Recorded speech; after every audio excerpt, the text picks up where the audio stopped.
Dear family, a shocking transformation has occurred in the Aliyah gang leader, accompanied by his minions, attempted a robbery, only to find that his knife could not descend. As he turned to call for assistance, he discovered that all his underlings had been reduced to lifeless husks, and he himself vanished in an instant. After assisting a driver with a name, ShiZhou proceeded to a bar, where he learned that Ace was to be executed, along with revelations about Ace's lineage, which would surely incite chaos for the legendary Rayleigh. Allow me to recount an extraordinary event I witnessed that day.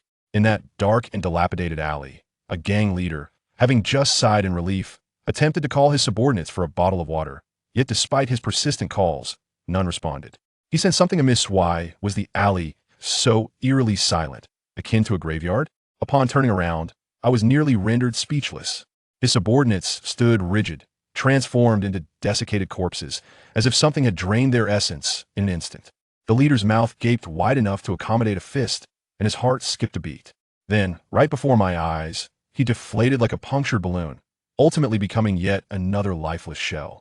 A gust of wind swept through, and they all, weapons and all, disintegrated into a handful of sand, leaving no trace behind. Who among us can comprehend such a phenomenon? The living transformed, nay, the dead arose, only to be physically exorcised in an instant. This tale begins a few moments prior. The man, known as ShiZhou, donned flamboyant shorts, flip-flops, and was bare-chested, wielding a tattered fan as he ambled into the alley like an elderly gentleman emerging from a bathhouse.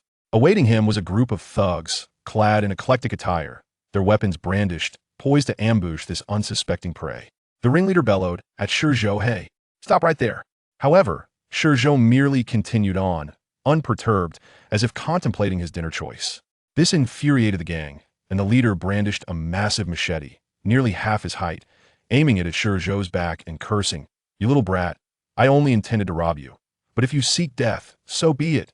No sooner had he spoken than his gang charged forth with a roar. The leader surged ahead, leaping in front of ShiZhou, swinging his arm in a wide arc to bring the blade down upon his crown. I must say, the scene was as if the head were voluntarily offering itself to the blade. Yet, to my astonishment, a thunderous crash echoed, reminiscent of a bell tolling, shaking the very walls of the alley. The colossal blade hung perilously above ShiZhou's head, a mere finger's breadth away, yet it refused to descend, as if an invisible barrier obstructed its path. This bewildering display left the gang in a state of utter confusion. The leader's hands trembled, muttering impossible, impossible, devoid of any trace of his earlier bravado. His subordinates stood frozen, their expressions filled with dread.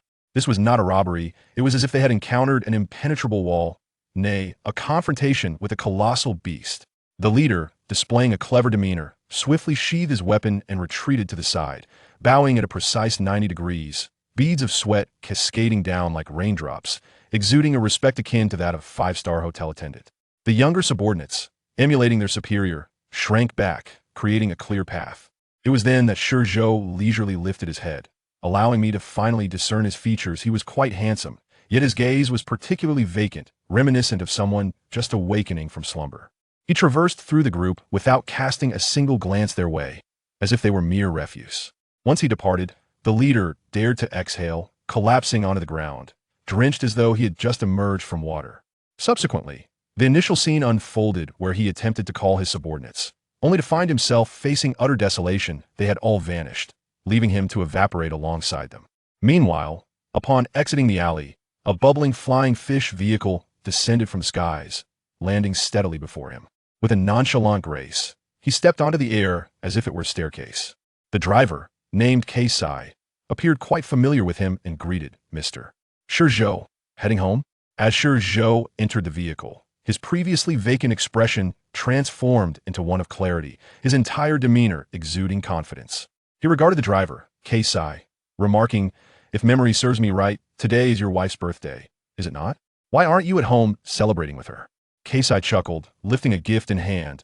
"It has become a habit to pick you up when passing by. By the way, Mr. ShiZhou, I would like to request your assistance." At this, I sensed the gravity of the matter. Keisai shared that his wife was nearing delivery, and as orphans with limited education, they sought ShiZhou's help in naming their unborn child. It was evident that this was not merely a request for a name, it was an appeal for support, a desire to forge a connection with someone like ShiZhou, a formidable figure in this ruthless island society, as a means of securing their future. ShiZhou maintained a contemplative silence throughout the journey, and just as the car neared its destination, Keisai, on the brink of despair, finally heard him speak. Fate Sunflower. This signified a wish for the child to always face the sun, embodying optimism and vitality. Keisai, upon hearing this, was overwhelmed with gratitude, his face flushed with excitement. As he exited the vehicle, he expressed his heartfelt thanks. ShiZhou merely patted his shoulder, stating, "We are friends, are we not?" Before turning to enter a bar named Ziaki's Bamboo Stick Bar. I must convey that this bar was undoubtedly ShiZhou's domain. As he crossed the threshold, the previously boisterous pirates engaged in drinking games abruptly rose to their feet, resembling students caught off guard by their teacher, holding their breath in reverence as they greeted, "Good day, Mr. ShiZhou." Behind the bar sat a smoking woman, Xiachi, the proprietor of the establishment.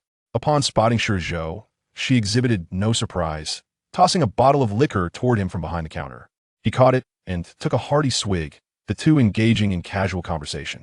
Meanwhile, the pirates, recognizing the shift in atmosphere, hastily placed their money on the table and scurried away, fearing that lingering even a moment longer would lead to a fate akin to that of the unfortunate group in the alley. Xiachi expressed her disdain for ShiZhou, lamenting that his arrival had completely disrupted her prime business hours after dusk. ShiZhou, unfazed, inquired, "What about Uncle?" Xiachi exhaled a puff of smoke, replying with irritation, "What else could he be doing?" As usual, he has scampered off to the auction house, selling himself into servitude for a few coins to buy liquor.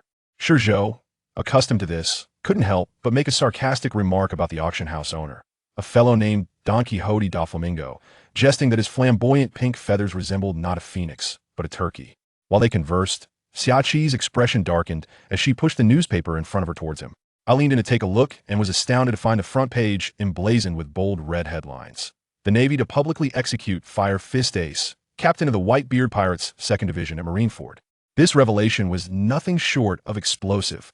Xiachi analyzed that this was a strategic move by the Navy against Whitebeard, who treated his crew like sons and would undoubtedly rush to their aid, leading to an epic confrontation. Just as she articulated her thoughts with fervor, ShiZhou suddenly interjected, "I ponder whether I should share a secret with you." Xiachi's interest was piqued. ShiZhou sipped his drink, speaking slowly and deliberately. "That Fire Fist Ace, his full name is Gold. Ace." Xiachi's cigarette fell to the bar as she froze in disbelief. Gold. Roger's surname? Impossible. Really mentioned that Roger had no descendants. ShiZhou recounted Ace's lineage, revealing that his mother had endured 20 months of pregnancy to evade the Navy's pursuit before finally giving birth. Upon hearing this, Xiachi was utterly stunned. She realized that if that old man who sold himself for liquor, also known as Rayleigh, learned of this, his character would compel him to rush to Marineford to save Roger's sole heir. After sharing this startling news, ShiZhou fanned himself and exited. At that moment, he no longer bore the usual look of confusion and lethargy. A grin stretched across his face, and his eyes gleamed with excitement and bloodlust.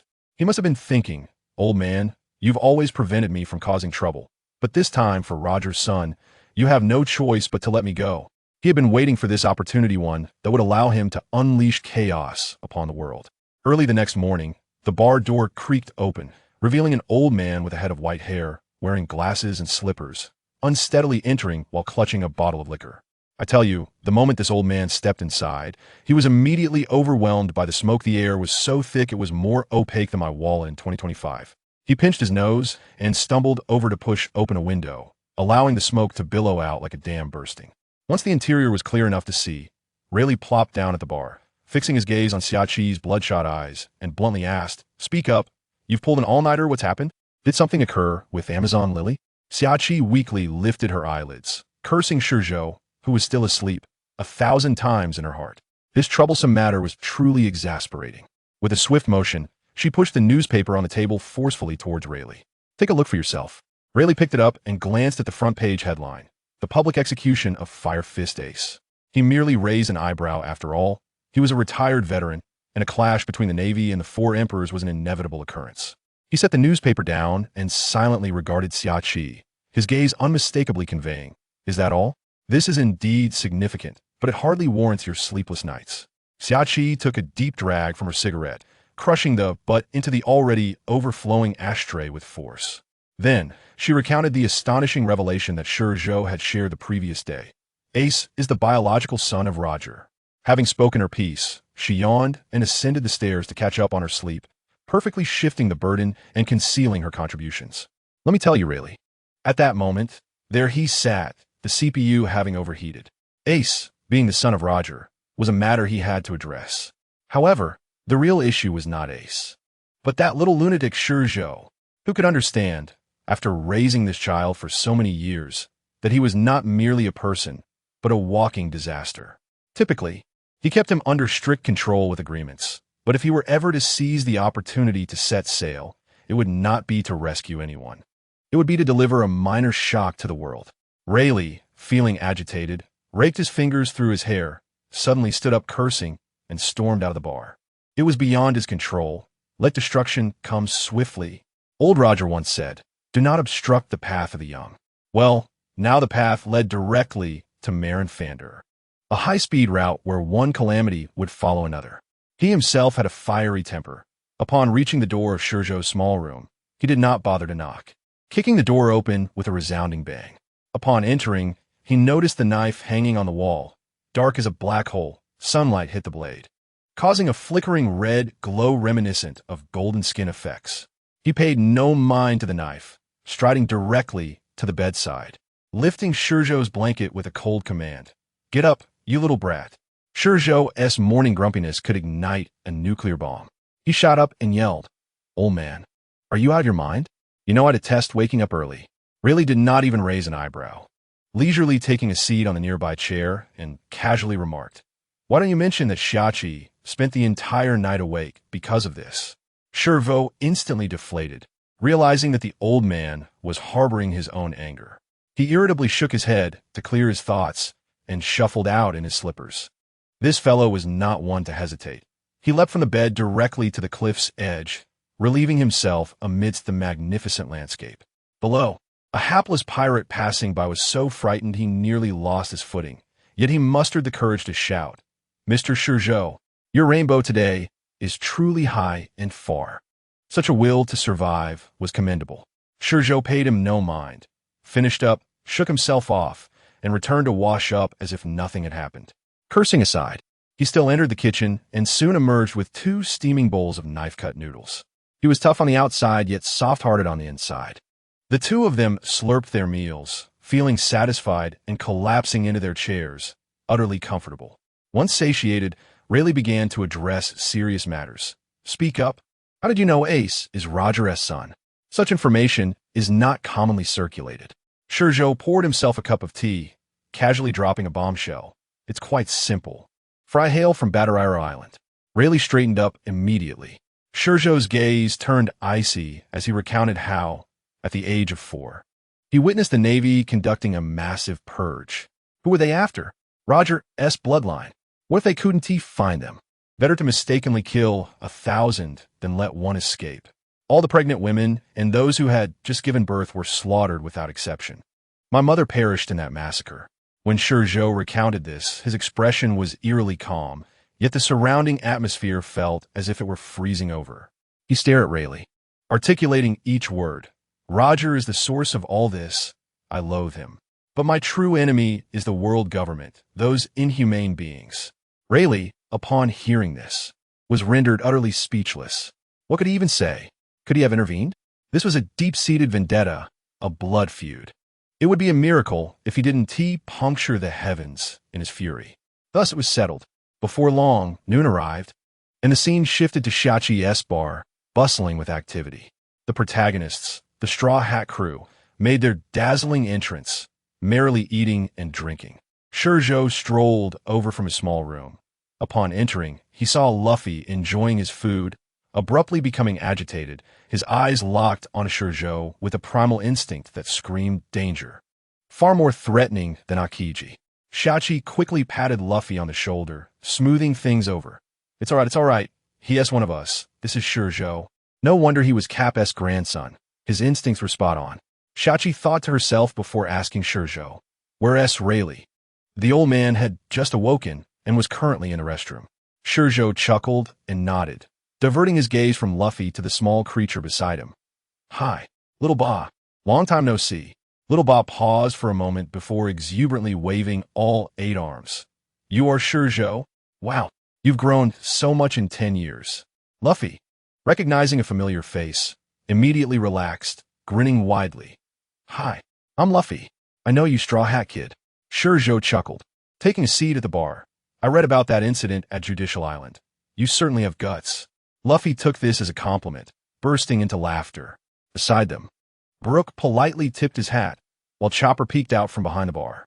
ShiZhou, observing these lively characters, couldn't help but smile, teasing Chopper by calling him a raccoon, causing Chopper to jump up in indignation, shouting, I'm a reindeer.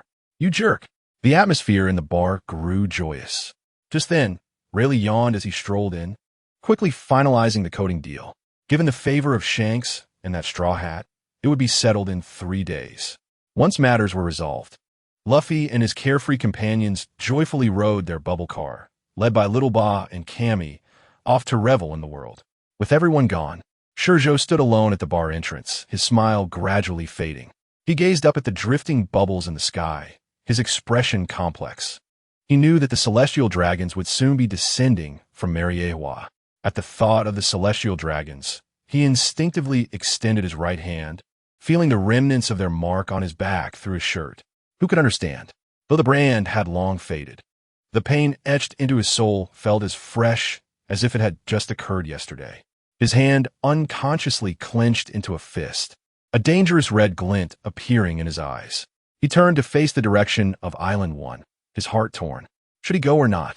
He was afraid that he might lose control and physically confront the celestial dragons. Striking a celestial dragon would surely attract an admiral. But if he were to kill a celestial dragon, it would not be just an admiral that would come. Thinking of going? Unbeknownst to him, Shachi, cigarette in mouth, silently stood beside him, her voice drifting softly. For so many years, you have been hiding. Whenever a celestial dragon descends from Mariewa, you evade. I tell you, it's not that I am cowardly. I genuinely fear losing control. Shachi once told me that the strong must dare to face anything, no matter how monstrous. I laughed at the time, thinking to myself that I lacked courage. What I lacked was a reason not to twist the heads off those repugnant celestial dragons on the spot. Yet in the end, I still went, for Shachi had spoken. And what was the result? Just as I strolled to Island 2, the street was eerily empty, as if it had seen a ghost. One moment it was bustling, the next it was deserted.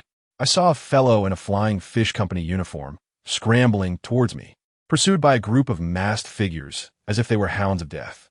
I recognized him immediately. His name was Keisai, a kind man who often gave me rides in the flying fish car. Upon seeing me, his eyes held a blend of despair and a flicker of hope. But he hesitated only for a second. Guess what? He abruptly veered, racing into a nearby alley. Who could understand? He feared dragging me down with him. He would rather die than involve me, knowing that the ones pursuing him were the dogs of the celestial dragons. At that moment, my heart sank, and I dashed into the alley, but it was too late. Keisai lay in a pool of blood, lifeless. The figures clad in black were none other than the notorious CP0, exhibiting an audacity that was rather striking. With blood from Keisai dripping from their blades as they brazenly shouted at me, "This is the business of the world government. Outsiders depart at once." I couldn't help but chuckle at their audacious proclamation. The world government? Such grandiosity. Engaging in conversation with them would already be a loss for me. As I stepped forward, they attempted to seize the initiative, raising their blades in unison, seemingly intending to execute a coordinated assault. And what followed? There was no follow-up. With a single draw of my sword, a sharp clang resonated as the blade flashed momentarily. When I sheathed my sword, the crisp sound echoed, and those men, along with Keisai's lifeless body, disintegrated like sand sculptures eroded by time, turning to ash in an instant, swept away by the wind, leaving nothing behind. This spectacle left them momentarily stunned.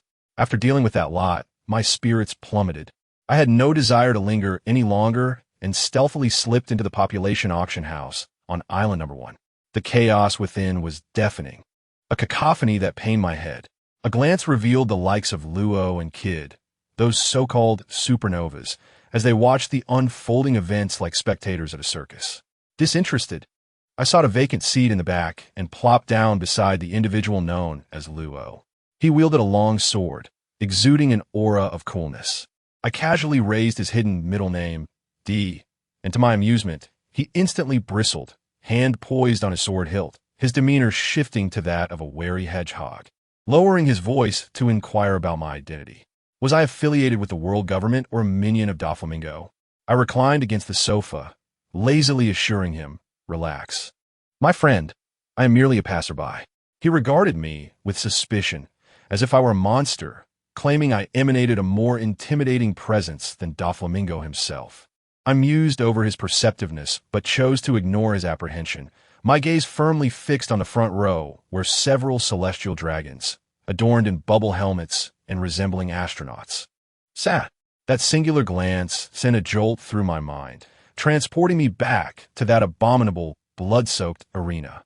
The shrill cries of those gluttonous beings surrounded me, watching us, the captured slave children, as if we were mere entertainment, forcing us to fight one another. I vividly recalled the gaze of the celestial dragon named Roseward, seated in the front row, his eyes gleaming with greed and indifference, akin to a child with a favored toy. That expression resonated with his current corpulent form. The murderous intent buried deep within my soul surged uncontrollably, erupting in an explosive wave. Time within the auction house seemed frozen, every sound and movement abruptly halted. Fortunately, a final thread of rationality pulled me back. Otherwise, I would have taken them all down with me today. As normalcy resumed, I noticed Luo's pallid complexion, visibly shaken. As he stammered, inquiring about my earlier reaction, I closed my eyes, calming the tempest of rage, and replied nonchalantly, "Nothing, perhaps you're just hungry and hallucinating." To my surprise, he actually rubbed his stomach, appearing bewildered. Once he regained composure, he leaned closer, whispering, "What could a person of your stature possibly want from me?" Deciding against further pleasantries, I spoke directly. "It's quite simple. I need you to take advantage of the ensuing chaos and extract the hearts from those 3 bubble-helmeted pigs for me." Luo was taken aback, his mind seemingly flooded with questions, as he vehemently shook his head, turning pale. No, please spare me. Those are celestial dragons. Touching them will attract admirals. You want me to extract their hearts? Are you trying to get me killed?" I observed his panicked demeanor, and, once he finished, leisurely uttered a name, Doflamingo. His expression froze, his eyes sharpening instantly. I turned to face him, my previously calm gaze now piercing, and stated deliberately, "Let's strike a deal. You know what I seek, and I am aware of your desires. If you procure the hearts of those 3 pigs, I will deliver Doflamingo to you. Whether alive or dead is entirely your choice." His eyes widened, as if they might pop out of their sockets, his previously hunched posture straightening with intensity as he fixated on me, questioning incredulously, "You can't be serious. Doflamingo is not merely one man. He is backed by the formidable Doflamingo family. Are you certain you can apprehend him?" Whether I could capture him was inconsequential to him. I simply inquired, "Will you engage in this transaction or not?" It is a matter of a single sentence. To my astonishment, Luo's expression became one of utter disbelief. His brow furrowed in confusion as he pondered for an eternity. It took so long that I thought he had dozed off until Nami and the others sauntered in, and the auctioneer had already sold several items on stage. Finally, he managed to stammer, "I'm sorry, Mr. ShiZhou, but I cannot accept this deal." I raised an eyebrow, remaining silent as he continued, "I want to defeat him myself." His voice trembled slightly. "For all these years, that has been my singular obsession. Relying entirely on you would render his ultimate demise meaningless for me." Very well, I understood. Every man must cling to his own convictions. I nodded, refraining from further persuasion, and redirected my gaze to the stage. "Choose your path wisely, for I hope you won't regret it 2 years hence when you're left battered and broken." As we conversed, the outside world had erupted into chaos. The Navy, acting inexplicably, spread the news of Ace's impending public execution like a torrential downpour across the globe. Pirates throughout the Sabeti archipelago were thrown into turmoil, each one resembling ants on a hot skillet, calculating their next big score before fleeing. Yet within the auction house, the atmosphere remained one of revelry, untouched by the turmoil. Suddenly, the rather dim-witted celestial dragon, Charlos, sprang to his feet, pointing at the auctioneer and bellowing. "Where's my mermaid? Where is she? Why hasn't she come out yet?" The venue fell silent in an instant. The auctioneer, previously so eloquent, whose name was Disco, immediately bent at a 90-degree angle, drenched in sweat, stammering, coming right up, "Your Highness, we shall have her shortly." He hurriedly turned to urge his subordinates, his demeanor utterly pathetic. For those aware, Nami and the others in the back were anxiously stamping their feet. They had initially hoped to redeem Cammy with money. But with the Celestial Dragon now personally present, their plans were in disarray. Sanji, attempting to maintain some semblance of composure while smoking, remarked, "Surely the Celestial Dragons wouldn't pay exorbitant prices, right?" I found myself stifling laughter at his naivete. As expected, in the next moment, Sanji exchanged glances with Frankie, and the two, crouching low, slipped backstage without using the main entrance. These clever lads realized they couldn't confront them head-on and opted for a more stealthy approach to procure the keys. Watching their retreating figures brought a grin to my face. This was growing increasingly interesting. Just then, the clanking of chains echoed, the stage lights dimmed, and a spotlight illuminated the center of the stage. "Ladies and gentlemen, the star of today's show is about to make her grand entrance." Disco's voice strained as he yanked away the white cloth. Boom! The crowd erupted. A colossal circular aquarium was revealed, housing a stunning mermaid with the upper body of a human and the lower body of a fish, Cammy, adorned with that cursed slave collar. She gazed down at the audience in sheer terror. I must tell you, at that moment, the entire auction house resembled a hellish revelry. The eyes of every individual glimmered with a malevolent green light, a grotesque amalgamation of greed, depravity, and excitement, which made my fists clench in fury. The scene was akin to a grand manifestation of demons and monsters. A surge of rage coursed through me, causing the air around to feel several degrees colder. Beside me, Luo, terrified, shifted uneasily, attempting to distance himself from me, too afraid to even breathe. The auctioneer, Disc, sensing the charged atmosphere, cleared his throat and raised his gavel, poised to announce the opening bid. 500 million. A foolish and arrogant voice reverberated throughout the hall. It was that sniveling celestial dragon, Charlos. He disregarded all decorum and declared a flat price, sealing the deal. The entire hall fell into a silence so profound that one could hear a pin drop. Nami and her companions turned pale, their hopes shattered by the weight of that 500 million. In the fish tank, Cammy desperately pounded against the glass, tears glistening in her eyes as she gazed at Nami and the others. Little 8, frantic, nearly drew his sword, only to be forcibly restrained by the starfish Papagoo, who cried out in distress, "Are you insane? She has a collar. It will explode." "Time's up," Disc exclaimed, his face flushed with excitement. With a sharp rap of his gavel, he announced, "Congratulations, Prince Charlos. The mermaid Cammy is yours." Charlos grinned smugly, his expression one of triumph, as if he could already envision Cammy fleeing in terror from his piranha-filled pool. As the auction concluded, the crowd began to disperse. Luo stood, observing my stillness, and asked, "Mr. ShiZhou, it's over. Aren't you leaving?" I lifted my gaze to the ceiling and softly replied, "It's begun." "What has begun?" Luo asked, bewildered. I smiled and said, "The main act.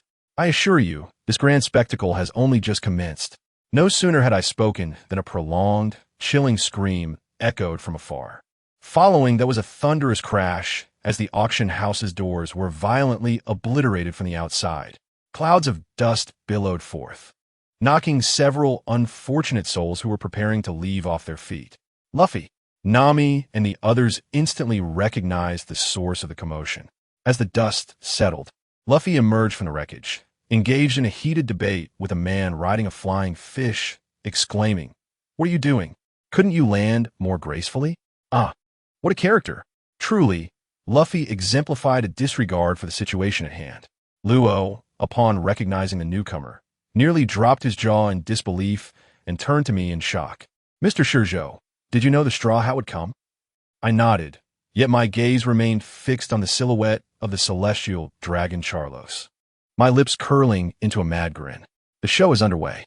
After shouting, Luffy finally remembered the matter at hand and upon spotting Cammy on stage, his eyes instantly filled with tears. He cried out her name and bolted towards the stage without a second thought.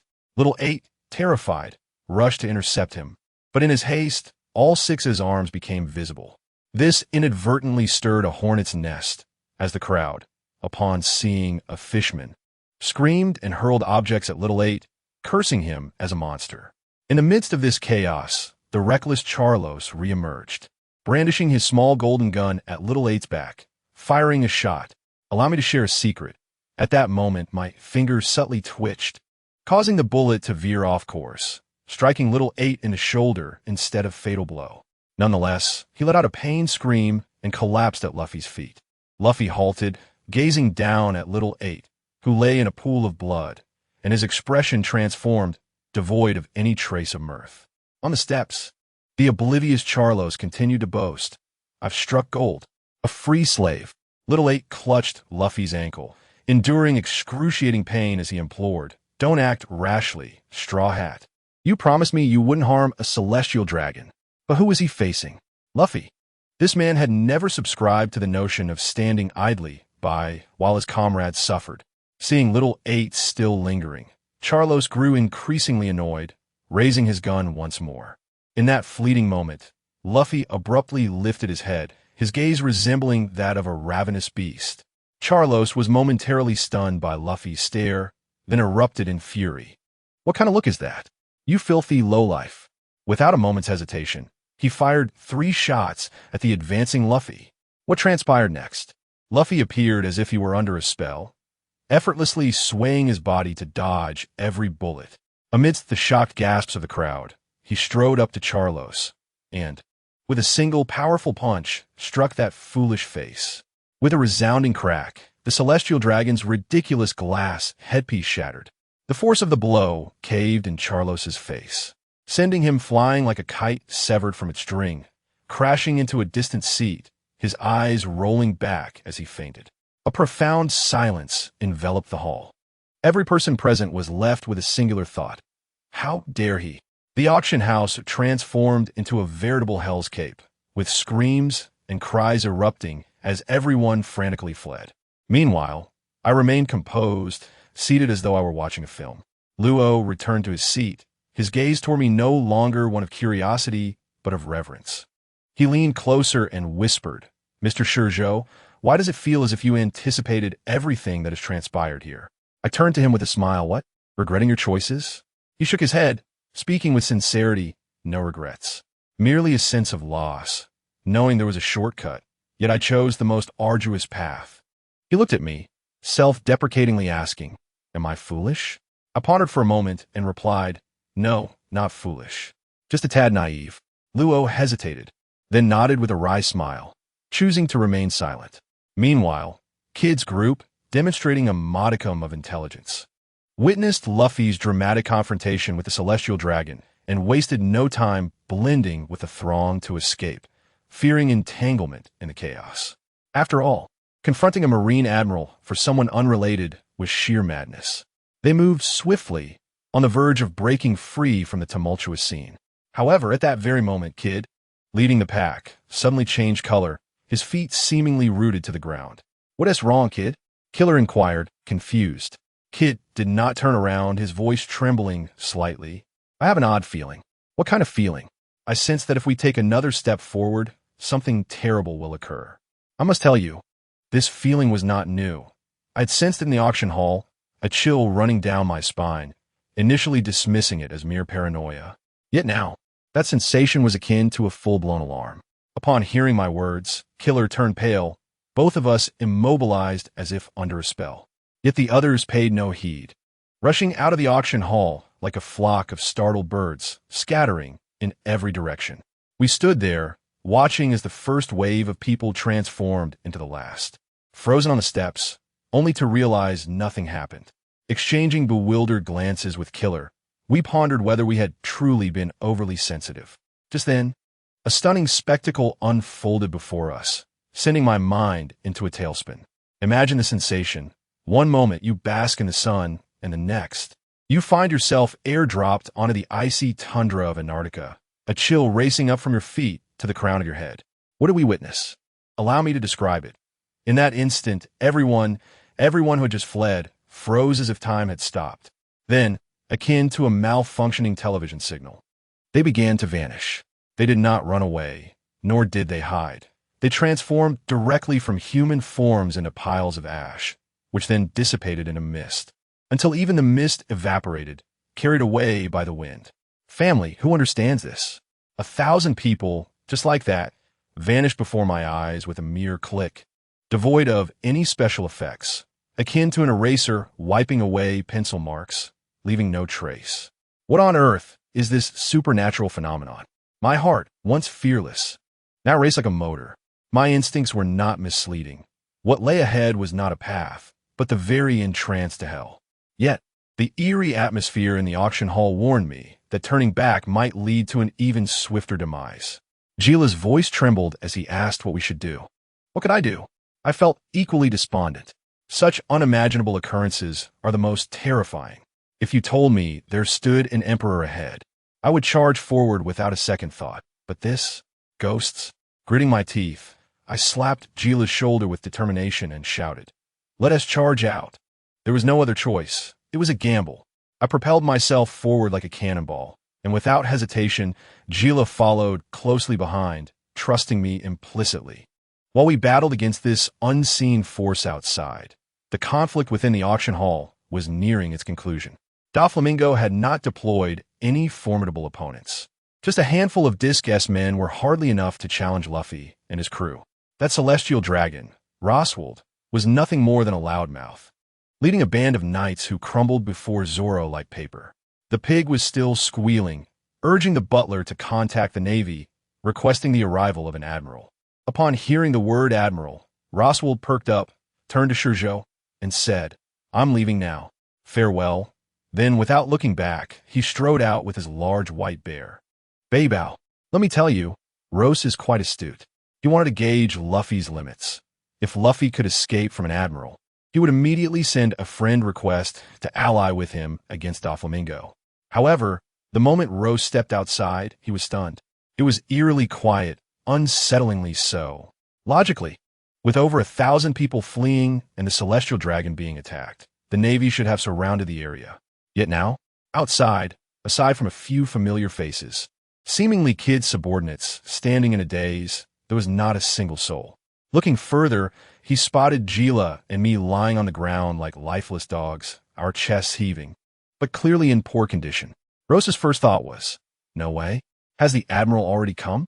So quickly. His hand instinctively clasped the hilt of his sword as he scanned the surroundings warily. Finding nothing, he cautiously descended. As he walked, he seemed to discover something. Turning a corner to find a massive figure bound by chains, Shambaru. Rose, with quite a good memory, recognized him as a pirate captain featured in the papers, now reduced to a slave of the celestial dragons. Shambaru, having lost all hope, momentarily smiled upon hearing that the celestial dragons were attacked. Rose asked him if he knew what fate awaited him next. Just as Shambaru was about to say death, he suddenly realized that the person before him was no ordinary individual. His dull eyes sparkled with hope as he grasped at the lifeline, excitedly exclaiming, "You can save me. If you do, my life is yours." Rose readily agreed, stating he could save him, but he needed to know what happened outside. Shambaru, lost in his own joy, had no idea, and when he looked up again, only members of the Kid Pirates remained. He described seeing Gila and me frantically charging outward, our speed gradually decreasing as if we were wrestling with something, before ultimately collapsing. Well, it was pointless to inquire further.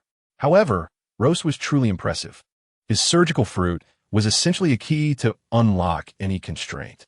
The collar around Shambaru's neck, even if made of sea stone, was no challenge for Rose. Allow me to tell you how he did it. He simply used his ability to detach Shambaru's head, allowing him to remove the collar and then reattach his head. Easy and pleasant. A surgeon can indeed do as he pleases. Shambaru immediately knelt, calling him captain, thus acquiring a new crew member. Rose then led his newly acquired subordinate outside.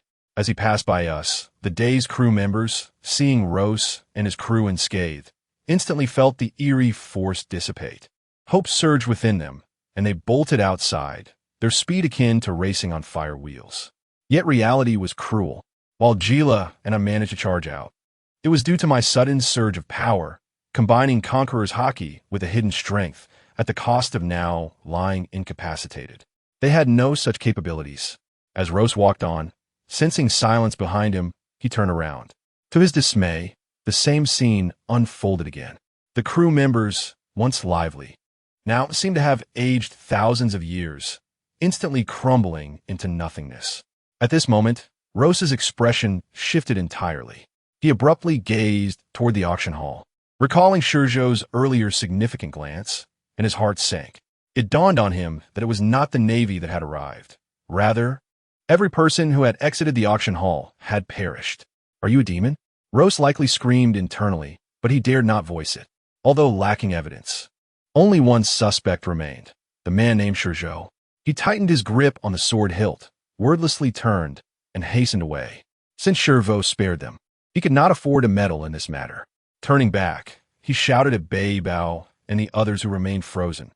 "What are you waiting for? Hurry up!" As he passed by Gila and me, Rose paused to ask if we were all right. I felt as if I had aged a decade, opening my eyes to look at him, and immediately asked, "Are you all right? Do you know what is happening? Tell me who did this." Rose shook his head, admitting he did not know, then asked if he could assist us with treatment. I was far too preoccupied with vengeance to care about healing. He saw my stubbornness and refrained from further persuasion, leaving with a final warning: hurry and leave. The Navy is on its way. Meanwhile, within the auction hall, Luffy and the others had rescued Cammy, and Usopp had descended from above, knocking out the celestial dragon. They obtained the keys, unlocked the collars, and hurriedly rushed out to find Rayleigh. Only then did they realize that the grand figure they had encountered was none other than the Pirate King's first mate, Dark King Rayleigh. Yet they were unaware that a true despair was just beginning. On an island, the Navy's scientific unit, led by Frankie, awaited them with a robot that resembled Kuma alongside a pacifist. The moment they collided, a fierce battle erupted. At Shaki's bar, ShiZhou leisurely sipped his juice. Rayleigh, unable to watch any longer, inquired, "Aren't you going to help?" ShiZhou, lounging on the sofa, rolled his eyes. "Help with what? What does it have to do with me? If anyone should go, it should be you. That straw hat kid is Roger's heir." After which, he feigned pity, adding, "And you still have the nerve to criticize me. You left me, a mere child, at home. If it weren't for Shaki, I would have starved to death." Rayleigh, infuriated, could only take matters into his own hands. Meanwhile, ShiZhou remained reclined, gazing out the window as a flash of yellow light streaked by. He chuckled to himself, murmuring, "Looks like Kizaru has also made his move." The ensuing scene was nothing short of a one-sided massacre. A single pacifist cornered the Straw Hat crew, and they fought with all their might just to barely survive. However, before they could catch their breath, the formidable Zhang Taowan arrived, accompanied by the terrifying Marine Admiral Huang Yuan, the user of the Pika Pika no Mi. It was truly a moment of despair. The strength that Luffy and his companions took pride in was rendered utterly fragile in the face of absolute power. Huang Yuan dispatched each supernova with ease, as if toying with them, just as Zoro was about to be annihilated by Huang Yuan's lightning-fast kick. A foot clad in slippers intervened, firmly blocking the attack. Had he finally decided to show himself? Huang Yuan regarded the newcomer with a serious expression for the first time. It was the legendary Rayleigh. Rayleigh kicked Huang Yuan away and instructed Luffy and the others. "You must leave now. Safety awaits you at Shaki's." Huang Yuan smirked. "Do you really think they can escape today?" As soon as he finished speaking, he turned to another direction, calling out, "Come forth, Bartholomew Kuma." Luffy and the others gasped as they watched Kuma emerge step by step from behind a tree. Let me tell you, this returning Kuma is not the imposter we encountered earlier. Leaning against Sanji, Zoro's eyes widened in disbelief. This one is the real deal. "Oh no, we are in deep trouble." Robin was the first to react, turning to shout, "Run! Quickly run! Staying here will only burden Uncle Rayleigh." Luffy understood the urgency and, calling out to Rayleigh to be careful, turned and led everyone in a desperate sprint towards Island 13. Huang Yuan, the veteran, watched as Luffy and his friends fled. Grinning at Rayleigh, "Well, how could I come alone? No sooner had he spoken than Kuma strode past Rayleigh. I was astonished. Why didn't Rayleigh stop him? But the next moment I understood. As Kuma passed by, he whispered something only they could hear. Don't intervene. I am here to save them. Trust me. The tone was both resolute and gentle, prompting Rayleigh to cease his actions immediately. Huang Yuan, bewildered, wondered what was transpiring between the two. Nevertheless, he disregarded it, raising his hands to draw forth a radiant sword, the Tsukami, aiming it at Rayleigh. Come on, legend. Allow me to witness your swordsmanship. Meanwhile, Aunt Shaki's bar. It was akin to a VIP viewing area. A young man named ShiZhou lounged with one leg crossed, peeling a banana. Aunt Shaki asked, Aren't you going over? ShiZhou remained nonchalant, replying while chewing, No need. Kuma is going to save people. Save people? Aunt Shaki was taken aback. ShiZhou swallowed his banana and began to divulge. Kuma's true identity is that of a Revolutionary Army officer. Shaki responded, I know that, but what does it have to do with saving the Straw Hats? ShiZhou smiled. You know the leader of the Revolutionary Army, Dragon? His full name is Monkey D. Dragon. Everyone gasped. Aunt Shaki was petrified, glancing at Luffy being pursued and incredulously asking, That kid isn't Dragon's son, is he? ShiZhou added, Don't forget, there's another monkey in the Marines. Garp, Dragon, Luffy. My heavens, when this web of connections was unraveled, Aunt Shaki understood everything. She had been puzzled as to how the Straw Hats could escape amidst the chaos of the Enies Lobby massacre order. It turned out that family had interceded. This was exactly what I had wanted to ask. Aunt Shaki turned to ShiZhou, her eyes gleaming. How do you know so much? ShiZhou teased. I want to tell you. With that, he slipped into the kitchen to prepare a meal, knowing Rayleigh would surely be hungry after the battle, leaving Aunt Shaki alone to smoke, watching the distant conflict unfold. What transpired was not a battle, but rather a one-sided massacre. Kuma's primary technique was precise teleportation. With a single slap, one child vanished, and then another. Regardless of Luffy's resistance, they were all swiftly dispatched, sent soaring into the sky. In the end, Kuma effortlessly knocked Sabo and the others to the doorstep of Aunt Shaki's bar, unscathed. The trio believed Luffy and the others were dead, weeping inconsolably. On the other side, the confrontation between Rayleigh and Huang Yuan had also ceased. In mere minutes, Island 12 was rendered desolate. Huang Yuan sheathed his sword, remarking, As expected of the Pirate King, even at this age, still fierce. With that, he transformed into light and vanished. Zhang Taowan gazed at the motionless Kuma, his eyes filled with sorrow. He comprehended that from this moment onward, Kuma's personality and memories had been irrevocably erased. At the very instant Kuma sent, everyone flying. I must tell you, on Future Island, Vegapunk was furiously shouting into a den mushy. Why erase Kuma's memories right now? The voice on the other end coldly commanded him to execute the order immediately. Vegapunk, with no choice, pressed the remote memory erasure button, tears welling in his eyes. Just a few minutes more, and had the world government acted faster, Luffy and the others would have truly been finished. This matter eventually passed. The Sabaody archipelago remained eerily quiet for several days. News of the Celestial Dragon incident was suppressed, thanks to ShiZhou silencing all witnesses.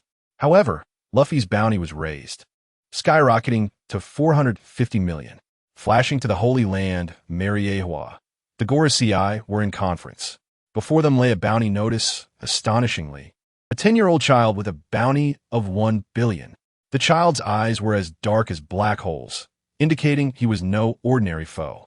The Gorosei speculated whether this child was responsible for the disappearance of thousands on Sabaody Island, while they deemed this child's powers dangerously potent. They also believed that, given his character, he would not spare the Celestial Dragons. Ultimately, they decided to dispatch their top-tier CP0 to locate him.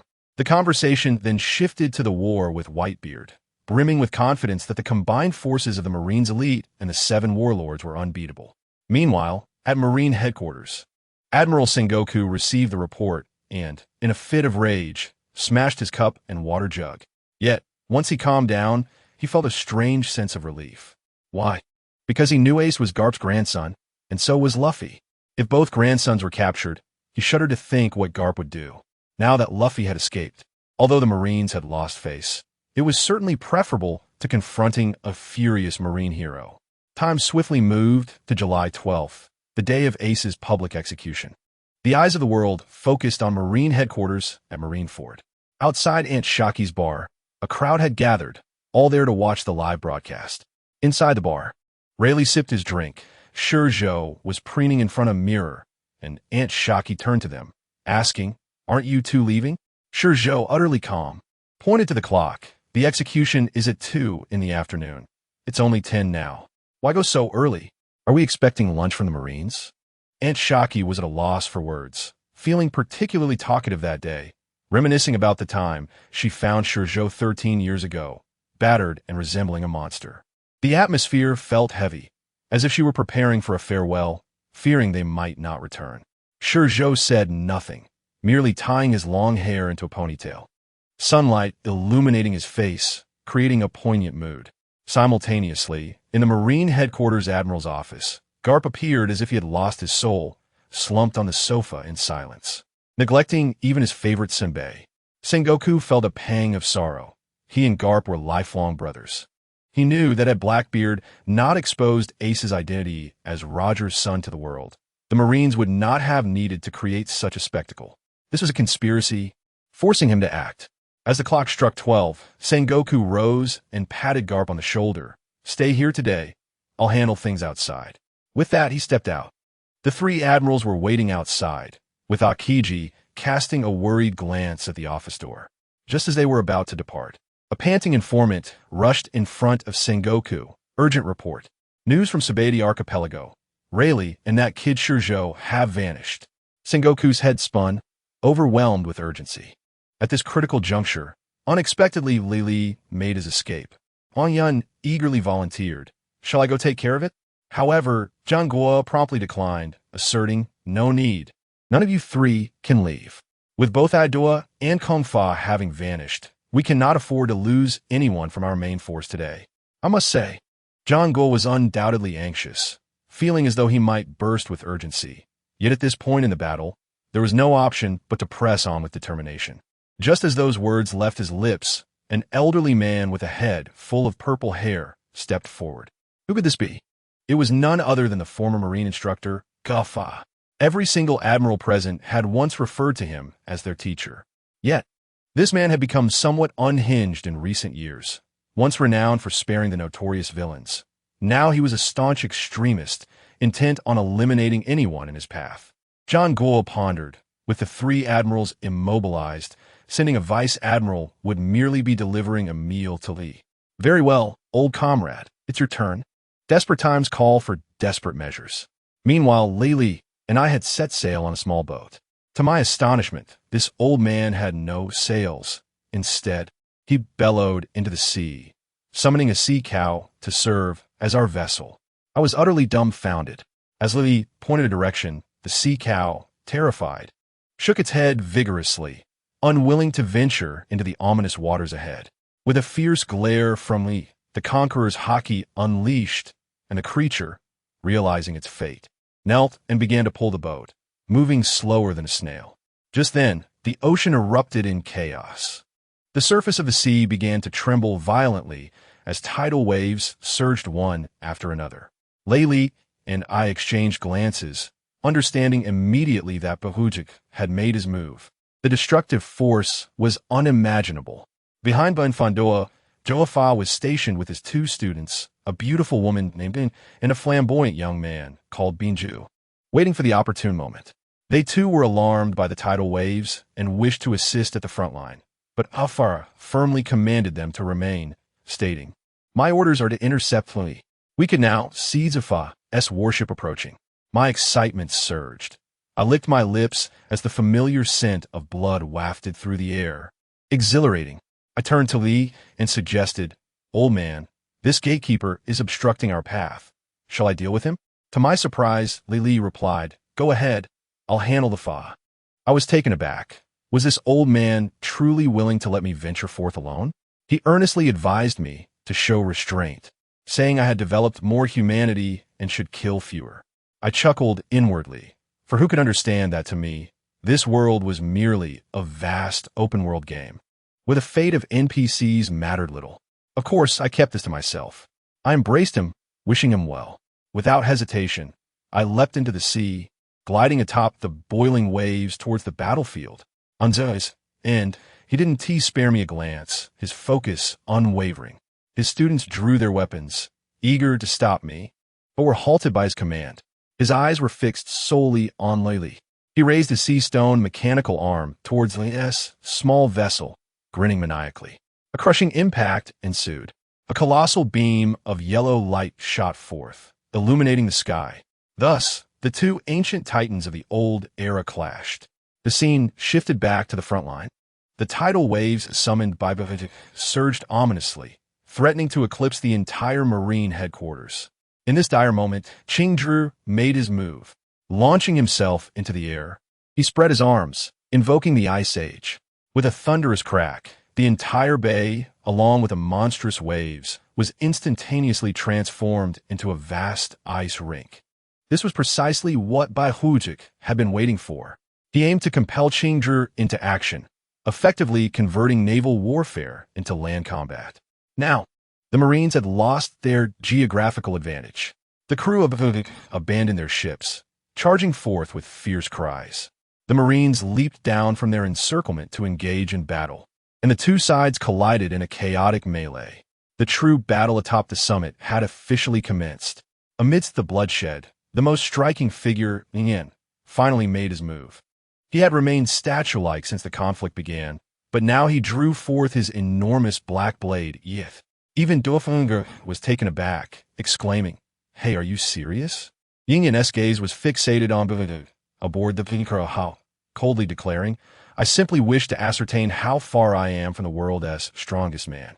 At that moment, I found myself perched atop the highest point of the Marine headquarters, observing the unfolding drama as though it were an IMAX spectacle, contemplating how to seize the wealth of experience embodied by Bahujuk. To my astonishment, this legendary figure sensed my gaze, abruptly lifting his head to meet my eyes. That look was electrifying. What was more alarming, Yin's black blade began to resonate, and his hawk-like eyes shifted from Bahujuk, scanning the battlefield for a worthy swordsman to evoke the blade's resonance. Now, I had become the center of attention. Zhang, noticing this unusual occurrence, furrowed his brow in concern. Who was that kid atop the building? Both Bahujuk and Yin were focusing on him. There was undoubtedly something amiss. He immediately signaled to one. The pained expression on his face was one only the most overworked could understand. Reluctantly, he summoned a mirror, and in an instant, he transformed into a beam of light, vanishing before me. As I finished my remark, a blinding yellow light flashed before my eyes. To my surprise, Ongyan had appeared right in front of me. "Oh, isn't this the fellow who has been following lately?" Upon hearing his voice, my heart sank. Ongyan's gaze was sharp. I quickly composed myself, feigning innocence, stating, "You must be mistaken, my good sir. I'm merely a passerby. Look, even Vice Admiral Fa allowed me through. I'm all about lawfulness. If you're seeking to apprehend someone, the true culprit is Lily behind me. Capturing an innocent bystander like myself would only diminish your reputation." Yet Ongyan was unfazed, asking, "No jokes, young man. Your name is ShiZhou, correct? Now, can you explain how you caught the attention of both Bahujuk and Yin?" At this point, I realized I could no longer maintain my facade. I unleashed my aura, my playful demeanor vanishing as a serious intensity enveloped me. I grinned, revealing my teeth. Want to know why? Because I am powerful. No sooner had I spoken than I swung my blade. The crescent-shaped silver light cleaved through front, bisecting him and carving a deep, dark line through the ground beneath him. Before he could utter a word, chaos erupted on the battlefield. Yin Bihuakura had made his move. A green slash, magnitudes larger than mine, surged toward Bahujuk like a high-speed train. To my amazement, a burly figure emerged from beneath the ship, adorned with diamonds. Zunshri Chaozu. He withstood the blow with sheer strength, sending the attack skyward. I could only exclaim in awe. This spectacle invigorated the observing Tsai. Dofeng'er and the Rotungiyak craned their necks, eager to witness the unfolding drama. However, the most amusing reaction came from Nrdi Hankuka. Her gaze towards me was unsettling, filled with a mix of fear and a hint of excitement. Suddenly, a memory struck me. Back when she was a slave under the Dun, we were cellmates. I had been an indomitable force in the arena, often leaving a mark on her waist as a memento. That bond had been forged. Returning to the scene, Huang Yun and I locked eyes. I pondered, teasing him further, quipping, "Look at your subordinates. They seem overwhelmed. Are you not going to assist?" As a result, that old rascal simply refused to continue, his tone rising in urgency. "Speed is indeed power, my friend. Have you ever been struck by light speed?" In an instant, he was upon me. That kick was astonishingly swift. I attempted to block it with my blade, but it was utterly futile, my feet igniting with sparks from his strike. However, my mind raced with clarity. Was this not a fortuitous opportunity? I relinquished my resistance, and with a thunderous impact, I was propelled like a cannonball into the heart of the battlefield. That old scoundrel, Huang Yuan, was relentless, transforming into a beam of light as he pursued me, executing a stunning maneuver in midair, delivering another kick. This one was even more ferocious, smashing through a thick layer of ice above me with a resounding crash, plunging the world into silence. Doflamingo, that rascal, presumed I had been defeated and wore a look of disappointment. Meanwhile, Huang Yuan swiftly turned his attention to Whitebeard, unleashing a devastating attack akin to a meteor shower, only to be perfectly intercepted by the immortal Marco. On the other side, Akainu rose to his feet, unleashing a torrent of flames that melted the iceberg hurled by ShiZhou, transforming the battlefield into a scene reminiscent of the apocalypse. Then, the colossal Oz emerged from the sea, delivering powerful punches to the giant marine vice-admirals, seemingly poised to reach the execution platform, yet ultimately collapsing before the seven warlords. The pivotal moment arrived when the mountainous corpse of Oz fell precisely into the pit from which I had been launched. Those who understand will know that the blood poured down like rain, granting me an Oz-branded blood SBA. The internal injuries inflicted by Huang Yuan were instantly healed, and I felt my energy surging to its peak. The time had come, and the grand performance was about to begin. I clawed my way out from amidst a pile of corpses, just in time to witness Kobe, the young lad, trembling in fear. I jested with him, and he fled in terror. Never mind him. I turned to see a fallen Marine major still clinging to life. Without hesitation, I dragged my sword over, thrusting it into his heart with a swift motion. The surge of life energy flowed back into me, exhilarating. This scene was observed by a captain under Whitebeard, named Fossa, who pointed at me, berating my mercilessness towards those who had lost the will to fight. I found amusement in his reprimand, lifting my gaze to him and mockingly inquiring whether he was attempting to instruct me. He stood there, striking a combat pose, but as I took a step forward, I was suddenly inches from his face. The element of surprise was my ally. His eyes widened in shock, unable to react. With my blade poised upward, I pierced through his abdomen, the tip emerging from his back, directly through his heart. At this moment, the entire arena fell silent. The pirates were incensed, their eyes aflame with rage, while the Marines stood in stunned disbelief, questioning my allegiance.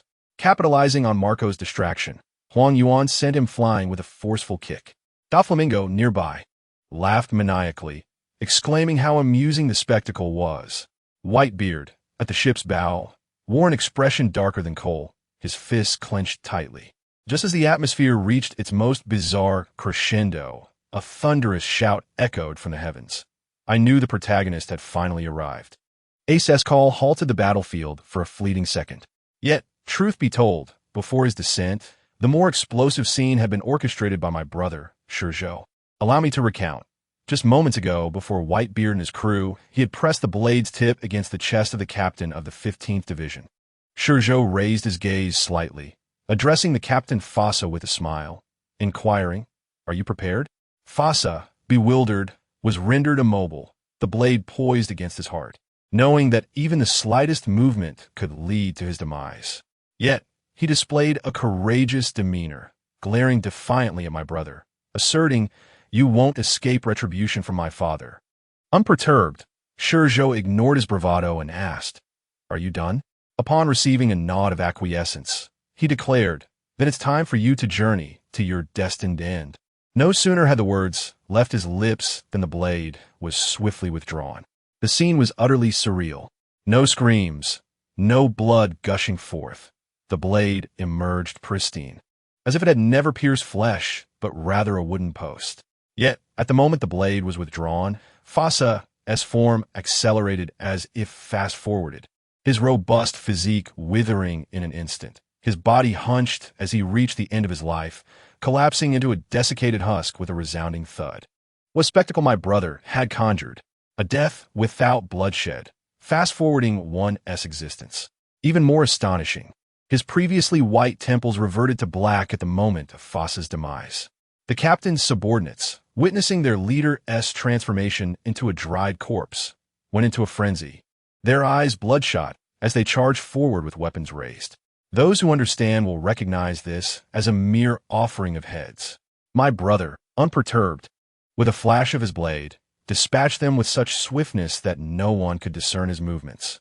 The pirates stood frozen as a line of crimson emerged from their necks, all collapsing in unison. Doflamingo, observing the chaos, erupted into raucous laughter, exclaiming how increasingly entertaining it had become. Even Mihawk, the world's greatest swordsman, who had remained statue-like, finally stirred, seemingly intrigued by my brother's prowess. But just as my brother prepared to select his next target, an unexpected figure intervened. Who but the Empress Hancock? She positioned herself directly before him, her large eyes fixated on him, exclaiming with fervor, "It's you. If my memory serves me right, it is indeed you. Your gaze has lingered in my mind all these years." My brother furrowed his brow, perplexed by her familiarity. What a strange encounter. Hancock pressed on, declaring that while others may not have noticed, she had witnessed his hair shift from white to black after his recent kill. She touched her waist, adding, "The wound you left on me from years ago still aches." As her words faded, a beautiful yet deranged smile blossomed on her face, instantly captivating both Marines and pirates alike. Their eyes filled with hearts as they swayed like noodles. Hancock disregarded them entirely, muttering disdainfully about the repugnant men, unleashing her sweet fruit ability, which transformed those around her into stone. My brother was taken aback. Such a power was indeed overpowered. In the blink of an eye, Hancock delivered a kick, her long legs clad in high heels striking through the air. My brother remained unperturbed, deftly parrying her blow with his blade. He had no interest in the view beneath her skirt, especially since she wore safety shorts, hardly thrilling. He lifted his gaze, nearly touching Hancock's face, and firmly stated, "I shall say this one last time. Stand aside." This marked the third time he had uttered that command, and it was evident that his patience had reached its limit. Yet, Hancock feigned ignorance, spinning to deliver another kick. Just as the two were about to clash earnestly, the earth-shattering shout of "Ace" finally descended. Luffy, accompanied by a star-studded cast of escapees, plummeted from the warship. I assure you, the very next moment, the previously fierce Hancock transformed into a starry-eyed, smitten girl. Her hands cradling her face, eyes sparkling with pink bubbles, utterly bashful. My brother observed this with incredulity, pondering how she could have developed such infatuation after only a few days' acquaintance. He shook his head, dismissing the pair as he turned away, bypassing Hancock to continue his grand hunting expedition. He traversed the main battlefield, arriving at the outer perimeter, where the affiliated pirate crews under Whitebeard clashed violently with the Marine grunts, creating utter chaos. My brother surveyed the mass of bodies with a glint of excitement in his eyes, muttering to himself, "The hunt begins." Meanwhile, in a shadowy corner of the battlefield, I must say that Akainu is truly despicable. He approached a captain named Squard under the banner of Whitebeard and began to whisper conspiratorially, "Let me share a secret with you. Your father has sold you all out. He has made a deal with our Navy, sacrificing you subordinate crews to preserve his core crew." Squard erupted in fury, shouting, "You're talking nonsense. I don't believe you." In response, Akainu delivered a powerful punch that knocked him down, then looked down at him and said, "Believe it or not, just wait and see." No sooner had he spoken than distant explosions and cries of anguish echoed from their subordinate pirate crew. At that moment, Squard's defenses crumbled, leaving him utterly stunned, his worldview shattered. Seeing his manipulation succeed, Akainu smirked and turned to leave, only to collide with my brother. "Oh, Red Dog." My brother leaned against the ship's rail, a mocking expression on his face. "You put on quite a performance, didn't you? What a splendid show." Akainu's face darkened. "ShiZhou, what on earth are you doing here?" With his unpredictable antics against both Marines and pirates, Akainu was baffled as to which side he belonged. My brother grinned. "Guess?" Akainu, unable to tolerate this insolence, exploded in rage. "Since you want to speak, then die." A massive magma fist surged toward him, accompanied by a cataclysmic heat wave. My brother, undeterred, drew his sword to counter the blow. There was a tremendous clash as blade met fist, sparks flying. Truly, the power of an admiral is formidable. My brother jested, exerting his strength to cleave through the magma fist. However, Akainu had not intended for this to be a one-strike resolution. He had already teleported to my brother's side, towering over him with an oppressive presence, and delivered another magma fist descending toward his head. He clearly aimed for a swift conclusion. In such a rush to finish me off? My brother's gaze hardened as he raised his sword to block.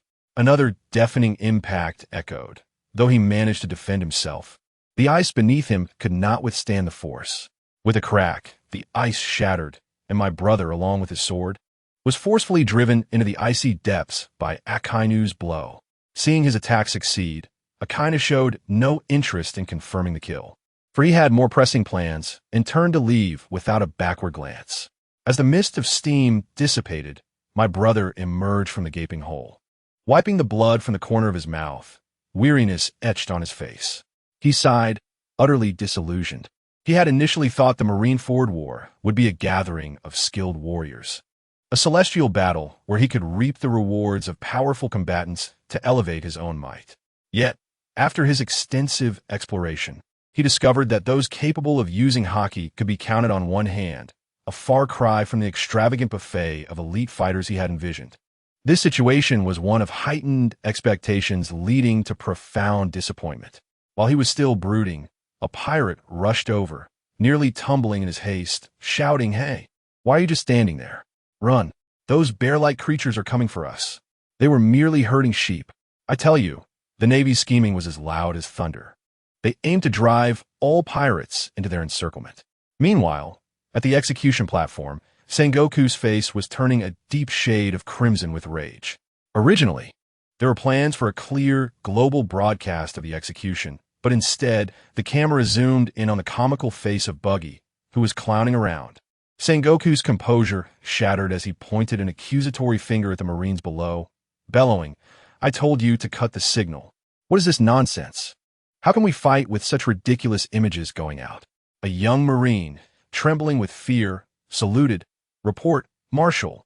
A telephone bug was stolen by a prisoner escaping from impel down." "What did you say?" Sengoku's blood pressure skyrocketed as he shouted, "What are you waiting for? Go stop them immediately." The young Marine scrambled toward the artillery, and in the next moment, all cannon barrels swiftly aimed at Buggy, who was still fooling around in front of the camera. Just as Sengoku took a moment to catch his breath, another troubling report arrived. A communications officer rushed in. "Mr. Sengoku, the Vice Admiral's report that while the pirates are being herded into the encirclement, our losses seem unusual." "What is unusual?" Sengoku furrowed his brow deeply. A man in black had suddenly appeared on the battlefield, cutting down everyone in sight, whether they were Marines or pirates alike. Upon hearing this, Sengoku immediately recognized it was me, and he let out a frustrated sigh to the heavens. Who understands the feeling of plans being thrown into chaos? It was enough to make one want to flip the table, but the situation was about to escalate further. Old man Garp, who had been silent until now, suddenly spoke up. "Sengoku, don't you think that kid looks a bit familiar?" Sengoku was still in a daze when Garp dropped a bombshell. "Do you remember the incident at Mariewa 13 years ago?" "Of course. But what does that have to do with him?" "It has everything to do with it." Garp turned, his gaze serious. "That kid is the one for back then. I tell you." Sengoku was left speechless, his mouth agape as if he could fit an egg inside. He instinctively retorted, "Impossible. His methods of killing are entirely different. That child left no bodies behind." But before he could finish, Garp shot back. "Yet he merely drained the life from them, right?" Don't forget the thousands who vanished at Sabeti Archipelago just days ago. Though there was no evidence, Garp pointed to his eyes. My instincts tell me it's him. I was the one cleaning up after the celestial dragons. I saw that kid jump off a cliff with my own eyes. Those eyes, though not identical, were unmistakably the same as ShiZhou's. After hearing this, Sengoku felt a chill run down his spine. Though Garp often acted foolishly, he never hesitated when it came to serious matters. The thought that I was the monster the world government had sought for 13 years, a rational yet whimsically murderous fiend, was now at the center of the battlefield, sending cold sweat down Sengoku's back. However, the war had reached a boiling point, leaving no room for concern about me. Sengoku had no choice but to swallow his anger and focus on Whitebeard first. At that moment, Akainu moved to the front lines of the Navy, seemingly preparing for something significant. Meanwhile, aboard the Moby Dick, a shocking thunderclap erupted. Everyone was left dumbfounded. Whitebeard, the strongest man in the world, had been stabbed by one of his own. A blade pierced through his chest, right in the center. The assailant was none other than Squard, whom he had cherished like a son. The battlefield froze as if time had stopped, with every breath audible. The pirates displayed expressions of utter disbelief, shouting "Old man," in the hope that it was a mere illusion. Who understands the gravity of this? It was more audacious than any drama.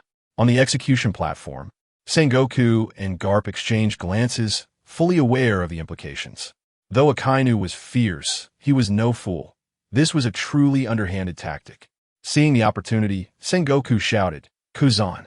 Akiji understood immediately and appeared above Buggy and the others, swiftly freezing them and the pesky telephone bug into ice sculptures before they could react. Global broadcast terminated.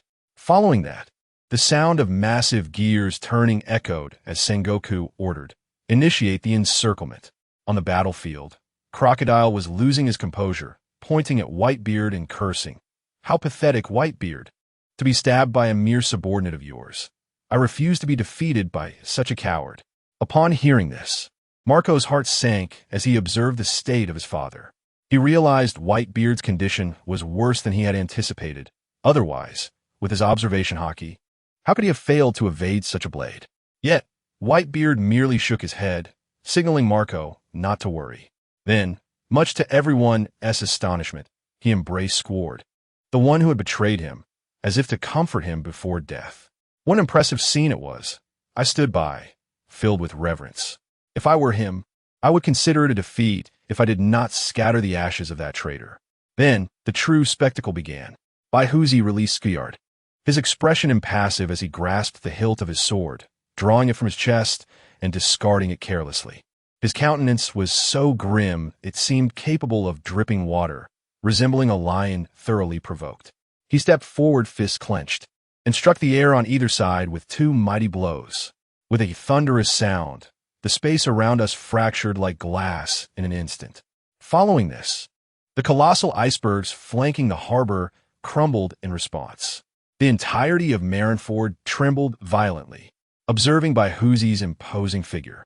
I mused that Akainu's actions were a classic case of inadvertently empowering the enemy with his wrath.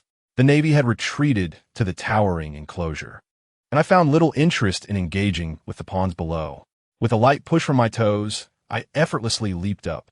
As I steadied myself, a line of guns was aimed directly at me. I kindly advised them against firing, warning that it would lead to death.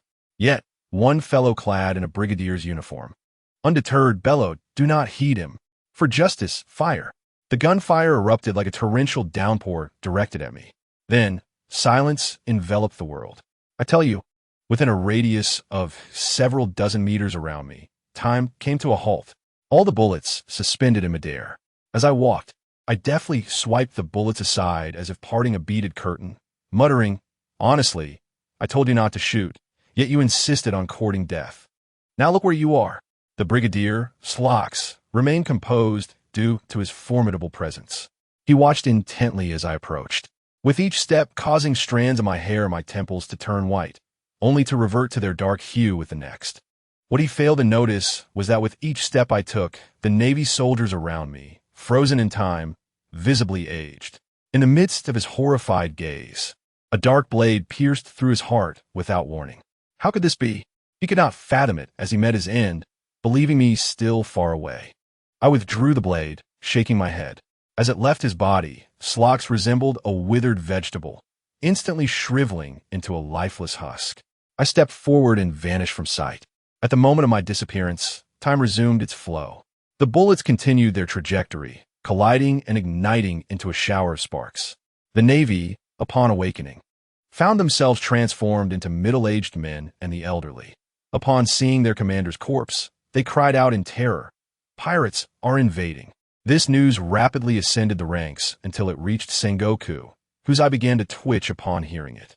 It was now irrefutably confirmed. I was indeed that child. Despite the headache, Baihuzi was now in a complete frenzy. He cleaved through a giant admiral with a single stroke and then astonishingly discarded his naginata. Grasping the air before him with both hands, he tore it apart with a violent motion. In the next moment, the entire world tilted. The earth, structures, and sea all appeared to bend, as if being twisted, creating an extraordinarily dramatic scene. I contemplated retreating to a less populated area, having promised Rayleigh to minimize bloodshed. Spotting the 7 warlords, I saw it was relatively sparse, with only Moria, Mihawk, and Hancock present, so I made my way over. The moment Mihawk laid eyes on me, his eyes lit up, and he gripped the hilt of his sword.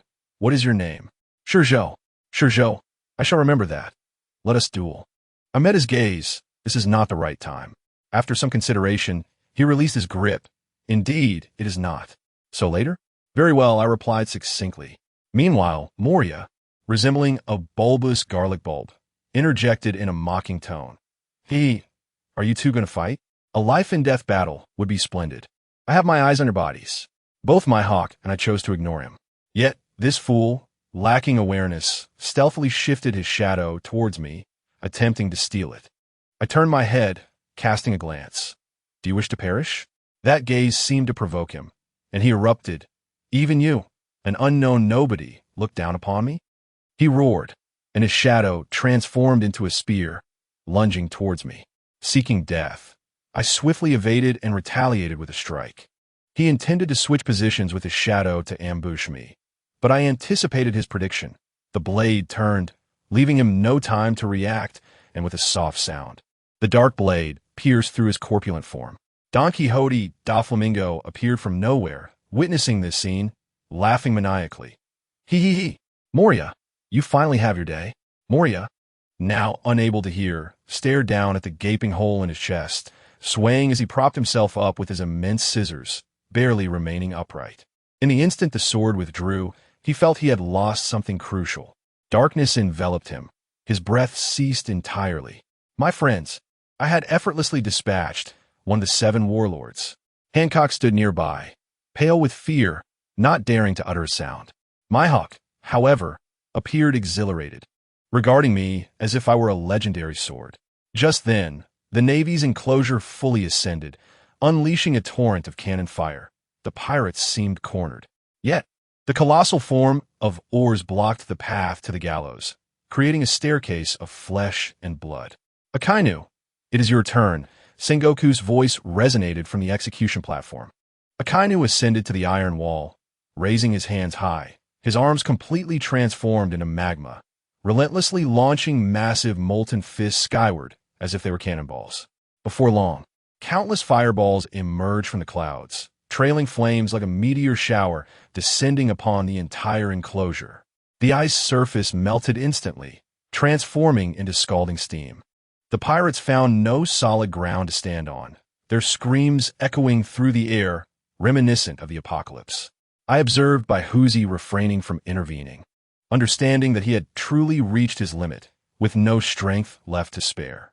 As the pirates suffered devastating losses, even the Moby Dick, emblematic of their glory, was ignited by magma, consumed entirely by flames. Baihuzi had no choice but to strike out once more, pouring all his strength into a punch against the iron wall. Yet, that reinforced wall, imbued with haki, merely left behind a massive imprint. The assault ceased. Sengoku seized a transponder snail, his voice echoing across the battlefield as he announced the immediate execution of Ace. All surviving pirates fell into despair. In front of them, The Navy had deliberately cleared a path leading directly to the gallows. Everyone understood that this was a trap leading to death. In that moment, hesitation swept over them. Ace. The utterance of those two syllables caused Luffy to lose all sense of reason. Regardless of whether the path ahead was lined with mountains of blades or seas of fire, he had only Ace on his mind, and without hesitation, he charged forward. What a remarkable fellow he was. The pirates, who had nearly been shattered, saw his reckless figure and immediately surged forward as if invigorated by a potent elixir, all of them shouting as they followed him onward. Yet, the issue remained. What use was courage alone? The Navy had long prepared a banquet of slaughter, and cannonballs fell like rain, not to mention Akainu, who relentlessly bombarded with molten fists. This spectacle delighted Doflamingo immensely, standing high above with arms spread wide, laughing uncontrollably, his twisted expression beyond comprehension. I assure you, this live broadcast was far more captivating than anything I would watch in 2025. Hancock was in a state of frenzy, yet she understood that rushing in would be futile, serving no purpose. I watched Luffy closely. Sure enough, after only a few steps, he was struck by a cannonball, tumbling into a massive ice pit, disappearing from sight. I thought to myself, this is a disaster. The script is wrong. My hand had already reached for the hilt of my sword, contemplating whether it was my turn to act.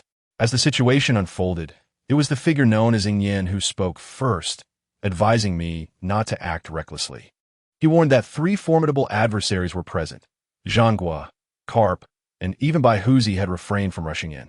If you go, it would merely be a sacrifice. Upon hearing this, Duo Fu Lan Minggu was utterly bewildered. What is this? Is he also here to rescue AIC? Then why was he so eager to slay Baihuzi earlier? I chose to disregard their chatter, for I was aware that the crux of the matter lay with the protagonist. Only Luffy, the favored child of this world, with his extraordinary lineage and connections, could hope to save someone under Carp's iron fist. In a moment of unexpected action, just as everyone had resigned themselves to despair, Jean Ping sprang into action.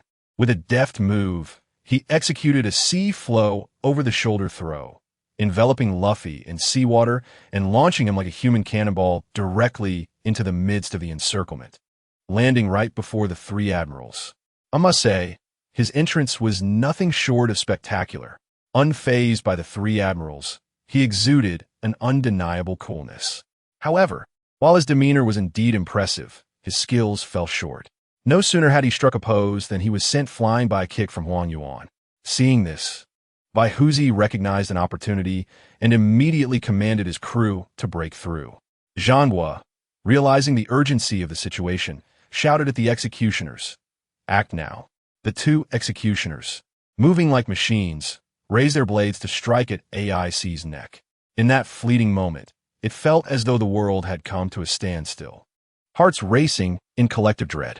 Just as the blades were poised to sever AIC's life, a shadow darted onto the execution platform below. With a commanding voice, he called out, "Stop!" And just like that, the world seemed to hit the pause button. The executioners and the surrounding navy were frozen in place. In an instant, the blades flashed, and before one could blink, the executioners disintegrated into pixels, scattered by the wind. The sound of the executioner's blades clattering to the ground ignited chaos across the battlefield. All eyes widened in disbelief as they fixated on the sudden appearance of the man known as ShiZhou. Duo Fu Lanming Ge's smile vanished entirely, and even Luffy, bracing himself, was taken aback. Wasn't this the formidable figure he had encountered in the bar? Zhangguo, his pupils narrowing to pinpricks, realized that the worst possible variable had materialized. He glared at ShiZhou, nearly grinding his teeth as he asked, "Are you certain you wish to reveal your identity here?" "Reveal?" ShiZhou chuckled. "It seems you've deduced who I am. Has the world government caught wind of this? Is CP0 on their way?" I must tell you, ShiZhou had no intention of acting so soon. He merely wished to wait until Luffy had completed his rescue, then intervene with a light touch to stall Akainu. However, witnessing AIC's impending doom, and with Crocodile's reinforcements yet to arrive, he had no choice but to act himself. Zhangguo bellowed a name. "Kid! Kid! So it's you!" Duo Fu Lanming Gu exclaimed, realization dawning upon him. These two words elicited no reaction among the pirates, but sent shockwaves through the higher echelons of the Navy. The faces of the vice admirals turned pale, and the expressions of the three admirals shifted from spectators to a state of maximum alertness. ShiZhou cast a glance at the three admirals and grinned. "I advise you not to move. While I promised Rayleigh to avoid unnecessary bloodshed, it does not mean I am incapable of taking lives." Then he turned his gaze to Zhonghua. "So, Mr. Zhonghua, now that I have revealed myself, would you kindly consider releasing AIC?" Zhonghua's eye twitched furiously, thinking to himself, "What face do you have? Do you believe yourself to be Shanks?" Before he could respond, Akainu erupted. "Impossible. Justice will never bow to pirates." His fury was palpable, akin to an active volcano. The members of the Whitebeard pirates were left in utter confusion. This man had slaughtered many of their comrades and was now saving AIC. Was he friend or foe? Nevertheless, Baihuzi, an experienced veteran, quickly assessed the disarray among the Navy and shouted, "Now's our chance. Everyone, charge!" In an instant, the pirates surged forward, driven by determination. Zhonghua, veins bulging with rage, still maintained his composure, ordering all ordinary Navy personnel retreat. This battlefield is no longer safe for you. Naturally, with it being capable of annihilating them in an instant, who would remain? At that moment, within Marineford, a group clad in black suits and white masks hurriedly approached. The leader, devoid of a mask, wore a stoic expression, yet his eyes glinted like a wolf, both warm and cold. He traced a scar on his temple, murmuring, "Kid." The scene shifted back 13 years to uncover the deep-seated enmity between ShiZhou and the head of CP0, Che Airman. In the gladiatorial arena of Mariehua, a bloodied child emerged from the depths of hell, brandishing a dripping dagger. Standing at the entrance was none other than Che Airman. He inquired, "Are they all dead?" The child grinned wickedly. "What do you think?" Che Airman perceived the child as a grave threat, not solely for his ability to rise from the depths of hell, but because he relished the chaos, killing with the same indifference one might feel when crushing an ant, emotionlessly, yet exuding a twisted delight. He was a demon clad in human skin. The child, upon hearing this, erupted in laughter, shaking with mirth, then suddenly fixed his gaze on Che Airman. "If I am a demon, then what are those gluttonous celestial dragons watching from the sidelines?" Che Airman felt a jolt of fear within, remaining silent, for he himself was one of them, a manager of the arena. The child, perceiving his hesitation as an opportunity to regain his strength, transformed into a swift S-shaped shadow and lunged forward. Che Airman activated his observation haki, anticipating the child's movement, and thrust a spear towards him, piercing through him with a sickening sound. Yet the child, undeterred by the spear protruding from his abdomen, slid down the shaft until he stood before Che Airman. Che Airman attempted to withdraw the spear, but found himself unable to move. Time itself had frozen. Terrified, Che Airman hastily coated his head with all his haki. Indeed, the child's dagger struck true against his temple. The child, relentless, braced his feet against Che Airman's chest, wielding the dagger as he unleashed a flurry of strikes. Clang, clang, clang. Finally, with a crack, his defenses shattered. In that instant, as the dagger pierced through, Che Airman's mind froze. Just as he was about to be eliminated, reinforcements arrived.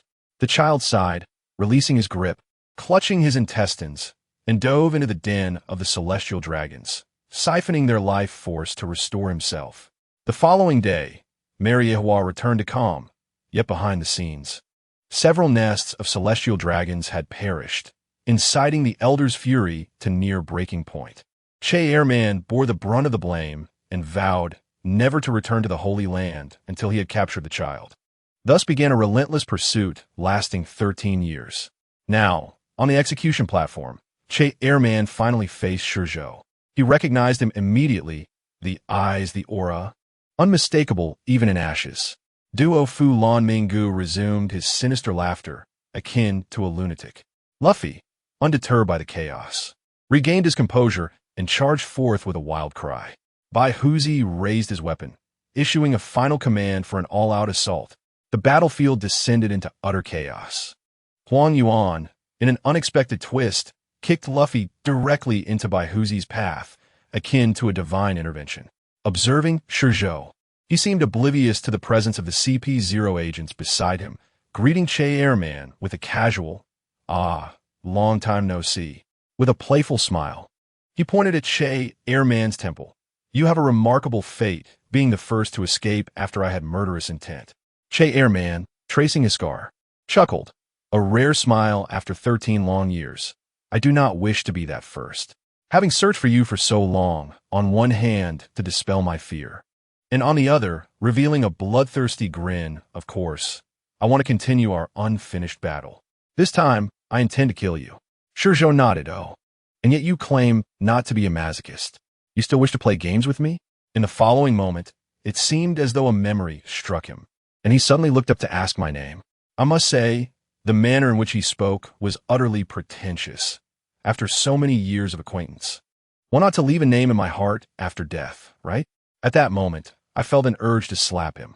Who has to say who will die first? Nevertheless, I revealed my name to him. And guess what? He reciprocated with his full name, Yzambelong V. Kierman. Upon hearing that surname, my brain nearly overheated. Yzambelong? Isn't that the surname of that bald fellow among the 5 elders? I immediately inquired, "Are you a celestial dragon?" He, quite brazenly, nodded in acknowledgement, claiming it was thanks to me that he had returned home just once in all these years.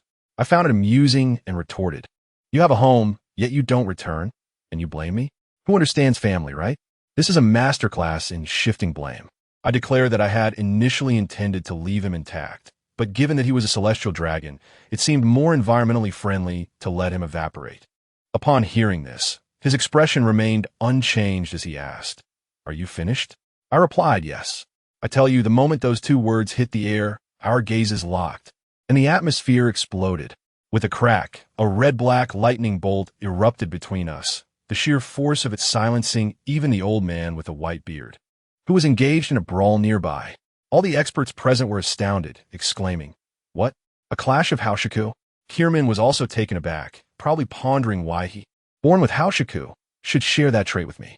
Why? Simply because I am a chosen worker. If you're not convinced, keep it to yourself. As the intensity of the clash dissipated, the CP0 members around us lunged at me like rabid dogs. Just as I parried a blade coming from my right, a fist wrapped in haki arrived from the left. I countered with a punch, the impact resonating through my arm. But that wasn't the end.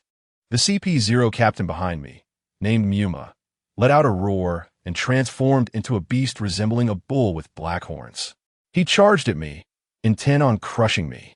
Meanwhile, directly in front of me, Kierman was not idle. His muscles bulged, his upper body expanding dramatically as his clothes tore apart. His skin bore black spiral tattoos, and his head transformed into a tiger's, wreathed in black flames. His weapon ignited with dark fire, and his aura shifted entirely. Who understands? This guy was practically cosplaying as the White Tiger God. He propelled himself off the ground, like an arrow released from a bow, thrusting his gun towards me. Everything unfolded as if someone had pressed the fast-forward button. My situation was dire, trapped between foes with no escape, facing the bullhorns and the fierce gunfire. It was a lethal trap. All eyes were on me, eager to witness my demise. Yet, I must say, in moments like these, I am filled with exhilaration. My right hand flicked the blade, deflecting the monkey S attack, and as my body leaned forward, I kicked back with my left leg, colliding with the bull S horns. Simultaneously, I spun my knife, the tip clashing precisely with Kierman S gun. The sensation was akin to being crushed between 2 mountains. A sweetness filled my throat, and I spat out a mouthful of blood. Seeing my injury, the monkey S eyes turned red, and he raised his blade to strike at my neck, his expression practically screaming, "You are doomed." But little did he know I was waiting for him. Among them, he possessed the least strength, making him my key to breaking free. I shot Kierman a mocking grin, then reversed my grip on the knife, disregarding his gun, and thrust it into the monkey's body with a swift motion. Almost simultaneously, Kierman S gun struck, shattering the hockey shield over my chest with a deafening crack. I could hear the sound of my own teeth grinding. The long gun pierced through my chest, emerging from my back. The black flames immediately engulfed me. Everyone believed I was finished, and the likes of Sengoku and Garp breathed a sigh of relief, turning to deal with the white-bearded man. But they were unaware that I had executed a little cybernetic ascension. Who says the heart must be on the left? I had long since relocated mine to the right. Kierman, realizing he had struck me, attempted to withdraw his gun. I seized the long gun embedded in my body. When he couldn't pull it out, he decisively abandoned it and fled. Standing amidst the black flames, I forcefully yanked the spear from my body and discarded it. Then, I slowly extracted my knife from the monkey's body. The visual was astounding. With each inch the blade withdrew, the monkey's form disintegrated, while my chest wound restored itself in reverse. Once the knife was fully withdrawn, the monkey collapsed, and I was left unscathed, my clothes restored. I raised my hand and cleaved through the black flames, emerging to witness the astonished expressions of Kierman and his companions. The satisfaction was overwhelming. I flashed him a smile. It seems, after all these years, you are not so remarkable. He stared intently at my unscathed chest, questioning what abilities I still possessed. I pondered and then grinned at him. Not telling you. I glanced at the execution platform, where Ace was again being threatened by two executioners with blades at his throat. Sighing, I thought the inertia of history was too strong. Even with my intervention, things remained unchanged. Well, the rest was up to you, Straw Hat. If you truly are the protagonist, go and alter your fate. Just as this thought crossed my mind, a heart-wrenching scream echoed across the battlefield. Ace. Goodness, I didn't even need to look to know that the protagonist had arrived. And let me tell you, the scene was extraordinary. With a buzzing sound, an invisible wave of energy erupted from Luffy at its center, instantly shattering the silence of the battlefield. As if someone had pressed the pause button, both Marines and pirates fell in droves, collapsing like a line of dominoes, foaming at the mouth and losing consciousness. Incredible. The purity of this Haoshiku was astounding. Sengoku's jaw nearly dropped in astonishment, and the three admirals appeared utterly bewildered. Kizu's usually stoic expression faltered. His lips pursed as if to hold a bottle of oil. They must have been thinking, who is this kid? Where did this monster come from? The strength of his Haoshiku rivaled that of the four emperors. Whitebeard's eyes lit up, his gaze reminiscent of seeing a young Roger. Without hesitation, he commanded all his sons, everyone, at all costs, protect Straw Hat Luffy. I tell you, Whitebeard was all in. He staked the entire future of his pirate crew on this reckless youth. He stood there, the biggest target, drawing all fire toward himself. The Marines, of course, were not willing to let this happen. The three admirals immediately shouted for someone to intercept Luffy. The battlefield erupted into chaos once more. Observing this, I realized it was futile to engage in a pointless debate with these CP0 old-timers. The main quest lay ahead. I licked my lips, turned, and slid into the throng of people. Who understands? This was a sumptuous banquet of supreme hockey, and finally, the time had come for me to partake. The CP0 leader, Kierman, upon seeing my escape, panicked and bellowed after me. Pursue. Don't let him get away. Obviously, I wouldn't allow you to catch up. Bursting into the crowd, I was like a dragon returning to the sea, slashing at anyone in my path, be they Marine or pirate. If they bore hockey, they were my experience points. Sengoku, observing from the execution platform, must have been bewildered, thinking about where this fierce individual had emerged from, having been pierced through the chest by a spear, yet remaining unscathed. This was simply unscientific. On the other side, Luffy, sheltered by the Revolutionary Army and pirates, advanced with unstoppable momentum, nearing the execution platform. As expected, his grandfather, Carp, blocked his path. The two exchanged a blow, but Carp ultimately relented, sent flying by a single punch. Seeing that Luffy was almost within reach of Ace, Sengoku grew anxious and decided to abandon pretense. With a mighty roar, golden light erupted from his body, and a colossal golden Buddha, towering several meters high, rose from the ground. Sengoku the Buddha had arrived. However, before Sengoku could make a move, that sly yellow ape from a distance pouted and unleashed a laser beam that shattered the key Luffy held to rescue Ace. I thought to myself, so you want to play hardball? Meanwhile, as all eyes were fixed on the execution platform, I welcomed my VIP suite. Shareman, using black flames, drew a circle around me, trapping me with a handful of Marines. Pirates and their CP0 agents. The fiery wall turned to ash upon contact, ensuring no one could escape. This time, I wondered where you would run. Shareman casually tossed aside a charred corpse, his eyes glowing red as he fixed his gaze on me. I twisted my neck and glanced at the wound on his chest. Remarkably, the injury I had inflicted earlier had already healed. Ah, the benefits of consuming a divine fruit are indeed remarkable.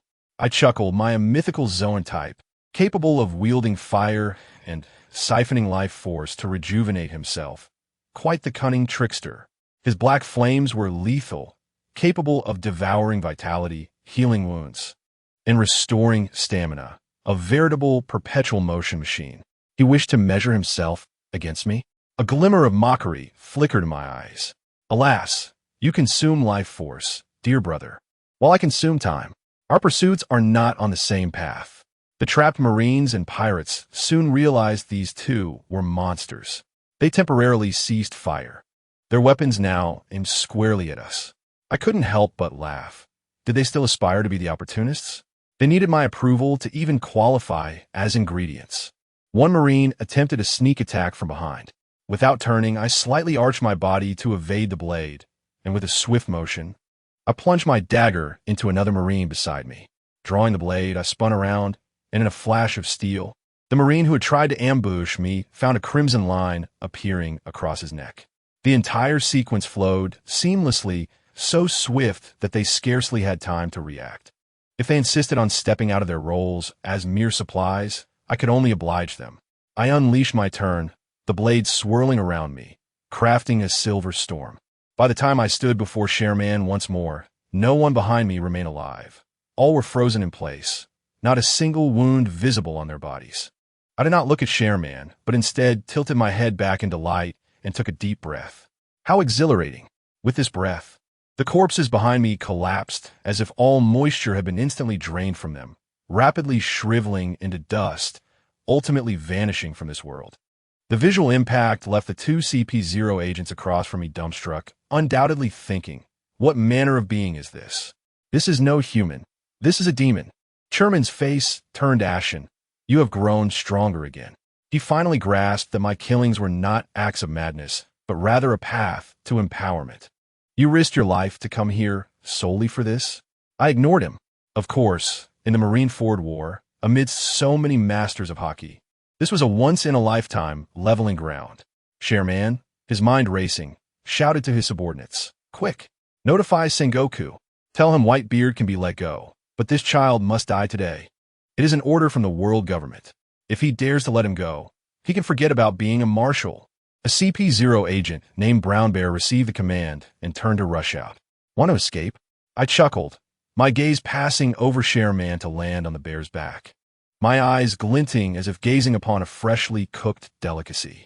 Did my experience pack think it could leave without my consent? I told you, I absorb hockey not merely to replenish my energy, but to upgrade my equipment. Understand? I forge my hockey into tempered steel, using theirs as a hammer. With each absorption, my body grows stronger, creating a perfect cycle. I was on the verge of breaking through my limits. How could I allow this opportunity to slip away? I flashed forward, charging at the bear. Shareman reacted quickly, anticipating my position, and thrust his spear towards my midsection, its tip entwined with black flames and hockey, aiming to pierce me. But he was mistaken. Just as his spear was about to connect, I subtly slowed the flow of time in our little space by a fraction of a second. With that, the outcome was decided. His spear slowed, but I did not. I flickered past his spear, and in the next moment, I found myself behind the brown bear. Watch out! Sherman's shout barely escaped his lips. Too late. With a swift thrust, my blade pierced the bear's back, emerging from his abdomen. In that instant, he became frozen in time. His thoughts, actions, everything halted at the moment the blade entered his body. Shareman and the other CP0 agent looked on with eyes wide in disbelief. I stood atop the brown bear's back, slowly withdrawing my blade. With each inch I pulled it out, a few strands of white hair turned black, and my aura surged. When my blade finally left his body, a terrifying wave of energy erupted from me, rippling, through the surrounding space. Ah, how satisfying. I exhaled deeply, every cell in my body rejoicing. The bottleneck was shattered. From this day forward, ShiZhou, would truly stand at the pinnacle of this world. ShareMan realized he could not stop me and ordered his last subordinate to flee and deliver the message. I lowered my gaze at the fleeing CP0, ready to pursue him. Suddenly, a loud crack echoed, and the entire Marineford began to tremble violently, the earth shaking beneath us. I immediately used Shave to flash to the edge of the firewall, slicing open a path. "Want to escape, child?" Sherman's voice echoed behind me. "You will not go anywhere until I've given my orders." I ignored him, for a resounding voice, tinged with a hint of tragedy, reverberated across the battlefield. "I am the remnant of an era. In this new age, there is no ship that can carry me." It was Whitebeard. I instantly recognized that the old man intended to lay down his life here. No, I had to intervene. Some things could not be allowed to unfold as they did in the original tale. With a push of my right foot, I surged forward like a bolt from crossbow. ShareMan attempted to intercept me with his spear from the side, but I effortlessly deflected it with my blade. "Just you?" I shot him a sidelong glance, questioning whether he could truly stop me. If he could or not, only trying would reveal the truth. As I spoke, ShareMan clasped his hands, and the surrounding sea of black flames erupted, transforming into countless flaming spears that rained down upon me, engulfing me in an instant. The world plunged into an impenetrable darkness. I couldn't help but laugh. Did he truly believe this spectacle could confine me? I tell you, that man, ShareMan, his eyes gleaming with red light, said to me, "I know I cannot confine you, but delaying you for a few seconds will suffice." What a formidable opponent. The clash of our conquerors' hockey resonated with a thunderous boom that echoed across the battlefield. The black flame spheres surrounding us swelled and contracted like a heartbeat before bursting apart. The shockwave, accompanied by arcs of crimson lightning, swept through everything in its path. Akin to a tempest, I could sense that below the execution platform, Sengoku and Karp, those two old men, had shifted their gazes from Whitebeard to me. Their expressions filled with astonishment as they pondered. What on earth has happened? How has this child suddenly become so powerful? Has he activated some hidden potential? As the two were momentarily bewildered, a man clad in a suit, the CP0 officer known as Muma, suddenly descended before Sengoku, issuing commands with an air of authority reminiscent of a boss reprimanding an intern. "Sengoku, enough of that trivial nonsense. Now, immediately, take your men and join me in focusing our fire on that child." Sengoku's expression darkened, pondering. "Who do you think you are? Since when does the fleet admiral take orders from you?" However, the suited man dropped a bombshell. "This is the command of Lord Izambalin v. ShareMan." Upon hearing the name associated with the celestial dragons, Sengoku was left stunned. The man further clarified that the full name was indeed Lord Izambalin v. ShareMan, the financial war deity among the Gorosei, from the illustrious Izambalin family. Anyone aware of this understood the formidable backing he possessed. Sengoku was rendered speechless, massaging his temples, knowing he was in over his head.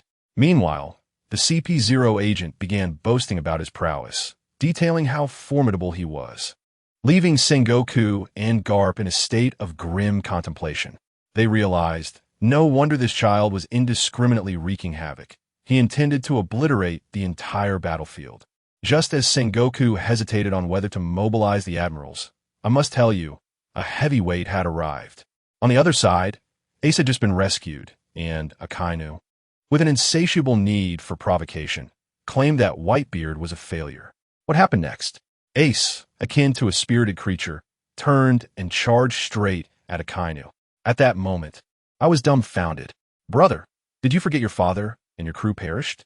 By turning back, weren't you making them all look like fools?" As expected, the clash of the Marimara no Mi against the Magu Magu no Mi was nothing short of a catastrophic mismatch.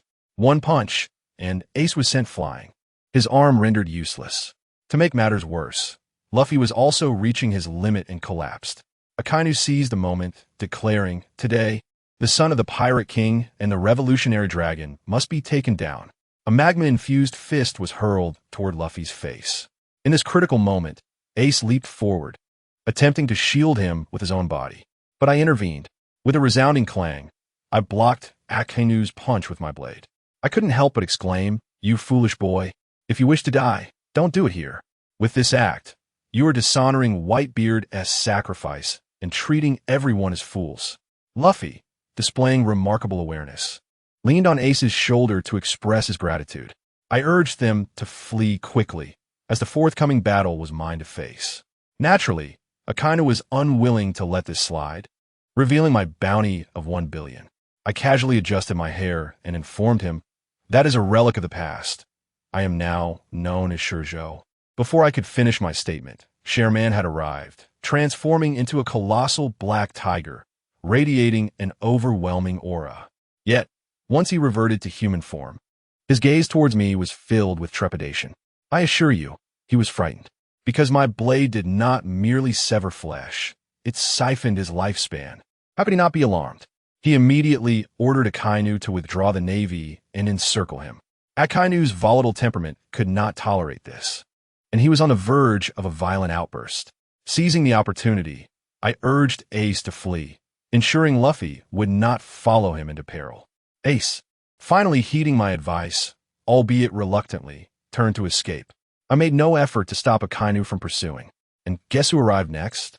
Whitebeard. The old man teleported directly behind Akainu, delivering a punch that sent him crashing into the ground. The spectacle was nothing short of breathtaking. Whitebeard was in his prime, unleashing his full might, relentlessly battering Akainu, nearly demolishing the entirety of Marineford. Ultimately, Whitebeard capitalized on an opportunity, delivering a power-packed tremor punch that nearly shattered Akainu's kidneys, simultaneously cleaving the island in two. A gaping chasm emerged, perfectly segregating the Marines from the pirates. Standing on one side of the fissure, Whitebeard became the last bastion for all his sons. As everyone was captivated by this tragic yet heroic scene, to everyone's astonishment, Blackbeard arrived at the execution platform, accompanied by a cadre of monsters he had rescued from Impel Down's 6th level. Rain Shiryu was among them. The battlefield fell silent, leaving everyone in a state of shock. Ace's eyes turned red with fury, yet he was persuaded by Ivankov to keep running. Kazan, unbeknownst to me, had also arrived, joining the circle surrounding me. Sengoku was engaged in a standoff with Blackbeard, drawing the spotlight of the entire area. I seized this moment. These titans, Sengoku, Garp Kazan, and the celestial dragon Shareman, had encircled me like a steel trap. I activated a time field, and as they momentarily faltered, I swiftly slipped away. Shareman shouted frantically, "Stop him! Don't let him approach Whitebeard or the crowd." But it was too late. In a few quick steps, I positioned myself directly before Whitebeard. Shareman and Kuzan followed closely behind, only seconds behind my advance. Yet, those fleeting seconds were sufficient. I looked up at the towering figure of Whitebeard, and I must say, though he was nearing his end, I still had to greet him. I said, "Old man, may I escort you on your final journey?" To my surprise, he initially mistook my intentions for a hostile takeover, pausing momentarily before erupting in laughter. "You wish to claim my head? Then come and take it." As soon as the words left his lips, his massive blade, Joki Murakumo, descended toward me. I merely sidestepped with ease. It was straightforward, far too simple. Before his tremor fruit could create a massive crater, I activated the time field. Everything around me froze in an instant. I slid into his embrace. It was only then that a tremendous explosion reverberated through the air. Whitebeard, astonished, looked down at me, his pupils constricting to pinpoints, inquiring about my abilities. I had no time to explain. I got straight to the point. "Old man, after you landed that punch on Akainu, your body has already run dry. I understand this. The Navy understands this, and your sons know it too." I paused, then delivered a final blow. "The reason Kazuru hasn't come to collect your head is to give you dignity, allowing you to depart with some semblance of grace." Whitebeard interrupted, panting heavily. "Enough with the nonsense. What do you truly desire? Don't tell me you wish to take my head for fame. You don't need it." I nodded, raising my blade. "Indeed, I do not require that." "Why is that?" I rested the back of the blade against my left palm, the tip aimed at the gaping wound Akainu had left on his chest, drawing my right hand back. The posture resembled that of a bowstring drawn taut. Then I laughed. A loud, hearty laugh. It is for the conqueror's haki you have honed over decades. At that moment, people from all directions began to converge. Blackbeard, panicking, had his sniper Van Auger fire a shot at the back of my head. What happened? The bullet soared toward me, only to halt midair as if it had struck a jelly. Family, do you comprehend? This was an absolute display of overwhelming strength. Of course, there was a price to pay. My once raven hair now bore streaks of white at the temples, as though I had aged decades within mere moments. Whitebeard observed this with clarity, feeling as if he were submerged under the immense pressure of the ocean's depths, utterly immobilized. I leaned into Whitebeard's ear, offering him an irresistible proposition. Old man, do not resist. I assure you, I will ensure that the one who has wronged you, Blackbeard, pays for his betrayal. Did he hesitate? Perhaps, but it was unclear. His remaining strength could hardly muster the will to channel his haki. With a soft sound, the blade pierced through. It was a subtle noise, yet to everyone present, it resonated like thunder. Shareman, completely rattled, pointed at me, shouting, you. To those unaware, one might assume he was Whitebeard's son, yet despite his outcry, he dared not act. Everyone was paralyzed by my presence, standing as still as wooden posts.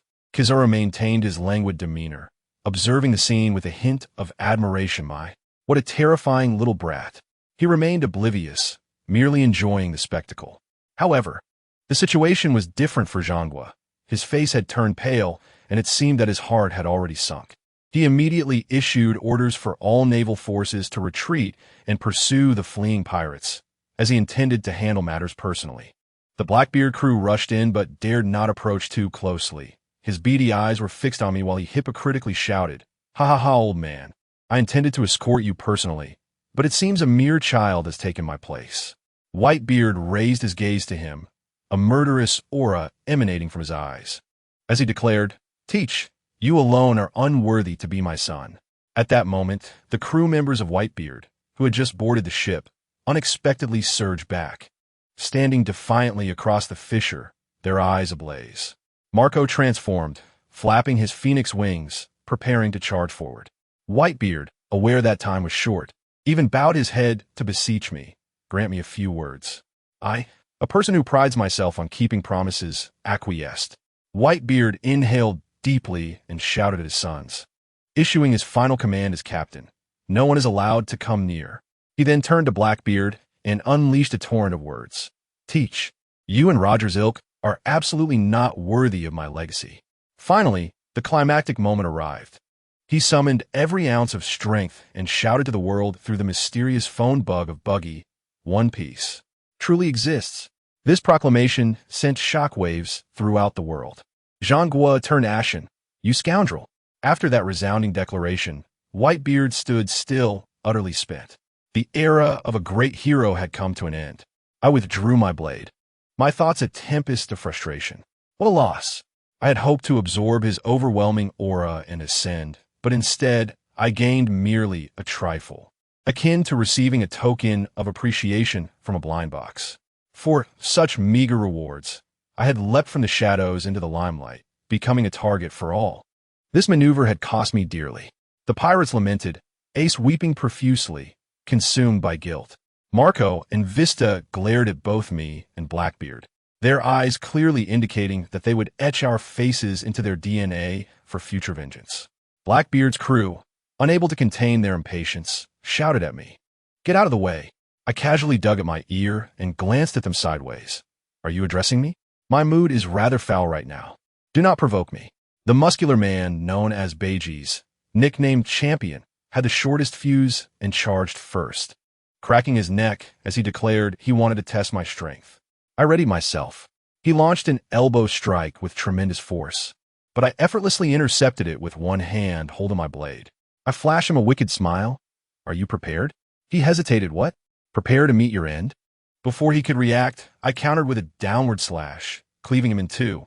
In the next instant, a gust of wind swept through, and the towering figure of the man disintegrated into sand, vanishing without a trace. Blackbeard's entire crew was left dumbfounded. Akiji and Kizaru exchanged alarmed glances and quickly retreated, citing the need to pursue the pirates, leaving the mess for Zhangguo to handle. Now, only I remained, along with Zhangguo and Carp, and of course, the celestial dragon waste known as Shareman. Zhangguo and Carp, the two old men, shed their cloaks of justice and reminisced about times long past, lamenting that it had been 22 years since they had last fought together, the last time against the Golden Lion. I could not help but chuckle, interrupting them. Are you truly prepared to act against me now? Zhangguo continued to issue threats, claiming he would not allow my escape. I laughed outright. Escape? The performance has only just begun. Why would I flee? I licked my lips, the hunger surging within me once more. I had not yet had my fill. I gestured to the body of Whitebeard behind me and glanced at Blackbeard's crew, reminding them that a group awaited the feast. Their target was indeed the warm corpse behind me. Thus, Zhangguo, should you choose to strike at me now, you would only be benefiting these people. I warned him not to send away one Whitebeard only to raise another more formidable monster in his place. With that, I abruptly turned my attention to Blackbeard. Locking eyes with him, am I not correct, Marshal D? Teach? His gaze instantly turned predatory. Of course, he was anxious. His little secrets, which he believed were perfectly concealed, have been exposed by this unknown interloper. How did you know? His voice had grown grave. I feigned deep contemplation, stroking my chin, before posing a bewildering question to all present. Did you hear that? Hear what? They looked around in confusion amidst the chaos of explosions and cries. I laid my cards on the table, pointing at Blackbeard's chest, grinning wickedly. Why, of course, I heard your heart pounding, which beats several times faster than an ordinary man's. To my delight, Blackbeard's composure shattered. At that moment, his eyes bore an intensity that nearly solidified into a lethal force. His unique constitution, which rendered him sleepless, and the secret of harboring multiple devil fruits, were his trump cards, now laid bare by my revelation. Do not let him speak again. Blackbeard roared, attack. Eliminate him. Time is of the essence. Understood, Captain. His crew reacted swiftly. The sharpshooters from Van Augur raised their weapons without hesitation, unleashing a barrage of gunfire towards me. Simultaneously, the formidable individuals just released from Impel down exchanged glances and charged at me, each harboring their own agendas. Blackbeard himself was not idle. A surge of black smoke erupted from him, enveloping the ground like a tide, aiming to ensnare me. This was the power of the Yami no Mi. Meanwhile, Zhangguo and Carp shared a horrified glance, their expressions shifting dramatically. They finally grasped the gravity of the situation. If Blackbeard were to reach Whitebeard's corpse, a monster wielding both the powers of the Yami no Mi and the Gura no Mi would emerge. Just the thought of it made Zhangguo's head spin. Damn it!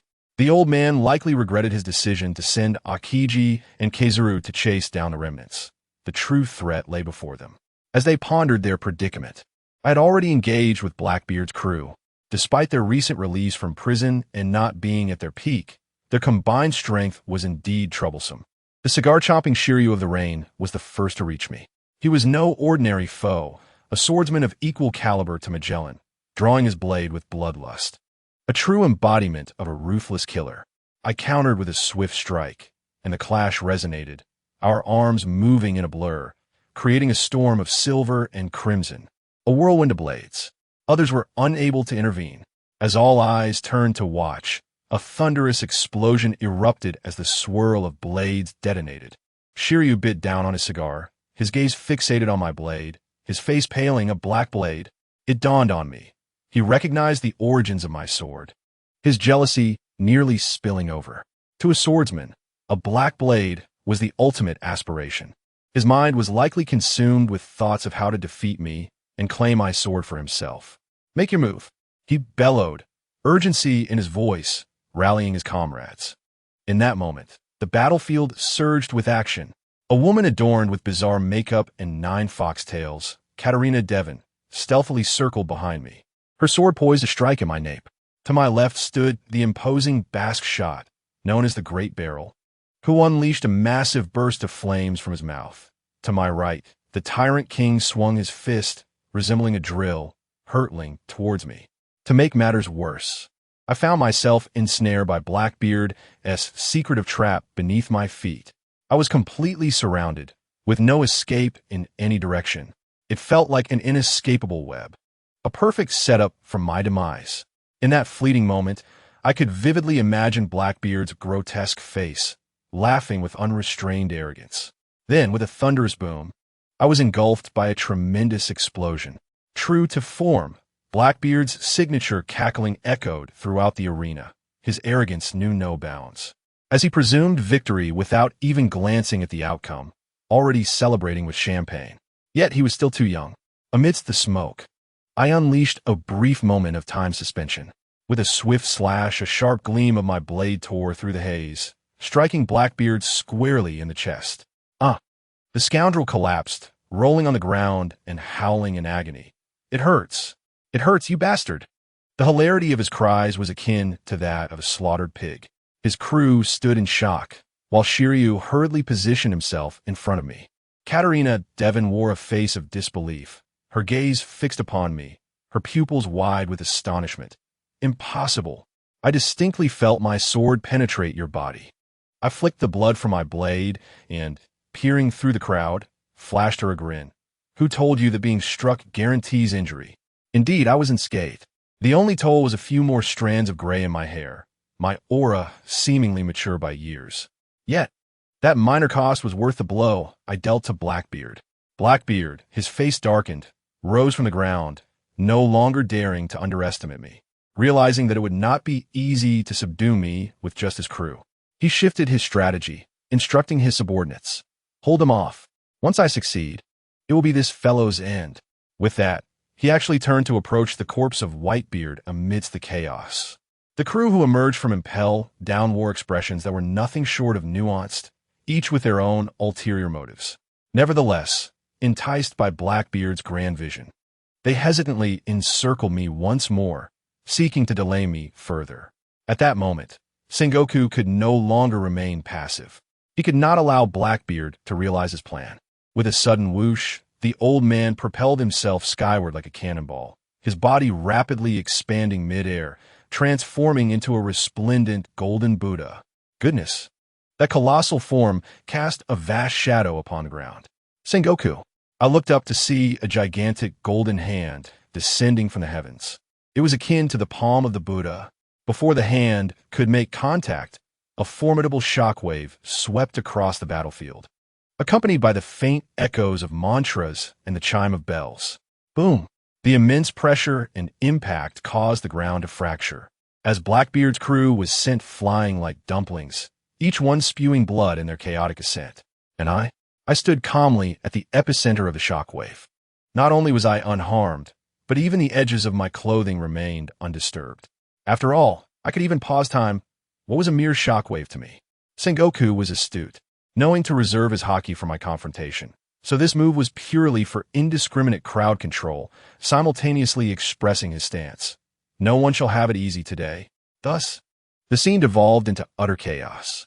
The three of us were driven by our own hidden agendas. Sengoku and Garp aimed to take down both me and Blackbeard's crew. Blackbeard's crew dreamt of eliminating me to seize the spoils. As for me, my sole objective was to ensure no one laid a hand on the old man's body. Consequently, the battlefield reached an exceedingly peculiar equilibrium, a three-way melee where none could gain the upper hand, resulting in a stalemate. Amongst us, Blackbeard was undoubtedly the most anxious, his face darkening with every passing moment. Just as he was about to explode with rage, one of his subordinates, Lafitte, came crashing down from above, landing right at his feet with a resounding thud. I must say, this fellow usually presented himself with the poise of a medieval nobleman. Yet now, his hat was in tatters, his hair a chaotic mess, and blood mixed with lipstick smeared across his face, rendering him utterly disheveled. Leaning on a cane, he shakily stood and uttered to Blackbeard's towering figure, "Captain, we can't hold on any longer. We must flee." Upon hearing this, Blackbeard's heart sank. He was well aware that it was time to retreat. How long had Whitebeard been dead? If they delayed any further, they wouldn't just miss the fruit, they'd be left with nothing. Especially with that monster named ShiZhou around. It was a nightmare. The second casualty on their side had been the colossal battleship San Juan Wolf. Who could fathom it? A giant like that, akin to a small mountain, was effortlessly turned into a desiccated corpse by ShiZhou's mere flick of his blade. This was no longer mere combat. It was a dimensional slaughter. With such a reaper looming before them, and Garp and Sengoku ramping up the intensity, did they dare approach Whitebeard's corpse? That was nothing but a pipe dream. Blackbeard's fury was palpable. Just as victory was within reach, a wrench had been thrown into his plans by an unforeseen adversary. Gritting his teeth, he cast one last resentful glare at Whitebeard's corpse, his eyes brimming with unquenched ambition. Yet, he was a cunning rogue, not a fool. Weighing the risks, he steeled himself and turned to flee. As for the temporary workers pulled from impelled down, like ShiZhou, well, they were on their own. This was pure plastic brotherhood at its finest. When disaster struck, each would fend for themselves. Blackbeard's betrayal of his comrades was swift and devoid of remorse. But I tell you, just as Blackbeard and his crew were about to make their escape, a heart-wrenching scream echoed across the battlefield. Goodness! That voice seemed to possess magical power, freezing the frenzied chaos for several seconds. Everyone stood bewildered. Who was it? I squinted to see, and it was none other than the pink-haired Marine, Kobe. This lad, in a moment of madness, spread his arms wide, shielding Akainu, imploring everyone to cease hostilities. Akainu's expression darkened, his brow furrowed like a knot, pondering who this cowardly deserter thought he was. He glared at Kobe, his gaze akin to one reserved for the dead. Do you even know what you're doing? Kobe simply cried, unable to articulate a word. Akainu's patience wore thin as he raised his magma-infused fist. The Navy has no place for cowards like you. With that, he swung down towards Kobe's head. It was over. The lad was doomed, or so I thought. Kobe himself shut his eyes in resignation. However, at that critical moment, a red figure appeared before Kobe as if by teleportation. With a sharp clang, an ordinary Western sword effortlessly intercepted Akainu's molten fist. The newcomer, sporting red hair and a distinctive scar across his face, turned and smiled gently at Kobe. Well done, young Marine. Those few seconds you wagered with your life have altered the fate of the world. The crowd erupted in chaos. The Navy's jaws nearly hit the ground, while ShiZhou, who had previously been nonchalant, found himself suddenly disarmed by Ben Beckman, the first mate of the red-haired pirates, who swiftly pointed his gun at him, compelling ShiZhou to raise his hands and surrender, his expression one of sheer astonishment. Red-haired Shanks. Why was one of the four emperors here? Hadn't he been battling Kaido in the New World just yesterday? How could he arrive here so swiftly? Upon sighting Shanks, Old Man Carp's fists cracked ominously. It was this scoundrel who had led his grandson astray down the treacherous path of piracy. Meanwhile, Blackbeard, who had initially intended to flee, upon seeing Shanks, not only refrained from retreating, but instead chuckled maniacally as he returned. He recognized that a savior had arrived, signaling the cessation of this conflict. The group of temporary workers recently sold off by ShiZhou, though cursing inwardly, had no choice but to rejoin Blackbeard, for in such dire circumstances, unity was essential for survival. At that moment, an even more absurd scene unfolded. The red-nosed clown Buggy, seemingly materializing from thin air, appeared with only his upper body, and with a loud cry, lunged at Shanks, seizing him by the collar. "Shanks, you scoundrel! How dare you show your face before me?" Shanks, taken aback for a moment, quickly responded with a smile. "Oh, is that you, Buggy? It's been over 20 years, hasn't it?" Buggy erupted in anger, pointing at his own nose and vehemently accusing Shanks of being the reason his treasure map had gone missing, leading to his own demise as a landlubber. Spittle flew on his Shanks's face as he ranted. The prisoners who had escaped from impelled down behind him fell to their knees, tears streaming down their faces, chanting, "Captain Buggy, daring to confront an emperor face to face. We are with you to the end." I could hardly bear to witness such a spectacle. Were these individuals truly bereft of reason? Shanks, unfazed, merely observed Buggy's antics with a bemused smile. Once Buggy vented his frustrations, he regained his composure, realizing he had nothing to fear with Shanks in his presence. Thus, he retreated among his followers, relishing their adoration. Shanks paid no further attention to this motley crew, instead striding towards the center of the battlefield. Passing by Marco, he simply uttered, "Stand down, no more fighting." Then, before the eyes of all the Navy, he ascended the plaza, unsheathing his beloved sword Griffin, surveying the crowd.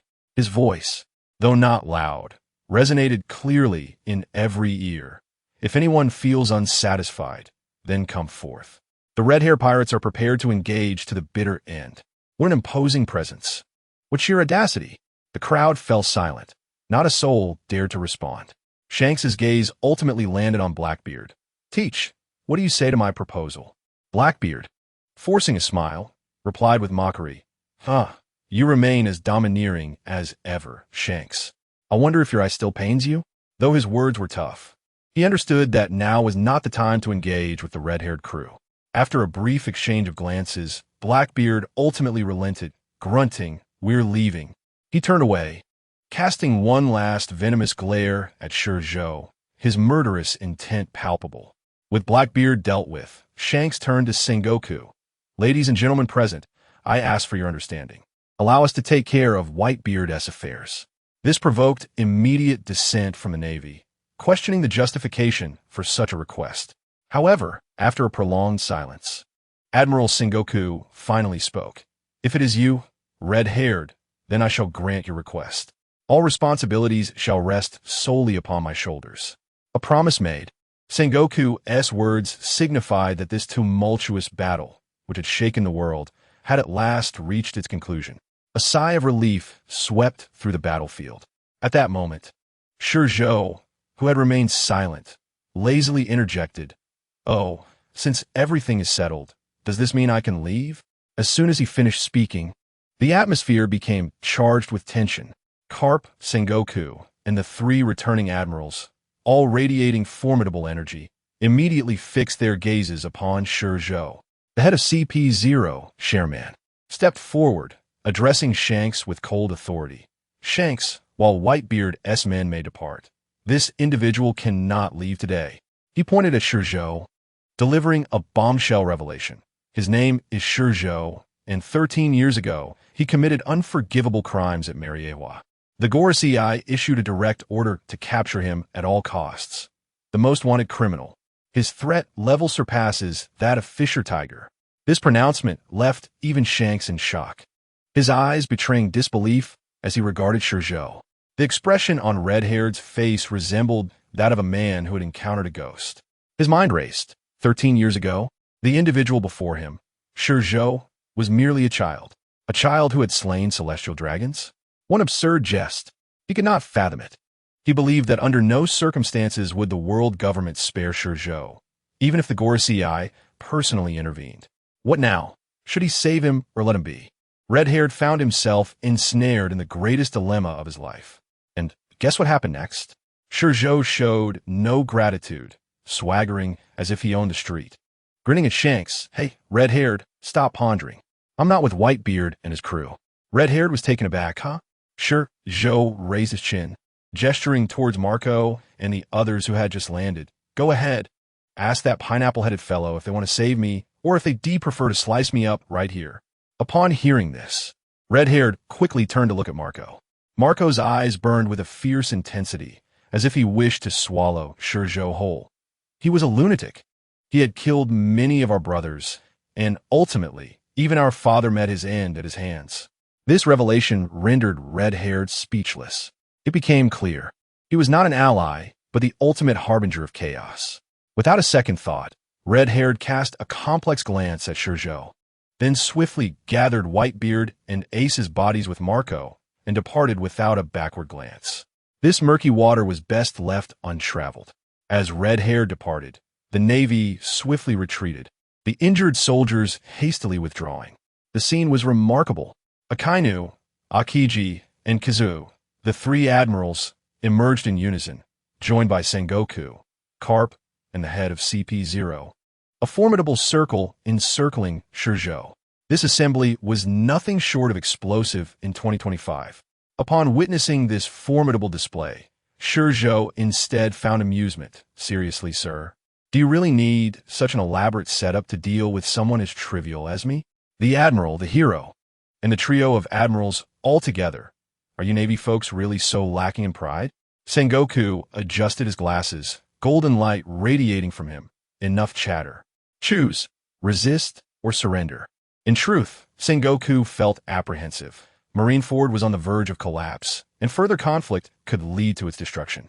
Moreover, the Gorosei had covertly instructed him to capture ShiZhou alive. Capturing someone alive was infinitely more challenging than simply eliminating them. Surrender? ShiZhou laughed maniacally at the suggestion. You mean to take me back to Mariehua to serve as a slave for those fat pigs? Or perhaps you wish to send me to those deranged scientists as a test subject? He continued, his tone shifting dangerously. Retire in peace, old man. And don't come out flaunting your age. Be wary, lest you follow in Whitebeard's footsteps. This statement sent the three admirals into a frenzy. Akiji maintained his usual composure. Oh, how frightening. Akainu, half engulfed in magma, seethed. I'm still not pleased that Ace is gone. You dare challenge me? You're courting death. Akiji stepped forward. Icy air radiating from him. Carp-sensei, Sengoku-sensei. Let us younger generation take the lead. Wow, the three admirals, how intimidating. ShiZhou taunted, yet his grip on the sword remained steady. The purplish-red haki surged around him, arcs of electricity crackling forth, and without hesitation, he swung his blade toward Akiji. The slash transformed into a shadow that threatened to cleave Marineford in two. This strike left not only the Navy president in shock, but even Shanks and Mihawk, who had just boarded, were rendered speechless. Shanks stood frozen, realization dawning upon him. Indeed, it was hockey surrounding this individual, a true monstrosity. I must tell you, the devastation wrought by that strike was nothing short of cataclysmic. In just over a minute, the entire naval headquarters was transformed into a colossal crater. As the smoke and dust cleared, Sengoku and his companions stood bewildered at the edge of the pit, their expressions a mixture of confusion and concern. Where had he gone? Was he dead? The uncertainty lingered, particularly regarding ShiZhou, who possessed a revival ability, leaving everyone hesitant to draw conclusions. Carp, bold as ever, wasted no time and leaped into the abyss. To his astonishment, the bottom of the pit lay in eerie silence, devoid of even the smallest creatures, as if all life had been utterly drained away. Puzzled, he noticed an unsettling detail. The soil at the pit's base harbored no trace of vitality, as if it had been completely siphoned by some unseen force. He promptly called Sengoku and the others down. Upon landing, Sengoku transformed into a radiant Buddha form, illuminating the darkness. They soon discerned a shallow depression in the center of the pit, leading to a fist-sized black hole. The fellow had indeed survived. Sengoku gritted his teeth. The CP-0 leader, Chairman Shearman, joined them, and with a single punch, he shattered the small opening and charged inside, urging haste. That fellow had utilized his powers. He must be in a weakened state and could not be allowed to escape. However, as they ventured into the depths, they were met with a labyrinthine network of tunnels, resembling a spider's lair, intricate and sprawling. Clearly, ShiZhou had prepared for this eventuality.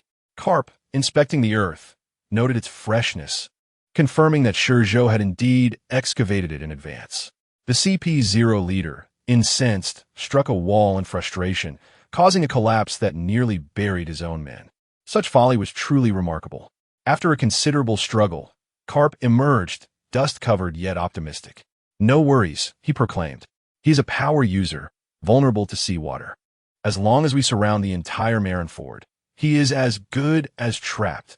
Yet the CP-0 leader casually remarked, "Oh, I forgot to mention, he is not a power user." Shock rippled through Sengoku and Carp, their expressions akin to the sky falling upon them.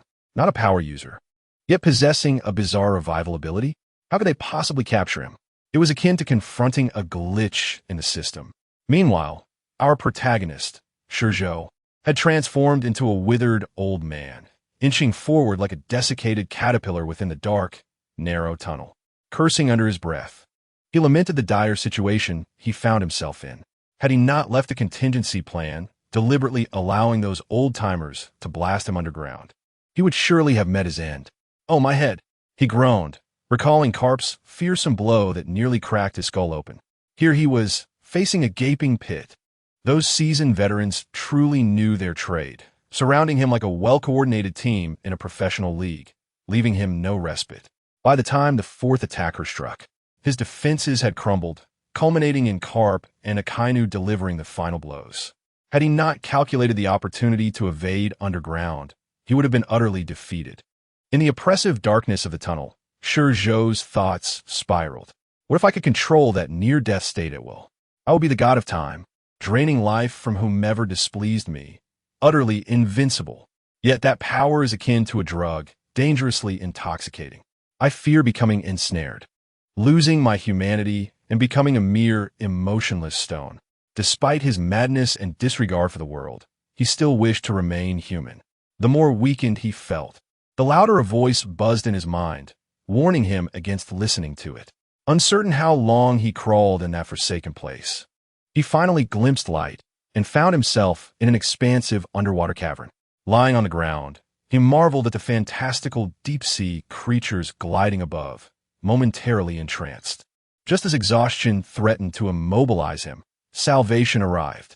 His adorable sea otter companion, ShiZhou, leapt from the water, its sleek gray fur shimmering like silver in the cavern's light. ShiZhou, you've come, he exclaimed, feeling as frail as an octogenarian. ShiZhou, frantic, nudged his face with its head and gestured upwards, indicating that pursuers were close behind. ShiZhou attempted to rise but collapsed again, utterly spent. Then, in a moment of high energy, ShiZhou produced a coral and, with a puff, created a bubble that encased ShiZhou's head like an astronaut's helmet. Without hesitation, it hoisted him onto its back and plunged into the frigid waters. This little creature was truly a professional. Clinging to ShiZhou's back, though the water was icy, he felt a wave of reassurance wash over him. Thank you, ShiZhou. This escape route was one he had orchestrated, having instructed ShiZhou to excavate with its otter army beneath Marineford. Otherwise, he would surely have been lamenting his fate at the naval headquarters. Meanwhile, at the Holy Land Mary Geos, the atmosphere in the Five Elders' office had plummeted to an icy low. Sengoku stood there, having aged 2 decades in just a week, his hair and beard white and resembling a deflated balloon. When the 5 elders erupted, useless. What has the Navy been doing? A week has passed, and not a trace has been found. And now you've allowed them to dig a rat's nest under the headquarters. Perhaps we should rename it Rat Paradise. Sengoku remained resolute, producing a letter from his pocket and placing it on the table. I resign. The 5 elders were momentarily taken aback, one of them tapping his staff. Are you threatening us? At such a critical juncture, you choose to quit? Sengoku removed his naval commander's hat, revealing his pale hair, and sighed. Look at me. I'm not threatening anyone. I've genuinely aged. My spirit is gone. I can no longer continue. The 5 elders, seeing his frail demeanor, realized they could not retain him and permitted him to seek out the fleet admiral, Kong, to finalize his resignation. Before he departed, they inquired whom he would recommend as his successor. After some thought, Sengoku suggested Akiji. Why? Because Akainu is far too extreme, a complete brute. And as for Kizuru, well, he is a slacker. Relying on him is less reliable than counting on a pig to climb a tree.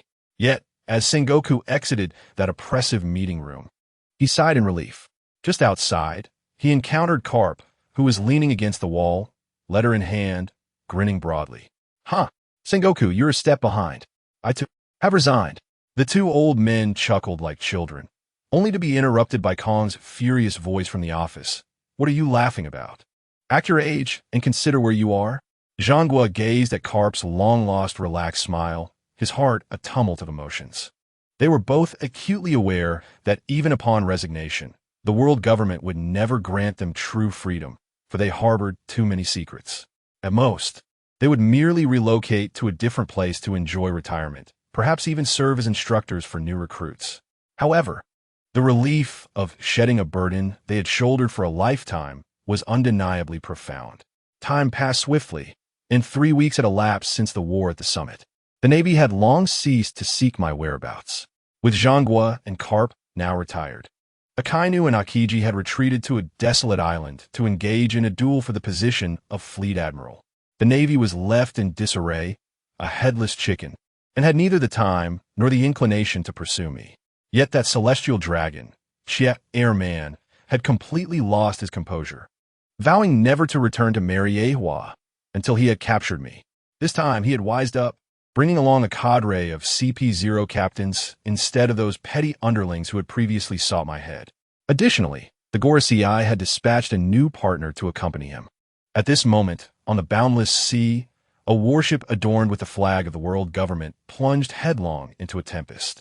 At the bow stood a strikingly beautiful woman clad in fiery red armor, elegantly holding a cup of coffee, unperturbed by the ship's violent swaying.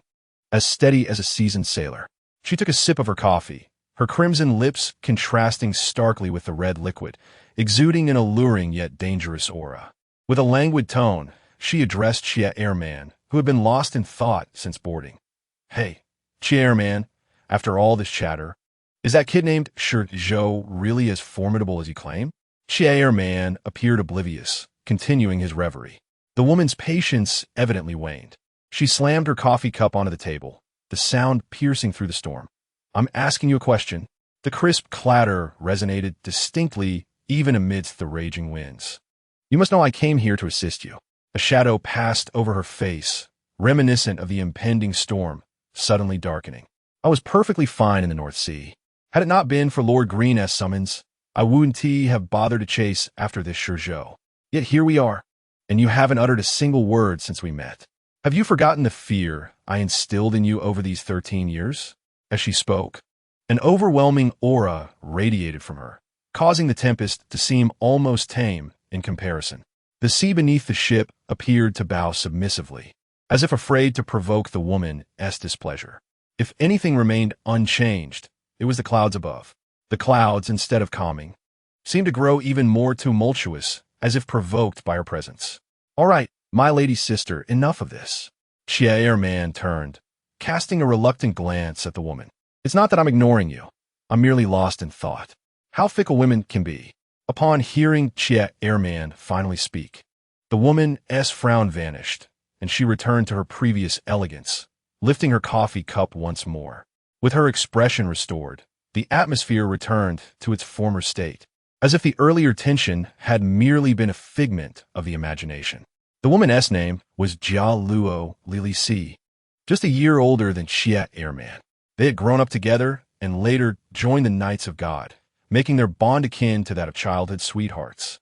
However, 13 years apart had rendered her somewhat unfamiliar to Xie Airman. This sense of estrangement left him at a loss for words. Thankfully, Jialuo Lili's ever-changing temperament provided him with a semblance of familiarity. "I must say, you've changed considerably since you left Marineford 13 years ago." "Changed?" Xie Airman tilted his head, glancing at her. "I don't feel any different." "Of course you don't. Change is for the eyes of others." Jialuo Lili took a delicate sip of her coffee before returning to her earlier inquiry. "By the way, you still haven't told me. This kid named ShiZhou you've been pursuing, is he truly that impressive?" As she spoke, she set down her cup and licked the blood-red remnants of coffee from her lips, an act that imparted an inexplicable allure to her. If he weren't formidable, would he have escaped the clutches of the three admirals, the legendary Carp, Zhanghua, and myself? Though Jialuo Lili radiated a luscious beauty akin to a ripe peach, Xie Airman viewed her as merely that, beautiful yet unremarkable. If he is truly that formidable, I must meet him soon. Upon hearing Xie Airman's words, Jialuo Lili's eyes sparkled with excitement rather than fear. "Don't get too carried away." Xie Airman, well aware of her nature, was not surprised by her enthusiasm toward ShiZhou. The stronger the adversary, the more exhilarated she became, a trait he had long since come to accept. He shook his head, reclining in his chair, glancing up at the clouds. "Our trip to Amazon Lily is merely based on speculation that ShiZhou might be there. It does not guarantee his presence. Moreover, even if he is there, he is not someone we can easily capture. Let us not forget that Rayleigh is also a strong contender to be found there." "Rayleigh?" Upon hearing this name, a gleam flickered in Jialuo Lili's eyes. I've heard he is a formidable individual. Indeed, he was the first mate of the Pirate King. Gold, Roger, known as the Dark King. Although their era is distant from ours, the strength of individuals like Carp and Zhonghua offers a glimpse into their power. Therefore, despite Rayleigh's age, his prowess should not be underestimated. Are you suggesting that our visit may lead us to encounter two of the world's top-tier powerhouses? Jia Luo Lili Si pondered aloud, setting her teacup down and rubbing her chin thoughtfully. Yes, Ki Emma nodded. However, ShiZhou alone is already a considerable challenge. If he has an ally, it will be even more difficult. Despite our numbers, if we cannot subdue ShiZhou upon first meeting, allowing him the opportunity to retaliate would spell disaster for us. Jia Luo Lili Si, though carefree and unafraid, was not foolish. Upon departing from Mariehua, Lord Green had repeatedly cautioned her to exercise caution. Now, witnessing Chia Airman's solemn demeanor, she truly grasped that this mission was far more complex than it appeared. Do we need the Navy's assistance? She inquired. No, it's unnecessary. Chia Airman shook his head. The Navy is currently in a state of upheaval due to the transition of the fleet admiral. The only ones who could assist us are the vice admirals. And even then, they would merely be average ones. In front of ShiZhou, they would be nothing more than fodder, mere supplements for his stamina. Supplements? A look of contemplation crossed Jia Luo Lili Si's face. Having rushed back to Mariehua from the North Sea, her understanding of ShiZhou was limited. Yes, food and supplements. Chia Airman's gaze drifted to the sky, his thoughts returning to the Summit War. That individual was a monster. He could manipulate time, rendering himself seemingly immortal. Even when his body was torn apart, as long as a fragment of consciousness remained, he could instantly recover. Despite the constraints, the time he expends is a withdrawal from his own future, yet that individual possesses the ability to siphon others' time to compensate for his own. This singular capability alone predicates that capturing and eliminating him necessitates a select few, all of whom must be formidable. Moreover, this individual is not limited to merely absorbing time. He can even extract the willpower of others, utilizing it to enhance both his physique and his own innate power. This is indeed the most formidable aspect of his existence. At this juncture, Chairman's expression took on a grave demeanor once more as he paused briefly before continuing. If he were merely a human endowed with extraordinary abilities, it would be manageable. Although powerful, he would ultimately be bound by the limitations of humanity, incapable of transcending the threshold into realms beyond our comprehension. As long as he remains human, we possess the means to vanquish him, for we are many, and we have never known fear. However, with this newfound ability, the situation transforms entirely. Given time, he will inevitably surpass the limits of humanity, reaching a plane of existence that is incomprehensible to us. At that point, with his animosity towards the world government, it would truly herald an apocalyptic scenario for us. This is precisely why I must eliminate him. As instigated by the Gorasii and Lord Green, he is indeed a monster. Upon hearing Chairman's full account of ShiZhou, Lilith finally grasped the extent of ShiZhou's terror. Reflecting on her own abilities, she understood why Lord Green had urgently summoned her back from the North Sea. If what Chairman said is accurate, she alone within the world government possesses the capability to apprehend ShiZhou. In stark contrast to the gravity displayed by Chairman and his companions, Amazon Lily experienced a far more relaxed atmosphere. Following the Summit War, Luffy was pursued by Hancock, who extended an invitation to visit Amazon Lily. In the ensuing days, Rayleigh and Shaki also arrived, a decision reached through mutual agreement. The abilities and strength ShiZhou had unveiled were astonishing even to them, let alone the world government. For the world government, the apprehension surrounding ShiZhou would inevitably lead them to scrutinize his past. Thus, even though ShiZhou was not strictly connected to them, their distrust of the world government's integrity and concern for their own safety compelled them to abandon the bar and flee. Consequently, Rayleigh encountered Luffy sooner than depicted in the original narrative. Furthermore, Luffy, relieved by Ace's rescue, did not succumb to the mental collapse portrayed in the original tale.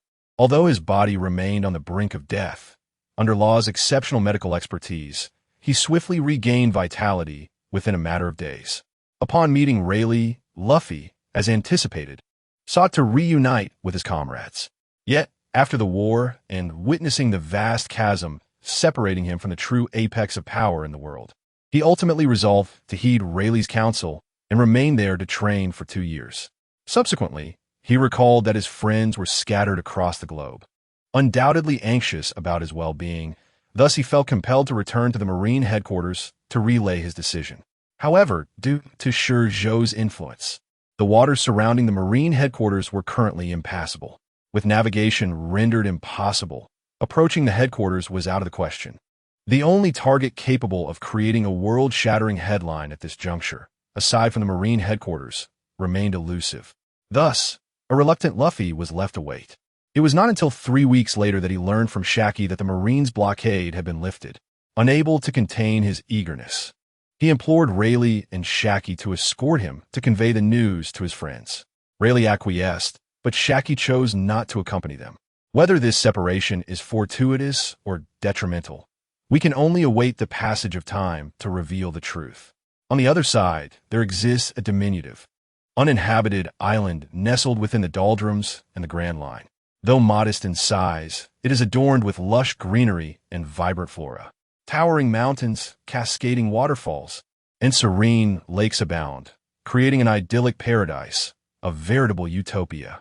In the heart of the island, a plateau lies adjacent to a waterfall halfway up a mountain.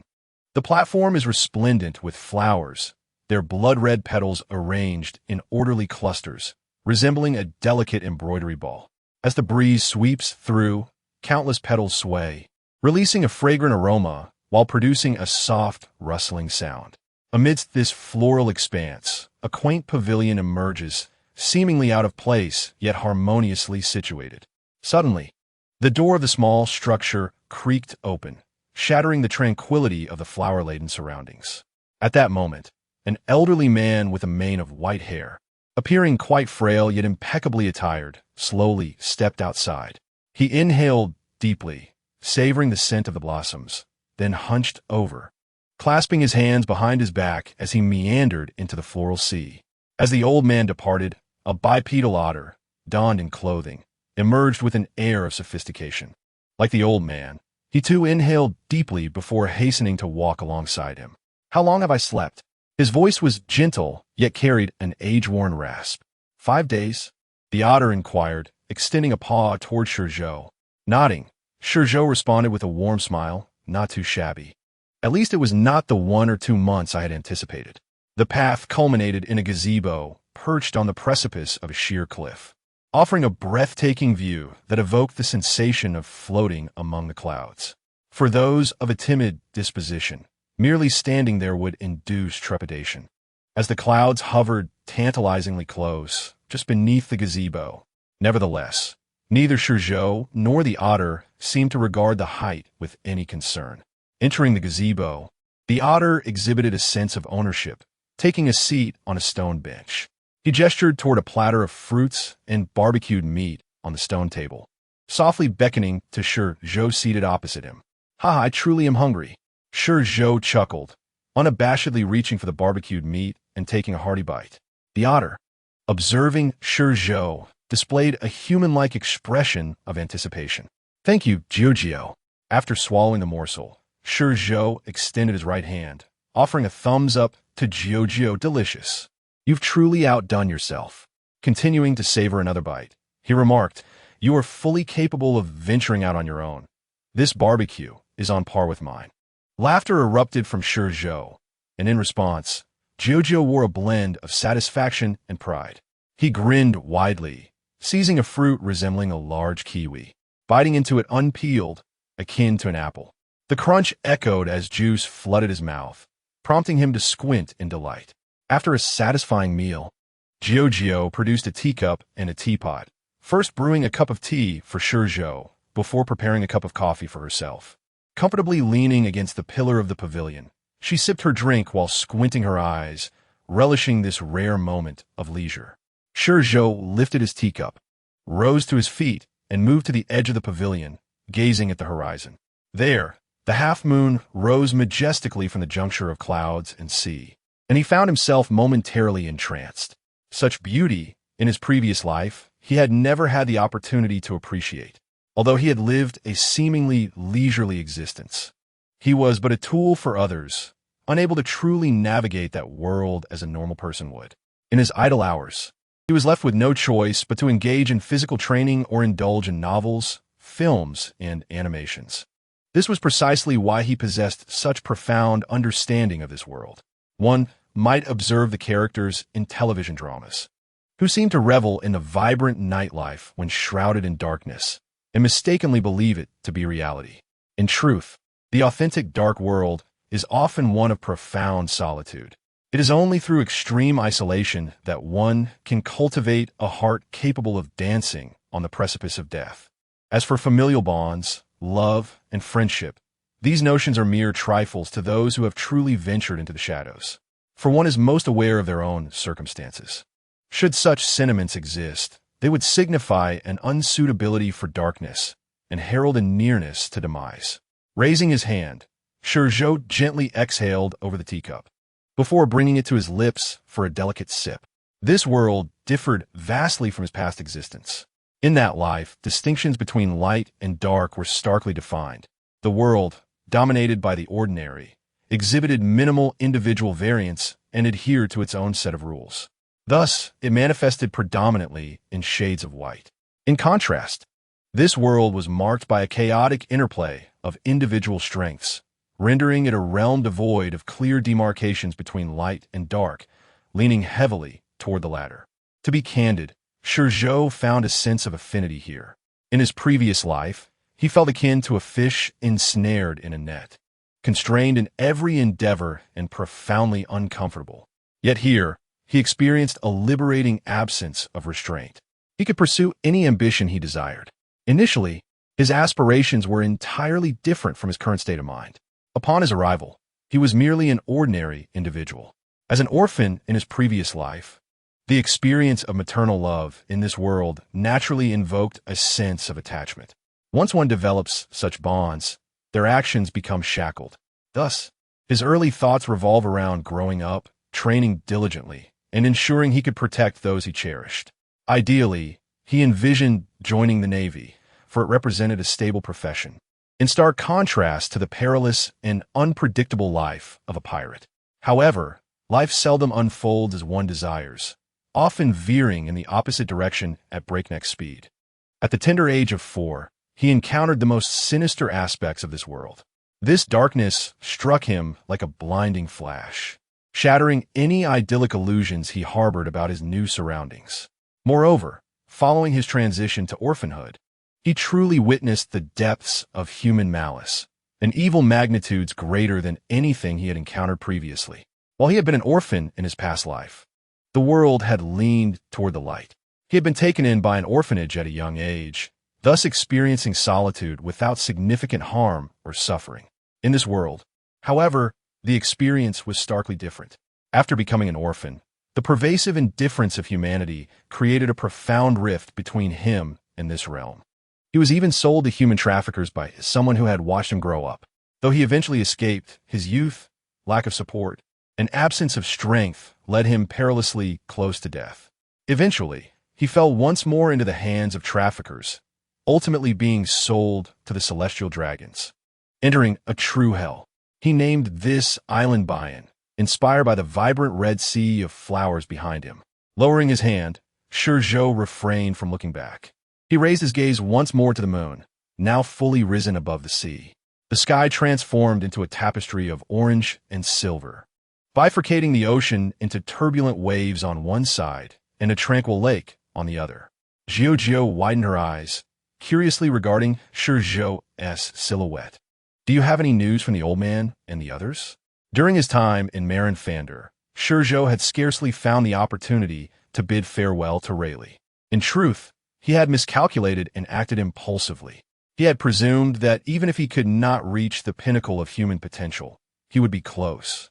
However, overconfidence in Whitebeard's hockey led him to forego hunting down pirates and naval officers, resulting in an encounter with a Navy admiral and Sengoku Carp prematurely.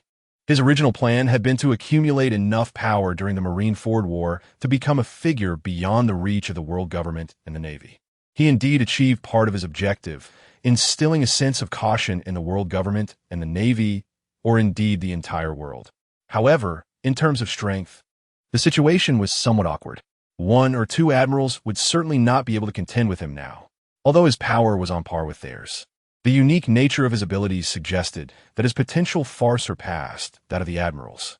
Yet, the Navy would not allow just a couple of admirals to confront him. And it was even less likely that the world government would dispatch only one individual, such as Sherman, to deal with him. Henceforth, unless he resorted to hidden ambushes, it would be exceedingly difficult for him to leverage the Navy or the world government's CP0 to enhance his own power. Moreover, at his current stage, the hockey of one or two individuals would contribute negligibly to his strength. This was dictated by the quality of hockey. After all, his own was forged through relentless trials, far superior to a mere hammer shaped from iron ore.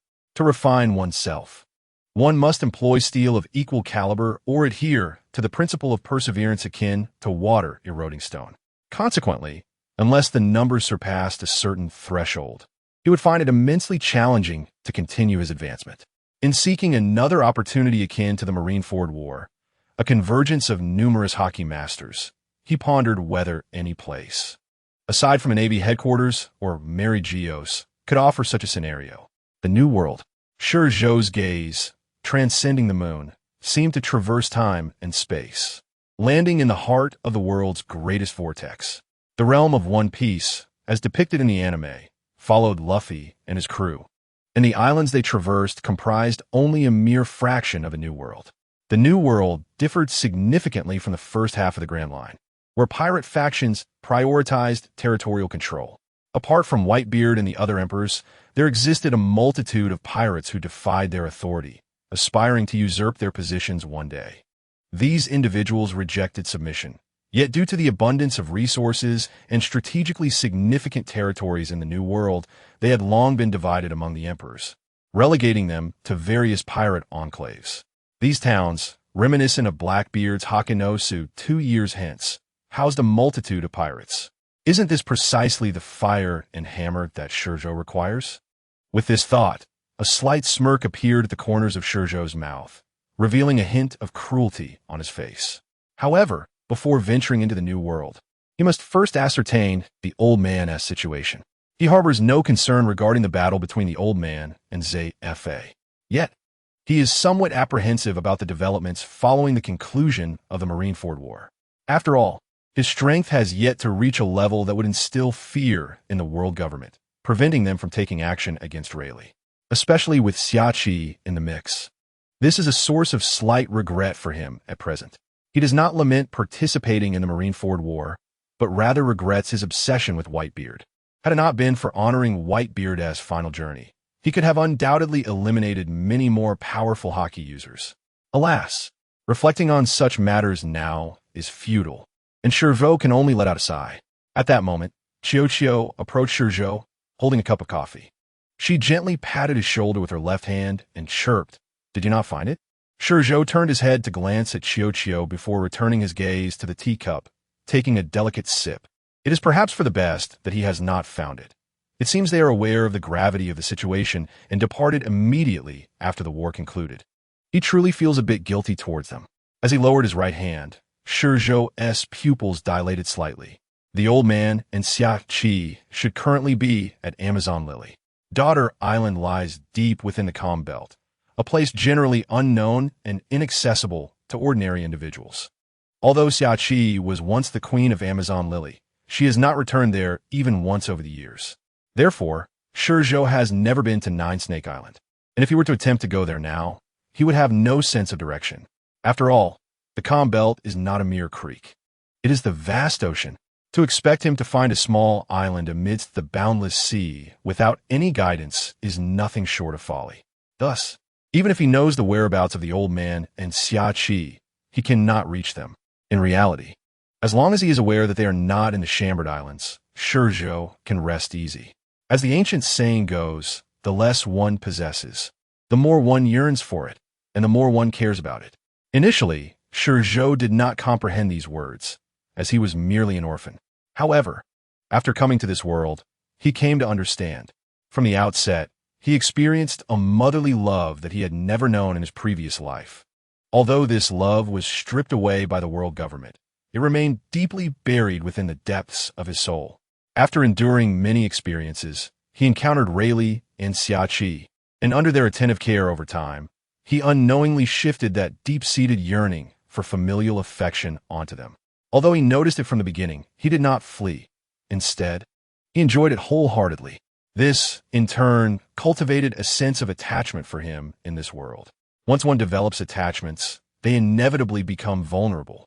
ShiZhou is acutely aware of this.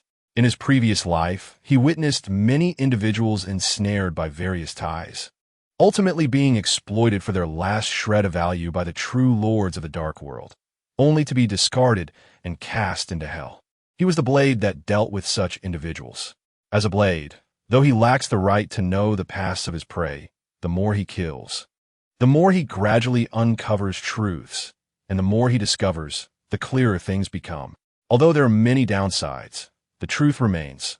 The less one lacks something, the more one pursues it. Had ShiZhou not experienced familial love from the beginning, he might have been better off, as he would not have felt the familial bond with Rayleigh and Xiaoqi. It is precisely because he once experienced it that he yearns for it so deeply. Even if he is ensnared by this familial love, he does not hesitate. In his previous life as a blade, he often mocked those who had attachments yet chose to enter the dark world. However, he never anticipated that one day he would become one of those he once ridiculed. Though the worlds and circumstances differ, that sense of attachment remains the same. Luffy is likely there as well. ShiZhou stroked his chin with his left hand, now contemplating Luffy.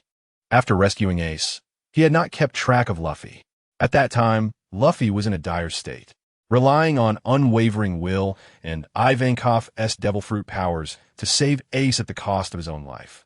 Once Ivankov's powers wane, Luffy will collapse like a building stripped of its foundation. Although he does not suffer a mental breakdown as he did upon Ace's death, without a skilled doctor, unforeseen complications may arise. Has Law arrived? ShiZhou rubbed his thumb against the stubble on his chin, pondering deeply. If memory serves, he did not sense Law's presence while reaping his prey, indicating that Law was not there at that time. Of course, it is also possible that Law was hiding further away, waiting for an opportune moment. If that is the case, he would certainly not be able to sense him. Nevertheless, Luffy's situation bears no relation to him. Had Luffy not been the protagonist, ShiZhou wouldn't even give him a thought. Turning around, ShiZhou sat down on a long bench by the railing, leaning his back against the pillar, lifting his feet, and nestling comfortably on the bench. He propped his left hand on the railing, resting the back of his hand against his head, savoring the enticing aroma of the wafting tea as he admired the breathtaking scenery that he could never tire of. The old man and Xiaoqi should be safe at Amazon Lily. He has no concerns on that front. As for himself, he can only remain here, unable to go anywhere. To be honest, the physical aging is quite uncomfortable. Yet, there is no remedy for it. Here lies an uninhabited island. Even if he wishes to recover, there is no one to assist him. His abilities can only be fully unleashed at the brink of death, enabling him to absorb time from everything. However, once his body reaches a certain level of recovery, that capability to absorb time dissipates automatically. He has tried before. Even with primates, he cannot absorb their time. This led him to wonder if this world possesses consciousness, aware of his origins from another world. Even though he is a soul, it still seals him. This seal can only be broken when he is on the verge of death. However, these are merely his speculations without any evidence. The other shore is actually not far from Marineford, merely a day or two of sailing distance. Yet, due to its position within the Great Line and the Calm Belt, compounded by the chaotic surrounding currents, it has remained undiscovered by outsiders. Even a navy remains oblivious. Chiu brought him back from the depths of the sea, which took a bit longer than expected. Originally, it was only a day and a half of sailing time, but their return took around 5 days. In fact, ShiZhou himself has lost track of the exact duration, as he was in a semi-conscious state shortly after leaving Marineford. Had it not been for the sporadic appearances of Navy ships along the way, stimulating him, he would have likely slipped into unconsciousness from the outset, rather than waiting until reaching the other shore.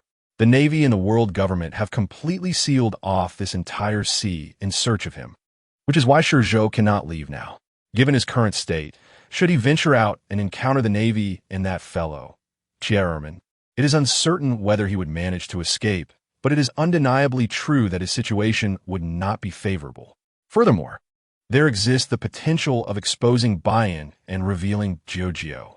While he could tolerate many things, exposing ShiZhou was simply unacceptable to him, despite the years spent apart, during which ShiZhou resided mainly in Bayan. Their bond remained unblemished.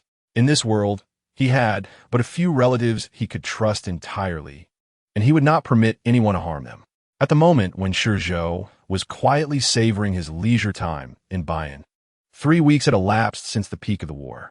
He found himself in the doldrums, near the island of Amazon Lily.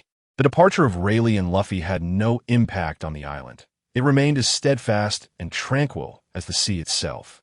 However, on this day, the arrival of a warship shattered the serenity. Amidst the clamor, Amazon Lily entered a state of war readiness.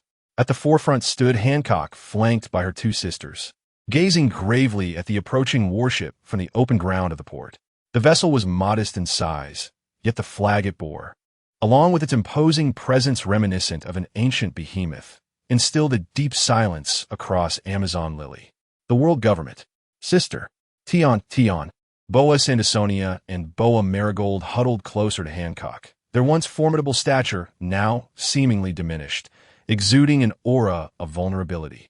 What could possibly elicit such a reaction from these two, second only to Hancock in strength within a land of women? The answer lay in the emblem on the ship, a design featuring a central circle crowned by 3 elongated triangles above and 1 below.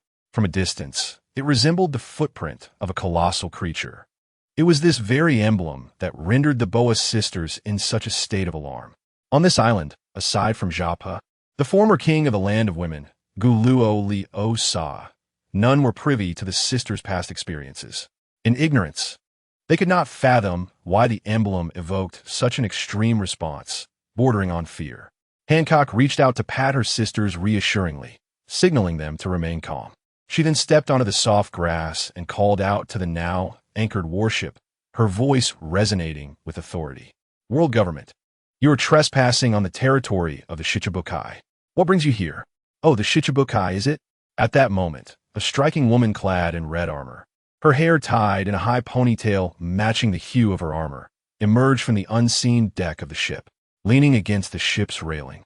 She regarded Hancock with an amused expression, jesting, "Indeed, you are as captivating as they say, the world's most beautiful woman.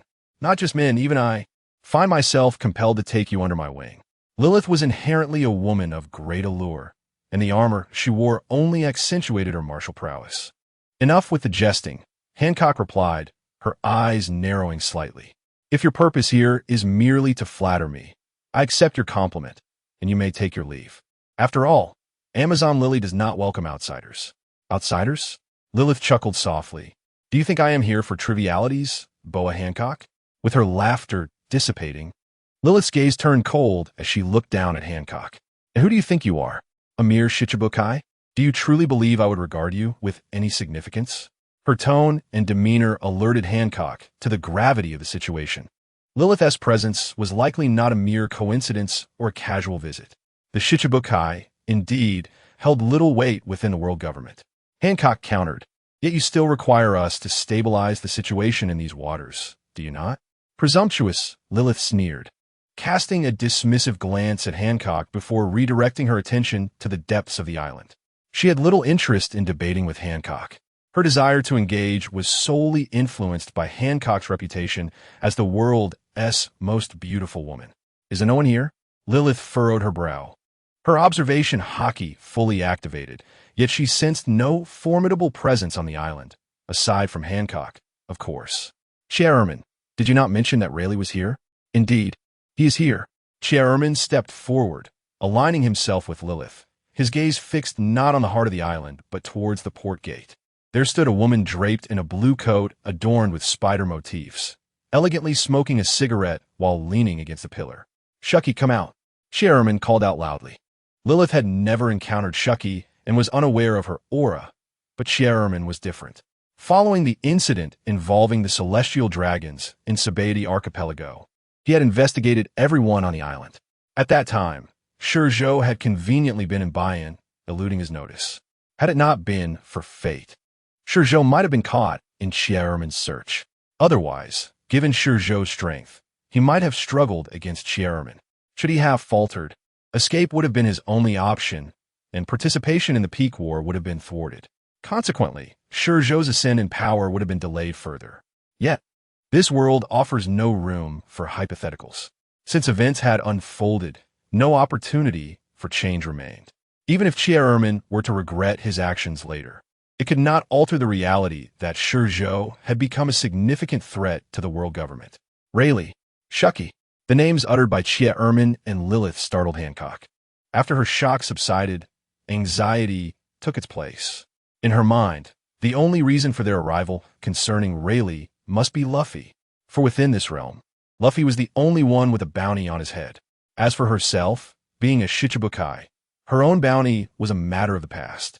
As for Rayleigh and Shucky, Shucky had been retired for 40 years, and her past as a pirate was likely buried in history, forgotten by all. Rayleigh, too, had been retired for over 20 years without incident. It seemed implausible for him to act at this juncture. The only possibility remained Luffy. Do not be alarmed. At that moment, Shucky, who had inexplicably appeared beside Hancock, seemed to sense her unease and gently patted her shoulder. "They are here for me and the old man." Hancock was at a loss. Surely Shucky was aware that capturing Luffy would not necessitate direct intervention from the world government. She began, but Shucky interrupted. "Do not speak. Do not act impulsively. No matter what transpires, remain composed. You are a Shichibukai. As long as you do not confront them, they will not harm you." As soon as Hancock opened her mouth, she was directly interrupted by Shachi, who approached and whispered, "You are no match for them. Even if you sacrifice the entire Amazon lily, it would not change that fact. So calm down, Hancock. Think of the citizens behind you." However, there was no room for debate. Hancock wished to say more, but once again, Shachi interrupted her. This time, she fell silent and stood by the shore, first casting a glance at Kierman before fixing her gaze on Lilith. She had encountered Kierman a few days prior, who had appeared around her tavern, seemingly investigating something.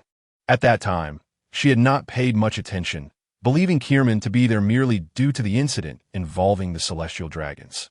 She had not mentioned it to Rayleigh or ShiZhou. Little did she know that her next encounter with Kierman would be amidst the Marineford War. It was then she realized Kierman had come specifically to seek ShiZhou. "You are here looking for ShiZhou, are you not? It seems you know everything. If that is the case, then do enlighten us."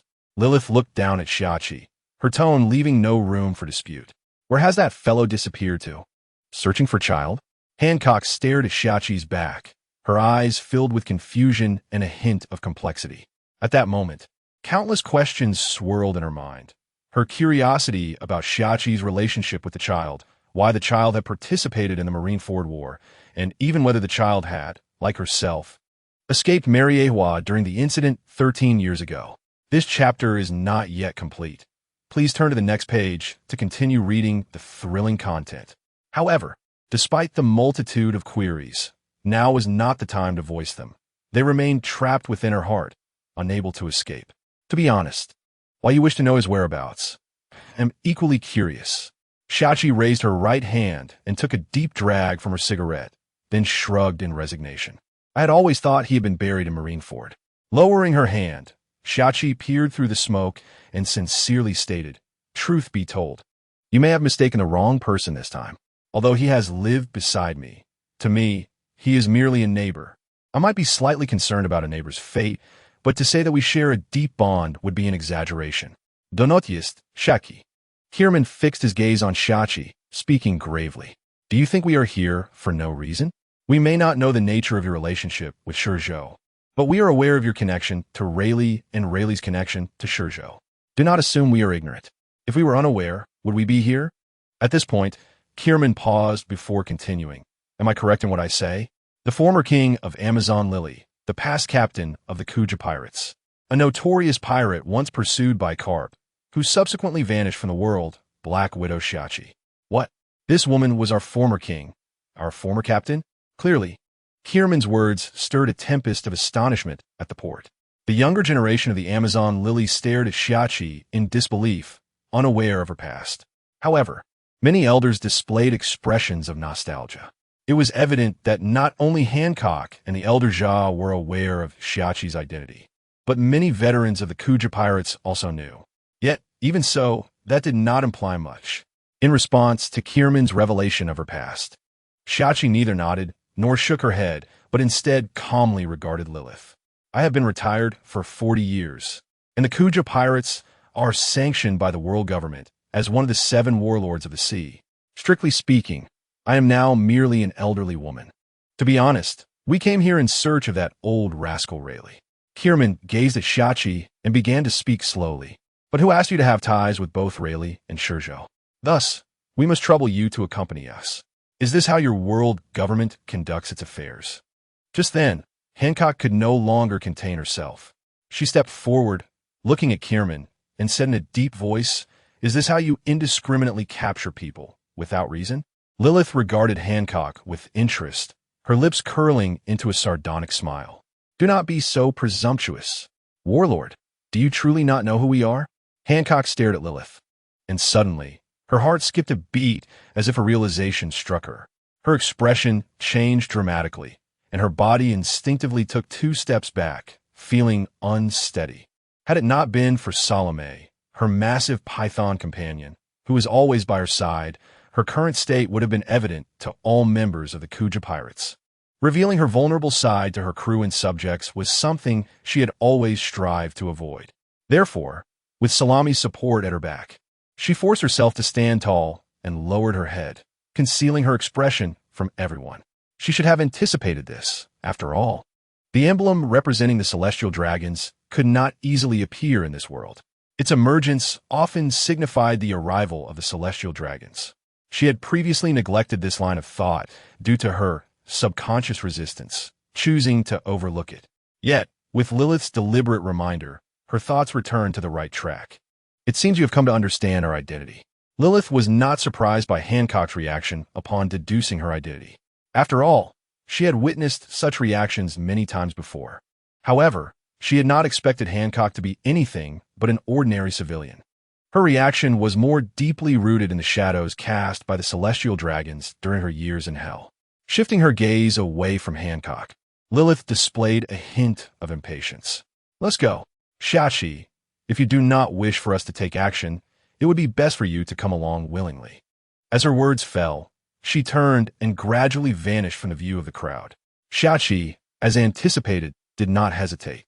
After hearing Lilith's unapologetically forceful words, she merely turned her head, shook at Hancock, and jumped onto the bow of the warship. This gesture held multiple meanings. Firstly, it was a signal for Hancock not to act impulsively, as she had previously warned. Impulsive actions could lead to the downfall of Amazon Lily. Additionally, it implied that it would be best not to inform Rayleigh or ShiZhou. She did not want to place either of them in danger because of him. "Sister, let's return." The warship swiftly departed under the gaze of all, disappearing beneath the horizon. At that moment, the oppressive atmosphere that had accompanied the arrival of this special warship finally dissipated. "You all return first and reassure the citizens. I wish to be alone for a while." A fleeting expression of pain crossed Hancock's face, but she did not turn back. She simply issued her command to her 2 younger sisters. "Then we shall depart." After a moment of contemplation, the 2 sisters decided it best not to disturb their elder sister. Thus, after acknowledging Hancock's command, they quietly led the members of the Kuja pirates away. Soon, only she remained in that place. At this moment, Hancock finally relinquished her facade of unwavering strength, collapsing onto Salome. In truth, aside from her psychological trauma inflicted by the celestial dragons, she harbored no fear of Shareman or Lilith, even though Lilith surpassed her in strength. However, as Shaki had articulated, she was not alone. Behind her stood the entirety of the Amazon Lily. She could stake her own life in a desperate battle against Lilith. Yet she could not gamble the fate of her entire nation. It was a gamble she could neither afford nor win.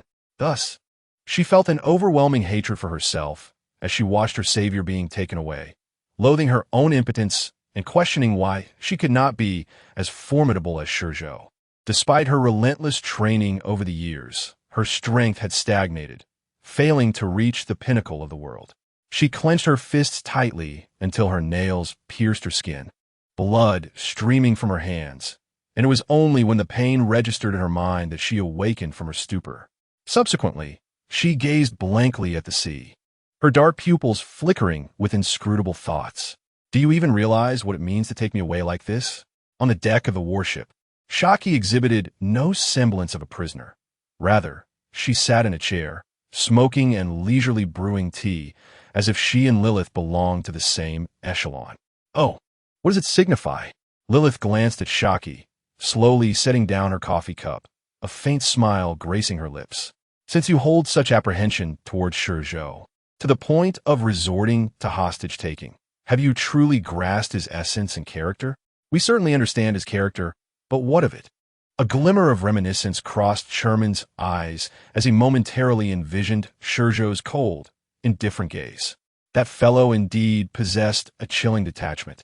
Yet having spent over half his life alongside you, I refuse to believe he could remain entirely indifferent. With this thought, he turned his head to look at Shaki. Even if one raises pets, some emotional attachment inevitably develops, let alone with another human being. Am I not correct? You misconstrue my intentions, Shaki replied slowly, placing her cigarette down with elegance, her right hand gracefully poised in the air. Exhaling a plume of smoke, she continued, when you apprehend me, did you ever consider whether he might reciprocate in kind, given his capabilities? At this juncture, Shaki finally lifted her gaze to meet Lilith and her companion, an enigmatic glimmer in her eyes that hinted at a potential madness beyond your imagination. I hope you will not regret your actions today. Are you prepared? Are you ready to face the tempest brought forth by the most unhinged individual in this world? Shaki's calm tone bore no semblance of threat, yet it instilled genuine concern within Sherman. Lilith, having never truly interacted with ShiZhou, lacked a profound understanding. However, Sherman had been in continuous dealings with that individual. It struck him then that in this world, it was exceedingly difficult to threaten an enemy through their family or loved ones. For if one were to do so, the enemy would undoubtedly retaliate in kind. Especially among the world's most formidable beings, such a tactic becomes even less viable. Capturing Ace could indeed lure Whitebeard, for the world recognized his character and knew he valued his son above all else, which facilitated such a success. But would capturing one of Kaido's subordinates or one of Charlotte Linling's children yield the same results? The mere thought rendered it impossible. And as for ShiZhou, he was a being even more detached than Kaido or Charlotte Linling. Reflecting on this, Sherman felt as if he were shooting himself in the foot. Initially, he had not contemplated these ramifications. His journey to Amazon Lily had merely been predicated on the assumption that ShiZhou might be present. Upon arrival, he discovered otherwise. In his failure to locate the individual in question, he had resorted to the world government's usual protocol. If the principal target was unavailable, capture those close to them, which led to Shaki's apprehension. But now what to do? To kill her?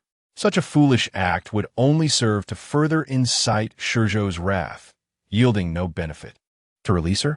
That too was untenable. Setting aside Lilith, the flag fluttering above and the celestial dragon's presence aboard the ship forbade such an action. Curse it, Sherman muttered, furrowing his brow in frustration, his hands pressed against his forehead, thumbs circling his temples. It seemed this woman had become a proverbial hot potato.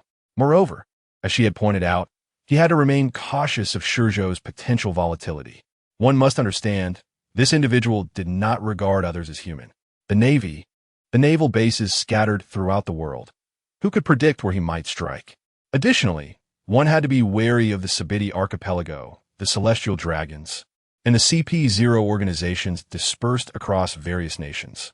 Just contemplating this overwhelmed Sherman with a pounding headache.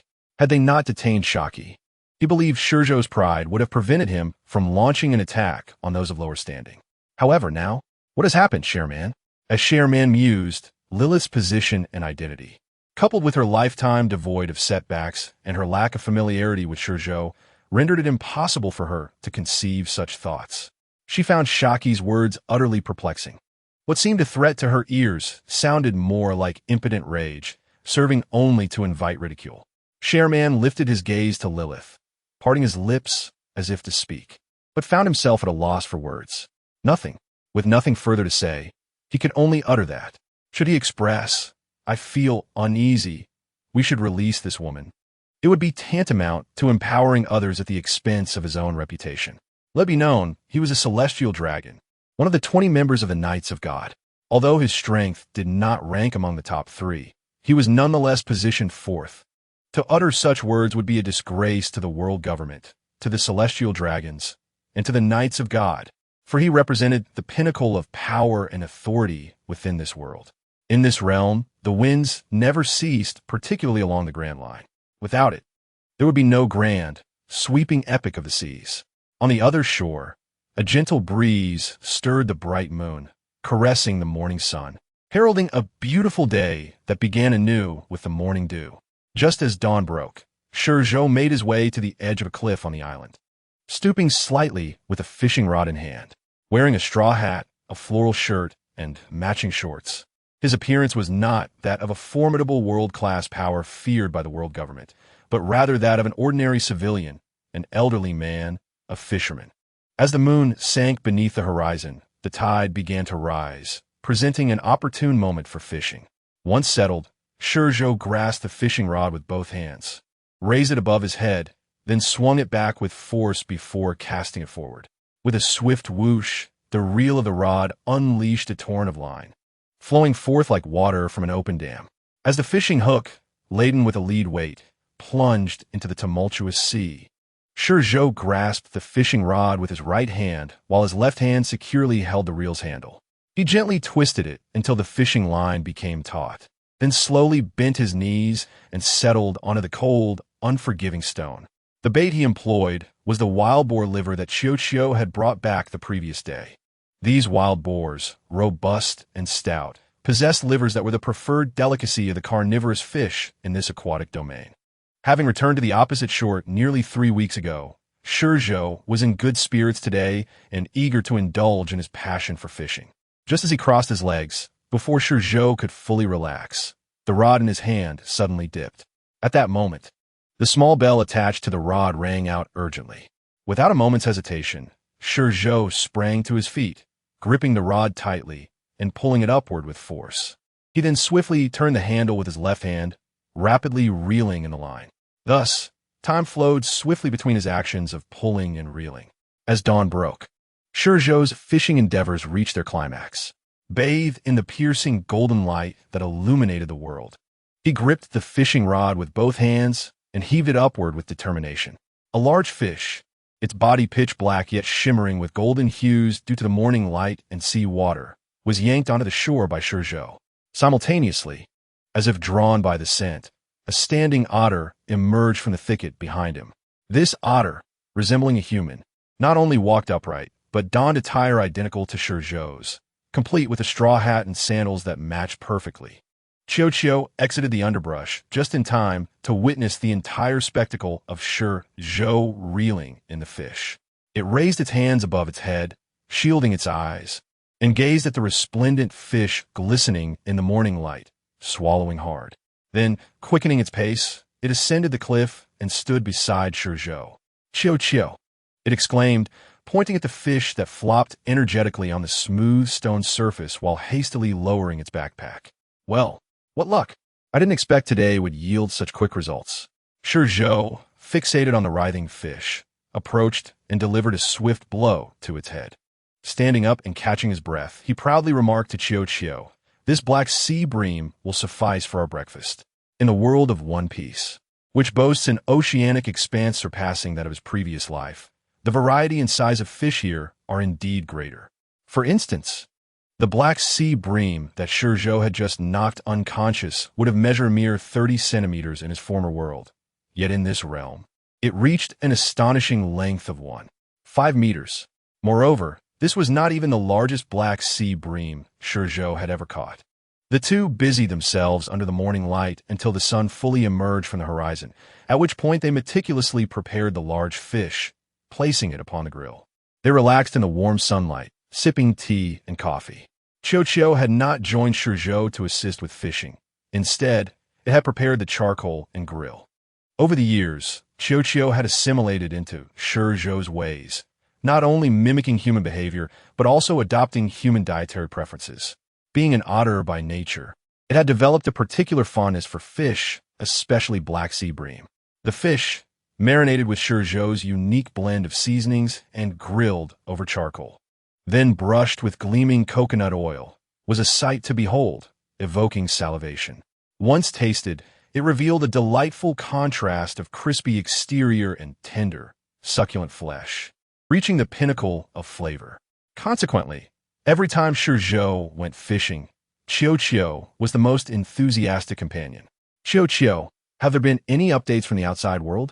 ShiZhou inquired, lifting his teacup and taking a gentle sip, directing his question towards ShiZhou, who was stationed by the grilled fish. Typically, ShiZhou's subordinates did not present themselves before them, as they maintained their own territories and homes on the opposite side of the island, facing the doldrums.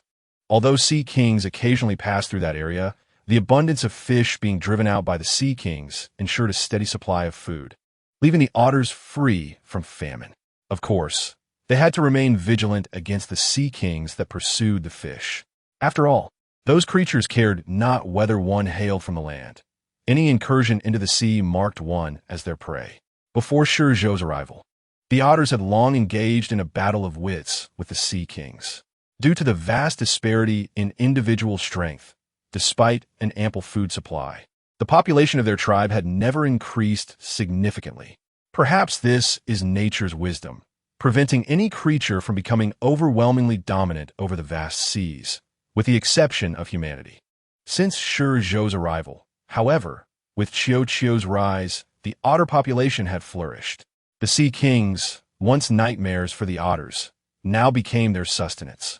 Whenever they appeared, ShiZhou would swiftly deal with them. Although ShiZhou did not consume the sea kings, as their flesh was rather unpalatable, tough and devoid of the tenderness that he favored, he preferred the delectable fish caught by ShiZhou.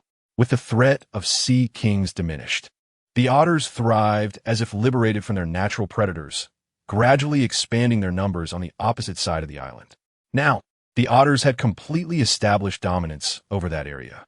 Moreover, thanks to ShiZhou, they seemed to have evolved, giving rise to several otters exhibiting rudimentary intelligence, akin to vanguards of their tribe, significantly enhancing their community. Earlier, when ShiZhou departed from his dwelling, he encountered one of ShiZhou's subordinates, which prompted his current inquiry. ShiZhou momentarily paused, then, as if recalling something, swiftly turned around and retrieved several sheets of newspaper from its backpack. Flipping through the papers, it extracted a sheet the size of a 4 paper and approached ShiZhou, dramatically tearing it open and presenting it to him while exclaiming, "A bounty notice?" ShiZhou looked up to behold the bounty poster before him, featuring his likeness. To be honest, he appeared quite handsome. The cold, dark pupils encircled by flickering red arcs, coupled with his sharply defined features, might lead one to mistake him for a world-renowned celebrity rather than a criminal. His raven black hair was tied back with a dark cloth, further enhancing the heroic aura of his stern visage. Yet, what truly captured attention was not his appearance, but his aura. Clad entirely in black, even his sword, he resembled a reaper emerging from the shadows. The most imposing aspect, however, was not the image itself, but the staggering bounty amount inscribed beneath it. A figure so absurdly high, 5044, 440,000. Gazing at the bounty, ShiZhou momentarily lost his focus. Did the world government wish for his demise so fervently that they made his bounty the highest in the world at this moment? What does the number 4,444 signify? Is it a curse wishing for my early demise? A smirk curled at the corner of ShiZhou's mouth as he entertained such thoughts. If memory serves him correctly, the bounty on by Huzi was merely 5 billion. It seemed rather inconceivable that it was limited to just that. Pondering this, ShiZhou rubbed his chin thoughtfully. The world government rarely issues bounties in whole numbers. Even Roger's 5 billion included an odd 6480. Thus, Baihuzi's bounty cannot simply be 5 billion, but rather 5 billion and some additional millions. This chapter is not yet concluded. Please turn to the next page to continue enjoying the captivating narrative. As for the exact amount, ShiZhou could not recall. After all these years, while the world was aware of Baihuzi's exorbitant bounty, few had delved into the precise figure. The same could be said for the other 4 emperors. Nevertheless, at this moment his bounty was indeed the highest in the world, especially since Baihuzi had already passed away. The other 4 emperors had bounties of 6 billion for Kaido, 3 billion for Charlotte Lingling, and Shanks, if memory serves, was around 4 billion. Suddenly, Jiuzhou's loud cries interrupted ShiZhou's musings.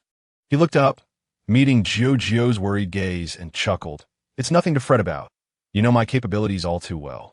In this world, unless I seek my own demise, no one can claim my life. Jiuzhou persisted, clearly unwilling to let ShiZhou off the hook. He had long wished to admonish ShiZhou, had it not been for ShiZhou's insistence on sending him and his crew to dig tunnels in Mariehua before the Summit War. He could scarcely imagine how things might have turned out. The thought only fueled his anger further. Pointing at the bounty notice, Jiuzhou voiced his pent-up frustrations toward ShiZhou. ShiZhou listened quietly, displaying neither impatience nor aversion. Instead, his eyes radiated warmth. This must be what it feels like to be cared for. He reveled in the sensation. On July 12, 1520, this date was destined to be etched into the annals of pirate history for ages to come. However, in the following 3 weeks, another piece of news would also be noteworthy. This time, it was not a grand event, but rather an unprecedented occasion where the world government, in a rare move, issued a bounty for a single individual that reached the pinnacle without any incremental steps. For those who had merely watched the Summit War unfold rather than participating. The astonishment at ShiZhou's bounty stemmed from the world government's audacity in granting such a high figure to someone relatively unknown, rather than from an acknowledgement of ShiZhou's prowess. Only those who had experienced the Summit War could truly grasp the oppressive terror behind this bounty. The crews of the Whitebeard pirates and the red-haired pirates were left utterly speechless. Even Shanks found it hard to believe that ShiZhou could survive the full-force assault of the 3 admirals, Sengoku and Garp, alongside the world government forces. The outcome of the battle had unfolded just as he anticipated. Despite the chaos and momentum, the duration was far too brief. He had estimated that, even with the support of his own crew, survival in such a tumultuous scenario would have been impossible, let alone for someone he did not know. Yet, reality often relishes in delivering a slap to the face. Gazing at the bounty notice in his hands, Shanks observed the photo upon it. His expression now heavy with unprecedented gravity. After the battle had concluded, the Navy had taken measures to surround the island. Once they departed, they thoroughly sealed off the entire sea surrounding Marineford. He had assumed the Navy was unwilling to accept defeat and sought to make trouble for the pirates in that area. However, it now appeared he had been mistaken. The Navy was not hunting for pirates. They were searching for this individual named ShiZhou, now infamously dubbed the Demon.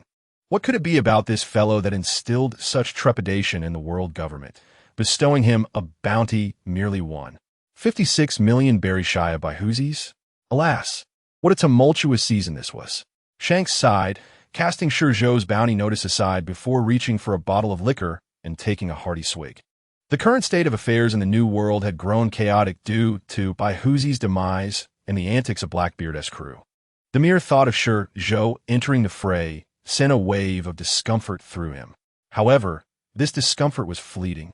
After all, he was not an ordinary individual, but one of the 4 emperors commanding a significant domain within the New World. The previous stability he sought was to await Luffy's arrival, which had now come to pass. With Luffy in sight, maintaining stability in the New World seemed unnecessary. If there was no need for order, then let chaos reign, paving the way for the emergence of someone truly capable of restoring tranquility to these seas. As for who that individual might be, he hoped it would be Luffy. Naturally, at a critical juncture, he would not hesitate to become the final stepping stone beneath that throne, or perhaps even claim it for himself. The shock extended beyond the red-haired pirates and Shanks. It also reached the Blackbeard pirates, who had clashed with ShiZhou. Their astonishment was intertwined with dread and fury. The fear stemmed from their conflicts with ShiZhou. They had witnessed firsthand during the Summit War, the moment ShiZhou's blade pierced by Huzi, following a transaction with the old man, the concerned Blackbeard. Given that Blackbeard was one of them, they had now become a united front. Even if they wished to part ways, none would consent. The realization that ShiZhou had survived such dire circumstances, evading capture, was chilling. What would it entail should he seek them out? This contemplation cast a shadow over the hearts of the Blackbeard pirates, who typically harbored no fear. As for Blackbeard himself, his emotions were predominantly fueled by rage. After years of lurking and plotting following the acquisition of the Yami Yami no Mi, he had never anticipated being thwarted at the brink of his ambitions by ShiZhou. Such a setback was not something one could easily dismiss. While he had gained a deeper understanding of ShiZhou's capabilities, instilling a sense of caution, he also believed in his own potential for growth. In a world brimming with powerful fruits, he refused to accept that ShiZhou was truly invincible. He would wait for his moment. With a violent motion, Blackbeard crushed the neck of an individual, whether pirate, marine, or mere bounty hunter, before carelessly discarding the body like refuse. With a darkened expression, he strode into the towering castle engulfed in flames. After departing from Marineford, they headed straight into the New World. While contending with Marco and others for the territory of the Whitebeard pirates in the New World, they are also on the quest for users of the Devil Fruit powers. Today, they have arrived here specifically because the king of this nation is the formidable Devil Fruit user they seek. Amazon Lily. Rayleigh sits cross-legged on the shore, his head bowed, a bottle of wine beside him, lost in thought. Just then, Luffy comes running up from behind, shouting excitedly, "Mr. Shichibukai, Mr. Shichibukai, your bounty has been released." To be honest, the moment he glimpses the bounty, even the usually carefree Luffy is taken aback. This bounty is a staggering 5 billion, such a colossal sum he has never even heard of during his time at sea. Rayleigh first takes a swig from the bottle next to him, then turns to accept the bounty notice handed by Luffy. Upon unfolding it, the familiar visage of Shichibukai comes into view. Unlike his usual demeanor, the Shichibukai depicted in the picture appears more mature, handsome, and undeniably powerful, exuding an air of coldness. As for the number below, Rayleigh finds it acceptable. Although it differs somewhat from his expectations, the variance is not significant. Given the strength Shichibukai has demonstrated and his enmity towards the world government, now that he has been exposed, the world government will no longer conceal him. They must fully expose Shichibukai to the world's gaze to expedite the search. Thus, this bounty is not genuinely intended for the purpose of hunting Shichibukai. Of course, in such a vast world, should someone possess the capability to claim the bounty and eliminate Shichibukai, it will be a highly profitable venture for the world government and the Navy. After all, for the financially robust world government, matters that can be resolved with money are trivial. Uncle, Shichibukai is also your disciple, isn't he? Just as Rayleigh places the bounty down, he meets Luffy's glowing eyes. Luffy's exuberant enthusiasm momentarily stuns Rayleigh, but then he glances at Shichibukai's photograph, and a realization dawns upon him. After pondering briefly, Rayleigh meets Luffy's expectant gaze and nods. If you aspire to be as strong as him, you must take this seriously moving forward. Yes, yes, yes. Luffy thumps his chest confidently, proclaiming, "I will never lose to anyone." In truth, Luffy has always desired to seek out Ace and his companions. But due to the events of the Marineford War, he has come to recognize his own inadequacies in strength, thus agreeing to Rayleigh's training regimen. Initially, he was not particularly enthusiastic, as he is not like his original self, who would have been devastated by Ace's death. However, upon seeing Shichibukai's bounty, his fervor was instantly ignited. If Shichibukai can achieve such feats, Luffy is confident he can as well. Rayleigh refrains from seeking out Shaki because he understands that doing so now would only lead to unforeseen complications and potentially worsen the situation. After all, it is not the Navy that captures Shaki, but the world government. The Navy would still be wary of his strength, fearing he might retaliate. However, the world government does not share such concerns. They're solely focused on the outcome, indifferent to how many lives may be lost in the process. In truth, even if he were to search, he would find nothing. It is certain that the world government, having captured Shaki, will not hand her over to the Navy, nor will they imprison her and impel down. Since she is not in the Navy's custody, who knows where the world government might confine her? It could be Mariehua or any kingdom in this world. Until the world government publicly discloses her whereabouts, he has no target to aim for in his rescue efforts. Naturally, he has not sought out Shichibukai either.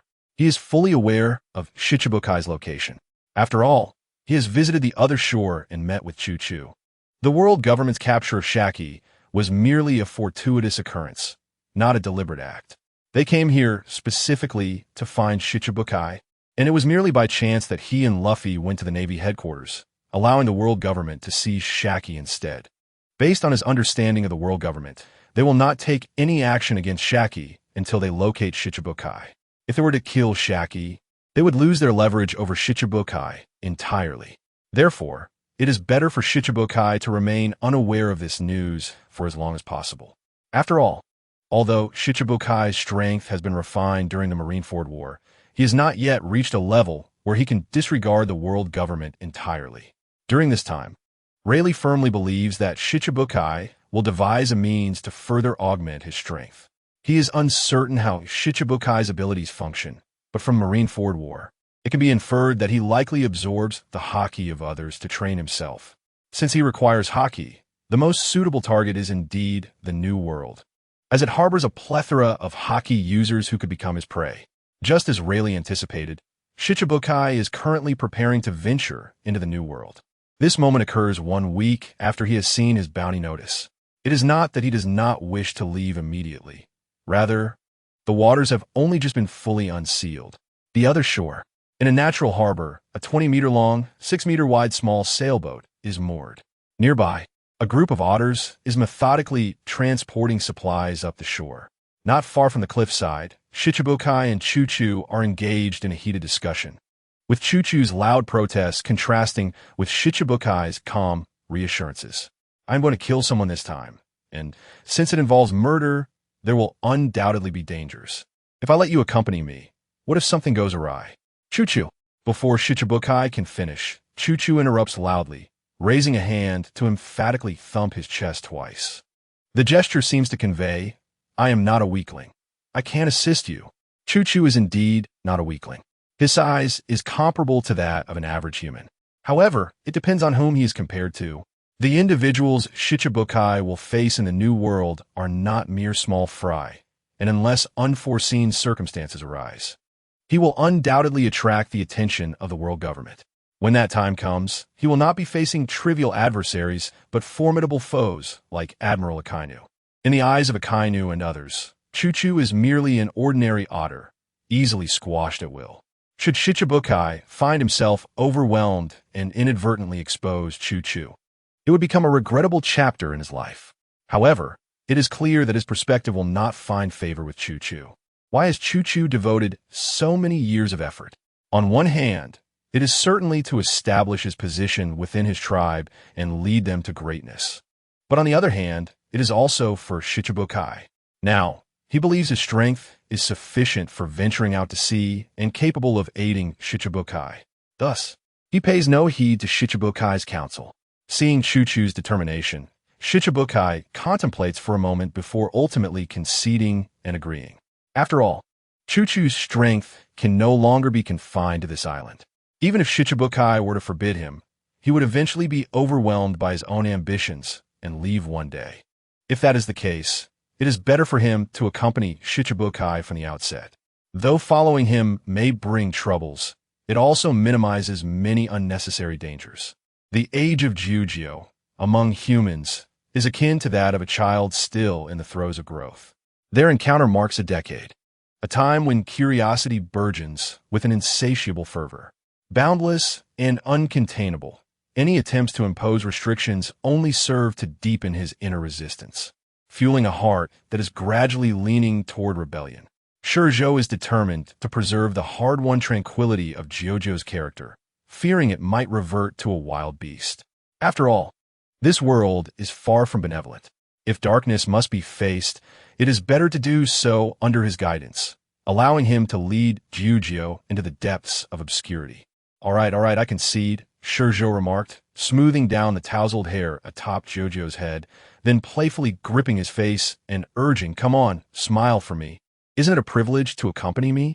"Oomph," ShiZhou retorted, swatting ShiZhou's hands away and rubbing his cheeks. "Ah, look who has grown up and is now resisting," ShiZhou teased, his smile returning as he observed ShiZhou's unruly hair gradually becoming tamed. Then, with a more serious demeanor, he stated, "However, if you accompany me to the new world, we must establish some ground rules." Upon hearing this, ShiZhou straightened up, his previous impatience evaporating, and he gazed at ShiZhou with the seriousness of a student being lectured by a teacher. "As for ordinary pirates, I impose no demands upon you. You may act as you wish, even before the four emperors. For as long as I am present, you need not harbor any concerns.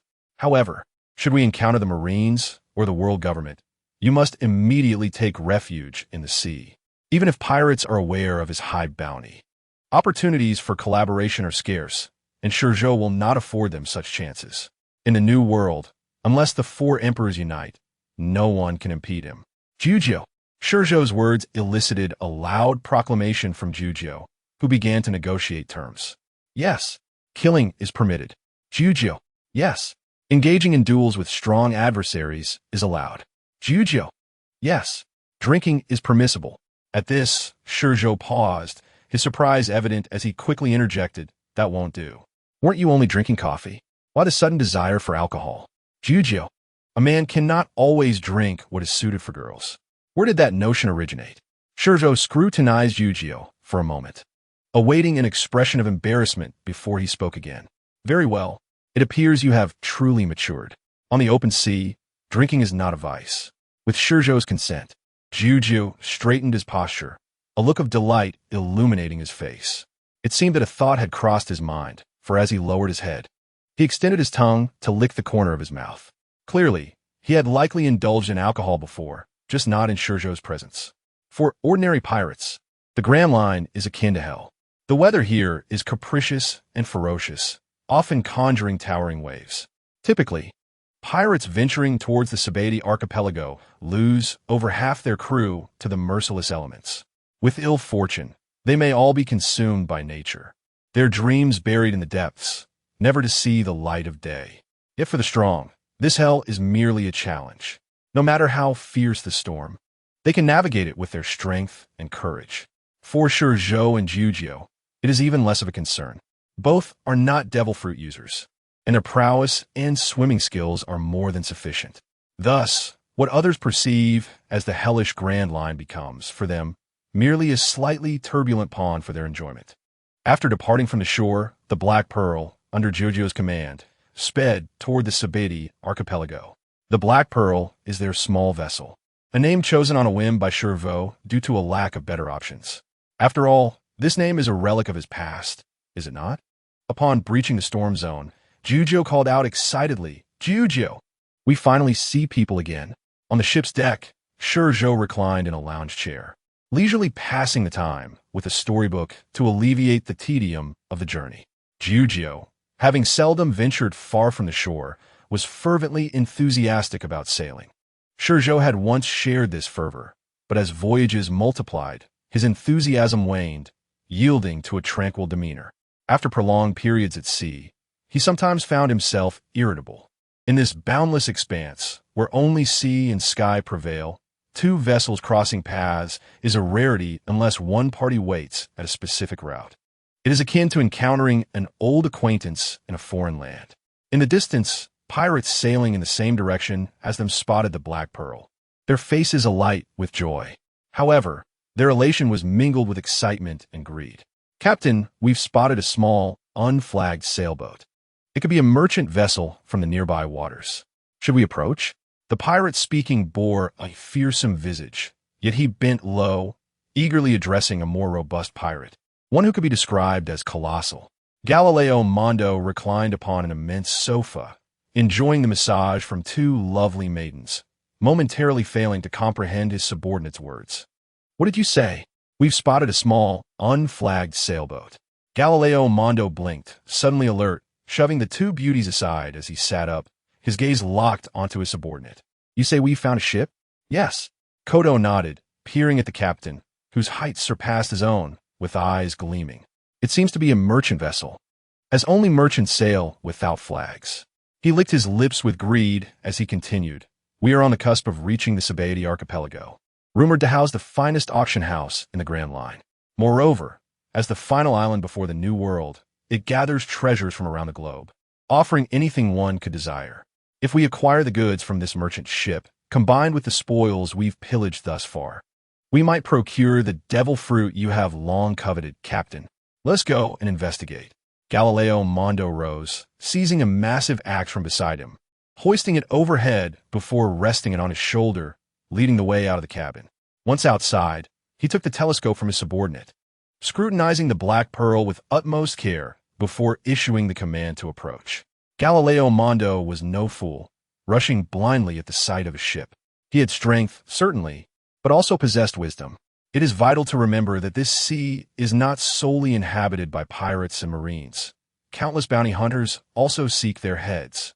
Upon careful observation, he became convinced that the ShiZhou was indeed a merchant vessel, rather than a disguise of some formidable adversary. After all, having spent considerable time at sea, he had encountered a myriad of ships and possessed a keen ability for basic assessments. One must admit, this individual was remarkably cautious.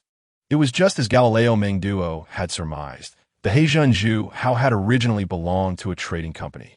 However, due to unforeseen circumstances, the ship had been abandoned in the old man's coating factory, left unclaimed, which ultimately led to it becoming ShiZhou's vessel. Of course, given the length of the ShiZhou, it could not serve as a flagship. It was merely a subsidiary ship within a vast merchant fleet. Yet, even as a subordinate vessel, one cannot deny the fact that it was, in essence, a merchant ship rather than a warship.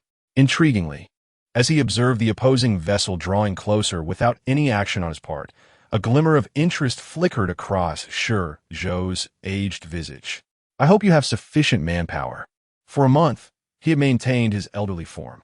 This condition was exceedingly uncomfortable, akin to a rusted automaton, where movement was cumbersome and even walking felt exhausting. His energy levels were dismal. Yet now, provided there were enough people, he could fully reclaim his youthful state and return to his zenith. As the distance diminished, the pirates had entirely discerned the full appearance of the ShiZhou. They also noted that only ShiZhou was aboard. Judging by the vessel's draft, it was evident that the ship carried a significant cargo. Thus, the closer they approached, the more their excitement burgeoned. Haha, Captain, who would have thought we would encounter such a big catch here? Before the ship made contact, a pirate eagerly thrust himself over the railing, leaping towards the ShiZhou while laughing maniacally. Amidst his cackles, it seemed as though the ShiZhou was already theirs. As he landed, he faced ShiZhou, raising his blade. Old man, I can't tell if your luck is good or bad, but encountering us here signifies that your fate has reached its conclusion. Reached its conclusion, you say? ShiZhou did not even glance at the pirate who had landed to his left. Instead, he raised his hand and shook it towards Xiao, then looked up towards the sky, towards Galileo Mengduo. Upon recognizing Galileo Mengduo's appearance, a sinister smile slowly crept across the corners of his mouth, transforming his aged countenance. Galileo Mengduo gazed down at ShiZhou, a flicker of uncertainty creeping into his heart.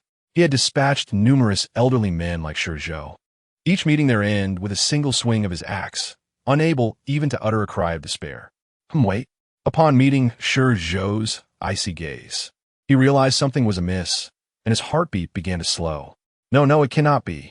Although he had dispatched many old men, the state and gaze of ShiZhou were reminiscent of figures he could not contend with. Why are you unafraid? Unafraid of me? As his unease deepened, Galileo Mengduo scrutinized ShiZhou, his eyes rapidly veined with blood. He refused to believe he was facing someone beyond his reach, and, after a roar, issued a command to his subordinates. Kill him. Old man, the captain has given the order. Behind ShiZhou, the pirate's ferocious visage was now filled with menace. He swiftly dashed forward, appearing behind ShiZhou, raising his blade to strike without hesitation at the nape of his neck. I have no choice. It is time for you to meet your end. The descending blade sliced through the air, producing a faint whistling sound. The pirate's eyes sparkled with excitement as he envisioned the familiar sight of a head rolling and blood gushing forth. The pirates aboard their ship observed the ShiZhou with expressions ranging from calm to ecstatic, yet their eyes shared a common glint of greed. Just as the excitement reached its peak among the pirates, the surrounding space and time began to shift imperceptibly. At an unknown moment, this sea area suddenly fell silent, as if severed from reality, cast into another realm where time had been paused. ShiZhou paid no heed to the pirate behind him. He lifted his foot and, step by step, traversed the void as if genuinely ascending a staircase, gradually moving toward the pirate's ship. As he ascended, a remarkable transformation overtook his body. First, his hunched back straightened during the ascent.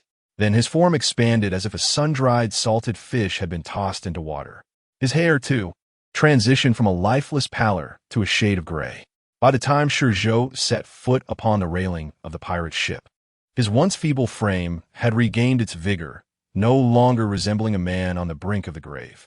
Had it not been witnessed firsthand, none would have believed that the elderly figure, who had seemed so frail moments ago, had rejuvenated by over a decade in an instant. Ah, what a relief! ShiZhou stood upright, raising both arms and stretching widely, as the bones in his body crackled like popping beans. This sound seemed to herald his return, akin to celebratory fireworks. At that moment, the surrounding space and time reverted to their original state. The wind continued to blow, the waves persisted, yet the raucous clamoring of the pirates had vanished. As the wind swept through, the pirates' forms appeared like reflections in water, first causing ripples before fading into nothingness. All that remained were their swords and garments, the only remnants to attest to their prior existence. Galileo Mengduo stared in astonishment at the suddenly materialized ShiZhou. Who are you? Me? ShiZhou bent his legs and slowly crouched down. Am I not the old man you ordered to be killed? Old man. Galileo Mengduo grasped the axe handle, his gaze darting past ShiZhou towards the ShiZhou. No, it cannot be. How could you have changed so drastically? Seeing the old man had indeed vanished, Galileo shook his head repeatedly, as his gaze swept over the spot where his subordinate had first leapt from the ship. His heart felt as if it were being squeezed, and his breath quickened. What are you waiting for? Kill him. The surging fear within him compelled him to raise his axe towards ShiZhou, shouting loudly. After a moment of waiting without any response from behind, Galileo Mengduo belatedly sensed something amiss. Perhaps you should turn around. ShiZhou regarded the towering figure before him with keen interest, offering a suggestion. Look at what? Galileo Mengduo's eyes fixated on ShiZhou, blood vessels rapidly spreading across his irises. The thought of the missing subordinate aboard the ShiZhou sent a chill coursing through his feet. He dare not turn around, as if a monstrous entity loomed behind him, ready to snap his head off the moment he looked back. Turning back is futile. In light of the fact that you are the captain of the first pirate crew I encountered upon my arrival, I shall permit you to disclose your name. At this moment, Galileo Mengduo has fully accepted the reality that he misjudged the situation and has encountered an insurmountable obstacle. Although he remains uncertain whether the individual before him is indeed the same elder from before and is oblivious to the events that transpired in that fleeting instant, it is unequivocal that this bizarre scenario is intricately connected to him. He refrains from responding to ShiZhou, instead gripping the axe handle tightly, his demeanor reminiscent of a feral cat, brimming with aggression. ShiZhou, observing the intensity in Galileo Mengduo's brown pupils as they constrict to mere pinpoints, recognizes the potential for an explosive outburst. Yet, he finds the situation tiresome. Meeting the gaze of Galileo Mengduo, the intrigue in his eyes swiftly dissipates, replaced by a chilling indifference. He lowers his eyelids, diverting his attention from Galileo Mengduo, and descends the railing, making his way towards the ship's cabin. In this world of pirates, despite their varied personalities, most are never lacking in courage. Even when faced with those far more powerful, They seldom contemplate surrender. Galileo Monduo exemplifies this spirit. Thus, upon sensing his emotions, ShiZhou chooses to remain silent. As ShiZhou's gaze drifts away from Galileo Monduo, an unseen force descends upon him. Consequently, he maintains his aggressive posture, yet finds himself rendered immobile. Momentarily halting as he passes Galileo Monduo, ShiZhou resumes his stride. With each step, it feels as though he traverses two different realms. ShiZhou's physical form regains some vitality, while Galileo Monduo, like all the souls ShiZhou has dispatched, is swept away by the wind conjured by his passage, twisting into a phantom and vanishing from sight. The sound of the giant axe clattering against the deck reverberates through the vast ocean expanse. If the nameless wish to remain unknown, so be it. ShiZhou has no desire to learn his name, for he has claimed far too many lives. Those with names and identities are plentiful. Galileo Monduo's crew is merely significant as the first pirate band encountered by ShiZhou upon setting sail. "Captain, you've returned so soon." The creaking of an old wooden door slowly opens, awakening those within the cabin. As per usual, two scantily clad women rise to their feet, welcoming their captain, essentially their master, upon his return. After a brief pause, the two women lift their heads in confusion. "Who are you?" Upon realizing that it is not their captain, but rather an unfamiliar middle-aged man, the women instinctively step back, swiftly drawing daggers, their expressions filled with wariness. The cabin is expansive, resembling a bar, evidently a gathering place for pirates. ShiZhou pays no heed to the two women. Instead, he surveys the entire cabin before making his way to the right, where a staircase leads to the lower deck. Presumably, the pirates' treasures lie below.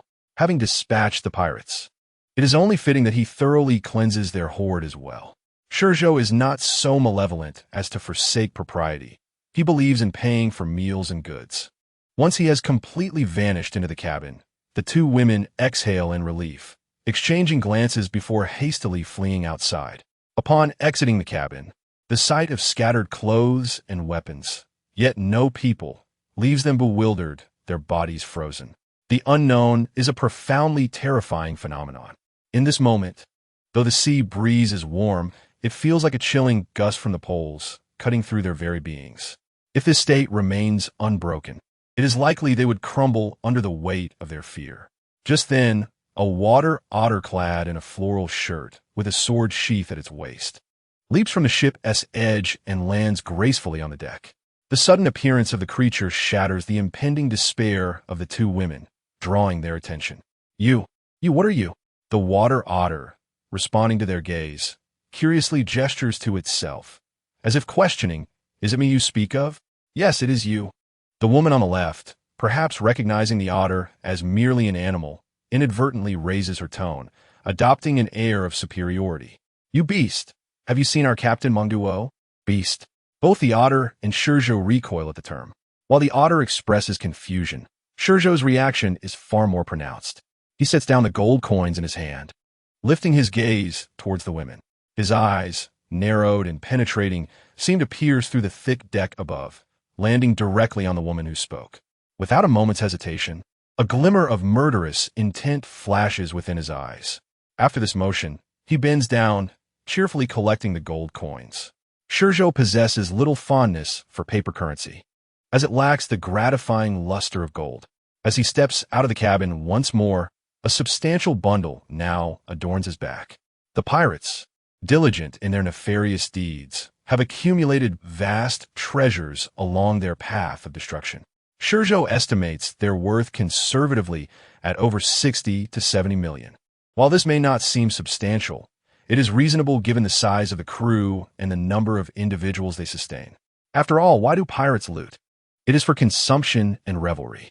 This crew has managed to amass such wealth, which speaks to their frugality, unlike others who, like Luffy and his crew, acquire immense fortunes at every significant event. As he walks away, the deck is devoid of the two women, with only the otter remaining. Casting a glance at the meager garments left behind, ShiZhou's expression remains unchanged. If they seek death, they have only themselves to blame. Initially, he assumed these defenseless women were slaves aboard the vessel, hence his decision to spare them. However, upon entering the cabin, he realized his misjudgment. Their demeanor suggested that, even if they were once slaves, they had fully transformed into pirates. Yet, having refrained from striking them down immediately, ShiZhou lost any desire to act against them, choosing instead to disregard their presence. Ironically, having escaped hell, they now walked back into it. This time, however, ShiZhou shows no mercy. The term beast deeply offends ShiZhou, particularly as it is directed at the otter. Qiuqiu. Upon ShiZhou's emergence, the otter rushes forward, first gesturing towards the discarded garments on the ground, then looking up at ShiZhou and chattering animatedly. Ha! ShiZhou chuckled softly before extending his right hand to gently pat Jujui's head. Jujui was no ordinary beast devoid of wisdom. Rather, he was my companion. There was no need to concern ourselves with them. Mere nameless entities not worthy of your entanglement. After offering comfort to Jujui, the two departed from the pirate ship and returned to the Black Pearl. In no time, the Black Pearl set sail once more, swiftly heading towards its predetermined course. The pirate ship that remained anchored in place became, like countless others adrift upon the vast ocean, a solitary leaf upon the water, stripped of its crew and reduced to a mere ghost of its former self. Should fortune smile upon it, perhaps one day it may join its illustrious predecessors and become a legend, a fearsome ghost ship like the Black Pearl. On the main deck of the Black Pearl, Jujui gazed at the gold coins and various golden trinkets scattered haphazardly across the deck, his fluffy visage alight with joy. Even though he had spent the majority of his life on the other side since birth, he was well aware of the allure of wealth. With money, he could procure anything his heart desired. Jujui chirped excitedly, glancing left and right, embodying the exuberance of a child who had stumbled upon a treasure trove, ultimately lying flat upon the pile of coins. Observing Jujui's happiness, ShiZhou couldn't help but let a faint smile curve his lips. However, just as he set down his teacup and reached for a book to continue reading, Jujui called out to him. Before ShiZhou appeared a pocket watch, a tarnished silver timepiece. "What is it?" ShiZhou inquired, taking the watch from Jujui's grasp, his brows furrowed in confusion. Jujui chirped again, indicating the back. Heeding Jujui's words, ShiZhou lifted the watch and turned it over, revealing a map, an enigmatic chart marked only by a few dots, yet laden with significance. The map was obscured by a layer of black, its details rendered nearly illegible due to the passage of time. Yet ShiZhou's gaze was not fixed upon the map. Rather, it fell upon the engraving beneath the watch. As he held the watch aloft to the sunlight, illuminating the etched letters, he froze in place, overwhelmed by a surge of formidable energy. This aura, intangible yet steeped in murderous intent, shot skyward, radiating outward and compelling the waves to bow low. Even the seagulls, soaring freely above, ceased their flapping and plummeted into the depths below. Beneath the surface of the sea, chaos ensued as schools of fish scattered in fear. As if confronted by a relentless predator, a demon poised to devour them. Witnessing ShiZhou's sudden transformation, Jujui grew alarmed. This state of ShiZhou was foreign and terrifying, exuding an aura that, though not directed at him, instilled a sense of unease. The transformation of someone so familiar into an entirely different being sent Jujui rushing forward to grasp ShiZhou's shoulders, shaking him in an attempt to restore him to his former self. Taking a deep breath, ShiZhou closed his eyes, lowered his right hand, and spoke. "All right, stop shaking me. I might fall apart." Upon hearing ShiZhou's familiar voice, the spine-chilling aura dissipated entirely. Jujui leaned forward, eagerly expressing his concerns with a flurry of words. "It's nothing. Nothing at all. I merely recalled some past events, unpleasant memories." ShiZhou reached out to smooth Jujui's fur, opening his eyes. "Really? When have I ever deceived you? I assure you, all is well." With a sigh of relief, Jujui released ShiZhou and began to pat his chest repeatedly. "Now, gather these treasures and stow them away in your quarters. Then return to take the helm. Remember, steering the ship was your own commitment. Do not abandon it halfway." Jujui stood tall and rendered a salute to ShiZhou, appearing quite dependable. He quickly bent down to collect the coins from the deck, yet this time, the gleam of gold in his eyes was overshadowed by newfound weight. as if burdened by unspoken worries. ShiZhou watched Jujui's retreating figure until it vanished into the cabin, before turning his gaze elsewhere. He had always shown Jujui a gentle demeanor, but now he felt compelled to reveal another facet of himself. He hoped Jujui would accept it. Yet, he believed it would not pose an issue. Even if he were indeed a malevolent force capable of world destruction, he trusted that Jujui would stand by his side. Shaking his head, ShiZhou's attention returned to the pocket watch. In that moment, the murderous intent had faded, replaced by a sense of nostalgia. Truth be told, he had long since lost all recollection of the man associated with those memories. He only remembered that there once existed a person, one who shared the same blood as his current form. The specifics of that person's appearance had long since blurred under the weight of deliberate neglect. However, certain events or objects could evoke those memories once more. After all, he was no ordinary individual. He was a traveler through time, bearing the weight of memories from another life. Just as the setting sun often accompanies farewells, he recalled the man's departure at sunset.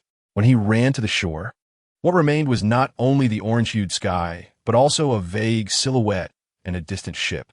The only item left behind was another pocket watch identical to the one he held, a token of their bond, as the woman known as Mother had told him. It bore their names, one inscribed as Zhou, and the other as Shi. ShiZhou's name, after all, was a fusion of the two. The watch engraved with Shi had long perished alongside his mother, Shilin, in the flames. Thus, the watch he now possessed, marked with Zhou, fueled his emotional upheaval. Usopp could forgive his father and later take pride in him because he was of this world, regardless of his past. Usopp had experienced paternal love and could thus extend forgiveness. But ShiZhou was different, setting aside whether he had enjoyed paternal affection or not. The fact that the man had callously abandoned his 4-year-old son, leaving behind a pregnant wife, was enough to incite ShiZhou's hatred. Moreover, as a traverser and a child of orphaned origins, the notion of forgiving such a figure seemed utterly absurd. ShiZhou's gaze shifted forward, his thumb rubbing the map on the back of the watch, his pupils dilating as his thoughts wandered. It was only when Jujui reappeared on the deck that he snapped back to reality, casually tucking the watch into his pocket and resuming his previous demeanor as he picked up the book to continue reading. A day later, on the island of Shambard, at Island 41, ShiZhou had fully regained his composure. He donned a floral shirt, beach shorts, and flip-flops, returning to his former attire on Shambard Island. This chapter is not yet concluded. Please proceed to the next page to continue reading. With a leap from the Black Pearl, ShiZhou's gaze shifted towards the front of the Sunny. There stood a dark silhouette, silently guarding the Sunny like a towering statue, ensuring it remained undisturbed. It was a bear. ShiZhou sauntered forward, halting at a distance from the formidable creature. It was not that he feared the bear, but rather he wished to avoid a confrontation. At this moment, the bear had been stripped of all memories, transformed into a true human weapon. ShiZhou held a deep admiration for the bear. Although he could never aspire to such a state, it did not diminish his respect for those of noble character and unwavering conviction. After casting one last glance at the bear, ShiZhou cautioned Xiuqiu to keep her distance before making his way toward the nearby tree trunk. There, he discovered a small shed brimming with various tools, among which was the coding tool he required. One advantage of following Rayleigh was the acquisition of many unique skills. It was during a moment of idleness that ShiZhou learned the coding technique from Rayleigh. If the Sunny could be likened to an adult, then the Black Pearl, in comparison, resembled an infant. Thus, it took him little time to complete the coding process. Once he had finished, he did not linger, but instead took Xiuqiu aboard the ship. Casting a final glance at the large tree marked with the number 41, a flicker of derision crossed his eyes before he set the Black Pearl in motion, submerging into the depths of the water, vanishing from sight. Sabaody Archipelago. Shortly after the Black Pearl disappeared, Island 41 was enveloped by a special warship from the world government. Upon landing, Sherman directed his gaze towards the waiting CP-0 stationed on the shore. Could it truly be him? It was indeed him, without a doubt. CP-0 nodded, responding with undeniable assurance. Although I did not approach due to the extreme danger posed by the enemy, the attire and the face, identical to the bounty poster, unmistakably indicate that it is the Time Devil, ShiZhou. Despite being prepared, Shareman was momentarily taken aback upon ShiZhou's actual appearance. Since departing from Amazon Lily, he had been adrift at sea, refraining from spreading the news of capturing Shachi, instead opting to wait silently. His heart was in turmoil. On one hand, he yearned to see ShiZhou and exact vengeance. Yet on the other, he wished for never to see him again, preferably for ShiZhou to disappear entirely from this world. Just 2 days after returning to this sea, he received a call from CP0, who had been monitoring the Sabaody archipelago. ShiZhou had resurfaced. He hastened his journey, but ultimately arrived a moment too late. Staring at the turbulent sea, Shareman understood that ShiZhou's appearance and subsequent coding to plunge into the ocean was undoubtedly aimed at the New World. The mere thought of the New World sent a jolt of anxiety through his heart. If that individual were to hunt down enough hockey-wielding pirates there, who in this world could possibly stop him? Even with Lilith's presence, it is conceivable that she would be powerless against him. Contemplating this, an urgency welled in Sherman's heart. There was no choice but to return to Marineford. In this world, there were only 2 paths leading to the New World. The first was beneath the depths of Fishman Island, where one could traverse the passage created by the roots of the Eve tree, crossing the red line to reach the other side of the New World. The second path naturally lay through Marineford. By scaling the red line, one could effortlessly access the New World. The world government, the navy, certain merchant vessels, and the ships of nobles and kings all journeyed from the holy land of Marineford to the New World. As for pirates, they could only traverse the depths of the sea, although the seabed was perilous and not as safe as crossing the red line. It was the only route available to pirates. It was precisely because this route was fraught with danger that so many pirates remained stranded in the vicinity of the Sabaody archipelago, lacking the courage and strength to forge ahead, destined to remain stagnant in their current lives. ShiZhou was aware of the numerous CP0 agents stationed on the Sabaody archipelago. As he approached Island 41, he sensed their presence. Given the proximity to the Navy headquarters in Marineford, he did not linger. Upon completing the coding, he set sail directly towards Fishman Island. The underwater world was utterly enchanting, particularly the route leading to Fishman Island, which was even more fantastical than that of the Sabaody archipelago. Despite having traversed this path multiple times towards Fishman Island, every descent into the deep sea captivated him anew. As for ShiZhou, her excitement was palpable. Though she was an otter, adept in the water, she had never ventured into such profound depths. ShiZhou's astonished cries echoed throughout their journey. If the journey remained this tranquil, it would indeed be a delightful adventure. However, fate often diverges from human expectations, leading to unforeseen circumstances.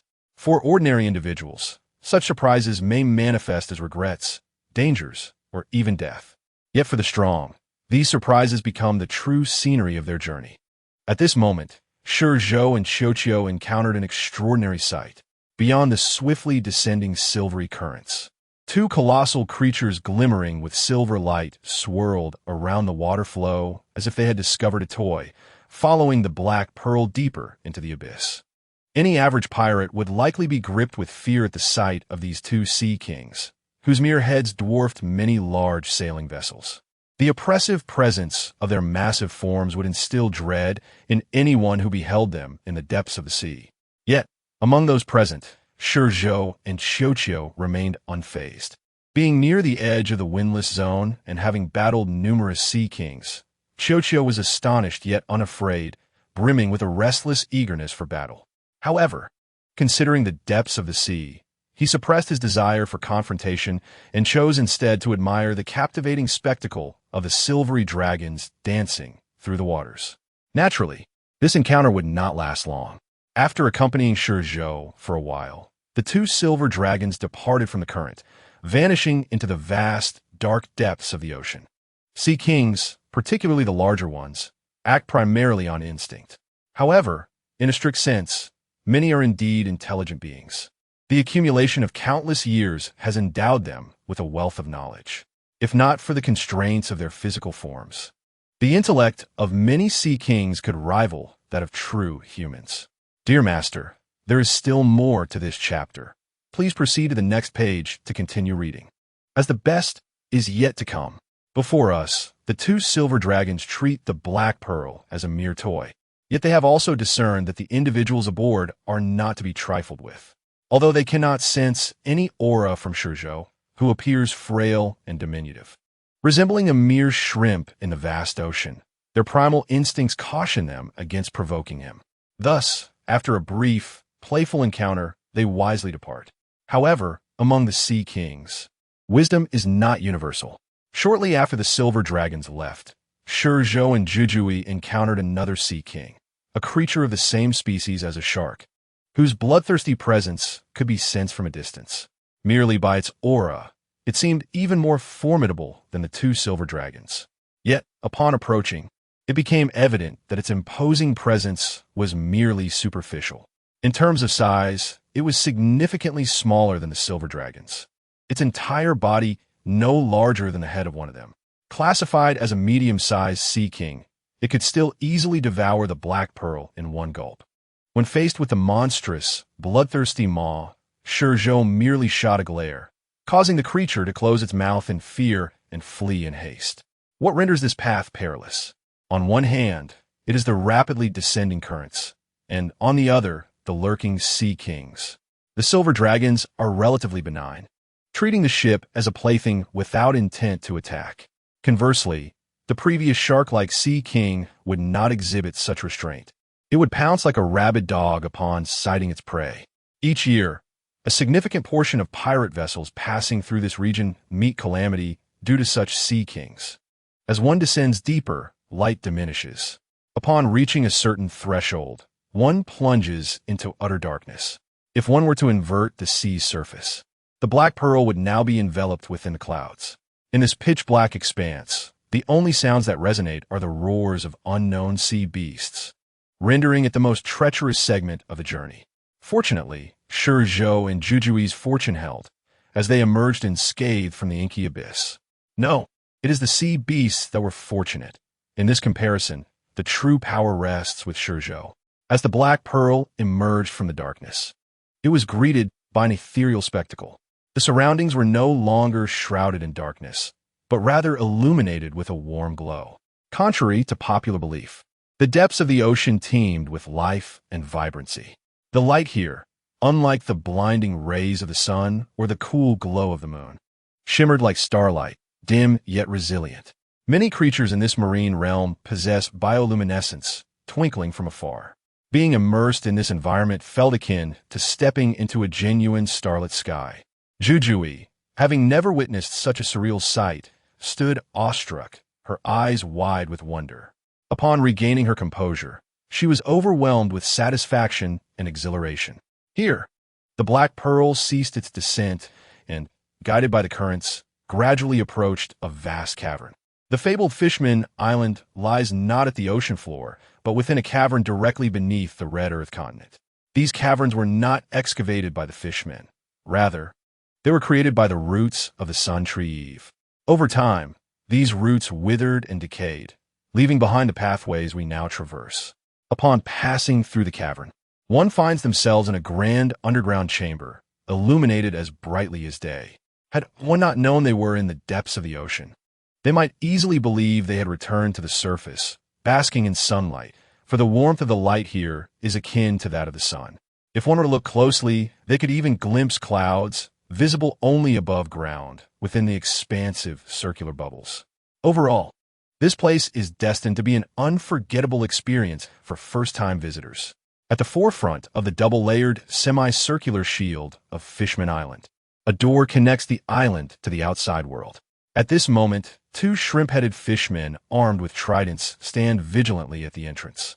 Following the demise of Whitebeard, the island has seen an influx of pirates attempting to sneak in. Thus, a state of heightened alert has been declared. This sole passage has been completely sealed off in recent days. They remain stationed here, not only because there has been no order for them to leave, but also out of a desire to protect Fishman Island. After all, their home, Fishman Street, lies not far from here, and even if they wished to depart, they could not. Who goes there? The guard on the right was the first to spot the Black Pearl. He shouted and stepped forward, addressing the vessel sternly through the shield. Fishman Island is not receiving visitors. We kindly ask you to leave. Had they not seen the Black Pearl flying no pirate flag, they would have already sounded the alarm. Mi Jin and Zhou, do you not recognize me? At that moment, ShiZhou leaned over the ship's railing, greeting the two guards with a smile. Long time no see. You. The two brothers instinctively stepped back, their memories colliding with the wanted poster they had recently seen, merging with the present visage of ShiZhou. Panic, even a hint of terror, was palpable on their faces.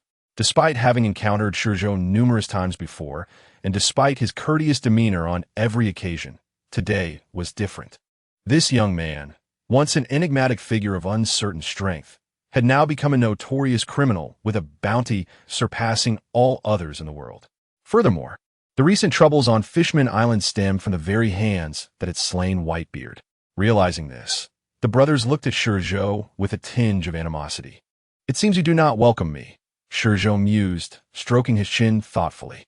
Mr. ShiZhou, Mi Jin quickly regained his composure, stepping forward with a tone of supplication. As you might expect, we hope you will leave. Leave? ShiZhou's gaze shifted from Mi Jin to another smaller shield suspended above the grand one. That is the Dragon Palace. The royal palace of Fishman Island. Why should I depart? I am not here to cause any trouble. I merely wish to visit an old friend. As he spoke, he returned his gaze to Mi Jin and Zhou. Open the door, or I shall enter myself. I believe, with my strength, I could easily do so. Would you not agree? This chapter is not yet complete. Please click on the next page to continue enjoying the captivating content. Emmy found himself at a loss for words in the presence of the two individuals. Judging by the bounty, you are indeed the world's best, and naturally, you can enter. The two exchanged glances and sighed simultaneously. ShiZhou was correct. He need not have entered through the front door to gain access.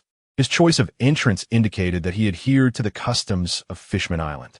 Moreover, having visited so many times, he had not engaged in any activities on Fishman Island. Each time, he merely spent a few days at the palace before departing. They were unaware of the exact nature of ShiZhou's relationship with the palace. But the attitudes of King Neptune and Princess Shirahoshi towards him suggested that their rapport was undoubtedly significant. Let us first contact the palace. Emmy bowed respectfully to ShiZhou. Very well. ShiZhou nodded, urging him to proceed swiftly. Thank you.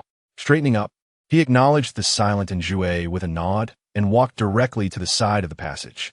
Grasping the telephone that had been hanging there, he connected to the palace to report the situation.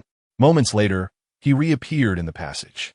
Nodding towards Zhou, they both moved towards opposite sides, each turning a rotating wheel with force to the left. Once the Black Pearl entered the passage connecting the double-layered shield, they turned right to close the outer shield's door. Subsequently, they approached another rotating wheel and, employing the same motions, opened the inner shield's door. As the door swung open, the Black Pearl was carried by the current, truly entering Fishman Island. Mr. ShiZhou, please wait a moment. King Neptune will dispatch guards to escort you.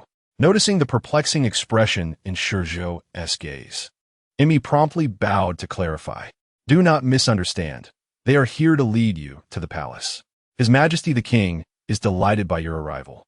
And though he cannot greet you personally due to preparations for a banquet, he has asked me to convey his apologies. To be honest, Emmy had not anticipated King Neptune to care so much about ShiZhou. Upon connecting the call, he had been instructed to ensure ShiZhou receive the utmost respect. If he recalled correctly, this level of attention had only been bestowed upon Whitebeard. To welcome me? An old friend. What is that fellow up to? ShiZhou glanced towards the direction of the Dragon Palace and shook his head. Never mind. I shall inquire personally later. With that thought, he squatted down and, alongside ShiZhou, sat on the ship's railing, propping his head up and waiting in boredom. ShiZhou called out, rousing ShiZhou from his reverie. Following ShiZhou's pointed finger, ShiZhou spotted a group of dark figures that quickly expanded in his view. Upon closer inspection, he realized they were a troop of guards, entirely enveloped in bubbles, riding the large halibut unique to the Dragon Palace, swiftly approaching. Leading them was none other than Prince Sharkstar of the Dragon Palace Kingdom. Greetings, Prince Sharkstar. It has been a while. Before Sharkstar even landed, ShiZhou initiated the greeting. Mr. ShiZhou, it has indeed been a long time. Sharkstar, wielding a massive trident, fixed his gaze on ShiZhou, a flicker of complexity crossing his face. It has only been about a year since we last met. Why the formality? Stepping forward, ShiZhou extended his hand to pat Sharkstar's shoulder, only to realize that Sharkstar towered over him at a height exceeding 4 meters. With no alternative, he raised his right hand, raking his fingers through his hair from front to back. There's no need for formality. You know I've always been this way. Before I ask, may I know who this is? Sensing ShiZhou's awkwardness, Sharkstar shifted the subject, turning his attention to ShiZhou, who had jumped onto the back of the halibut with ShiZhou. Oh, I nearly forgot to introduce her. ShiZhou pulled ShiZhou closer, smiling as he said, "This is ShiZhou, my family." He emphasized the word family. Sharkstar certainly caught the emphasis in ShiZhou's tone, and thus his gaze towards ShiZhou now bore a hint of respect. "Greetings, ShiZhou." ShiZhou responded politely with a greeting of her own. Despite the language barrier, it was evident that Sharkstar could sense a respectful demeanor. "Let us proceed. I am here merely to see Princess Shirahoshi. Once I have met her, I shall take my leave and not trouble you further. Princess Shirahoshi and her father are overjoyed at your arrival. Let us be on our way."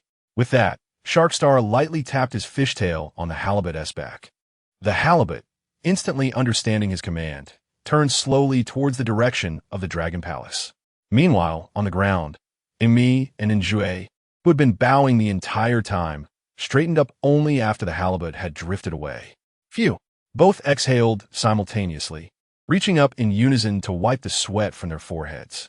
They then exchanged glances, each recognizing the understanding reflected in the other's eyes. "You say?" Their simultaneous utterance momentarily caught them off guard. However, Emi was the first to regain composure, saying, "Let me take the lead." "Very well," and Njue nodded, indicating for Emi to continue. "Isn't your father deceased? His death is merely the beginning. We have already sensed the tumult of the sea. If no formidable figures arise to protect Fishman Island, then..." At this, he raised his gaze to the school of fish vanishing on the horizon. "I do not wish for Fishman Island to regress to its former chaotic times." "Indeed," and Njue nodded, "for no one desires that, least of all King Neptune. We have all experienced an era devoid of powerful protectors, and no one understands better than us the harm it inflicted upon Fishman Island. Thus, King Neptune has chosen Mr. ShiZhou." Though he paused momentarily, Emi continued, "Despite having killed my father, Mr. ShiZhou's attitude and strength towards Fishman Island make it highly likely he could become the next pillar for Fishman Island following the Whitebeard pirates." At this point, no further words were necessary. Although the Whitebeard pirates still existed, they had become preoccupied with their own affairs since the war on the top. After all, the territories of the New World are limited. Who could have anticipated that their leader would perish at such a time? The other 4 emperors have their leaders. Those pirates dare not provoke them. However, without Whitebeard, the Whitebeard pirates resemble a toothless tiger. Such a tiger is readily approached by pirates eager to test its mettle. They had guarded the entrance to Fishman Island for countless years. Whether in terms of human affairs or understanding of the world, it was evident that the fish people and mare folk, sheltered within their island, could not grasp. Thus, after their conversation with the Dragon Palace, the two had surmised King Neptune's intentions. Within the grand banquet hall of the Dragon Palace, King Neptune sat upon the enormous throne, his head bowed, shrouded in shadows. Lost in thought, "Your Majesty, the Crown Prince and his entourage have entered the ascent passage." At that moment, the right minister, a seahorse merman, approached, leaning on his trident. He respectfully bowed to Neptune and inquired, "Shall we go to greet them?" And Putong remained silent for a moment, pondering before he spoke. "Do you truly believe this course of action is wise? We must remember that the Whitebeard pirates have yet to be defeated and continue to fight in the New World." At this juncture, he lifted his gaze to Minister Yu, questioning, "And will ShiZhou agree to this?" "I believe he will," Minister Yu replied, straightening his posture and looking earnestly at Putong. From his demeanor during each visit to the Dragon Palace, it is evident that he regards you and Princess Bai Xing as friends. As friends, I doubt he wishes to see Fishman Island revert to its former state of fear and trepidation. "But he has slain Newgate," Putong exclaimed. Sorrow etched upon his face as he cradled his head in his hands. He and Whitebeard were, in truth, friends. Even without Whitebeard's protection, They have known each other for so long that it can be considered friendship. To request the protection of one who has taken a life of his friend is truly cruel.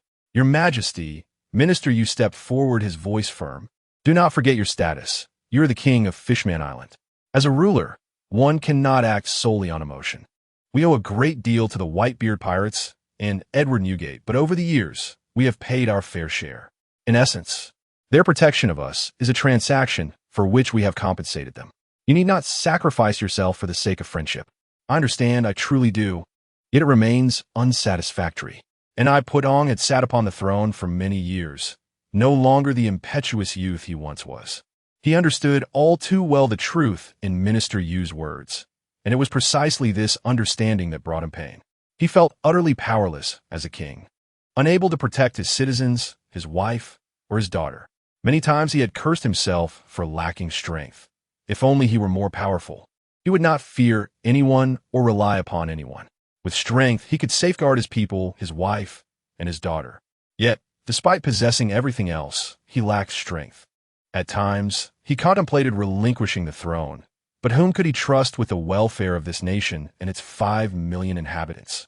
If only he could be selfish and cold-hearted like most kings in this world, he would experience far less anguish. Yet, it was evident that he could not do so, and thus his suffering was inevitable. Of course, his plight was not unique in the New World.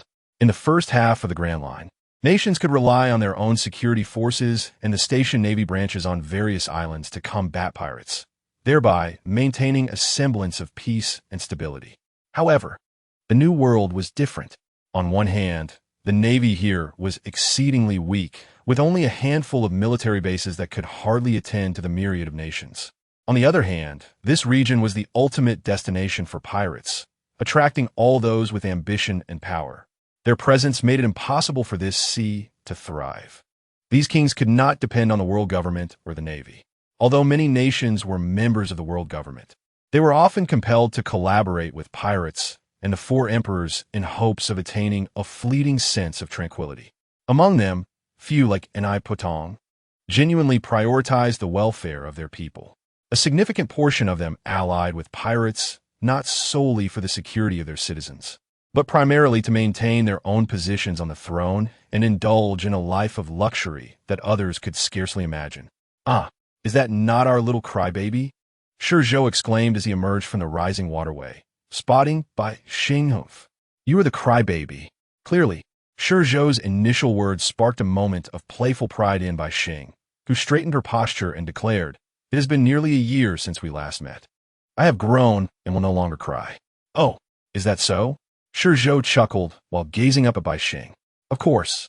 Bai Xing hesitated for a moment, then resolutely stepped forward, bending down to lift ShiZhou into her hands and bring him to her face, joyfully exclaiming, "ShiZhou Gidge, what delightful treasures have you brought for me this time?" "Bai Xing, how can you treat ShiZhou like this?" Shark Xing interjected, reprimanding her for her actions. However, it was clear that Bai Xing paid him no mind, her attention wholly fixed on ShiZhou, her innocent eyes brimming with eager anticipation. At that moment, Bai Xing was only 14 years old, yet she stood over 10 meters tall. Thus, ShiZhou appeared as a diminutive figure in her presence.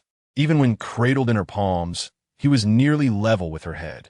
Many claimed that Bai Xing was the most beautiful girl in the world. ShiZhou was well acquainted with both Hancock and Bai Xing, each possessing their own unique charms. Bai Xing was an adorably beautiful girl, while Hancock exuded an aura of powerful, icy elegance. If a selection were to be made, Hancock could undoubtedly evoke a stronger desire, for her status commanded attention. With her strength, beauty, and commanding presence, she embodied all the traits that men sought to conquer, establishing her as the undisputed world's most beautiful woman. As for Bai Xing, her beauty was undeniable, yet her character and age still required growth.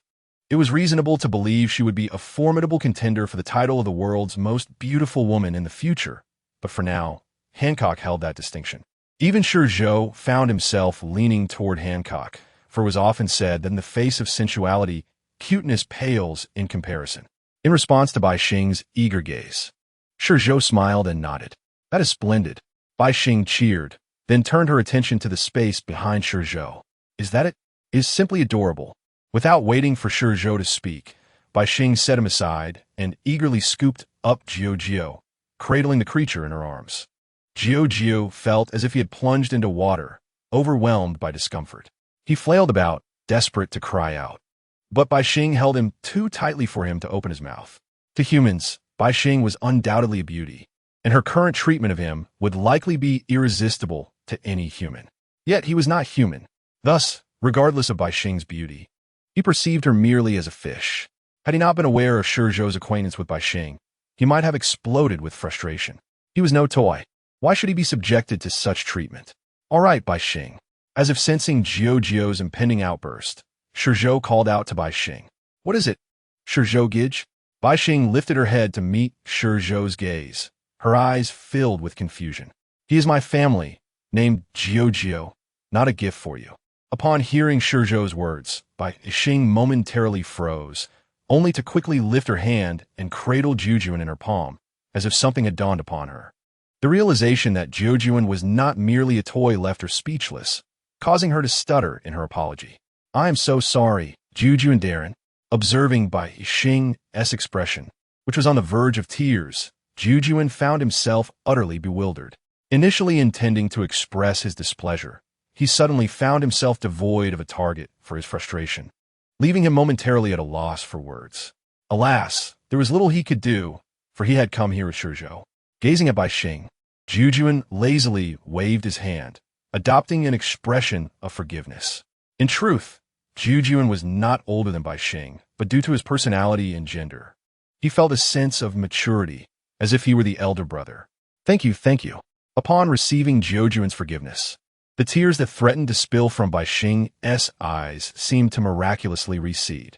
It must be said that, despite the absence of many unexpected elements from the original narrative, Bai Xing had matured significantly.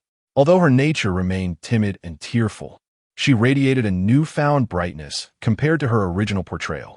From the lower part of the Fishman Street, Longgong City appeared diminutive, yet upon entering, one would discover its vastness. The opulent palace complex, adorned with colossal dragon statues surrounding it, exuded an air of majesty. Such architectural marvels could only be witnessed in this fantastical realm. After presenting Bai Xing with a panda doll, ShiZhou, under the guidance of Sharkstar, made his way towards the banquet hall of Longgong City. Bai Xing was easily appeased and readily satisfied. Although she was a princess, her geographical circumstances deprived her of many joys typically afforded to royalty, such as fluffy toy dolls.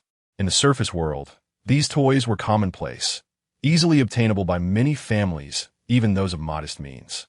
However, beneath the depths of 10,000 meters of sea, they were exceedingly rare. So rare, in fact, that until ShiZhou's arrival, the esteemed Princess Bai Xing had never possessed one. Consequently, every time ShiZhou visited, he made it a point to prepare a doll. Sometimes he would purchase one, but more often than not, he crafted them himself.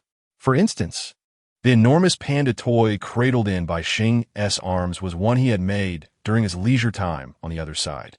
ShiZhou's connection with Bai Xing and Fishman Island could be traced back approximately 7 years. During that time, ShiZhou often hunted pirates in the Shabadi archipelago, both to hone his combat skills and to seek fortune in encountering awakened warriors. Indeed, the Grand Line, known as the Path of the Strong in this world, was replete with formidable individuals, whether skilled in combat techniques, possessing fruit abilities, or having awakened their haki.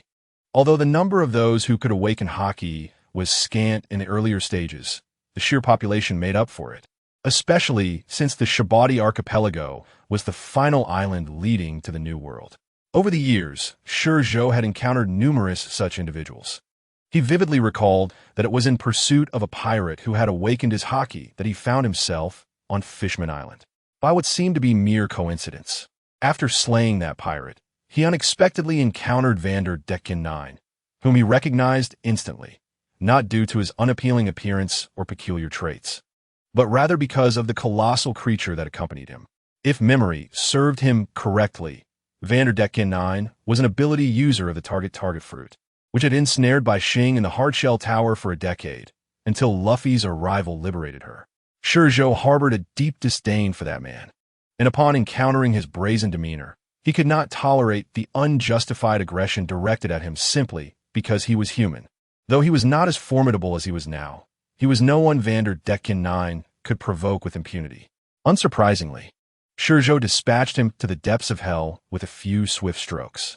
Even a massive creature that resembled a giant and bore a striking resemblance to the legendary sea priest, Mian Tian, did not escape his wrath. After vanquishing Vanderdecken 9, ShiZhou was discovered by the palace guards, who reported to Longgong.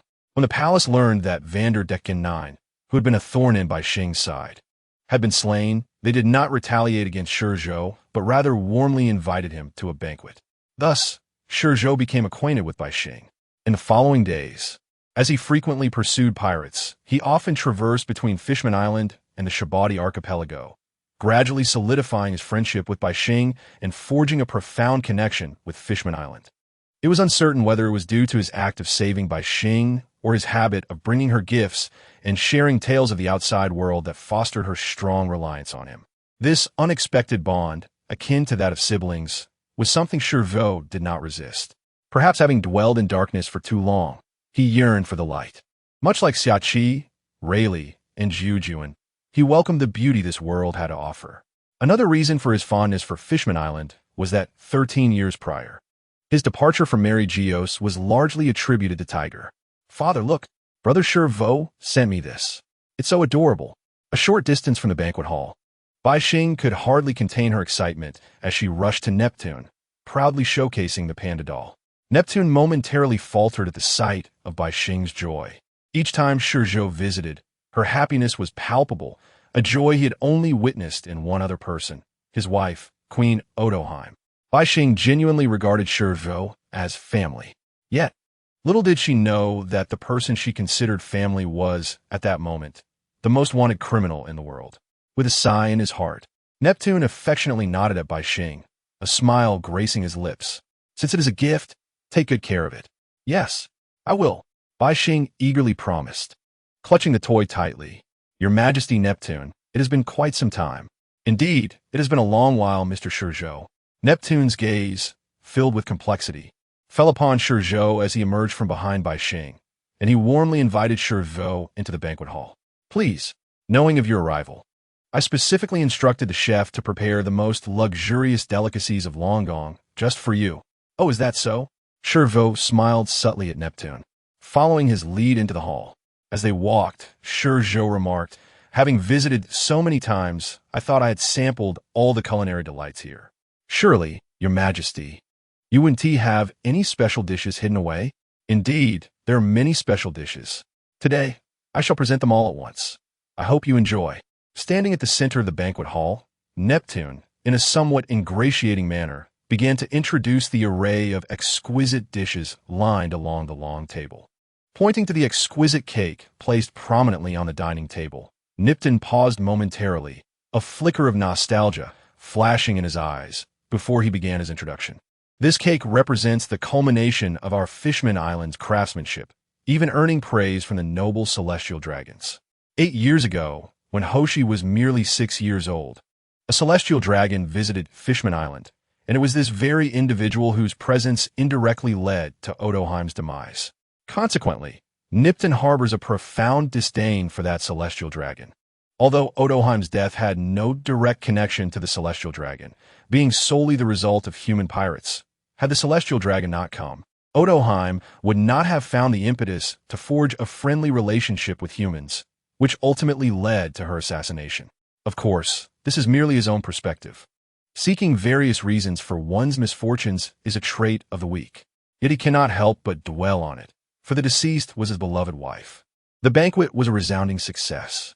Not only did ShiZhou enjoy himself immensely, but even Zhujiu relished the meal.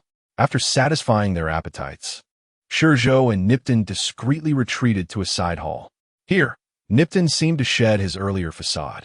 The joviality he had displayed in the main hall was replaced by a somber demeanor. He was reluctant to reveal his vulnerabilities in front of his family, often putting on a brave face, especially in front of Hoshi. In truth, Hoshi remains unaware that Whitebeard is dead, let alone that he perished at the hands of her trusted brother, ShiZhou. Moreover, ShiZhou's bounty had been kept from Hoshi as if it had never existed. 4. Fishman Island. The absence of Whitebeard represents a shift into an entirely different era. The avarice of the celestial dragons had nearly led to the annihilation of Fishman Island, a truth Nipton knows all too well from personal experience as the king of this nation. Had Whitebeard not planted his flag on Fishman Island 2 years after GOLD Roger's demise, the consequences for the island would have been dire. The first 2 years of the Great Pirate Era brought devastation to Fishman Island, reducing it to a living hell. It was during this time that many merfolk and fishmen became either celestial dragons or slaves to various kings. However, after Whitebeard's pirate flag was raised on Fishman Island, the situation began to improve, albeit sporadic kidnappings of merfolk still occurred. Yet, overall, the frequency of such events diminished significantly, enough for Nipton to feel an overwhelming sense of gratitude towards Whitebeard. There is another fact, one that many, including the elders of the Fishman Kingdom, are unaware of. In his youth, Nipton had known Whitebeard before he became a captain, when he was merely a nameless crew member of the Rocks Pirates wreaking havoc in the New World. At that time, Nipton was not yet king, but merely a prince of the Fishman Kingdom. One day, yearning for the splendor of the outside world, he secretly ventured to the surface.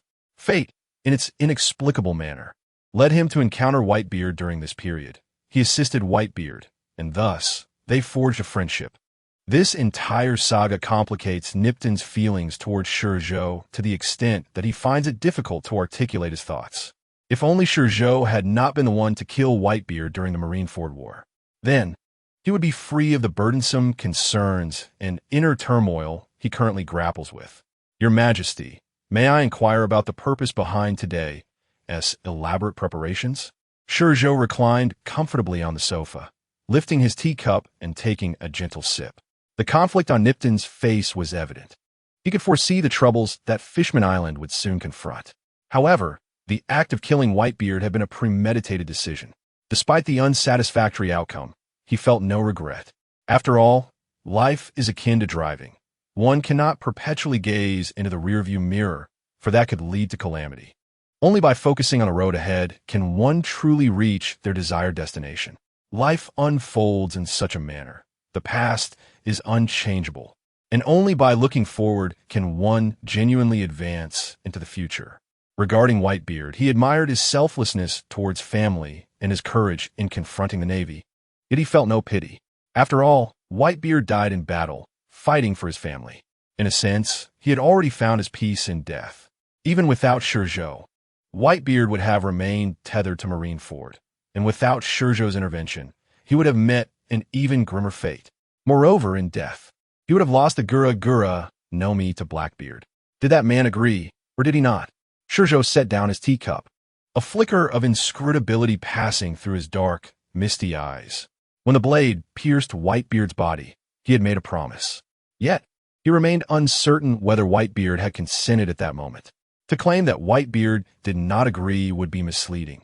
His knife had faced no resistance, easily penetrating the old man's flesh. But to assert that Whitebeard acquiesced would also be inaccurate, given the state of his body, even if he wished to block the blade. It would have been impossible. After all, the old man's strength had waned considerably. In such a condition, could he possibly stop the blade? Never mind, he thought. Overthinking only leads to headaches. Whether Whitebeard had agreed or not, he had made up his mind about Blackbeard and his crew, setting aside their long-standing enmity. He could not allow them to escape unscathed, especially given their formidable hockey. ShiZhou shook his head, lifting his gaze to meet Nipton's. Are you not going to speak? If not, I shall take my leave. Despite his words, ShiZhou did not vacate the sofa. Instead, he shifted to find a more comfortable position. It's nothing significant. Nipton finally spoke, sitting up straight and fixing his serious gaze on ShiZhou. Newgate, that is, Whitebeard, has he not passed away? With his death, the Whitebeard pirates have fallen into a vulnerable position. I trust you are aware of the chaos that ensued in the 2 years following Roger's death. Yes, I am aware. Good. Nipton nodded, continuing, for Whitebeard's final words before his death ignited the flames across these seas, just as Roger's last words did. Consequently, if all goes as anticipated, The number of pirates venturing from here into the New World will increase exponentially. Furthermore, with Whitebeard's demise, the Whitebeard pirates are now embroiled in a struggle for territory in the New World, leaving them little time to attend to Fishman Island. So, you wish for me to protect you? ShiZhou finally grasped the reasoning behind Nipton's elaborate preparations today. However, he could not meet Nipton's expectations. You still do not understand why my bounty is set so high, do you? He did not respond to Nipton's expectations, but instead delved into his connection with the world government. Even so, do you still wish for me to provide shelter to your Fishman Island? After stating this, he tossed the question back to Nipton. Indeed, Nipton merely pondered for a moment before nodding. Fishman Island, after all, is a member of the world government, and I believe they would not truly do us any harm. In these tumultuous times, given the island's unique geographical position, the primary concern for survival should not be the world government, but rather the pirates. This is a truth he spoke, which explains why in a new world, most kingdoms, even those allied with the world government, seek the protection of one of the four emperors or a notable pirate. Pirates may not fear the world government or the navy, but they certainly fear the four emperors and those of greater strength and bounty than themselves. To violate an island under the protection of another pirate crew is akin to declaring war on them. Thus, if there is any uncertainty, pirates are generally reluctant to wreak havoc on such islands, particularly those under the four emperors. ShiZhou did not linger long on Fishman Island. Shortly after the banquet concluded, beneath the tearful eyes of Bai Xing, he boarded the Black Pearl and set sail for the New World. Upon departure, the Black Pearl underwent no significant alteration, save for the flag that was hoisted on the main mast at the center of the ship. The flag bore the image of a sphere, resembling the paw of some beast with a sword embedded above it. The design held no particular significance, as it was merely a spontaneous creation by ShiZhou. The sphere represented the highest authority in this world, the celestial dragons, while the sword symbolized his own weapon, Tang. In the end, ShiZhou acquiesced to Nipton's request. On one hand, it was due to Nipton's insistence, and on the other, it was for Bai Xing. Having known Bai Xing, his little sister, for 7 years, he truly wished to avoid seeing her in tears. As for the protection of Fishman Island, he merely provided a flag. The true efficacy of this flag remains to be seen in the future. In truth, ShiZhou harbored no desires to become pirate.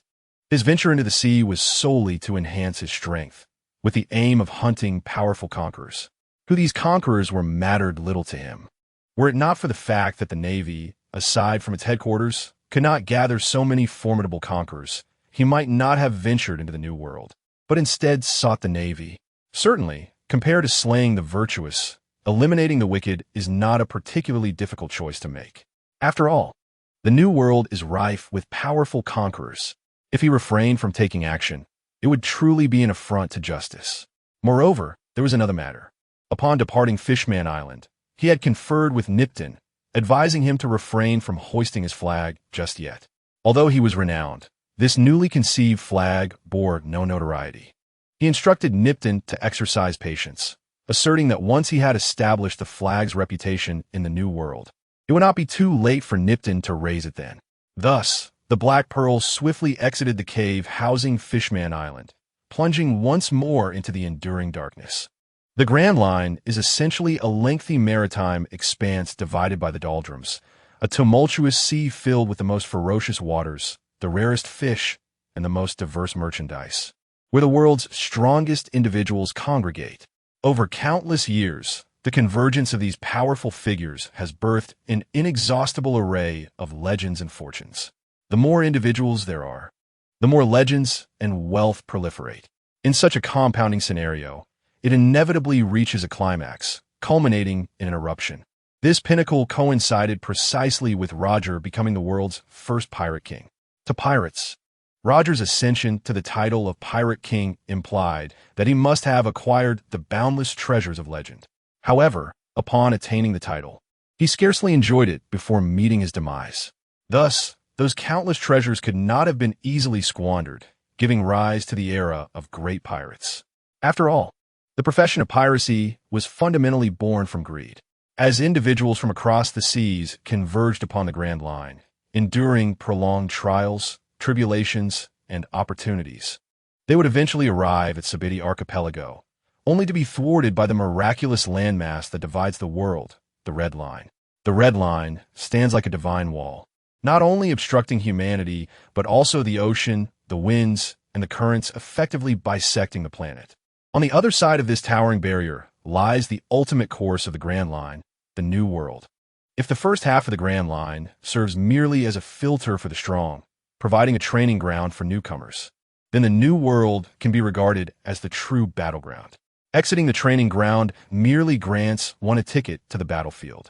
Only by emerging from the battlefield can one aspire to stand atop the world and vie for the singular, ultimate throne of this realm, the Pirate King, the epitome of fame and fortune. However, none of this bears any relevance to ShiZhou. He harbors no interest in the history of this world. Whether he knows it or not is of little consequence. After all, on a soul level, he is not truly a denizen of this world. He lacks the tenacity of Luffy. Furthermore, he is aware that there is no grand treasure upon the final island. Roger's proclamation was intentionally misleading. Only by saying such could he ignite the avarice within the hearts of pirates, drawing them into the Grand Line to uncover the individual he anticipated. For this reason, ShiZhou harbors no doubt that the true instigator of the era of great pirates, and the individual responsible, was orchestrated from the very beginning. Of course, these are merely ShiZhou's personal conjectures and should not be taken as fact. Upon exiting the cave, the Black Pearl ascended into the rising current. This journey, although not brief, was indeed magnificent. Meanwhile, beneath the New World, at intervals, naval vessels stood guard. Cheerman was unaware of when or from where ShiZhou would emerge, and thus had no choice but to employ this waiting strategy. The ascent from Fishman Island to the ocean's surface is not fixed, but rather sways randomly like a ribbon. Thus, any point within this maritime domain could potentially serve as an exit for pirates to surface. Will General Wusushu truly ascend from here? On the exclusive warship of General Wusushu, there was none of the usual bustle, only a handful of elite personnel from the Navy's G1 base. Wusushu, as a commander of the G1 Navy branch in the New World, naturally took charge of assisting Cheerman. Upon receiving orders from the Navy headquarters, he promptly brought his subordinates to this location. Being a senior officer within the Navy and having participated in the Marineford War, he was well acquainted with ShiZhou. Consequently, aside from the essential naval personnel to operate the warship, he brought no one else. The notorious reputation of that individual, in Wusushu's eyes, is not merely a title, but a true embodiment of evil. I do not know. Wusushu shook his head, standing at the bow of the warship, his towering figure resembling a wall, instilling a sense of reliability. We find ourselves at a critical juncture in the Navy's transformation. Our G1 branch, located at the forefront of the New World, will confront an increasing number of formidable pirates, and under these circumstances, our burdens grow heavier. Therefore, we must not allow ourselves a moment's respite. Indeed, Vice Admiral, the teachings of Wushu have become second nature to the Rear Admiral. Wushu, a veteran of the Navy, shares a camaraderie with the current three admirals, as they were, in a strict sense, classmates. He is serious and earnest, often exhibiting a strong adherence to the principles of the older generation, commonly referred to as being inflexible. However, the Rear Admiral does not harbor any resentment towards these traits. After all, Wushu is not only his superior, but also his guiding light, the most formidable and trustworthy ally of the G1 branch. Similar issues have arisen on other vessels in these waters. The Vice Admirals present are not limited to Wushu alone. There are also Guizhi, Shirtai Lei, and Kaisha. These three were dispatched from Navy headquarters, fully aware that the upcoming G1 branch would face increased pirate assaults. Their arrival coincided fortuitously. Nevertheless, the four of them are far from sufficient. In fact, there are even more representatives from the world government than from the Navy, albeit concealed within the Navy's warships, remaining unseen. At that moment, Wushu's heart was suddenly gripped by an inexplicable sensation, causing him to furrow his brow involuntarily. An ominous feeling coursed through him. What is it, Vice Admiral? The Rear Admiral, noticing Wushu's reaction, immediately became vigilant. However, after scanning the surroundings and finding nothing amiss, he cast a puzzled glance at Wushu. Where could this feeling be originating from? Wu Shu disregarded his subordinate, his body tense, his gaze resolute yet bewildered. Scatter, disperse. At that instant, Wu Shu sensed something and abruptly rolled to the right. A sound akin to a blade's resonance pierced the air, echoing in his ears like the relentless chirping of cicadas in June, resonating within his very soul. This was followed by a crimson-purple glint emanating from beneath him. With a swift motion, it flashed past his eyes. It was only then that he heard Wu Shu's urgent shout. He witnessed Wu Shu's left arm severing from his body, and the ship ahead, along with the sea, appeared to be tilting rapidly to either side. Strangely, he felt as though he, too, was inverted, his vision mirroring that of two worlds. It dawned on him that the world had not turned upside down. Rather, his body had been cleaved apart by the blade's brilliance, akin to the surface of the sea. When had this occurred?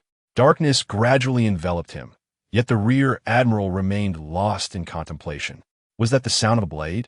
No one could provide him with an answer, for as his body was propelled by inertia, he succumbed entirely to the abyss of darkness.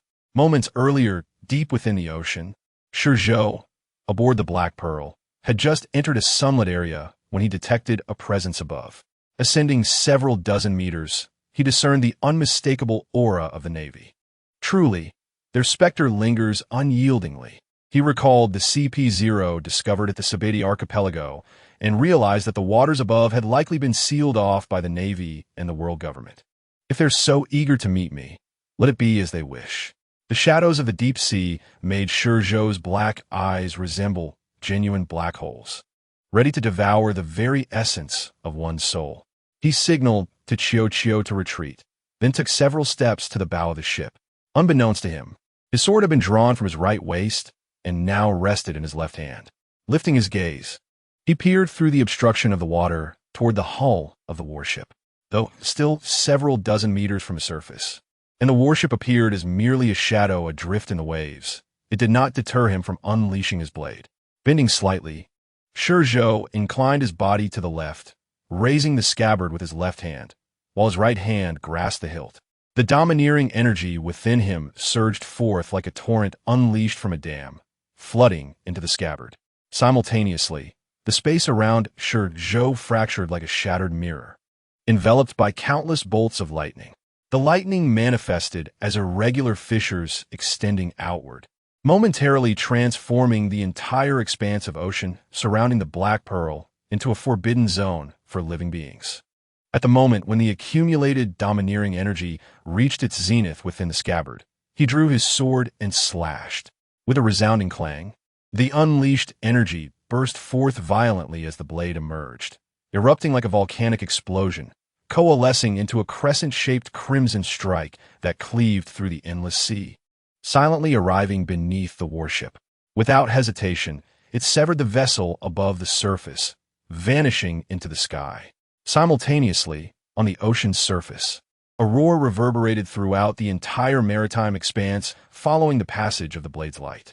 ShiZhou, upon following the path carved by the blade, the Black Pearl soared as if borne by the wind, emerging from the boundless rift created by the clash of sea and air. In midair, ShiZhou's gaze fell upon Wu Shu, who stood at the bow of the shattered warship. Long time no see. Wu Shu's countenance twisted in rage and agony from his severed arm, making him appear particularly fearsome. Before he could utter another word, the warship, propelled skyward by the strike, crashed into the sea with a resounding thud, swiftly being swept away by the waves toward the widening rift. Meanwhile, the Black Pearl glided effortlessly through the air currents above the warship, descending into the waters beyond it. Before he could regain his footing, Wu Shu clutched his left arm tightly with his right hand, rising to his feet, his back against the ship's railing, and bellowed at ShiZhou, "ShiZhou, you scoundrel! You shall not escape this time. The world government and navy have thoroughly sealed off these waters." "What did you say?" ShiZhou turned his head, only to see the stern of the warship, having missed the remainder of Wu Shu's words. Clearly, that fellow had not finished speaking before being swallowed by the currents. Oh, that was quick. At that moment, ShiZhou felt an inexplicable sensation, lifting his gaze skyward. He beheld a yellow dot descending from the clouds like a shooting star. The Red Land? Standing here, one could distinctly feel the grandeur of the Red Land.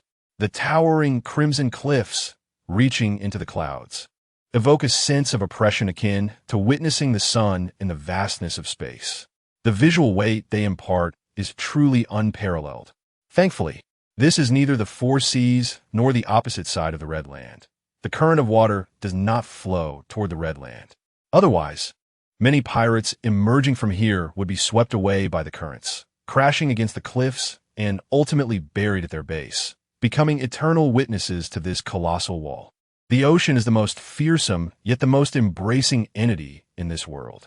Before long, the rift would vanish completely. Had it not been for the fragments of shattered wood bobbing on the surface, no one would believe that a massive warship had recently anchored here. The moment ShiZhou glimpsed the yellow light, he knew escape was no longer an option. At the speed of that fellow, although he cannot currently defeat himself, obstructing him is quite effortless. Huang Yuan, why are you here seeking me instead of stationed at Marine headquarters? Has the world government granted you overtime pay? Overtime pay? What overtime pay? Huang Yuan, clearly not understanding ShiZhou's cold jest, landed atop the mast of the Black Pearl, looking at ShiZhou with a puzzled expression. Setting aside other matters, can you tell me where the warships are? Warships? Just as ShiZhou was about to respond, he suddenly paused. It seemed he sensed something, tilting his head to the left. If you wish to know, you might as well inquire of him. As soon as ShiZhou finished speaking, a massive round log burst through the surface of the sea, soaring high into the air before crashing down heavily upon the water. It was Wu Shu. Huang Yuan gazed in astonishment at the figure of Wu Shu, who lay prone on the log, coughing incessantly with one arm severed. He had sensed an immensely powerful aura erupting from a distance. Upon arriving here, he was aware that the Marines had been vanquished by ShiZhou. He had expected it to be Shi Tai Lei or Kaisha. However, he never anticipated that the Marine in question would be Wu Shu. It is worth noting that Wu Shu is the commander of the G1 branch. Being dispatched by Marine headquarters to guard the entrance to the New World was not without reason. It was due to Wu Shu's formidable strength, even among elite rear admirals. He ranks within the top 5. Of course, this excludes figures like Karp and other admiral candidates. Yet, even so, he failed to withstand a single exchange against ShiZhou. Not only did he lose his warship, but he also had his arm severed, thereby completely exiting the battle. Cough, cough, cough. Wu Shu propped himself up with one hand, his body bent like a shrimp. At this moment, he had forgotten the pain in his left arm, feeling as if he had just emerged from hell. Desperately gasping for air to alleviate the burning sensation in his lungs caused by oxygen deprivation. In reality, with his strength, it was impossible to be reduced to such a state in such a short time. After all, as a formidable warrior, he could hold his breath underwater for 20 minutes. Nearly half an hour. However, the fissure created by ShiZhou was not ordinary seawater. Once he fell into the gap, the waters on either side closed in like the jaws of a colossal beast after consuming its prey. The rapidly descending water formed a vortex at the seabed, squeezing him within and forcing out the excess air from his body as he was dragged into the depths of the ocean. Had he not managed to break the main mast of the warship with a timely punch and use the momentum to grasp the mast and escape the whirlpool, he would have been swept away to an unknown fate. What a narrow escape. Wu Shu. ShiZhou leaned over the ship's railing, observing Wu Shu with a hint of surprise in his eyes. Cough, cough. Thanks to you, I almost became one with the warship dragged into the deep sea. Wu Shu straightened his back, swaying unsteadily as he stood up. Gritting his teeth, he glared at ShiZhou and declared, "But just the thought of you, that villain, rampaging over the sea, gives me strength. As long as I have strength, even if I find myself in hell, I will claw my way out." With that, he tore apart his clothing, gritting his teeth, wrapping his right arm tightly, and with a tilt of his head, he used his teeth and right hand to tie a knot on his left arm. Even so, do you still wish to fight? Of course.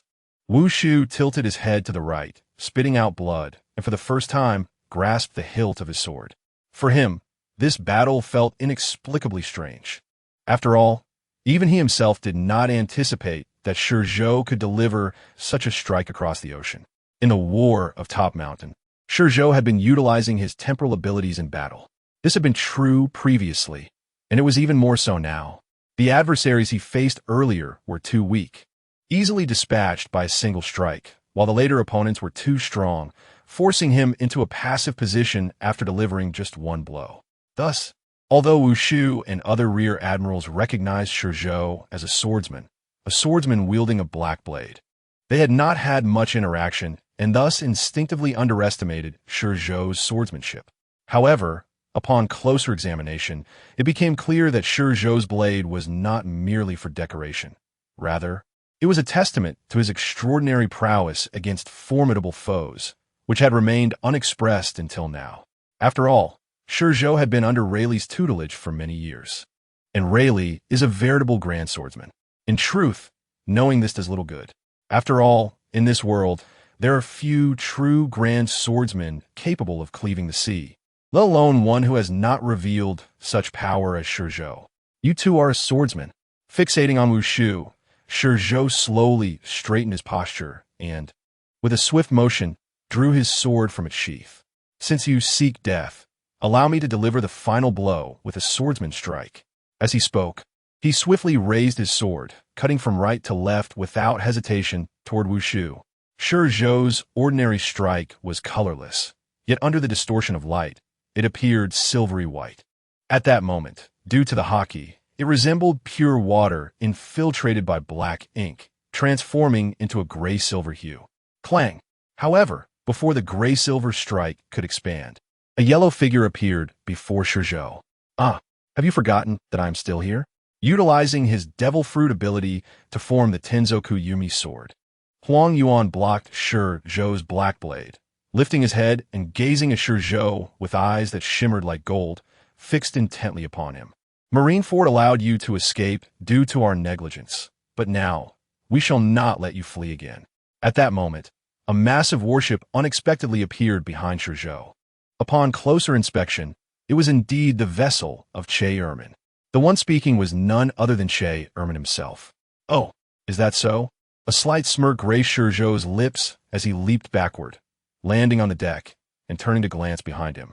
You're quite persistent, aren't you? As soon as I arrive in the new world, you appear before me as if you're a dog that has caught a whiff of its prey. What is this? No longer a tiger, but now a dog? Che Ermin showed no reaction to ShiZhou's taunt. Gripping his long spear tightly, he stood at the bow of the warship, resembling a warrior ready for battle, resilient, confident, and unafraid. What is this? ShiZhou's gaze shifted away from Che Ermin to look beyond him. Who has granted you the courage to be so confident? Do not hide. Come forth. After all, a young lady must make her appearance, even if it is her first time, right? Are you all right, Wushu? Alongside Che Ermin's ship, several other warships approached. They included ShiZhou, Tai Lei, Kaisha, and the CP-0 carrying the world government. As ShiZhou approached, he did not cast a glance at the Black Pearl, but rather directed his gaze toward the sea.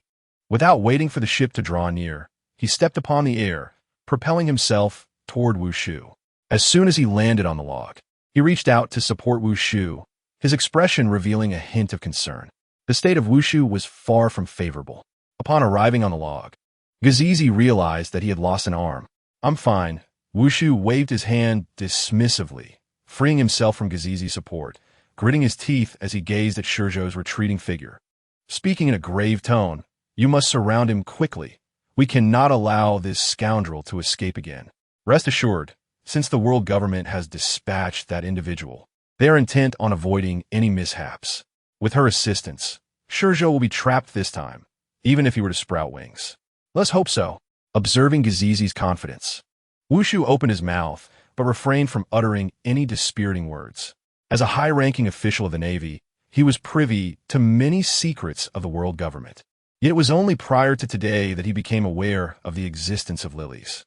While everyone claimed that Lily's abilities could capture ShiZhou, he remained skeptical as he had never witnessed her powers firsthand. After all, he had seen ShiZhou's slashes, not only seen them, but had also experienced them. The moment he brushed against death, he knew it would haunt him for the rest of his life. Just as Gazizi was assisting Wushu onto the ship, a change finally occurred behind Kierman. Lily stepped forth from Kierman's shadow, her her soft-soled shoes whispering against the surface. The moment she emerged, her gaze fell upon ShiZhou.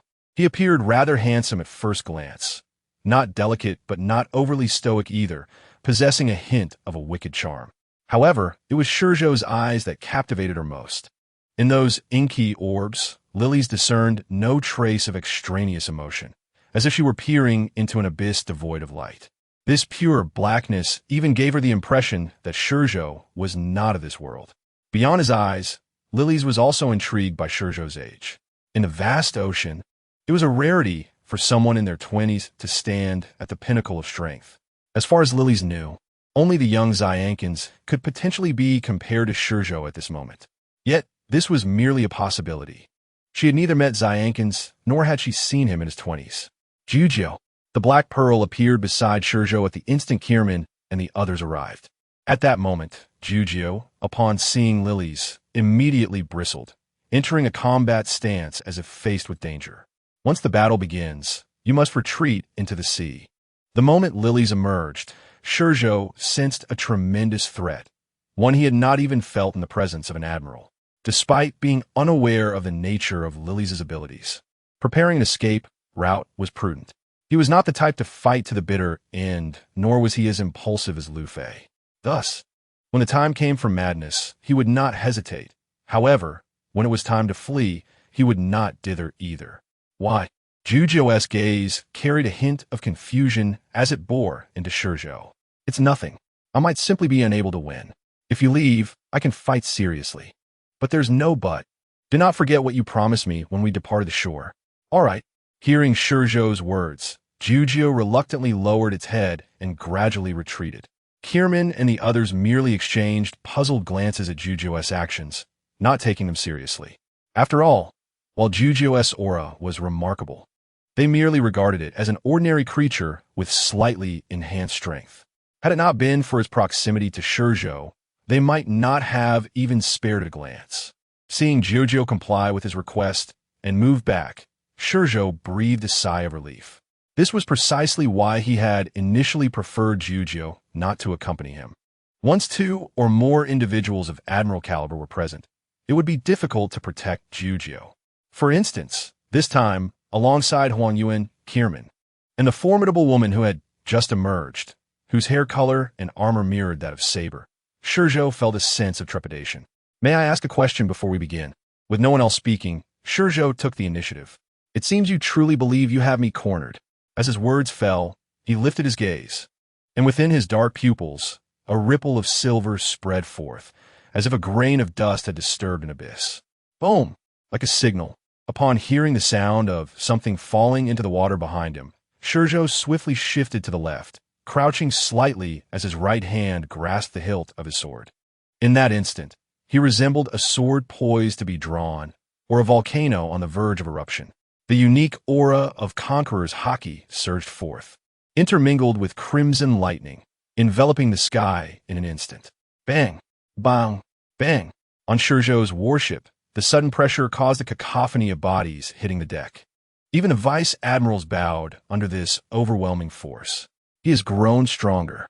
Kierman's gaze fixed on ShiZhou, his own aura surging forth as if provoked, pressing down upon ShiZhou. Crack! The collision of their conqueror's Haki resonated like thunder in the heavens, generating a powerful shockwave. Following closely behind, an even more oppressive weight descended. Clang! At that moment, ShiZhou ceased to wait any longer. He drew his sword. The draw and slash. Unlike the depths of the sea, this strike was not only colossal, but also imbued with greater momentum. In that moment, the blade's light resembled a galaxy ascending from below, slicing through the air with unparalleled sharpness, transcending time and space. And in an instant, it appeared before Kierman and Lily's. Of course, ShiZhou did not spare Huang Yuan either. As the crescent-shaped arc of his strike encompassed them all, Kierman and Lily's at the center, while Huang Yuan occupied the edge. Only to defend, not to evade. Under the violet-black blade's radiance, Huang Yuan's expression appeared rather grotesque. Though his face bore a certain discomposure, his eyes shone with clarity. Conqueror's Haki was a unique power. The ordinary Conqueror's Haki was utterly ineffective against Huang Yuan. However, once it reached higher levels, it could genuinely influence reality. The ability to affect reality meant that he could strike at natural types from a distance, compared to the direct damage of armament haki. Conqueror's haki not only delivered a stronger attack, but also extended its range, carrying a tinge of paralysis effect. Huang Yin understood that this was not true paralysis, but rather an instinctive response induced by the pressure of Conqueror's haki. In battles among the strong, even a slight paralysis could lead to irreparable damage. This was why the red-haired fellow was dubbed the most domineering man in the world. Now, feeling that brief sensation akin to an electric shock coursing through him, Huang Yuan's heart skipped a beat, once again marveling at ShiZhou's progress. Reflecting on the moment he first encountered ShiZhou, he could effortlessly send that individual flying with a mere kick. To ShiZhou, he must have appeared as an invincible warrior at that time. Yet, in just a brief span of 2 hours, ShiZhou revealed to him the essence of a true monster. In an astonishing display of prowess, he traversed the insurmountable chasm that separates mere strongmen from the elite of this world. Moreover, he managed to escape amidst the onslaught from their trio of generals, along with Zhang Guo and Kapu, and that celestial dragon named Xiaomin. Such rapid advancement planted a seed of fear within Huang Yuan's heart, akin to sowing a crop. It is worth noting that throughout his life, he had been the one to plant seeds in others' minds. Returning to the present, the emotion in Huang Yuan's eyes was but a fleeting sigh. When clarity returned to his gaze, he found himself wielding a magnificent sword gleaming with a golden light. In an instant, he swung the sword to deflect the incoming blade while his body began to rapidly undergo photonization. In truth, he did not need to endure the attack. ShiZhou's strike, imbued with the power of Conqueror's haki, required merely a momentary defense before he could elementalize and escape the range of the attack. The previous assertion of only being able to defend and not evade stemmed from the momentary paralysis induced by the Conqueror's haki, preventing him from elementalizing. Otherwise, he could have effortlessly avoided harm by elementalizing the targeted area the moment danger was sensed. This is the unparalleled strength of a Logia user. With sufficient reflexes, one could claim immunity from harm in this world. Of course, no one can truly be invincible relying solely on a single fruit. If one lacks inherent strength, even the most formidable fruit cannot endow invincibility, and one can still be toppled from their pedestal, much like Crocodile or Enel. ShiZhou's assault was merely an appetizer, while the main course lay directly ahead. Indeed, a formidable presence. At this juncture, Lilith's eyes fully opened. Before ShiZhou could unleash his strike, she stepped off the bow of the warship, as if treading upon solid ground, and stood in the void before the ship. In that moment, she radiated a power even more potent than Xiaomin's Conqueror's haki, instantly suppressing his aura and standing as an equal to ShiZhou. In response to ShiZhou's attack, Lilith drew her sword in a nearly identical manner, instantly revealing her platinum greatsword. Her sword was resplendent, adorned with a massive red gem on the hilt, shimmering like a meteor in the night sky, glowing with a brilliant red hue. However, her strike lacked any visible sword light. Instead, it was enveloped in haki, directly clashing with ShiZhou's sword light. Before the two blades could collide, they became locked in a stalemate, forming a circular low-pressure black hole in the center. This standoff lasted but an instant before the pressure black hole erupted with a tremendous explosion. The immense blast first caused the Black Pearl and Xiaomin's warship to descend, only to rebound skyward like a spring. The surrounding seawater, propelled by this force, quickly formed waves, pushing the endless ocean outward in concentric circles until they reached the horizon. If one were to gaze skyward at that moment, they would have noticed that the confrontation extended far beyond the immediate vicinity. The clouds above had mysteriously split open, resembling rushing water flowing upward into the fissure. With keen eyesight, one could even glimpse the depths of outer space through the rift. Yet, no one took notice of this spectacle. Following the impact, all eyes turned toward ShiZhou at the bow of the Black Pearl. Truly a terrifying sight. ShiZhou, now photon-formed, stood with Huang Yuan closely behind, his gaze fixed intently on ShiZhou's back, wary of any potential escape. In that moment, Huang Yuan was utterly serious.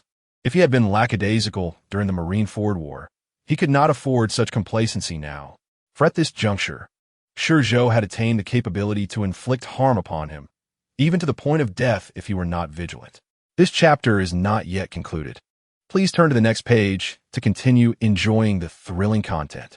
ShiZhou, seemingly oblivious to Huang Yuan's threat, focused solely on Lilith.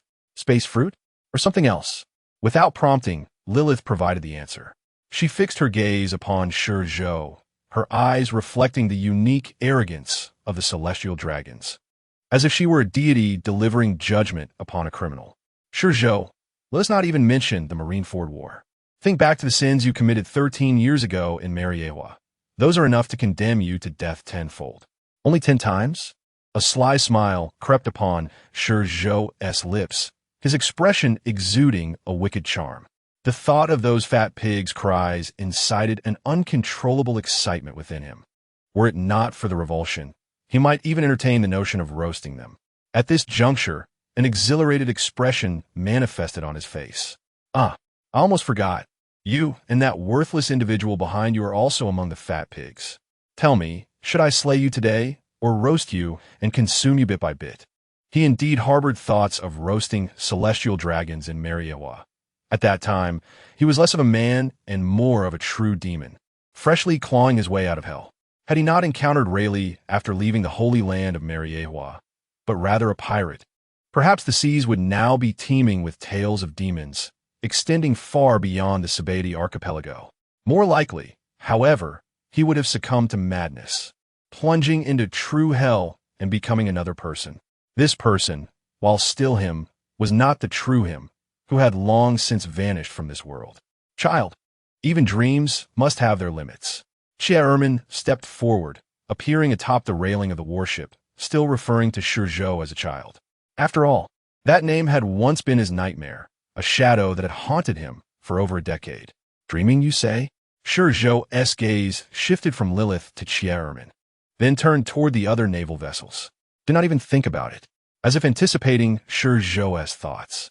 Muma and the CP-0 commanders leapt from one of the warships, positioning themselves directly in his line of sight. The individuals present today are all formidable warriors, devoid of any supplementary subordinates. At that moment, on the opposite side of the Black Pearl, ShiZhou, accompanied by Shirtai, Lei Si, and Kaisa, obstructed the last remaining route. Just based on your lot, ShiZhou raised his gaze, casting a disdainful glance around before stepping forward, his body descending toward the sea's surface.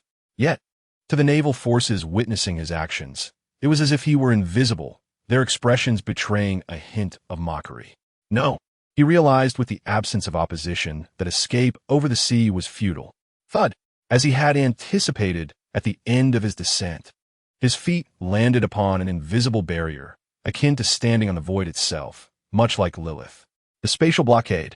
It was at this moment that Lilith finally spoke. He fixed his gaze upon ShiZhou, embedding his silver greatsword into the void before him, and then brought his hands together in a triangular formation. Do not think of escaping. The world government has sent me to prevent your flight, within my domain of spatial control. Unless you can truly shatter the void or eliminate me, it is impossible for you to leave. With a resounding boom, the black flames ignited once more upon Sherman, transforming into a cloud of fire that entwined around his spear. His form bent like a bow, springing forth with a powerful thrust towards the sky. And at the pinnacle of his ascent, he plummeted towards ShiZhou like a falling star. During his descent, he gripped his spear with both hands, raising it high. The tip aimed directly at ShiZhou. On the other side, Huang Yuan held his sword loosely in his right hand, while with a swift motion, he extended his left hand towards ShiZhou, adopting a shooting stance. This time, unlike before, as soon as he assumed the position, lasers erupted from his fingertips, resembling a barrage of golden bullets directed at ShiZhou. Unyielding and swift, this adversary's attacks were the fastest, being the embodiment of the light fruit. At this moment, the ghost spider transformed into a true arachnid.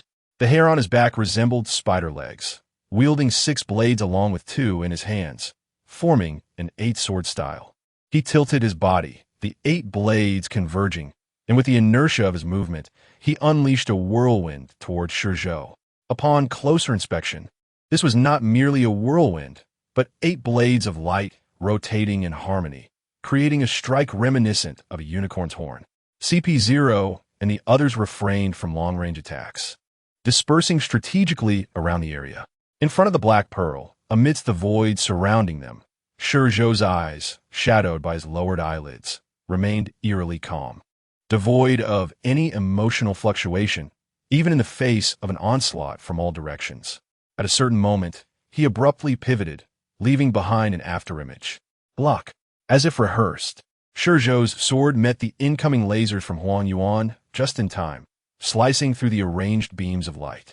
Without waiting for the outcome, ShiZhou gripped his sword with his right hand, flipping the blade downward.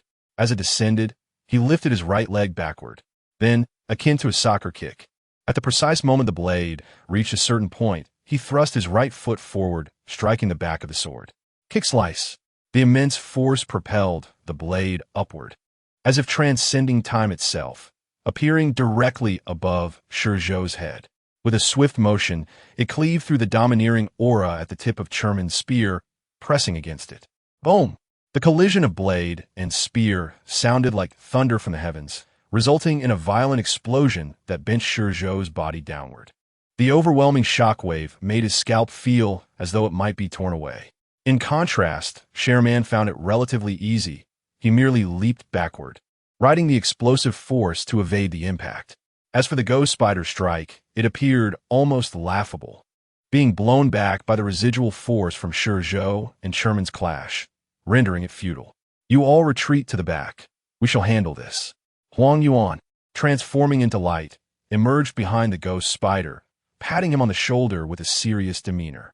We cannot treat this individual as an ordinary pirate. He is akin to Whitebeard, Kaido, or red-haired Shanks.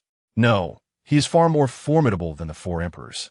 Seize the opportunity, and Yuan-Ti survive a single blow from him. Understood. The Ghost Spider spat out his cigarette, inhaled deeply, and exchanged a glance with Shirtai, Lei Si, and Kaisha before silently retreating. Huang Yuan was correct. The Conqueror's haki could intimidate even him, let alone these vice-admirals. Although they were not weak, there was still a significant gap to the level of an admiral. Yet, sometimes a single step can create a vast chasm, let alone 2. For instance, just now his full-force strike could only be utilized to withstand the aftermath of ShiZhou and Sherman's confrontation. He could hardly imagine the scene if such an attack were to land upon him. But it would likely be akin to the moment when the flying squirrel lost its arm. Just as the Ghost Spider and the others fell back, the battle reignited. Amidst the smoke and flames, ShiZhou swung his sword, slicing through the air before him, and propelled himself against the spatial barrier. With a resounding thud, akin to the morning bell of a temple, he transformed into a sharp sword, enveloped in violet-red lightning, charging toward Sherman. Upon reaching the sky, he unleashed his sword. The already dark blade, illuminated by the lightning, now reflected a blood-red glow, as if it were a hellish blade intent on dragging souls into the abyss. Well met. Sherman raised his spear, first retracting it, and then thrusting it forward with even greater speed. His spear, too, was shrouded in a domineering aura, though unlike ShiZhou's violet red.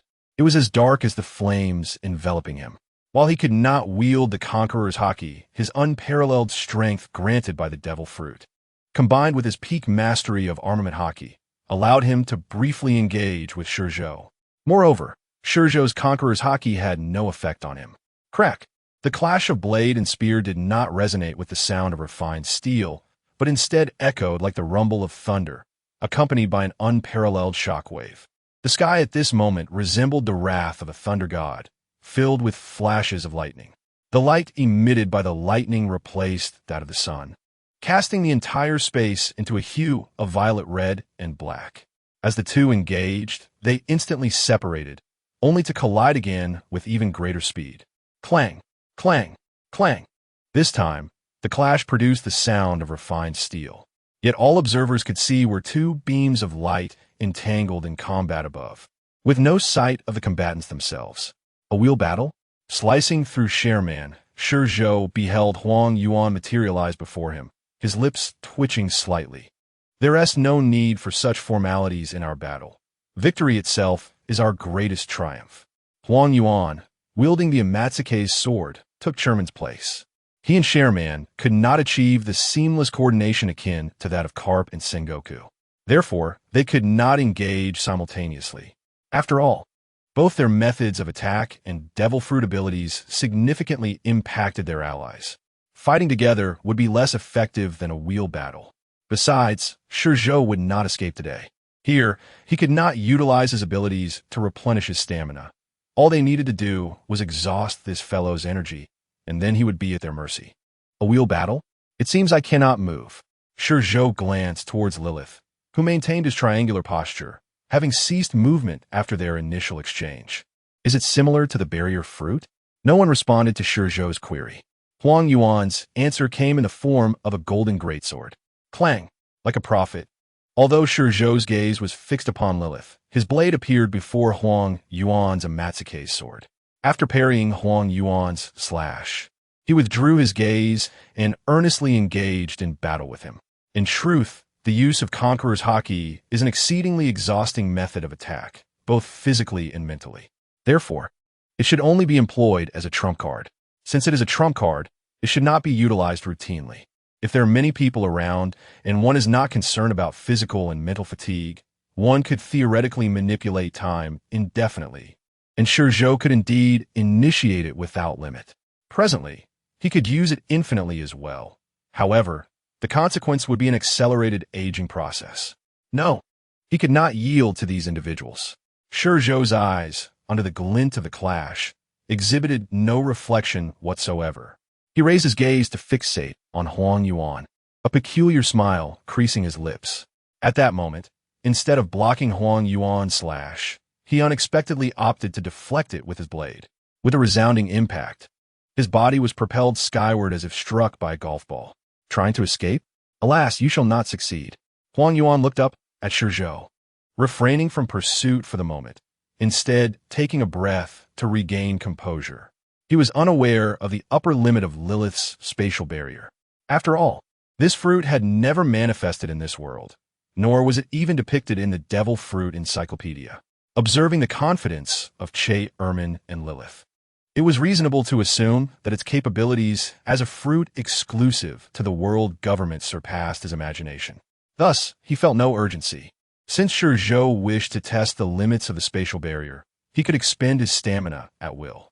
However, ShiZhou had no intention of breaking the external space to escape.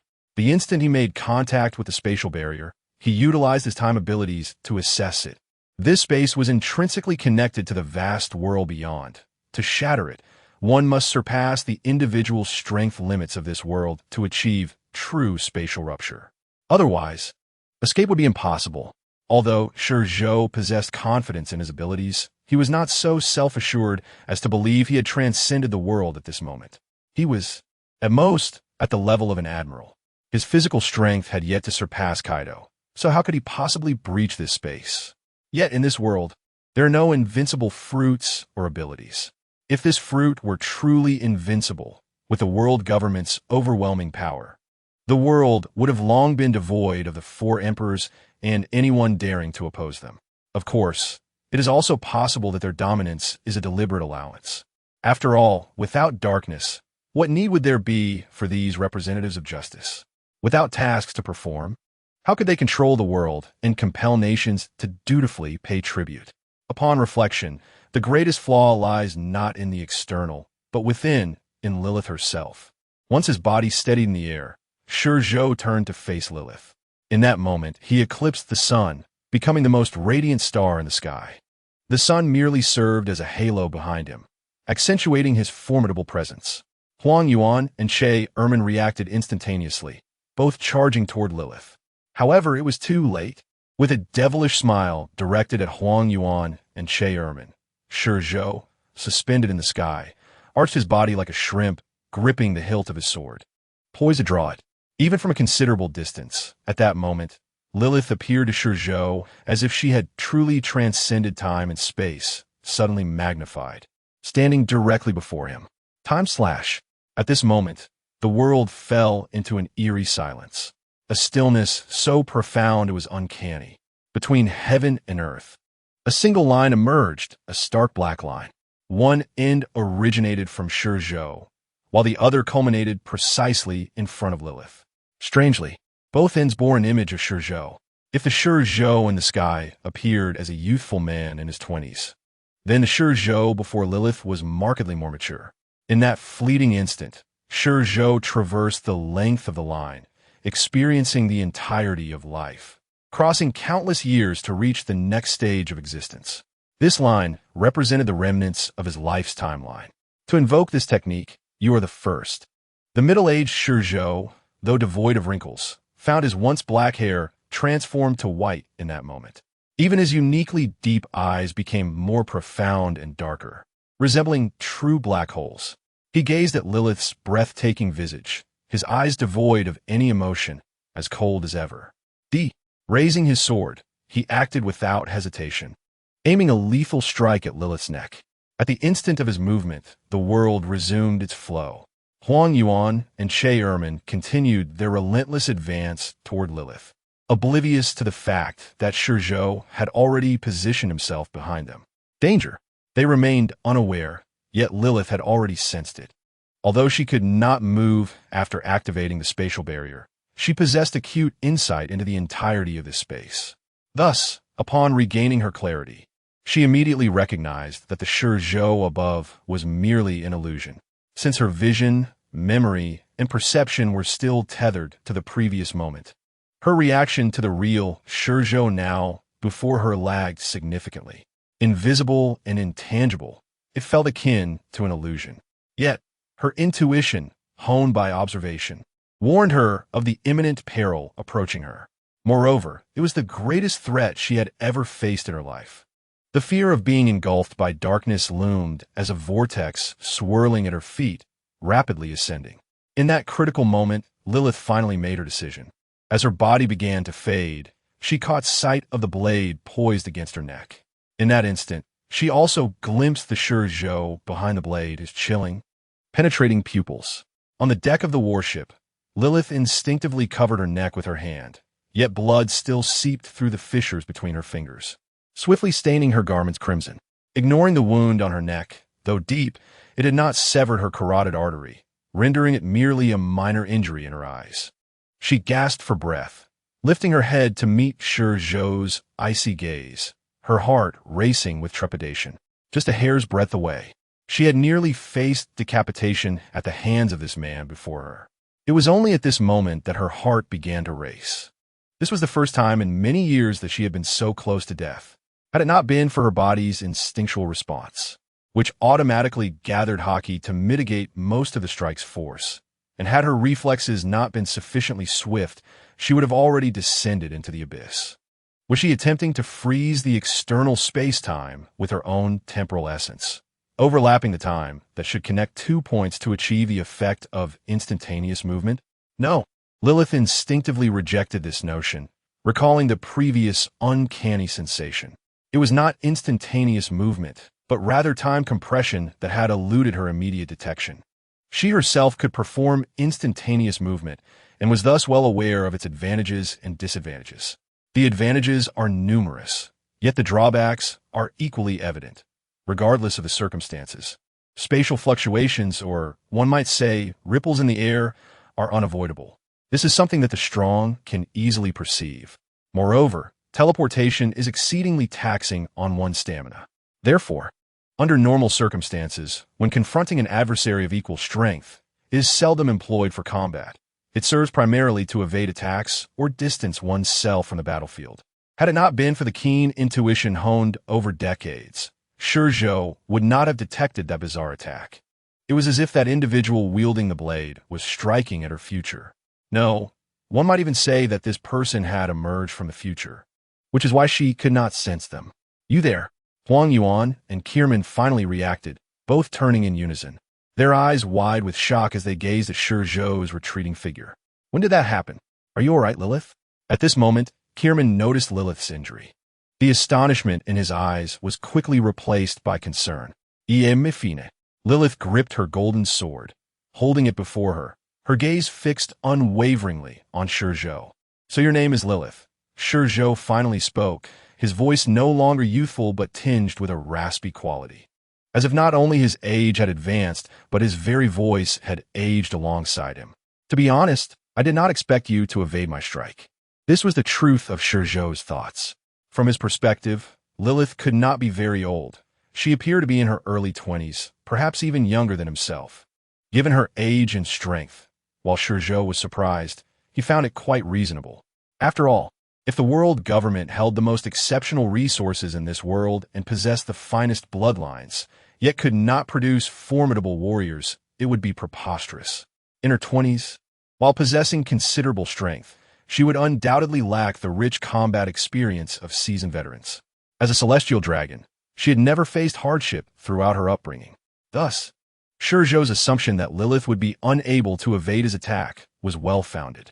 In contrast, he held no such assumptions about Huang Yuan, a seasoned fighter whose prowess had been forged through countless battles. Even Kierman, whom ShiZhou continuously mocked, had to be acknowledged as more than just a brute. He was a true warrior. If strength alone were the measure, ShiZhou could have dispatched him long ago. Although this attack was formidable, if executed unexpectedly, it could even eliminate someone of the Four Emperors' caliber. Yet, this was a battlefield, and he was the sole enemy. All eyes and thoughts were directed towards him, making it exceedingly difficult to catch them off guard. After all, this world is also equipped with Kinbunchika Haki, a skill that grants near invincibility in sensing danger, complemented by the body's instinctual awareness of threats. However, ShiZhou remained oblivious to the fact that, despite her youthful appearance, Lilith was actually of the same age as Kierman. By the way, you and that fellow Kierman must both be members of the Knights of God, correct?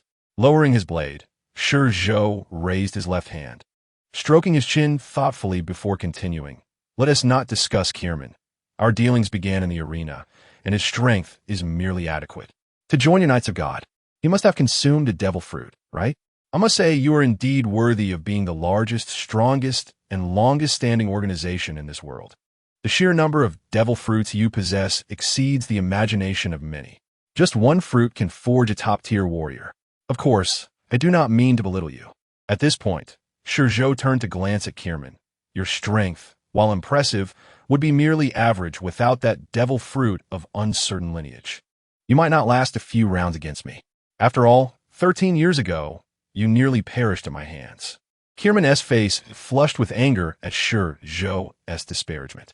Although ShiZhou spoke the truth, it was inappropriate to voice it publicly. Such words were akin to a slap to his face. As for you, ShiZhou turned his gaze back to Lilith, earnestly inquiring, could you divulge your rank within the Knight Order? He was keenly interested in this query. To his knowledge, the Knights of God had a leader named Feigelin Dujin, whose youthful appearance strikingly resembled that of Shanks. He was also one of the individuals involved in the God Valley incident. With so many coincidences, one could hardly believe that Shanks had no connection to this man. Of course, whether a connection truly existed could only be confirmed by those involved. And ShiZhou was merely speculating. That attack of yours can only be used twice, can it not? Lilith fixed her gaze on ShiZhou's head of white hair, a glimmer of insight flashing in her eyes. Indeed, it can only be utilized twice, ShiZhou conceded, acknowledging the truth. After all, the human experience of time is fixed. Even I cannot alter it. What? ShiZhou looked at Lilith, a smirk gracing his lips as he taunted, in your current state. You cannot withstand my next attack of that nature. Even if a strong individual could evade it, they would at the very least sustain injuries. Those who reacted slowly would suffer severe wounds. It was only when his blade made contact with the victim that he would return from the future to the present. Prior to that, he had been beyond the enemy's perception, existing in the past. If it were merely a spatial shift akin to teleportation, his attack would not have elicited such a drastic reaction from Lilith and her companions. Unbeknownst to them, the rift in the sky had been mended by time. Yet this individual appeared as though they had been struck and were now shedding tears of grievance. At some point, dark clouds had enveloped the entire sea. The thunderous roars echoed like cries, reverberating through the heavens and earth. Rain was imminent, threatening to unleash a storm. Yet the battlefield settled into an eerie silence. ShiZhou stood upon the bow of the warship, his eyes calm as he regarded Lilith, and spoke once more. So, will you continue to fight? Consider this carefully. Although I can strike only once, that strike is sufficient to end your life. Leave, Lilith commanded without hesitation, instructing ShiZhou to depart. Huang Yuan wished to voice his thoughts, but found himself at a loss for words. As for Kierman, while he was indeed the commander of the operation to capture ShiZhou, he had no choice but to remain silent, as Lilith held the higher authority. Without my spatial barrier, you cannot capture him. Lilith was certainly reluctant to concede so easily. After all, she had not truly engaged in battle. She had merely erected a spatial barrier and endured a strike, and now it was over. However, as ShiZhou had stated, continuing the fight could lead to her demise. Although it was only a possibility, she had no desire to endure the sensation of teetering on the brink of death again. Do not be deceived by her seemingly minor wounds. The cut on her neck, while shallow, had already drained a significant portion of her mental fortitude during that brief moment of contact. This mental exhaustion can sometimes prove more lethal than physical fatigue, particularly in battles against top-tier adversaries. Releasing ShiZhou was an unavoidable decision. After all, given her current mental state, engaging in combat with ShiZhou was implausible, as she could only resort to her spatial abilities for a surprise attack, unable to effectively contain this individual. Moreover, should she employ the spatial barrier again, he would undoubtedly launch the same attack as before. Lacking confidence in her mental fortitude, she doubted her ability to evade that lethal strike as she had previously. Without the spatial barrier, once he entered the vast ocean, they would find themselves powerless against him. Thus, rather than exerting futile effort, it was wiser to concede. Before long, the warship parted ways with the Black Pearl. The Black Pearl appeared diminutive, akin to an elephant amongst ants, in the face of the lined-up naval fleet. Yet it was this insignificant creature that rendered the colossal armada utterly helpless. Farewell, Yanzhu, Keeman, and Miss Lilith. As they departed, ShiZhou even took the time to wave goodbye to the trio, his demeanor so amiable that an observer might mistake them for friends rather than mortal enemies. I hope you are better prepared upon your next visit. Otherwise, from astern of the Black Pearl, ShiZhou gazed intently at Lilith and her companions, his obsidian eyes revealing a profound significance. He refrained from uttering further words, yet the implied threat was palpable to Lilith and her companions, particularly to Keeman, who understood the weight of ShiZhou's statement more than anyone else. Why were they obstructing him here? Was it not to prevent him from entering the New World? No, they could not allow him to gain further strength. Keeman withdrew his gaze from the Black Pearl, which had vanished beyond the horizon, and turned to Lilith with a serious expression. Now you too have sensed the dreadfulness of this individual. As he spoke, he glanced toward ShiZhou. Borisolino, your presence is no longer required here. It is time for you to return to the Navy headquarters. The world government often wishes to keep certain matters from a Navy, preferring to handle them independently. Very well. ShiZhou said nothing, merely casting a lingering glance in the direction where ShiZhou had disappeared, before transforming into light and returning to the ship of the Weasel. How are things, Admiral Borisolino? As soon as ShiZhou landed, he was surrounded by the Weasel and the Ghost Spider, among others. The battle had commenced with some semblance of order, but ended abruptly. Had they not witnessed ShiZhou's transformation, they might have assumed he was completely unscathed. Let's set sail. As for ShiZhou, ShiZhou waved his hand dismissively, stepping away from the crowd.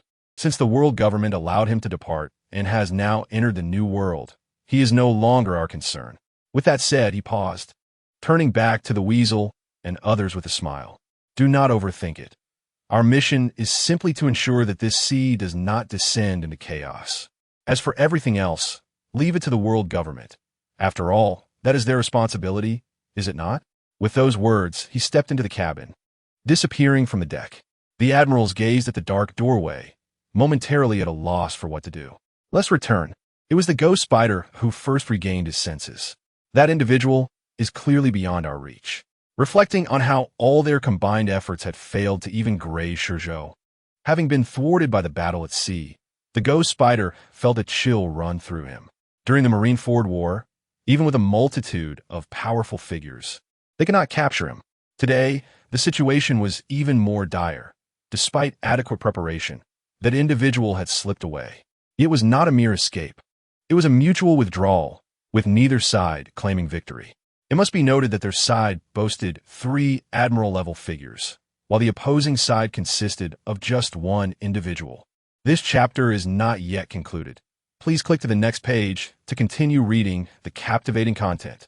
Unperturbed by what Lilith and the Navy might think, or how many individuals they would prepare to eliminate him, ShiZhou leaned back against the deck, fully relaxing.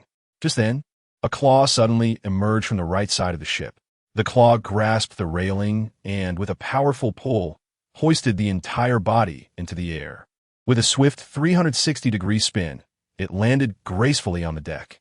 Shaking off its head, the creature's glossy fur seemed as if it had been coated with a waterproof oil, causing the seawater to slide off effortlessly with a flick, transforming into droplets that scattered around. After shedding the water droplets, the creature stepped forward, standing before ShiZhou with a concerned expression. "Are you well?" In truth, ShiZhou had always been able to communicate with the creature telepathically. However, he often refrained from doing so. On one hand, he could discern most of what the creature intended to convey through its actions, expressions, and vocalizations. On the other hand, he wished not to intrude upon the creature's thoughts.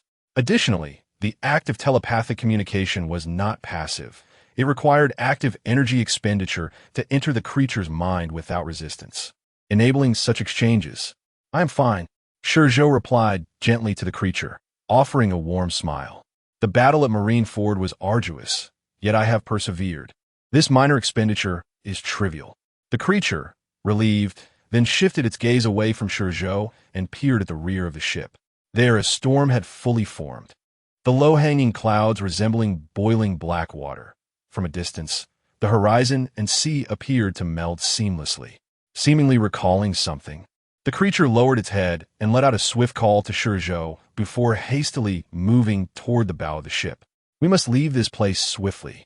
Although neither of them feared the storm, the churning waves would cause the Black Pearl to sway violently, which was hardly an enjoyable journey for them. 2 days later, upon the vast expanse of azure waters, a ship appeared. A small 2-masted sailboat, flying a distinctive flag. As the view drew closer, one could see that the deck was covered with a sunshade. Further down, there were a person and a beast, both leisurely lounging in deck chairs, savoring the sea breeze while sipping juice, relishing this rare moment of pleasant weather. At that moment, a small black dot emerged from the horizon. As if having spotted them, the dust slightly deviated from its course, rapidly enlarging until it fully entered their sight. Upon closer inspection, it turned out to be a newsbird, adorned with a small hat and carrying a satchel. The creature took a sip of juice, casting a glance at ShiZhou, who remained motionless, even raising his book slightly to shield his eyes from the sun. Sighing in resignation, the creature reluctantly placed its cup down on the table, then propped itself up. Rising from a comfortable chair, it stretched widely before donning its slippers and taking a couple of steps forward to stand at the bow of the ship, awaiting the arrival of the newsbird. Moments later, the newsbird soared above the Black Pearl, effortlessly descending onto the long pole before the creature. Is there a significant event unfolding? As soon as the delivery bird steadied itself, ShiZhou eagerly inquired. The report gull was momentarily taken aback, then nodded, lowering its head to retrieve a newspaper from the stack hanging at its chest, which it then offered to ShiZhou. "It's still 100 Bailey, I presume." ShiZhou accepted the newspaper, glanced at the headline, and then fished out a crumpled Bailey from his pocket. Upon unfolding it, he found the amount to be rather substantial. With no other option, he turned to ShiZhou and called out, "No change? Then I'll just take more newspapers." ShiZhou lowered his book slightly, glanced at ShiZhou, then raised his right hand to sip some juice. "All right." ShiZhou nodded, then turned and placed the Bailey into the small leather pouch hanging around the delivery bird's neck. "There are other news items. Please fetch me a few more." The delivery bird lowered its head, rummaging through the newspapers, and finally pulled out a stack. After ShiZhou had received the papers, it raised its right wing and politely bowed to him before flapping its wings and departing. Many creatures in this world possess a faint semblance of intelligence, exhibiting strikingly anthropomorphic traits. For instance, the report gull, the Kung Fu Manatee, and ShiZhou. Moreover, the more they interacted with humans, the sharper their intellect became, much like a high-speed learning machine. ShiZhou was a prime example. When ShiZhou first encountered him, he had only been a few months old. Now, his intellect had matured to rival that of a human adolescent. Due to ShiZhou's fondness for reading and his extensive collection of books on the other side, ShiZhou had absorbed a wealth of knowledge independently, without any instruction from ShiZhou. If such brilliance were to be attributed to a human, it would undoubtedly be deemed genius.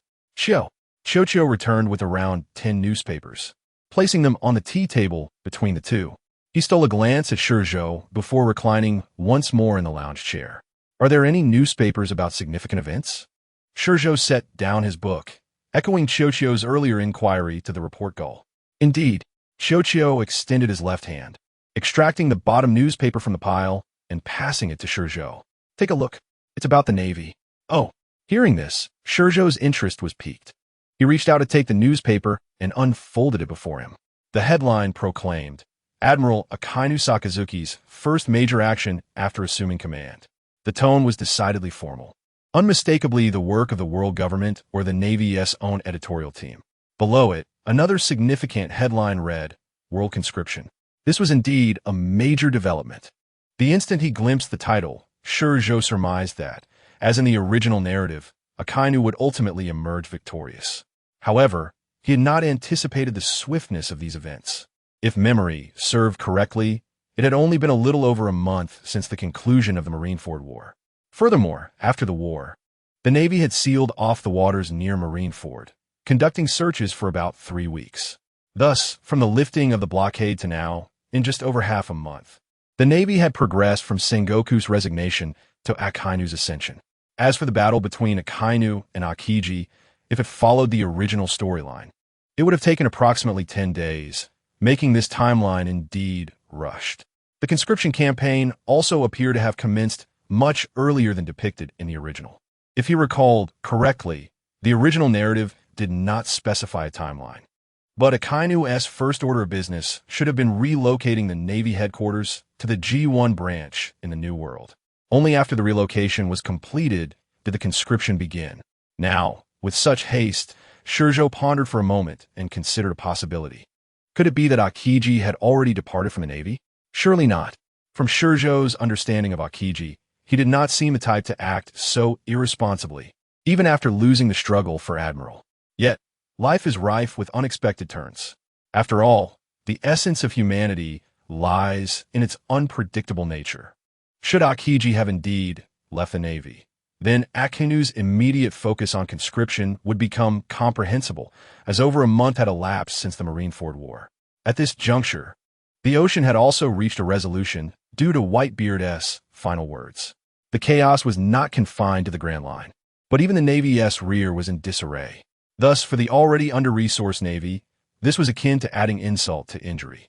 Akainu assumed command during the Navy's weakest phase. His rise, coupled with Akiji's departure, left 2 of the 3 admirals vacant. Moreover, Garp and Sengoku had truly resigned, rather than feigning retirement. Though they remained within the Navy, they were relegated to the duty of mentoring young sailors, devoid of the obligation to sail forth and eradicate pirates. Consequently, upon Akainu's ascension, the only one left to command was Borsellino. This meant that the Navy's peak combat power had plummeted from the world's absolute pinnacle to a level barely surpassing that of the 4 emperors. How could he then achieve his aspirations and uphold his unwavering notion of absolute justice? The Navy does have reserve admirals, yet they are merely substitutes. Though stronger than average vice admirals, their strength falls short of the overwhelming might characteristic of true admirals. Hence, Akainu was confronted with the awkward predicament of leading a Navy lacking in both experience and capability. With no choice left, he had to negotiate with Steelbone Kong to initiate a world conscription as a means to alleviate the Navy's pressing needs. The world conscription by the Navy would have unparalleled repercussions on the world. Being a globally significant news event, even ordinary citizens could easily sense that the world was on the cusp of an eruption. In the Grand Line, on a certain island within a specific kingdom, at a noodle stall, The common folk were far more engaged in discussions about global affairs than those in the Four Seas. Consequently, when the news broke, it quickly spread throughout the kingdom. The conversations reached the ears of a blind uncle quietly seated at the noodle stall, engrossed in his meal. It seemed the Navy was genuinely in a state of urgency. Look, the maximum rank for conscription even reaches Admiral. Admiral? Isn't that the Navy's highest combat power? Can such high-ranking officials truly be selected through conscription? Who could say? Perhaps the Navy was indeed severely lacking in personnel. After all, Whitebeard's final proclamation had left an indelible mark on this world. The blind uncle paused his meal, and a peculiar smile crept across his lips, reminiscent of someone who had long awaited a desired outcome, akin to a gambler who had just won at the betting table. Similar occurrences were unfolding across various corners of the world, mirroring the situation in this kingdom and on this island. This world is vast, so vast that no one can claim to know all its islands and kingdoms. Many individuals, believing their strength to be adequate, yet lacking the authority to realize their aspirations, are plentiful. Thus, upon witnessing the global conscription of the Navy, they all hastened toward the nearest naval base they were aware of. In truth, even the initiators, Akainu and Sengoku, had not anticipated the ultimate outcome of this event. However, the reports arriving from various corners of the world gradually alleviated their previously heightened anxiety. Although there had been estimates, they were taken aback by the sheer number of unprecedented formidable warriors who had enlisted. According to reports from different branches, nearly every base boasted one or two individuals capable of serving as naval commanders at the Navy headquarters, with some even of vice admiral rank or higher. The assessment of those higher echelons would require Akainu's direct evaluation. Even the vice admirals would need to be personally assessed by both him and Borisolino. Thus, it was foreseeable that their subsequent tasks would be exceedingly demanding. Regarding the global conscription, ShiZhou was astonished by the swiftness of events. Yet he did not consider it a matter of great consequence. Early enlistment might enable the Navy to swiftly replenish the ranks of the three admirals, perhaps even exceeding just Akainu and Akiji. However, so what? Regardless of the speed, it would still take them several months to fully assimilate the massive influx of recruits. In a few months, he might well have traversed the New World multiple times. By then, even an admiral might find themselves easily defeated or even killed by him. Unlike the present situation, where the presence of just 2 or 3 admirals rendered him powerless, forcing him to retreat or flee. Indeed, the battle with Lilith and the others 2 days prior had been perilous. Had Lilith and Sherman not been overconfident, approaching him with only 3 individuals, he might have truly fallen into their clutches. Without a doubt, if there had been just 2 more admirals stationed around Lilith, even if he could traverse time to the future, he would not have been able to genuinely harm her. This was not due to the inadequacy of his abilities, but rather his inability to execute an instantaneous kill on an admiral. Had he possessed the capacity for such swift lethality, he could have compensated for his own time consumption with the time of an admiral's life. Although one life might seem insignificant to him, it could still offset some of his expenditure. If he could make a singular move, he might find an opening to either gravely injure or eliminate 2 admirals, thus allowing him to target Lilith or interrupt her. Once the blockade was lifted, it would have no bearing on whether he chose to flee or remain to fight. Of course, this depended on the condition that, including Lilith, the number of adversaries could not exceed 5. One would engage him while 3 formed a triangle around Lilith. Additionally, it was crucial that the confrontation occurred at sea. On land, he would have no recourse. After all, he could not always prepare an escape route in advance. The reason Lilith had allowed him to depart so easily 2 days ago was precisely because it had taken place over the ocean. Thus, when the world government sought ShiZhou again, they would undoubtedly prepare an ample number of formidable warriors, ensuring that he had no means of escape. After all, the strategies he conceived would not go unnoticed by Lilith and her companions. The Knights of God? This organization remains shrouded in mystery, having been briefly mentioned in the original narrative as having emerged during the incident in the Valley of Gods over 30 years ago. Beyond that, 2 years later, a visibly aged Saint Green appeared at the Holy Land, executing a judgment during a world conference, protecting the Fishman tribe, and releasing the perpetrator of St. Charles's murder. Don Quixote Mozardu. It is said that this organization comprises merely 20 individuals, coinciding precisely with the 20 kings who established the world government 800 years ago. On either side of the celestial staircase leading to the Holy Land stand 2 rows of knight statues, precisely 20 in number, each bearing distinct expressions. All of this indicates that these 20 individuals indeed exist, and they are likely the elite from the 20 celestial dragon families. As for the Nefert family, who returned to Alabasta shortly after the establishment of the world government, their current influence in the Holy Land remains a question only the Knights of God, the Gorosei, or Emu could answer. However, judging by Emu's evident animosity towards Nefert D. Lily, it seems they may no longer possess any power. Thus, the current Knights of God likely number only 19. If all 19 are as formidable as Sherman, it would not bode well for ShiZhou. Lilith's arrival this time was likely under the directive of the Knights of God via the Gorosei, thus not posing a significant obstacle for him. Yet, next time sighing, ShiZhou set down his newspaper, lifted his cup, and gently sipped through a straw. I still lack sufficient strength. It is foreseeable that the next encounter will not be so effortless. Therefore, until his strength has been augmented, he must ensure that the world government does not locate him. Once his power has grown, he would no longer need to rely on the instantaneous strike of ShiZhou to severely wound an admiral, thus escaping his current predicament. Of course, it is improbable that the world government possesses such exaggerated might. Both Lilith and Sherman are among the world's elite, particularly Lilith, whose prowess, though untested against him, undoubtedly surpasses that of Sherman. ShiZhou is unequivocally confident in this regard. If the Knights of God were truly composed of such monsters, the 4 emperors would have long since been eclipsed. Should they all mobilize, it would not merely be a matter of 1 emperor's fleet. Even 2 might be annihilated. Since the 4 emperors can still command respect in the New World, it stands to reason that the Knights of God cannot possess overwhelming strength. In ShiZhou's estimation, even if one includes the leader of the Knights of God, Figurando Green, they would at most number 4 or 5 who reach the pinnacle of power. Moreover, the remaining individuals, if they exist, are unlikely to attain the level of Lilith. He surmises that they might only be comparable to Sherman, having consumed some unique devil fruit to forcibly elevate themselves to the world elite.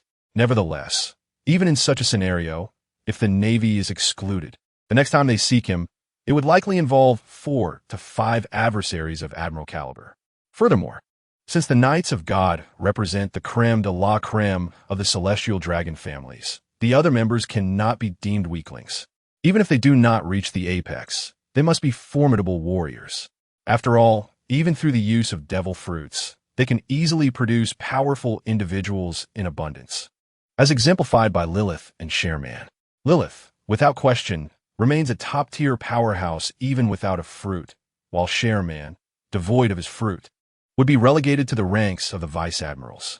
Therefore, if this mysterious special agency of the world government is indeed, as ShiZhou suspects, it can be regarded as an entirely separate naval force in terms of elite combat capability. No wonder the Gorosei exhibit such an attitude towards a navy, the warring states, and even a Kainu. After all, only when one's own strength reaches a certain level can one afford to disregard a subordinate organization that may become excessively powerful. Conversely, the Gorosei seem to believe that the Navy is not genuinely formidable, even going so far as to utter a humiliating remark before a Kainu, stating that the Navy is merely a facade, while CP0 is the true authority of the world. Yet, regardless of their might, they cannot truly mobilize all their forces against ShiZhou. After all, their primary task remains the protection of the Holy Land. If they all abandon their posts, are they to entrust the defense to those 5 ancient figures? The 5 elderly gentlemen indeed possess formidable strength. However, they are reluctant to expose the truth of their monstrous existence to the scrutiny of the world and the harsh light of day. Therefore, it is improbable that the Knights of God would emerge en masse to apprehend ShiZhou. If only 4 or 5 individuals were to confront him, he could muster his strength to evade detection until the Navy stabilizes. By then, with his power enhanced, he would no longer fear the world government. There is no need to truly shatter the limits of humanity. Surpassing the current 4 emperors alongside his capabilities would suffice to inflict significant injury upon an admiral within a short span. With this thought, ShiZhou exhaled in relief and gazed ahead, a glint of bloodthirsty crimson flashing within his pitch-black eyes. Upon entering the new world, ShiZhou found himself devoid of a map. Possessing only a unique record pointer, a gift from Neptune when he departed from Fishman Island. Thus, he was entirely unaware of the identity of the islands that lay ahead. However, akin to the first half of the Grand Line, this was the entry to the new world, and it would undoubtedly attract a multitude of pirates. Unlike the earlier segments of the Grand Line, the environment here was far more treacherous and the pirates considerably more powerful. Consequently, within this initial marine expanse, it was unlikely for any other kingdoms to exist apart from specialized islands like the Navy's G1 branch. Therefore, the island ahead of the Black Pearl was most likely the target island that ShiZhou sought in the New World, a chaotic island of lawlessness, teeming with skilled pirates. Although he could not ascertain how many pirates had awakened their haki, ShiZhou felt a surge of anticipation. Kumamoto, a notably peculiar island in the New World, is situated precisely at the intersection of the territories of 2 4 emperors. While the distance may be considerable, should the 4 emperors desire it, they could effortlessly annex this area into their dominion. Its geographical positioning is quite advantageous, lying in close proximity to the Red Line and backed by the Combelt. By utilizing this location as a transit hub, it could easily be transformed into a lucrative trade route to the West Sea. Whether traversing the Combelt to engage with the Sea Kings or navigating the Red Line, the wealth that could be amassed here is immeasurable, given its immense strategic significance. One must ponder why the 4 emperors have not vied for it. Thus, following ShiZhou, one must venture forth to uncover the truth. At the bow of the Black Pearl, ShiZhou caught a delicate snowflake as it fluttered down, gazing down as it slowly melted in his hand. The icy sensation elicited a smile from him. After years in this world, it was indeed his first experience of snowfall. His birthplace, Batalila Island, is a summer isle, so he had never encountered snow. Following his sail to Mariewa, the likelihood diminished further, for despite being on the Red Line, it remained perpetually warm, devoid of the chill found atop the highest peaks. Rainfall was scarce, let alone snowfall. The Sabaody archipelago was no exception, being a spring island. Thus, after 24 years in this world, ShiZhou had not once witnessed snow. Such an extraordinary experience seemed unique to this realm, where each island in the Grand Line boasts its own distinct climate, and individuals like ShiZhou are abundant. Master, there's more in this chapter. Please click the next page to continue reading. The subsequent parts are even more thrilling. It is not surprising to think that one might never see snow in a lifetime. Conversely, it would be equally unremarkable to live one's entire existence in a world of snow. Snow, boss, is this snow? ShiZhou exclaimed, stepping out from beneath the sunshade, his body fully exposed to the falling snowflakes, his face alight with excitement. Ahead lay Winter Island, and with the cold setting in, it would be wise to dress warmly. ShiZhou too emerged from the sunshade, standing at the bow, where a blanket of white obscured his view. The sheer size of the island was evident, for only a sufficiently large landmass could exert such influence over the surrounding waters. Contemplating this, ShiZhou turned and retrieved 2 leather coats from the cabin behind him. If he could craft plush toys for Hoshi, clothing would be a trivial endeavor. The leather, crafted from the rare fur of the bear-like creatures native to the other shore, was particularly soft. He had brought them merely as a precaution, yet to his surprise, he found them useful upon entering the new world. He tossed the smaller one to ShiZhou, donning the larger one himself. The coat enveloped him in a thick, soft fur, and as soon as he put on, the biting cold ceased to affect him. However, ShiZhou hesitated with the coat, as his own fur provided sufficient warmth, albeit not as insulating as the bear-like creature's fur. If you don't want to wear it, then don't, ShiZhou said, noticing ShiZhou's indecision. He himself felt no discomfort from a cold, yet the arrival of snow seemed to warrant thicker attire, perhaps a remnant of his subconscious belief that he remained an ordinary human. As they ventured further, the fog thickened. When ShiZhou finally caught sight of the island, the entire landscape had been transformed into a winter wonderland. The omnipresent frost posed a slight hindrance to the Black Pearl as progress. Nevertheless, under ShiZhou's increasingly adept guidance, they navigated the icy obstacles and arrived at a bustling port filled with ships. The fog obscured his view of the island's full scale, but the sheer size of the port suggested a substantial island. It was not merely pirate vessels that crowded the harbor. ShiZhou also spotted warships and merchant ships that dwarfed both the pirates and naval vessels. The violet flag atop one of the merchant ships was familiar to him from his time at the Sabaody archipelago. It belonged to a grand establishment that traded in liquor and various goods from across the seas. The presence of merchant ships here indicated a significant reason for their safety, a mystery ShiZhou chose not to delve into at this moment. However, the coexistence of pirates and the Navy raised numerous questions. Had the Navy fallen into decay? Were they corrupted by pirates? Or was there some underlying force that compelled both parties to adhere to an unspoken agreement? What could it be? A formidable presence? Or perhaps the violet flag itself? Merely witnessing the port ignited a plethora of inquiries within ShiZhou. Yet, he reminded himself that his purpose for coming here was solely to kill. Any rules or secrets of this place could be uncovered later. If he learned them, he did, and if not, so be it. After all, he was no savior, preoccupied with unearthing the mysteries of the world. 500,000 berries. As the Black Pearl came to a halt, ShiZhou heard a creaky voice emanating from the wooden floor beneath the ship's bow. The port was remarkably orderly. Each vessel had a docking point corresponding to its size. As the Black Pearl entered, ShiZhou skillfully maneuvered it into a spot designated for smaller sailing ships. Payment was expected, but ShiZhou was taken aback by the steep fee. Jumping off the ship, ShiZhou raised his hands above his head, pulling the hood of his coat over it. He exhaled deeply before lifting his gaze toward the individual who had just spoken. Before him stood an elderly man, his face etched with wrinkles and his hair and beard as white as snow. Yet, regardless of his demeanor or the expression upon his face, there was an unwavering meticulousness. Standing there, he resembled not a mere toll collector, but rather the steward of a noble household.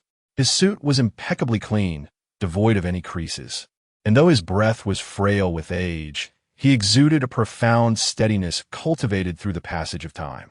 "Who are you?" ShiZhou inquired, his brow slightly furrowing. Most individuals would be unsettled upon encountering a pirate, yet this elder remained remarkably calm, his complexion and gaze betraying no hint of anxiety. His presence was reminiscent of a deep spring, impenetrable even to ShiZhou's senses.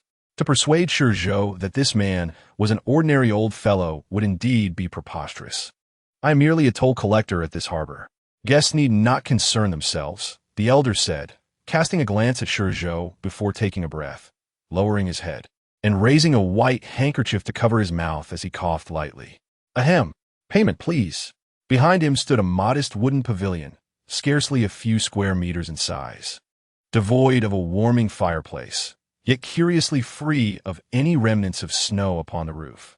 50,000 for all, though the fees vary with the specifications, he continued.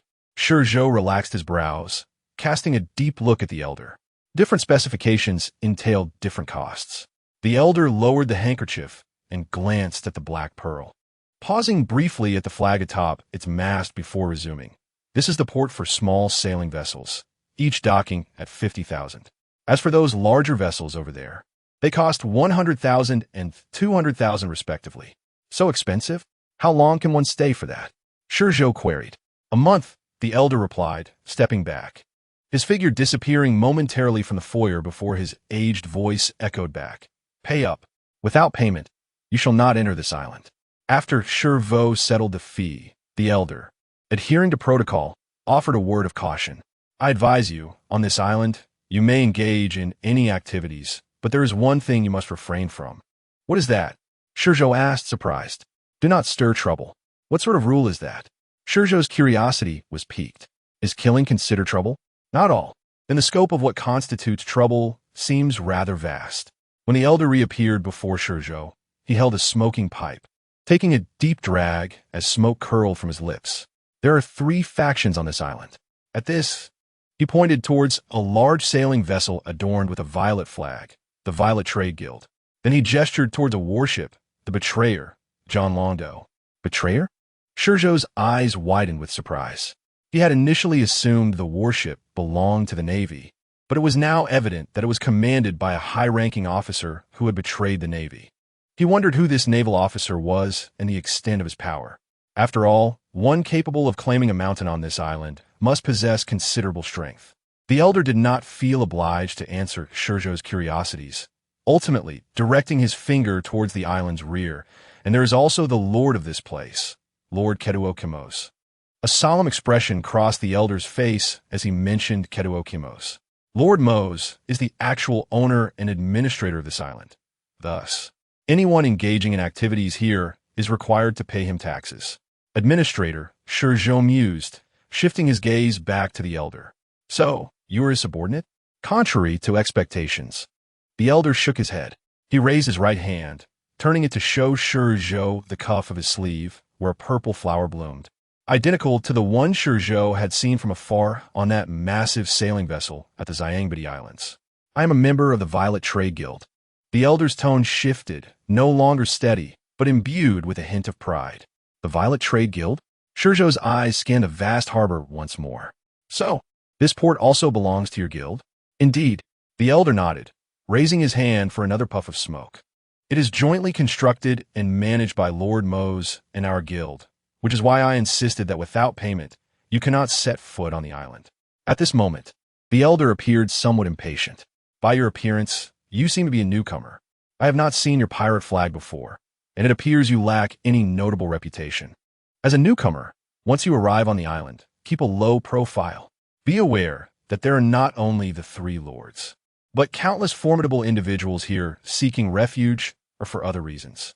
If you cause trouble and meet your demise, you will have only yourself to blame. So the rule here is essentially to avoid clashing with those 3 individuals you mentioned. As for other matters, ShiZhou stroked his chin, a peculiar smile forming on his face after a moment of contemplation. Can I interpret this as I can do as I please? The elder paused, momentarily taken aback by ShiZhou's remark, yet he nodded in affirmation, embodying his professional demeanor. You could say that. Very well. After murmuring to himself, ShiZhou lifted his foot and, alongside Jujuan, made his way towards the island. What a strange fellow. The elder observed ShiZhou's retreating figure, a myriad of thoughts flashing through his aged black eyes. This individual is peculiar, his aura enigmatic, yet he cannot possibly be the one. Shaking his head, he averted his gaze, retreating once more into the foyer. At that moment, ShiZhou resembled a middle-aged handsome man with a head of white hair. No one would suspect that he was a participant in the Summit War, currently the world's most wanted criminal, known as the Devil of Time. Thus, the elder referred to him as a newcomer, even if he felt that ShiZhou's visage bore a resemblance to someone he had seen before. He would never fathom that ShiZhou was the highest bounty target within the pile of wanted posters in his little pavilion. After all, the age difference between them was substantial. If there were any connection, it would merely be that the current ShiZhou could be seen as the father of the figure on the wanted posters. Yet, that was implausible. If the Devil of Time had a father, his bounty would have been widely known by now. The Violet Trade Guild was no small organization, but a colossal entity spanning the Grand Line, New World, and West Sea. They remained unaware that this indicated the Devil of Time was indeed, as rumored, an orphan. Being an orphan, the peculiar individual earlier was merely someone who bore a resemblance to the Devil of Time, nothing more. ShiZhou was oblivious to the elder speculations regarding his identity. Upon stepping onto the island, he was greeted by a pristine white road stretching towards the heavens. Due to the snowfall, the staircase appeared as a river of white, bustling with countless individuals dragging sleds up and down, reminiscent of a myriad of vessels competing for passage. What a lively scene! At the moment when ShiZhou sighed, Qiuqiu, who could no longer contain himself, dashed into the icy wilderness. He was barefoot, seemingly oblivious to the biting cold around him, as his furry paws crunched on the snow beneath. After a short distance, noticing that ShiZhou had not followed, Qiuqiu paused, turning back to urge him forward. Amused by ShiZhou's eagerness, ShiZhou shook his head and stepped into the deep snow. Earlier, on the wooden planks of the port, they had not encountered snow, likely due to the warmth of the seawater preventing it from accumulating. With each step, they left a long trail of footprints behind. Upon ascending the steps, ShiZhou realized that this place was nothing like a pirate town, but rather a commercial paradise.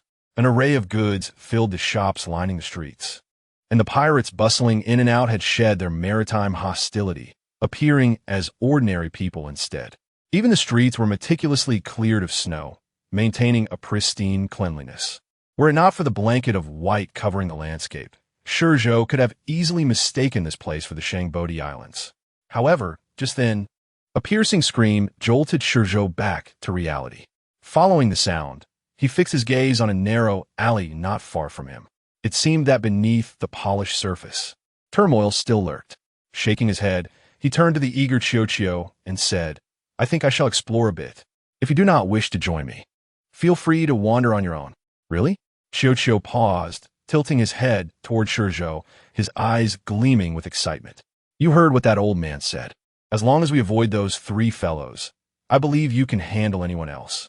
Even if you cannot defeat them, you will not be harmed." "Of course," ShiZhou replied, and a confident smile spread across ShiZhou's face as he raised his right hand to showcase his bulging muscles. "I am quite strong." Indeed, ShiZhou is very strong." ShiZhou affectionately ruffled ShiZhou's hair, his gaze filled with fondness. ShiZhou, standing at about 1.50 meters, appeared almost like a half-grown child before ShiZhou. "Then I shall go." "Go ahead." With a nod from ShiZhou cheered and, with a small backpack slung over his shoulder, darted into the street, swiftly disappearing from ShiZhou's sight. ShiZhou was exceptionally clever. Having ventured out, he would inevitably face such a situation. After all, ShiZhou could not keep watch over ShiZhou at all times, as it would be exhausting for both of them, thus negating the purpose of their outing. Moreover, as ShiZhou mentioned, as long as it was not those three old men they were warned about, he had faith in ShiZhou. Despite his youth, ShiZhou had trained alongside ShiZhou for over a decade, and throughout those years, his strength had surpassed many formidable pirates. However, due to his constant battles with sea kings and sparring with ShiZhou, where he often took the offensive while ShiZhou merely responded casually, ShiZhou's combat experience might be lacking. Yet that was something ShiZhou had to tackle on his own, as ShiZhou could offer no assistance in that regard. Shaking his head, ShiZhou refocused his gaze and glanced towards the heart of the town before stepping onto the street. The streets here were numerous. From a bird's-eye view, the layout resembled a colossal bagua. At the center, where the streets intersected, two enormous inyong fish could be seen, flanked by two towering structures. One of these structures proudly displayed the banner of the Ziluan commerce, while the other bore a tattered naval ensign. It was not the flag itself that was torn, but rather the emblem on it, which appeared to be shredded into several pieces, with two crossed swords behind the design. No wonder that individual bore the title of traitor. That flag alone was enough to incite the Navy's ire. "Help me, please." As ShiZhou passed by the alley where he had heard the earlier scream, he caught a desperate plea emanating from within. Contemplating for a moment, he turned and stepped into the darkness. The alley was narrow, accommodating only 3 or 4 people side by side. Upon entering, he was immediately met with the pungent scent of blood, overwhelming in its intensity. The lack of cleanliness allowed the blood on the pristine white snow to stand out starkly, resembling a large, blooming red plum blossom. In the alley, aside from the man sprawled in a pool of blood, there was a row of frozen corpses covered in ice and snow, lying just 2 steps away from the bloodstained area. In such a situation, most individuals would be horrified upon entering. However, for ShiZhou, there was no discomfort whatsoever. He paid no mind to the man lying in the blood, gasping more than breathing, a clear indication that he was beyond saving. ShiZhou strode past the bloodied snow, delving deeper into the alley. At the end of the alley was a corner from which the cries had originated, and as ShiZhou arrived, his gaze fell upon a group of pirates and a woman pinned beneath them. "Continue. I merely passed through to observe," ShiZhou said, leaning against the wall with arms crossed, adopting a spectator's demeanor. His indifference left the pirates momentarily stunned. This was not the anticipated scenario. Typically, one would expect a passerby to shout for them to release the woman. Get off. At that moment, the woman, who had been pinned down, abruptly ceased her cries, pushing the pirates away and rising to her feet. She paid no heed to her disheveled attire, instead fixing her gaze on ShiZhou. Is the old man here to meddle? Mok Mok was an enormous island, and this town was equally vast. Owing to its unique geographical location, its commerce thrived, with a myriad of people congregating, rendering this city a chaotic hub. Here, one could engage in any activity imaginable, even amass wealth, provided one avoided the ire of the three rulers of this land. The woman and the pirates clearly belonged to the city's underbelly, employing tactics akin to bait-and-switch schemes to lure unsuspecting newcomers into their trap for robbery and murder. Those entrenched in the city's criminal underbelly seldom intervened in such matters, as they were all of questionable morality, each man for himself. Consequently, the victims drawn into these schemes were typically naive first-time pirates or merchants aligned with the Zilluan commerce, seeking fortune in the New World. Seeing ShiZhou alone and seemingly unperturbed, the woman mistook him for a fellow pirate. Whose subordinate are you? Are you unaware that this is the domain of the evil ghost pirate crew? The evil ghost pirate crew? ShiZhou pressed his right index finger against his temple, tilting his head in thought, realizing he had never even heard of them. Are they formidable? Ha ha ha. The pirates erupted into laughter, as if they had heard the most absurd joke. We, the evil ghost pirate crew, hold a rank just beneath that of the three esteemed figures on this island. As the words fell, a pirate, unable to contain his impatience, stepped forward, raising his right hand and pointing the tip of his blade at ShiZhou. Old man, even the evil ghost pirate crew is unaware of your existence. It seems you are indeed a novice. There is nothing more to discuss. Since you are a novice, you must meet the fate befitting one. So prepare to die. With a roar, the pirate propelled himself off the ground, his body slicing through the air like a drawn sword, instantly appearing before ShiZhou. Mere ants. ShiZhou cast a glance at the pirate, disregarding the massive blade that was rushing toward him. He straightened his posture and, with a single step, traversed the pirate's form as if he had teleported, directly materializing before the woman. You. ShiZhou's speed clearly startled the woman. She stared at him, her pupils rapidly constricting, her complexion visibly paling, and in that moment, she froze in place, paralyzed by fear. She wished to flee. It was as if her soul had departed, leaving her body unresponsive to her commands. The evil ghost pirate crew. ShiZhou's entire figure was shrouded in a long coat, and only at this moment did he lift his head, allowing the woman to finally discern his features. It was a face not marked by age, yet it bore an air of striking handsomeness intertwined with profound indifference. His pitch-black eyes regarded her as if she were but a stray dog, not a human being. Take me to your headquarters. ShiZhou's words jolted the woman back to reality. She dared not resist, and it was only now that she realized her companions appeared strangely immobilized, devoid of any breath. This eerie scene left her feeling as if she had been stripped bare and cast into an icy abyss. Her hands and legs trembled uncontrollably. She was unaware whether her companions were alive or dead, nor did she comprehend the identity or abilities of the man before her. Yet, from this brief encounter, she knew that he was not someone she could provoke. She refrained from uttering any harsh words. Despite her youth, the woman was a seasoned veteran, well aware of what actions were prudent and which were not. Not sparing a glance at her companions or at ShiZhou, she suppressed her inner terror, her body trembling as she turned and continued deeper into the alley. Not long after ShiZhou and the woman vanished from the alley, the pirates finally reacted. A trickle of blood appeared on each of their necks, which soon transformed into a stream. As the bloodlines expanded to a certain extent, their heads simultaneously detached, tumbling to the ground alongside their bodies, buried in the snow. The scent of blood rapidly permeated the entire alley, extending beyond, resonating clearly throughout the streets. Yet, not a single soul dared to venture into the alley, as if it were entirely severed from their world, a realm unto itself. Much like the Chambered Archipelago, behind the glamorous facade lies a festering underbelly. Yet here, the filth is far more grotesque and cruel than that of the Chambered Archipelago. Gazing upon the crimson edifice before him, ShiZhou felt a flicker of surprise. He hadn't anticipated that the woman would lead him here after emerging from the alley. This was a sprawling red structure, a towering building of considerable size. While it did not reach the heights of the Violet Tower or that of the Naval Trader, it was hardly lowly either. Green Pearl, you have just stepped through the entrance of the red building when you are met by an elegantly dressed Mama-san. Unlike Green Pearl's revealing attire, the Mama-san was impeccably dressed. Despite her age, she retained an alluring grace, exuding temptation in every gesture. Noticing someone behind Green Pearl, the Mama-san refrained from voicing her thoughts, instead seizing Green Pearl's hand and teasingly exclaiming, "Oh, I didn't realize Green Pearl was so capable. Bringing a guest, even on her day off."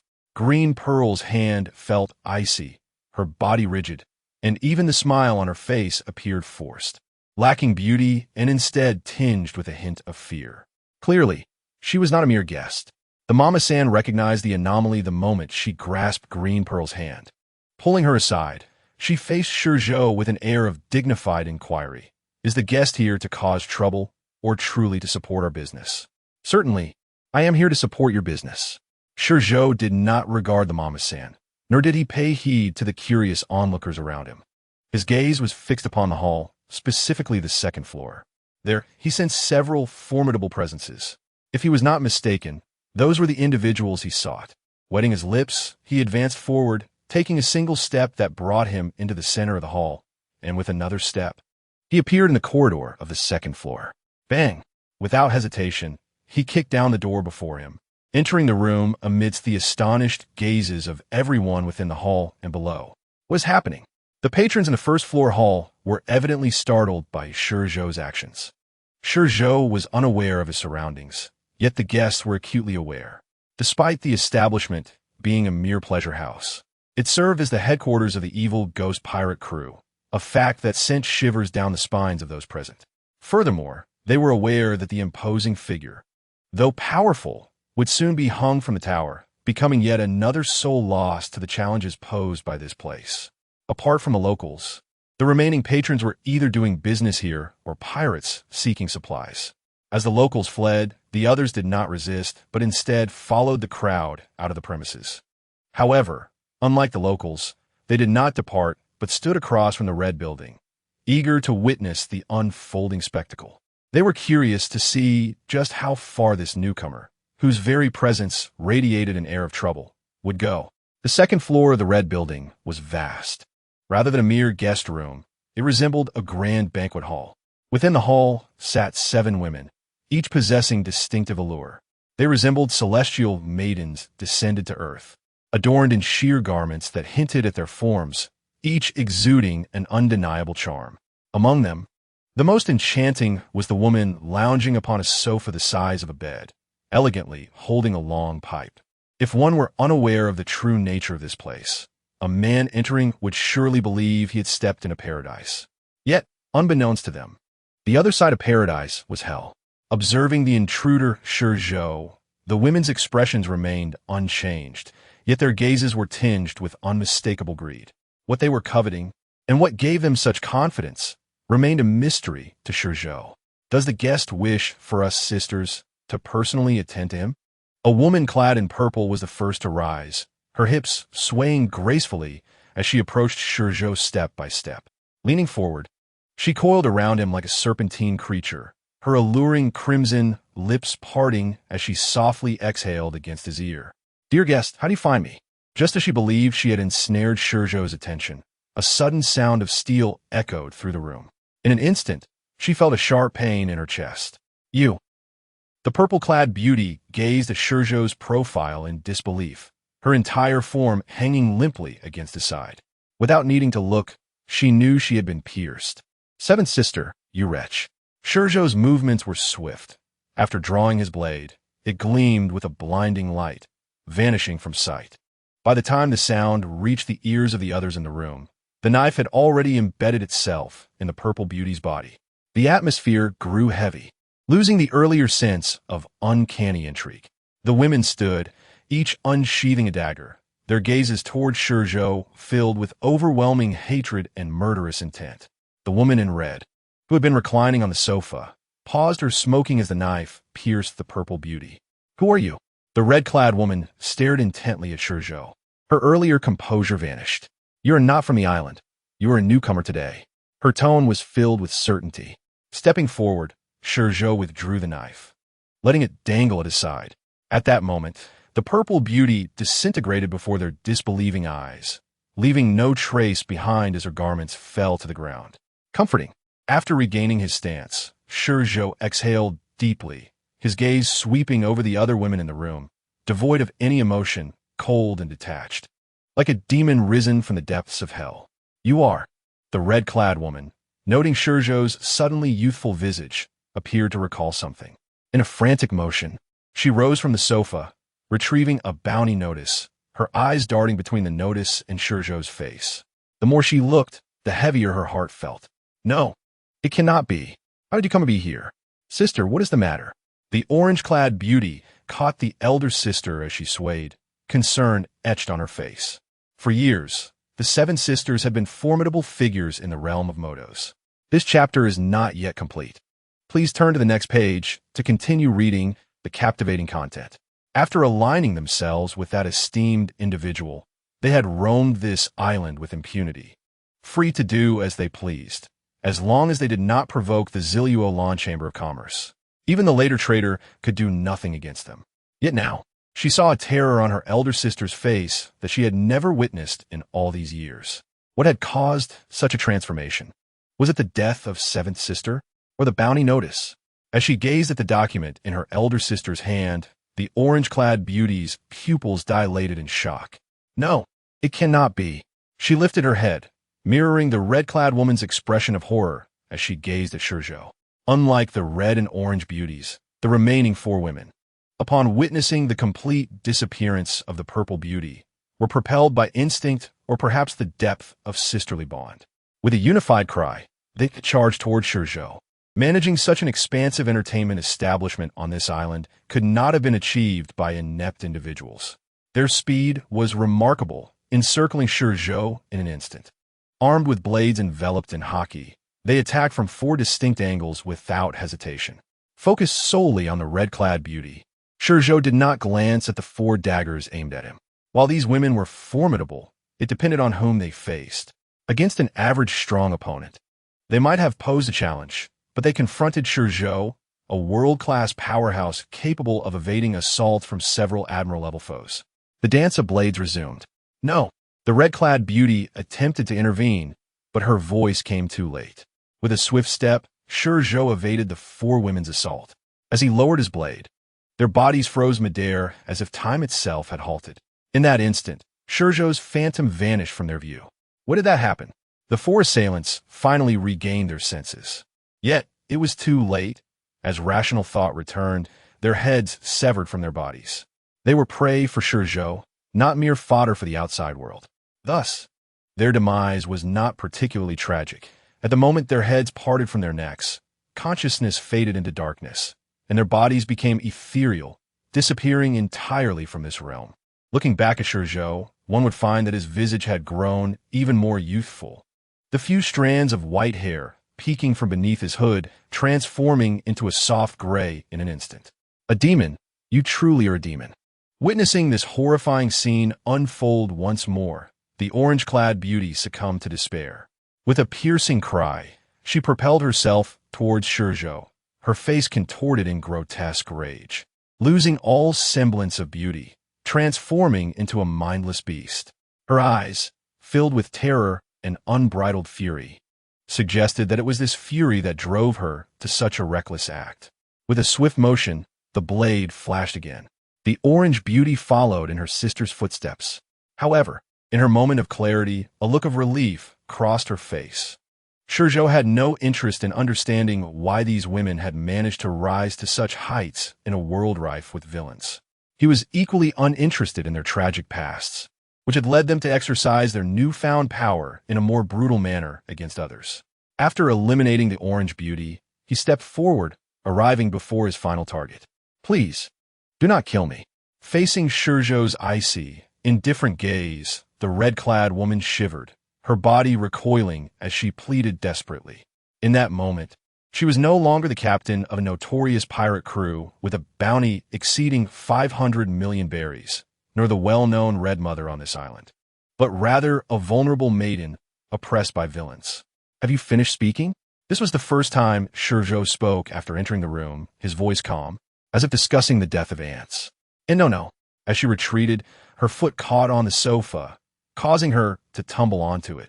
At that moment, she appeared utterly pitiable, her sheer garment accentuating her unparalleled figure and beauty, radiating an almost ethereal glow.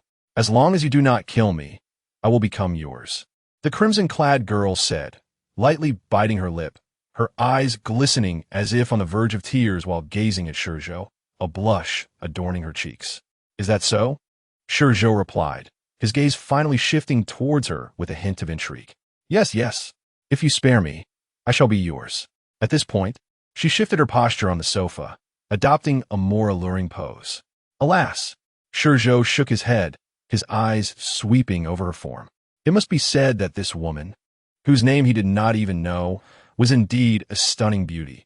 Any man would surely find his heart swayed by her presence. However, despite his intrigue, ShiZhou had not even pursued Hancock, let alone this woman before him.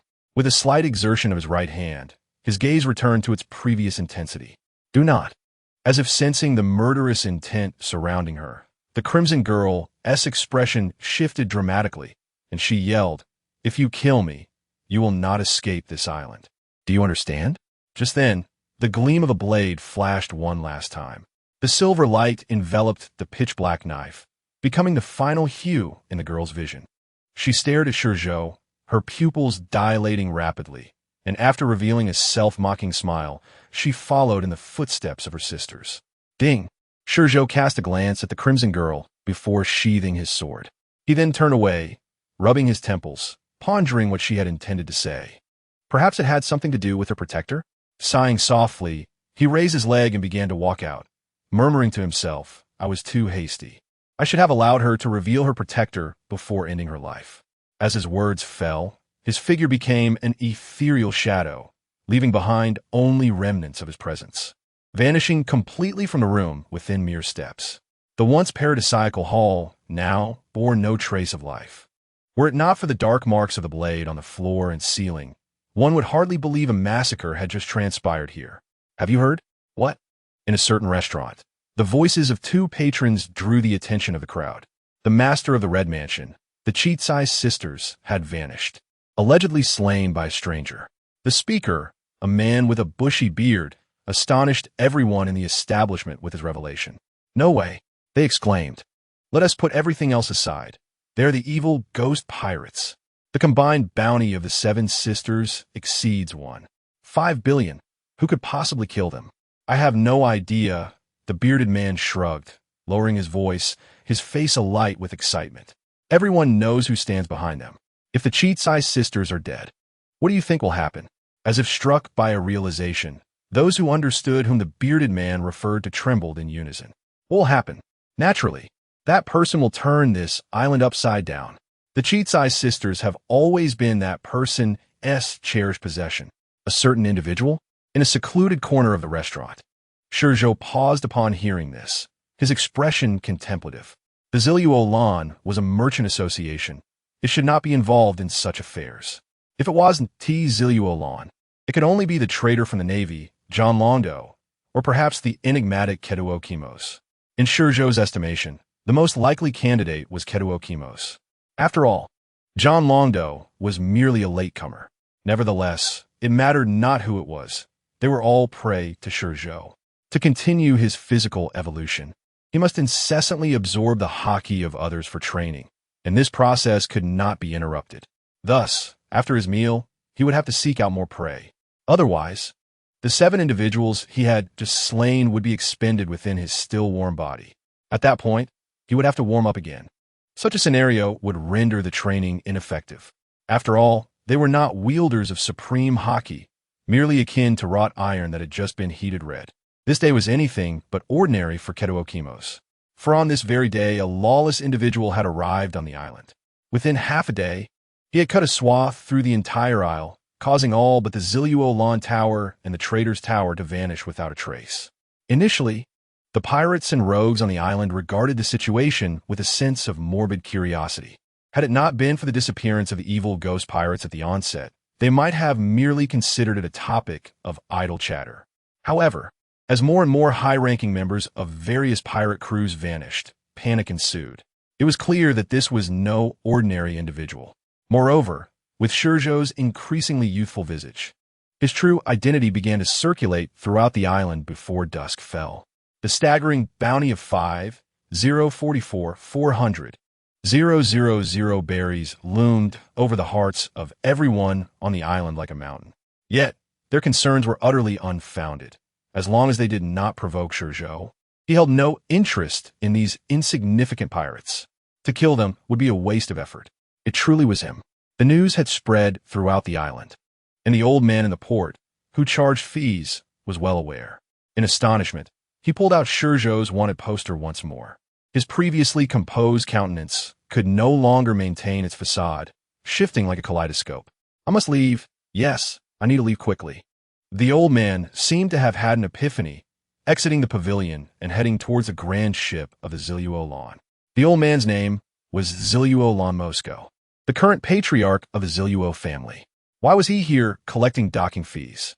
It was simply due to his peculiar tastes. He preferred not to remain within the confines of the castle, but rather relished the position of a gatekeeper, observing the myriad newcomers to this world. Perhaps it was the onset of old age. He favored the vibrancy of youth over the lifelessness of a palace. While others might be unaware of ShiZhou's terror, despite his bounty soaring to 5 billion, making him the undisputed #1 in this world, many merely speculated that he had committed some egregious act against the world government, inciting their ire and resulting in such a high bounty. However, ShiZhou Moscow held a different perspective.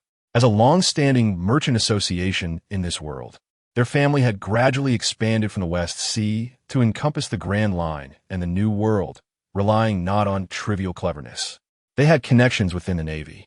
Not to mention, even within the world government, he had maneuvered through power and wealth to secure positions for the younger generation of his family. Although these positions were unlikely to reach the upper echelons due to their capabilities, acquiring knowledge of the movements of the world government and the Navy was rather simple. He was, after all, one of the few privy to many details of the Marineford War.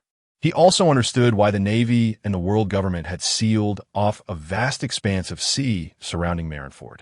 For someone who instilled such trepidation in the world government that they had yet to capture him, and he had now arrived in the New World, he was certainly one to be approached with caution. Fortunately, when ShiZhou had first landed, he had not revealed himself. Otherwise, he would remain oblivious to whether he could depart from this place alive. Although his own capabilities were commendable, and his family maintained connections not only with the Navy, but also with the world government, even the four emperors sought their assistance on numerous occasions. However, these affiliations were not a sufficient foundation for him to display bravado in front of ShiZhou. After all, he was no longer young and could not endure the trials imposed by the youth. Having traversed many paths in his long life, he knew that his experiences far surpassed those of the younger generation. Thus, upon realizing that the person he had encountered earlier was indeed ShiZhou, he felt an urgent desire to escape. That individual was nothing short of a demon. He had scarcely arrived on the island before he had already claimed numerous lives. It appeared that his goal was to eliminate the powerful beings residing on this island. He could not fathom ShiZhou's insatiable thirst for bloodshed, but fleeing was the only viable option. Once he resolved to board the ship, he did not even bother to summon his family's experts on the island, but instead commanded the ship to set sail immediately. He feared that if he did not act swiftly, ShiZhou would discover him, and at that point, escape would be impossible. It must be said that this fellow was indeed fortunate, as well as remarkably astute.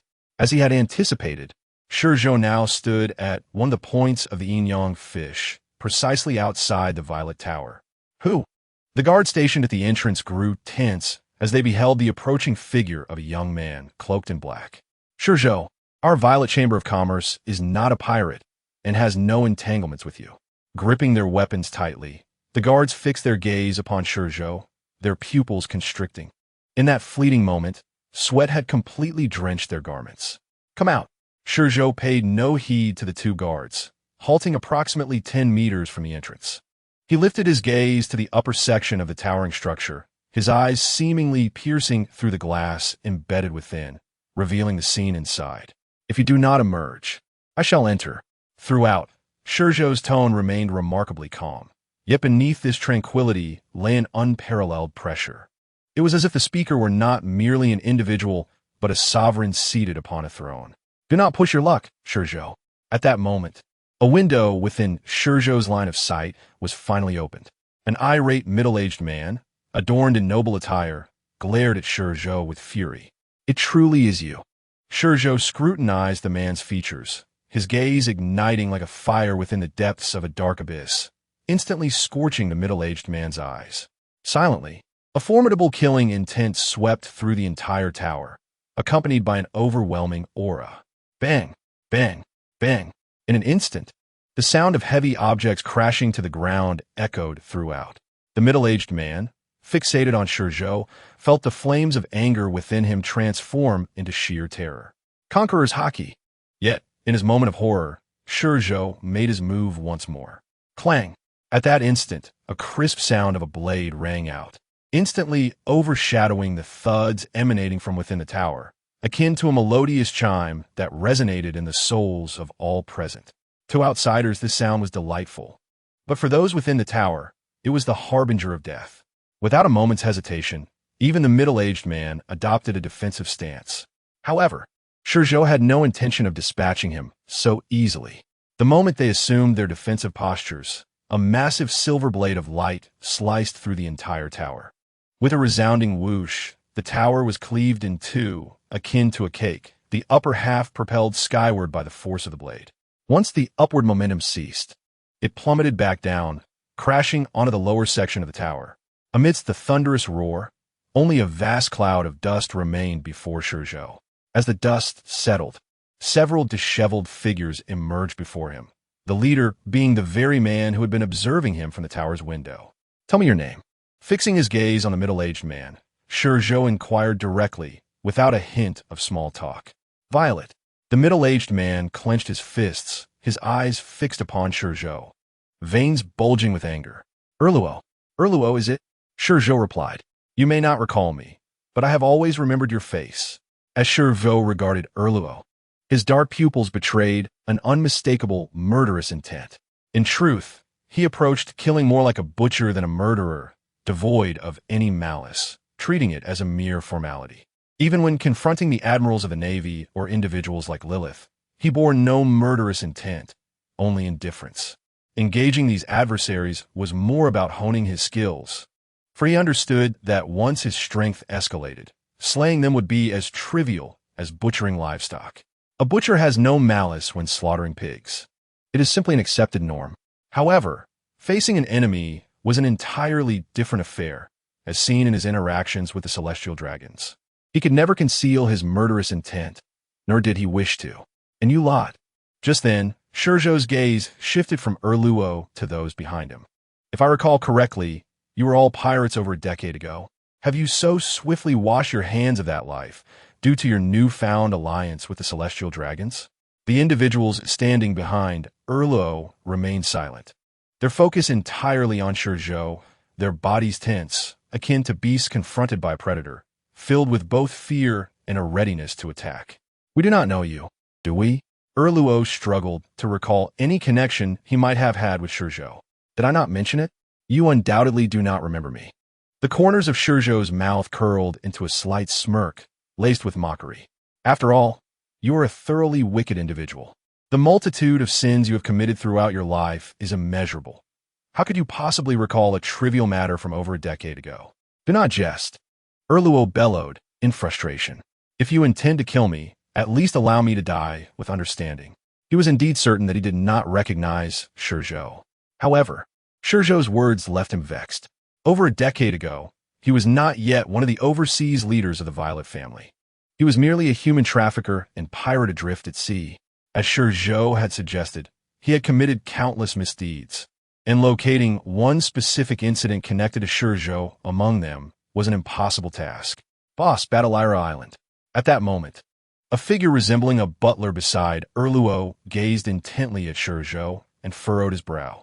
That child, the one we sold to the celestial dragons. Though his appearance has changed, those eyes remain profoundly memorable. After pausing briefly to contemplate, he continued, the eyes of that little brat are identical to those of this fellow.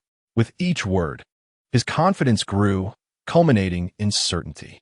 Prompted by his reminder, Erluo and the others began to recollect. That child had indeed left a lasting impression when captured. He neither cried nor caused a scene, behaving like a dazed fool. Yet, he lived, ate, and slept like any ordinary person. What stood out most were those eyes, as dark as the abyss, instilling dread in those who beheld them. At that moment, AI Erluo contemplated whether he should simply gouge out the child's eyes to resolve the matter. However, he dismissed the thought, realizing that if the child were to be left disabled, he would lose value. In truth, the children they had captured were far more than just ShiZhou. There were many. The majority were sold to the nobility, with only ShiZhou and a few girls catching the attention of the Tenryubido. At that time, he was merely a peripheral figure of the Ziluo Wan family. Otherwise, he would not have resorted to the seas as a human trafficker and pirate. It was precisely this experience as a trafficker that enabled him to forge ties with the Tenryubido. Over the subsequent years, he grew increasingly affluent by capturing slaves for the Tenryubido, eventually catching the eye of his family, which led him to the New World, where he became the head of Kidu Kamosu. Even after assuming the role of Kidu Kamosu's leader, he did not sever ties with the Tenryubido. Instead, he escalated his actions. Not only did he capture children, but many pirates were also seized and sold to the Tenryubido. Clearly, the memories flooded back. ShiZhou's gaze swept through the crowd, ultimately resting on AI Erluo. In truth, I had no intention of saying much to you, but the pain you inflicted upon me has extinguished any urgency. As he spoke, he brandished his blade and stepped towards AI Erluo and his companions. As he advanced, he added, rest assured, none of you will escape today. I shall ensure you endure the most excruciating punishment this world has to offer before you meet the end of time. ShiZhou, if you wish to kill me, I have no words to counter. After all, vengeance is a right of every individual. AI Erluo replied, his eyes fixed on ShiZhou, taking a slight step back as his right hand instinctively grasped the hilt of the sword at his left waist. But do not forget, standing behind me are the Tenryubido and the Ziluo Wan family. The Tenryubido? At AI Erluo's words, an evil smile unexpectedly crept across ShiZhou's lips. Those foolish creatures? I have slain more than one or two. Do you think the world government wishes to eliminate me and has placed such a high bounty on my head for no reason? Surely, you do not believe I attained such a fortune merely by luck? No, it is far from that. At this juncture, ShiZhou burst into maniacal laughter. It is because those scoundrels are terrified that one day I will eradicate them all. Just then, his laughter abruptly ceased. ShiZhou halted a few steps away from AI Erluo, his gaze devoid of emotion, as if he had returned to 17 years prior, to the moment they first met. Do you understand? At that moment, AI Erluo and his companions found themselves utterly speechless. They held advantages in height and number. Yet before ShiZhou, it felt as though time had reversed to 17 years ago. They transformed into the powerless child, while ShiZhou became the formidable demon in their eyes. The silent oppression caused those behind AI Erluo to be drenched in sweat. They stared at ShiZhou, almost simultaneously reacting. There was no time to delay. If they waited any longer, their hearts would crumble before they could even strike. They were not novices. They were seasoned veterans in this world. Thus, they understood that escape was impossible today. Yet, to beg for mercy was out of the question. Given ShiZhou's demeanor, they sensed not a glimmer of hope for survival. Since life was not an option, what difference did it make whether they knelt or stood as they perished?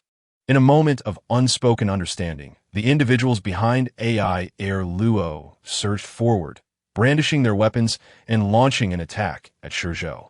Too slow, far too slow. As the blades approached, a crimson light flickered in ShiZhou's eyes. He tilted his head slightly to the right, effortlessly evading the strike. Then, with a swift upward motion of his right hand, he thrust forward. With a sickening squelch, The wielder of the large blade was easily pierced. It cannot be said that these individuals were weak. At the very least, they surpassed all but the final member of the evil ghost pirates, the woman in red. Yet before ShiZhou, they were merely ants.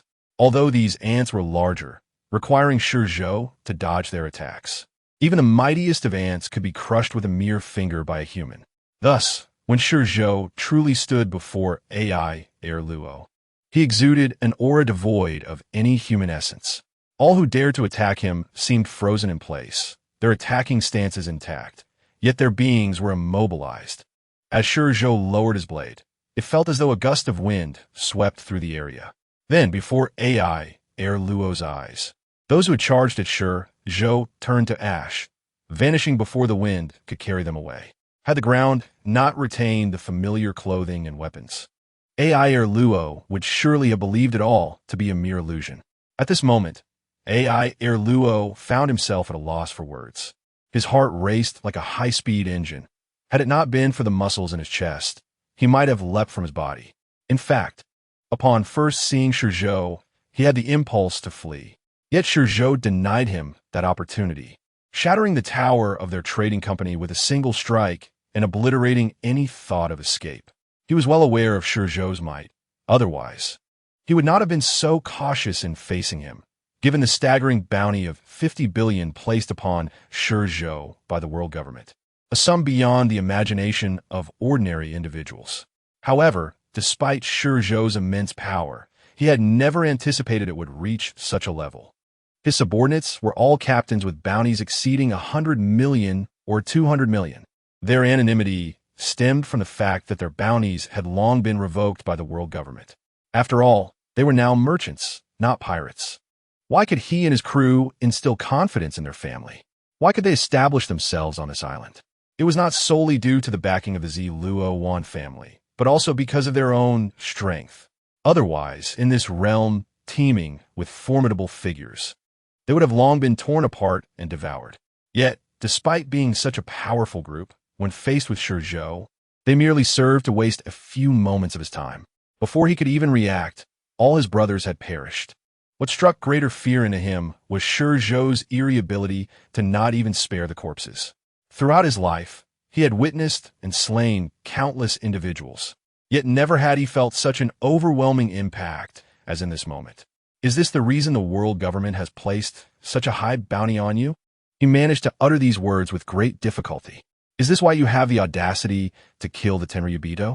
In response to AI Luo's inquiry, ShiZhou did not answer. He lifted his gaze, his eyes coldly locking onto AI Luo's, and slowly raised his blade. With a swift, decisive movement, the black blade transformed into a streak of silver light, cleaving towards AI Luo. Do not be too arrogant. Do you truly believe yourself invincible? Or is recognized as one of the 3 formidable powerhouses on this island, undoubtedly possessing considerable strength. With a resounding clang, he finally drew forth his poised sword at this pivotal moment. His blade moved with such swiftness that its form was nearly imperceptible, revealing only a glimmer of light. As if anticipating the trajectory of the descending blade, his sword, resembling a beam of silver light, pierced directly into the path of the approaching strike. The clash of blade against sword produced a shower of sparks. At that moment, ShiZhou's head tilted slightly to the left, and a stream of silver sword energy shot past his ear like a laser. The formidable sword energy, upon passing ShiZhou, penetrated the building behind him, continuing its course until it dissipated into nothingness. Did you realize that? Elro fixed his gaze on ShiZhou, a hint of disappointment flickering in his eyes. It must be noted that he had witnessed his comrades march toward their demise to prepare for this strike. Yet, despite this, it proved futile. The fellow's observation haki was far stronger than he had anticipated. It appears you are not entirely useless after all. As ShiZhou straightened his head and focused on Elro, a flicker of amusement graced his calm countenance. I hope you can endure a few more rounds and provide me with some entertainment. The chapter is not yet complete. Please turn to the next page to continue enjoying the captivating narrative. With that, he raised his right hand and struck down with even greater speed and power. The familiar clash echoed once more. Though not as potent as before, it still managed to intercept ShiZhou's strike. As before, it bore the same prescient quality. Is this the foresight of observation hockey? ShiZhou scrutinized Elro with a furrowed brow. To cultivate observation hockey to such a degree speaks volumes of your remarkable talent, far exceeding my expectations. However, as he lifted his sword again, arcs of electricity began to manifest around his body. The red-purple arcs rapidly spread outward, enveloping the sky while intertwining with the sword raised by ShiZhou. Yet, in the face of absolute strength, any embellishments were rendered futile. Dominant slash. As the words left his lips, ShiZhou unleashed a strike imbued with the might of Conqueror's Haki, directing it resolutely toward Elro. ShiZhou preferred to conclude battles swiftly, unless he encountered an equally matched adversary. When faced with someone weaker, he would not wield a second blow if he could resolve the matter with one. After all, these individuals were merely materials for him to hone his haki, leaving him little inclination to engage in dialogue. Conqueror's Haki. This is troublesome. As Elro beheld the approaching thunder-wreathed blade, his pupils constricted to their utmost. Yet, regardless of how his observation haki predicted the future, all he could foresee was death. Sighing inwardly, Elro resolved to meet the strike head-on. There was no escaping. There was no evasion. He could only accept it. The clash echoed once again, his sword bracing against ShiZhou's blade. However, unlike before, this time ShiZhou's sword, after a brief pause, cleaved through Elro's weapon, continuing its path through Elro's body. The tremendous force generated a vast purple-black slash that, after slicing through Elro, did not linger, but instead struck the ground behind him. A soft sound resonated, akin to a blade slicing through flowing water, devoid of any explosive cacophony. In that moment, the town trembled slightly.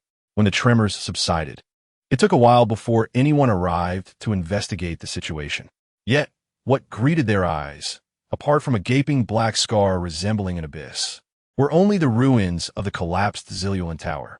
As for people, apart from the guards and the soldiers buried beneath the rubble, none were to be found. Just like the 7 sisters of the evil ghost pirate crew and the higher-ups of the pirate faction, they had all vanished without a trace. It was that fellow again. A pirate, gritting his teeth, stared at the blade mark across the ruins, his legs trembling. Is this the power of 5 billion berries? Even the Ziluan Chamber of Commerce was obliterated in such a short span. In truth, they were among those whom ShiZhou referred to upon seeing his bounty notice. They initially disbelieved it, yet when they confirmed its authenticity, they dismissed it as mere luck. In the New World, countless pirates harbored similar thoughts. Had it not been for ShiZhou's absence, many would have sought to challenge him. After all, with such a high bounty and being a newcomer, was he not the perfect stepping stone for their rise to fame? Defeating ShiZhou could potentially grant them the reputation of an emperor of the sea, making recruitment and territory acquisition significantly easier. Once they had manpower and territory, wealth would surely follow. This is precisely why so many pirates venture forth each year to challenge the emperors. This is not only a symbol of fame and power, but also represents immeasurable wealth. Boss, the Ziluan Chamber of Commerce has been annihilated. Within another towering structure of the town, the imposing figure of John Longduo, who hardly appeared benevolent, reclined on a sofa, puffing on a cigar while listening to his subordinate's report. The subordinate, noticing the prolonged silence from his boss, hesitantly raised his head to glance at him and then, uncertainly, suggested, "Why don't we escape? Or perhaps seek out Lord Mose?" At this moment, if anyone could stand against that demon, it would be Lord Mose, no one else. After all, he is. Enough. Before the subordinate could finish, Longduo interrupted him sharply. There is no escaping this. He took a deep drag from his cigar, then turned his gaze outward. The sky remained shrouded in a dull gray.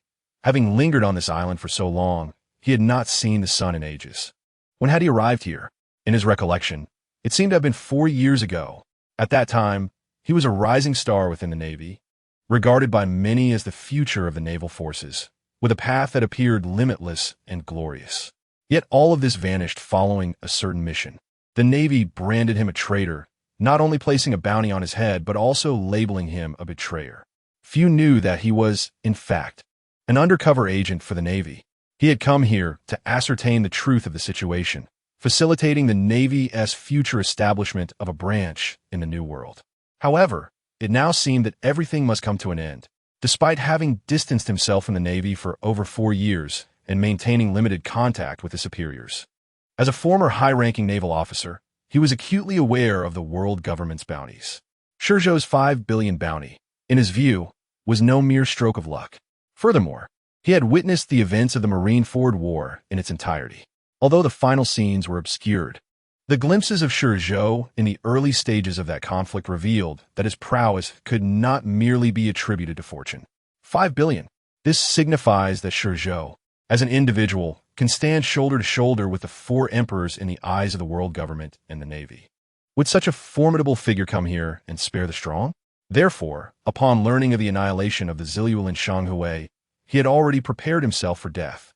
It was not a desire for demise, but rather an acceptance that, in the presence of such a being, escape was utterly impossible. Rather than fleeing in a state of disgrace only to be hunted down and killed by ShiZhou, it was preferable to face the inevitable without flight. This way, he need not cast aside his proud heart personally. As for seeking out Mosi, he had contemplated it, yet realized that time was no longer on his side. The island was vast, requiring half a day's journey to reach Mosi. Had he departed when the 7 sisters of the evil ghost pirate crew perished, there might have been a chance. Now, with Zilul gone, he was next. In such circumstances, how could he possibly escape? Leave? Long Duo exhaled smoke from the corner of his mouth, his gaze fixed on his subordinate. ShiZhou's target is me. As long as you depart, he will not specifically pursue you. Lord Long Duo, no more words. Let's decide this quickly. Go, all of you, do not hesitate. If you linger any longer, none of you will escape. It was not out of mercy, but rather a recognition that there was no need for these pirates to perish alongside him. After all, over the past 4 years, even if they had not contributed significantly, they had endured hardships. Considering all they had done for him, Long Duo resolved to grant them a reprieve. Seeing Long Duo's resolute demeanor, the bent-over pirates could not help but breathe a sigh of relief. It was not disloyalty. The pressure exerted by ShiZhou was simply too great. Straightening up, the pirate bowed once more to Long Duo before turning without hesitation and swiftly departing the scene. Long Duo's pirate crew was less a band of marauders and more a collective centered around his persona. Their status was entirely derived from Long Duo's personal strength, which is why his subordinates were so readily able to leave. After a brief moment, only Long Duo remained in the towering structure. Just then, a deliberate and unhurried footfall resounded from outside. Oh, you actually let your subordinates leave. I must say, despite your fierce appearance, you truly are a man of loyalty. ShiZhou stepped through the wide-open door, revealing a robust, middle-aged man reclining on a sofa. The burly man's head hung low, silently smoking, the shadows combined with the smoke obscuring his features. Yet, with ShiZhou's keen eyesight, he could easily discern the scars adorning the man's face through the haze. Why? Long Duo lifted his head, his eyes locking onto ShiZhou's, voicing his most pressing query. Why kill those whom you consider mere ants? They bear you no grudge. Logically, a being of your might should not target them. Curious? ShiZhou advanced, appearing before Long Duo across the coffee table, raising his right foot to rest upon it, leaning forward with keen interest in his gaze. Indeed, Long Duo met ShiZhou's obsidian eyes without hesitation, nodding affirmatively. Even pirates have their codes. One, such as you would never resort to indiscriminate slaughter. True strength possesses a certain dignity. Having cultivated yourself to this point, I cannot believe you would intentionally seek out the weak to kill. I refuse to accept that your slaying of those pirates and members of the Zilul and Shanghai was simply for the sake of killing. If that were the case, you would be a scoundrel, not a human, but a true demon. Since you wish to know, ShiZhou straightened, towering over Long Duo, a wicked smile curving his lips. Then I shall enlighten you. He paused, then spread his arms wide and laughed. Fire! You are the fire I have chosen, destined to forge my blade. Fire? ShiZhou retracted his arms, nodding. Your essence does not offend me. Thus, I am willing to converse further. Thank you. Long Duo expressed his gratitude politely in response to ShiZhou's words. You are the flame, igniting my fire, while I am but the tool upon the anvil. As long as your flames are numerous and robust enough, I shall continue to grow stronger, shattering the limits of this world and ascending to a realm unattainable by others. I understand. A glimmer of enlightenment sparked in Long Duo's eyes. No wonder the world government has placed such a high bounty on your head. If what you say holds true, they would not allow you to continue your rampage unchecked. They will not let me go. ShiZhou nodded. Before I arrived here, they sought me out, 3 formidable beings at the level of admirals. At this point, ShiZhou feigned a fearful expression. It terrified me. Do not jest, Long Duo remarked, astonished. Then smirked. If you were truly afraid, you would not be here now. Your presence indicates they have failed, correct? Failed. ShiZhou tilted his head in contemplation. Perhaps. He shook his head, lowering his gaze to Long Duo. Well, our conversation ends here. Are you prepared? Long Duo met ShiZhou's gaze, the superfluous expressions vanishing from his face. He clenched his fist, extinguishing the unfinished cigar, and slowly rose to his feet. Nodding at ShiZhou, he affirmed, I am ready. I have been ready. That is good to hear. ShiZhou wasted no further words, drawing his sword. With a resonant clang, the sound of the blade echoed through the air. However, it was evident that Long Duo was not comparable to those pitiful pirate ants. His strength was not on par with Luo. In ShiZhou's eyes, Luo barely reached the level of an ordinary rear admiral, while Long Duo was unexpectedly on par with the elite vice admirals of the Navy headquarters. At this age, possessing such power, why had the Navy allowed this man to roam free? ShiZhou neither knew nor wished to uncover the answer. After all, in his perspective, Long Duo was merely a flame meant to hone his own skills. Though this flame held some secrets and proved somewhat intriguing, it did not elicit any mercy from him. Thus, the battle concluded swiftly. A being of elite vice admiral caliber was indeed formidable, a recognized powerhouse in the eyes of many, even within the ranks of the 4 emperors. Yet, before ShiZhou, they were merely a slight exertion of effort. As ShiZhou departed from the Betrayer's Tower, the once mighty structure had been reduced to ruins, truly becoming a tower devoid of life. Even Lord Long Duo, after ShiZhou's departure, the surrounding pirates, who had gathered to witness the spectacle, emerged from the nearby buildings. Staring at the remnants of the tower, they stood in stunned silence, some trembling with fear, relying against the walls to avoid collapsing to the ground. The evil ghost pirate crew's 7 sisters, approximately 24 other pirates, 6 members of the ShiZhou and Shanghai, along with Lord Long Duo. Some pirates, with their heads tilted, gazed at the street corner where ShiZhou had vanished, counting on their fingers and calculating. It was this very devil of time who, within a mere half-day, had slain 38 adults, capturing all the formidable warriors in our midst. As he spoke, the weight of his words startled him, and his heart began to race uncontrollably. Would he truly spare us? A pirate, who appeared neither robust nor imposing, but rather somewhat frail, exhaled a puff of smoke, leaning against the wall, his eyes raised to the heavens, a flicker of brilliance flashing behind his glasses. He would not. His tone was resolutely assured. Why? A pirate nearby immediately inquired. If he intended to kill us, do you think he would overlook our presence? Such powerful beings possess an acute awareness of their surroundings. Raising his hand and taking a deep drag of smoke, he continued, although we are concealed within the surrounding structures. Do you genuinely believe that, given his might, he could not perceive us? Indeed, that makes sense. Upon hearing the bespectacled pirate, all the others began to comprehend. After ShiZhou landed on the island, all those he had slain were the captains and officers of formidable pirate crews. There was no indiscriminate slaughter, as if they were predetermined targets. With this realization, they all exhaled in relief. In truth, many pirates had set sail the moment the incident with the ShiZhou Merchant Guild occurred. Those remaining in the town were primarily locals of the island, the absolute lowest tier among pirates, along with some small merchants. However, most merchants had also shuttered their shops and hidden away following the incident with the ShiZhou Merchant Guild. Thus, the town was eerily quiet. With ShiZhou's figure now fully revealed, the street he had traversed grew even more silent, to the point of being uncanny, resembling a ghost town. The bustling scene he had first encountered was nowhere to be found. Sighing, ShiZhou stood in the middle of the street. If his memory served him correctly, this place had once been teeming with life, particularly the restaurant to his right, which had been bustling with activity. He had come here primarily to dine. After all, the sun had set, leaving only a thin white line on the horizon. Though he felt no fatigue from an afternoon of killing, his stomach was grumbling. Upon arriving, however, he found that the place was devoid of patrons. "I have truly become a demon."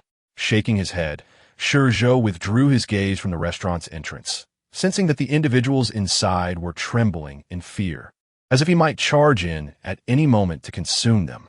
Chuckling to himself in self-deprecation, he had no intention of forcibly intruding upon someone else's private domain. While he could be somewhat ruthless, he had not yet descended into madness to the extent of bullying ordinary people. Raising his head, a glimmer of crimson light flashed in his eyes as he turned and vanished from the scene. "What are you doing here?" On a street staircase, ShiZhou sat dejectedly, resembling a fish that had lost its dreams. Surrounding him were numerous shopping bags, indicating he had been engaged in delightful shopping. Yet, for reasons unknown, he now appeared this way. "You actually came to find me." Upon seeing ShiZhou grew anxious, standing up and grabbing ShiZhou's clothing, shouting, "It is all your doing that has turned this once thriving commercial city into this ghostly visage." ShiZhou sheepishly scratched his head, casting his gaze downward at ShiZhou, and awkwardly chuckled. "My apologies. Once I began killing, I could not stop. I promise, next time will be different. I am not criticizing your killing." ShiZhou released ShiZhou, letting out a sigh. "I meant to say, could you take me along next time you engage in combat? Your obstinacy makes me feel utterly useless." ShiZhou was momentarily taken aback, gazing at ShiZhou, whose shoulders slumped with negativity and his icy demeanor softened. He reached out and ruffled ShiZhou's hair. "Fine. I will take you next time, but remember, no forcing yourself in a fight. If you cannot win, you must shout it out loud." "Understood," ShiZhou retorted, pushing ShiZhou's hand away. "Don't always treat me like a child. I am now fully grown, at least among my kin." ShiZhou was indeed correct. He had reached adulthood, as their species had a shorter lifespan compared to humans. Many of his contemporaries had already taken multiple partners and were surrounded by offspring. Only, despite being the king of the Bien Water Otter clan, had not found a mate due to his intellect and remained, much like ShiZhou, a quintessential singleton. All right, you have grown up." ShiZhou merely smiled in response to ShiZhou's small tantrum. "By the way, are you hungry?" ShiZhou's mood shifted swiftly, returning to his usual optimism. He turned and retrieved a box from the pile of packages behind him, presenting it to ShiZhou like a treasure. "This is the finest delicacy I have tasted on this island. The moment I thought of you not having tried it, I packed one for you. Quickly, give it a taste." ShiZhou accepted the box, and, under ShiZhou's urging, gently opened it. Inside was a roasted duck, glistening with a golden hue. The moment he opened it, a powerful aroma surged into his nostrils. Lowering his head, he inhaled deeply, and at that moment his saliva could no longer be contained, flooding his mouth. Reluctantly, ShiZhou swallowed hard, his throat moving involuntarily. Just then, his stomach seemed to receive a signal and began to grumble loudly. Meeting ShiZhou's expectant gaze, ShiZhou smiled faintly, unable to resist his hunger any longer, and seized the roasted duck, biting into it. It was indeed delicious, crispy on the outside and tender on the inside. The rich flavor made it impossible to stop. Thus, ShiZhou found himself unusually ravenous on those steps. Before long, the 5 to 6 pound duck had entirely disappeared into his mouth. Swallowed whole, that single meal was evidently insufficient. After the duck was consumed, his stomach growled even more ferociously, as if urging him to feed it more. ShiZhou understood what this meant. He had experienced it countless times throughout his life. Whenever his physical strength increased, he would become like this. At this moment, he could easily devour not just one duck, but even a small sea creature. In fact, if he hadn't started eating, there would have been no significant change. At most, his body would simply enter a state of hunger, just like during the war on the top. However, once he began, it was challenging to halt. "Let's go." Bending down to pick up the items ShiZhou had purchased, ShiZhou took the lead, heading towards the harbor. If he did not wish to be governed by desire, he could only conquer it. The insatiable hunger of desire can indeed be subdued by sheer willpower, yet he chose not to do so. Why inflict cruelty upon oneself when comfort beckons? It would be far more practical to return swiftly to the ShiZhou and indulge in a hearty meal. As ShiZhou and his companion treaded upon the last rays of the setting sun, they made their way to the harbor. The vibrancy that greeted them upon their arrival had dissipated, leaving behind a stark silence. The once crowded harbor, brimming with vessels, now hosted only a scant few, as if the bustling life had been abruptly replaced by a profound desolation. In this expansive harbor, the ShiZhou appeared somewhat solitary. ShiZhou felt no discomfort regarding the harbor's transformation. However, before boarding the ship, his gaze lingered momentarily upon the small hall in front of the ShiZhou. The old fellow had made quite the escape.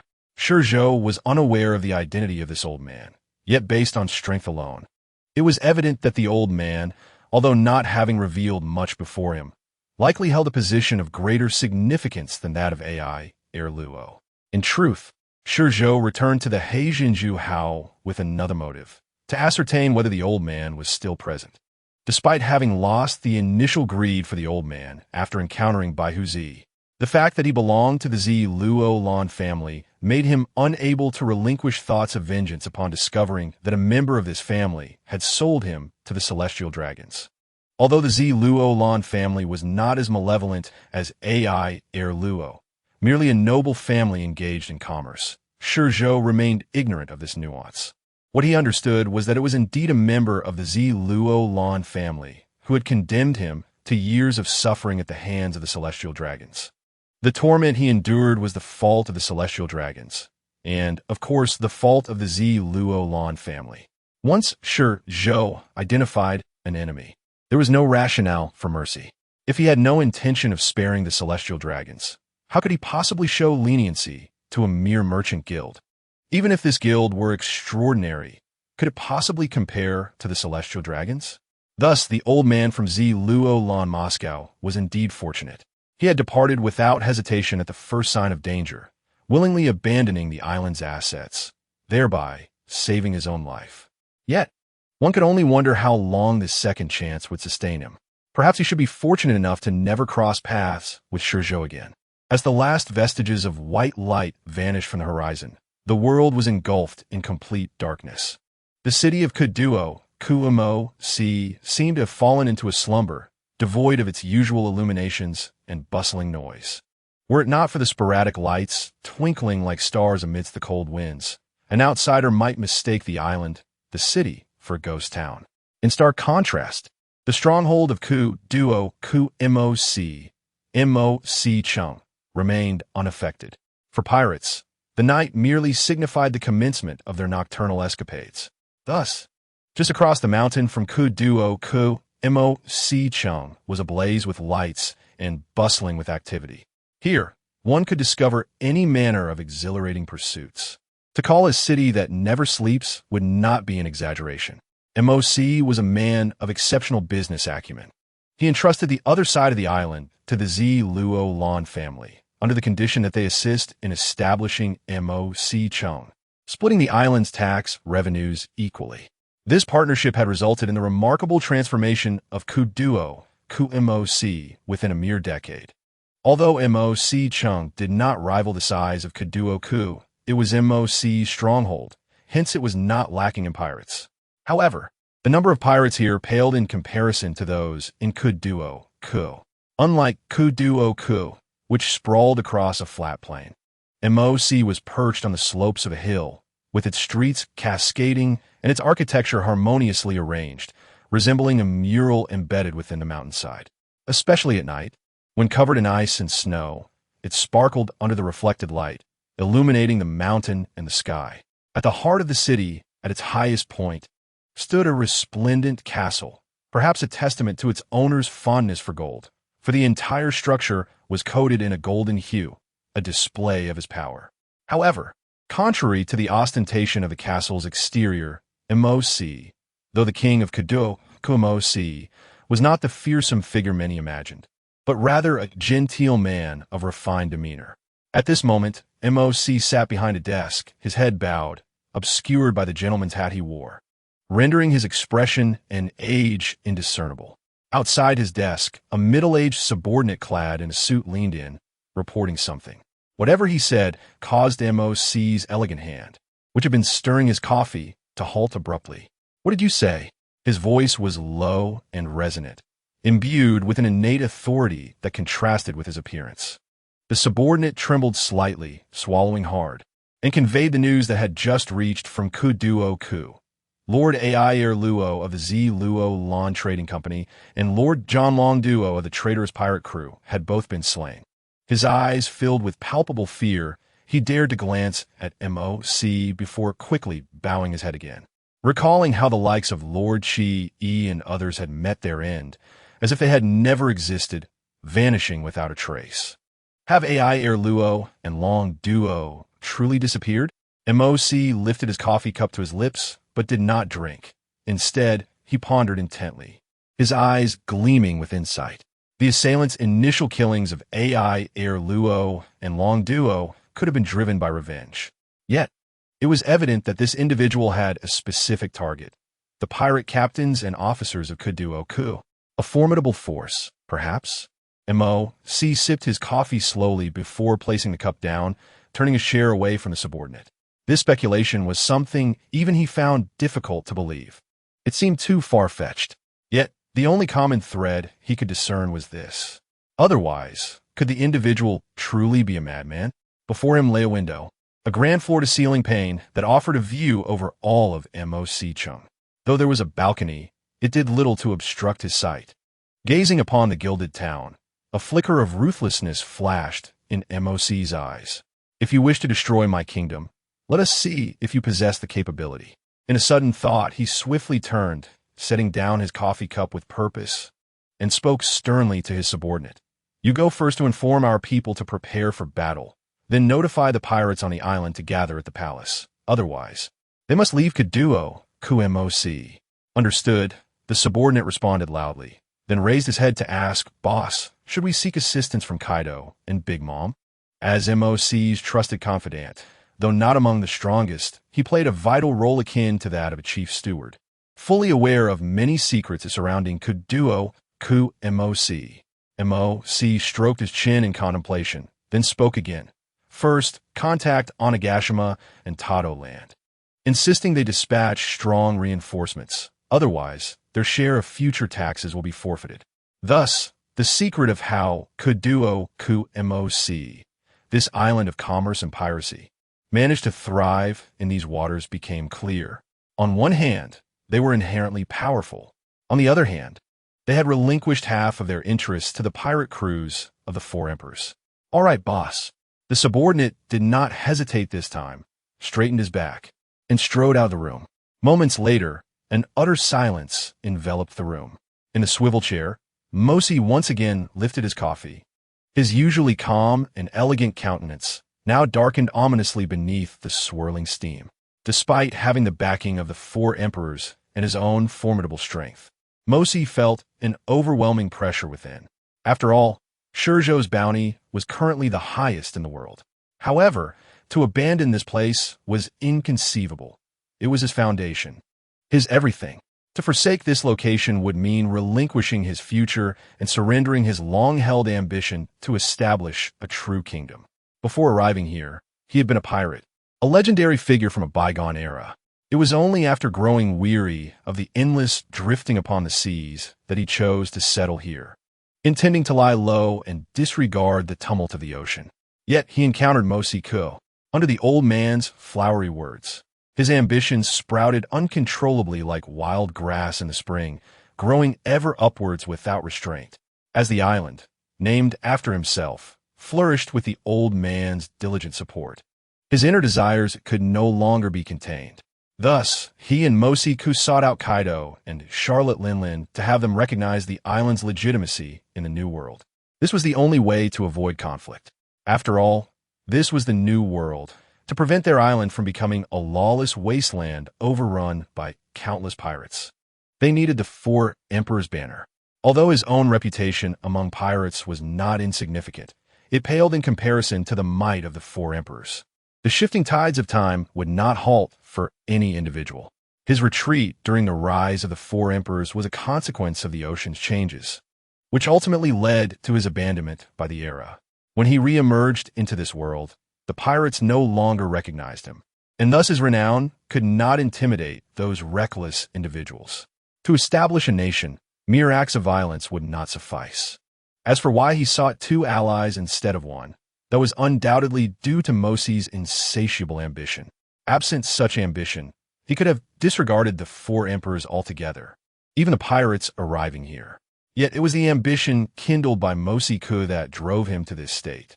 His dream was to create a kingdom, hence stability was of utmost importance. Were it not for the distance of the white-beard pirates and the inability to locate the red-haired pirates, he would have considered offering tribute to them. His desires and ambitions had eclipsed his pride, even though he and the current Four Emperors were contemporaries. Only by adequately addressing the interests of various factions could his kingdom truly take shape. Subsequently, he and Mosi Ku planned that once Kaido and Mosi had developed further, he would meet with the Celestial Dragon family, known to Mosi Ku, seeking the recognition of the world government. At that point, Kaido would indeed transform into a legitimate kingdom, and not merely a small one, but a grand nation, a superpower armed with military strength, political influence, wealth, and formidable allies. Yet, it seemed all of this was jeopardized by ShiZhou. Contemplating this, Mosi's expression twisted in frustration. If that fellow had not arrived, he could have simply waited. As long as enough pirates came, Kaido would regain its former glory. However, once he arrived, Mosi would make it clear why he could alone possess such a vast island without being challenged in the New World. Did they truly think he was an ordinary little Karami? He was one of the legends of the old era. What did a bounty of 5 billion signify? He had encountered such figures before and had fought them. Moreover, ShiZhou was merely a newcomer, a young lad in his early 20s. He could not believe that with so many gathered, they would truly be outmatched by that boy alone. Unbeknownst to ShiZhou, changes were afoot on the other side of the island. He had no inkling that his arrival had completely disrupted the plans of a pirate from a bygone era, leading that pirate to contemplate burying himself upon this island. As dawn broke, the winter island was not illuminated with radiant light, but gradually brightened, akin to a switch among the clouds that could adjust the intensity of illumination. The day had dawned, yet Kaido was devoid of its usual vibrancy. In the past, the port would have been bustling by this hour, but today it was unnaturally quiet, eerily so. The culprit behind this stillness was a small, two-masted sailboat. Its design was commonplace, an ordinary merchant vessel lacking the sturdiness of New World ships and devoid of cannons. Yet, it was this very ship and its flag that rendered this place a ghost port. Through the cracks in the ship's window, light slipped in like a playful child, gradually prying open the window before slinking inside. It transformed into the softest feathers of a goose, gently caressing the handsome face of a man sprawled in a star shape upon the bed. Don't make a fuss. The gentle warmth of the white light stirred the man's features, prompting him to stretch out a hand, brushing against the illuminated spot. He turned over, presenting his backside to the light in an attempt to evade its intrusion. Yet, just as he believed he could peacefully drift back to sleep, the door to the room was suddenly kicked open from the outside. Bang! The resounding impact echoed within the confines of the small room, like firecrackers exploding next to one's ear, jolting the man upright from his slumber. "Boss, it's time for breakfast." Rubbing his eyes, ShiZhou used his fingernail to scratch the corner of his eye, then let his hand fall to the bedside to wipe it. After completing this ritual, he finally raised his gaze, weariness evident as he looked at the figure standing beside the bed. "Could you not come in so abruptly? Honestly." All right. I promise to be more careful next time." The figure, Jujui, nodded vigorously at ShiZhou. Sighing, ShiZhou shook his head, raised both hands for a stretch, and then tossed aside the covers, slowly getting off the bed. Standing up, he walked to the window and with a creak, pushed it open. The white light instantly flooded the room. As the light poured in, a cold breeze stealthily crept through the window, causing the temperature within the room to drop several degrees in an instant. Just as he intended to stretch, ShiZhou found himself shivering beneath the chill. He quickly turned around, grabbed the coat resting on the nearby desk, and draped it over himself. At that moment, he felt warmth envelop him once more, akin to returning to a cozy bed. Letting out a comfortable sigh, ShiZhou finally felt fully awake. What breakfast did you prepare that has you so excited? Snowfish. It's snowfish, ShiZhou exclaimed, pulling ShiZhou along as they headed outside, chatting animatedly. This morning, I rose early, intending merely to relieve myself, and then return to slumber. However, just as I was about to release my stream, I beheld a glimmering spectacle on the surface of the sea. Glimmering? Indeed. ShiZhou nodded, seemingly lost in thought, and at that moment extended his tongue to lick his lips and swallow hard. You should have seen it. The shimmering appeared akin to a silver dragon gliding gracefully through the dawnlight, weaving through the expanse of sky and sea, evoking the sensation of wandering into a divine garden. This chapter is not yet concluded. Kindly turn to the next page to continue reading. Is it truly that magnificent? ShiZhou remained skeptical. It is. ShiZhou halted, gazing intently at ShiZhou, his tone resolute. Very well. I concede my ignorance. I apologize. ShiZhou bowed slightly to ShiZhou, acknowledging his earlier doubt. I forgive you. ShiZhou nodded, exuding an expression of acceptance. Soon, he regained his previous excitement, enthusiastically recounting the breathtaking sights he encountered that morning.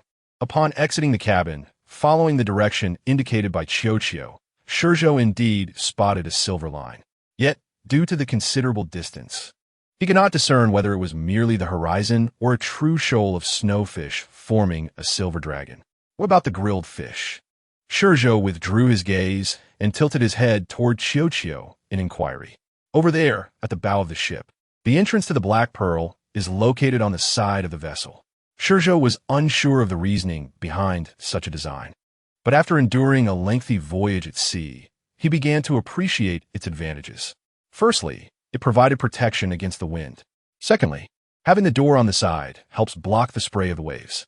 As for any additional benefits, ShiZhou could not ascertain, for he was hardly a master shipbuilder.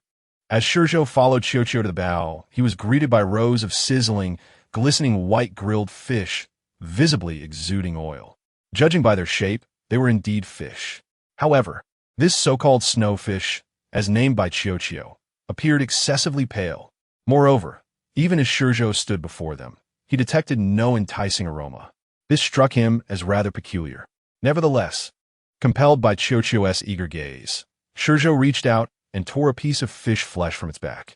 As the fish entered his mouth, ShiZhou was momentarily stunned. Could there truly exist such exquisite fish in this world? Gradually swallowing the morsel, he raised the piece in astonishment, his expression a portrait of incredulity. How to articulate this flavor? If pressed to describe it, ShiZhou could only conclude that it was not mere human fare, but rather divine sustenance.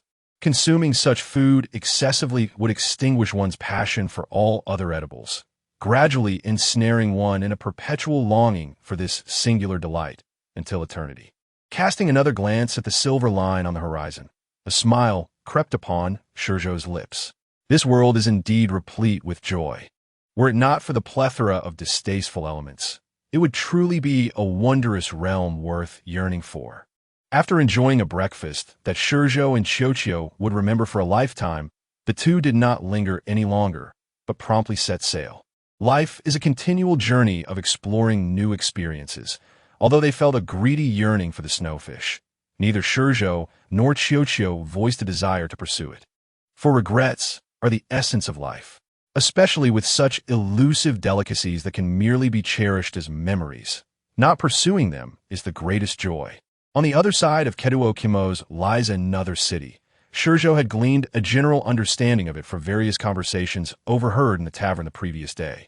It is the stronghold of the true masters of this island, and he anticipated it would not disappoint. Traversing mountains and valleys, even the strongest must take a considerable time to arrive. Thus, ShiZhou had no intention of journeying overland. After all, while the Black Pearl may be unremarkable, it is nonetheless his vessel. He harbored no particular affection for the ship, nor would he lament its demise. Yet the belongings and books aboard were his treasured possessions. Hence, since a waterway was available, there was no need to abandon his ship for a land route. He had initially thought that Mosi would come seeking him during the night. After all, ShiZhou had slain 7 of his women and 2 of his allies. Yet it was evident that the fellow was not foolish. He refrained from impulsiveness and awaited ShiZhou's arrival at his stronghold. One could only wonder what preparations he had in store. He hoped they would be formidable enough not to disappoint. For various reasons, ShiZhou did not hasten toward the opposite side of the island, but instead proceeded leisurely, adopting a tourist demeanor, until the sun reached its zenith, when the Black Pearl gradually came into view on the left side of Mosi City. Dong dong dong. The moment the Black Pearl came into sight, a resounding bell tolled from the highest point of Mosi City. The clangor was both loud and urgent, instilling a sense of impending significance. Unlike ShiZhou, Mosi City, being Mosi's stronghold, was certainly not small, but it could not be compared to ShiZhou in scale. While the populace was substantial, they were all pirates, devoid of ordinary citizens. The commerce within the town was solely under Mosi's dominion. It was dubbed the city that never sleeps precisely because its inhabitants were all pirates, reveling in excess, regarding money as insignificant. News of ShiZhou's impending arrival had reached the entire island through Mosi's steward the previous night. However, one detail remained undisclosed: the situation on the other side of ShiZhou. Consequently, the pirates on the island were entirely unaware of the events transpiring across the island. 50 billion, even if it were all in gold coins, could bury them within it for an eternity. The initial revelation of this news indeed astonished the pirates, even instilling a degree of fear. Yet soon, that fear was overshadowed by insatiable greed. The trepidation within them was obliterated by the power and wealth represented by the figure of 50 billion. The steward had proclaimed that if they were to slay ShiZhou, every pirate would be entitled to double the bounty on his head. Moreover, the individual delivering the final blow would receive a staggering sum of 20 billion berry. This astronomical wealth ignited a fervor among the pirates. They feared not that Mosi would renege on payment. After all, he was not lacking in that 100 billion. For the city and the island were entirely his domain.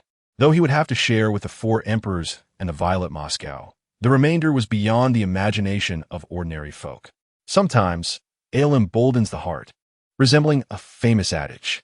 Yet wealth, at times, proves to be an even more potent catalyst, for it not only instills courage, but also awakens the latent greed within humanity. And greed, indeed, is the greatest source of bravery for these pirates. Of course, their audacity stemmed primarily from ShiZhou's relatively brief period of fame. The public's foremost impression of him was limited to fleeting glimpses during the war at the summit. Although in those moments, ShiZhou faced adversaries of admiral caliber, they had never witnessed him firsthand nor experienced the intensity of his combat. Perhaps ignorance breeds fearlessness, or perhaps the sheer number of them fostered a delusion that they could truly defeat ShiZhou. My dear, with such a multitude of pirates, even if we cannot truly eliminate that fellow, we shall undoubtedly exhaust a considerable amount of his stamina. At the highest point of Mosi City, the familiar room and window remained unchanged. The butler stood behind Mosi, gazing down at the assembled pirates at the city's exit, his eyes devoid of any emotion. Who knows? There are indeed numerous pirates, many of whom possess strength that nearly rivals the officers of our own crew. However, to obstruct that monster, Mosi pondered, only to shake his head in resignation. The gathering of pirates represents a formidable force, yet compelling them to fight with fervor is simply impossible. Once they sense danger, they will not hesitate to flee. Such is the nature of pirates. Therefore, Mosi's greatest hope for these pirates is that they might slightly impede ShiZhou's advance, delaying their inevitable confrontation. After all, neither Kaido nor Charlotte Linling's forces have yet arrived. How much longer must we wait? Mosi raised his gaze toward the distant sea, a hint of anticipation glimmering in his eyes. Alone, though brimming with confidence, he understood that he could never match ShiZhou in combat. After all, he was aging. He is not a monster like Kaido or Charlotte Linling. His physique was merely a touch stronger than that of an ordinary person. The power he wields today owes much to the abilities of the Devil Fruit. Regardless of his reluctance to admit it, he cannot help but worry about the decline of his physical capabilities. Do not be deceived by his unchanged appearance over the years. It does not mean he has escaped the ravages of time, appearing as if still in the prime of middle age. In truth, this is but an enhancement from the fruit's abilities, not a testament to his eternal youth. In comparison, his inner self is that of a man in his 60s, while ShiZhou embodies the vigor of a 20-something youth. Even if their strengths were comparable, the simple act of endurance could spell his demise. Thus, he lacked the confidence to defeat ShiZhou, even with the assistance of his former crew members. He was acutely aware of the abilities of his subordinates. The older pirates who once sailed alongside him have long since retreated into the shadows of the town, living lives of tranquility. They, like him, have aged and are even less capable than he is. Years of inactivity have rendered their skills diminished, though not entirely lost. As for his newly recruited followers, such as the butler behind him, while they possess commendable strength, they pale in comparison to his 7 beautiful subordinates. Even among the few standout talents, they are roughly equivalent to the pirate captains that ShiZhou has slain. These individuals could hardly inspire confidence in him. However, if he were to enlist the officers of the 100 Bees Pirates and one of Charlotte Linlin's children, the situation would be entirely different. He does not believe ShiZhou possesses the strength to rival the 4 emperors as a solitary entity. According to their sailing speed, they should soon be within sight of Mosi. The butler glanced at the open sea, stating gravely, "I believe it will only be a matter of 10 minutes before they appear before us, barring any unforeseen circumstances." After some contemplation, the butler offered this remark. In the New World, everyone understands that smooth sailing is a mere illusion. To avoid mishaps, one must be favored by the heavens. Let's hope for the best. Mosi nodded in agreement, remaining silent. The two fell into a contemplative silence, their gazes fixed upon the Black Pearl. At that moment, as if sensing their focus, ShiZhou at the prow of the Black Pearl set down his teacup, lifted his gaze toward the highest point of Mosi City, and a slow smile crept across his face, revealing a glimmer of excitement. "You have not disappointed me, Mosi." After a day and night, ShiZhou had come to know who Mosi was. After all, he is the prince of the bar run by Shaki. He possesses extensive knowledge of many pieces of information, even those predating the Great Pirate Era. The 4 emperors, recognized by the world government and the Navy, along with the pirates themselves, are the most formidable pirate crews in the New World, established to maintain a balance following the death of Roger. Their threat does not stem from the individual 4 emperors, but from the collective power of their crews. For instance, why did the Navy choose this moment to confront the Whitebeard pirates? It is precisely because at this point, the Whitebeard pirates are at their most vulnerable. While Whitebeard's strength may diminish further, potentially leading to his demise, it also signifies the rise of the younger generation within the crew during this period. No one wishes to witness a perpetually thriving power dominating the New World. Thus, the world government and the Navy seized the opportunity after capturing Ace to prepare a coffin for the Whitebeard pirates. Just a single Whitebeard pirate crew can muster an army of 50,000 all-season warriors who have emerged victorious from the Great Rout. This immense force is the true reason the 4 emperors can exert their influence over the New World. As for Charlotte Linlin, she commands an entire nation, with its citizens serving as her soldiers. Kaido, on the other hand, occupies one of the world's most difficult territories to conquer, Wano Country. The strength of the 100 Beast Pirates is no less than that of Charlotte Linlin.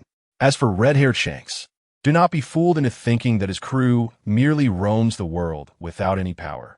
Within his sphere of influence lies the mightiest race in the world, the colossal kingdom of Elbaf. Even if this information has not been definitively confirmed, let us not forget that the red-haired pirates boast the highest average bounty among pirate crews in the world. Each of his crew members is a formidable fighter. Of course, the red-haired pirates are no longer the apex crew, especially with the emergence of ShiZhou. Though his crew consists solely of himself and a water otter, the latter akin to a pet without a bounty of its own, it does not diminish the fact that his crew has become the one with the highest average bounty in the world. Meanwhile, Mosi was a legendary figure active before the era of the 4 emperors, one of the most formidable warriors in the world. His bounty astonishingly reached 3.5 billion, placing him on par with the world's foremost swordsman, Mihawk. It is worth noting that Mihawk is a master swordsman capable of matching Shanks in combat. Even after Shanks lost his left arm and ceased sparring with Mihawk, it does not negate Mihawk's prowess. In fact, it further attests to Mihawk's strength, as he only engages seriously with those he deems worthy opponents. This indicates that after Shanks lost his arm, he no longer excited Mihawk in terms of swordsmanship. And yet, this individual, known as the world's strongest swordsman, possesses a bounty of merely 3.5 billion. From this, one can glean the magnitude of Mosie's strength. Even if his power does not surpass that of the 4 emperors, it surely does not fall far behind. Moreover, he is only in his 60s, not yet aged to the point of losing his formidable presence, as Whitebeard did. Hence, upon realizing Mosie's identity, ShiZhou could not contain his excitement. He had long yearned to experience the thrill of facing a peak conqueror. After all, only such overwhelming dominance can propel his body to further heights. However, such peak powerhouses are exceedingly rare. Otherwise, he would not resort to training himself through sheer numbers. Oh, so many people. Are you welcoming me? As the ShiZhou docked, ShiZhou greeted the multitude of pirates at the port, their eyes gleaming with excitement. It was as if he were oblivious to the avarice lurking in their gazes and the weapons clutched in their hands. Though their expressions were cold, the smiles on their faces suggested that they were not adversaries, but rather true friends. The pirates did not respond to ShiZhou's salutation. They stood, squatted, or sat, filling the port to capacity, layered upon one another, as if the place had transformed into a grand stage for a performance. They were the audience, and ShiZhou had become the long-awaited performer. The palpable malevolence surrounding him evoked memories of his time in the gladiatorial arena of Ma Li Jiaoye. Though, compared to the celestial dragons, these pirates were more restrained. Little Master, there's more in this chapter. Please click the next page to continue reading. It gets even more thrilling. Yet, even with their restraint, the sheer number of them amplified the malevolence in ShiZhou's perception, as if the air itself had thickened with pressure. Just as the ShiZhou sailed into the heart of the harbor, the pirates finally stirred. Demon of Time, are you ready? Among the throng of pirates, a towering figure stepped forward, his eyes brimming with greed. Ready for what? ShiZhou was taken aback. Wasn't that a question he typically posed to others? How ironic that one day he would find himself on the receiving end of such an inquiry.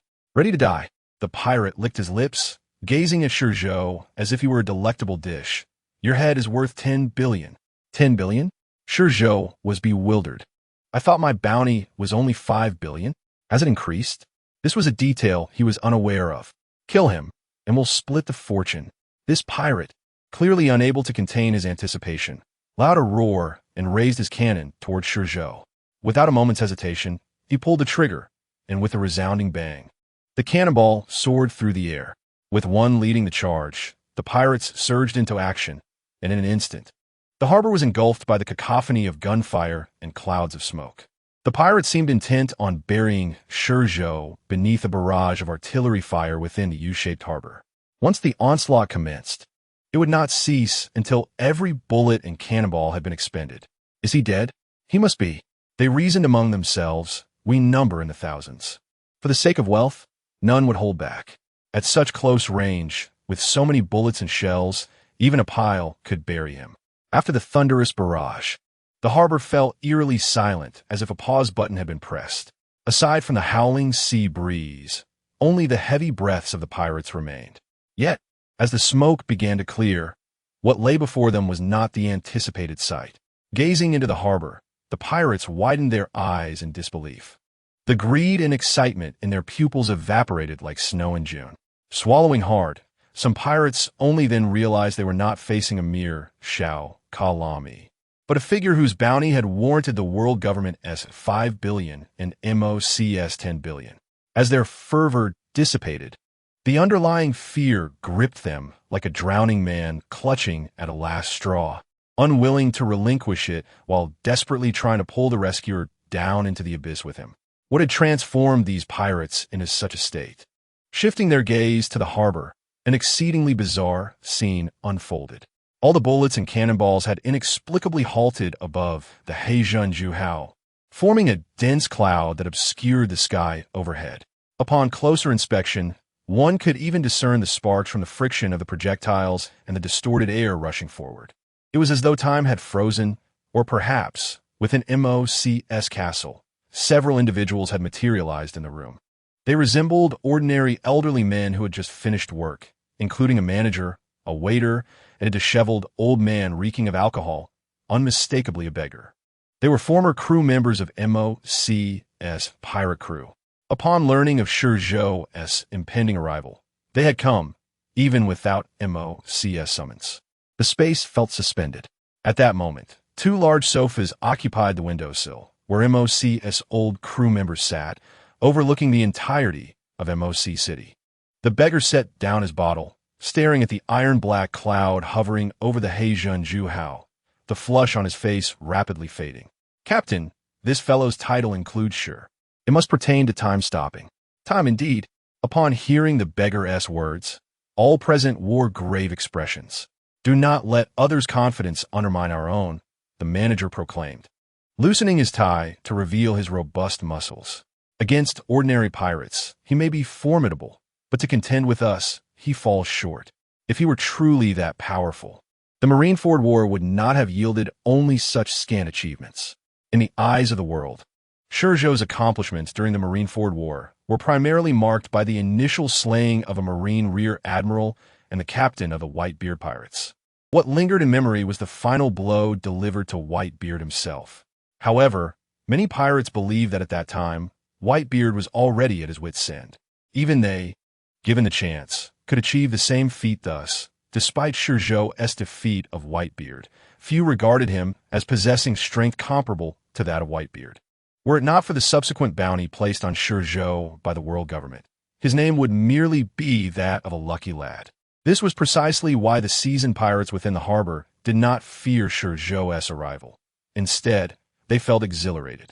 To them, a fortunate young man, even with a bounty of 5 billion, could not possess much strength, especially against such a multitude. Yet, unbeknownst to many, ShiZhou's true achievements lay primarily in the battles that unfolded beyond the reach of the live broadcast, outside the harbor, as well as those fought against Marine admirals after the transmission had ceased. These matters would not be disclosed by the Marines or the world government. And after returning to the New World, the Whitebeard pirates had no time to relay the truth of ShiZhou's strength amid the relentless challenges posed by other pirates. Such fervor! Beneath the black cloud, the ShiZhou continued its advance. At this moment, the ship resembled a vessel traversing through time and space. To outsiders, it appeared distorted, as if emerging from beneath the waves. Before long, the ShiZhou broke free from the confines of the black cloud. Just then, the dark clouds overhead began to shift. They still descended, following their intended trajectory. However, beneath them lay not the ShiZhou, but the sea. With a resounding splash, countless bullets and cannonballs plunged into the water, creating waves that propelled the ShiZhou forward with even greater speed towards the harbor. Amidst the splashes of water, ShiZhou stood at the bow of the ShiZhou, gazing ahead. His pitch-black pupils, as cold as glacial ice, instilled a chill deep within the hearts of those who beheld him. "Since you have prepared such a grand display for me, how could I possibly refrain from responding?" A smirk curled at the corners of his mouth, revealing a hint of malevolence. "Even if you are but a swarm of ants." As his words fell, his body leaned slightly forward, and, unbeknownst to him, Tang had already appeared at his left side, lifted by his left hand. In that moment, his right hand grasped the hilt of his sword. Upon witnessing ShiZhou's posture of impending attack, the pirate was about to shout in alarm. Suddenly, an overwhelming aura erupted from ShiZhou's being, surging skyward and sweeping outward at astonishing speed. The Conqueror's Haki. This was the only thought lingering in the pirate's mind before he collapsed. The chapter was not yet concluded. Continue reading on the next page. Similarly, the majority of pirates encircling the harbor seemed to collectively fall into a stupor, a cacophony of thuds resonating in the air. The might of the Conqueror's Haki was palpable. Observing the scene unfolding in the harbor, the individuals within Moses' chamber could no longer remain seated. They rose in astonishment, their gazes fixed upon ShiZhou. They had encountered the Conqueror's hockey before, yet they had never witnessed such a formidable display. After all, their captain was a wielder of this very power, and they understood its potential better than anyone. It was inconceivable for the pirates who had come here to be ordinary. Moreover, their eyes beheld many of the pirate crew's officers rendered unconscious. Just the thought of it sent shivers down their spines, for they knew that only a handful of individuals in this world possessed such overwhelming strength. No, it cannot be. However, as they were grappling with their astonishment, the harbor underwent further transformation. From their vantage point, they beheld a white, semicircular slash emanating from the ShiZhou, rapidly expanding into a colossal circle that perpetually spread outward. Outside of this circle stood the pirate captains who had not succumbed to unconsciousness. Block it! The resounding clang of iron reverberated throughout Mo's surroundings, and the pirate captains were struck with an unstoppable force, crashing into the structures behind them as the circle expanded. Some pirates, lacking sufficient defense, were cleaved in two. Yet, even in this chaos, the circular slash did not relent. It continued to sweep through the harbor with increasing swiftness. With a swift slice, everything within the range of the slash, regardless of its nature, was severed and sent soaring into the sky by the ensuing gusts. Gazing upon the devastation within the harbor, the occupants of Moses' chamber fell into a stunned silence. They were no strangers to formidable warriors in their youth. They had clashed with the likes of Whitebeard, Kaido, and Charlotte Linlin. Though these encounters had not been life-and-death battles, they were enough to attest to their strength. Nevertheless, they were still left astonished, even shocked, by ShiZhou's strike. They had never witnessed Mihawk's slashes, nor those of the red-haired Shanks. Yet they had seen the strikes of the Golden Lion. In their current perspective, ShiZhou's slash was undeniably on par with that of the old man. Truly, he was a man worth a bounty of 5 billion from the world government. The elderly waiter, donning a serving attire, set down his pipe and turned to Mo's boss. "Are we truly going to engage this fellow in battle?" "I am not afraid," he replied, "for at my age, there is little time left to live. If I were afraid, I would not have come here. It is simply that," he paused, contemplating for a moment before continuing, "I find it unwise. That fellow's power is not at all inferior to yours, and if he possesses further abilities." He halted again, walking to the window to gaze down at the harbor, now reduced to ruins, raising his pipe for a deep inhalation. "Captain, we are old. There is no shame in fleeing. After all, if we preserve the mountains, we need not worry about firewood." His words rang true. They had indeed aged. Even if their appearances showed little change, the once youthful captain had grown old. A reality he could not ignore. And that fellow below, he was merely in his 20s. The mere thought sent chills through his heart. It is too late. Mose approached the window, adjusting his hat, which had been blown askew by the pressure from below, sighing as he looked down at the harbor. "I have already been targeted by that man. Whether I flee or remain, I am no longer in control of my fate, unless my speed surpasses his. But this is an island, not a continent. I cannot escape. Moreover, I do not wish to flee." At this point, a glimmer of madness flickered in his eyes. "Everything I hold dear is right here. Escaping may be simple, yet my heart, which is now bound here, will not allow it. Besides, who am I? I am the blood-sucking demon Mose." As he spoke, an aura of dominion, long absent from the beggars and others, re-emerged from Mose. "Indeed, why escape? I see that fellow as nothing extraordinary. With the captain present, even Kaido cannot contend with us." The beggar smashed the bottle in his hand, his hunched form seemingly invigorated by Moses' energy, standing tall once again. In that moment, a formidable sharpness emanated from him, as if he were a sword poised to be unsheathed, his brilliance undeniable. "Old drunkard, I never suggested fleeing." The old man, dressed as a tavern owner, stepped forward to stand beside the beggar, his own presence radiating strength. My apologies. The elderly waiter set down his pipe, meeting the gazes of his companions, the memories of his youth surfacing in his aged black eyes. "I truly have come to fear you." Straightening his back, he too revealed a formidable sharpness, even surpassing that of the old beggar and the old drunkard, his aura just slightly inferior to Moses. "You all," Mose looked at his 3 old comrades. Though he had anticipated this outcome from the beginning, witnessing it unfold before him still moved him deeply. His pirate crew had become a legend, not solely due to his own strength, but also the unwavering support of his companions. The old drunkard, the tavern owner, and the waiter were his most steadfast allies. He had not expected that after all these years, his companions retained such strength, their presence still matching his own, showing little sign of decline. Initially, he had thought of his 3 old crewmates as beyond the fray of this battle, for they were truly aged, the oldest among them nearing 80. Yet despite their age, they had come here without hesitation, ready to stand by him, just as they had in the days of their youth upon the open seas. Very well, today let us, the remnants of a bygone era, confront the first of this new age and see how he measures up. Meanwhile, within the harbor, as the thunderous roars and clouds of dust dissipated, the ShiZhou came to a complete halt. Upon stepping into the harbor, ShiZhou found that no pirate dared to stand in his way. Amidst the ruins, the pirate captains who could still rise to their feet fixated on the figure of ShiZhou, feeling the true weight of 5 billion for the first time. However, this realization came at the cost of countless subordinates' lives, a cruel lesson indeed. As they gazed at ShiZhou, their eyes reflected hatred, fury, and an unquenchable fear. A single strike, merely one stroke, had left these captains wounded to varying degrees, with some even meeting their demise.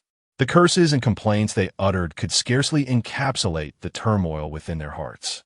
The excitement they once felt was now replaced by utter disarray. Yet, they remained oblivious to the fact that ShiZhou would not spare them, had they succumbed to his conqueror's haki or been slain in earlier encounters. ShiZhou would have deemed them unworthy of his attention. But the circumstances had changed. Those who had withstood 2 rounds of selection, still standing before him, were in ShiZhou's eyes nothing more than delectable morsels. The massacre commenced. The moment he set foot on land, ShiZhou vanished from sight, wielding his blade. When they beheld him again, he was cleaving a pirate in 2. Blood sprayed forth, reminiscent of falling plum blossoms, beautiful yet sanguine, instilling dread in all witnesses. However, it was the severed corpse that truly terrified them. The body seemed suspended as if held by an unseen force, and during this process, something appeared to be siphoning from it. In what felt like an eternity to the pirates, the slain pirate gradually transformed into a desiccated husk, which then crumbled to sand, scattering with the wind, leaving no trace. From the perspective of the pirates, the expression of terror in the eyes of the bisected pirate persisted until he vanished completely, etching the scene into their very souls. Demon, demon, demon. At that moment, they understood why the world government had bestowed such a title upon ShiZhou. It was not without reason. He was indeed a true demon. The slaughter unfolded swiftly. Before ShiZhou, these pirate captains were akin to swine, falling prey to his blade with mere flicks or thrusts, extinguishing their lives effortlessly. Whether they fled or pleaded for mercy, ShiZhou remained indifferent. Cold as a reaper traversing the mortal realm, harvesting souls meant for the abyss. Ultimately, silence enveloped the harbor. Standing amidst a mountain of corpses and a sea of blood, ShiZhou bore not a single stain upon him. With his blade lowered, he tilted his head back and erupted into laughter, joyful, as though savoring the most exquisite delicacies this world had to offer. The pirates, still reeling from ShiZhou's conqueror's haki, were now awakening. Yet they dared not rise or utter a sound. Instead, they curled into themselves, burying their faces in the rubble to avoid disturbing the laughing demon. Suddenly, the laughter ceased, plunging the surroundings into an oppressive stillness that made the hearts of the conscious pirates feel as if they might stop beating. Yet ShiZhou paid them no mind. If they could escape now, they would be truly fortunate. Alas, they lacked the courage. ShiZhou, brandishing his bloodless, gleaming black blade, cast his gaze towards the mountainside ahead, where a resplendent palace awaited, adorned with a grand window. Despite the distance rendering his adversaries mere silhouettes, he could distinctly sense the presence of Mosu and locked onto it. At that moment, Chocho finally emerged from the blood-soaked ground, hopping towards ShiZhou's side, a blade of his own dangling from his waist. It bore a striking resemblance to ShiZhou's, though its blade shimmered in metallic silver rather than black. Really, boss, didn't we agree on something? How could you forget so soon? ShiZhou lamented as he glanced around at the remaining pirates, now stripped of their garments, his head drooping in disappointment. Apologies, I truly cannot help it. Once I commence, it feels as if I am entranced and cannot cease. ShiZhou turned, sheathing his blade, and bowed slightly in apology. The frigid demeanor in his eyes melted away, replaced by a gentle warmth, an expression reserved solely for a select few like ShiZhou. Sigh. ShiZhou gazed at ShiZhou, exhaling in resignation. Let's let this one slide for now. There will be more enemies, right? As he spoke, he extended his hand, initially presenting 5 fingers, then reconsidered and bent one down. Observing ShiZhou's discontented expression, he hastily bent down 2 more. 2 should suffice, right? Not enough. Clearly, ShiZhou remained unconvinced, for the pirates under Mosu were not comparable to those in the harbor. ShiZhou sensed that, even though the older veterans had diminished, they still possessed strength akin to that of mid-ranking officers. While ShiZhou was formidable, he would not stand a chance against the Marines commanders. The Marine headquarters commanders, not their branches. Let's assess the situation. Mosu's main forces have yet to appear. You can freely eliminate his subordinates, but Mosu and those old men are mine. Fine then. With ShiZhou's assertion, ShiZhou relented. Unbeknownst to him, a sudden thrill coursed through him, and he raised his hand, extending a finger. ShiZhou remained puzzled by ShiZhou's counting, but it likely pertained to Mosu's subordinates. Just then, ShiZhou noticed something, his eyes widening in surprise as he slowly turned to gaze at the sea beyond the harbor. What is wrong, boss? ShiZhou mirrored ShiZhou's movement, though he lacked the ability to perceive the surroundings through haki. Nothing, just a couple of big shots arriving. As the words left his lips, excitement flickered in ShiZhou's eyes. He had not anticipated that Mosu would procure reinforcements, and formidable ones at that. I wonder who you are to be so unfortunate as to cross paths with my blade. Meanwhile, from his vantage point, Mosu could finally discern the situation beyond the outer sea. Upon recognizing the 2 familiar flags swiftly approaching, excitement glimmered in his eyes. Let us go, comrades, to greet our allies and confront that arrogant newcomer. With that, he vaulted over the railing of the balcony, followed by the drunkard, the shopkeeper, and the server, who exchanged glances and shared a grin before leaping down as well. Beneath the castle, Mo's subordinates had long awaited his arrival. Upon witnessing their leader touch down, their faces lit up with excitement, as if they believed that with Mo's present, they could confront any challenge. Clad in suits and polished shoes, these individuals bore little resemblance to pirates. Instead, they appeared as refined members of society's elite. Yet in that moment, the so-called elite were filled with a primal ferocity, akin to a pack of wild beasts poised to break free from their confines. It was evident that a mere command from Mo's would prompt them to violently dismantle any obstacle in their path. Let's proceed. Mo's nodded at his butler, leading the way down the steps. Only when the trio of drunks caught up with him did the butler, his expression grave, follow suit. Onward, the subordinates shouted in unison, their footsteps synchronized as they trailed behind. At the port, ShiZhou sat atop the roof of a collapsed building, patiently awaiting the convergence of the 2 factions. When the flags of the 100 Beast Pirates and the Big Mom Pirates came into view, even ShiZhou, with his vast experience, found himself momentarily taken aback. Had he not known the context, he might have assumed that Kaido and Charlotte Linlin, the sibling duo with a history of romantic entanglement, had reconciled and formed an alliance once more before Luffy arrived in the New World. Was it due to Mo's influence?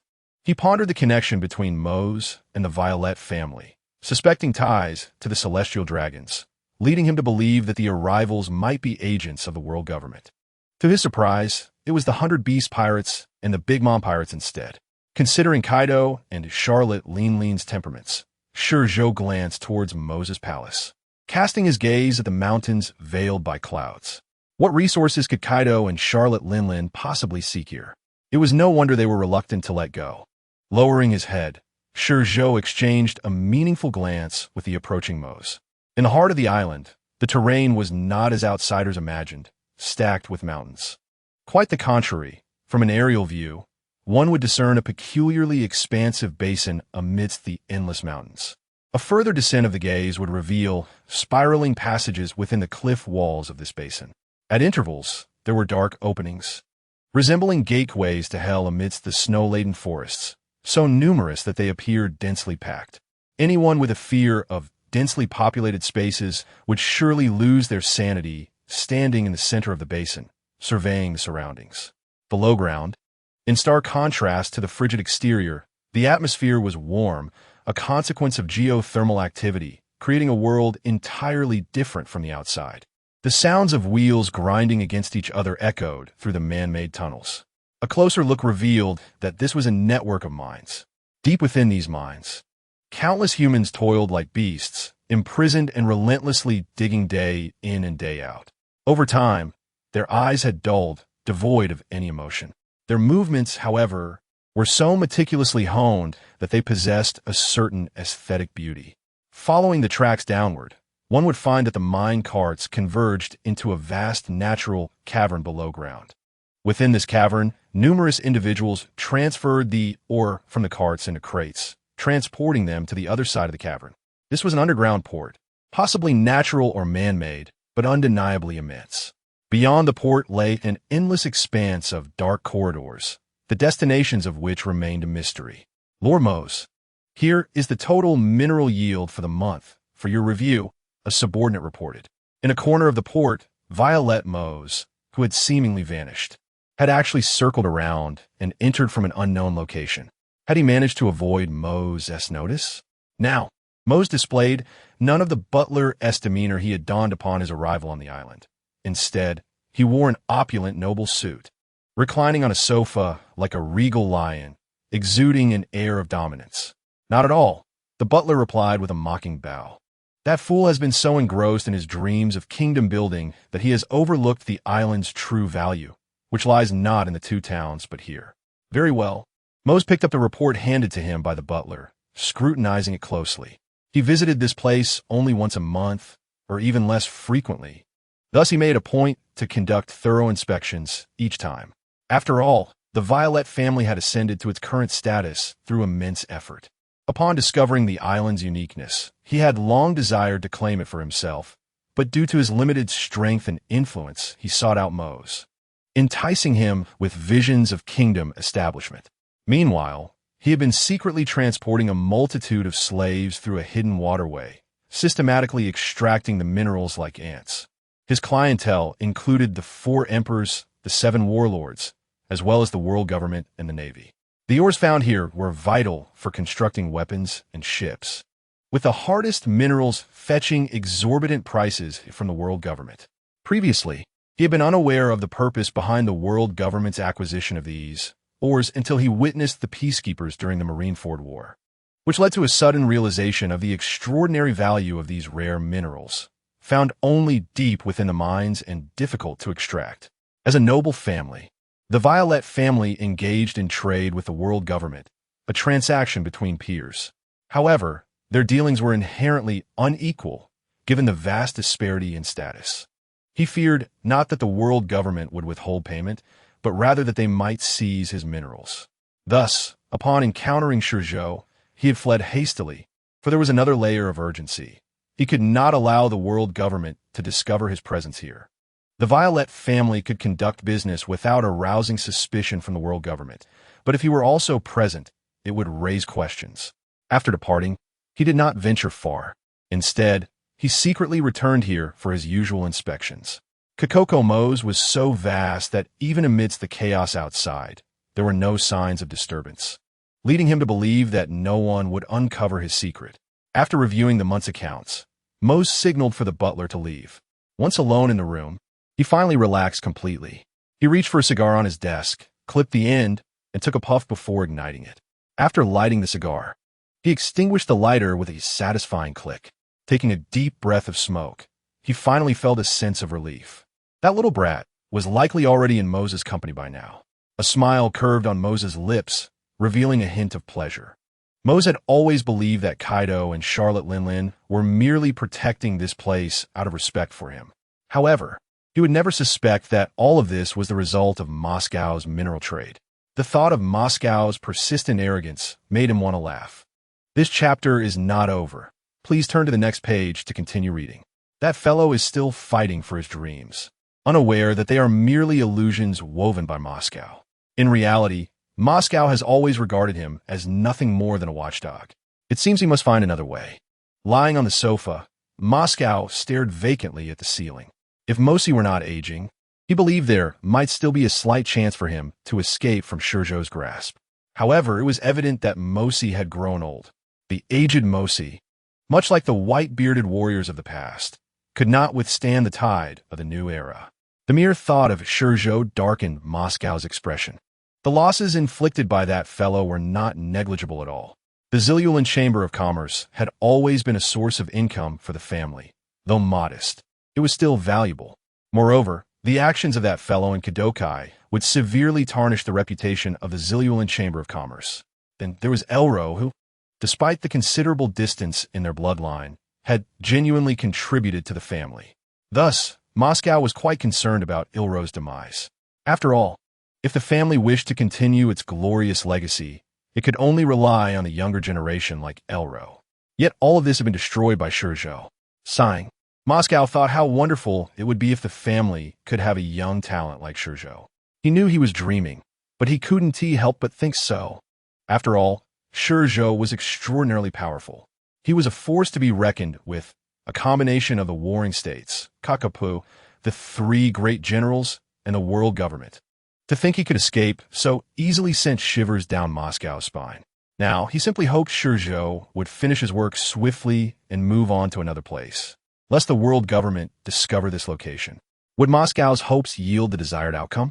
This remained unknown to ShiZhou. At this moment, outside the city of Moscow, the arrival of two massive sailing ships rendered the area silent, though it could not be said that silence prevailed. For those who could speak had all been slain by ShiZhou, while those who wished to remain silent were buried beneath the ruins or passed out along the harbor's edge. As for Mosi and his subordinates, they took a different street and did not pass by ShiZhou at all. They stood at the other side of the port, solemnly watching the arrival of the two ships. Their disciplined formation made ShiZhou initially mistake them for a military unit. "The captain is Lord Mosi," said one of the subordinates, pointing toward the pirate ship adorned with the Big Mom Pirates flag. A tall, muscular figure with long limbs and yellow hair stood at the bow of the ship, his face a mask of coldness. Hearing his subordinate's words, he followed the direction of the finger. There, seated atop a collapsed building, was a young man clad in a black coat, his long black hair loosely tied back with a black ribbon, swaying in the wind. His eyes were pitch black, resembling true black holes, devoid of any reflection. "He must be the demon of time, ShiZhou." "It is him," his subordinate said, holding up a bounty notice, nodding as he compared it. "A 5 billion bounty. If we bring him back, Mama will surely be delighted." "Dafulike these lips, akruid." Bloodthirsty smile spreading across his face. Charlotte de Fu, the third son of Charlotte Linlin, was one of the ministers of Tado land, with a bounty of 300 million. Though this may seem modest, he was indeed a powerful individual, capable of standing among the elite even in the New World. He possessed the powers of the Paramecia-type steaming fruit, which allowed him to transform into an oil lamp and summon an aware lamp demon through friction. Strangely enough, despite its name, the ability seemed entirely unrelated to steaming. It would have been simpler to call it the magic lamp fruit. Behind Afu were other high-ranking members of Big Mom's crew, but their lack of prowess in the face of ShiZhou rendered further introduction unnecessary. They were all mere fodder. Let us refer to them as passerby for now. A similar inquiry occurred aboard the other ship. However, unlike the Big Mom pirates, the members of the Beast Pirates, though fewer in number, were of far superior quality. Leading them was one of the earliest members of the Beast Pirates, known as Kaido's right hand. The first of the three calamities, known as the Flame Calamity, Jin. He was indeed formidable. Standing over 6 meters tall, his mere presence exuded an immense pressure. His entire body was cloaked in pitch-black attire, revealing only his eyes and mouth, rendering him nearly unrecognizable. Hanging at his right side was a massive golden-bladed sword, and behind him were enormous black wings. Atop his head blazed an orange flame, burning with an otherworldly glow.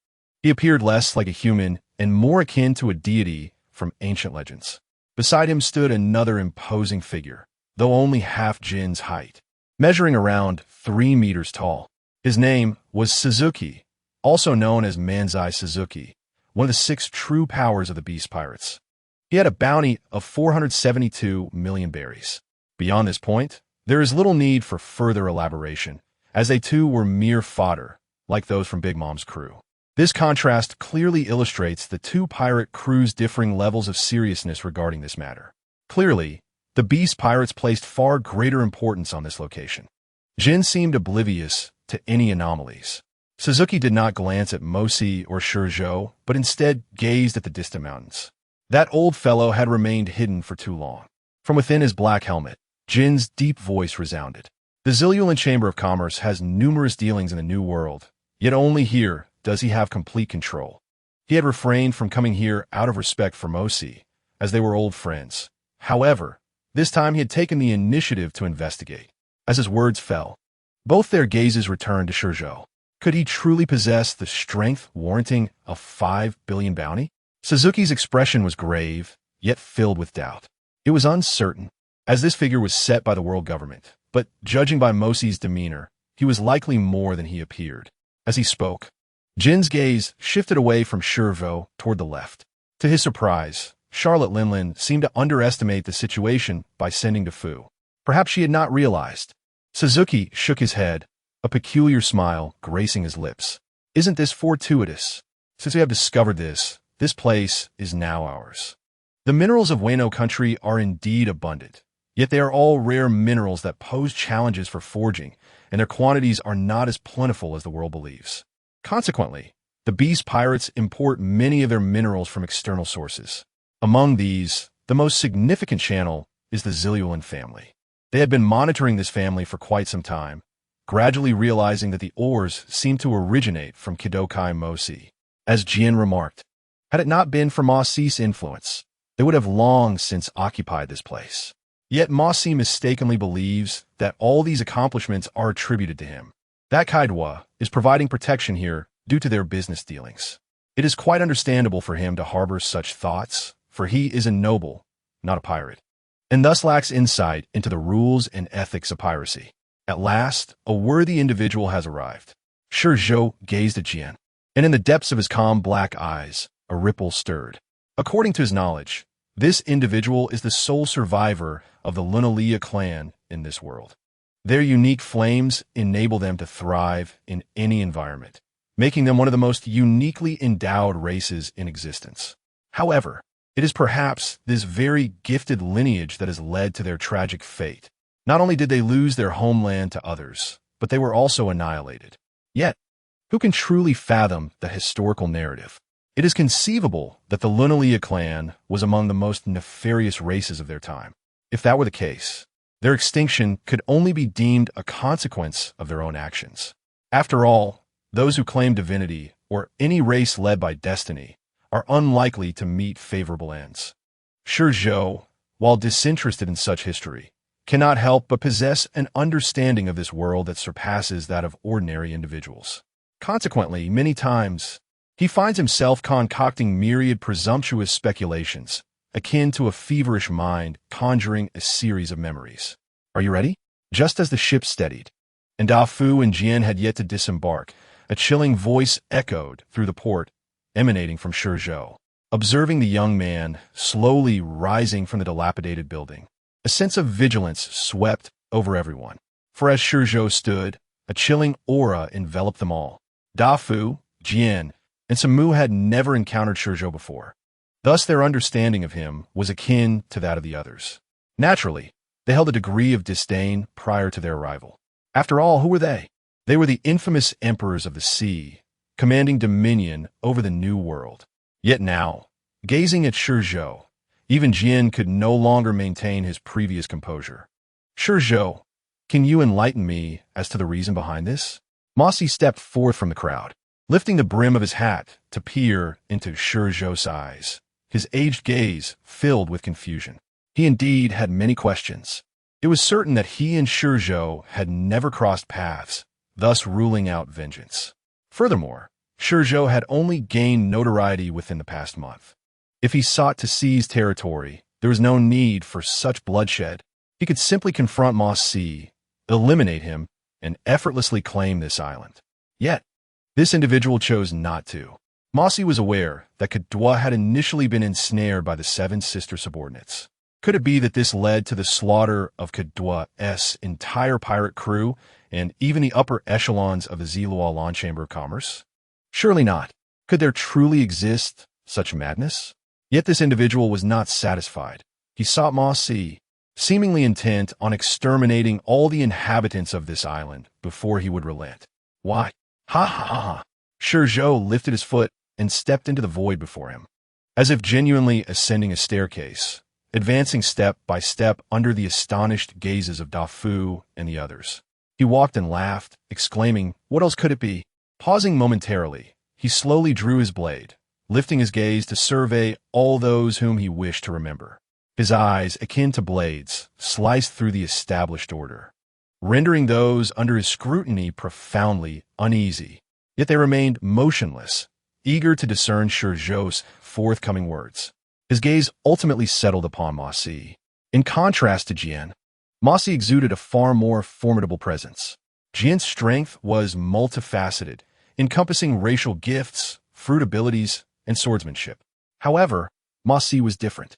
ShiZhou was unaware of his fruit abilities.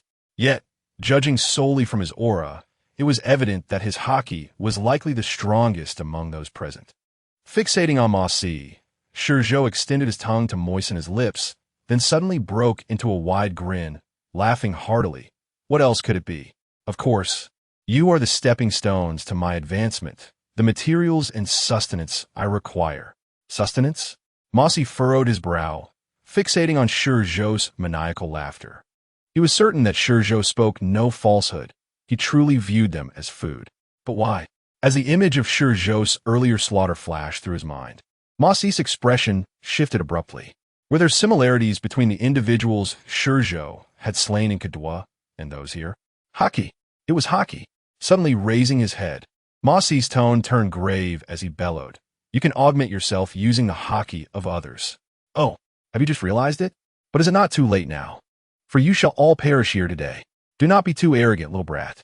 While Da Fu was astonished by ShiZhou's aura and Mossy's declaration, he knew this world was rife with peculiarities. The ability to absorb another's haki was remarkable, but it was not invulnerability. In truth, he had yet to fully grasp the implications of Mossy's words, as he was still unfamiliar with ShiZhou. Staring at ShiZhou, Da Fu rubbed the belt at his waist vigorously, and from the smoke emerged a towering figure, a giant with a beard and hair gleaming with metallic luster. Enough of the chatter. Perish, brat. Da Fu had no desire to be here, yet due to familial obligations, he was compelled to come. Thus, in his irritation, he was the first to launch an attack on ShiZhou. Demon Hunter. As the summoned demon soared to the highest point, Da Fu pointed at ShiZhou, issuing a command.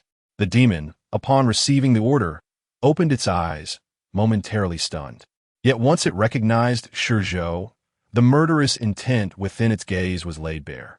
Raising its broadsword, its body plummeted towards ShiZhou like a meteor, due to the tremendous velocity of its descent before anyone could react.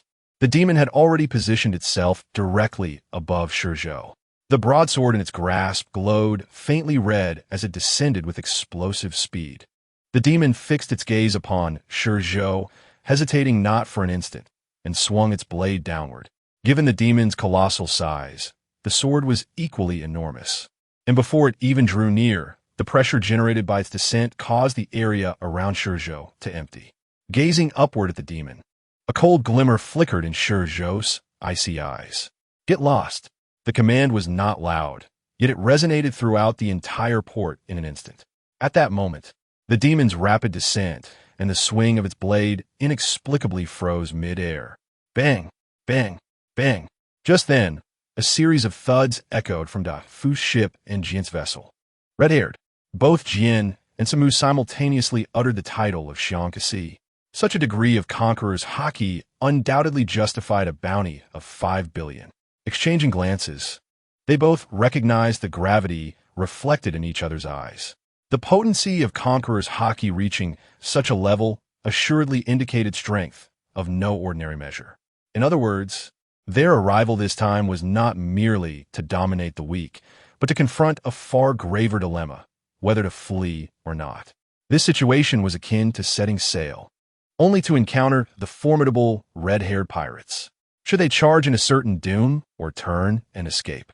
It is essential to note that, aside from their captain Kaido, the crew members of the red-haired pirates were not capable of enduring many confrontations. As the two pondered their fate, the port transformed dramatically. A silver slash sliced through the air, effortlessly cleaving the body of the demon and hurtling toward Daifuku. Such a strike could not slay me. Daifuku, observing the attack, felt his earlier bravado dissipate. He raised his arms in a cross before him, his limbs enveloped in the dark hue of haki. He defended. The blade struck his arm with a sound reminiscent of metal colliding, a crisp clang that reverberated in the air. He had managed to deflect it. Daifuku exhaled a sigh of relief. Although he slid back a distance, he had at least prevented the strike from reaching his younger siblings. Be careful. Yet, before he could fully relax, the alarmed cries of his siblings jolted his heart anew. A piercing sound echoed, as many things cannot simply be avoided by foreknowledge. Since he had initiated the attack, it was inevitable for ShiZhou to not recommend his immediate demise. Unbeknownst to him, ShiZhou had already positioned himself before Daifuku, as if he had arrived alongside the silver slash. When the intense pain reached his brain, Daifuku finally perceived the shadow lurking beneath the silver strike. He gazed down at ShiZhou in disbelief, opening his mouth to utter something, but the surge of blood from within prevented any words from escaping. The moment he tried to speak, blood erupted violently from his mouth. He did not desire this fate, yet with his heart pierced, he was powerless to alter it. ShiZhou offered him no respite, his gaze locking onto Daifuku with an icy intensity, akin to a scythe that pierced the very essence of Daifuku's being, freezing his soul in that instant. Gradually, Daifuku realized he was transforming, aging not only in body but in spirit as well, as if time itself had accelerated exponentially in that fleeting moment. It was only then that he comprehended the true meaning behind Mo's earlier words. So this is how it is. This became his final thought before he was enveloped in endless darkness. As Daifuku faded under ShiZhou's blade, it was as if an unknown force had devoured him entirely, erasing his existence from the world. Both Daifuku's siblings and the crew aboard the other ship, Jin and Saki, along with the rest of the 100 Beast Pirates, stared at ShiZhou in sheer horror. Even Mo's and others who had previously possessed a vague understanding of ShiZhou's abilities were now shaken, having witnessed his power up close. After all, viewing from a distance is fundamentally different from being in proximity. Observing closely, they realized he had genuinely consumed Daifuku, rather than merely making him vanish for reasons unknown to them. This was the essence of his title and the reason behind his demonic reputation, which resonated in the minds of all who had witnessed ShiZhou's lethal prowess. Jin, assist me in repelling him, and I shall share half of Kaido and Mo's future wealth with the 100 Beast Pirates. Mo's had initially intended to eliminate ShiZhou, but upon experiencing ShiZhou's might firsthand, he recognized the improbability of that outcome. Lowering his expectations to merely repelling ShiZhou seemed feasible, contingent on Jin unleashing his full strength. They were old acquaintances, so Mo's was well aware of Jin's capabilities and prowess. As for the Big Mom Pirates, with Daifuku being present, there was little left to discuss. After all, neglecting this matter would jeopardize future tax revenues, rendering Charlotte Linlin irrelevant. Very well, Jin readily consented. Repel me? ShiZhou chuckled as if he had heard a ludicrous jest. So confident? It appeared the old man had yet to grasp the chasm that lay between them, not in age, but in strength. As his words lingered, ShiZhou swung his blade, and the silver slash surged forth like an indomitable crescent moon, accelerating toward Mo's with exaggerated swiftness. As the blinding slash approached, a fleeting red glimmer flickered in Mo's eyes. He effortlessly sidestepped to the right, evading the blade as it zipped past him, the resulting gust lifting his hat and revealing his gray-white hair beneath. Paying no heed to his subordinate's attempts to fend off the slash, he fixed his gaze upon ShiZhou and solemnly declared, I may be growing old, my physical abilities waning compared to you young ones, but do not forget, I was once a legend of these seas. As he concluded, a powerful aura, distinct from ShiZhou's, erupted from him, an equally formidable conqueror's haki that surged into the heavens. Not enough, far from enough. Rather than defend, ShiZhou spread his arms wide, squinting as if in enjoyment. This level of power does not embody a legend. Is that so? Mose refrained from commenting further. He then retracted his haki, lowering his head as if brewing something grand. The immense pressure he emanated warped the surrounding air, and the ground beneath him cracked as if struck by a force. Here comes. Unlike ShiZhou's intrigue, Jin's expression was far more complex. Mose, prior to the four emperors, was indeed a legend upon these seas. Distinct from figures like Gold Roger and Whitebeard, his age was relatively younger, and his crew smaller, making a comparison to the current red-haired pirates quite fitting, albeit with overall strength potentially inferior. Much of Mo's power stemmed from his fruit, a mythical Zoan type. What is this? Before ShiZhou stood a colossal beast towering over 4 meters. The creature bore the head of a dragon, yet exuded a fiercer countenance, its mouth lined with razor-sharp fangs gleaming ominously. Its blood-red eyes protruded unnaturally, and its back was adorned with a row of blade-like spines extending from its crown to the tip of its lengthy tail. Master, there is more to this chapter. Please click the next page to continue reading, as the story grows ever more exhilarating. Its limbs were elongated, each joint armed with barbs, and its entire body was encased in thick scales, unmistakably revealing it as a true harbinger of slaughter, a killing machine manifested in this world. Mose flexed his body and then crouched low, his gaze fixated on ShiZhou, his bulging eyes now devoid of any emotion save for a singular intent to kill.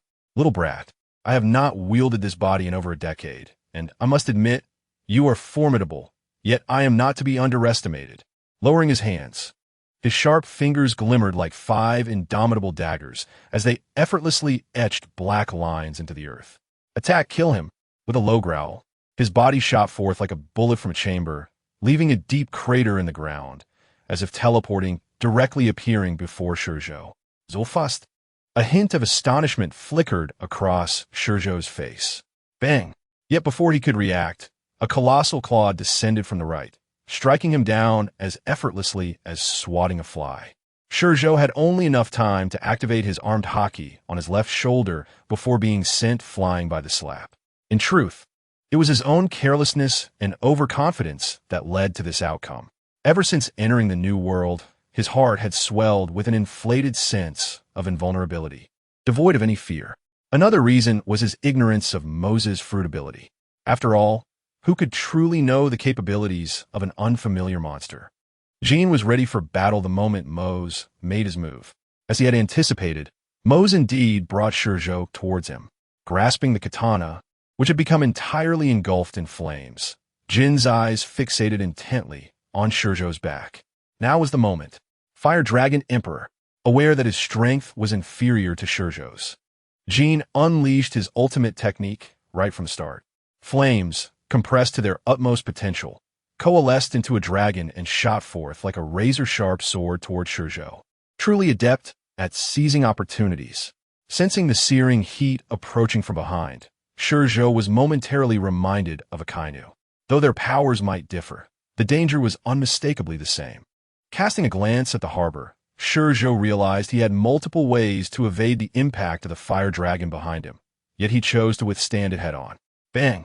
The magma-like fire dragon engulfed ShiZhou in an instant and soared into the sky, exploding into a magnificent firework, which spread across the heavens in an instant. Chaochu, having just dispatched one of Moses' subordinates, witnessed the scene of ShiZhou being consumed by the fire dragon, leaving him momentarily stunned. In that moment of distraction, a drunken beggar appeared behind him, eyes glinting with malice as he raised his long knife. Initially, in the heat of battle, Moses' old allies were unable to intervene. To push forward might only cause more chaos for the captain. After all, the battle of top-tier warriors could render them powerless merely from the residual shockwaves. They could only wait for the fight to reach its conclusion, when ShiZhou's stamina was nearly depleted, to make their entrance. However, prior to that, they could first deal with the otter that had been following ShiZhou. He had observed that this otter bore no fruit abilities, merely an ordinary otter. Yet, inexplicably, it possessed human-like intelligence, and its swordsmanship was remarkable. It was noteworthy that those who ventured here were the elite of their blood-sucking devil pirate crew. Under the oppressive aura of ShiZhou and Captain, the otter had felled numerous foes with a mere stroke. It cannot be allowed to continue its rampage. With this objective in mind, he appeared behind Qiaoqiu during his moment of bewilderment. The blade shimmered with a bloodthirsty glint as it descended upon Qiaoqiu, who had no time to evade. Qiaoqiu had accompanied ShiZhou at sea for just over a week.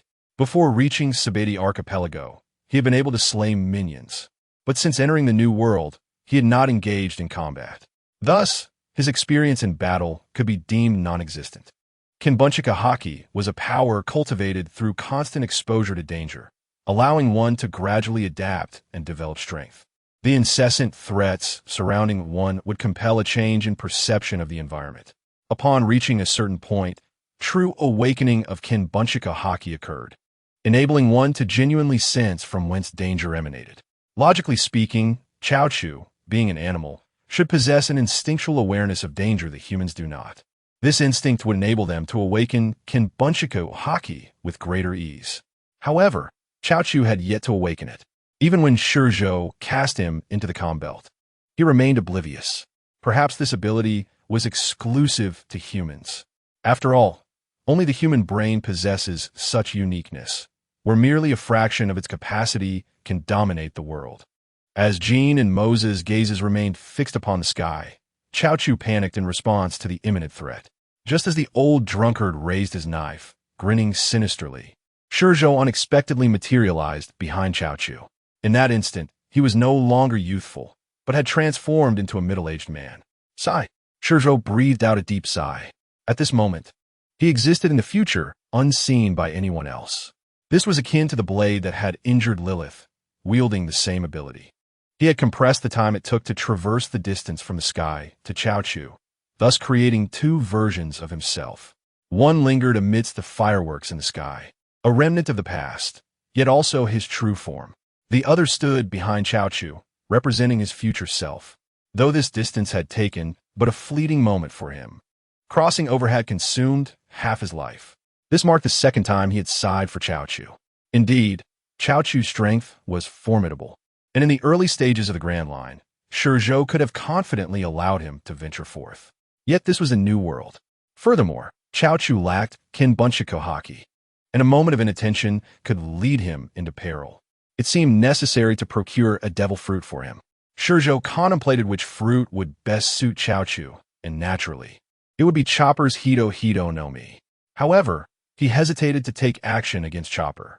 The fruits possessed by the three admirals were also appealing, yet difficult to acquire. There was, of course, another fruit perfectly suited for Qiaoqiu, located within the New World. Due to Whitebeard's influence, there lay an insurmountable grudge between them. Should he kill him? ShiZhou stroked his chin, pondering before ultimately shaking his head. If fate allowed for their meeting, then so be it. If not, it would signify his fortunate escape, as the heavens did not wish for his demise. Stepping forward, ShiZhou fixed his gaze upon the old drunkard, raising his blade and delivering a fatal strike to the beggar's neck. This chapter is not yet concluded. Please click the next page to continue reading. Only when ShiZhou's blade truly connected with the old beggar's neck did the world revert to its natural course, continuing along the preordained path. Was this? The old beggar, lacking the strength of Lilith, was oblivious to ShiZhou's blade, aware only that he seemed to have perished. He did not comprehend why he had died, nor what had caused his demise. As darkness enveloped him, he caught a fleeting glimpse of a black blade flashing before him. As for ShiZhou, he had not seen him at all. Boss. Qiaoqiu immediately recognized ShiZhou, his familiarity with ShiZhou's presence and sense stemming from their prolonged companionship. Old drunkard. Before ShiZhou could admonish Qiaoqiu, his attention was drawn away by a loud shout from ahead. At this moment, Jiujiu glanced at ShiZhou, silently gripping her knife, and after passing by him, charged once more into the throng. You opened your mouth, yet ShiZhou did not call out to Jiujiu. Instead, he raised his gaze to the sky. There a creature was soaring. No, it was not merely a bird, but a colossal black pterosaur. In its claws, it clutched a monster unmistakably Mo's. ShiZhou, do not even think about fleeing. After transforming into a monster, Mo seemed to have lost a semblance of reason. Were he still in human form, he would have first analyzed how ShiZhou could have appeared so swiftly at the rear of the battlefield, before observing ShiZhou's transformations to arrive at his conclusions. Yet now, all he desired was to tear ShiZhou apart or be torn apart by him. I am not fleeing. Watching the creature crash to the ground with a resounding thud, ShiZhou ran a hand through his hair, disheveled by the pressure. As long as he did not escape. With a swoosh, the monster broke through the clouds of dust and appeared before ShiZhou in an instant. Raising its enormous hand, it aimed directly at ShiZhou. This time, ShiZhou was prepared, lifting his knife upward to easily block the descending hand. The clash of hand and blade ignited faint sparks, reminiscent of genuine steel colliding. Mose, seeing his right hand obstructed, raised his left hand, striking with equal force but a different trajectory toward ShiZhou. However, ShiZhou, now forewarned, was evidently faster in his counterattack than Mose was in his strikes. Even with both hands engaged, he continued to parry with his blade.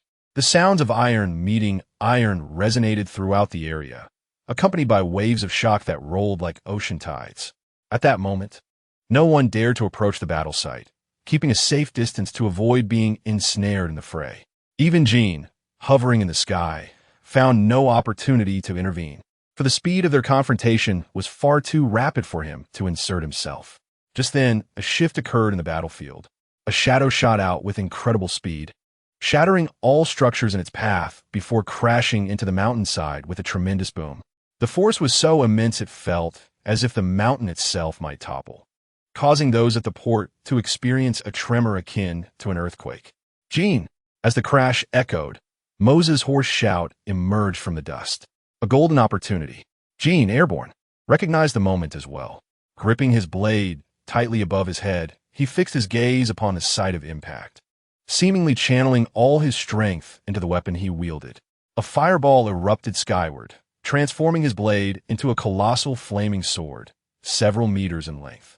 As the flames reached a critical mass, he swung downward with ferocity. Yusho Hua Long Huang, a fire dragon, far larger than the one he had summoned previously, took shape and plummeted toward the mountainside like a meteor. Boom! The world fell silent for an instant before a thunderous roar erupted. In that moment, not just Mose, but even Ketaku, situated far away, felt the tremors. Of course, aside from Mo's city, the ones who felt it most intensely were those beneath the earth like Mosk. What was happening? Standing before the window of his office and observing the dust and debris falling from the trembling ceiling, Mosk's eyes were filled with astonishment. Is this the power of the world's top-tier warriors? Truly astonishing. His own strength was not lacking, but even at his peak youth, he could not achieve such a magnitude of destruction. It was not that he lacked strength, but rather that his attacks could not generate such chaos. Clearly, despite his age, Mose still possessed formidable might. He had sought Mose for a reason, driven by the latter's extraordinary capabilities. Yet, unbeknownst to him, the one attacking ShiZhou was not solely Mose, but also Jean. Returning to Mose, as the tremors and dust settled, Mo's city had undergone a complete transformation. Once a bustling metropolis, it had now become a wasteland. Even the Mo's palace, perched on the mountainside, had succumbed to Jin's full-force assault, reduced to mere rubble. Gazing at the mountainside, one could no longer find palaces or buildings, only a massive pit radiating a fiery glow, resembling a meteorite crater, slanted into the mountainside, its edges extending to the Mo's palace, with a diameter encompassing a significant portion of Mo's city. Is he dead? Jean inquired as he landed beside Mose. I do not know, Mose shook his head, not yet relinquishing his monstrous form. ShiZhou's swordsmanship was indeed commendable, but even the bravest of fists cannot contend against four hands. It is essential to recognize that this body of his was not to be trifled with. It was born solely for battle, every inch a weapon. Ultimately, ShiZhou had been flung away by a single swipe of his tail. He believed that no one in this world could withstand a full-force strike from him without sustaining injuries. Not even the four emperors could manage that. After sustaining injuries, to then endure Jin's full-strength attack, it was likely that he would not die. but would certainly be gravely wounded. Nevertheless, he could not afford to lower his guard, for within his perception, the vast pit, shrouded in thick smoke, now felt like the most perilous location in the world, sending a shiver down his spine. Although Jean was powerful, it was evident that he did not match Moses' strength. Power was one aspect, but perception belonged to an entirely different realm.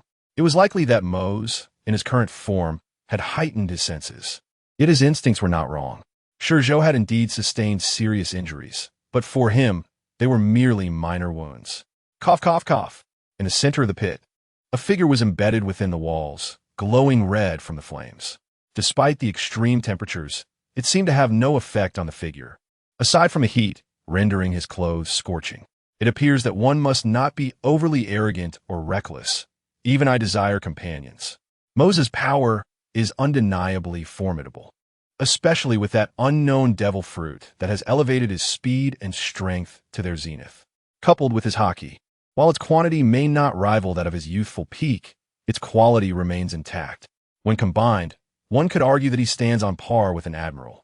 Furthermore, in his monstrous form, equipped with offensive capabilities at every turn, he has truly become a combat machine. Were he not facing ShiZhou, the latter believed that even a genuine admiral would struggle against him. No wonder he could conquer such a vast island in the New World. With a sigh, ShiZhou opened his eyes, contemplating once more the possibility of finding a devil fruit that could fundamentally transform ShiZhou. He did not expect ShiZhou to instantly become a top-tier powerhouse. But if she could merely catch a glimpse of her potential, it would be worthwhile. Just like in this battle, if ShiZhou could assist him, not only would her safety be ensured, but he would also find his own burden significantly lightened. In fact, ShiZhou had already conceived of the ideal fruit for ShiZhou.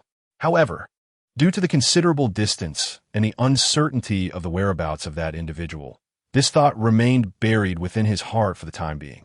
As for now, ShiZhou raised his gaze, his pitch-black eyes reflecting the orange glow of the flames. His line of sight seemed to pierce through the thick smoke before landing upon Mose.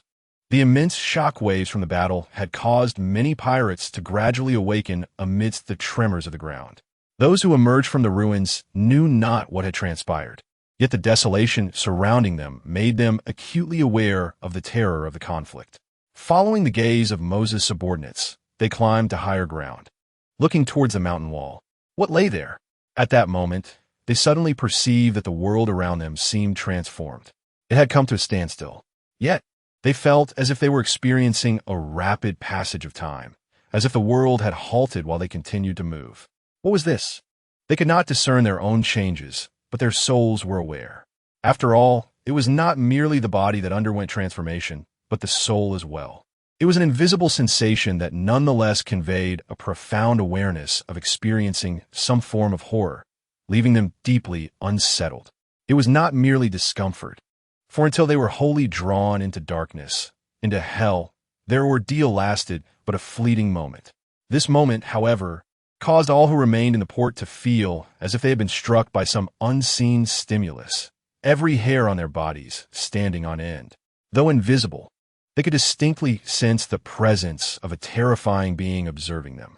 When fear reached a critical threshold, the newly awakened pirates, unnoticed by ShiZhou, could no longer contain themselves and screamed in unison, fleeing to the rear. Even without a ship, they leapt into the sea, desperate to escape this dreadful place. It was too terrifying, far too terrifying. Their instincts told them that this individual was a demon, a true devil, currently saturating this entire void. Only by fleeing could they truly dissipate the suffocating dread that weighed upon them. Mose, Jean, and Moses' two old companions, along with Samu, were now wholly focused on the distant pit of flames. In this moment, their bodies were enveloped in the aura of haki, a defense against an unseen force. Was this the basis for the bounty of 5 billion on that individual? The shopkeeper adjusted his round glasses perched on his nose and cast a glance at a few lifeless pirates atop the ruins, his eyes betraying an indelible fear. What do humans fear the most? Of course, it is the unknown. If everyone were aware of ShiZhou's abilities, they would fear him, yet not be gripped by terror. After all, knowing and not knowing are fundamentally different. No one responded to the shopkeeper, Not even Mo's. Suddenly, faint footsteps echoed from within the enormous pit. As the sound grew clearer, the hearts of the onlookers resonated in unison with the rhythm of those steps, aligning with the same frequency. Behind Mo's and the others, the multitude of shouting pirates had vanished without a trace. They felt as though, at that moment, the entire world, save for themselves and the footsteps, had ceased to exist. It was as if the wind around them had come to a halt. Had time stopped, Jean and Samu were acutely aware of the changes around them. Upon realizing what was occurring, their eyes widened in astonishment. Even though Mo's and the others had an inkling of ShiZhou's abilities, the current sensation was still astonishing. As they listened to the footsteps, they all braced themselves. "Ah, you were waiting for me." ShiZhou finally emerged from the smoke. With a single step, he seemed to teleport, appearing at the edge of the great pit, from where he could survey the entire port. How could this be? Gazing upon ShiZhou, unscathed, even Mo's and Jean felt their hearts skip a beat. Impossible. What is this ability of yours? Mo's shook his head, staring at ShiZhou. His eyes instantly clouded in crimson. Time, as if realizing something, turned sharply to look at the pirates who had been frozen in place by some unseen power. His expression quickly morphing into one of shock. When he turned back to ShiZhou, his eyes now bore a glimmer of despair. You not only absorb others' hockey, but also their time, allowing yourself to reverse the flow of time. At that moment, Jean provided the answer to the looming question. Although they had already grasped the nature of the power enveloping this space, the realization did not bring them joy, but deepened the shadows within their hearts. Do you understand now? ShiZhou mused, stroking his chin as his gaze roamed over the group with keen interest. His stare was direct, as if he were assessing livestock destined for slaughter. With enough people surrounding him, he was inherently invincible. During the Marineford War, had Sengoku not displayed remarkable foresight in evacuating ordinary soldiers from the battlefield, he would not have been torn apart so swiftly, forced to flee due to insufficient time. What should be done? Samu nudged Jean and, unnoticed by the rest, glanced skyward. Jean shot Samu a sideways glance and nodded slightly. What could they do? Given that they understood the impossibility of defeating ShiZhou amidst so many ordinary pirates, there was but one path left. This chapter is not over. Please click to the next page to continue reading. That was to flee. This individual was far too terrifying. If what they witnessed and heard was indeed real, he would likely become the common enemy of all pirates in the New World. He could not perish here. He had to return and clarify the stakes to Kaido. However, it was not yet time to leave. For the moment he moved, ShiZhou would likely target him first. Right now, we cannot wait any longer, Mr. Mo's. He turned to Mo's. As before, you take the lead, I will provide assistance, and the others should seize the opportunity. I refuse to believe that his abilities are truly invincible. With so many of us, we can outlast him. Agreed. Jin's words ignited a spark within their hearts, illuminating the shadows that threatened to engulf them. ShiZhou, do not let your arrogance blind you. This domain-like manipulation of time must surely be taxing on your stamina. I refuse to believe you can maintain this reckless endurance indefinitely. With that declaration, Mo's bellowed, and just as Jean anticipated, he propelled himself forward, charging at ShiZhou. Transformed, his reason seemed consumed by fervor, and with a mere provocation, he acted without hesitation. However, he did not notice that after his charge, Jean remained motionless, not moving an inch. Though he bore the demeanor of a warrior, there was not a trace of combat desire in his eyes. Instead, an inexplicable glimmer shone that no one could fathom. Old man, you must not be allowed to continue this way. After all, the older you grow, the less palatable you become. Licking his lips, ShiZhou's gaze flashed with a fleeting glint of lethal intent.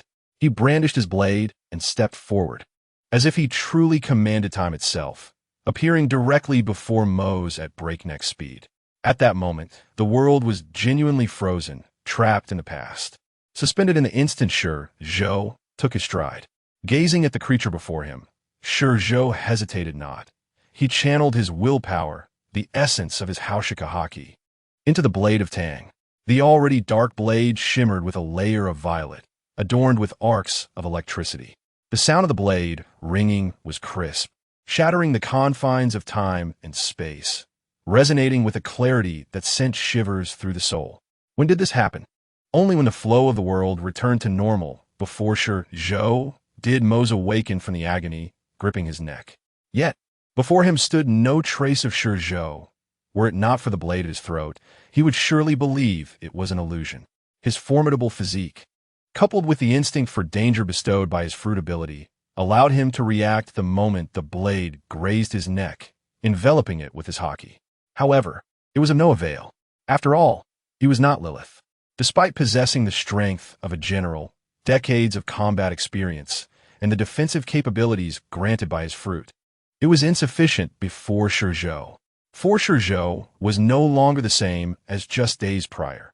Thanks to contributions from Kiduaku and previous pirates, his strength had seen notable advancement. Moreover, Mose had aged, a fundamental reason he could not compete with the youth. In truth, he was not as powerful as Lilith, neither in innate strength nor fruit ability.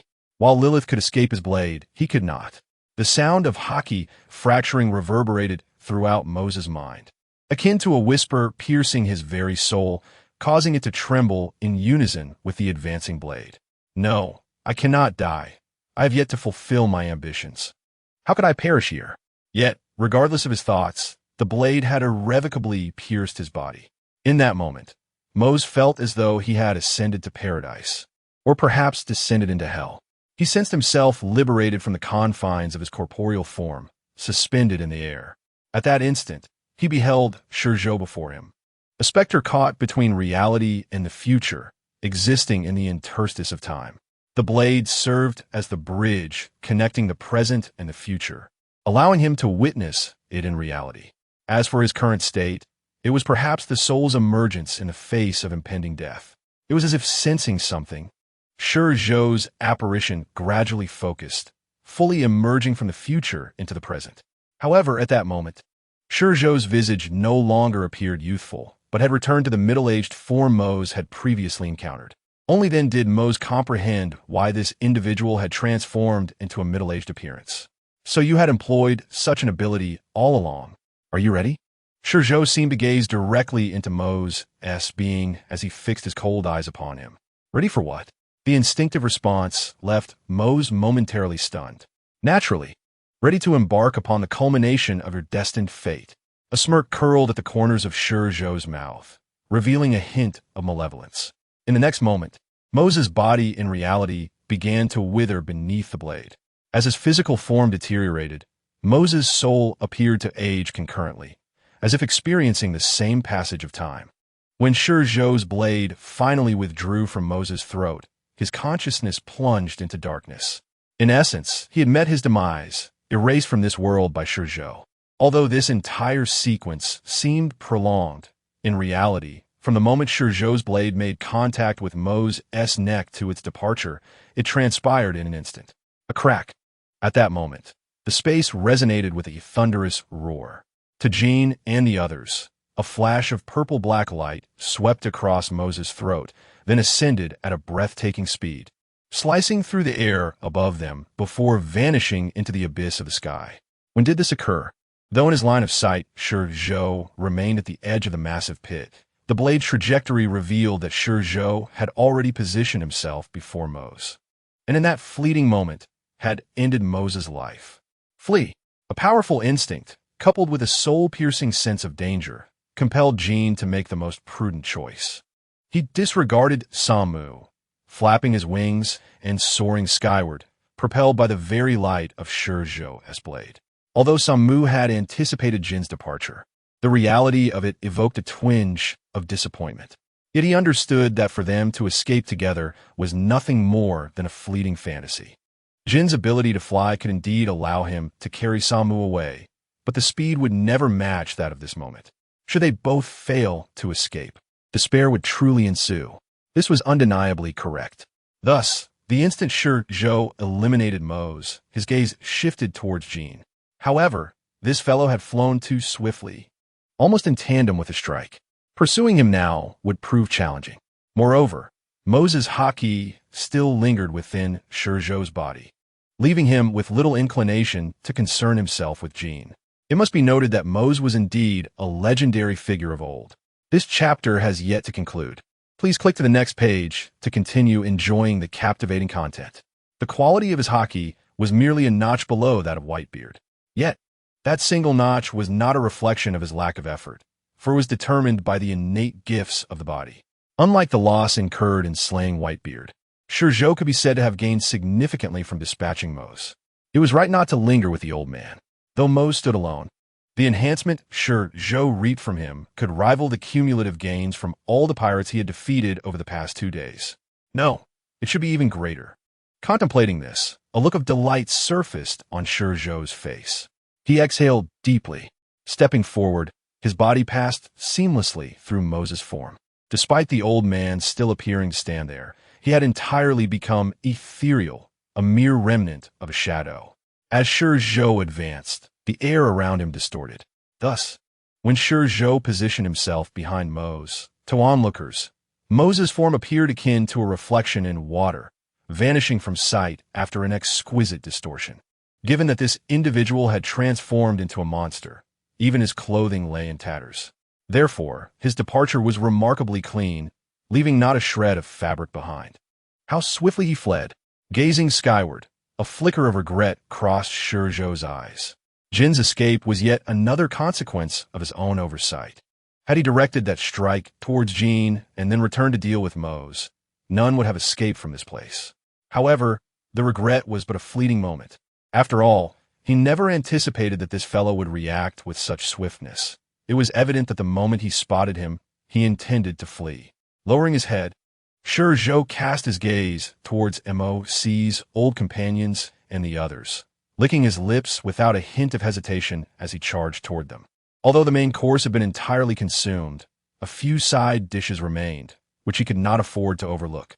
The ensuing battle unfolded as a one-sided massacre, reminiscent of ShiZhou's previous encounters with those pirate captains. Even if Sasaki and the manager, along with the waitstaff, were not comparable in strength to those pirate captains, they could scarcely endure 2 or 3 exchanges under ShiZhou's blade before being sent into the future. As for those conscious pirates, they were simply unfortunate. Had they remained amidst the ruins, they would not have had to confront ShiZhou at this moment. ShiZhou showed no mercy, directly siphoning away their time.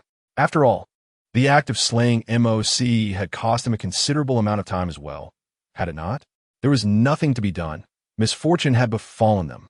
Regarding whether any pirates still survived amidst the ruins, indeed there were. Given the sheer number of pirates, ShiZhou only required the majority of them. These individuals were, one could say, extraordinarily fortunate. After recuperating, ShiZhou chose not to eliminate them, neither from desire nor disdain. After all, if he were an elephant, these pirates would merely be ants, unconscious ants at that. He had no inclination to specifically hunt down such insignificant creatures. Following the battle, ShiZhou felt an overwhelming hunger, particularly after defeating a formidable opponent like Moc, who was among the pinnacle of power in this world. This individual was the first top-tier powerhouse he had slain, excluding Whitebeard, of course, who was truly at the end of his rope and held no value for ShiZhou. It was undeniable that this sensation was exquisitely delightful, akin to his initial encounter with haki. Even after the passage of many years, the memory remained vivid. Furthermore, he would remember the name Moc for an extended period until he vanquished the next world-class powerhouse. Had they departed? A few hours later, the lifeless city of Moc was greeted by dusk. There was no orange or yellow light, only a dull gray, reflecting the desolation of the crumbling structures. Yet, at that moment, figures began to rise slowly from the ruins.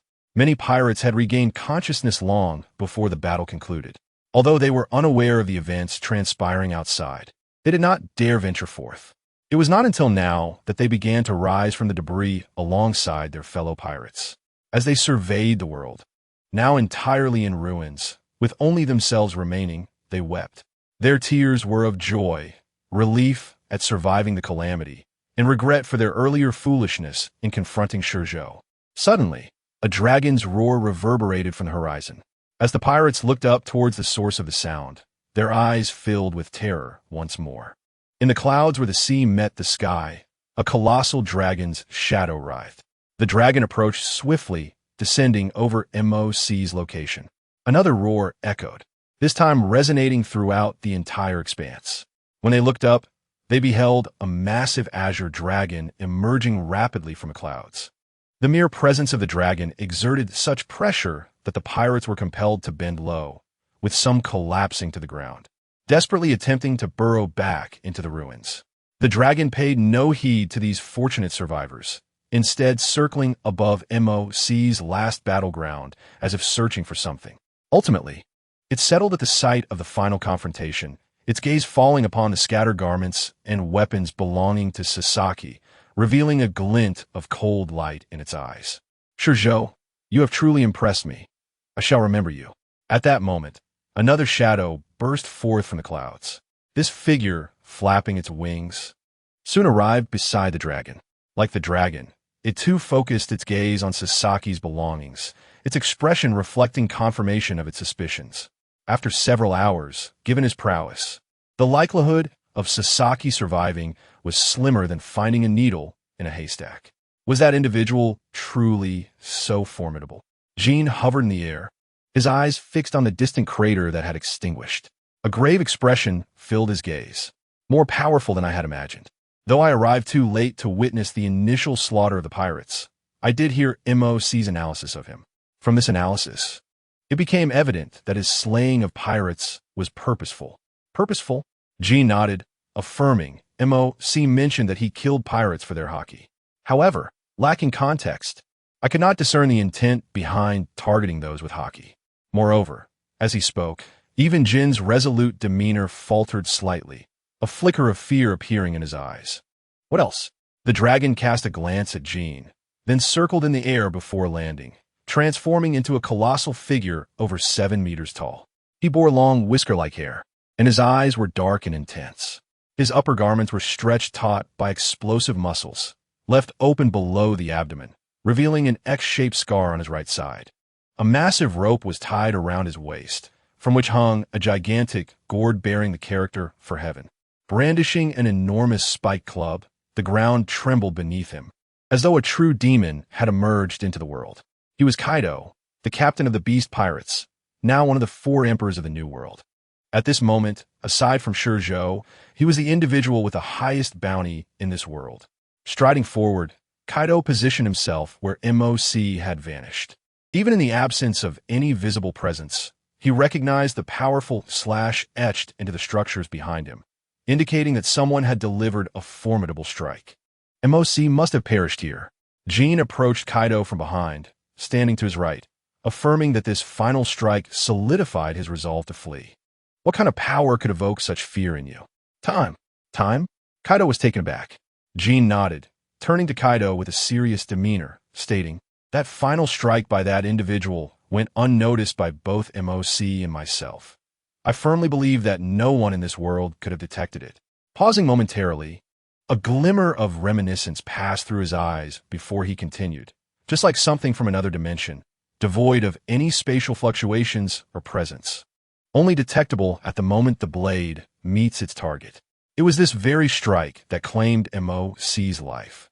Were it not for my instinctive leap upon sensing the strike whizzing overhead, I believe I would share the same fate as Sasaki now. A predetermined strike? Hearing Jin's words, a grave expression settled on Kaido's face. He was confident in his defenses, believing few could breach them in this world. Yet MOC was no weakling. He had clashed with him before. The abilities of this fellow's devil fruit, while perhaps not superior to my own, should never be underestimated. Nevertheless, he was swiftly annihilated by that little brat, ShiZhou. The two stood in silence for a moment. Kaido, lost in thought, eventually snapped back to reality and inquired further. Oh, by the way, you haven't yet disclosed the specifics of that guy's abilities. Jean paused, reflecting, and realized he had indeed failed to elaborate. He first glanced up and noticed the pirate in the distance slowly retreating from them, before returning his gaze to Kaido and recounting the most terrifying powers of ShiZhou. Without the awakening of haki, merely being in his presence is akin to courting death. Is he to be provided sustenance for his physique? After listening to Jin's thorough analysis of ShiZhou, Kaido finally gained a comprehensive understanding of him. This must be the reason why the world government has placed a bounty of 5 billion on his head. One cannot deny that the little brat is indeed formidable. Just from Jin's words alone, he could envision the challenges posed by that individual. However, despite his tenacity, he remains merely a novice who has just set sail. Jin, do you suggest I seek him out now and eliminate him, or what? As Jin gazed at the towering figure beside him, the flicker of fear deep within his eyes dissipated in that instant. He firmly believed that Kaido is the most powerful being in this world, surpassing even Whitebeard in his prime. Only he can truly fulfill the aspirations of those like us. It is best to attend to the matters I came here for first. Lowering his head and staring at the barren ground, Jin's gaze seemed to transcend time, once again envisioning Mo's. The corners of his mouth curled beneath the mask, revealing a hint of a smile. After all, Mo's is no longer present, is he? Indeed, Kaido nodded, recalling that when this fellow was around, I allowed them to take money from us without restraint, but now let us go and see the quality of the ore that Violet Moskov sold to the world government. As for ShiZhou, Kaido pondered, stepping forward, and upon returning, he would issue a notification for the crew to keep an eye on the sea and locate him. I want to see if he is truly worthy of that 5 billion bounty. Since he has slain my men, this matter shall not simply be overlooked. All right, Jin replied succinctly. ShiZhou remained oblivious to the events that transpired after his departure, nor was he aware that Kaido was hunting for him. Even if he knew, he would not take it seriously. He might even seek him out proactively. After all, while the beast pirates are strong, only Kaido stands atop them. Jin had encountered him. His strength was merely adequate. If he wished to kill Jin, it would not take much time, even if that fellow unleashed his divine fire. As for the others in the beast pirates, well, Quinn is a cyborg scientist, and before ShiZhou, he is nothing but a moving target. And as for the ship king, Jack, let us not even mention him. In truth, among the beast pirates, only 2 individuals would catch ShiZhou's eye and be worthy of engaging him in combat. If not for not wanting to waste time on the Emperors, his primary target would have been the 4 Emperors' crew. 2 days later, who? The Black Pearl, akin to a leaf upon the ocean, swayed and broke free from the murkiness into the sunlight. Finally, sunlight. ShiZhou stood at the bow, raising his hands and exhaling deeply. Gazing at the sun on the horizon, his spirits lifted. After departing from Kaido and Mo's, they had plunged straight into the stormy zone behind them, remaining there for a full 2 days until this very moment when they finally broke free. Even ShiZhou felt a touch of mental fatigue from the past 2 days' experiences. Behind him, Chiyo had collapsed from exhaustion, sound asleep on the deck. Lowering his hands, ShiZhou approached Chiyo, bending down to observe the little figure curled up like a large plush toy, and smiled. He then bent down and lifted Chiyo, heading toward the cabin. It wouldn't be due to sleep here. Better to return to the room for a proper rest. One cannot possibly sleep in a stormy zone. Not to mention the ship rocking like a washing machine, the omnipresent wind, and the occasional thunder, which kept them both from closing their eyes. Chiyo, serving as both helmsman and sailor, had worked nonstop for 2 days and nights, more exhausting than hunting sea kings. After settling Chiyo in, ShiZhou exited the cabin. He set up a recliner at the bow, comfortably lying back, sipping tea and basking in the sun. This was the maritime life he had envisioned. Closing his eyes, he unconsciously drifted into slumber. As his thoughts faded into darkness, he pondered a singular question. ShiZhou had come to understand the sea's ferocity over the years. Yet what emboldens Mihawk to confidently traverse the Grand Line and the New World in a small boat? Could it be that his coffin-like vessel indeed functions as a coffin, capable of sealing shut during storms? Only in this way can one explain his nonchalance. I seem to have promised that fellow a spar. Thus, in murmurs, ShiZhou succumbed to complete darkness. Chiyo. Time passed, and ShiZhou was roused from slumber by Chiyo's calls. What is it? He opened his eyes to see a charming little face before him. Chiyo sat upright, pointed at the tea table, and remarked that it was already afternoon. It was time to rise as they were nearing their destination. Oh, ShiZhou sniffed the air, turning his head to find stir-fried dishes and rice waiting for him. Prior to their voyage, ShiZhou had thoroughly upgraded the Black Pearl, The kitchen boasted not only a grill, but also a frying pan. Young master, this chapter has more to follow.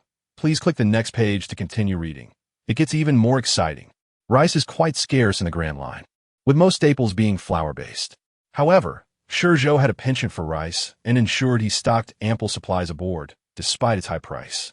As for the stir-frying, that was his own expertise. ShiZhou, having followed him, naturally learned his culinary skills, thus no surprise there. ShiZhou ate quickly, devouring the meal ShiZhou had prepared in mere moments. Satisfied, he sighed deeply and flopped onto the recliner like a salted fish, motionless. Watching ShiZhou shook his head helplessly, dutifully clearing the dishes before retreating into the cabin. Before long, ShiZhou emerged from the cabin with several newspapers in hand, presenting them to ShiZhou at the bow. These were the reports delivered by the newsbird, containing news about him and Kaido and Mose. So soon, ShiZhou exclaimed, sitting up to receive the newspapers. Upon unfolding them, he discovered that shortly after their departure, that rascal Kaido had rushed to Kaido and Mose. Is he seeking me? ShiZhou stroked his chin, contemplating for a moment before turning back to the newspaper. He destroyed the entire Kaido and Mose? That fellow can't be that insane. Can he? It seems he is not just looking for me. ShiZhou did not believe that Kaido would destroy an island without cause. Even if ShiZhou had killed his subordinate, that brute might appear to be a simpleton with brawn, but ShiZhou understood that Kaido is, in reality, a highly intelligent and cunning figure in the underworld. If one were to ask who among the four emperors is the most dangerous, he would undoubtedly be the answer. Since Kaido would not engage in the trivial act of destroying an island, it follows that Ketuo Kimose must possess something that compels him to act thus. What could it be? After a moment's contemplation, ShiZhou chose not to dwell on it further, recognizing that it was not a matter for him to ponder. He shook his head and turned the newspaper over. In truth, he had been reading the reverse side earlier. Now he was finally observing the front. Here, he encountered a report concerning himself, which meticulously detailed all his actions upon arriving at the island, including the reasons behind his initial visit to the location of the Akuma pirates. However, the report from Mose City was rife with speculation. It appeared that both Ketuo Kimose and Mose City were infiltrated by spies from the world government. It was indeed logical. Ketuo Kimose was not merely a small island, but a highly significant and unique transportation hub. Such an island would undoubtedly warrant the attention of the world government. It was merely due to the sheer number of people that ShiZhou had failed to notice the spies. After perusing the account of his activities in Ketuo Kimose, he stumbled upon a perplexing piece of news. According to statistics from the World News Agency, the Devil of Time seemed to have made a habit of this, with a combined total of over 40 pirate captains slain during the Marineford War and at Ketuo Kimose. Hence, it cautioned all captains to exercise utmost caution upon encountering this devil. What?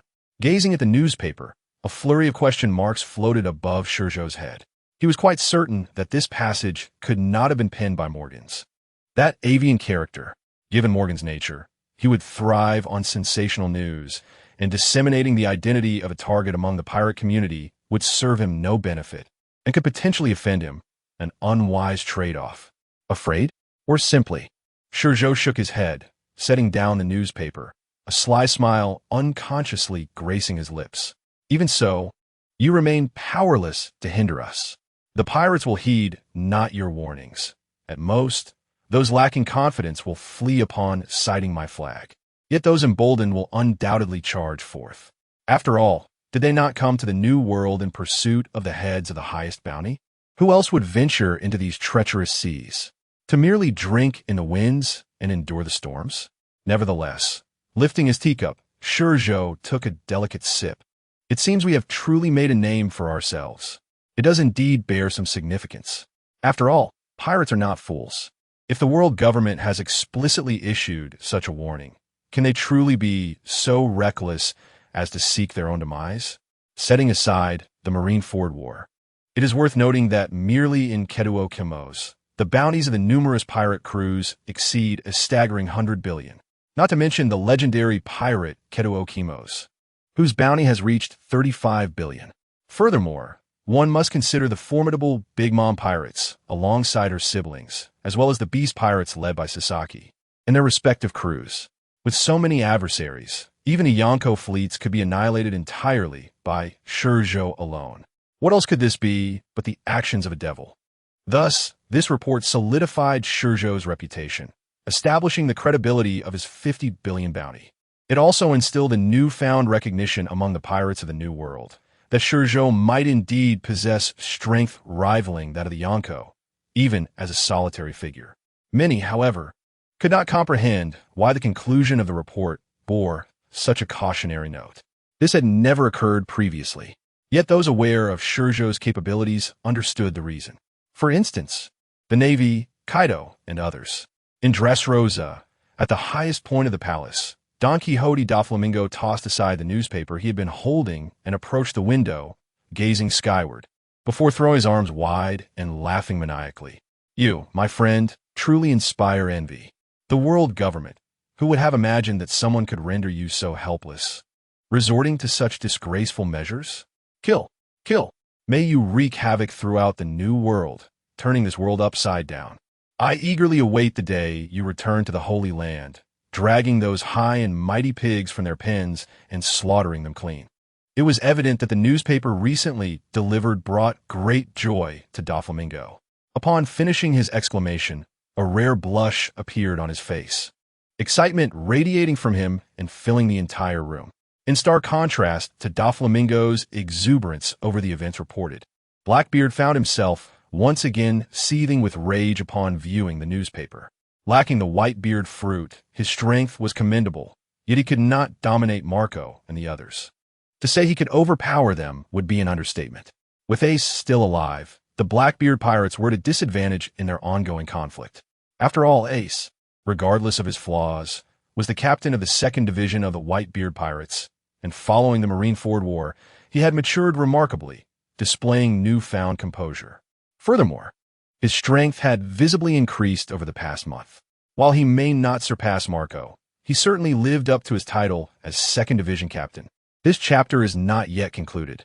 Please click the next page to continue reading. Ace's natural talent was exceptional, yet his lack of sufficient trials at sea had led to his stagnation. This brings to mind the nature of his fruit. It was a classic case of success and failure hinging upon his abilities, akin to Smoker's situation.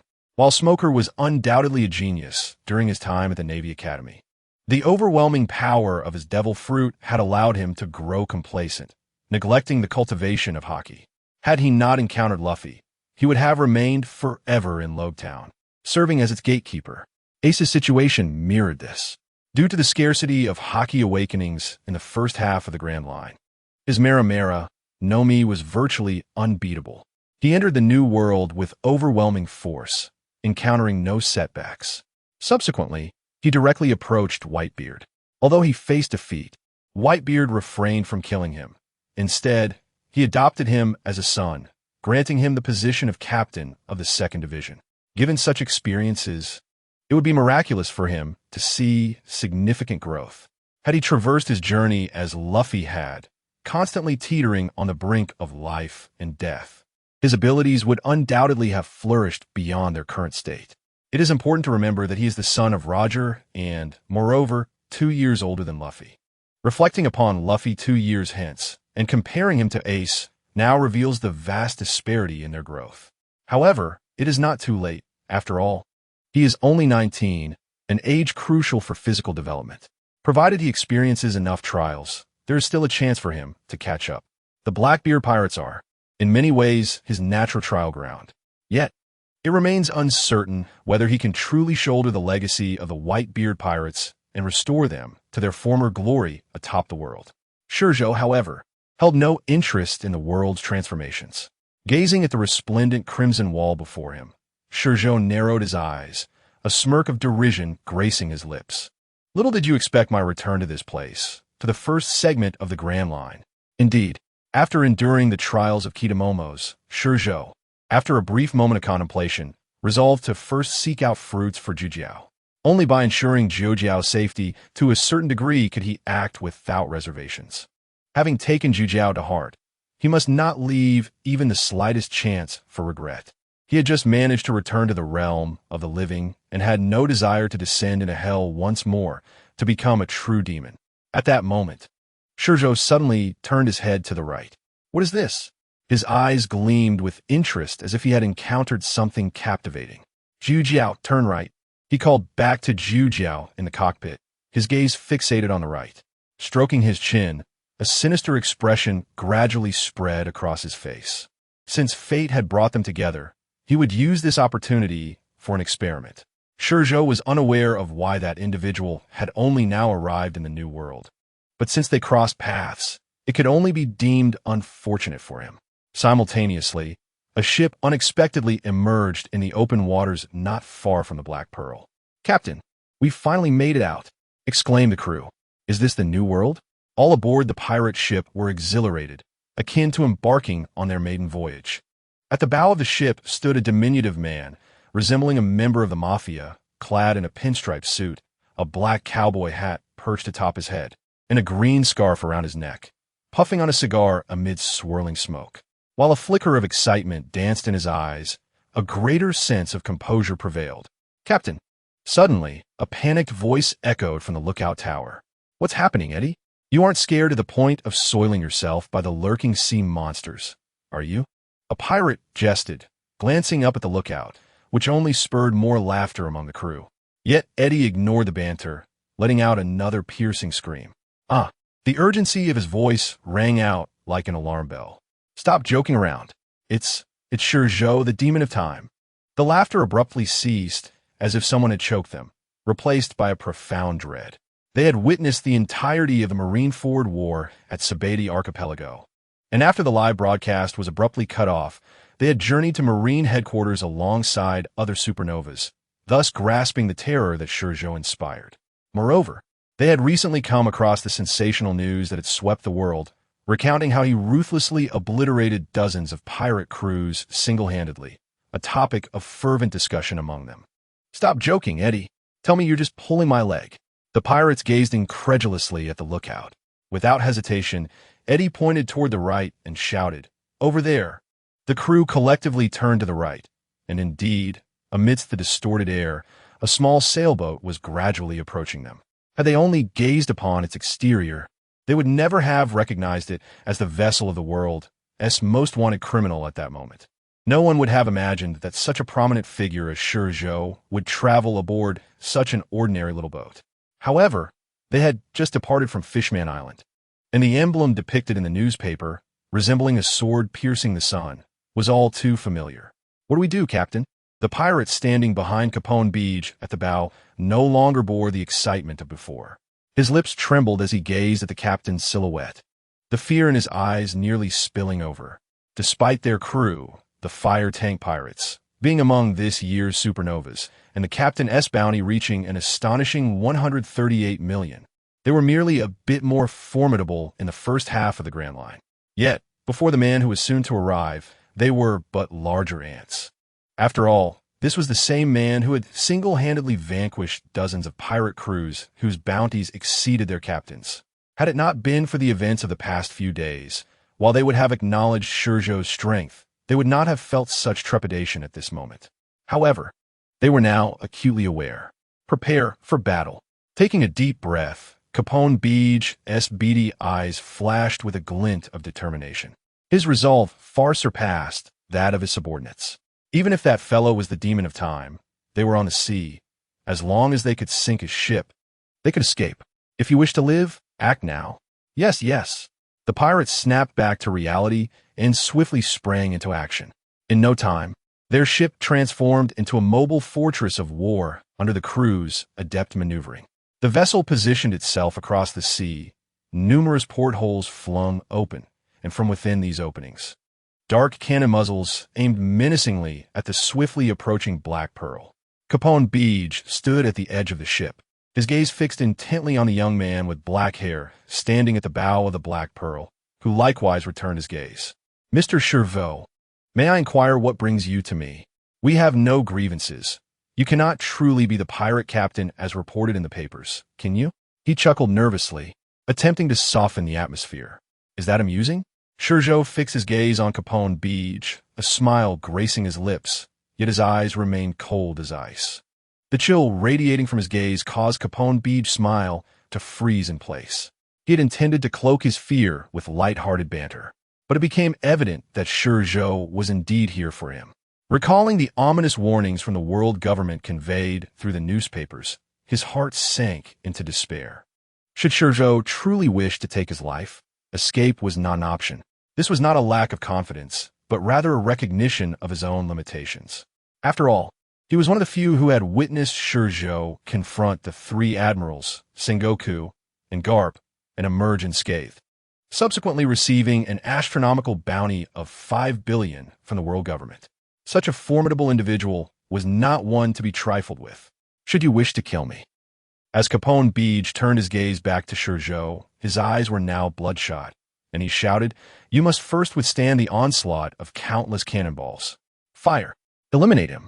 As his command rang out amidst the cacophony of cannon fire, he tore off his coat and directed his attack towards ShiZhou's Black Pearl. In an instant, countless small black dots erupted from various parts of his body. Like a magician's trick, these dots expanded rapidly after departing from him, transforming into a multitude of cannonballs, which then hurtled toward the Black Pearl. Faced with the barrage of projectiles that blotted out the sun, ShiZhou merely glanced up and then dismissed them entirely. Yet, it was that single glance that the hearts of every member of the fire tank pirates plummeted into despair as they beheld a bewildering spectacle. The cannonballs that should have exploded upon the Black Pearl were eerily suspended in midair, forming a colossal parasol over the ship. Staring in disbelief at this scene that transcended their understanding, the pirates stood frozen, unable to mount any offensive. It was only when the Black Pearl drifted away from the dark canopy that the cannonballs plummeted into the sea, snapping them back to reality. Yet by then, the Black Pearl was already a mere few meters away from their vessel. They resolved to continue, even at the cost of their lives, to make him pay for this affront. Just as the pirates were at a loss, a commanding voice resonated from the bow of the ship. Capone Beach had issued an order. However, before they could act, an overwhelming pressure swept across the massive pirate ship. This was not a good omen. ShiZhou lifted his gaze, propelling himself towards Capone Beach, landing directly on the ship's railing before him. The conqueror's haki enveloped the area. Capone Beach, confronted by ShiZhou, swallowed hard, his body deflating like a punctured balloon. His strength did not stem from his own prowess, but rather from the powers of the devil fruit he had consumed, the Shiro no Mi. This fruit allowed him to encapsulate anything within his body, including himself, while reducing their size. Thus, despite his diminutive stature, he harbored a miniature army within him, capable of firing upon command without ever needing to emerge. It was through this fruit that he had navigated the treacherous Grand Line and arrived at Sabiti Archipelago, emerging as this year's supernova. However, in the face of ShiZhou's mere glance, his crew and the allies within him succumbed to unconsciousness. How could he fight now? Stripped of his army, even if he wished to engage in battle, he lacked the means to do so. Transforming into a fortress offered no solace, for his defenses would be easily breached by ShiZhou's formidable strength. "What is it that you seek?" ShiZhou inquired. Capone Beach lowered his head, extracting a cigar from his pocket. After igniting it and inhaling deeply, he raised his gaze to ShiZhou once more. "It is nothing of great significance. I merely wish to conduct an experiment on you." "An experiment?" Capone's expression shifted as he seemed to grasp the implications. Resigned, he shrugged and said, "Fine, but you must agree to one condition." "You believe you can negotiate with me?" "I cannot," Capone admitted, shaking his head. He glanced at the fallen crew members on the deck, a rare softness flickering in his eyes. "I have always been rather selfish. Otherwise, I would not have surrounded myself with ordinary pirates, fearing for my own status." "That is quite an admission," ShiZhou replied. Capone continued, "Yet, even so, I am human, and humans harbor emotions. Even animals develop bonds over time, let alone living beings such as my crew. Thus, you wish for me to release them." A flicker of understanding crossed ShiZhou's face. "Indeed." Capone nodded. "This is my sole request. I trust that with your strength, such a minor appeal would not be too burdensome. After all, they were but ordinary individuals, mere mortals in comparison to him, devoid of any animosity that would necessitate their demise. 2 minutes, ShiZhou declared, casting a condescending glance at Capone. I grant you 2 minutes to address your comrades within. As the words left his lips, a smile crept upon his face. You know, I don't actually dislike you. But alas, you possess the fruit that I require. With a shake of his head, ShiZhou turned and returned to the Black Pearl. So it is indeed the fruit's power at play, Capone mused, his gaze lingering on the departing ship, filled with a profound sense of loss. This was the very essence of the fruit. Its powers could lead to both triumph and downfall. He had prepared himself for the possibility of death long before setting sail. Yet, having endured so many trials, the notion of surrendering to fate filled him with bitterness. However, faced with ShiZhou's overwhelming might, any resistance evaporated. With a sigh, he turned, striding to the center of the deck, shaking his body to release all those encapsulated within him. As he surveyed the deck, now brimming with weapons and crew members, the weight of his solitude grew heavier. These very items and individuals had once been his pillars of strength, the source of his security. Now stripped of them, he felt profoundly unmoored. Yet, he recognized the inevitability of his fate, if death was to come. He would prefer to bear it alone rather than condemn them all to perish alongside him. Casting one final glance at his fallen comrades, he resolutely turned and leapt over the side of the ship. The weather of the new world shifted like a chameleon, ever-changing. Fortunately, the sea remained calm, sparing the fire tank pirates from a total annihilation in their stupor. At some point, Vito regained consciousness. His memories lingered on the moment of their captain's assault, prompting him to instinctively raise his weapon toward the right side of the ship. Yet, all that met his eyes was the endless expanse of ocean and sky. There was nothing else to be found. Have they departed? Vito lowered his weapon, shaking his head. Suddenly recalling something, he spun around to glance behind him. What he beheld was a deck littered with weapons, leaving him momentarily stunned. Conqueror's hockey. It finally dawned on him, recalling the last glance from ShiZhou. He realized he had been rendered unconscious by the sheer force of the hockey. That captain! He quickly sprang to his feet, anxiously scanning the ship. When he found no sign of the familiar figure, panic washed over his face. That man truly resembles. In that moment, memories of the enigmatic warning from a newspaper flooded his mind. That man indeed specialized in hunting down captains. Unbeknownst to ShiZhou, Capone Beach's crew would ponder their fate upon awakening. After departing, he escorted Capone Beach to the lowest level of the ship. There, only a long table awaited them. In that moment, Capone lay quietly upon it. Without granting him a moment's respite, ShiZhou invoked his temporal powers, freezing him in place. Beside Capone, a seemingly ordinary glass bottle rested, a testament, perhaps, to ShiZhou's peculiar sense of humor. Upon first encountering Capone, he had already devised a plan for experimentation. It was during the encounter at Marineford, when he had slain Whitebeard, that he first sensed the true potential of the devil fruit. At that moment, he had not contemplated the implications. Coupled with the mysterious power, it appeared as though it feared him, rendering it unable to enter his body. Thus, he dismissed it entirely.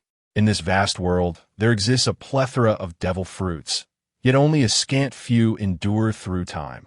The world is simply too expansive, and the devil fruits are akin to a needle lost in a sea, making the pursuit in any specific direction an endeavor of immeasurable duration.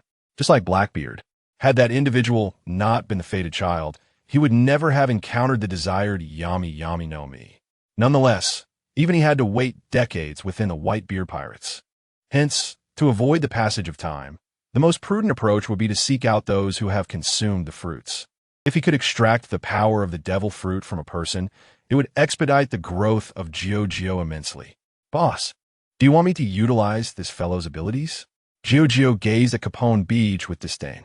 After departing from Timokos, ShiZhou had explained the reasons for their return. He was acutely aware of his own limitations, which were considerably lacking for ShiZhou, hence he had no objections. However, to employ the abilities of the individual before him was something he was unwilling to entertain. What are you thinking? ShiZhou tilted his head to glance at ShiZhou and chuckled. This fellow's abilities are only fit to serve as our storage box. How could I possibly let you use them? That will be detrimental to you. Rest assured, I have already devised a plan to procure a fruit that is undoubtedly the most suitable and powerful for you in this world. That sounds good. ShiZhou exhaled a sigh of relief, quickly regaining interest, looking at Capone Beej with excitement. Boss, how do you intend to extract his fruit's power? Of course, I will extract it along with his life. Although ShiZhou was smiling, his words were chillingly indifferent. The devil fruit, when considered, is merely a type of special energy. Being energy, it cannot completely vanish within the dimensions of time. Once the host perishes, it will disassociate from them, as long as time persists. No matter how swift it is, it cannot escape from me. Then let us commence. All right. ShiZhou nodded, his gaze fixated on Capone Beej. The moment ShiZhou's gaze fell upon Capone, the flow of time around them suddenly accelerated. Capone Beej's body began to collapse rapidly under the ravages of time, soon transforming into a mere desiccated corpse. It has emerged. At that moment, ShiZhou's eyes sparked with brilliance. He extended his hand, grasping at the void as if seizing something, pulling forcefully. Have I caught it? Indeed. At that moment, the surrounding space-time had been entirely frozen in time, causing ShiZhou's appearance to gradually transform. Yet, he paid no heed to this change. He raised his hand, opening his palm. A peculiar, translucent energy swirled within his grasp. From the distorted space, it was evident that this energy resembled a long, continuous strand. Is this the essence of the devil fruit? ShiZhou leaned forward, neck elongated, his eyes fixated on ShiZhou's palm. He extended his own hand, eager to touch it. Do not touch it. Just then, ShiZhou abruptly halted him. This energy feared something within his body, unable to enter it, yet could infiltrate ShiZhou's form. One must not allow this minor error to lead to regrets for both ShiZhou and himself. Huh. ShiZhou was momentarily taken aback, but complied with ShiZhou's warning, retracting his claws. After all, I am not well acquainted with this substance. Should you make contact and it penetrates your body, it would spell disaster. ShiZhou wore a smile as he glanced at ShiZhou and then shifted his gaze to the nearby glass vial. If Vegapunk could enable objects to consume devil fruits, it stands to reason that it was not a true consumption. Rather, it likely involved extracting the energy particle from the devil fruit first, then through some means, fusing the energy particles with the object. If he could achieve it, so could I. After all, the most challenging phase of this process should be the extraction of the devil fruit's energy particles. Upon concluding this thought, he forcefully pressed the spiral energy from his right hand onto the glass vial. The energy initially resisted vehemently, swirling beneath his palm, even attempting to morph into a castle, opening its gates to bite ShiZhou's hand. However, with time itself frozen around them, it proved futile. Gradually, it had no choice but to slowly integrate into the vial. This process was exceedingly sluggish, for the entity seemed to possess a form of intelligence, aware that once it merged with the vial, it could never reclaim its former self. Yet, ShiZhou was unyielding, enduring until the sun dipped below the horizon and the moon rose. When the moon set and the sun re-emerged, the energy finally fused completely with the vial. ShiZhou, illuminated by the sunlight streaming through the window, lifted the vial, which appeared unchanged, and silently smiled. It truly integrated. Despite the vial's unaltered appearance, ShiZhou distinctly sensed that it was no longer an inanimate object, but had transformed into something akin to an animal. Can you speak? He gently tapped on the vial's surface. The vial remained unresponsive. Ding! ShiZhou tapped again, slightly frowning. If it did not respond, he would be compelled to cast it into the sea. No. Just then, the vial finally reacted, first sprouting hands, then breaking free from ShiZhou's grasp. And upon landing on the table, it transformed into a transparent glass doll. However, this doll's head and body remained as the vial, while its limbs emerged as glass arms and legs.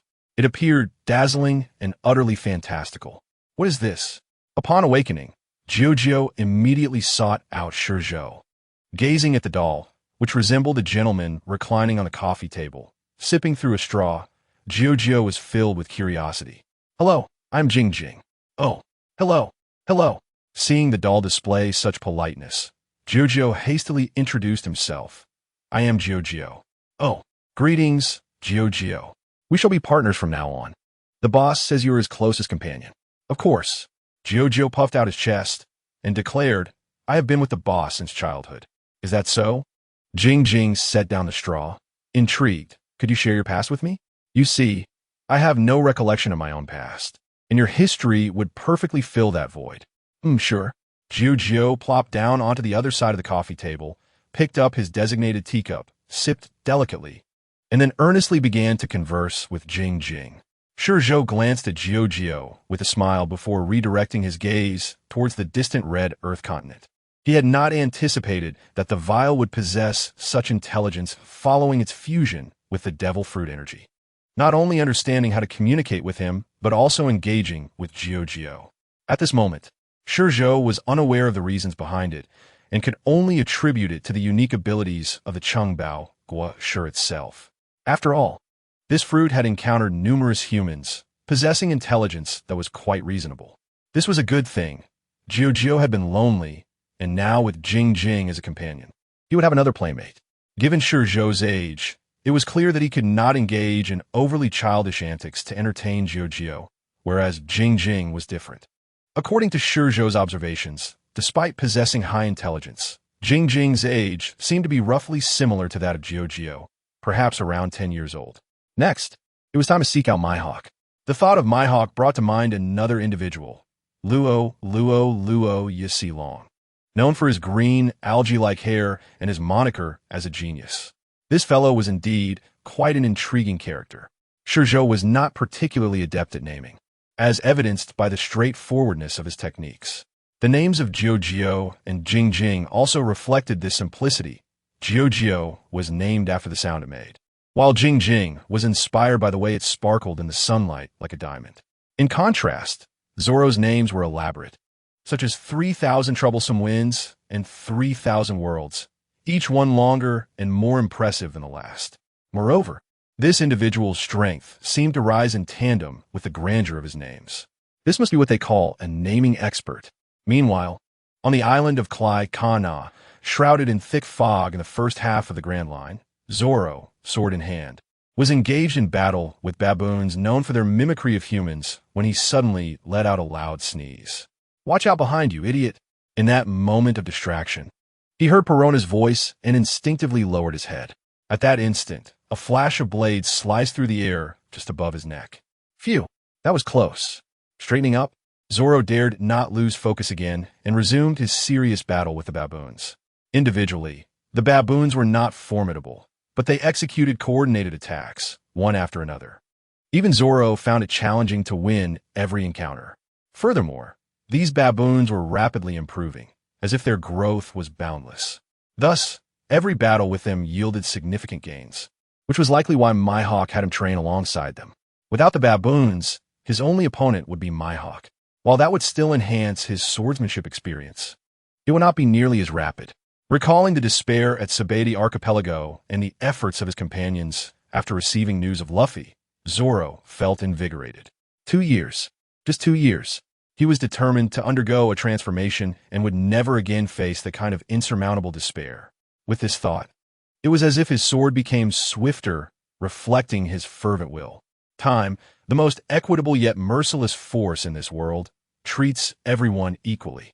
No one can escape its relentless passage. In silence, ShiZhou seemed to vanish from the sight of everyone, as if he had evaporated into thin air. Even as the world government scoured every island in front of Kido Kimo's, they found no trace of him. This prompted heightened vigilance from the world government and the Navy, as they were uncertain when this individual might emerge from some hidden place to launch an attack. The new world, too, grew tense, as if everyone was being drawn into an impending conflict orchestrated by ShiZhou. Yet, while the new world was rife with tension, ShiZhou silently arrived at Klai Kana Island in the first half of the Grand Line. What a challenge to locate, he mused upon stepping onto the island. Without knowledge of Klai Kana's precise location or a permanent record pointer, he decided to head for Spring City, a vast commercial metropolis akin to Sabaody Archipelago. After nearly a week of searching, he obtained a permanent record pointer from a down-on-his-luck noble. In truth, finding Klai Kana Island was quite simple. He could easily locate it at a Navy base. However, wishing to avoid trouble and not alert the world government, he opted for a more gradual search. After all, he was not in a hurry. As long as he remained hidden, it was the world government that would be most anxious. They likely believed he was lurking in some corner of the new world, plotting a conspiracy. With this thought, a smile crept across his lips. "What's wrong, boss?" ShiZhou, unchanged in appearance and attire, now sported an unusual bottle at his waist. A closer inspection revealed a small sailboat floating within the transparent vessel. "It's nothing," ShiZhou replied, shaking his head as he gazed toward the castle concealed within the trees. From his perspective, the castle appeared like a true, ghostly fortress, with only its tower faintly visible. The rest shrouded in mist. The gray woods surrounding it resembled countless ghostly arms swaying in the wind, emitting eerie whispers as if attempting to grasp the souls of all who approached. In a certain room within the castle, Mihawk, elegantly sipping red wine from a goblet, suddenly sensed something. He turned his head sharply, his eagle-like gaze fixated on the window. "What is it?" Perona and Zoro both noticed Mihawk's unusual demeanor. They exchanged puzzled glances before rising to peer outside. However, the island was enveloped in dense fog, and from their vantage point, all they could see was the distant sea, with no sight of the shore. "I didn't expect him to come here at this moment," Mihawk thought, relaxing his furrowed brow. "Who?" Zoro, unable to see, redirected his gaze to Mihawk with a confused expression. "ShiZhou," Mihawk replied without hesitation. For individuals of their caliber, recognizing a person's presence was quite simple. Unless one intentionally concealed themselves or there were enough people around, they could easily sense the aura of an acquaintance. "What? ShiZhou?" Zoro exclaimed in surprise. "Isn't he in a new world?" He reached for a newspaper from the nearby cabinet, glancing at it before continuing. "The news in the paper is barely a week old. How could he possibly be here now?" Mihawk chose not to answer Zoro's query, but instead focused his gaze on Perona. Upon returning to Klai-Kana, he had directly informed Zoro and Perona of the events of the Marineford War, including everything about Moria.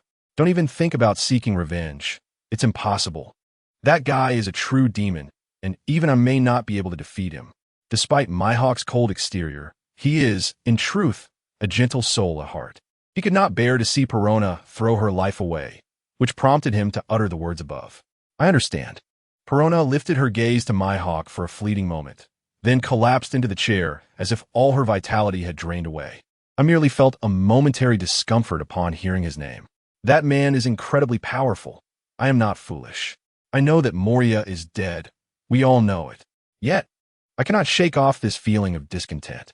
At this point, she had curled herself into a tight ball, burying her head between her legs, her shoulders trembling as silent tears streamed down her face. "You need not accompany us. Zoro and I shall go alone." Having donned his attire and strapped on his sword, Mihawk cast one last glance at Perona before leisurely exiting the room. Unbeknownst to him, he had inadvertently gained a young girl's enmity. Even if he were aware, it would hardly matter to him. After all, he had many foes, and all were formidable adversaries, such as the world government, Blackbeard, Kaido, and even Charlotte Linlin. He held none of these in high regard, let alone a young girl like Perona. Upon entering the forest, darkness enveloped them entirely. The woods were filled with intermittent low growls. Any timid individual passing through would undoubtedly be frightened by the eerie atmosphere. However, it was clear that ShiZhou and Zhujian were anything but ordinary, far from timid souls. As they ventured into the woods, they moved forward leisurely, akin to sightseers. The usually ferocious baboons within the woods seemed to sense the terrifying aura emanating from ShiZhou, and instead of driving them away as they would with other strangers, they retreated, as if to quell their own unease. Before long, ShiZhou and Zhujian emerged from the thicket into a broad square. Judging by the terrain and the ruins surrounding them, it was evident that this place was once grand before the nation fell.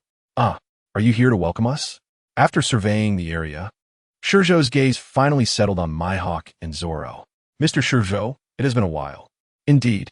ShiZhou acknowledged Zoro with a nod, his eyes lingering on the bandages wrapped around him. "It has been a month. I did not expect your wounds to remain unhealed." "It is no longer serious. Merely a matter of occasional bleeding," Zoro replied, touching his bandages and smiling. I must thank you for taking care of our captain during the Marineford War and for saving his brother, Ace.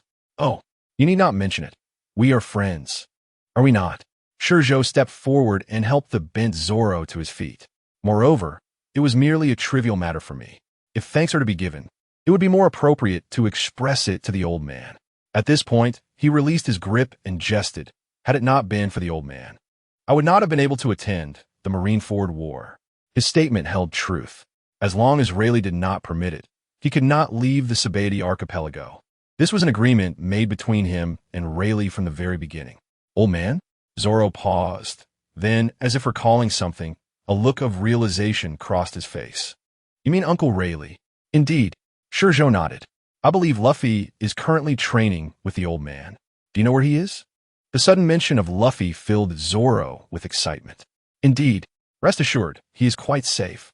Presently engaged in intense training on an uninhabited island within the calm belt under the old man's guidance.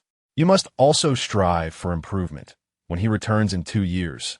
I am certain his appearance will astonish the world. Of course. Zoro lifted his head, radiating confidence. I will certainly not fall behind him. After all, I am the second in command of the Straw Hat Pirates. As he spoke, he directed his gaze toward Mihawk. Besides, he has a master. I do as well. And mine is the strongest in the world. Oh, by the way, Zoro finally inquired about ShiZhou's purpose for coming at this time. Mr. ShiZhou, are you here for our agreement? Mihawk then spoke up, his gaze fixed on ShiZhou, revealing a hint of complexity. He had not anticipated ShiZhou would place such importance on their agreement. He thought ShiZhou had forgotten the casual words spoken during the Marineford War, especially since he had vanished afterward. When news of ShiZhou's return surfaced, he had already ventured into the new world. It is not so complicated. ShiZhou waved his hand dismissively. I did indeed come here to spar with you. However, I did not specifically seek you out. I merely passed through this area while searching for someone in the first half of the Grand Line, and thus came to fulfill our appointment. I see. Mihawk nodded, silently raising his right hand to grip the hilt of his sword. Shall we remain here or venture elsewhere? ShiZhou shrugged nonchalantly. It matters not to me. After all, the suggestion to spar came from you, and this is your territory. Naturally, the choice of location lies with you. Then Mihawk glanced back, shaking his head before turning to the right. In that direction, not far away, there was another uninhabited island reef, accessible with a short walk. Let's proceed there. Very well. ShiZhou nodded, his gaze drifting past Mihawk to the castle. Then let us go. With ShiZhou's agreement, Mihawk lowered his hand and eagerly dashed to the right. He had been yearning to spar with ShiZhou. However, due to the events that transpired during the Marineford War, that eagerness had been suppressed. Now that ShiZhou had presented himself, he could no longer contain his anticipation. The reef was expansive. Perhaps due to the receding tide, the land was damp. Yet, as a temporary battleground, it was sufficient. The two stood apart, almost simultaneously leaning forward, their auras radiating outward. The moment their gazes met, a clash similar to the Conqueror's haki erupted in the void. What is this? ShiZhou discerned that Mihawk's aura was not Conqueror's haki, yet it produced an effect akin to it. Receive this strike, and then I shall speak. The instant his words fell, Mihawk unsheathed his sword with a metallic sound and struck directly at ShiZhou. This strike was peculiar compared to Mihawk's attacks during the Marineford War. It was almost trivial. Yet, as ShiZhou beheld the rapidly approaching slash, his brows furrowed. Block. Even though he could clearly sense the trajectory of the strike, ShiZhou did not evade. He drew his sword and braced it before him to absorb the blow. Intimidation? His eyes fixed on the blade's light. ShiZhou could ascertain that it did not contain haki. In other words, Mihawk had not wielded haki in this strike. However, a strike delivered without haki, relying solely on personal strength, could only be deemed a wind blade, lacking the finesse of a swordsman's dragon slashing technique. However, the slash from Mihawk was distinctly different. It was a pure flying dragon slash, solid and unwavering, exhibiting remarkable resilience. Moreover, it carried a hint of intimidation, unlike the fearsome aura of Haushika haki. It was as if ShiZhou's brow furrowed in deep concentration, akin to the first encounter of humanity with towering mountains, vast oceans, or meteors plummeting from the heavens. Even though these phenomena possessed no inherent menace, they still instilled a sense of awe within the heart. Upon realizing this, ShiZhou's furrowed brow relaxed, and he slightly shifted his posture, moving past the blade's radiance. Once the blade encountered no obstruction, it sliced through the air with a soft hiss, narrowly missing ShiZhou, and continued its trajectory behind him. It left a slender trace on the ground and surface of the sea before vanishing from sight. Now can I speak? ShiZhou lowered his hands, gazing at Mihawk, awaiting his response to see if it aligned with his own conjectures. Kid, at that moment, Mihawk did not immediately provide an explanation, but instead called out to Zoro in the distance. What? Zoro looked at Mihawk with confusion. What I am about to say is of utmost importance to you, so listen closely and comprehend well. Understood.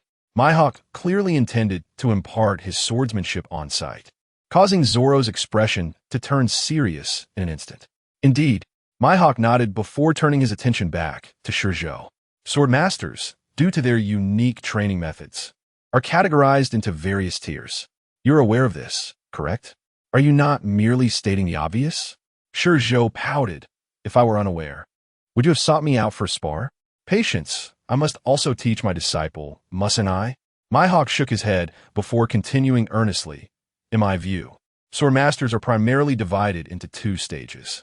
2 stages? ShiZhou was taken aback. Swordmaster, Sword Sage, Great Sword Sage. Are these not 3 stages? Technically, there are indeed 3 stages. But the Sword Sage and Great Sword Sage are fundamentally one tier.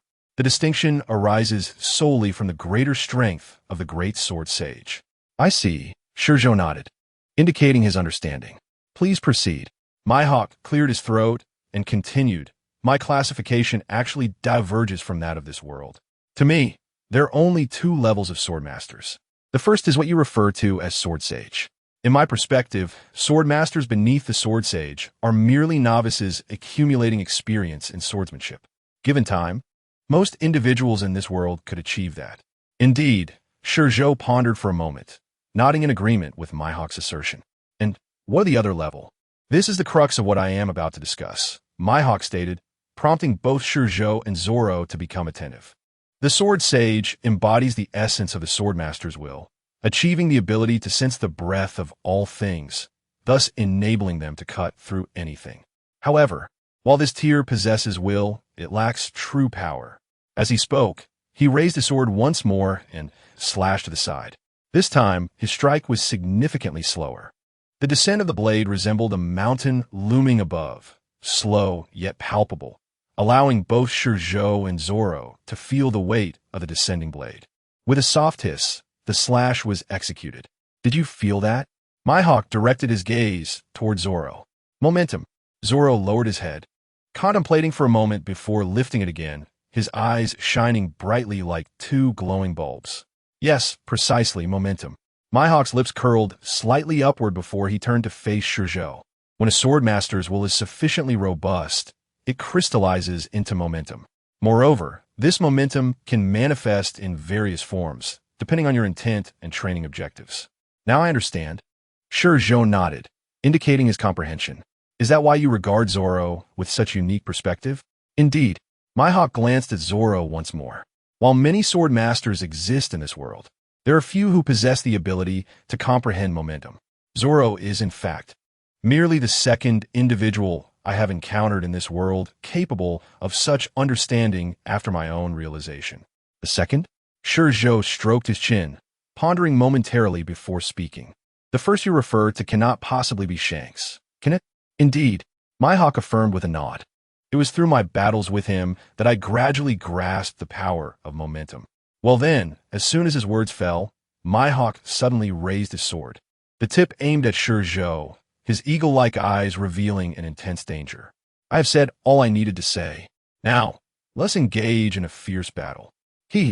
ShiZhou chuckled lightly, excitement gradually overshadowing his dark pupils. As you wish. With that, the two unleashed their full might. The space between them twisted dramatically, leading to an explosion. As ShiZhou grasped the essence of momentum, he unconsciously emulated Mihawk. Although from an outsider's perspective, his initial vigor appeared to falter, ShiZhou remained amused. After all, he had much to gain from this encounter. What more could he desire? Amidst the shattering stones, the two transformed into two lines, converging at the center and colliding directly. Block.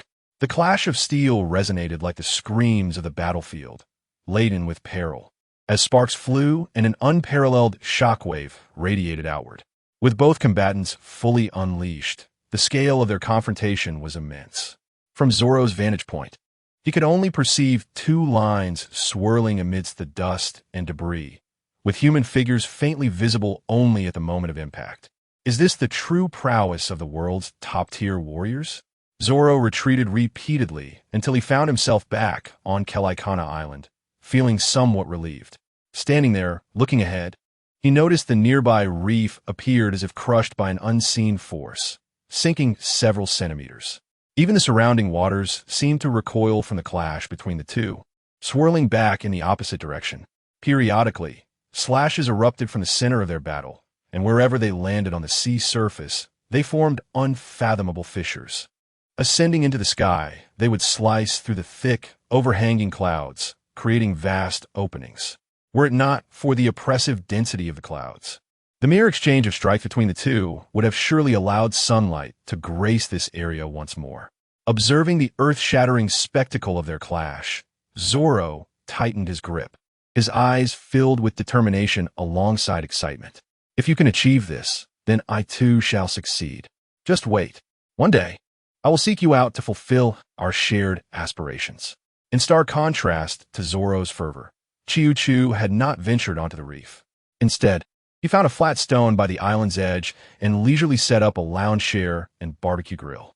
Relaxing comfortably, he enjoyed the show, chatting with Jing and savoring grilled meat, thoroughly content. This Mihawk, the world's foremost swordsman, evidently possessed considerable skill to engage in such a fierce battle. Regardless of what others may say, he is indeed the world's best. His power is undeniable. Jing was quite extraordinary, capable not only of drinking beverages, but also of dining and enjoying barbecue delights. He set down the skewered meat and raised his gaze toward the distant battlefield, chuckling lightly. With such strength, they cannot possibly defeat the boss. Once the boss unleashes his full power, I believe the battle will be concluded swiftly. Indeed, ShiZhou is our leader and is inherently the strongest in the world. Upon hearing Jing's words, Chiu's face brimmed with pride. However, what appeared to be a swiftly ending battle to the two soon stretched into an entire day and night. It was only after they could no longer resist the urge to sleep that the skirmish finally came to an end. At last it is over. Watching the two bantering and strolling back, Chiu and Jing exchanged glances and sighed in relief. Let us go. First, we shall have a meal, and afterwards, we shall continue. As they passed by, ShiZhou's words left the two momentarily stunned. No, you still intend to fight? Chiu hurried after ShiZhou, tugging at his hand. ShiZhou paused. Turned to Chiu with a smile.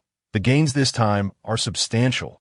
I must engage him further to truly assimilate these insights. Fine. Chiu released ShiZhou, her shoulders drooping. If you find it dull, you may head to the island and entertain yourselves with those baboons. Although their intelligence may not match yours, their abilities are commendable due to their long-term mimicry of Mihawk. Why didn't you mention such fascinating baboons sooner? Grumbling a complaint toward ShiZhou, Chiu swiftly tidied her belongings and, accompanied by Jing, dashed into the forest. Observing Chiu's eager figure, ShiZhou chuckled and shook his head before turning and striding towards Mihawk, joining him en route to the castle. Though Mihawk appeared cold on the outside, he possessed a gentle heart. Not only did he cultivate a vast array of vegetables on the island, but he was also an exceptionally skilled chef. Much like ShiZhou, it seemed that solitary men often possess culinary talents. Over the next fortnight, ShiZhou engaged in daily sparring sessions with Mihawk, validating his swordsmanship. In ShiZhou's view, Mihawk's comprehension of momentum could indeed be distilled into the essence of the way. When one masters a skill to its utmost, it may be deemed the path. In this world, the pinnacle of swordsmanship manifests as momentum. Although it lacks the innate kingly demeanor of conqueror's haki, momentum possesses a longevity that surpasses it. If one were to draw a comparison, momentum could be likened to a diluted version of Conqueror's hockey. While it may not possess the same overwhelming dominance and directness, it can be utilized indefinitely over time. Moreover, this concept can be refined over time, allowing the sword to resonate more intimately with its wielder, ultimately achieving a true unity of man and blade. This might explain why many swords in this world exhibit such distinct personalities. After all, momentum, at its core, is an expression of one's will, much like Conqueror's hockey. A distinctive swordsman, through prolonged use of a specific blade, naturally imbues their will into the weapon, transforming its inherent coldness and rendering it unique. Hey, you can leave now.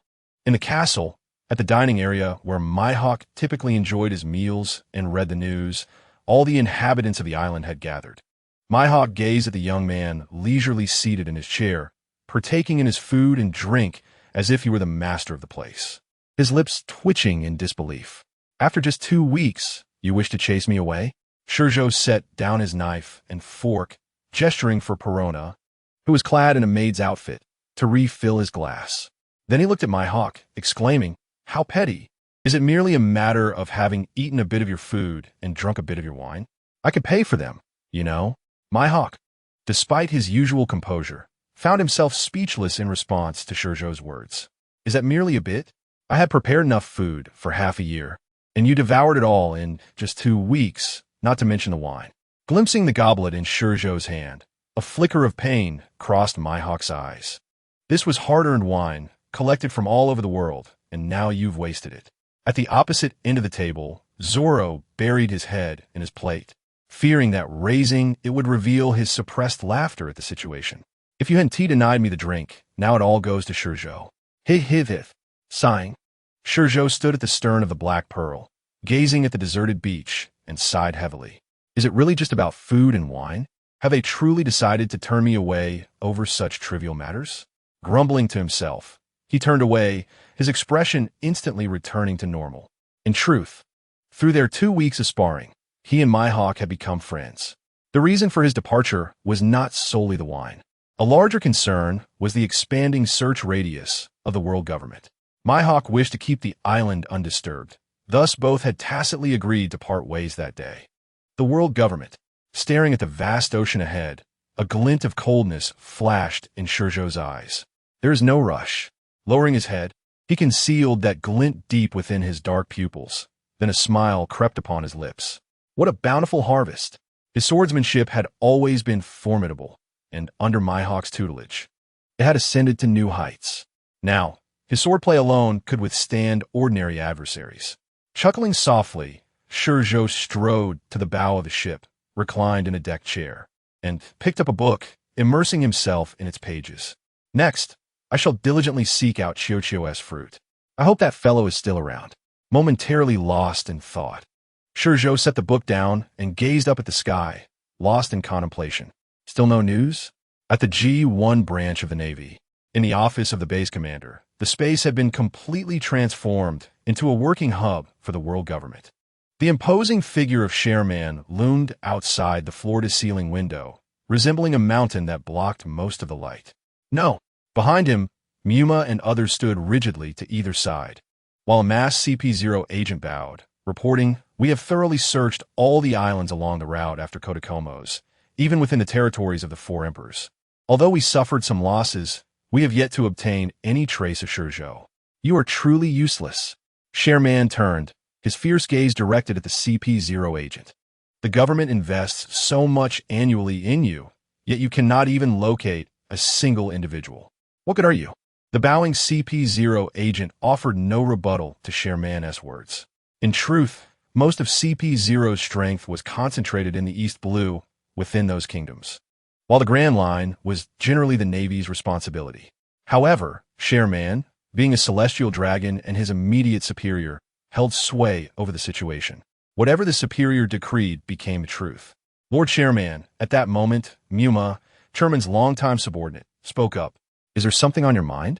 "I was contemplating a possibility." Muma stepped forward, meeting Chairman's gaze. "That ShiZhou fellow may not even be in the New World." "What do you mean?" Chairman furrowed his brow slightly. pondering for a moment before speaking. Has he returned to the first half of the Grand Line? It is possible. Muma nodded, diverting his gaze from Cheerman to the vast ocean outside. We all know the purpose of that fellow's arrival in the New World. Since he has abandoned his objective, there must be something of greater significance compelling him to do so. At this juncture, Muma withdrew his gaze and once again fixed his eyes on Cheerman. Their eyes met, and they spoke in unison, "Shiachi." However, Cheerman mused, but that does not seem right. He is completely unaware that Shiachi is in our possession. I cannot say for certain. Muma shook his head. After all, this is merely my own conjecture. I truly cannot fathom why he would forsake his goal and vanish. Could he possibly fly into the sky? He chuckled at his own words.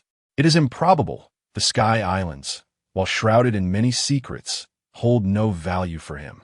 Rather than speculating that he has soared to the heavens, it is more plausible that he has returned to the Grand Line. Upon concluding his thoughts, Muma turned and commanded the bent-over CP0 agent. You may leave now.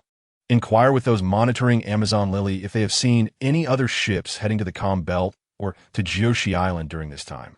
The CP0 agent did not leave, but instead looked up at Cheerman. Go ahead. Follow Muma's instructions.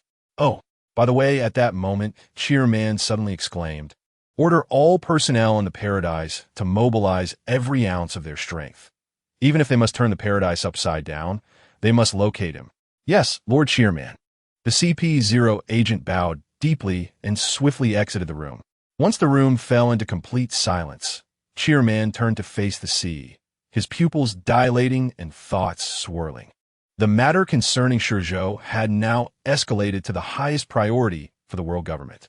To utterly suppress him, the Knights of God abandoned their entanglement with the Revolutionary Army and dispatched 2 individuals to assist him and Lilith once more. Extracting Lilith and her companions was, in fact, the utmost limit of the Knights of God's capabilities. After all, this world is not solely comprised of the Grand Line. The Holy Land requires defense from the Knights, and the Revolutionary Army demands their attention as well. There are numerous formidable nations that necessitate the Knights' military deterrence. All of this requires personnel who cannot be easily spared. Yet, just as they were preparing, ShiZhou seemed to have sensed danger and vanished. This world is vast. Who knows where he has hidden? If he continues to remain elusive, will the 4 foremost experts of the Knights of God retain their current formation? In the event of an unforeseen circumstance, if they were to disperse, who knows whether they could reunite and capture him again? Sigh. Cheerman pressed his hand to his forehead, massaging his temples. The only good news at the moment was that the Navy had recruited 2 exceptional experts, and investigations revealed that, although each may have their own motives, they generally lean towards the Navy's interests. Once they undergo the final assessments, they could assume the position of Navy admirals, thus compensating for the vacancies left by Akainu's promotion and Akiji's departure. Furthermore, the global conscription has significantly bolstered the Navy with a multitude of mid-level experts and lower-tier recruits. In due time, once the Navy stabilizes, they will be able to provide him with support. Reflecting on this, he sighed once more. Nevertheless, it was imperative to locate that individual first. After all, ShiZhou's abilities pose an immense threat to this world and the world government. Recalling the incident from half a month ago, when that fellow had crossed over him and Kizuru to wound Lilith with a single strike, even after such a lengthy period, he still felt a chill run down his spine. That strike bore no trace of energy. If one were to hesitate, or if that fellow's strength were to increase once more, there would be no one in this world capable of withstanding his blow. Not him, nor Lilith, nor any of the Navy admirals.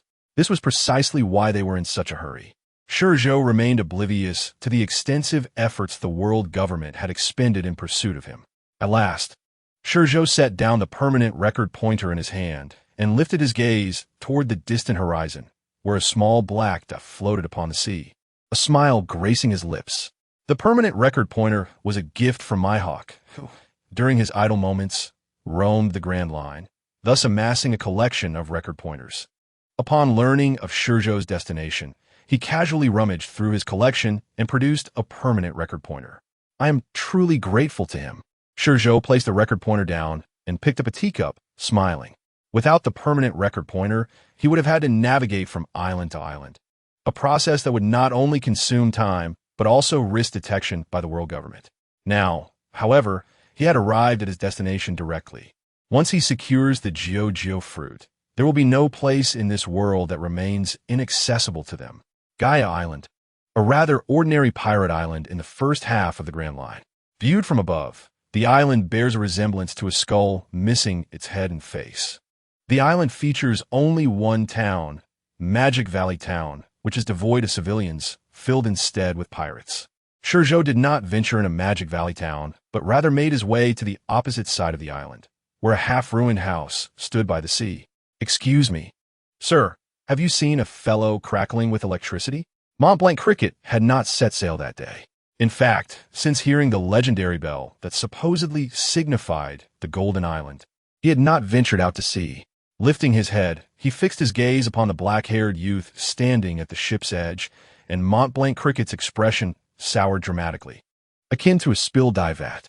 In truth, he had spotted the Black Pearl from afar, but due to the absence of flags or cannons aboard, he had assumed it to be a mere small merchant vessel and thought little of it.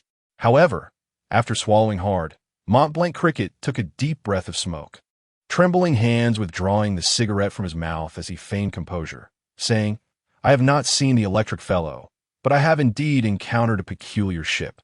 "Oh!" ShiZhou leaped gracefully from the ship's edge, landing beside Mont-Blanc Cricket. He first took a keen interest in the legendary house before focusing his attention on Mont-Blanc Cricket. "Well, it appears you are aware of my identity. The world-renowned bounty criminal, the Devil of Time, ShiZhou, even in this remote Gaia Island, I am known far and wide." Mont-Blanc Cricket turned his head to regard ShiZhou, his face now serious as a statue. "A person of your stature must be seeking someone extraordinary, correct?" "Indeed, quite extraordinary." ShiZhou nodded. "Pray tell, where is he now?" "Unfortunately, you are too late." Mont-Blanc Cricket hesitated for a moment, but ultimately spoke the truth. "Just a few days ago, he sailed away on a ship." "Sailed away?" ShiZhou was taken aback. "Yes." Mont-Blanc Cricket bowed his head. That fellow had fallen from the sky several months prior. Yet not on a Gaia island, but rather onto a nearby, uninhabited isle. At this juncture, he raised a cigarette, inhaled deeply, and exhaled a plume of smoke. The desolate isle was not situated on the main route of the Grand Line. Thus it was improbable for an ordinary person to discover it. Coincidentally, however, that day marked the happiest moment of my life. As he spoke, it seemed he had let go of his previous tension, and his serious demeanor was momentarily replaced by a rare smile. Gazing at the sky for quite some time, I then spotted a peculiar vessel descending from above. However, I refrained from investigating. In this world, danger lurks everywhere, and the adage "curiosity killed the cat" resonated profoundly with me. At this moment, ShiZhou lifted his gaze and cast an appreciative glance towards Mont-Blanc Cricket. Not investigating had proven to be a prudent choice, as that individual was, in fact, the other half of the island beneath our feet, its former sovereign, known as a deity.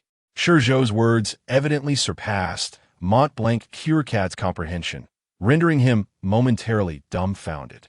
If he was indeed a deity, then why?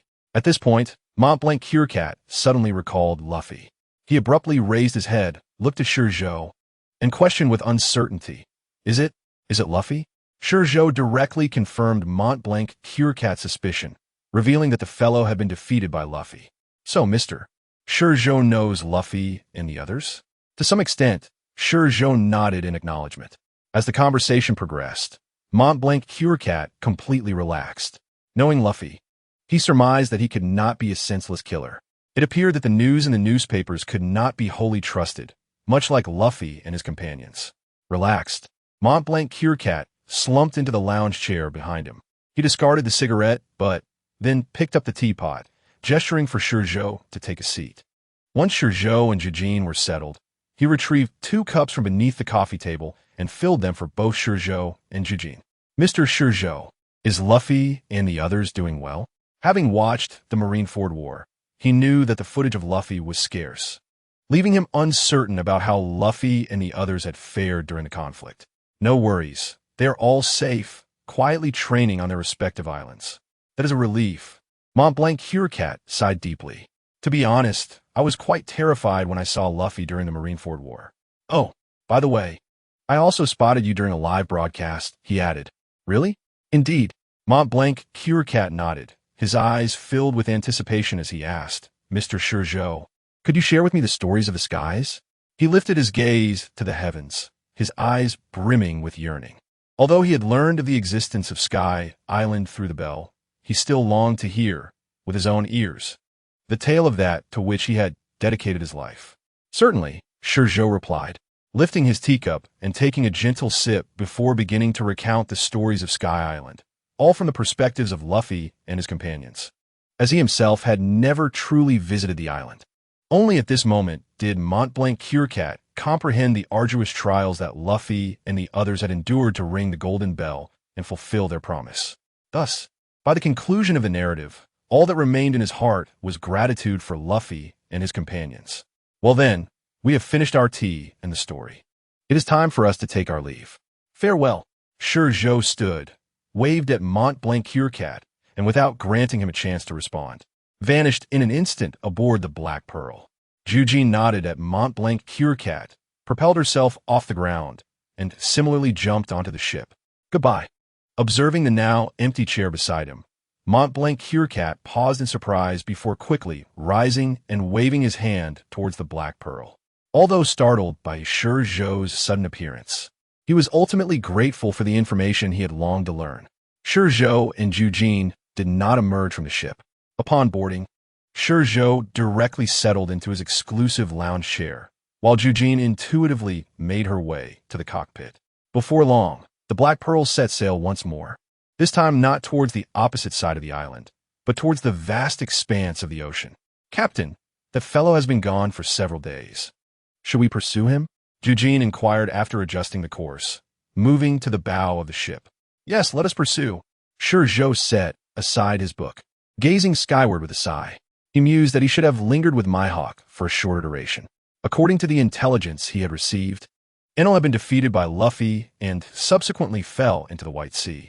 To escape the White Sea, there was only one possibility, to traverse through it and descend into the Blue Sea. Having just emerged from the White Sea, Enel would undoubtedly be drained of strength. Therefore, his ship would likely descend alongside him into the Blue Sea. He hadn't perished. Rather, it indicated he had landed on an island, not in the water.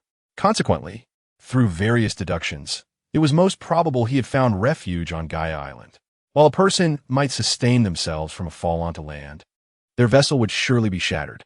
That fellow had dedicated many years to constructing the Arc Maxim, and although repairs would be significantly simpler than building anew, the impact of such a high fall would not be trivial. ShiZhou contemplated that even if he were to repair it, it would not be a swift endeavor, particularly as he was alone. Moreover, Gaia Island was not a shipbuilding island akin to Water 7. Thus, ShiZhou remained unhurried. Alas, despite all calculations, I never anticipated that fellow would repair his ship so quickly and merely days ago. Now, all he could do was to check if that fellow had remained on Sky Island. ShiZhou lowered his head, turning slightly to Zhuji with an apologetic expression. I apologize. Zhuji, if that fellow has flown away, it may be some time before I can find another fruit. No worries. Zhuji waved her hand dismissively, reassuring ShiZhou. If he is gone, we can seek out other fruits. Let's hope he does not head straight for the moon. ShiZhou reached out to pat Zhuji's head, raising his gaze to the sky, where a glimmer of hope lingered in his eyes. After all, traveling to the moon would surely require an extensive duration. That fellow was not foolish.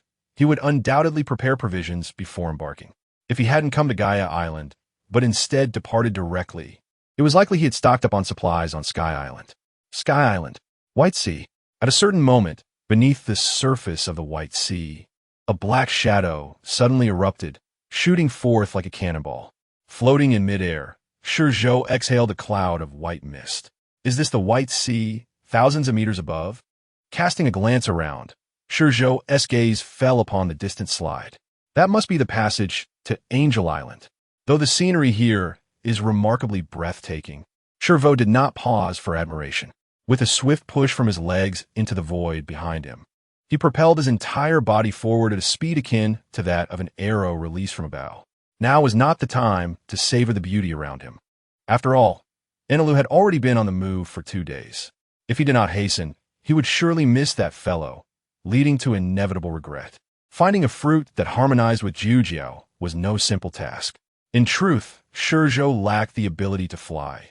His power lay in the manipulation of time, rather than space. He could only freeze the fabric of time and space beneath his feet, allowing him to leap as if traversing solid ground.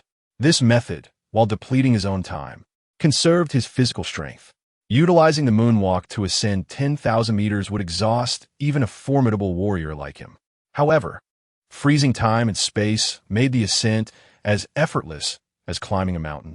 One primary reason ShiZhou could not reach the moon was the vast distance. By the time he leaped across, he could only speculate how much time would be consumed. Moreover, if he were to run out of time midway, it would be quite the amusing predicament. At the gate of heaven, a peculiar sound reverberated. Inside the circular archway, in the first chamber, an elderly woman with a wrinkled face resembling a sour plum leaned over her desk, idly gazing out the window. Beside her lay a camera adorned with an imaging shell, capturing photographs of every ship departing for Angel Island. The most recent image featured Luffy and his companions. Her name was Amazon, once a subordinate of Enelu. She had become merely a gatekeeper due to her remoteness from Enelu's core, and thus, following Enelu's defeat, she faced no repercussions. After the events, she returned to the Gate of Heaven, continuing her role as the Soul Guardian. Did she see something? A fleeting shadow revitalized Amazon's senses. Swiftly, she grasped her camera and nimbly exited the room, yet found no figures aside from the unusually brisk air currents. Rubbing her eyes, she pondered for a moment before shaking her head and re-entering the room. Perhaps her old eyes were simply deceiving her. Suddenly, a loud explosion of air pierced the silence. Indeed, something was amiss. Momentarily stunned, she quickly retrieved a whistle and dashed out again, blowing it towards the surface of the water. The shrill sound echoed loudly within the tranquil gate of heaven, resonating far and wide. Soon, the water began to bubble vigorously. A large red crab emerged directly from beneath the surface. "Let us go." Climbing onto the crab, Amazon declared, "It has been ages since I last visited. It is time to see Lord Ganfu." As she contemplated the peace of Angel Island, even someone as cunning as she could not help but smile. In the past, she had no choice. Now, she merely wished to guard this place, to be a good person. After all, she had devoted her entire life to this gate. With a thunderous roar, the crab scuttled forward, its 8 legs moving with remarkable speed, racing along the ascending cloud path. ShiZhou burst forth from the sea of clouds, standing in a void as he gazed at the distant Angel Island, a glimmer of astonishment flickering in his eyes, soon followed by a surge of crimson energy. His observation haki was formidable, though not as extraordinarily potent as Enelu's. Nonetheless, enveloping Angel Island was a simple task. After scanning the area a few times without detecting any formidable presence, he turned his attention towards the divine island of Apaya Duo across from Angel Island. Without hesitation, he propelled himself forward into the void, aiming directly for the island. Just as he departed, a massive dark shadow surged swiftly beneath the white surface of the sea below him. Amazon, aiming for Apaya Duo, instinctively looked in that direction instead of Angel Island. Can fly? Observing the rapidly vanishing dot in the sky, Amazon hesitated slightly. Yet whatever thoughts crossed her mind, she soon patted the crab beneath her and headed towards the divine island. Amazon reacted swiftly, but ShiZhou was even faster. Before long, he reached the center of Apaya Duo. Once, a towering vine had soared into the sky, and the original temple had been constructed upon one of its leaves. However, following the battle between Luffy and Enelu, the vine had fractured, prompting Ganfu to establish a new temple nearby. The new temple was not as grand as the original. It resembled an ordinary house found on Angel Island. This contrast highlighted the differences between Ganfu and Enelu. At that moment, Ganfu resembled an elderly farmer, diligently watering the crops in a garden he had cultivated beside the temple. In just a few months, the divine island had transformed significantly. ShiZhou encountered many old farmers like Ganfu during his descent from the skies. They no longer viewed the land as a divine possession, but rather shared it for the benefit of the entire island. Thus, to ShiZhou, Angel Island now resembled a true paradise. With no disputes, its geographical position was advantageous, and its inhabitants lived in harmony. As long as no unforeseen events occurred, it would not be long before this place became the happiest nation in the world, without exception. The tumultuous sea below was far from calm, devoid of peace. "Hello." As ShiZhou approached Ganfu from behind, he noted that the elderly man remained oblivious to his presence, a flicker of surprise crossing his face. However, that surprise quickly gave way to understanding. This was an empty island. It was impossible for anyone to arrive unnoticed. Thus, Ganfu was entirely unguarded. In such circumstances, it would be suspicious if he detected him. After all, even a strong individual like him could not maintain unwavering focus at all times. Moreover, the observation hockey required concentrated energy to be effective, a capability that was quite exhausting. Reluctantly, he decided to speak first. "Who?" Upon hearing a stranger's voice, Ganfu's expression changed instantly. He whipped around, his gaze fixed intently on the young man in black who had appeared behind him. After scrutinizing him for a moment, he inquired, "Are you from Qinghai?" "Yes," ShiZhou nodded. And Ganfu frowned. "How did you come here?" The Divine Island is now fully open to the residents of Angel Island and the Shandians, and there are guards on the island. Ordinarily, no one could arrive unnoticed. Unless, he suddenly looked up at the sky, as if struck by a thought. "It seems you have guessed correctly," ShiZhou replied with a slight smile. "Therefore, I shall say no more. Rest assured," he continued, noticing Ganfu's anxious demeanor. "I am not here to cause trouble.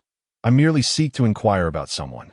In truth, after witnessing the scene here, he already knew the answer, yet he still wished to ask, "Whom do you wish to inquire about?" Ganfu remained vigilant, for ShiZhou was far more formidable than he had anticipated. This instinct, honed over decades of life, warned him. Ignitel. Ganfu stood frozen. He had contemplated numerous possibilities. Yet the one he never imagined was that this individual before him had come in search of Lu. Shaking his head, he replied, "That fellow was defeated and cast into the White Sea by the benefactor who saved our ShiZhou months ago, and he has not reappeared since. By the way, how did you come to know the name of Lu? Could it be that he has traversed the White Sea, landed in the Qinghai, and gained notoriety?" From this exchange, it was evident that Ganfu was tense. After enduring such a brutal resistance, they had finally succeeded in driving that individual away. Should he return, there would be no hero like Lu Fei to save them once more. "You need not concern yourself with that." ShiZhou waved his hand dismissively, stroking his chin in contemplation before raising his head to ask again, "Since you have not seen him, let me inquire about a location instead." "Please." At this moment, Ganfu straightened his posture and nodded, signaling ShiZhou to proceed with his question. "As the highest authority here, you must be aware of the location of Bika." Ganfu fixed his gaze on ShiZhou, a glimmer of intrigue flashing in his eyes. "It seems you are quite familiar with Lu." However, he hesitated before asking, "May I inquire what business you have with him? Is it a vendetta?" ShiZhou, observing the anxious elder, decided to forego any pretense and replied directly, "One might say it is indeed a vendetta. I know what you're thinking. Rest assured, once I find him, he shall never return here again. Therefore, you should hasten to inform me of Bika's whereabouts, so that I may seek him out." At this juncture, ShiZhou feigned a stern expression and added, "If I am delayed and allow that fellow to escape, I can return to the Qinghai. As for you," he chuckled softly, "fear not, I jest. Even without my intervention, he would not return here.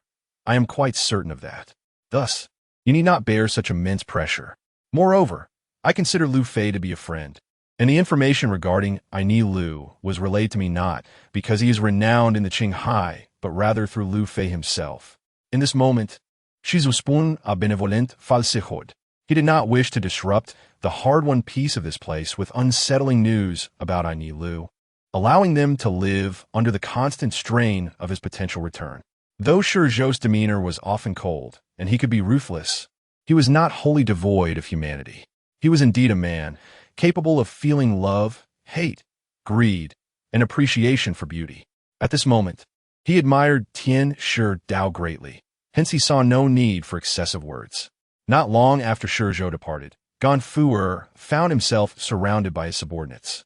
The hastily assembled guard and civilians along with Amazon. No need for alarm. Ganfu raised a straw hat, waving it twice before him with a smile.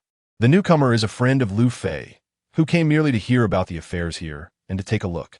Oh, so he is a friend of Mr. Lu Fei. Upon hearing Ganfu's words, everyone breathed a sigh of relief. Speaking of which, it has been several months since Mr. Lu Fei left. I wonder how he fared upon returning to the Qinghai. My lord, how did your conversation with that individual go? Did he mention Mr. Lu Fei? He did indeed. Ganfu looked towards the direction where ShiZhou had vanished, a smile gracing his lips as he began to recount the tales of adventure that ShiZhou had shared about Lu Fei and the others.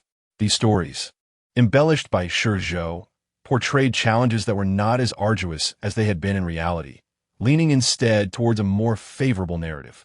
May this place, too, reflect the beauty of ShiZhou's tales. This was ShiZhou's hope, and, undoubtedly, the aspiration of all who resided here. Sailing amidst the clouds above was a far more daunting endeavor than navigating the seas below. Although the ocean harbored myriad uncertainties, one remained grounded. The skies, however, posed a different peril. Without a clear path, one could easily plummet into the traps of the white clouds.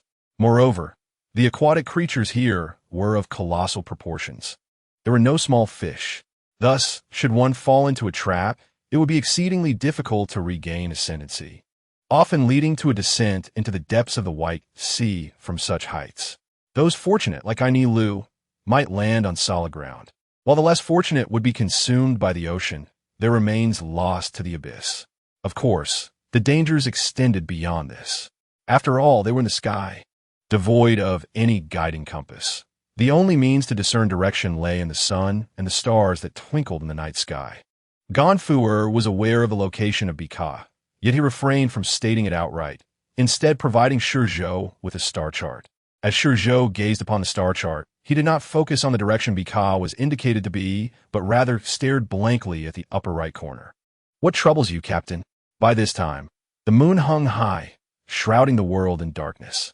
The Black Pearl, sailing through the celestial expanse, appeared to drift along the Milky Way, imbued with a dreamlike quality.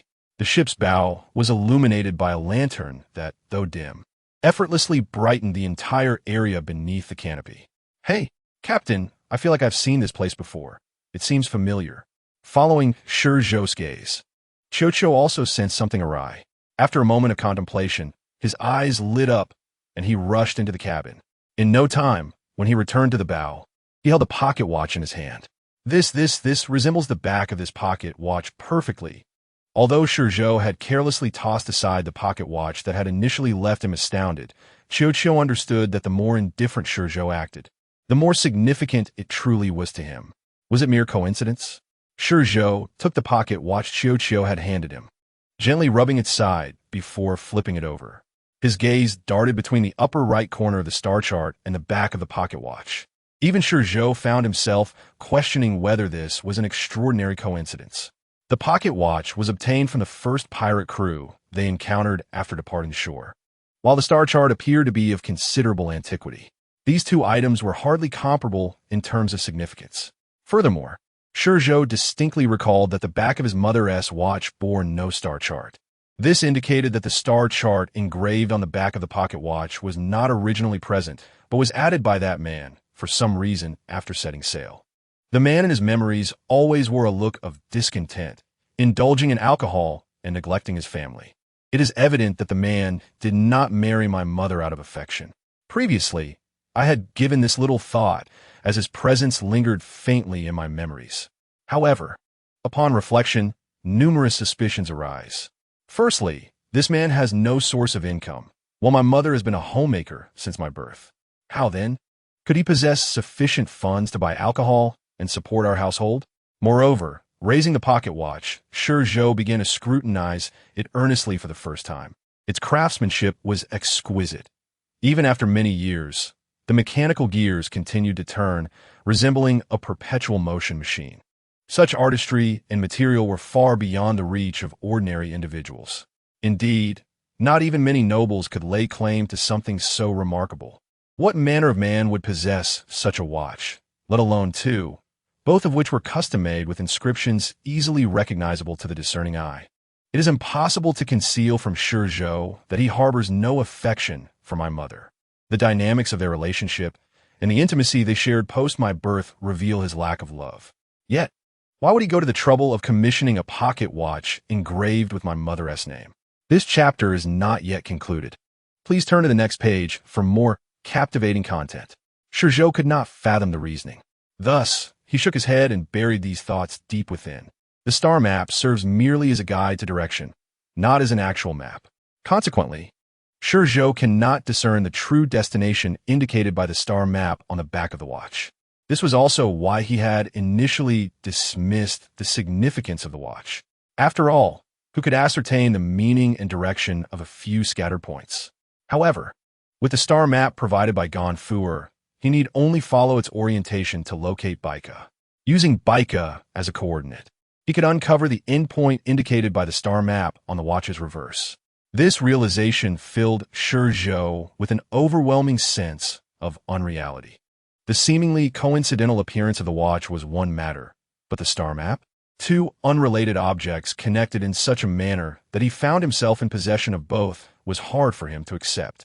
To be honest, ShiZhou did not believe in fate. His experiences, both in this life and the last, suggested that while fate might exist, it only manifests in grand events of nature, leaving too many uncertainties for individuals to navigate. Though humans are part of nature, their fleeting lives and unpredictable mental leaps could not be encapsulated by any notion of fate. ShiZhou believed in the existence of phenomena that transcended human understanding. After all, he himself was one of those phenomena. Yet, he could not bring himself to trust in destiny, nor in the idea that everything was preordained, waiting for individuals to follow a predetermined path. He refused to accept such a notion, for if that were true, his existence would be devoid of meaning. Shaking his head, ShiZhou hastily buried these thoughts deep within. He could not dwell on them further. To do so would drive him to madness, for he was no philosopher. He was simply himself, not a pawn in anyone's game. And all of this was merely coincidence. Taking a deep breath, he set down the star map and the watch, lifted a teacup, and sipped gently, attempting to calm his racing heart, which had quickened due to his errant thoughts. It was not that he was overly sensitive.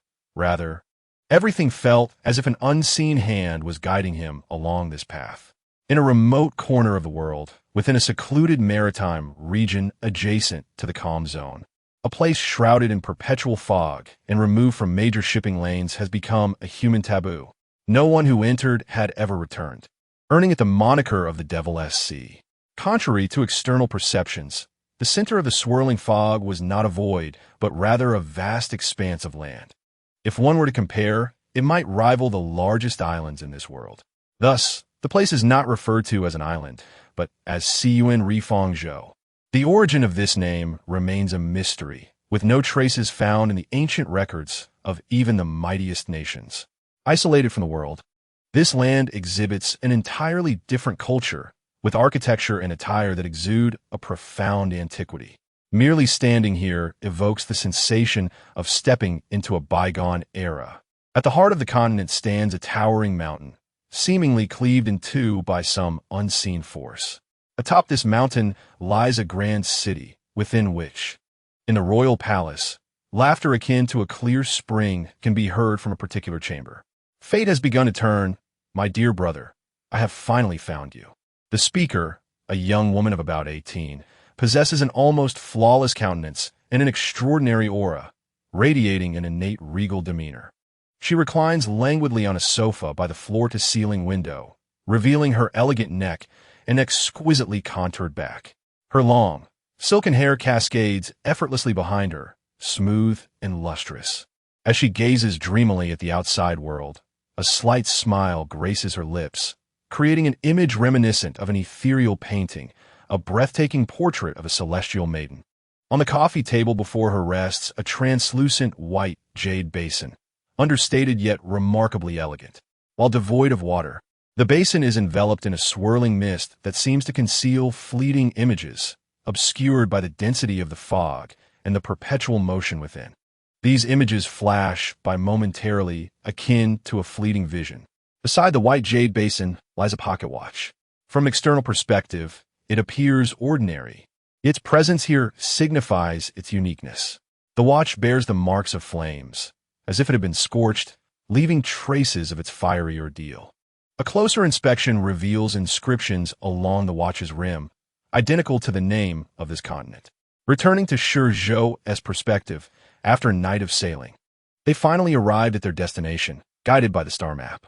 Gazing at Baika, which was entirely different from Angel Island, ShiZhou realized he had come to the right place. His observation haki informed him that within the highest castle behind the panicked crowd lay someone who instilled their fear.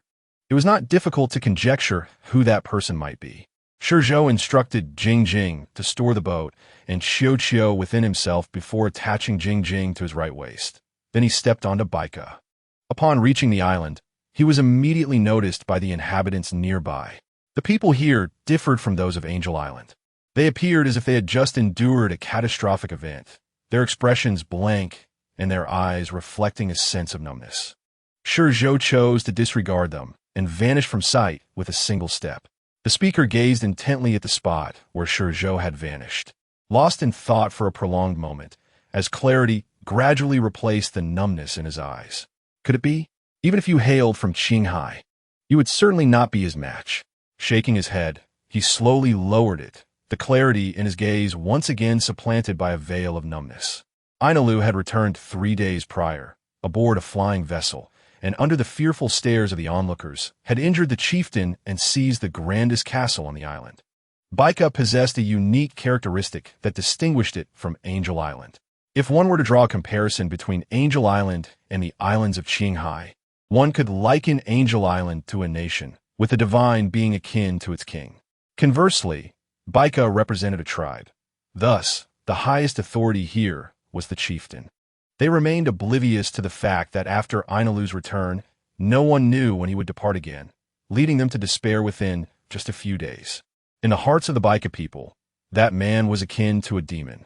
The devastating blow he dealt to Baika 6 years ago remained vividly etched in their memories.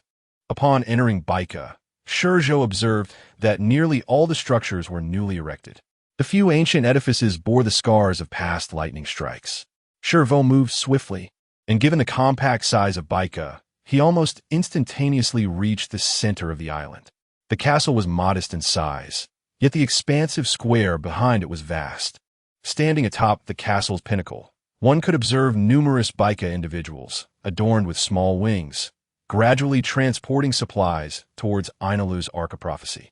Looking upwards, the deck of the Ark was already heaped with an overwhelming amount of goods, suggesting that Ainalu cared little for the lives of the Baika people and intended to strip the place bare.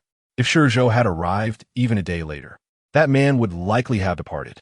Suddenly, a bolt of lightning shot forth from the Ark's cabin, tracing a blue arc across the sky and striking the ground to ShiZhou's right. Unbeknownst to him, his presence had been detected by Ainalu the moment he stepped onto the island. Emerging from the crackling lightning was Ainalu, appearing weightless as he floated in midair. Seated in a meditative position, lifting his gaze, he squinted slightly at ShiZhou, scrutinizing him for a moment before speaking. Qinghai person. It was uncertain whether this individual had been psychologically scarred by Luffy, leading him to assume that all from Qinghai were like Luffy.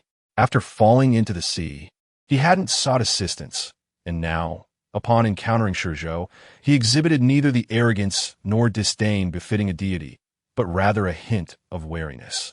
Although this wariness was not pronounced, it was nonetheless palpable to ShiZhou, who gazed at Ainalu in astonishment, seemingly recalling something amusing, and let out a soft chuckle. Ha! You! Regardless of the circumstances, Ainalu was undeniably a proud individual. When he noticed ShiZhou's light-hearted response, his brows furrowed immediately, and anger flickered across his face. Though he remained wary of the Qinghai individual before him, it did not justify any disregard for him. My apologies. I merely recalled something joyful. It was not directed at you. ShiZhou straightened his posture and waved his hand dismissively. Yet at that moment, a smile involuntarily returned to his lips, accompanied by a soft laugh. You, my friend. If he could endure such banter, then Ainalu would not truly be Ainalu. After all, his character was notoriously fierce, only slightly restrained following his defeat by Luffy. Since you seek death. With that declaration, Ainalu transformed into a bolt of lightning, appearing instantaneously before ShiZhou. At that moment, their bodies faced each other directly, his arms spread wide in an embracing gesture, with his thumbs and forefingers pointed towards ShiZhou's temples. 200 million volts, maximum discharge. Without granting ShiZhou any opportunity to react, Ainalu, now aware that ShiZhou was no ordinary person, had shed any pretense of caution. He unleashed his most formidable attack from the outset. Well, this is rather unamusing. Just as Ainalu's fingers morphed into a lightning sun, poised to strike ShiZhou's head, the surroundings fell eerily silent. Fixing his gaze upon Ainalu's eyes, the smile on ShiZhou's face gradually faded, returning to his usual icy demeanor. This cannot be allowed to be unleashed. It is far too perilous. Taking a step back, he turned his head to scrutinize Ainalu's hands. Even with his current strength, he sensed the imminent danger radiating from Ainalu's hands, which was nothing short of extreme peril. At such close proximity, should Ainalu truly center 200 million volts of electricity upon ShiZhou's head, the instantaneous heat generated could potentially injure even him. Such overwhelming power, truly. Luffy was a child of destiny. 200 million volts. Were we to disregard the peculiarities of this world and the human body, the sheer thermal energy from the lightning could instantaneously vaporize a person. Considering this world's peculiarities, this power could vanquish 99% of its inhabitants. Only those of the caliber of the admirals and the four emperors could withstand it. Others would need to rely on haki for defense. If their haki was insufficiently strong, they would be pierced by this power, either dead or gravely injured. It seemed that following his battle with Luffy, Ainalu had become much more astute. The true strength of lightning lies in the energy produced at the moment of discharge. At a distance, lightning dissipates considerable energy while traversing through the air, leading to a diminished force by the time it reaches the enemy. Much like the natural lightning strikes in the world, if a person were to be cast into the clouds, they would ascend to divinity. However, if grounded, even the mightiest lightning may not guarantee death upon contact.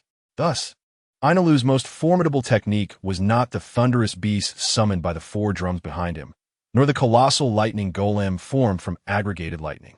It was not even the apocalyptic thunderclap that seemed capable of annihilating the world. Rather, it was the fundamental ability to discharge electricity inherent to this fruit. Zzzz. Crack. Just as ShiZhou retreated, the surrounding space returned to normal.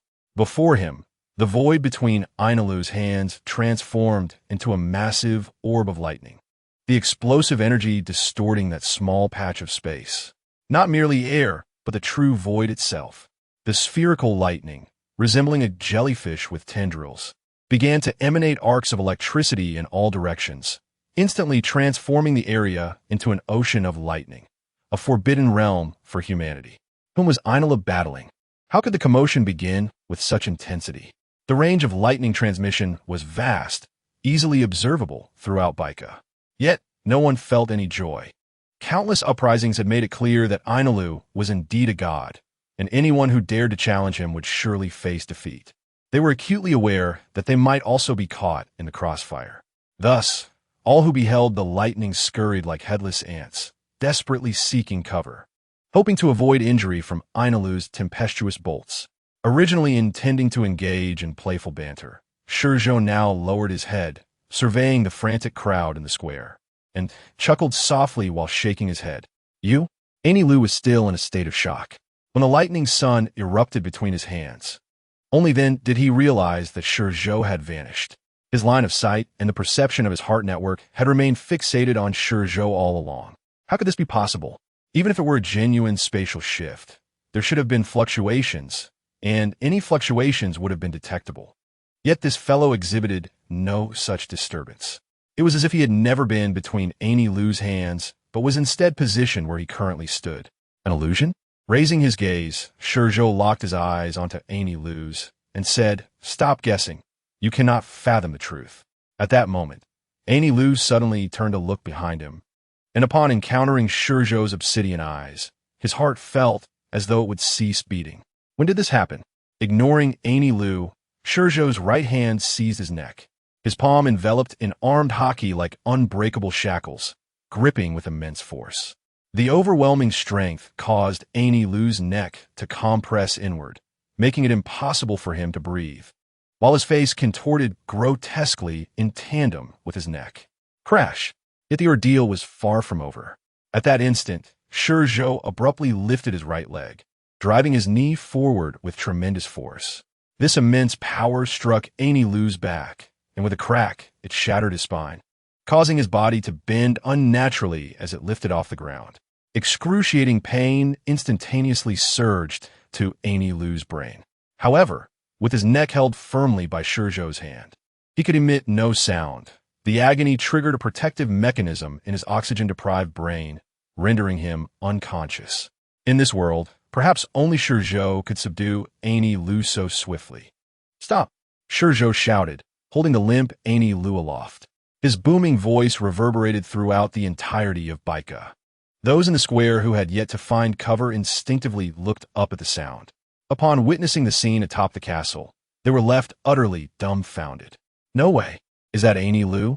Seeing Annie Lu, resembling a defeated dog, dangling from ShiZhou's grip, incredulity washed over the crowd. After all, Annie Lu was a native of Baika, and following his acquisition of the Raijin fruit, he had wrought havoc upon Baika. Even after 6 years, the terrifying memories remained vivid in their minds, as if they were from yesterday. Yet this formidable, godlike Annie Lu was now reduced to this state. How could they possibly believe it? Regardless of whether they rubbed their eyes, slapped themselves, or even banged their heads against the ground, upon lifting their gaze, they still beheld this scene. Truly, it was real. Annie Lu had indeed been defeated. Ha ha ha ha! Once confirmed, the numbness in their eyes dissipated like dark clouds being pierced by sunlight. They wept, laughed, and some even danced with exhilaration. When the excitement subsided and they looked for ShiZhou again, he was nowhere to be found. Where did the savior go? Of course, he was aboard the Ark Maxim. This vessel was no ordinary ship. It had carried Annie Lu to the moon. Such a vast distance required extraordinary materials. Wow, how magnificent! Qiuqiu gazed in awe at the golden pipes that filled the entire cabin. "Boss, will all this gold belong to us from now on? If it doesn't belong to us, will it remain?" ShiZhou chuckled at Qiuqiu, then followed the pipes with his gaze to their terminus. There lay the core, a colossal battery. With it, combined with the Raijin fruit, this ship could possess limitless power. The battery was Annie Lu's black technology, something ShiZhou could not replicate. Thus, his purpose in coming here was to examine this marvel. Without it, the ship could only ascend if the user of the Raijin fruit continuously discharged electricity. Given the distance from this planet to the moon in the world of One Piece, if Annie Lu were to maintain the discharge, he would likely be exhausted to death. It was with this possibility in mind that ShiZhou had ventured inside. While batteries might not be hard to find in the East Blue, locating one capable of storing the power of thunder was an exceedingly challenging task. Perhaps he would need to seek out Vegapunk for a custom creation to achieve that. Now, however, Annie Lu had inadvertently provided it. Everything was now ShiZhou's, a true act of generosity. With a grin, ShiZhou reached out to touch the massive apparatus before him. Just then, a slightly anxious elderly voice echoed from the ship's entrance. "I am not your benefactor." ShiZhou turned his head, his obsidian eyes devoid of any superfluous emotion, exuding a chilling coldness. The indifference reflected in the elder's eyes made him instinctively step back. "No, no, no. You are indeed our benefactor." The elder was the chieftain of Baika, named Shang Kujimusi. Even though ShiZhou's gaze bore no malice, the coldness emanating from him left Jimusi feeling uneasy. He stepped forward, bowed his head, and ceased to meet ShiZhou's eyes. "You have defeated Annie Lu. Therefore you are the benefactor of our Baika." ShiZhou regarded Jimusi with a penetrating gaze, then replied with a light chuckle. "Let it be so. May I request a favor?" "Please, go ahead." Please vacate this area. Jimusi, slightly stunned, lifted his gaze. Was it truly that simple? Indeed.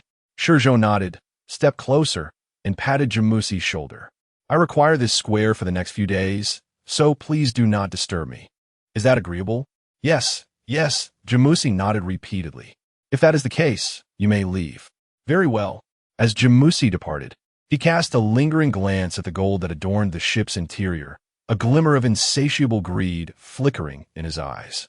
Observing the retreating figure of Jimusi, ShiZhou furrowed his brow slightly. Nevertheless, he soon dismissed such thoughts. Aini Lu was capable of annihilating Baika almost immediately upon acquiring the Raijin fruit. This indicated that the place was not a paradise. Aini Lu's character had certainly not been so ruthless from birth. However, such matters bore no relevance to ShiZhou. He cherished Angel Island, but held no affection for Baika, even if its inhabitants regarded him as a hero or benefactor. What do you say, chieftain? What does the benefactor propose? Just as he disembarked, Jimusi was surrounded by the guard and some seemingly noble individuals. Jimusi surveyed the surroundings, then waved his hand, sighing. Let's go. He paused for a moment, and for some reason, he suddenly recalled ShiZhou's emotionless black eyes. He suddenly shuddered and exclaimed loudly, Everyone leave the square. No one is permitted to stay here without authorization. With that, he took the lead and stepped forward. A few nobles, dressed in finery, stared at Jimus for a while, then exchanged glances, their eyes betraying reluctance as they departed. They could not provoke Aini Lu, and thus had no choice but to lie low like worms. Moreover, they knew they could not challenge ShiZhou, who had defeated Aini Lu. However, they reasoned that since ShiZhou had only defeated Aini Lu without taking any action against them, he must be a good person, and good people are often the easiest to bully. Their intention was not genuinely to intimidate ShiZhou. After all, his strength was evident. Their true objective was to obtain Aini Lu's ship, the Ark of the Covenant, for they were well aware of the immense value of the gold on board, even though they were inhabitants of the Sky Island. However, it was now evidently unattainable. Even the notoriously greedy chieftain had given up, let alone them. In fact, Baika differed slightly from Angel Island in that it was not as remote. Ships from other Sky Islands frequently passed through here. Otherwise, it would not have thrived so quickly after Aini Lu's devastation. The reality is that Sky Islands are not as rare as legend suggests. They're scattered throughout the world, particularly in the New World, where there are waterways that lead directly to the Sky Islands, making travel far less troublesome and perilous than going to Angel Island. One of this year's supernovas, the captain of the breaking monk pirate crew, the eccentric monk Urki, hails from Sky Island, albeit one not located on the Grand Line, but in one of the four seas.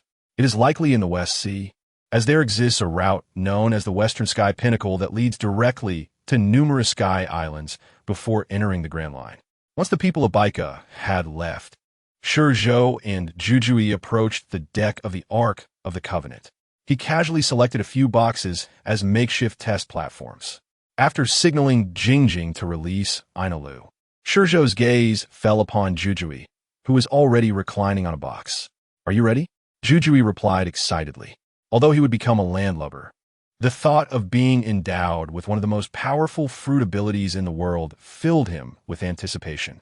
Before arriving here, he had been puzzled as to why ShiZhou had explained the principles of electricity and its various applications. He had even written them down for Jujui to memorize, instructing him to seek him out immediately if he did not understand. In retrospect, it was all preparation for this fruit. The idea of becoming electricity, of applying what he had learned about it, and of becoming immensely powerful filled him with exhilaration. At that moment, ShiZhou suddenly reached out, lightly tapping the air above the makeshift operating table, freezing Jujui's thoughts and his very being in that instant. The Thunder Fruit was far more potent than Jingjing's Fortress Fruit. Were it not for ShiZhou's time manipulation ability, which froze the surrounding space-time, this fruit would shatter the void the moment its host perished, allowing it to escape. Although capturing it required some effort, merging it was not nearly as troublesome as with the Fortress Fruit. The moment ShiZhou grasped the energy of the Thunder Fruit and made contact with Jujui, it naturally integrated into Jujui's body, without the lengthy process that had accompanied Jingjing's fusion. ShiZhou could not fathom the reason behind this, and, after a moment of contemplation, dismissed the thought. Once he released the surrounding time domain, he felt a tinge of fatigue. Even he. The speed of the lightning was astounding. To swiftly subdue Ainalu and prevent his escape, ShiZhou had expended considerable time accelerating himself. Now, freezing the surrounding space-time to perform the fruit transfer operation naturally led to fatigue. "How do you feel?" he inquired, unconcerned about his own time lost, as he could replenish it from others. For him, as long as it was not exhausted, there was no hesitation. Furthermore, being in Baika posed no danger. Even if he were to transform into an old man with a head full of white hair, he would not be someone the people of Baika could dare provoke. If they sought trouble, ShiZhou would not hesitate to send them all to hell. After all, he was not a good person, and he was even more ruthless towards his enemies. Hearing ShiZhou's voice, Zhizhui slowly opened his eyes. The first thing he saw was a familiar face. He paused for a moment before grinning and saying, "Very well." As soon as he spoke, arcs of electricity enveloped his body, and these arcs seemed to sever his connection to the ground, lifting him into the air. Then, with a thunderous boom, his body transformed into a streak of azure lightning, shooting skyward, piercing through the cloud layer above and vanishing into the horizon. At that moment, countless roars erupted from above the clouds. The lightning crackled like erratic fissures, resembling serpents of electricity instantly spreading across the sky. Looking up, the entire sky was suddenly filled with lightning, casting a shadow over Baika as if it were the apocalypse. A sight both shocking and awe-inspiring. The residents of Baika, who had just cheered moments ago, found their hearts sinking once more. "Is that guy back?" Jimis trembled, collapsing in fear. Many like him littered the ground in Baika at that moment. They waited anxiously, yet no lightning fell, nor did they see Ainalu's familiar figure. Once the lightning dissipated, they cautiously gathered outside the chieftainess' palace, hoping to have the chieftain investigate what had transpired. "It's not Ainalu," Jimis muttered, standing before a large window at the back of the palace, gazing at the Ark of the Covenant, his aged eyes devoid of any trace of greed. The last place the lightning had vanished was on the ship. If it was not Ainalu, it could only be the one who had defeated him. How terrifying! As the chieftain of Baika, he certainly understood the source of Ainalu's powers. The thought that ShiZhou could transfer the legendary devil fruit ability to himself made his heart tremble uncontrollably. Zhizhui was completely unaware that his unintentional actions would have such profound implications for Baika. Upon returning to the Ark, his excitement had not waned. Rather, it intensified. "Boss, this ability is truly remarkable. It suits me perfectly." Zhizhui closed his eyes for a moment, then opened them excitedly, gazing at ShiZhou.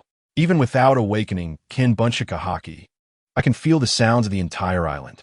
If I want to, I can even discern whether they are men or women, hear their conversations, and even their heartbeats and pulses. This sensation, this feeling."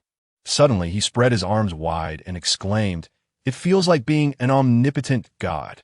"As long as you are happy," ShiZhou replied. ShiZhou leaned against the box, gazing at Qiuqiu with a gentle expression. With such formidable powers at his disposal, one must not succumb to arrogance. After all, that fellow Ainalu is but an ant in my presence. Although you possess the Busashoka Haki, your physical prowess is inherently lacking. Do you recall my explanations and the books I had you peruse?" "Yes," Qiuqiu nodded, suppressing his excitement and responding earnestly. "I understand. Rest assured I will not become complacent, especially with you, my leader, by my side." Hearing this, ShiZhou chuckled and shook his head in amusement. He then waved his hand, acknowledging Qiuqiu's impatience, urging him to thoroughly familiarize himself with this fruit and the transformations it brings. Integrate it completely into your being and let it fuel your strength. "Very well," Qiuqiu nodded, his expression swiftly replaced by exhilaration. Without further ado, he transformed into lightning and soared into the sky, vanishing from sight. In the ensuing fortnight, Qiuqiu devoted himself to mastering the sound thunder fruit, dedicating considerable time to harnessing its lightning to invigorate his body and enhance his training. Little master, there's more to this chapter. Please click to the next page to continue reading. as the excitement is yet to unfold. Even Jingjing would seek to absorb Qiuqiu's lightning while he trained. According to Jingjing's own words, he too wished to grow stronger and not merely serve as a storage vessel. Even as a storage vessel, he aspired to be robust enough not to be easily shattered. Very well. Once ShiZhou realized that Qiuqiu's lightning could indeed fortify Jingjing's form, he decided to let things be. After all, Jingjing was merely an ordinary glass bottle at its core. If it could be strengthened, that would indeed be a fortuitous development. As for ShiZhou himself, he unreservedly took on the role of shipwright. The Black Pearl was, in truth, an ordinary merchant vessel. ShiZhou had no sentimental attachment to ships. Ainalu's vessel, the Ark Maxim, was quite impressive, but it was too grand for ShiZhou's preferences. Thus, he unhesitatingly dismantled the Ark Maxim, discarding the unnecessary components into Jingjing's form, while integrating the useful parts, such as golden conduits, batteries, gears, and propellers, into the Black Pearl. Although this would enlarge the Black Pearl, it paled in comparison to the challenges of a flying ship. The transformed Black Pearl was entirely unrecognizable. ShiZhou severed the mast entirely. With limitless electric energy at his disposal, who needed wind power, he affixed iron plates on either side of the vessel, adorned with a row of massive propellers. With the press of a button, the iron plates would unfurl like wings. When electrified, they would provide an upward thrust, allowing the ship to ascend. Additionally, a colossal propeller was mounted at the rear, designed for navigation across the sea or air, serving to adjust direction and accelerate. Moreover, ShiZhou had witnessed an array of weapons during his previous life as a member of the Dark World. One of these weapons he had ingeniously crafted and installed on the Black Pearl. As for its nature, that revelation would have to await an encounter with adversaries. ShiZhou did not linger in Baikaduo. After departing, he and Qiuqiu followed the star map's guidance, progressing through several sky islands until they arrived at the ruins of Balong, the terminus of their journey. This place was, in fact, part of the New World. If ShiZhou recalled correctly, the fellow Urki had sustained injuries from the Big Mom pirates here and encountered Kaido. This location also marked the end of their journey through the Sky Islands. Beyond this point, there lay no further path. However, gazing at the star map, ShiZhou furrowed his brow. To reach the destination indicated on the back of the pocket watch star map, many islands must be traversed, yet the route was interrupted here. If not for a fault in the Sky Islands, caused by some force, the path ahead should lie upon the blue sea. A fault in the Sky Islands seemed implausible. After all, that individual had been at sea for only about 20 years. If he could go, surely ShiZhou could as well. ShiZhou was curious to see whether this truly was a guide from fate. With this thought, he gestured for Qiuqiu to continue forward. "Shall we descend?" Qiuqiu inquired, peeking out from his ship's cabin with a puzzled expression. "Let's descend. After all, we have been absent for so long. I fear if I do not show myself, the world government may go into a frenzy." The mere thought of the world government caused a slight smile to grace ShiZhou's lips, as an enigmatic grin surfaced on his face. "This time, I harbor no reservations. Come seek me.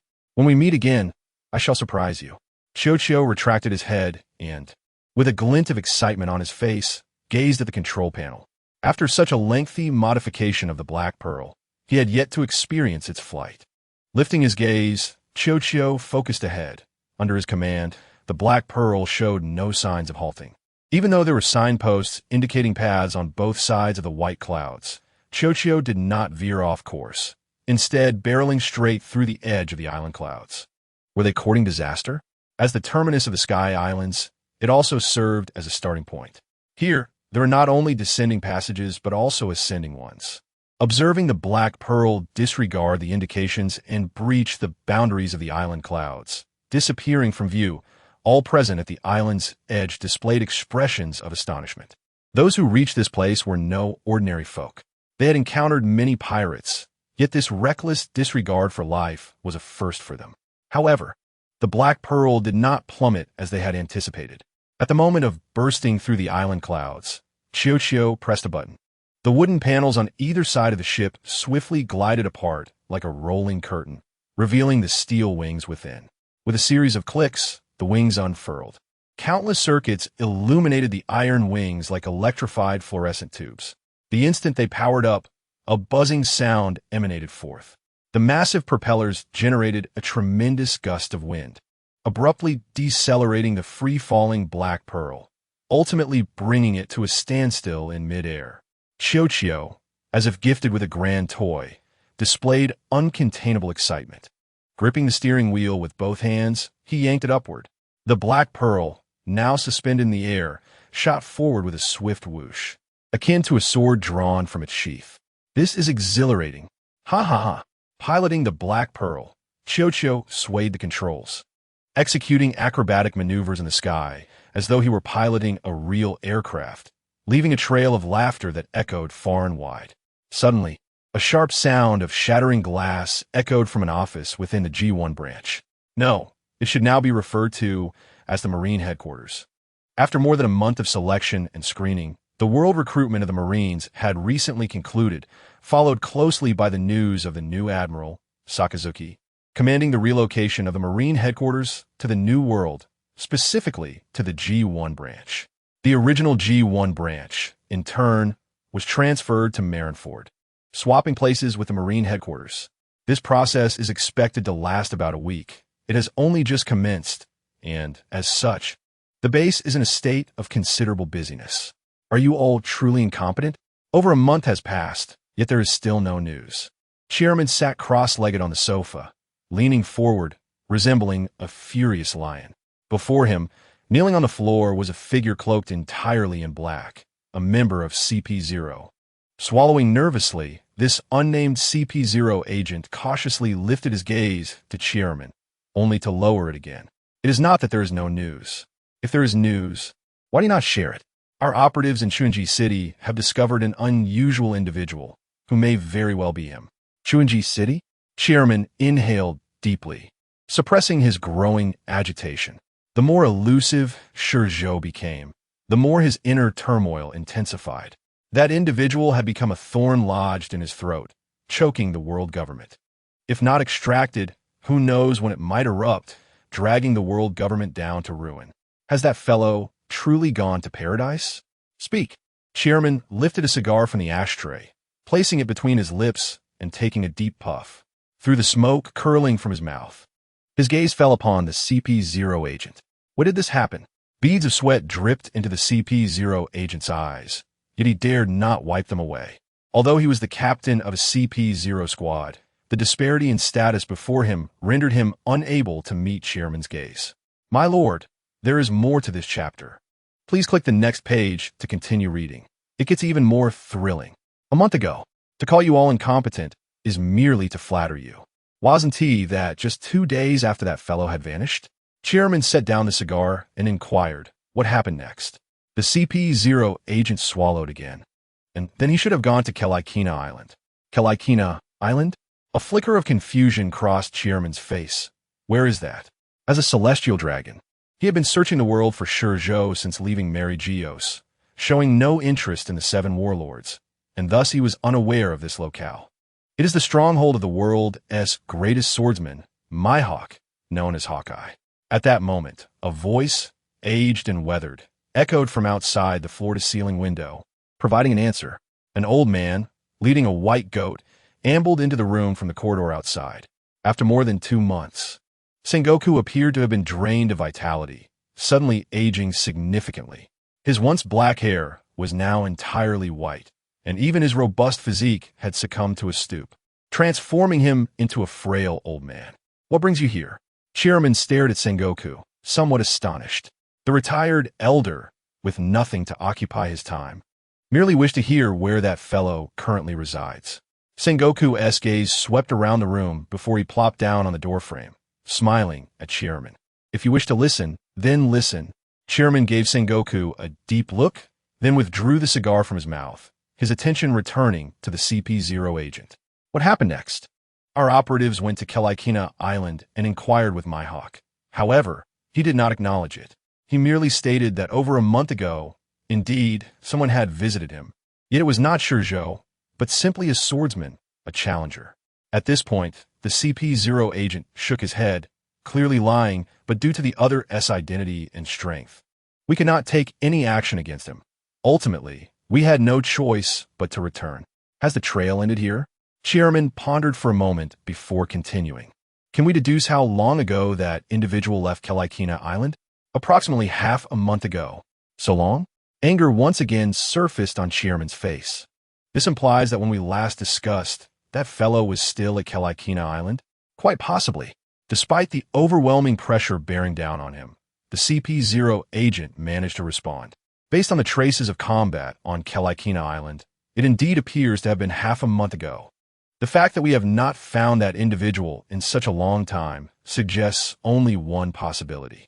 At this moment, Sengoku spoke up again. What possibility? Chairman shifted his gaze from the CP0 agent to Sengoku. Sengoku did not look at Chairman, but leisurely retrieved a bag of sunbae from his pocket, methodically opening it. After feeding a piece to the goat, he continued eating while speaking. With the manpower of the world government and the Navy in paradise, it would be impossible for that individual to land on the island without leaving traces. His journey to Chunji City clearly aims to seek the permanent record pointer leading to Kelikina Island. As for his purpose in seeking Mihawk, it is quite simple. Crunch. At this juncture, Sengoku paused, consuming 2 pieces of sunbae before continuing. He is, after all, a swordsman, and his visit to Mihawk was likely to challenge the world's greatest swordsman or perhaps to validate questions regarding his swordsmanship. These matters are beyond our knowledge as outsiders, and since they bear no essential connection, we need not concern ourselves with them. Now, allow me to share my analysis. With that, Sengoku tilted his head to gaze at the sea. The absence of any trace for such an extended period signifies that this individual has not set foot on the island at all. Not set foot on the island? Sengoku's statement astonished everyone in the room. This answer had not crossed their minds, as common sense dictated that sailing the Grand Line necessitated island landings. After all, fresh water alone is an indispensable resource for any sailor. However, considering that ShiZhou was merely one person accompanied by a water otter, not a large crew of pirates, enlightenment dawned upon them. Sengoku returned his gaze, once again feeding a piece of sunbae to the goat, and continued, given the vastness of the sea. As long as he desires, you could scour the entire world, and it would be impossible to locate him. This is why you have continually failed to find him. Then, Chairman rubbed his forehead and frowned at Sengoku. If that fellow never sets foot on land, or merely lands to replenish essential supplies, will we be stuck in this predicament indefinitely? Certainly not. Crunch, crunch. Sengoku chewed the sunbae in his mouth, shaking his head. That individual's objective in going to paradise should be quite clear. Although we do not know what it is, once he achieves his goal, he will re-enter the new world. At this point, Sengoku adjusted his glasses, a glimmer of determination flashing in his eyes. After all, paradise does not possess an abundance of powerful hockey users capable of enhancing his strength. Given his demonstrated character, only one of you can survive. If he does not wish to perish, he must rapidly enhance his strength, which means he will soon make an appearance. Moreover, Sengoku hesitated. But recalling ShiZhou's madness and bloodthirst exhibited during the Top War, as well as his body being torn apart, revealing the passage of time, his expression hardened. Although he is retired, he still cares for the Navy's future. After all, this is a career to which he has devoted his entire life, and it is his ideal. Allowing ShiZhou to roam free would be irresponsible toward the Navy. In truth, he had contemplated this before arriving. Yet at this critical moment, he hesitated. After all, engaging in such actions is profoundly disreputable and contradicts the justice he stands for. And what? Chairman attentively listened as Zhang was suddenly paused, lowering his head, prompting him to voice his inquiry. It's nothing, Zhang replied, shaking his head and raising his gaze to scan the room once more. He had encountered Muma and the CP0 before, thus his attention fell upon the CP0 member kneeling before Chairman. Reliable. As if sensing Zhang's apprehension, Chairman nodded, stating, he is the captain of CP0. If he is not trustworthy, then... He refrained from continuing, confident that Zhang would comprehend the implication.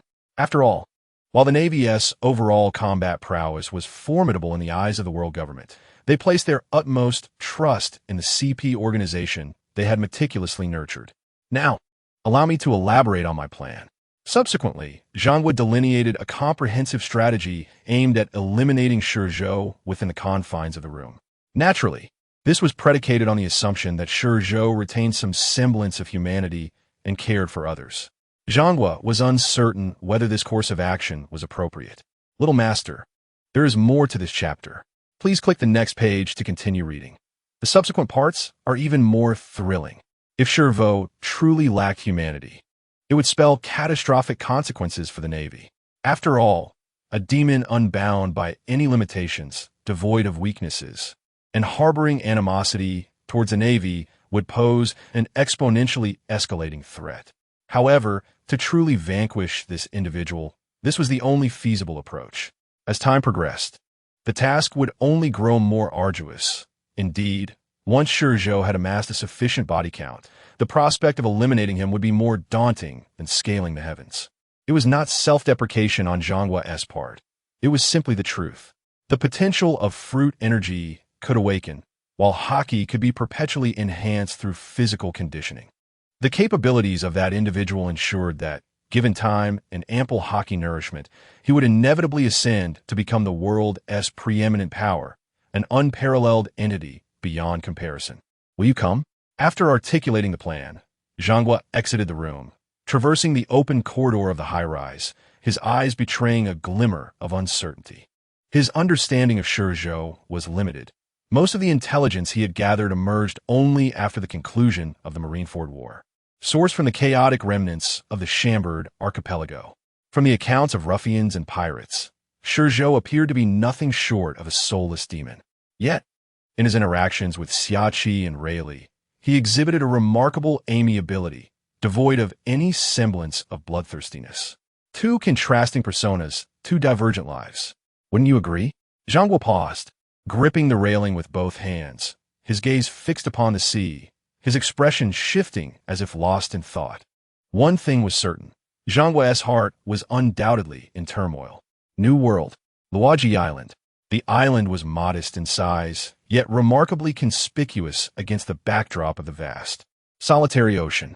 Its tiered structure resembled a grand mountain from a distance, adorned with houses that stood in close proximity, flags fluttering in the breeze. It was evident that this was a haven for pirates. This small pirate island was quite commonplace in the New World, where brawls were ubiquitous, and one could even detect a nauseating stench wafting through the tangled streets. Within a certain tavern, a throng of pirates occupied the space, some seated, others standing, with legs carelessly draped over tables while they boisterously shouted. The tavern owner, a man with a disability, had lost both legs below the knees. His long, dense golden hair cascaded down his back like a gilded cloak. It seemed he had an affinity for gold, as even the beard adorning his chin was golden, resembling a golden chrysanthemum from afar. The most peculiar aspect was his head. The portion visible beneath his hat suggested he had suffered an injury, his entire head swathed in bandages. The owner's eyes bore the weight of countless experiences, and as he reclined in a chair behind the bar, he appeared as an ordinary old man. However, to manage a tavern in such a place without disturbance was far from ordinary. It was reasonable to assume that this elderly gentleman had once been a significant figure in his youth. Creak! At that moment, the tavern door was abruptly thrust open, the sound of friction sharp and urgent. A pirate rushed in, panting heavily as he approached a table occupied by several pirates. "What did you say?" the captain exclaimed, his eyes widening with anticipation. Outside, in the sky, a ship is swiftly approaching Luoji Island. A ship? The captain was momentarily taken aback before springing to his feet, his eyes gleaming with excitement. "Let us go see. It might be a new pirate crew arriving from the Sky Island." No. The pirate who had brought the news quickly stepped forward to accompany the captain. "I'm certain it's not a ship from the Sky Island. There are no balloon-like octopuses unique to Sky Island aboard." The voice trailed off into silence, yet the cheers emanating from outside confirmed the pirate's words, dispelling any doubts among the patrons. Thus, the remaining pirates abandoned their drinks, rising en masse to rush out of the tavern, eager to witness the spectacle, especially that of a newcomer pirate crew, which was a rare occurrence on this isolated island amidst the vast ocean. The tavern fell silent. Once the noise subsided, the owner behind the bar finally set down his cigarette, turning his head towards the door with an expression of curiosity. After a moment's contemplation, he extended his left hand and gently tapped the armrest of his chair. In an instant, he seemed to defy gravity, floating upward. He drifted out of the bar and settled into a wheelchair beside the counter, retrieving his cigarette once more before maneuvering the wheels and slowly making his way outside. The tavern was perched halfway up the mountain, allowing him a clear view of a significant portion of Logi town as soon as he stepped outside. Ignoring the throngs of people in the streets, the owner immediately lifted his gaze skyward. Indeed, at the horizon, a ship was visible. It was twilight, with the sun and moon sharing the sky, dividing the world into two halves, one ablaze with fiery red, the other cool and serene. The ship resembled a celestial vessel descending from the moon, backlit by the enormous moon, bathed in dreamlike hues. Yet, none of this captivated the owner's attention, for he had once commanded a fleet far more magnificent than the ship gliding above. The vistas he had witnessed were beyond the reach of most, a pinnacle unattainable within a lifetime. While he paid little heed to the ship itself, he could not overlook the flag fluttering from its top. Although the ship lacked a mast, a wooden pole was affixed to the cabin's roof to display the flag. This was a deliberate choice by ShiZhou. After all, he had only passed through Mo in the New World and had yet to establish his flag as a replacement for the White-Beard Pirate's emblem. In order to ensure the safety of Fishman Island during the forthcoming tumultuous era, he must first become immensely powerful enough that all pirates would hesitate to approach upon sighting his flag. He had no intention of concealing his identity this time. Once ShiZhou acquired sufficient strength for self-preservation, he truly became unrestrained. The world is vast, and he is remarkably swift in his lethal endeavors. By the time the world government discovers his whereabouts and seeks him out, he will have long vanished into obscurity. Indeed, many matters, upon reaching a certain threshold, transcend the control of the world government. Had he been found by them prior to the Summit War, he would surely have been powerless to resist, perhaps even unable to flee. Yet, following the transformative experience of the Summit War, he has attained a level of indifference towards any force within this world. Were it not for his concern for ShiZhou during their last encounter, he would have undoubtedly dealt a fatal blow to Lilith, the wielder of the space fruit, who had ensnared him.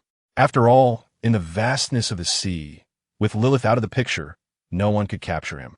Even if he could not kill her, he would ensure that she was instilled with profound fear, rendering her incapacitated and unable to disturb him for months, perhaps even half a year. This chapter is not yet concluded.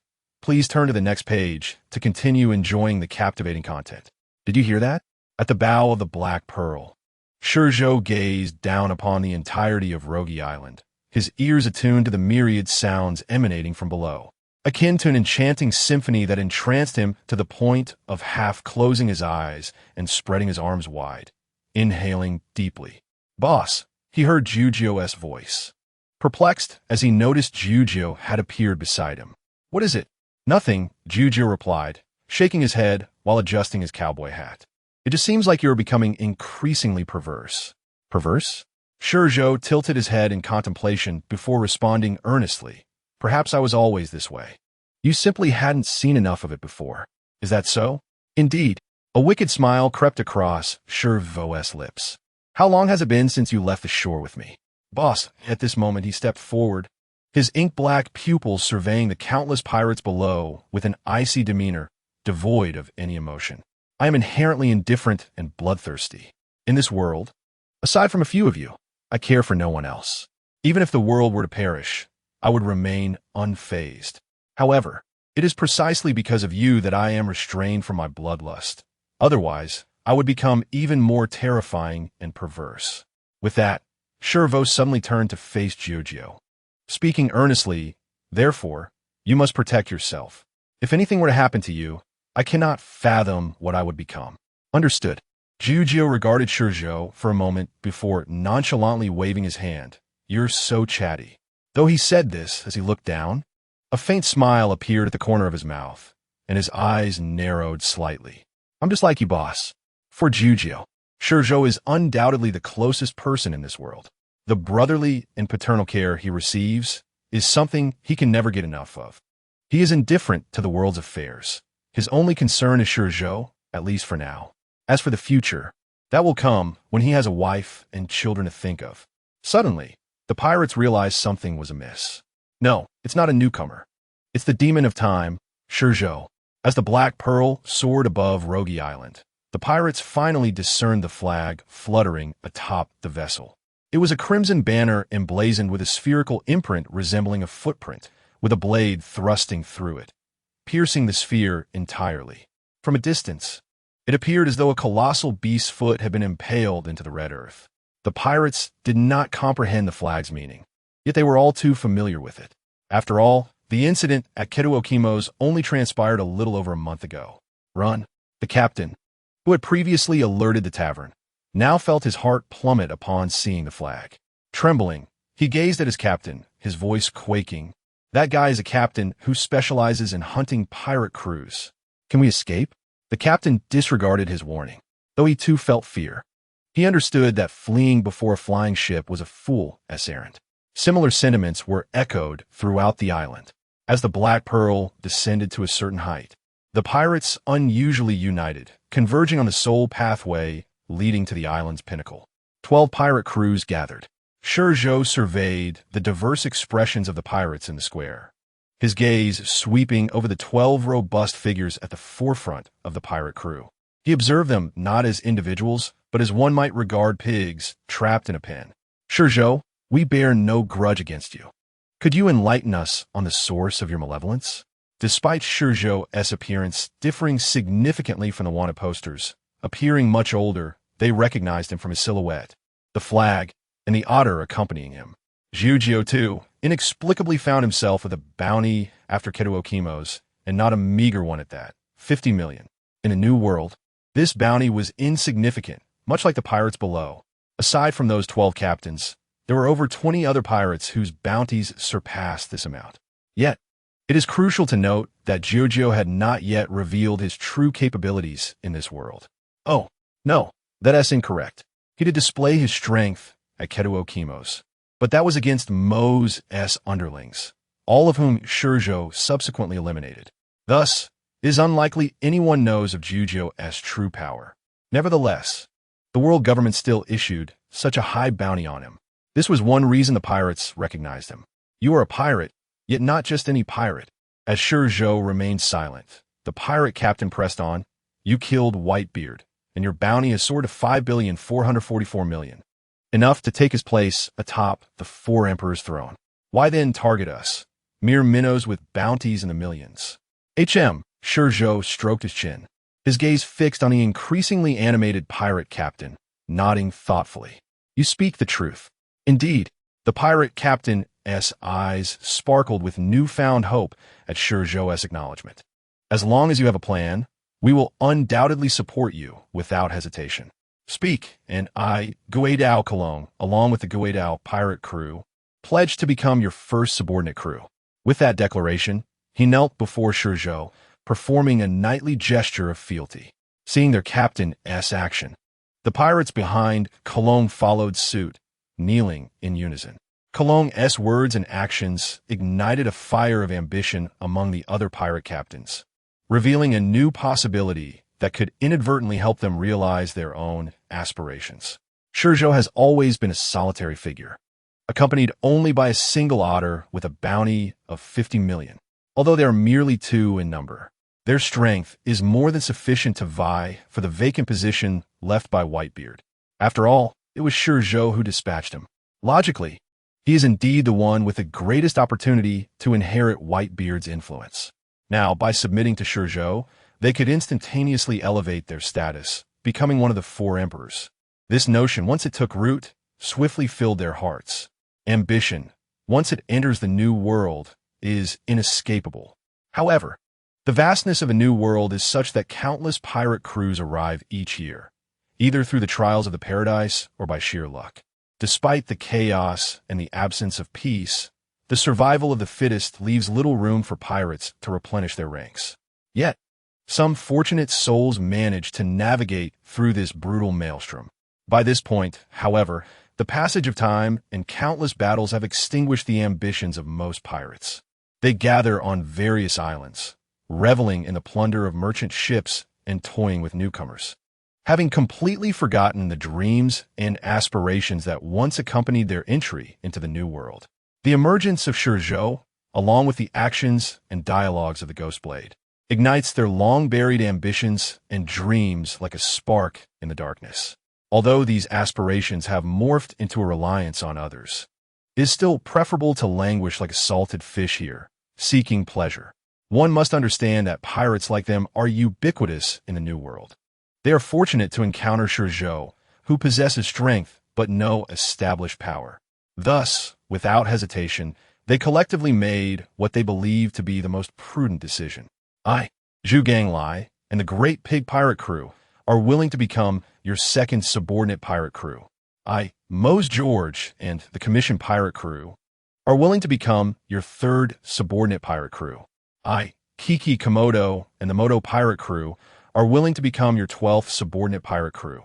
Frankly, even ShiZhou did not anticipate such a choice from the pirates in their moment of desperation. However, considering his own identity, it is somewhat understandable. To outsiders, ShiZhou indeed killed Whitebeard. He set sail, raised the pirate flag, and made his way to the New World.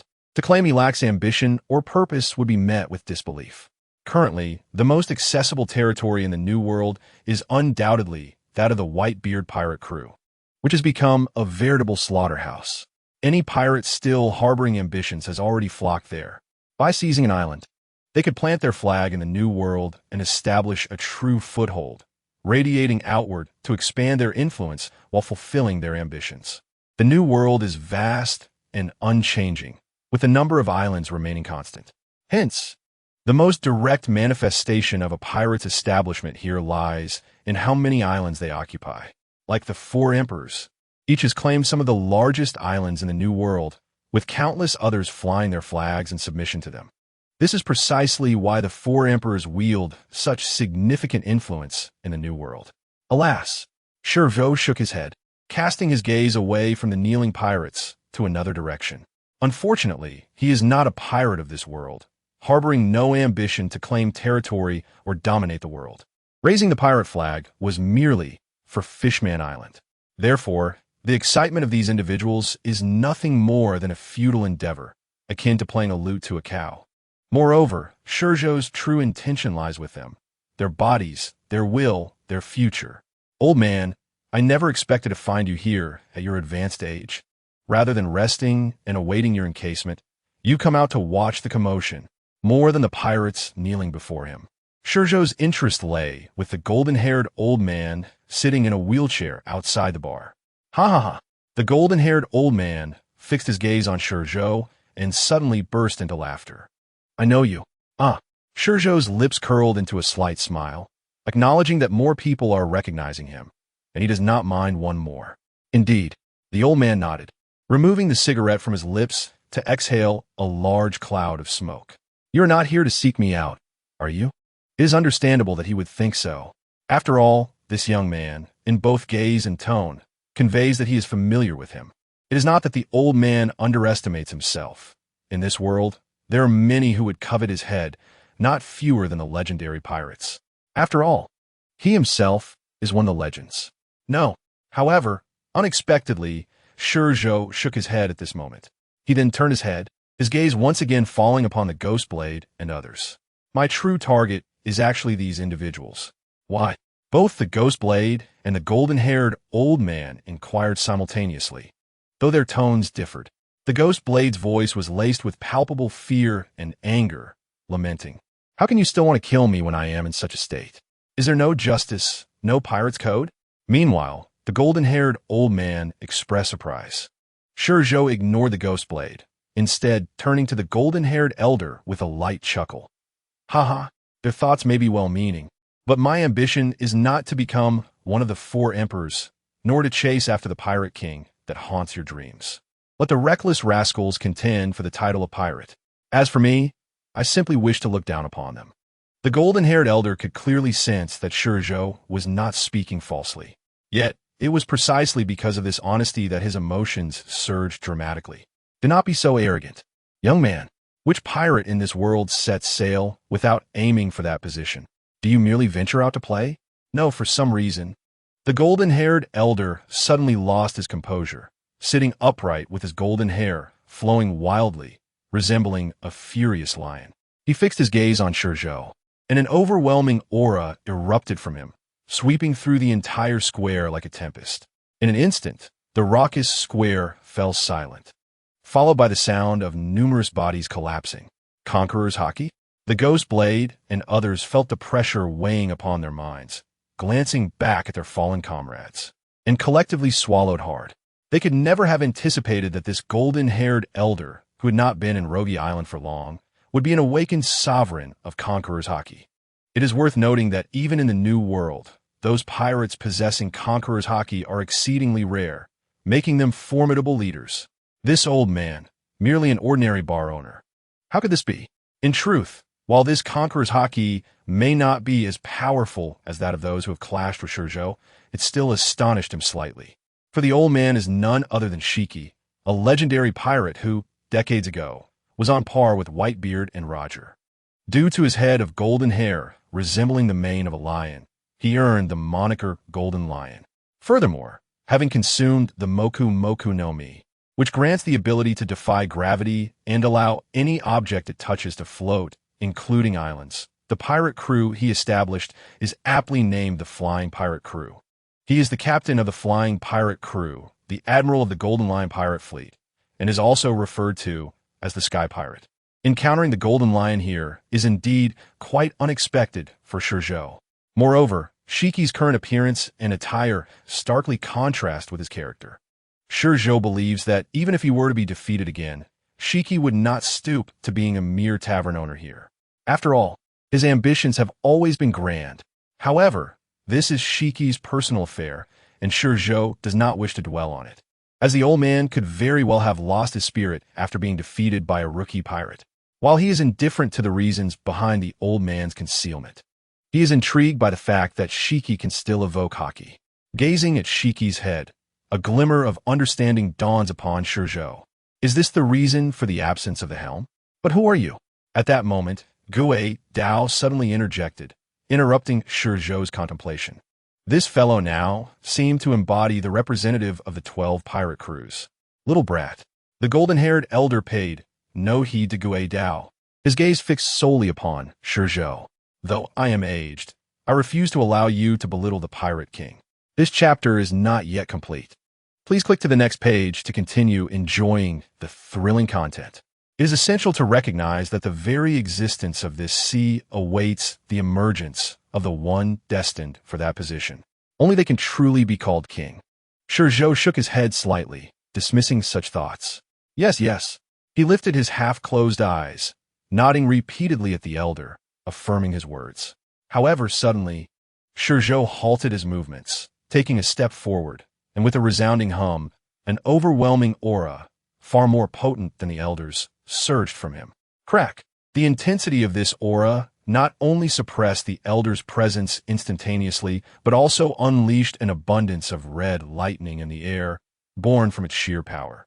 Gazing at the chaotic lightning above, even though Gui Dao and the others were not weak, they felt like small sparrows beneath a natural disaster. Their faces contorted under this overwhelming aura. Is the disparity truly this vast? Gui Dao stubbornly straightened his back, his bloodshot eyes fixed on ShiZhou, his visage grotesquely twisted by the fear burgeoning within him. Is this the worth of 5 billion? Some captains even found themselves prostrate on the ground, as if at that moment they were not renowned sea pirates with bounties in the hundreds of millions, but rather inexperienced underlings, helpless and terrified. Were it not for their indomitable will and the fact that ShiZhou's intentions did not lie with them, they would have good reason to believe they, too, could succumb to this overwhelming aura, just like their subordinates behind them. Conqueror's Haki is a manifestation of a person's spirit, intertwined with their will and confidence. However, after ShiZhou underwent a transformation of his physical form, he discovered that this ability is also significantly related to one's physical strength. For instance, the Golden Lion. In his youth, this individual must have possessed formidable physical prowess, allowing his haki to rival that of the likes of Roger and Whitebeard. Yet, after the helm was embedded in his head, his bodily functions deteriorated, presenting a constant risk of death, compelling his body to instinctively protect him. Hence, his haki waned. If Conqueror's haki were solely determined by will and spirit, then it stands to reason that the Golden Lion's spirit should remain intact despite the helm on his head. How could his haki possibly vanish? Moreover, at this moment, the elders may not be as formidable as in his youth, with his ambitions and confidence severely shaken after his defeat by Luffy. Nevertheless, this Conqueror's haki seems exceedingly feeble. Considering his current physical state, it is easy to understand. Although the old man's helm has been removed, it seems his life has entered a countdown alongside its disappearance. Yet even so, he wishes for me to perceive the spirit he has steadfastly maintained throughout his life. In reality, the essence of strength in this world lies fundamentally in the body. Only when the body is maximally reinforced can the abilities derived from fruits or haki rise correspondingly. ShiZhou himself is the finest example. Prior to the Marineford War, his haki, both in quality and quantity, fell slightly short of that of the admirals. However, after the Marineford War, his body was refined through countless instances of haki, experiencing a transcendence that shattered his limitations, consequently enhancing his haki as well. As for armament haki and observation haki, setting them aside for now, these two forms of haki can be trained and adapted through numerous battles to ultimately reach peaks that align with one's physical capabilities. As for Conqueror's haki, with each enhancement of his body, he can distinctly feel the amplification of his spirit. Initially, his Conqueror's haki could only match that of Shareman. By the end of the Marineford War, he could even subdue Shareman. This transformation of the body brings about a corresponding shift in mentality and spirit, along with a boost in confidence. As for now, after the events with Chemikomos, while he cannot be entirely certain, he is confident that his current Conqueror's haki is likely on par with that of Yonko Charlotte Linlin. As for Kaido, he knows not. After all, that individual is reputed to be the strongest creature across land, sea, and air, and adheres to the theory of the strongest haki. One can only imagine that his haki is extraordinarily formidable. ShiZhou's aura surged swiftly and dissipated just as quickly. When the arcs of electricity vanished and the area was enveloped in the cold glow of the moonlight, Gue, Dao, and the others hunched over, panting, their bodies drenched in sweat as if they had just emerged from water. Shiki, on the other hand, appeared largely unaffected, though his head began to throb once more.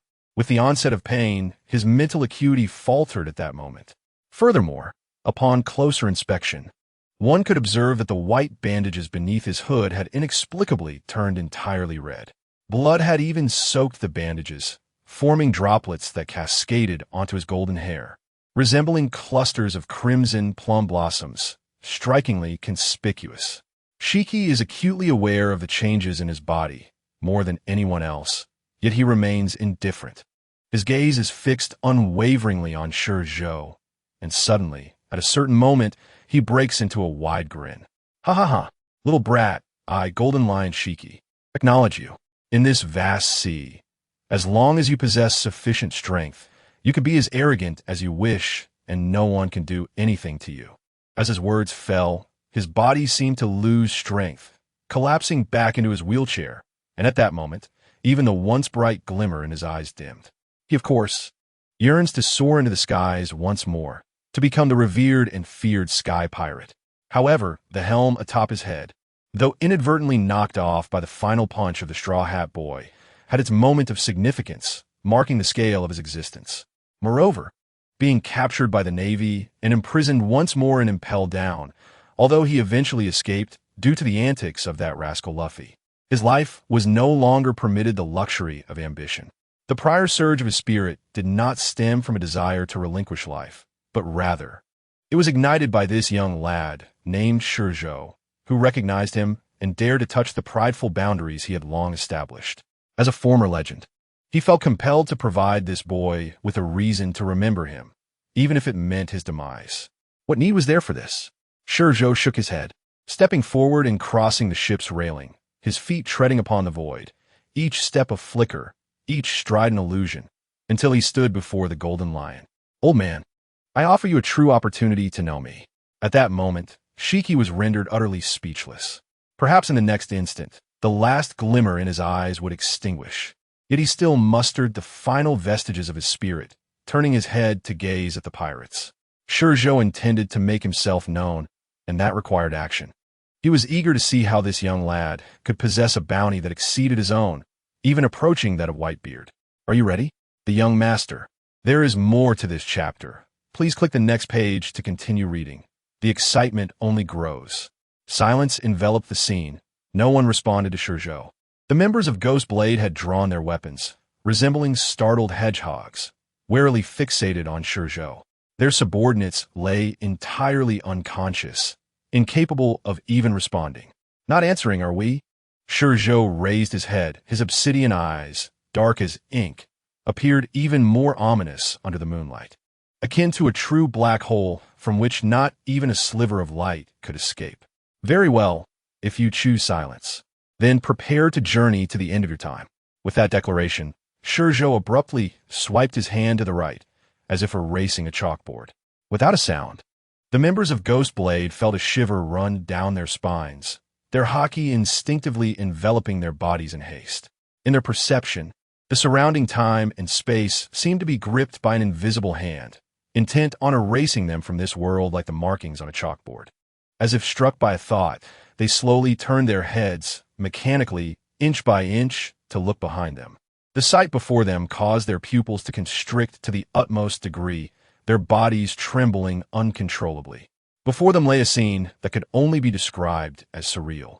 As if drawn from a dream, their subordinates appeared like figures from a painting, completely obliterated from existence. "Is this your power?" ShiZhou's eyes widened, his mouth agape, attempting to articulate something, yet time slipped away. In a moment his body began to rise. He plummeted once more. This time, the last flicker of light in his eyes vanished entirely. "Isn't it splendid?" ShiZhou knew that ShiZhou was dead, utterly dead. Yet, he continued to speak with the ease of an old friend, smiling as he said, "You old fellows are truly the ones I least wish to encounter. With not a shred of haki within you, you always seek validation before me. If only you had tended to your tavern, you could have lived a few more months." With those words, ShiZhou shifted his focus to the members of Ghost Blade. "Well, I am indeed a benevolent soul, always escorting the old fellows on their final journey." He licked his lips, a wicked smile curving his mouth. "Next, it is your turn." With that, he drew his blade and surged forward. In an instant, chaos erupted anew in the square, but this time it was not excitement that filled the air, but dread and screams. Too late. A day later, another human foot would grace the shores of Rog Island. Gazing upon the deserted, eerily silent Rog Town, even the seasoned CP0 felt a chill of apprehension. They had witnessed murder before, even the annihilation of islands, often partaking in such endeavors due to orders. They had traversed through countless rivers of blood and dealt with corpses since childhood, each rising from mountains of flesh to attain their current status. Yet, they had never encountered a scene quite like that of Rog Town. As they walked through the town, ascending the steps, the scattered and haphazardly discarded items indicated that the remaining inhabitants of Rog Island had fled under the cover of night, leaving behind this chaos. Upon entering the square, they were immediately met with countless scars of blades etched into the surroundings. One particular mark stood out, piercing through the mountain behind the square. Upon closer inspection, one could even see the ocean on the other side through the crevice. Lightning strike? One CP0 crouched down, picking up a small amount of black ash from the blade mark, rubbing it between his fingers before looking up at the standing CP0. "Chief, this is not ShiZhou's slash." "What do you mean?" Mill turned his head towards his subordinate, a look of confusion in his eyes. "You see, this is clearly black ash resulting from the high temperature of a lightning strike. It is not ShiZhou's method at all." "Are you suggesting?" Realizing a certain possibility, Mill's expression darkened significantly beneath his mask. It must be that otter accompanying ShiZhou. The reason ShiZhou has been absent lately is likely due to his search for a devil fruit for his pet companion. Devil fruit? To imbue a slash with such intense lightning, it certainly cannot be an ordinary fruit. The rumble fruit, perhaps? Unlikely. With this thought, Mill shook his head, rejecting the notion. For that fruit had long become a legend, vanishing from the world for ages. What reason would ShiZhou have to locate it? Chief, over here. At that moment, another CP0 shout broke their reverie. What is this? Mill hurried forward, his gaze landing upon an elderly man curled in a wheelchair, his entire form obscured by golden hair. The Golden Lion Shiki. Though he was unfamiliar with this figure, Shiki was renowned within the world government, and the distinctive golden mane made his identity immediately recognizable. Why is he here? Mill's question went unanswered, much like the mystery surrounding the lightning-infused slashes and the otter that followed ShiZhou. Boss, what next? ShiZhou rested for a night on Rock Island, departing the next morning. He held no interest in the pirates who fled in the night, nor in the ordinary townsfolk of Rock Island. He cared not for the perceptions of the world regarding him, good or bad. He would make his own choices and would not delegate that to others. Contemplating for a moment, ShiZhou lowered his hand from his chin, then lifted his head to address Juju. What does the star map indicate as the next island? I do not know, Juju replied, shaking his head. Upon the skies of the floating island, the direction indicated by the star map remains steadfast, allowing me to accurately ascertain our bearings. However, once one descends into the vast ocean, all sense of direction becomes chaotic. At this juncture, he raised his glass, bit down on the straw, and took a hearty gulp of apple juice before continuing. The direction of the recording pointer diverges entirely from that of the star map. Based on last night's observations, we ought to be sailing westward. Yet that direction, evidently, lies outside the monsoon's navigational route, and venturing there, I am uncertain of what awaits us. As his words settled, Jiu suddenly sat upright, determined, and remarked, "The Great Sea route is exceedingly unique. Without a recording pointer, navigating this boundless ocean, even while maintaining vigilance, one cannot ascertain whether we are moving forward or merely spinning in place. Thus, I propose we sail at night, for at least the eternal stars can serve as our reference points, guiding our way. Never mind, let us proceed to the next island for now." ShiZhou lifted his gaze to the sky, where the ever-changing white clouds danced, a glimmer of insight flickering in his eyes. The star map was bestowed upon him by Gonfuer, who had not disclosed its origins, merely claiming it to be an ancient celestial chart, traceable to the very formation of the floating islands. The genesis of the floating islands, no matter how much ShiZhou might assume a divine perspective from a previous life. He could not pinpoint its inception. After all, the floating islands are what they are, and their inhabitants are distinctly separate beings. He understood that the denizens of the floating islands originated from the moon. Whether they are natives of the moon or hailing from other celestial bodies remains a mystery to him. The true nature of the moon has only been glimpsed through Enelu's perspective, revealing a desolate visage, hardly conducive to human existence. It is also plausible that the moon was not always in such a state, but underwent some unknown transformation that led to its current form. All of this, however, remains conjecture on ShiZhou's part, not to be taken as truth.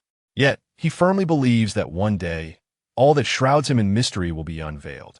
For him, though this planet appears vast, it is, from his divine vantage point, still too diminutive. This chapter is not yet concluded. Please turn to the next page to continue reading. Moreover, he possesses the potential to shatter the ceilings of this world, transcending to an echelon unreachable by others. When that time arrives, he will not merely linger in this realm as a tyrant. How dreadfully mundane that would be. He harbors no intent to rescue this world or assume the mantle of a savior, for he inherently perceives himself as no paragon of virtue. He merely seeks freedom and unrestrained existence. The deluge that could engulf the entire world, or the cataclysmic wars, lie far beyond his concern. If one were to delve deeper, these phenomena are but cycles, historical reiterations, even the rebirth of celestial bodies. As he ruminated upon this, ShiZhou was suddenly jolted from his reverie. The notion of exploring alien realms and embarking on adventures across other planets, while enticing, still feels distant. Yet, in this world, he recognizes but one true adversary, Imu. Only by vanquishing this foe will ShiZhou find his way out, though they have yet to meet. The torment inflicted upon him by Imu's subordinates has left an indelible mark akin to hellish experiences. Contemplating cycles and the cataclysmic deluge, his thoughts inevitably gravitated toward Emu. From a divine perspective, one must consider, why does a flood occur? There exists only one conceivable explanation. The planet possesses an inherent capability of its own. Thus, one might deduce that the planet itself is the enemy of all. As he contemplated Emu, a tremor coursed through ShiZhou's heart. If his suspicions hold true, toppling Emu would prove exceedingly arduous.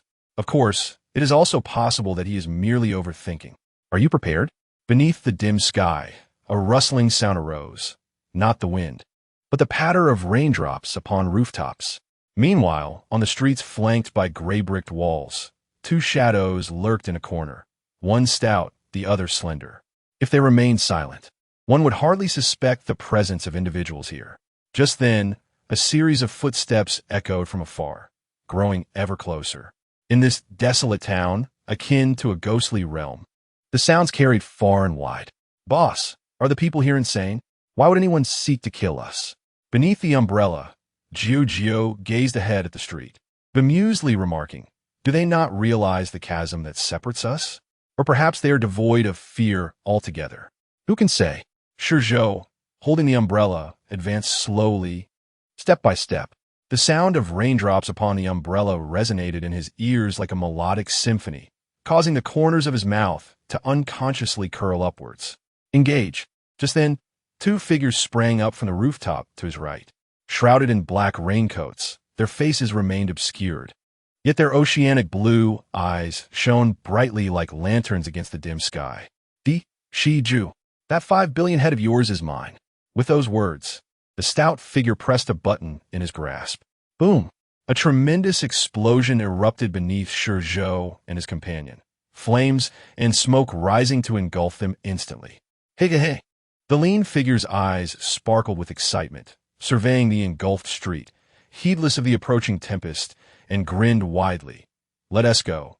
Given his strength, he probably won't perish so easily. Now let's see what unfolds. With that, he leapt off the building, charging toward the heart of the explosion. As he surged forward, his form began to swell, and by the time he reached the explosion's periphery, he had transformed into a colossal mass of muscle. Conversely, as the stout figure rushed forward, his body rapidly collapsed, ultimately resembling a gaunt, desiccated husk. In that moment, their eyes lost all trace of blue, now gleaming like rubies under a veil of blood. One brandished a knife, while the other clenched a fist, disregarding whether the flames had been extinguished, and launched their assault. Swish! Bang! The slash met the flames as if slicing through cake, parting the fire instantaneously. Meanwhile, the punch, akin to a cannonball, unleashed a wave of white shock as it surged forward. Fascinating, truly fascinating. At that instant, the entire world seemed to pause, as if a button had been pressed. ShiZhou, holding his umbrella, emerged unscathed alongside ShiZhou from the billowing smoke. He regarded the two creatures before him, now unrecognizable as human. A smile curling upon his lips, his eyes gleaming with curiosity. Clang! The blade flashed. ShiZhou lowered his hand and continued onward. Clink! The sound of sheathing his sword ignited the world back to life after a brief stasis. Yet, unlike the earlier gentle drizzle, the previously frozen space now erupted into a torrential downpour. Ha! Within the gaze of the stout and the slender, time remained suspended before their bodies were frozen. Thus their expressions and thoughts were filled with immense excitement. Yet, just as they wished to move, they discovered their bodies were immobile. What is this? It feels as though I'm trapped within my own body. Time granted them no opportunity for contemplation. As their minds soared skyward, their bodies began to dissipate, thoughts consumed by darkness. This is not the power of devil fruit. ShiZhou and ShiZhou continued forward, holding an umbrella. What is that? ShiZhou pondered the bizarre stance of the two moments ago, questioning curiously. It could be some form of drug, ShiZhou speculated calmly. For this world is vast and fantastical, where anything could occur.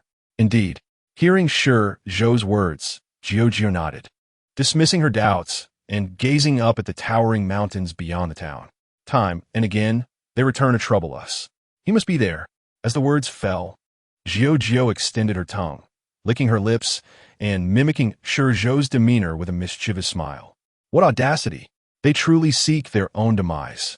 This island, though not small, is undeniably eerie. It is sparsely populated, yet filled with numerous desolate towns akin to the one they presently inhabit. Upon entering these towns, they would inexplicably be assaulted.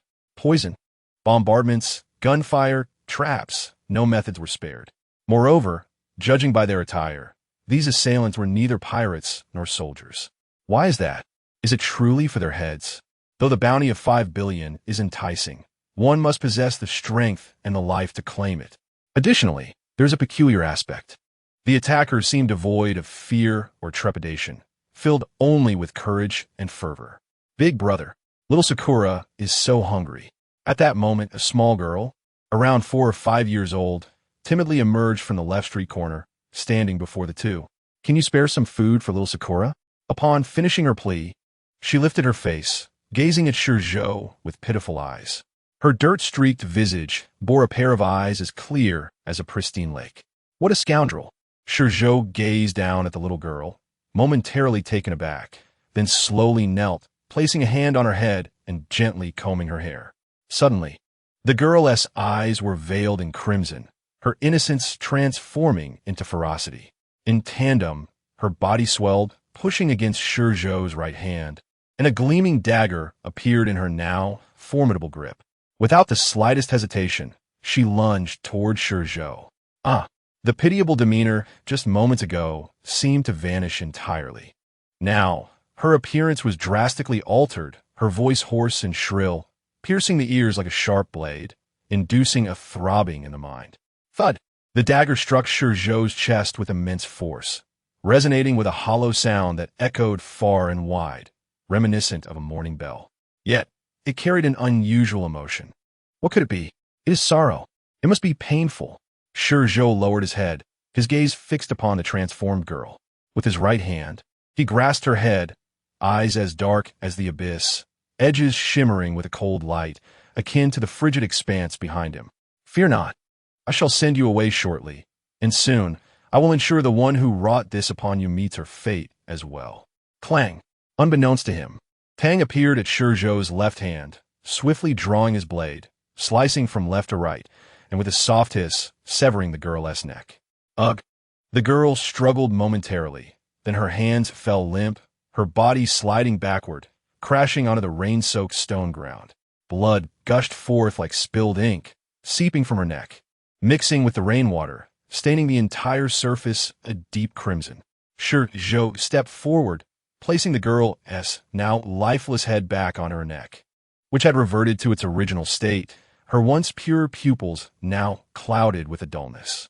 Upon closer inspection, one could discern a flicker of relief within those gray eyes, a subtlety that would easily go unnoticed. The girl was indeed a true child, exceedingly adorable and beautiful. Judging by her clothing, she must have once been a charming little princess. However, now, rest in peace. As the words left his lips, ShiZhou extended his hand, gently slicing through the air above the girl's remains. Crack! Suddenly, a fissure appeared beneath her, resembling a monstrous maw or a gateway to the abyss, promptly engulfing the little girl's body. As ShiZhou rose, the ground before him restored itself to its former state, were it not for the crimson stain. No one would believe a child had once been here. ShiZhou is no paragon of virtue, since his arrival in this world, and even in his previous life. He could hardly be deemed a good person. Yet, he was not so cold-blooded as to harm such a small child. He was unaware of the capabilities of the being hidden behind the mountains that could transform a person thus. But one thing was certain. That unknown entity had already begun to irritate him. The appearance of the little girl here foretold her demise. Thus, ShiZhou wielded his blade without a moment's hesitation. He possessed a certain understanding of the rules of time, comprehending the natural lifespan of an individual. As long as one does not conceal themselves, even the likes of Rayleigh, a pinnacle of power in the world, would be easily discernible in their temporal limits. This is not about predicting the future or seeing what lies ahead. It is merely a simple understanding of how long one might live under normal circumstances. The moment the little girl appeared, ShiZhou knew her time was limited to mere seconds. Hence, he allowed her to approach to comb her hair. That entity could not only employ drugs to provoke a peak burst of life within a person, but could also extract genuine emotions through some unknown ability. This reminded him of the followers of Kaido, those who, after consuming artificial devil fruits, had their emotional expressions stripped away, left only to await with smiles.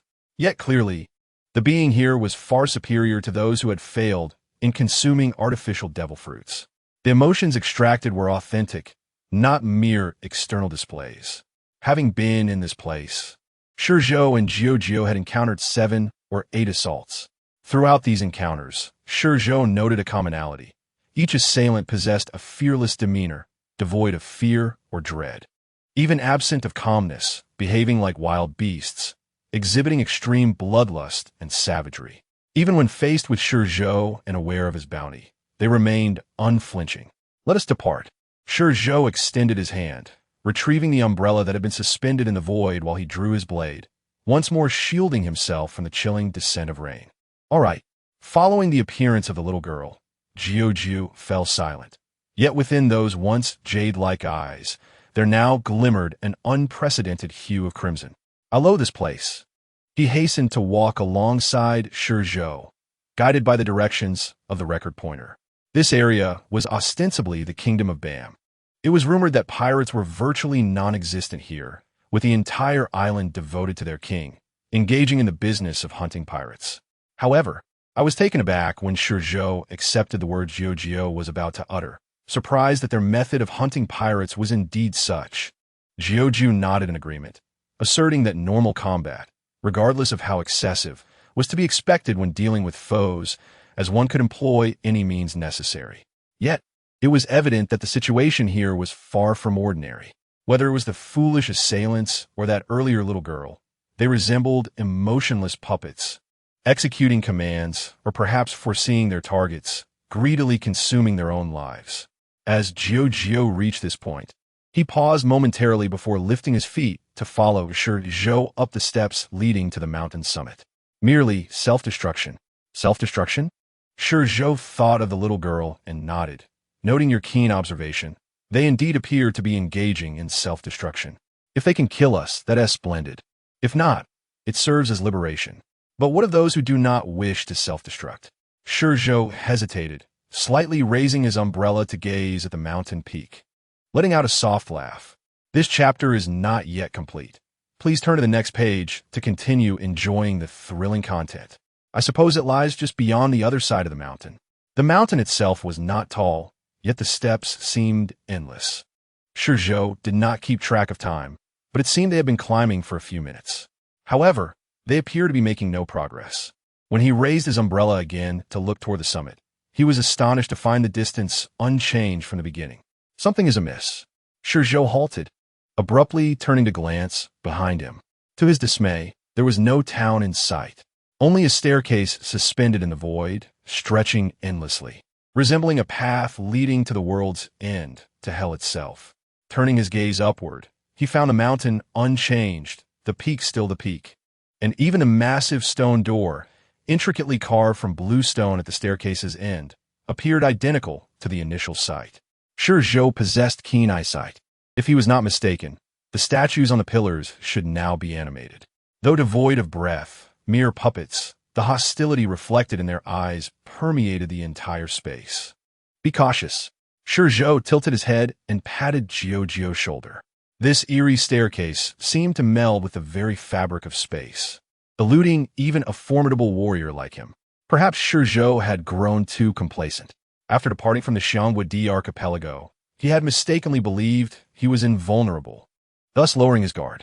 This was how he had unwittingly stepped into a trap. Of course, it was not entirely his fault. The capabilities of this world were exceedingly peculiar. And who could fathom the multitude of unknown powers?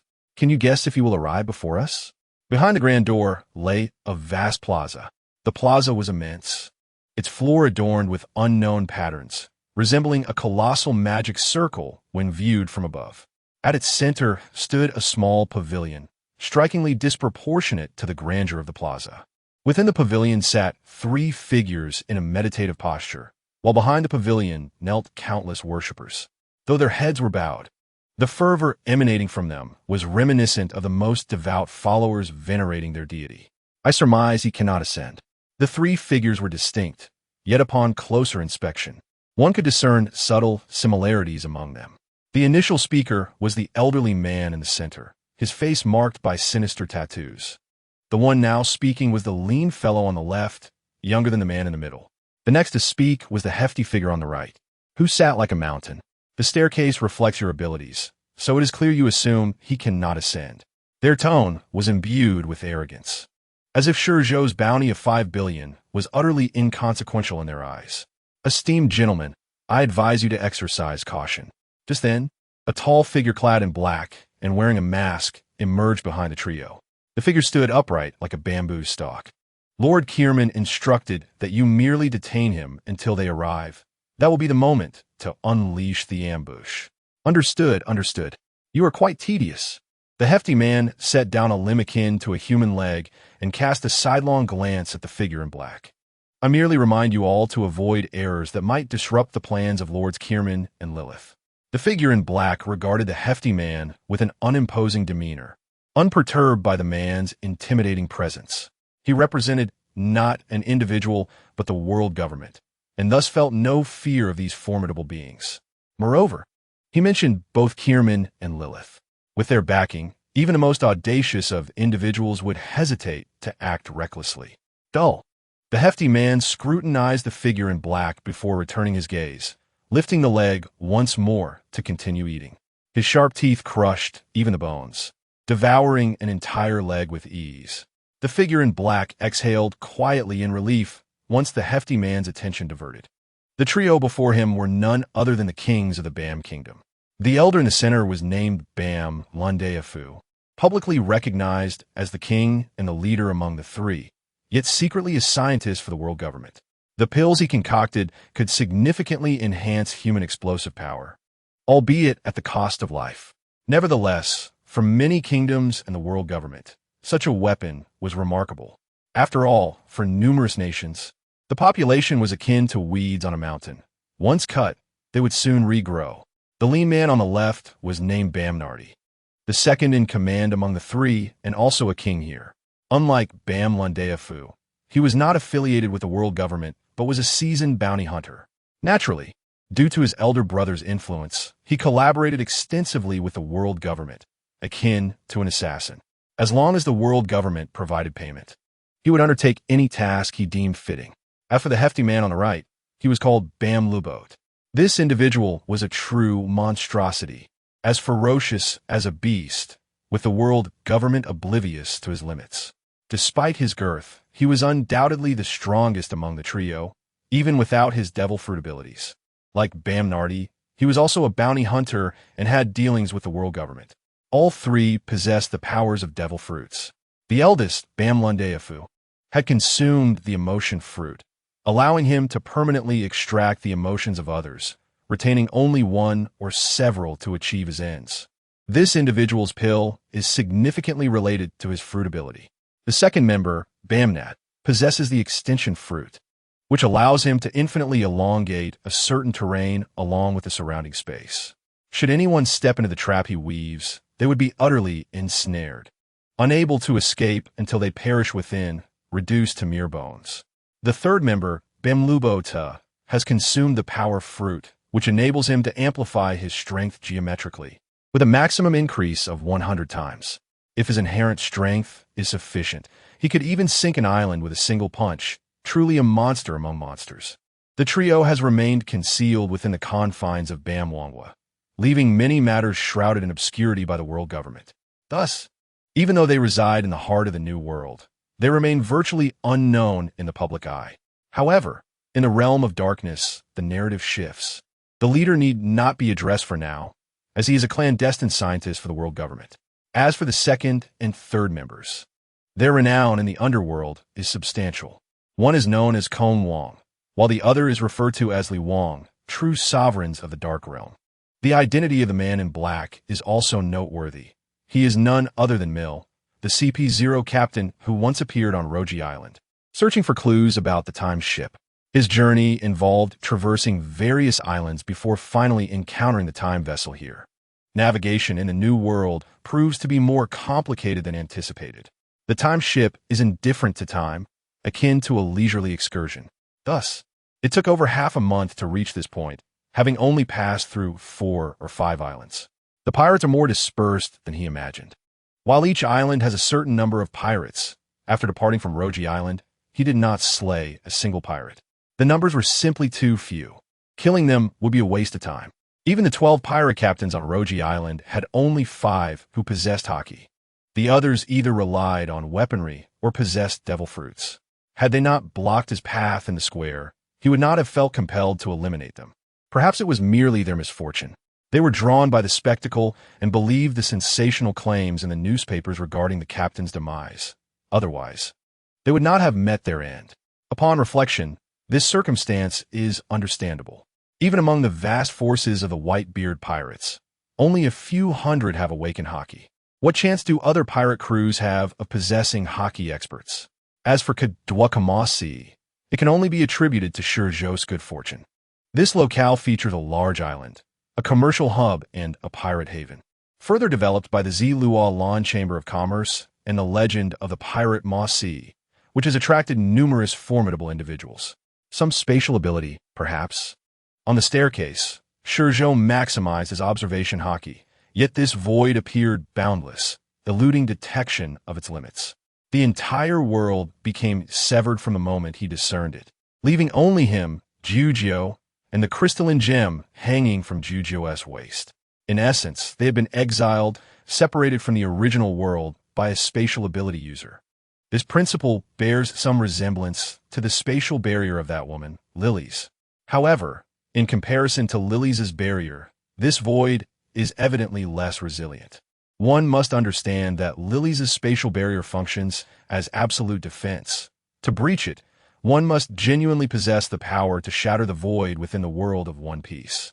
Such a feat is beyond even ShiZhou's strongest attack, compressed into a singular moment, despite dedicating his entire life to it. He cannot break it, nor does he believe anyone in this world can. As for the current void, a smirk of derision appeared at the corner of ShiZhou's mouth as he turned to ShiZhou. Pierce through it, ShiZhou. You need not call upon me. You can accomplish it on your own. His prior vigilance was merely a caution toward the unknown, as the abilities in this world are extraordinarily diverse. And even ShiZhou cannot predict what peculiar powers he might encounter next. Bamnat's ability is indeed formidable. Were he to face an ordinary pirate, even one at the level of a marine captain, escape from here would be impossible without sufficient strength. If the power is inadequate and the fruit's ability is merely strange, departure becomes even more unlikely. However, he confronts ShiZhou.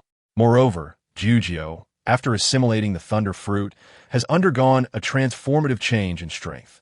Even without haki, utilizing only basic electricity, he can contend with most of the elite in this world. Watch me, boss, ShiZhou said with a confident smile. Passing the umbrella to ShiZhou and stepping forward to stand before him, he relished the feeling of being needed by ShiZhou. Before merging with the thunderfruit, he had indeed been akin to a mere pet to ShiZhou, engaging only in skirmishes with minor adversaries. But now, he could stand shoulder to shoulder with ShiZhou in battle, no longer at risk of being buried beneath the aftermath of his attacks or blown away.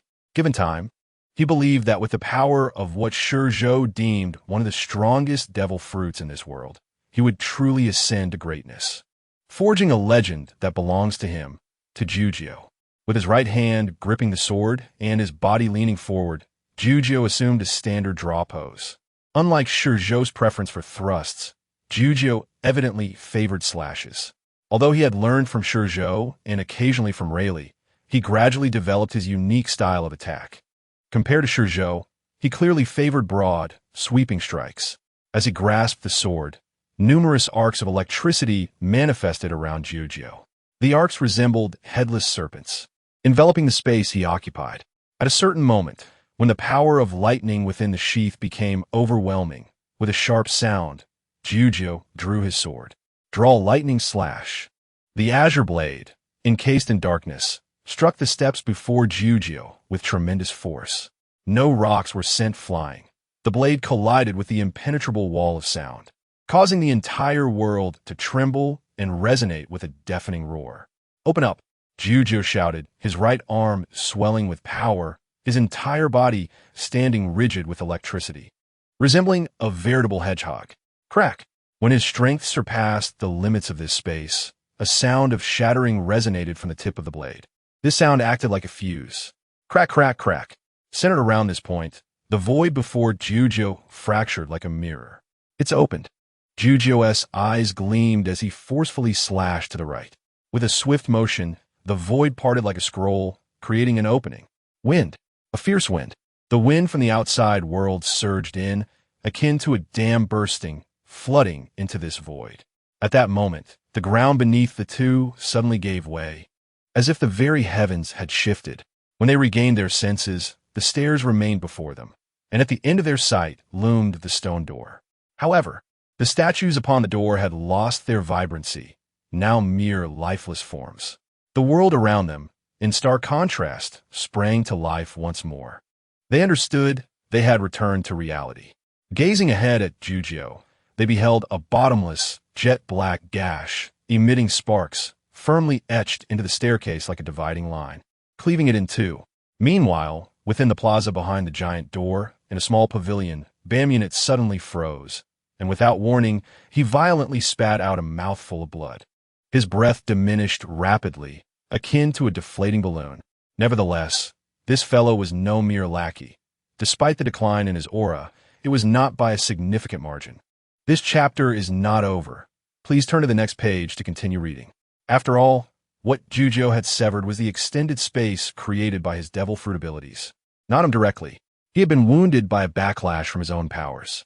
The individuals in the pavilion exchanged glances with Bamunit, and then, as if sensing something, they simultaneously looked up towards the giant door. To their astonishment, two figures stood outside, holding umbrellas, their backs turned to the dim world, as though they had been there all along. "ShiZhou." Mill swallowed hard, instinctively tensing his body.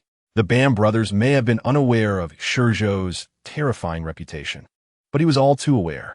In truth, spies from the CP organization were scattered across many islands in the New World. To locate ShiZhou, the CP organization had completely relinquished surveillance over numerous nations, deploying these spies into the Grand Line. Hence, the moment ShiZhou descended upon Luoji Island, the CP organization received word. Sermon understood that if he were to approach, he would not encounter ShiZhou, given the vast distance and his inability to arrive instantaneously, while ShiZhou would not linger on Luoji Island awaiting his arrival. Therefore, he had to adopt a Wano-style strategy, sending others to potential next islands to wait for opportunities, or dispatching individuals to trail him.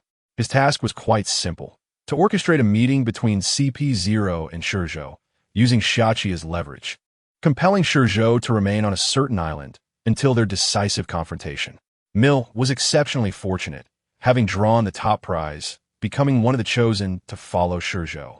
Even more fortuitously, he had indeed encountered ShiZhou. If there truly existed a deity of fate in this world, Mill must be cursing at this very moment. After all, ShiZhou's cold-bloodedness was notorious within CP0. From a moment ShiZhou and ShiZhou stood before the giant door, an eerie silence enveloped the entire world. The Bam brothers remained silent. Mill did not utter a word, and the followers behind them were even less inclined to speak. They simply raised their heads, resembling a pack of ravenous wolves, their blood-red eyes fixated on ShiZhou and ShiZhou, as if awaiting a command to tear apart anything that stood before them. The overwhelming malice that surged forth caused ShiZhou to frown slightly. He raised the edge of his umbrella, staring directly into the countless eyes beneath the dim sky, which sparkled like rubies. Had all emotions been stripped away? ShiZhou paid little heed, for in his eyes, this malice was merely that of ants. He then shifted his gaze, sweeping past Bamunit and Bamrabert, finally resting upon Bamrandolph, who stood like a statue, his entire form shrouded in a dark green robe, revealing only his heavily tattooed face. "It was you who transformed that girl into such a state." ShiZhou's voice was calm and quiet, yet in the vast plaza, it resonated clearly in everyone's ears. Girl? What girl? Bam Randolph raised his eyes, locking onto ShiZhou's pitch-black gaze, momentarily taken aback. Then, as if recalling something, a slow smile crept across his face, revealing an expression of delight. You mean the little princess of the Kidu kingdom? Kikik. Whatever he had envisioned caused him to chuckle softly. She was the purest individual I have ever encountered, especially those eyes akin to a holy lake, utterly irresistible. What? Have you met her? If I recall correctly, she should be. At this point, he suddenly extended his hands, mimicking an inflation gesture. With a loud bang, she must have exploded. Kikik. What a pity. He shook his head, a fleeting hint of regret crossing his face. If only she had been a bit more obedient, I would have preserved her as a specimen. A treasure to be forever kept, just like the dozens of toys in my collection. Kikik. The more he spoke, the more exuberant he became, ultimately even beginning to dance with glee. Truly a scoundrel. ShiZhou released his grip, allowing the umbrella to slide from above his head. His gaze remained fixed on Bam Randolph, his right hand having unknowingly grasped the hilt of his sword. Without a shred of hesitation, since he was displeased, he would vent it. He stepped forward, his aura erupting. With a sharp crack, numerous black-red bolts of lightning surged forth from the void beneath his feet, instantly enveloping the entirety of the plaza. With a hum, the world seemed to enter a peculiar state, time slowing to a crawl. At that moment, it appeared as though the heavens and the earth parted for ShiZhou, the rain tilting to either side, no longer falling into the plaza, rendering it an isolated island amidst the elements. The lone structure in the plaza, the small pavilion, appeared to succumb to some unseen pressure, the surrounding columns and beams slowly developing cracks, emitting a piercing screech. This overwhelming presence rendered Bam Randolph incapable of laughter. He hunched over, gazing at the youth surrounded by black lightning, resembling the sovereign of the universe, his brows furrowed tightly. In that instant, a chill coursed through him, his eyes blazing red as if witnessing something terrifying, his complexion shifting dramatically. Flash! Clang! It was too late. After all, he was not Shanks, capable of glimpsing 10 seconds into the future. Just as he opened his mouth, his voice was drowned out by the sound of ShiZhou drawing his sword. Blade drawn. Dominating slash. ShiZhou was indeed lacking in the creativity department when it came to naming. He might even be inferior to Jiuzhou, as he simply named things as they came to mind without considering their appeal or coherence. However, despite the absurdity of the name, the might and ferocity were undeniable.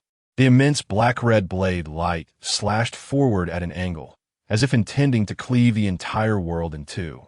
The Bam brothers, witnessing the oncoming colossal strike, attempted to evade, but the blade light was swift, too swift for them to escape. There was no choice. Bam Unit stood resolutely at the forefront. Extend, extend. I command you to extend. Just as he raised his hand, the blade light arrived before him.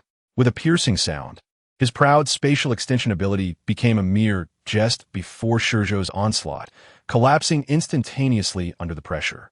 Threefold, fivefold, tenfold. Simultaneously, Bam Robert swiftly transformed, positioning himself to block the blade light from the other side. His hands swelled like inflated balloons, instantly becoming larger than his own body, adorned with thick layers of armed color. Stop! He bellowed, and his fist struck the slash directly. With a resounding clang, the blade's brilliance faltered momentarily. However, it was futile. The blade's light hesitated for but an instant before propelling forward once more. Seizing the fleeting pause, Bam Randolph finally reacted. His strength did not lie in might or defense. The primary target of ShiZhou's strike was indeed him. Although he glimpsed the future, his response and preparation were the slowest among the trio. Suddenly, two dark shadows emerged on either side of him. The shadow to the left was engulfed in black flames, as if it were the very embodiment of fear. Just a glance instilled a deep-seated terror. The other shadow glowed with a crimson hue, resembling a fiery figure ablaze, provoking an intense fury at first sight. As the embodiments of fear and rage appeared, they positioned themselves directly before the blade's light, akin to real beings, absorbing the force of the strike meant for Bam Randolph. Yet, the blade's brilliance did not cease. Ever since learning about the great swordsman's utilization of momentum from Mihawk, ShiZhou had consciously developed this aspect. With his vision and prowess, mastering momentum was a trivial task. This enhancement rendered his strikes not only more potent, but also elevated in precision. The momentum he gathered embodied the vast ocean. In his mind, within this world, where 90% is cloaked by seawater, nothing could surpass the ocean's might. The slashing attacks surged like waves, an onslaught beyond what the Bam brothers could withstand. Despite their utmost efforts, they were thrust back with overwhelming force. Bamnat bore the brunt of the strike and was the most severely injured, collapsing to the ground after leaving a long gash in the earth, his fate uncertain.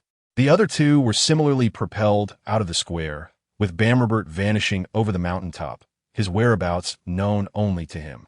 As the blade's radiance faded and the storm subsided, the square was once again enveloped in torrential rain, transformed entirely. The small pavilion had vanished, leaving only half behind, while the other half was whisked away by the gusts generated by the strike. Deep ravines marked the ground, for small and too large, stretching to the mountain's edge. Mir raised his head, gazing at ShiZhou, who sheathed his sword, his eyes wide with terror. This individual had grown even stronger. Swallowing hard, his heart pounded like a drum, and had he not retained his reason, he would have wished to lie prostrate on the ground, feigning death. Though he had not participated in the war above, the intelligence gleaned from their ranks indicated that ShiZhou's most formidable trait was his enigmatic time power. Yet now, with a single strike, he had severely wounded the Bam brothers, who could contend with admirals when united. Were it not for the palpable rhythm of Bamnat's heartbeat, Mir might have thought him already consigned to the depths of hell.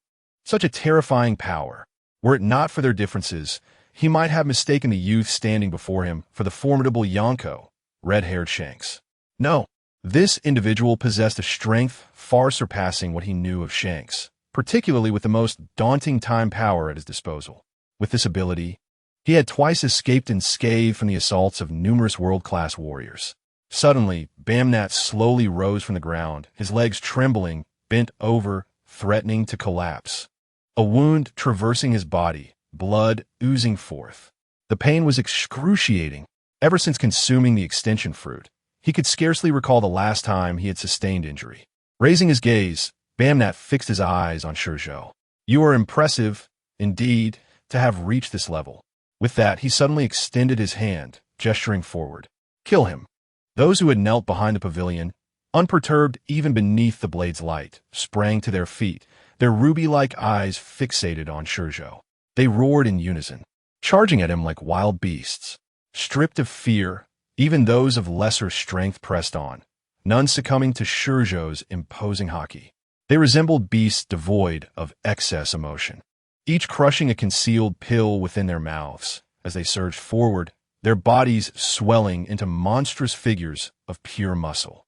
More frenzied than before, ShiZhou brushed his rain-soaked hair back, casting his gaze upon the approaching tumultuous beasts, his eyes gleaming with cold determination. "Jiu." Upon hearing ShiZhou's call, Jiu stepped forward, standing beside him. "They have likely lost all sense of reason. Be cautious." "I know," Jiu affirmed, a flicker of azure arcs dancing in his eyes. With a sudden forceful stomp, he transformed into a bolt of blue lightning, racing into the throng. Meanwhile, ShiZhou withdrew his sword once more, advancing step by step toward Bamnat.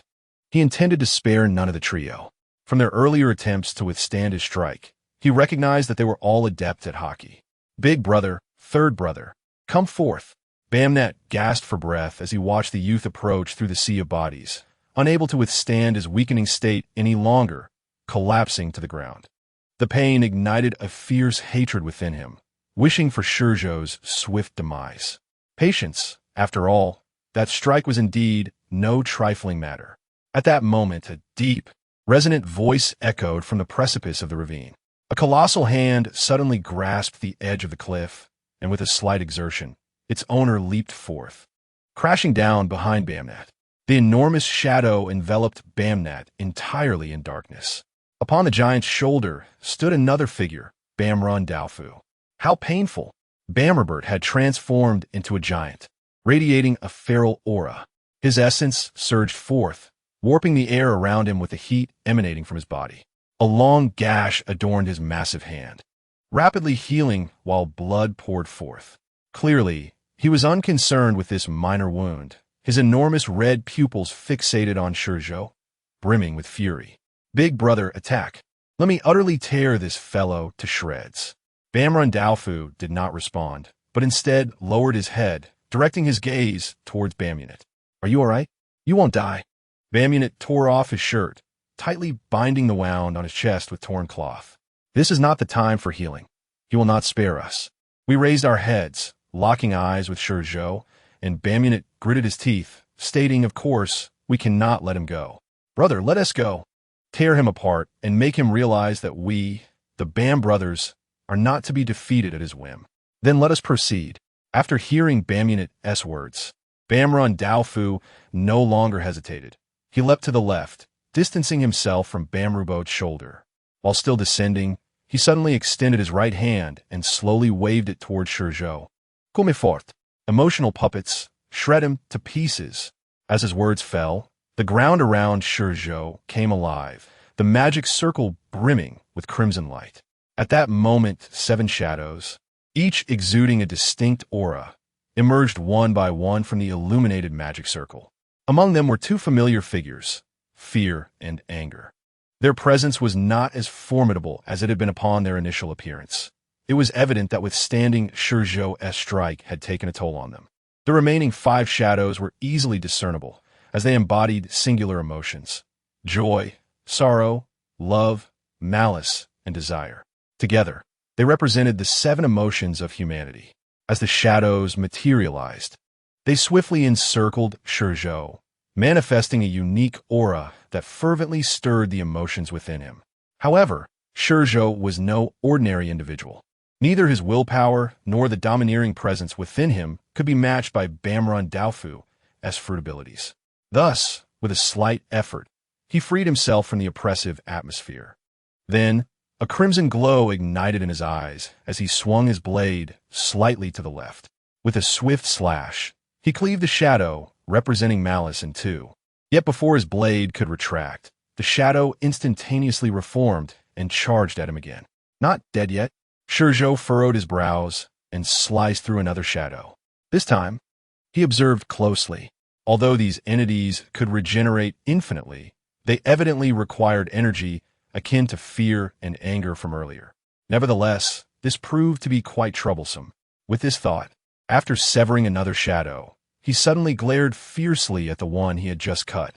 An overwhelming aura erupted from him, filling the void with countless black and red lightning bolts that enveloped the shadow. No more regeneration, I presume. Gazing at the shadow, which struggled to consolidate under the pressure of his conqueror's haki, yet failed, swiftly dissipating instead, a satisfied smile crept upon ShiZhou's face. In his previous life, ShiZhou had learned many remarkable applications of conqueror's haki. For instance, when sufficiently potent, it could intimidate users of natural abilities, compelling them to retreat from their elemental forms. Similarly, while these shadows were manifestations of human emotions, they fundamentally consisted of the energy of the devil fruit. As long as it was a devil fruit ability, and its development was inferior to his conqueror's haki, there existed a possibility that it could be reverted to its original state. Indeed, upon testing, this proved to be the case. Although he could not intimidate the intact shadows back to their original forms with his conqueror's haki, he could certainly sever them. Yes, indeed, tear him apart, shred him. Ha ha ha. Observing ShiZhou surrounded by shadows, Bamunit, disregarding his injuries, was filled with exuberance, as if the shadows attacking ShiZhou were his own. Yet, as ShiZhou unleashed his conqueror's haki once more, his laughter abruptly ceased. His face contorted in shock, as if witnessing something truly inconceivable. How could you so effortlessly make my brother's emotional puppets vanish? The same astonishment appeared on Bamrun Daofu's face, standing beside him. He understood his abilities better than anyone else. The emotional puppets were formed from the emotions of the people from the entire island, condensed after he had acquired the fruit and killed them upon arrival at Bam. This was not temporary, but permanent. Even if the owners of those emotions perished, their power would not dissipate. He had always stored these emotions in this square, within a magic circle constructed by his fruit abilities. He was confident that even the four emperors could do nothing against him. After all, his emotional puppets were truly immortal. Unless he was killed, they would never fade away. Yet now, that fellow's overwhelming conqueror's hockey had instantly reverted the emotional fruit back to its original state. Moreover, he sensed something else. The vanished emotional puppets did not return to the magic circle or to his body. They simply disintegrated. At that moment, unable to contain his inner fury any longer, Bamrubote stomped his feet on the ground, causing a thunderous crash as the earth crumbled beneath him. His massive thighs propelled his colossal form skyward like a spring. Upon reaching the apex, he crossed his hands above his head, bent his knees downward, and plummeted towards ShiZhou like a meteor. The tremendous force and speed created shockwaves in the air. Die ShiZhou. Meanwhile, ShiZhou had just dispatched the second emotional puppet. Each of these entities possessed formidable strength. Even ShiZhou had to exert his full power to cut them down. Sensing the oppressive force descending from above, a cold glint flashed in ShiZhou's eyes as he swiftly turned his blade upwards. Clang! The blade collided with Bamrubote's knee, producing a resounding roar. Suddenly, ShiZhou felt his legs give way, causing the ground beneath him to collapse into a deep pit. At that moment, Bamrubote, having prepared his fists, struck downwards towards ShiZhou with tremendous force. His colossal fists enveloped ShiZhou, crashing down upon his head with a deafening thud. Boom! The ground was pierced again by the immense power, rippling outward like waves from the epicenter of their clash. The colossal shock wave even rendered the mountaintop plaza barren and desiccated. How exhilarating! Ha ha ha! Bamrubote lowered his head, his gigantic form casting a shadow over ShiZhou as he fixed his crimson gaze upon him. He then spread his hands, yanked his right hand back forcefully, and without hesitation, continued his relentless assault. Bang! Bang! Bang! In an instant, the entire island seemed to tremble, the thunderous roars accompanying the seismic tremors as if the ground were quaking. 10-fold, 20-fold, 30-fold.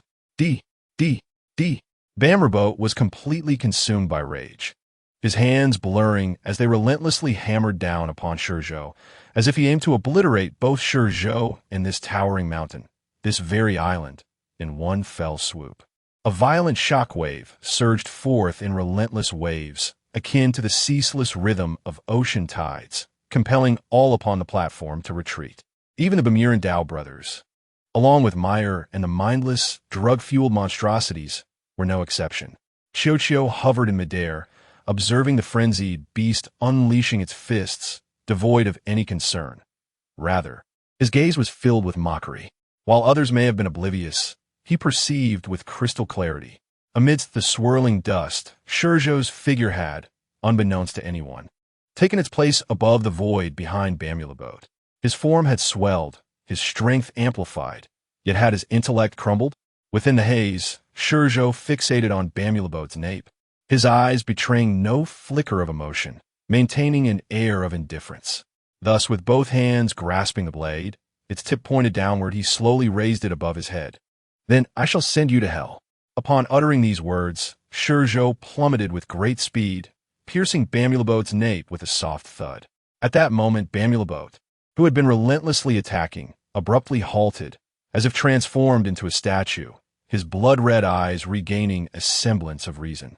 If his memory served him right, ShiZhou had been beneath him all along. No one could answer his bewilderment, much like his soul trapped in darkness. ShiZhou was his adversary, and he would not grant him the mercy of understanding. Hence, the instant the blade entered Bamrubote's body, ShiZhou immediately encased him in ice, freezing him entirely. As the dust settled, a vast pit emerged before the gathered onlookers. At the pit's bottom, Bamrubote knelt, his back hunched, fists suspended in midair. Viewed from the front, one could still glimpse the wild excitement mingled with surprise on his face. Yet all was frozen in place, captured in the throes of his violent assault. Observing the black-clad youth standing atop Bamrubote's back, the Bermudan brothers were filled with disbelief. They had not anticipated that, despite Bamrubote's apparent advantage, The scene could shift so dramatically in an instant. ShiZhou paid no heed to the brothers, instead tilting his head back and inhaling deeply, as if savoring a gourmet feast. A curious flush rising to his cheeks. He turned, his right hand wielding the blade, twirling his wrist to create a flourish beside him before letting it rest at his side. Then, ShiZhou stepped forward, treading upon the void, departing from Bamulabote's back. At that moment, Bamulabote's massive form collapsed rapidly, akin to a deflated balloon, and before the astonished gaze of the Bamurandao brothers, he disintegrated into ash. The ashes, caught by the wind, vanished before they could rise into the sky, akin to vapor under the sun. Were it not for the immense pit resembling a basin, no one would believe a giant had once occupied this space. You are formidable indeed. Bamurandao fell into a frenzy, his blood-red eyes fixated on ShiZhou, the tattoos upon his face coming to life, transforming into wriggling tadpoles that danced across his visage, rendering him exceedingly grotesque and sinister. He then bent forward, pressing his hands against the ground. To the astonishment of all, the shattered earth emanated a dazzling red light, rapidly forming a colossal magical array that enveloped the mountaintop. At that instant, the followers who had retreated to the edge of the square, witnessing the ground cease its tremors, halted their battle with ShiZhou, their souls seemingly extracted, all raising their heads in a collective wail. Simultaneously, the magical array pulsated to life, its patterns acting as conduits, siphoning the strength from the followers and channeling it towards Bamurandao. Shadows began to leap forth from the array, coalescing into a massive black sphere. "Arise, Dark Lord!" Bamulabote's eyes glimmered with fervent light as he beheld the black sphere. With a roar, the sphere shattered, releasing a sound akin to that of the abyss. A cry not of this world. From the fissures emerged massive claws, blackened and wreathed in dark flames, which seized the rift and tore it apart, as if rending a curtain, fully manifesting in this realm. This is unlike before, ShiZhou mused, observing with keen interest this otherworldly entity. The prior shadows had been mere emotional puppets conjured by Bamulabote's abilities, albeit formidable. They were but illusions lacking substance. Now, however, this being radiated a feral and malevolent aura, its emotional turbulence palpable, akin to the remnants of souls scorched and reduced to ash. If one listened closely, they could almost discern the cacophony of countless screams emanating from within. A ritual? ShiZhou tilted his head, recalling the lifeless followers sprawled upon the ground, reminiscent of a certain island encountered during the first half of the Grand Line, where a 7-star sword and a priestess could be found, bestowing inexplicable power. Another place echoed the current scene. Agelia, home to a demon known as Totemjika, sealed within a musical score. Summoned back into this world through the powers of the Yuta Yuta no Mi. Such knowledge was known, yet there remained countless mysteries yet to unravel. Indeed, this is a profoundly magical and wondrous world. As for the being before him, whether it belonged to this realm or was summoned from another world, even ShiZhou, possessing a glimpse of divine perspective, could not ascertain. "Great Bam Demon King, I thank you for heeding my call." At that moment, Bamurandao's voice interrupted ShiZhou's musings.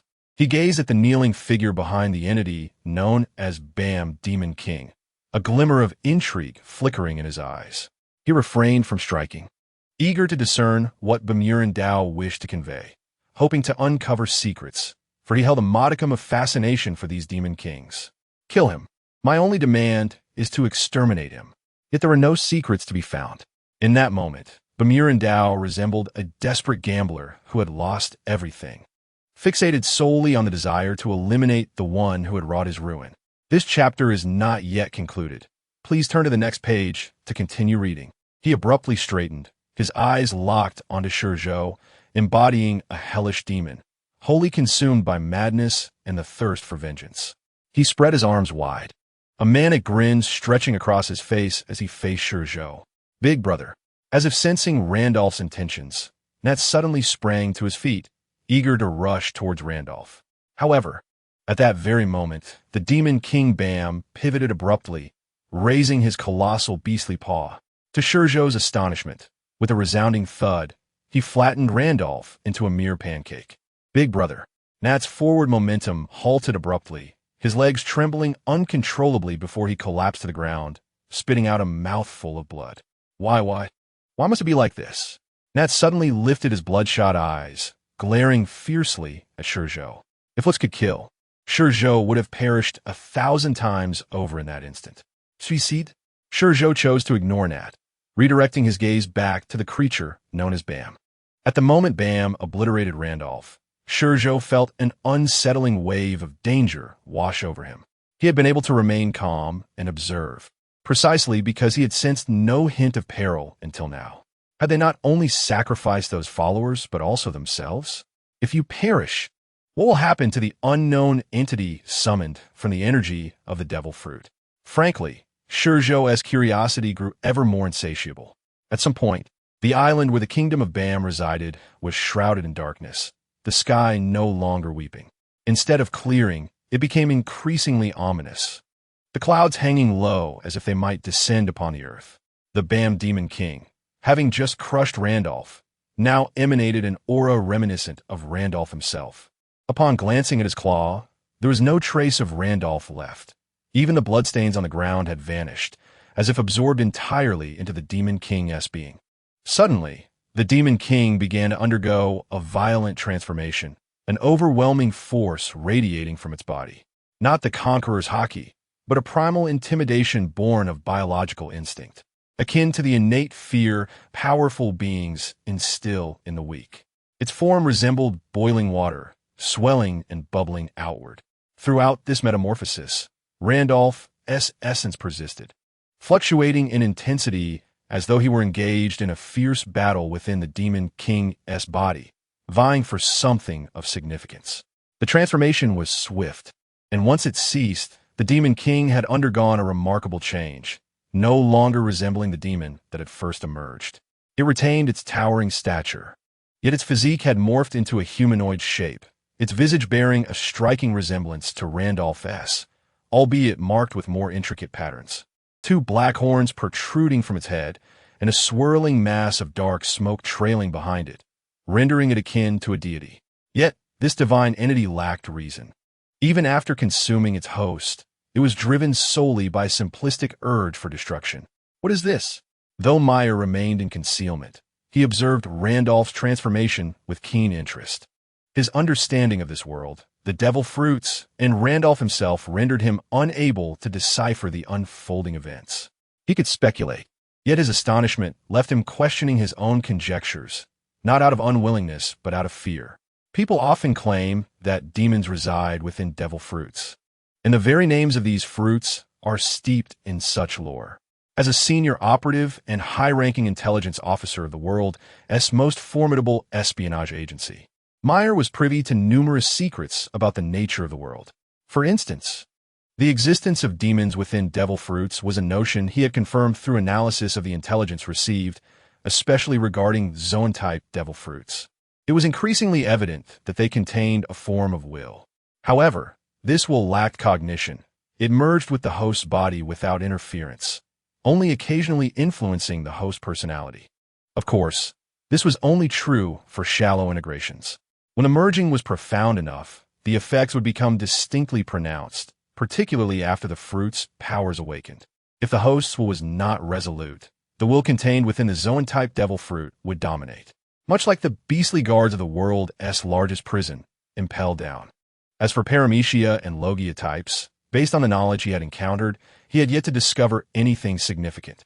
But it now appeared that his encounters had been far too sparse.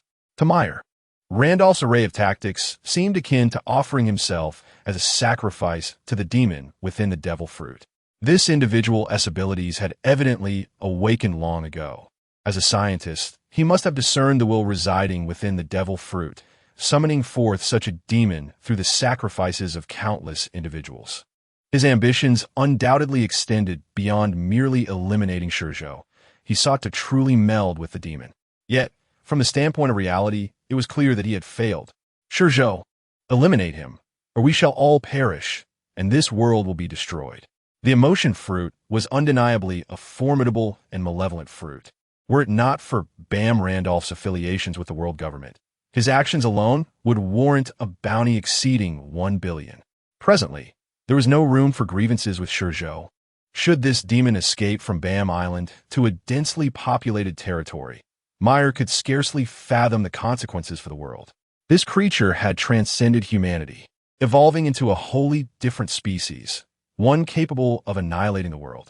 The aura emanating from it, one that surpassed even that of the celestial dragons, conveyed a sense of superiority that deemed everything else in existence as mere refuse. Though he stood at a distance, Meyer felt this presence acutely. A demon? ShiZhou fixated on the Bam Demon King, his thoughts racing with possibilities. In an instant, he contemplated numerous outcomes, even more than Meyer, for he possessed a fragment of the divine perspective. Whether it was or was not, only experimentation would reveal the truth. Gazing upon the creature, a cold glint flickered in ShiZhou's eyes as he leaned forward, his right foot slamming into the air with a thunderous crack. Propelled forward with his blade drawn, he appeared before Bam as if by teleportation.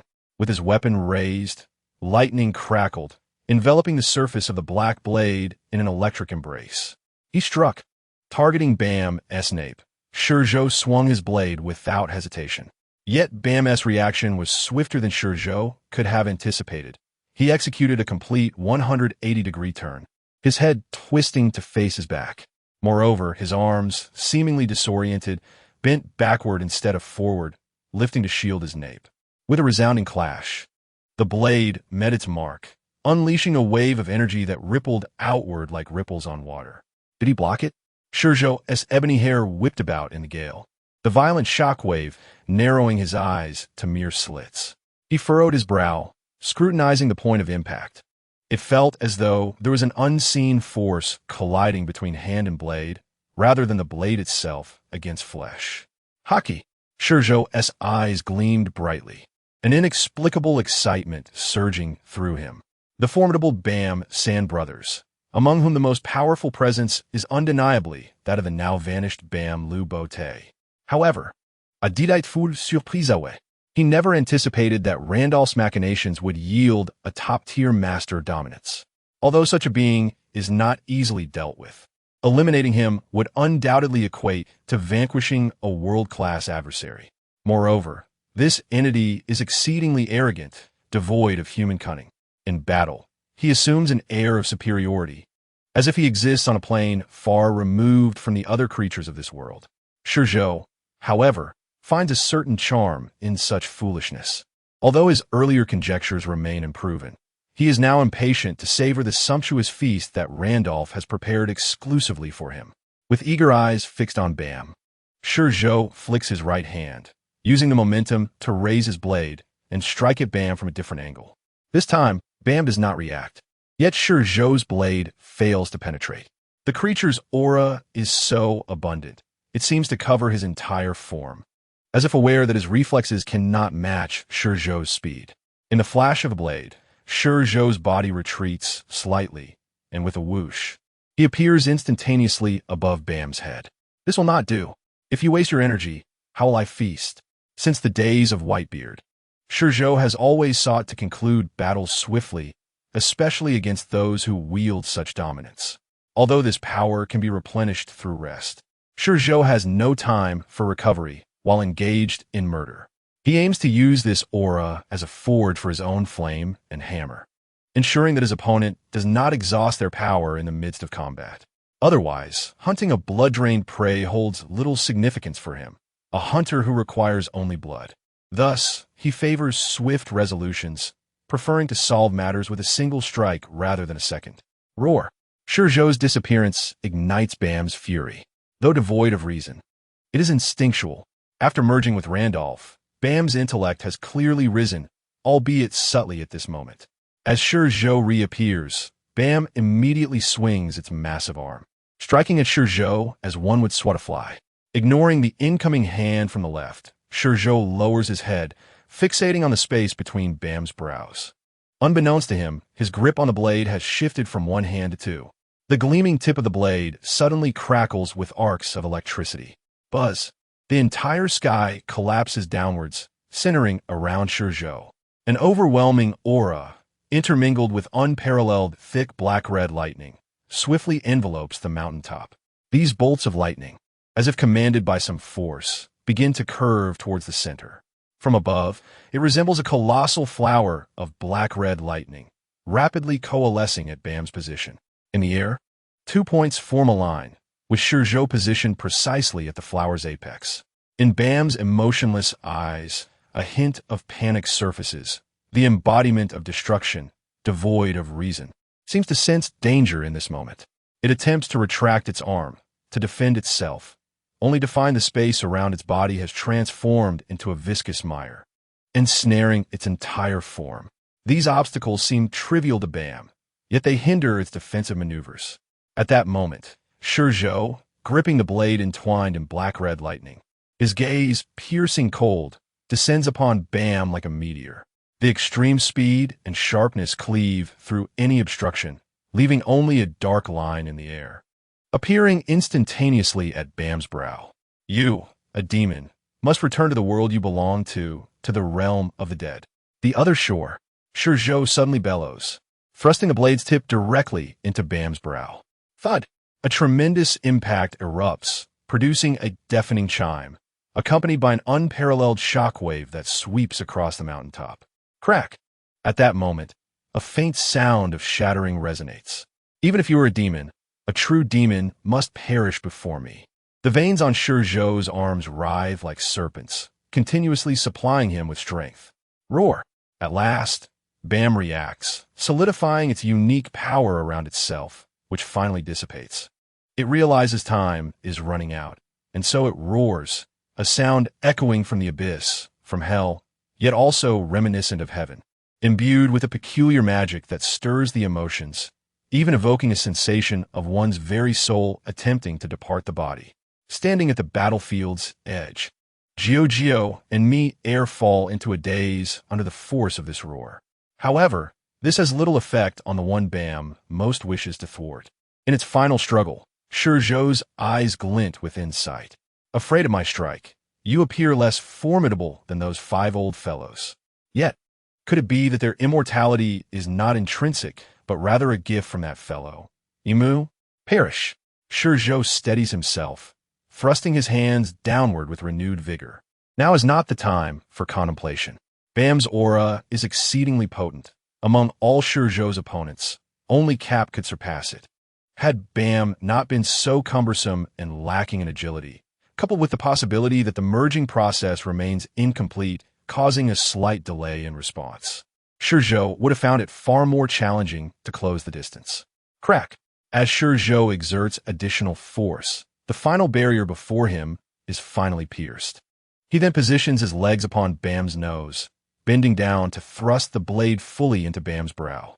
The immense energy coiling around the blade, upon penetrating Bam's brow, releases like a laser, piercing through its head and emerging from the rear with a thunderous boom, crashing onto the mountaintop surface. This chapter is not yet concluded. Please turn to the next page to continue reading. The immense force causes this mountain, which has endured countless battles, to falter and collapse under its own pride. In its tremors, it crumbles downwards. It turns out the mountain is not a mountain, merely a colossal edifice resembling one. However, this bears little consequence to ShiZhou. The moment the blade entered Bam's body, the creature ceased its resistance. It is not that it lacks the desire to move, but rather that the fly upon its brow has employed an unknown power to seize control of both its body and soul. Then a sensation of pull ensues. Bam, lacking comprehension of temporal probabilities, now understands. The weakness emanating from its body and soul imparts a newfound awareness of fear. Yet in this moment, it cannot move, cannot speak, and even its very soul begins to dissipate. As the roar and smoke clear, looking up to the sky reveals not a trace of Bam's presence. Only a figure clad in black stood in the air, resembling the sovereign of this realm, a young man with ebony hair. "How is it, boss?" With a crackling sound, a bolt of azure lightning descended beside ShiZhou. Before they could materialize from within, ShiZhou eagerly inquired. "Excellent," ShiZhou replied, a look of complete satisfaction adorning his face. Prior to his arrival here, he had not anticipated encountering the Bam brothers. For these three individuals were concealed within the shadows of the underworld and were virtually unknown in the realm of reality. Yet, they had bestowed upon him a considerable surprise. First was Bam Lubert. Though he was deranged, his domineering presence was undoubtedly on par with that of an elite admiral of the Navy. Next came Bam Lundeafu. While his innate aura was not particularly strong, the demon he summoned, having devoured him, reached an unparalleled level of both quantity and quality. It is worth noting that such a quarry had eluded ShiZhou since he set sail, having only claimed one at Ketuokimos. Moreover, Bam's aura was not something that Mose could rival. This individual enveloped himself in the highest grade of aura for conventional defense. "So you are here," ShiZhou remarked as the smoke cleared. He did not linger in the sky, but descended with ShiZhou into the ruins below.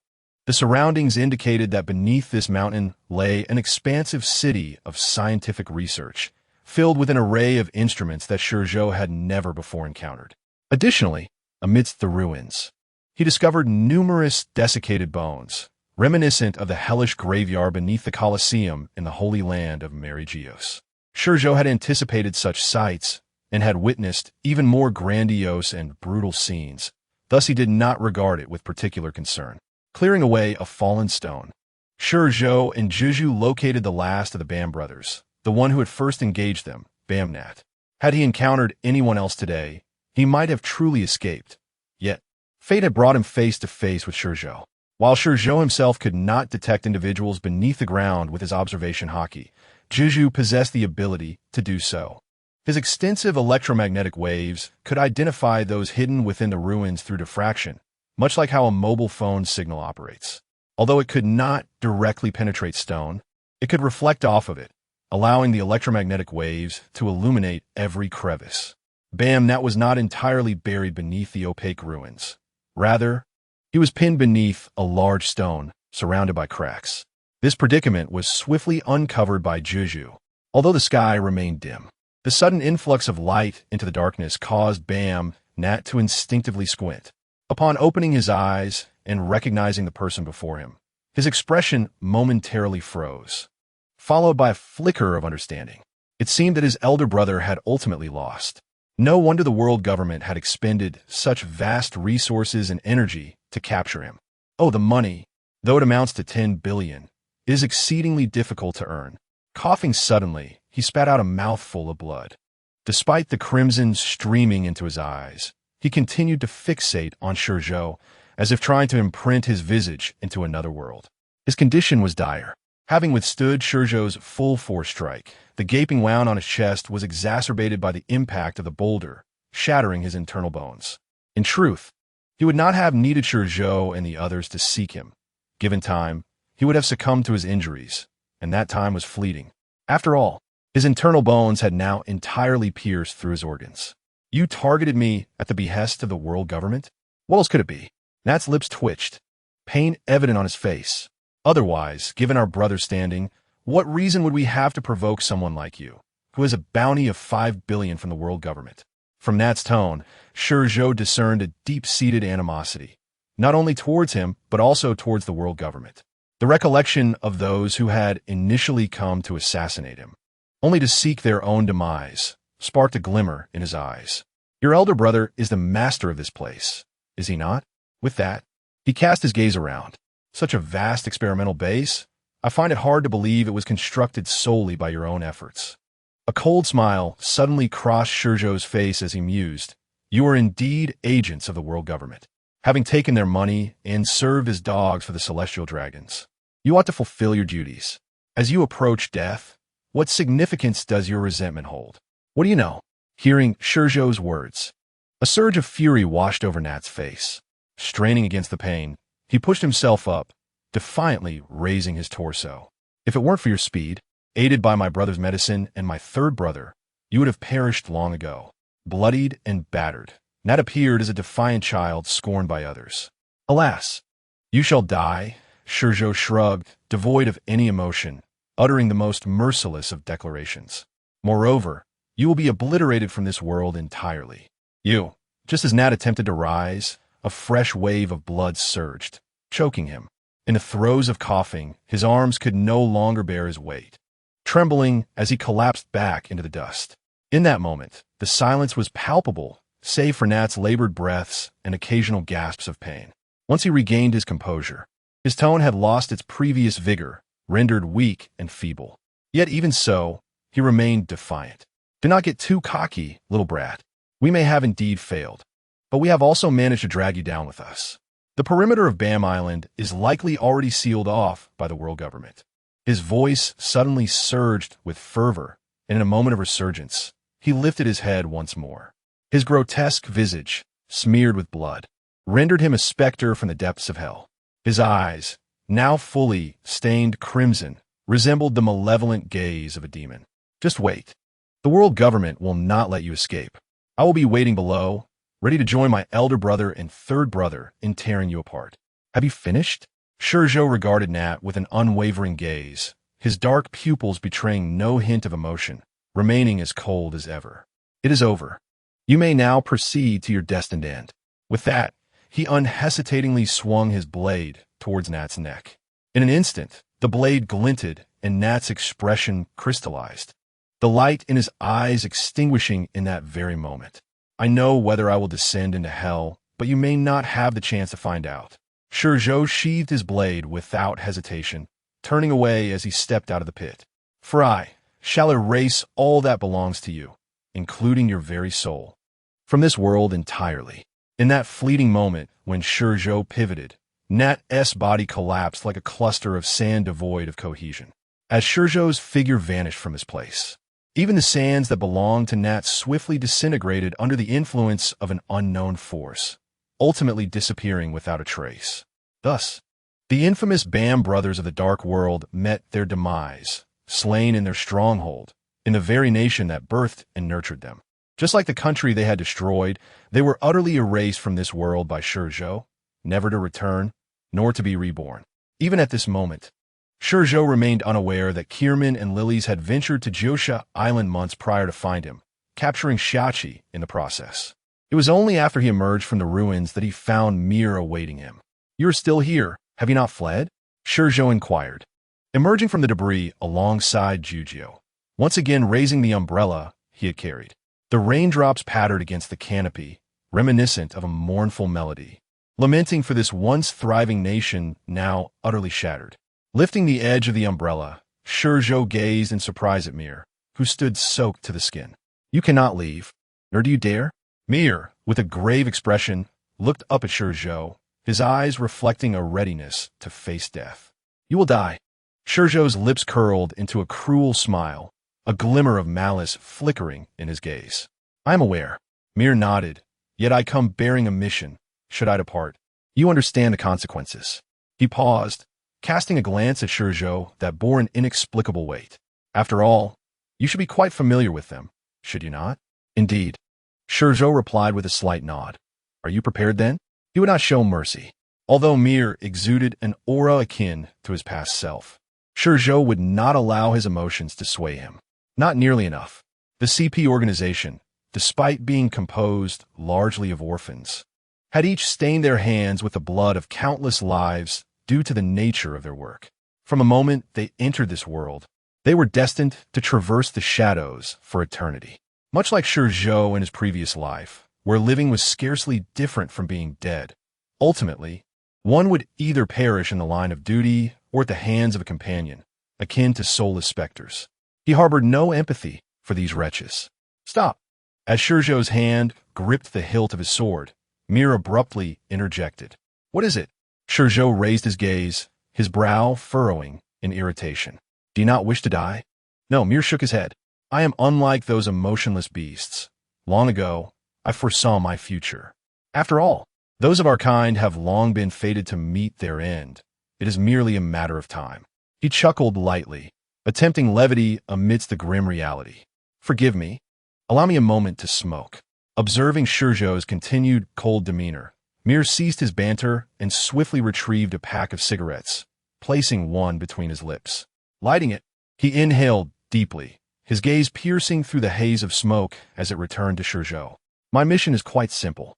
Here he paused, fully aware that what he was about to utter would seal his fate. Foreseeing though it was, the instinctual fear of death lingered within him. Even he, having witnessed death countless times, felt the dread swell within him like a dam on the verge of bursting. Yet despite his terror, he knew he must speak. For if he hesitated any longer, he feared he might never find the courage to do so. He raised his right hand, cigarette in grip, trembling slightly before releasing it from his lips. I have come to see you. The Bam brothers were merely a delay to your departure. I learned of their intentions from one among them. A flicker of surprise crossed ShiZhou's face, but why say it was to see me? Shachi. Just as he opened his mouth, an overwhelming killing intent emanated from ShiZhou, enveloping the surroundings in a suffocating atmosphere that rendered Mir breathless. When he glanced back at ShiZhou, he perceived his figure towering ominously, as if a dark void loomed behind him, exuding a foreboding aura that threatened to drag him into the depths of hell. Speak. At that moment, ShiZhou's voice pierced through Mir's vision, dispelling the illusion before him. Shaking his head in disbelief, Mir cast a glance behind ShiZhou, then swallowed hard, trembling hands once again clutching the cigarette. It seemed only the smoke could alleviate the tension within him. Months ago, in search of you, Lord Kierman ventured to Jiosha Island. Months ago, ShiZhou frowned. After the war ended? Yes. Mir inhaled deeply, suppressing his racing heart. If Shachi was captured so long ago, why was it not mentioned before? Last time, Lady Lily's claimed that we could defeat you without Shachi, thus she chose not to bring him along. Mir was acutely aware of ShiZhou's previous encounter with Lily's and the others, as intelligence gathering was his primary duty. And this time, I cannot say. Mir shook his head. My task is simply to inform you that should you leave this place, Lord Kierman will execute Shachi without hesitation. Do you believe this will sway me? ShiZhou retorted. I do not share that sentiment. Mir exhaled smoke, tilting his head skyward. You are far too dangerous, compelling the world government to resort to such measures. Young master, this chapter has more to unfold. Please click to the next page to continue reading.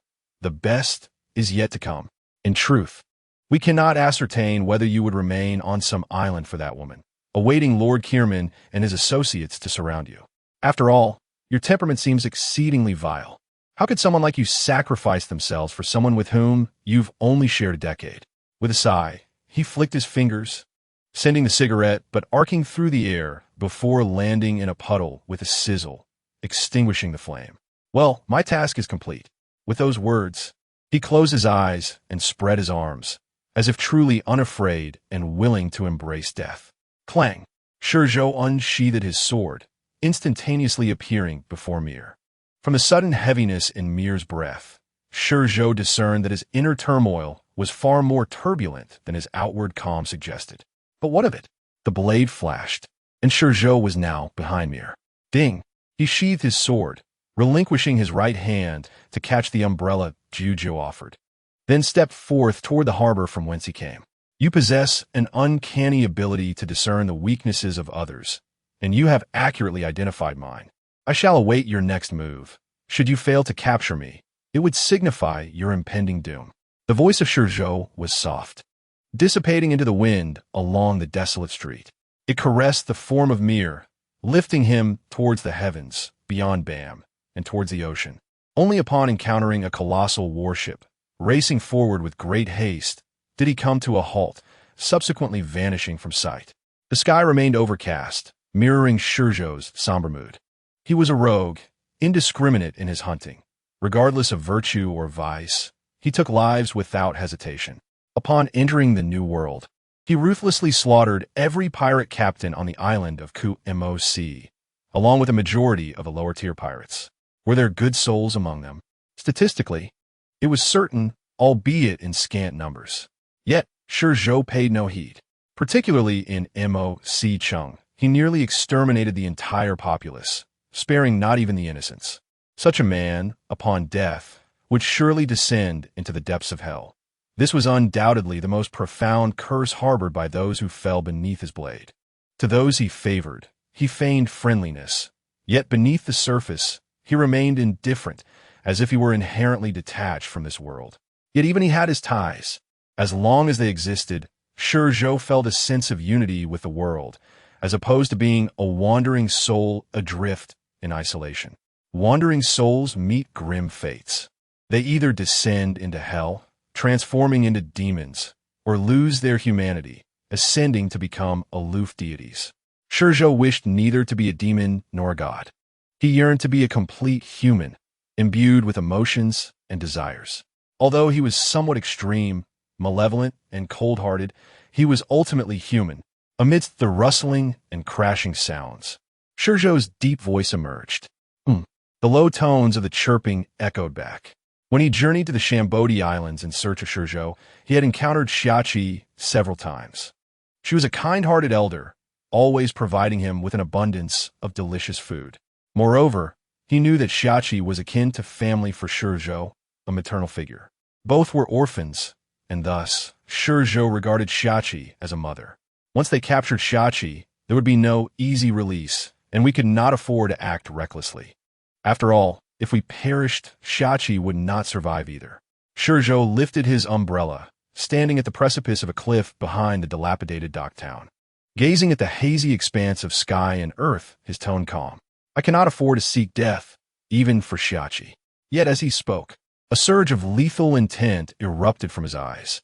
This murderous aura affected the surrounding void, rendering his position amidst the gray skies as though it had transformed into another realm, completely still. The wind, rain, fog, and even sound came to a halt. ShiZhou. ShiZhou tugged at the hem of ShiZhou's garment, her voice resolute. Regardless of your decision, I shall follow you. Thank you. ShiZhou turned his head to glance at ShiZhou, a smile breaking across his face. With this smile, the surrounding time and space resumed their flow. Were it not for the sudden intensification of rain and wind, one might believe that nothing had transpired, as everything appeared unchanged. Let's discuss the plan. ShiZhou turned to face the immense shadow now visible. This weather provides an epic enhancement for your Raime fruit. Although you have never revealed yourself to them, the previous individual must have relayed your information to Kierman, making it impossible to catch them off guard in rescuing Xiachi. Therefore, you must assist me by holding one of them back. Avoid confrontation. If you can evade, do so. Your electromagnetic waves can detect the enemy, but they cannot predict their attack methods or trajectories like Kinbunchika Haki, and your Busashoka Haki is inferior to any among them. Thus, maintaining distance is paramount. Do not engage in close combat. With your speed as lightning, I trust that within this expanse, none shall be able to apprehend you. Understood. ShiZhou listened intently to ShiZhou's analysis, nodding vigorously. I comprehend. After speaking, he gazed at the overcast sky, a confident smile gracing his lips. Were it not for the fear of endangering Xiachi, this place and weather would be my domain. I would fear no one. ShiZhou merely cast a sidelong glance at ShiZhou, refraining from uttering any discouraging words. This weather indeed amplified ShiZhou's fruit abilities. Yet their adversaries were not ordinary naval forces. They were the pinnacle of power in this world, trained to be the most formidable warriors. Among them was also a wielder of a spatial fruit. Naturally, ShiZhou could not allow Lilith to approach ShiZhou. Can you ascertain their numbers? Just then, ShiZhou lifted his gaze once more towards the tempest-tossed sea. 1, 2, 3, 5 on the bow, 12 in the hold. What's the matter? Noticing ShiZhou's unusual reaction, ShiZhou inquired promptly. I believe I have spotted Xiachi. Where? ShiZhou opened his eyes, azure arcs of electricity flickering within his pupils. She should be in the bottom of the hold. Though I cannot be certain, there appears to be only one person locked away down there. Aside from her, I cannot fathom who else it could be. Is that so? ShiZhou stroked his chin, deep in thought. The 5 on the bow are likely the main force aiming to encircle us. The 12 in a hold are elite members of CP0, summoned to navigate the ship, as they are fully aware of my capabilities and would not send ordinary individuals to their demise, buying me time. Then, my lord, there is more to this chapter. Please click the next page to continue reading. The next segment is even more thrilling. Setting his hands down, he turned to observe ShiZhou, who had a glass bottle resembling a water container strapped to his waist. Jing Jing released the black pearl. Oh, just then, the bottle suddenly animated. It unfastened itself from the strap and fell to the ground. Subsequently, the bottle's opening expanded. A ship, resembling a model, yet vividly lifelike, slowly floated out. The moment the vessel departed the bottle, it rapidly expanded, transforming into a colossal entity that landed with a thud upon the boulder at the cliff's edge. "Let us board." ShiZhou waved his hand, taking the lead and leaping onto the Black Pearl. "ShiZhou, are we going to use that?" After securing Jing back in place, ShiZhou hurriedly followed ShiZhou's lead, his face alight with excitement. Indeed, standing at the center of the deck, ShiZhou raised his gaze towards the distant shadow, a cold smile spreading across his face. Since Xiaqi is in the lowest level, there is no need to overly concern ourselves with her safety. They have come to kill us, so we must prepare a proper welcoming ceremony for our guests. As the words left his lips, he strode to the rear of the deck, pressing a button on the wall of the hold with force. Ka-ka-ka. The sound of gears turning resonated from beneath the ship, accompanied by a slight tremor. Before long, a massive cannon slowly ascended from below the deck. The cannon's barrel was peculiar, entwined with golden threads. The peculiar artillery mount was fashioned from two large spheres, marked with handprints, as if specifically designed for a certain individual. "Speed is power," a phrase frequently uttered by Huang Yuan, resonates as a universal truth across all realms. No matter how minuscule the material, its destructive potential escalates exponentially with velocity. Following his fusion with the Xiang Lei Guoshi, ShiZhou meticulously constructed a weapon he had previously encountered and experimented with in his past life, the electromagnetic cannon. Despite his prior existence as one of the elite in the dark world, he possessed a foundational understanding of electromagnetic force. While achieving the precision and rigor he once had may be unattainable, crafting a simplified version was certainly feasible. Furthermore, this world harbored an unparalleled advantage over the last superpowers. The inherent strength of the Xiang Lei Guoshi was far more direct and formidable than the mere batteries of the previous realm. "Let us go, Jiu, ShiZhou encouraged, casting a reassuring glance at his companion. "Have faith, leave it to me." With newfound confidence, Jiu approached the electromagnetic cannon, standing on a platform.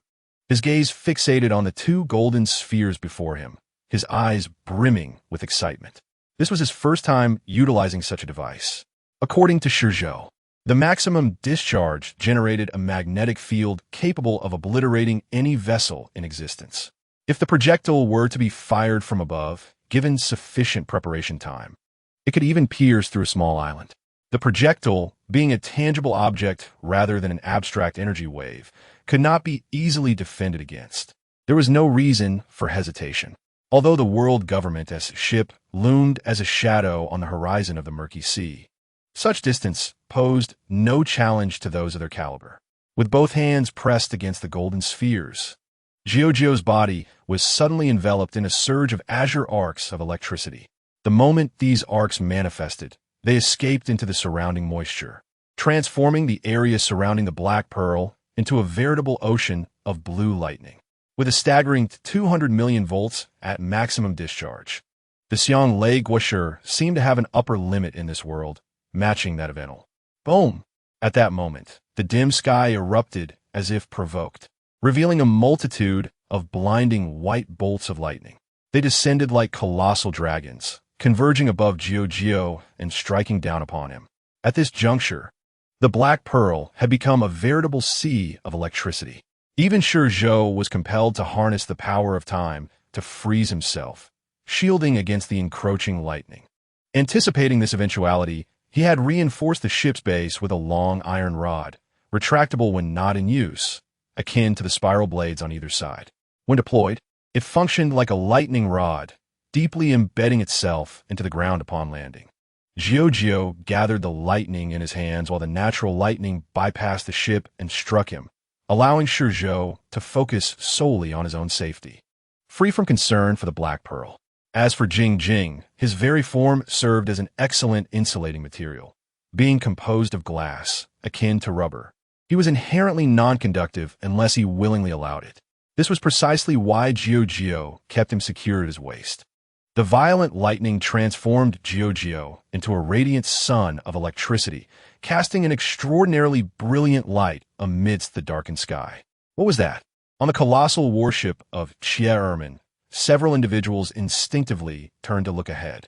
Defend. Among them was a red-haired man, strikingly similar in appearance and attire to Shanks, who suddenly changed countenance as if sensing an impending threat. He shouted, extending his hands forward in a defensive posture. Chairman and Lilith, reacting almost instinctively, mirrored his actions. Was it the foresight of observation hockey? Sengoku acted swiftly, barely a moment behind Chairman and Lilith. Just as they reacted, a beam of azure lightning cleaved through the sea, seemingly teleporting directly before them. They had no comprehension of what was occurring. The blue light collided violently with the empty space before them. Boom! A tremendous sound echoed, accompanied by countless azure arcs and flames, cascading in a torrent that engulfed the entire ship. At that moment, the thunderous blast resonated in their ears. The vessel abruptly halted, its hull compressing the ocean's surface, propelled backward against the tide by an overwhelming force. Alongside it, the four individuals on the bow and deck were also thrust backward. Hold firm. The four gritted their teeth, their gazes fixed resolutely ahead. As the dazzling azure arcs dissipated, they beheld a massive shell, glowing red from the intense heat, akin to a sunset. Whoosh! When the projectile's force finally waned, they exhaled in relief.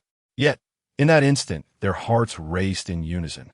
Above them, almost as they lifted their gazes, a colossal bolt of azure lightning descended from the clouds with ferocity.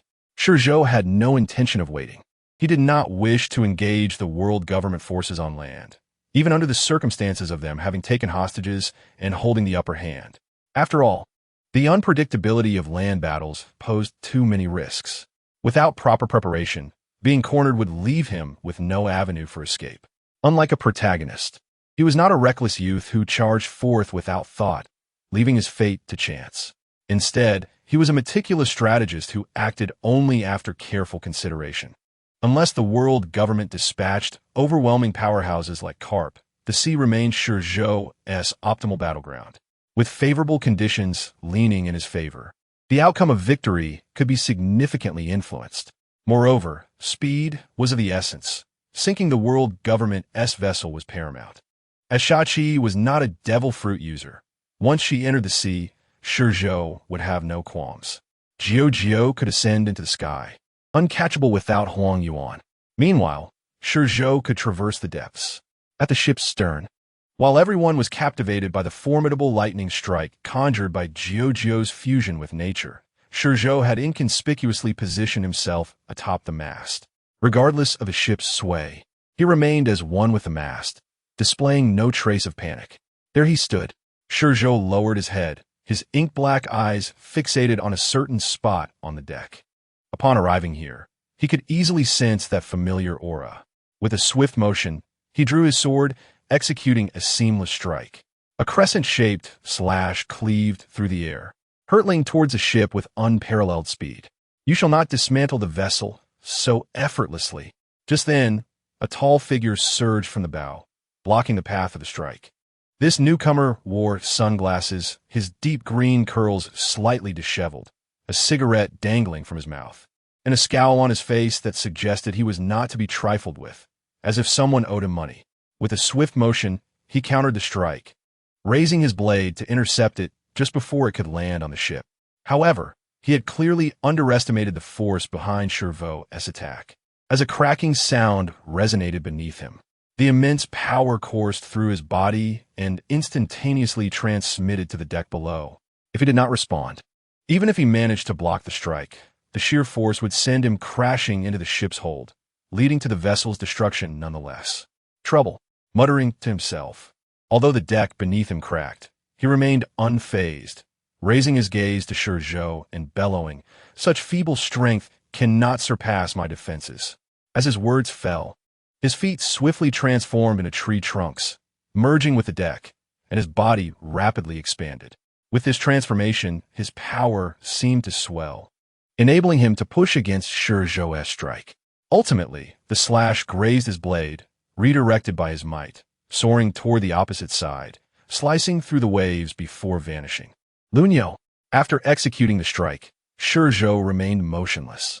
Caught off guard, he had only this one opportunity, for the four individuals at the bow were not mere underlings. Although the thunderous strikes proved formidable, they were easily neutralized by the combined efforts of the four.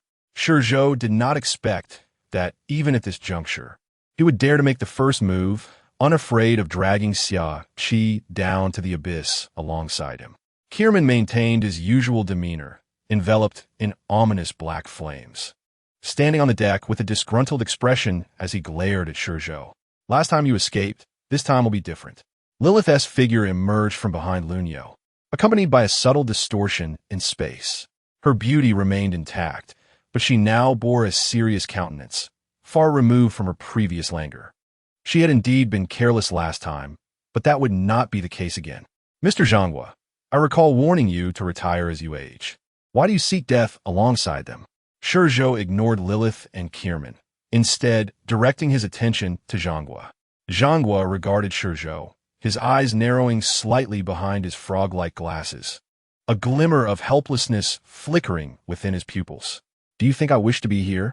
Had the Navy not been utterly depleted of personnel, do you think this retired old man would have come? However, these words remained unspoken, merely echoing in his mind. ShiZhou's decision not to depart took him somewhat by surprise. Yet it was within reason. After all, the success of this plan hinged on whether ShiZhou still had lingering attachments. For now, it appeared he did. You few cannot capture me. Is there anyone else? Step forth. ShiZhou raised his eyes toward the bow, where a cannon obstructed his view. He sensed a particularly formidable aura emanating from that direction. If one were to rank their strengths in order of appearance, it was evident that this last individual would be the strongest. You're the ShiZhou that the old man has mentioned repeatedly. As soon as ShiZhou's words echoed, a man with red hair clad in a coat emerged from in front of the cannon. His vibrant red locks stood out like a blooming flame against the desolate sea. Tied back with a black ribbon into a ponytail, his hairstyle remarkably similar to ShiZhou's. However, upon seeing the man, ShiZhou focused not on his hair, but on his face, curiosity and surprise flickering in his gaze. Xiang Kexi? ShiZhou scrutinized the red-haired man, his brow furrowing. No, you are not Xiang Kexi. Speak. Who are you? He was aware that Xiang Kexi was a celestial dragon, yet he was unaware that Xiang Kexi had a brother or sister. Upon reflection, it made sense, for Xiang Kexi's father was still alive. Who knows how many offspring that old fellow has sired? Those on the brink of death have no right to know my name. The red-haired man spoke with haughty disdain, clearly uninterested in engaging ShiZhou in idle chatter, for he was there to apprehend him, not to reminisce. With that, an overwhelming aura erupted from him, instantly clearing the skies above the warship. The air crackled with countless red lightning bolts. Meanwhile, he leaned forward, his left hand gripping the scabbard, raising the hilt just enough to fall into his right hand. With a thunderous sound, his right leg shattered the deck, propelling him toward ShiZhou like a bullet. The strike. His speed was astonishing, and before the sound of his approach reached ShiZhou's ears, he was already upon him. Without a moment's hesitation, he unleashed his blade, aimed directly at ShiZhou's chest. ShiZhou was equally swift. The obsidian blade, flickering with black and red lightning, sliced through the air effortlessly, meeting the red-haired man's sword with precision. Bang! The two blades never truly connected. The force of their collision erupted in an immense sound, unleashing a powerful shockwave. In that instant, the sea itself seemed to be oppressed, ceasing its tumultuous roiling and roaring, becoming eerily cautious. Crack! Just then, a colossal azure lightning bolt descended from the heavens, targeting the red-haired man who was locked in combat with ShiZhou. Meanwhile, ShiZhou did not remain idle. Unbeknownst to him, Lilith had already positioned herself behind him, wielding a massive sword, also crackling with lightning, and ruthlessly aiming for ShiZhou's back. It should be noted that she possessed not only the powers of Devil Fruit, but was also a top-tier powerhouse with mastery over all three forms of hockey. Last time, she had been overly arrogant, sustaining heavy injuries from ShiZhou without personally engaging him. This time, she intended to make ShiZhou pay the price he truly deserved. These adversaries, once they began to take things seriously, proved to be quite formidable. Sensing the imminent threat from behind, ShiZhou's brow furrowed slightly. and he exerted force upwards with his blade, deflecting the red-haired man's sword while leaning back. However, this maneuver inadvertently positioned him directly beneath Lilith's blade, as if he were deliberately creating an angle for her strike. Do you wish to evade? Or do you seek death? Seeing ShiZhou deflect Jaire's sword, his stance shifted to a reclined position, placing his chest directly beneath her blade. Lilith's brow furrowed slightly. At this moment, time was of the essence, leaving her little opportunity for contemplation. Fixating on ShiZhou's eyes, the great sword in her hand descended with breathtaking speed, cleaving violently into ShiZhou's exposed chest.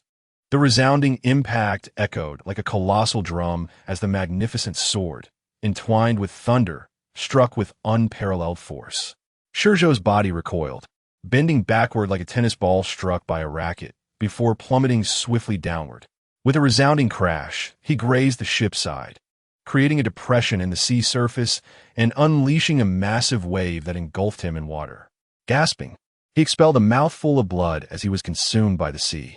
Lilith's sword, as he had anticipated, served merely to amplify her strength and offensive capabilities. She herself was no true swordsman. Although the tremendous force coursed through his body, injuring him, it was evidently more advantageous than being cornered by two foes and plunging into the depths.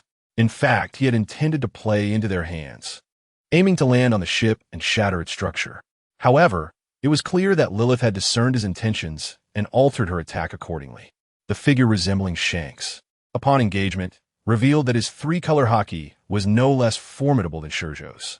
Coupled with Lilith's transition from a static spatial domain to spatial teleportation in conjunction with the red-haired man, ShiZhou found himself outmatched in combat, particularly considering the presence of Zhonghua, Chia Ermin, and Greenbull. Nonetheless, he remained resolute in his determination to rescue. As ShiZhou halted in the water, he opened his eyes and focused on the warship above.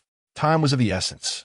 Thoughts raced through his mind as he willed his chest wound and internal injuries to revert to their original state, as if rewinding time. In that instant of recovery, he forcefully propelled himself upward, transforming into a swift blade that sliced through the water's restraints, accelerating toward the ship. His ultimate goal remained. He must allow Shachi to plunge into the sea, freeing him from all constraints. Otherwise, all efforts would be in vain. As he drew his sword, a shadow materialized before him, obstructing his line of sight. The newcomer also unsheathed his blade, mimicking ShiZhou's stance, yet one was above while the other was below. The clash of their swords sparked a shower of minute flames, even beneath the waves. The immense force displaced the surrounding water, creating a circular void devoid of liquid. "You shall not damage the ship." Gal glared at ShiZhou, his lips curling into a sinister smile, his eyes icy. The ability to teleport others was formidable. ShiZhou furrowed his brow at the red-haired man before him, yet his thoughts were not fully consumed by Gal.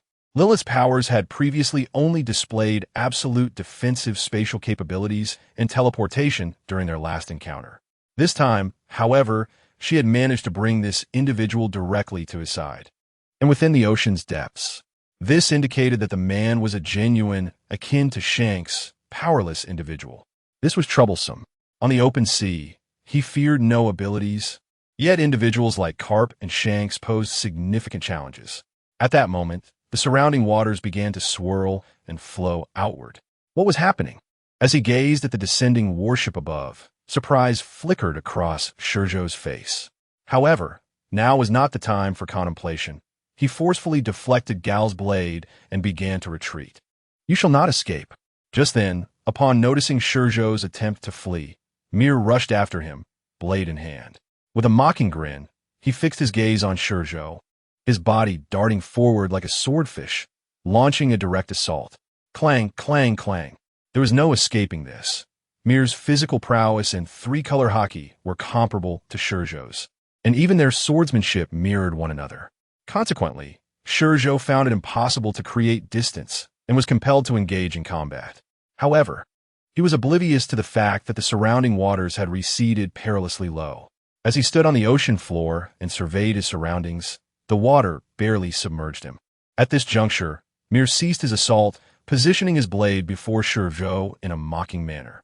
Are you attempting to manipulate the terrain to your advantage by expelling the seawater with spatial abilities? ShiZhou's head emerged above the surface, and he gazed at Lilith, who stood ethereally above him, resembling a goddess. The ocean had transformed into a colossal funnel, the waters inexplicably displaced, forming a circular wall of liquid surrounding them. Meanwhile, the naval warship had run aground on a vibrant coral reef. If such capabilities existed, why had she not employed them previously? ShiZhou pondered, furrowing his brow as he quickly grasped the reasoning. It wasn't that Lilith lacked the desire. Rather, the geographical conditions had constrained her. The previous battleground had been the exit from Fishman Island to the New World, with depths exceeding 10,000 meters. Even with enhanced power, she could not possibly drain that expanse of water. This location, however, was different. Only 1,000 meters from Bam's coast, the shallower depths allowed her to accomplish this feat. What now, ShiZhou? A crackling bolt of azure lightning descended beside him. ShiZhou emerged from the thunder, her expression fraught with urgency. Their greatest advantage lay within the waters. Master, there's more to this chapter. Please click to the next page to continue reading. The excitement is yet to unfold. After all, their adversary was but a single powerless individual, while the rest were all endowed with abilities. With the waters now absent, it meant that ShiZhou would face not only the red-haired man, but at least 4 others. Lilith, devoid of the constraints of a spatial domain, could teleport her allies within the range of her fruit's powers, complicating ShiZhou's situation further. Take Xiachi and leave. Do not concern yourself with me. At that moment, ShiZhou's voice resonated within ShiZhou's mind once more. But there are no buts, ShiZhou interrupted. Listen, I possess only one opportunity. When I sever the warship and the sea, you must ensure she escapes without looking back. A hint of panic crossed ShiZhou's face. For reasons unknown, a foreboding feeling swelled within her, reminiscent of the previous Marineford War. However, unlike last time, there were no contingency plans this time. Do not fear. I am unharmed. Do not forget who I am. I am ShiZhou. His voice faded from ShiZhou's mind as he turned, offering her a gentle smile, reminiscent of their first encounter. Plans are often rendered obsolete by unforeseen circumstances. With Lilith's spatial fruit abilities at play, ShiZhou found himself beset by the attacks of both adversaries, each wielding haki that rivaled his own. Moreover, the man resembling the red-haired one had mastered the Conqueror's haki, his assault mirroring ShiZhou's own. Just between him and Lilith, their seamless synergy rendered ShiZhou's efforts increasingly futile. Adding to his plight were the formidable figures of Zhanghua and Qie. Although Qie is now completely disconnected from him in terms of strength, it must be acknowledged that this individual has attained the rank of a major general. However, he is somewhat inferior compared to the 3 veteran generals, though his prowess is not markedly less than that of Lunyo. Under their relentless assault, ShiZhou finds himself bereft of any semblance of hope for victory. Therefore, the original plan is rendered unattainable. Nevertheless, he remains resolute in his desire to rescue Xiachi. Yet, he cannot allow Xiachi and ShiZhou to remain here. If he reaches that critical juncture, their presence poses a significant danger. As for himself, it will depend on the fortitude of his will. Very well. Under ShiZhou's gaze, although tears glisten in ShiZhou's eyes, a newfound determination shines through. He understands that ShiZhou is not as simple as he professes. After all, this is neither Marineford nor the entrance to the New World just after departing Fishman Island. On those previous occasions, one was meticulously planned, albeit perilous, while the other was an unexpected encounter. Yet, due to the small number of participants, only 3, coupled with Lilith and others not fully comprehending ShiZhou's abilities, there was no real danger. Nonetheless, ShiZhou chooses to trust ShiZhou. He has never broken his word to him, and he believes this time will be no different. Ha ha ha ha ha. At that moment, a triumphant laughter captured the attention of ShiZhou and ShiZhou. ShiZhou, let's see where you can escape this time. As the sea recedes completely, transforming the surroundings into land, Qie is the first to disembark from the ship. At this moment, he exudes confidence reminiscent of their initial encounter during the battle at Dingshan, as if he had never been challenged by ShiZhou. Indeed, this time they have prepared thoroughly. They have even chosen the location with great care, utilizing hostages, ensuring there is no fear of ShiZhou fleeing early. Thus, his confidence is well-founded. Surrender now, ShiZhou. Sengoku steps back, positioning himself to ShiZhou's right. ShiZhou pays him no heed, instead turning his attention to the left. He observes a ripple in the air as Lilith emerges, sword in hand, from within. Truly, as the highest tier of space manipulation devil fruit, she has achieved remarkable feats. I can accomplish much more than this, far beyond your imagination. Lilith fixes her gaze on ShiZhou, reaching to touch the thin, linear scar on her neck. Even after several months, a faint psychological shadow lingers, accompanied by occasional sharp pains, especially with the individual in front of her. Your mark has lingered with me for a long time. Stop. Upon hearing Lilith's words, ShiZhou hurriedly interjects. What mark? We have no connection. And I am still a virgin. I have done nothing to you. Lilith's expression visibly darkens. She did not anticipate that even at this juncture, he could remain so nonchalant, even teasing her. What do you mean by what? Was it not merely a brief encounter? ShiZhou shakes his head in disbelief. Could it be that you have fallen for me and wish to remember me for a lifetime? Huh. Lilith's eyes bore into ShiZhou, and after taking a couple of deep breaths, she suppresses her fury. Regardless of what you say, you will die here today. Mill, let us take action. At that moment, she glances towards the red-haired man behind ShiZhou. Mill, stroking his chin in contemplation, refrains from launching an attack. Instead, he raises his gaze to ShiZhou and inquires. Hey, kid, may I ask you a question? ShiZhou turns to meet Mill's eyes, a smirk curling his lips as he retorts, an unnamed, unremarkable individual like you has no right to question me. How rude. Mill is momentarily taken aback, then shakes his head in a manner that betrays his double standards, reminiscent of his earlier demeanor when confronted by ShiZhou. Fine, I forgive you. Suddenly, Mill adopts a lofty demeanor, his tone shifting to one of command. Tell me, how did you acquire your abilities, and what are the names of your father and mother? Father, mother. ShiZhou's heart stirs. Does this fellow know the origin of my powers? No, that is impossible. Amused by the thought, he dismisses it. If his abilities were akin to Jin's, a hereditary trait of a race, then that race must be extraordinarily powerful. Just his ability to extract time to enhance his own haki is remarkable enough. If such a race existed, they would have dominated the world long ago, allowing him to maintain his position for so long. Regardless, he still poses the question. After extinguishing so many special races, do you not discover anything for yourselves? 18 years ago, when you first appeared in ShiZhou and awakened your powers, we extracted your blood. However, it is peculiar that we found no genetic traces resembling yours among known races. Mill, evidently a high-ranking official within the world government, divulges much about ShiZhou's past in ShiZhou, including secrets of the world government. In the time that follows, periodically, we extracted your blood, yet no one, not even Vegapunk, could derive any of your exhibited abilities from it.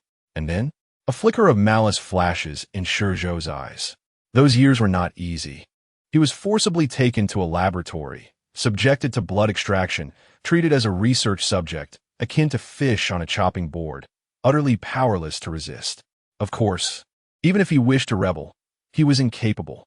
Mill, seemingly oblivious to the malice radiating from ShiZhou, continues to fixate on his eyes and elaborates. You must understand that Vegapunk's theory of bloodline factors is quite advanced. He can extract bloodline factors from Kaido, including those of devil fruits. Yet he is utterly incapable with your blood.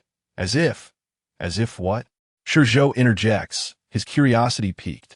Mill, stroking his chin as if recalling someone else's words, raises his gaze, his eyes shimmering with revelation. As if you do not belong to this world. ShiZhou is taken aback. Not belonging to this world? He indeed does not originate from this realm, but traverse from a similarly blue planet known as Earth. However, while his soul may not belong here, his body is undeniably of this land. Can Vegapunk truly investigate the essence of his soul? No, that cannot be right. At that moment, ShiZhou suddenly recalls that man's pocket watch and the star map. Could it be? A startling realization quickens his heartbeat. No, it cannot be. Such a minuscule probability could not possibly apply to me. Dismissing the thought, he considers it too extraordinary to be true, although he knows the world is wondrous. With the existence of other life-bearing planets in the cosmos, such matters are to be confirmed only in the future. His mother, although somewhat out of place in the village and overly indulgent towards that man, is ultimately an ordinary person. If there truly existed a capability unknown to him, it could never have been consumed by the raging fire. This he was utterly convinced of. Throughout his life, he was acutely aware that, without the external aid of time, his potential would only reach the level of an ordinary naval officer. Perhaps due to the nature of his soul, his observation haki might be slightly stronger. But his armament haki would undoubtedly remain at a commonplace level, perhaps even dormant. Under such circumstances, he could only aspire to be a marksman. And to stand at the pinnacle of the world, as he currently did, was nothing more than a fool's dream. What is it? Meyer's gaze was fixed intently on ShiZhou, acutely sensing the fleeting emotional reaction upon his words. Did he suddenly recall something? Indeed, many thoughts crossed ShiZhou's mind as he regained his composure. Lifting his eyes to meet Meyer's, a slight smile gracing his lips. Do you wish to know? Speak up. Meyer nodded presumptively, his demeanor still exuding pride, as if everything was under his control. Alas, ShiZhou shook his head, expressing his reluctance to divulge. You rascal. Meyer's brow furrowed sharply, casting a dangerous look at ShiZhou in an instant. Act swiftly. Without waiting for Meyer to utter another word, ShiZhou's voice echoed in Jiuzhou's mind. Almost simultaneously, Jiuzhou's form transformed into a streak of lightning, racing towards the ship. Chairman and Sengoku did not intervene, allowing Jiuzhou to pass with ease. After all, Green Bull remained aboard the ship. They had felt Jiuzhou's electric prowess, and while formidable, it did not intimidate them significantly, especially considering the influence of the weather. Were it not for the climatic conditions, Jiuzhou's strength would not have been impressive enough to warrant concern. Furthermore, Jiuzhou had yet to exhibit any haki, which was the reason they permitted him to advance. If Green Bull, the new admiral, could not handle a mere fruit user displaying their power, then he had no business holding the rank of admiral. However, at that moment, the surrounding time and space abruptly froze. A dark line, unbeknownst to anyone, followed Jiuzhou's azure arc of electricity, slicing through the void and arriving at the side of the warship in an instant. No one could perceive ShiZhou at this moment. In everyone's perception, he remained within their encirclement, as their time lingered in the past, while ShiZhou's form had already traversed into the future. Standing at the edge of the ship, his hair transformed to a stark white, as if traversing the brief distance from their circle had aged him decades. There was no time for contemplation. In this state, every fleeting moment was a tremendous burden to him. Time slash. Crack. The electric arc and haki enveloped the entire blade. Without hesitation, ShiZhou swung the sword directly at the warship. Just then, the world resumed.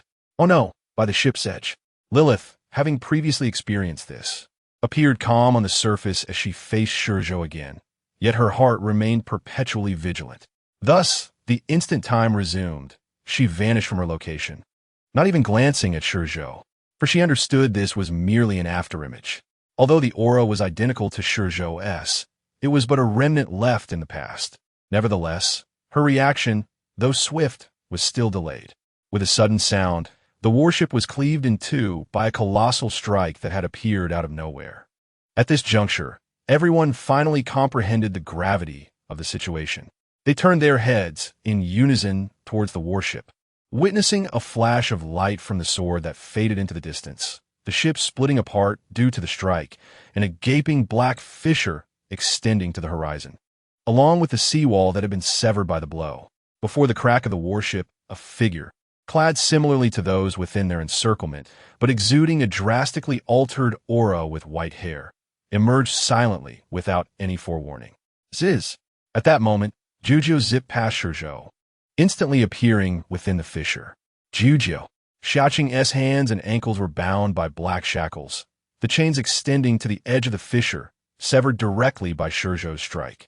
The sudden appearance of the azure lightning startled her, yet upon recognizing it was Jiuzhou, her body relaxed instantly. Jiuzhou, There was no time to linger. ShiZhou emitted a low call, swiftly retrieving a transparent glass vial from his waist, directing the opening towards Xiaqing. At that moment, the mouth of the vial expanded, accompanied by a sudden pull. Just then, Xiaqing, as if sensing something, turned her head towards the crack in the ship's cabin. In her line of sight stood a middle-aged man, identical to ShiZhou, yet with all white hair. In a single glance, Xiaqing realized this was ShiZhou.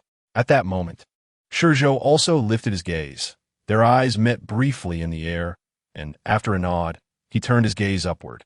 Xiaqing offered no resistance, her form shrinking instantly, disappearing into the vial.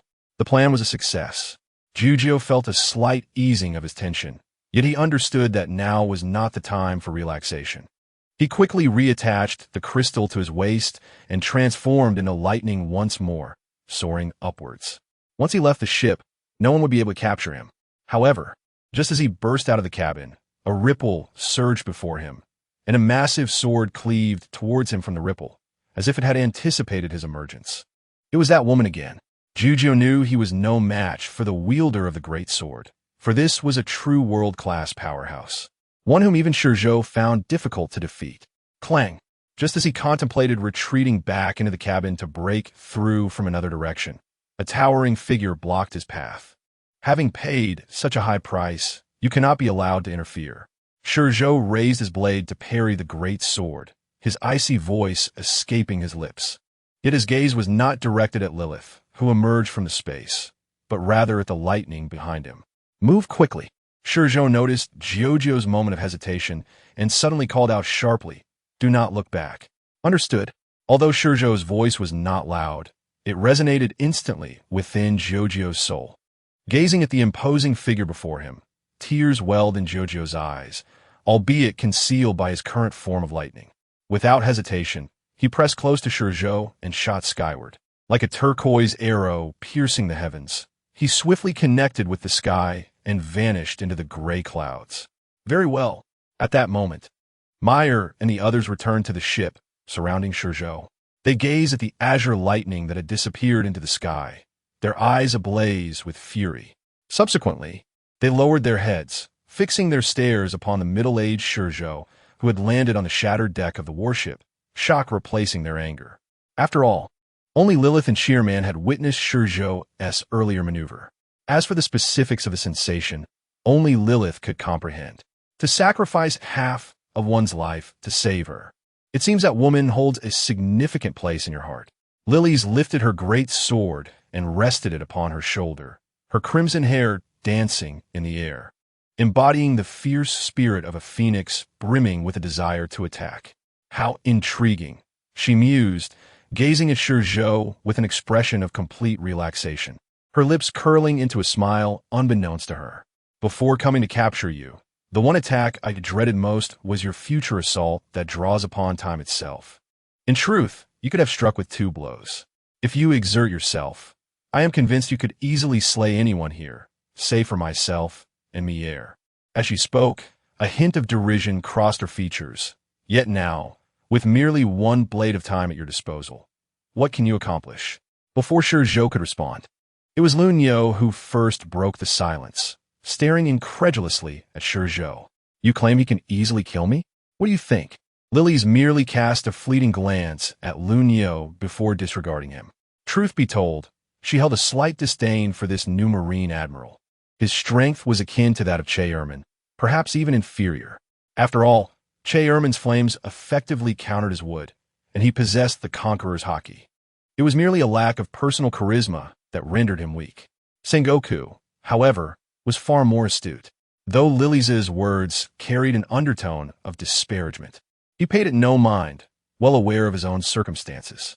The blade ShiZhou had just displayed, while he had not personally felt its danger, was evidently perilous, even deadly. Thus, he remained silent, adjusting his stance, his awareness of ShiZhou's threat heightened, and his vigilance intensified. Despite wielding only 1 blade, ShiZhou raised his gaze, surveying Lilies and the others before finally landing on Lun Yo. A smirk crept across his face, a wicked glint in his eyes. However, I suspect that if I truly seek a scapegoat, you shall not be able to hinder me. His gaze resembled a poised sword, causing the hairs on Lun You's body to stand on end. Indeed, he was the most inept among them. Perhaps even the aging Sengoku surpassed him, though young. He was the only one among the five devoid of Conqueror's Haki. Moreover, he would, in a future encounter, be intimidated into withdrawing from elementalization by another man with red hair, wielding a distant Conqueror's Haki. Such wavering resolve destined him to fall short of the strength and accomplishments of the Season 3 admirals. ShiZhou's ShiZhou slash, while formidable, was not a means of escape. After all, the greater the distance, the more time consumed. He could engage in assault because his foes were within proximity. To flee would be tantamount to courting death. For a powerful adversary, such a distance could be traversed in mere strides. Yet, even at this moment, seemingly ensnared in an inescapable crisis, ShiZhou had no intentions of unleashing this final strike. Diverting his gaze from Lun You, he turned his attention to Lily's, suddenly grinning, a frenzied glint illuminating his visage. Prior to this, he had contemplated that even if he could not prevail, despair should not be his fate. Although his time in the New World had been brief, the lives he had taken were numerous, his strength significantly augmented, especially upon the Great Sea. Yet, it was Lily's capricious fruitability that had ensnared him in this passive predicament. To attain freedom in the future, Lily's must perish. Were it not for her erratic teleportation, it would be impossible for such powerful beings to confront multiple attackers simultaneously. Much like during the Marineford War, when swarmed, they faced adversaries one at a time and could not contend with two assailants concurrently. But with Lily's, the scenario diverged. Whether teleporting others or herself, she could launch simultaneous attacks. This was not a simple matter of addition, but a geometric escalation. With this realization, ShiZhou cast aside hesitation, his thoughts radiating as if he had suddenly lost his soul, becoming almost catatonic. His eyes, unbeknownst to him, became entirely shrouded in darkness, spinning incessantly. It was akin to a pathway descending into hell, instilling profound dread. In that moment, ShiZhou abruptly raised his blade, not aimed at Lily's, but rather poised against his own heart. If you wish to kill me, then let us see if you possess the capability. At that instant, the five encircling ShiZhou felt their hearts leap in unison, an overwhelming sense of peril gripping them, as if a colossal hand had viciously tightened around their hearts. Before they could react, a unique energy field enveloped them, akin to the chilling grasp of bone-chilling ice, rendering their bodies as if plunged into an icy abyss. Their hairs standing on end. Flee! At the instant ShiZhou raised his blade, Mi-Er's eyes gleamed red, flashing like an alarm. What he perceived was unknown, but the previously confident expression on his face morphed dramatically. Upon closer inspection, fear was evident. Without hesitation, he bellowed loudly, then propelled himself backward with all his might. It was too late to contemplate escape now. ShiZhou's vacant gaze flicked towards Mi-Er, a hint of mockery curling his lips. He then plunged the blade forcefully into his right chest. With a sickening sound, the tip of the blade pierced through, emerging from his back. ShiZhou offered no form of defense, and as the blade entered his body, the rampant conqueror's haki surged forth like countless steel needles, piercing his heart before radiating throughout his entire being in an instant. In mere moments, he fell into a state bordering on death. This is bad. At that moment, Chairman and Sengoku simultaneously recalled the escape route ShiZhou had taken during the Marineford War. Initially, they had regarded it merely as a manifestation of ShiZhou's abilities. Yet considering his current actions, it became clear that it was far more complex than they had imagined. Furthermore, the profound sense of imminent danger emanating from within him served as a relentless alarm, urging them to flee quickly. Without hesitation, the two surged backward, instinctively enveloping themselves in the conqueror's haki as they retreated. This reflexive movement provided them with a semblance of safety. As for Lily's, upon hearing Mi-Er's shout, her form receded, merging into the void. However, at that precise moment, a peculiar force field descended, silently altering the surrounding fabric of time and space. From an external perspective, everything here appeared frozen in place, including the airborne figures of Mi-Er, Sengoku, and Che-Erman, as well as Lily's, whose body was partially absorbed into the void. Despite the tumultuous storm raging outside, this place transformed into an entirely different realm, resembling a painting, embedded within reality, frozen in time like an amber-hued tableau. Just then, the painting began to stir. It was as though some extraordinary power was in motion, akin to the collapse of time and space, drawing in all light, an abyss descending, akin to ShiZhou's eyes, momentarily engulfing him and then expanding outward. Simultaneously, time, in tandem with the darkness, shattered its stasis and surged forward. What manner of creature is this? Mi-Er was the first to awaken.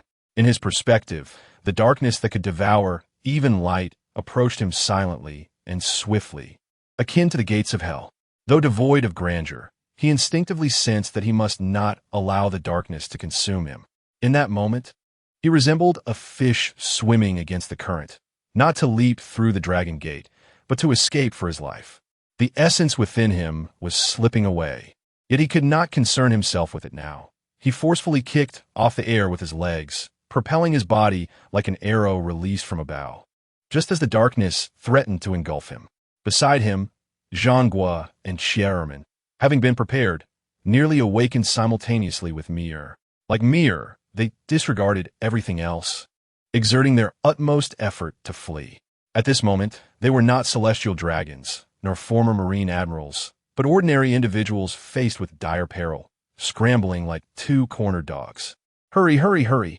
Half of Lilith's body had already merged with the void, yet one of her eyes remained fixated on ShiZhou. In the darkness, she could acutely sense that ShiZhou could no longer be considered human, for within the gaze swallowed by darkness, she discerned disdain, as if he were a true deity. She had experienced this feeling before with Lord Mu, though in his case, it was not so pronounced, still retaining traces of humanity. But ShiZhou was different. He had entirely lost his humanity. At that moment, as her body was about to be completely consumed by the void, a pair of large hands suddenly emerged from the darkness, grasping her hand with alarming swiftness. The darkness continued unabated, as if seeking to devour the world itself. Ultimately, even the void transformed into an inky blackness. From a distance, the area where the warships were located had entirely morphed into a black sphere. Just as Mi-Er and the others escaped the eerie power field, they heard a scream from behind. Among the cries, they even recognized the voice of Lunyo.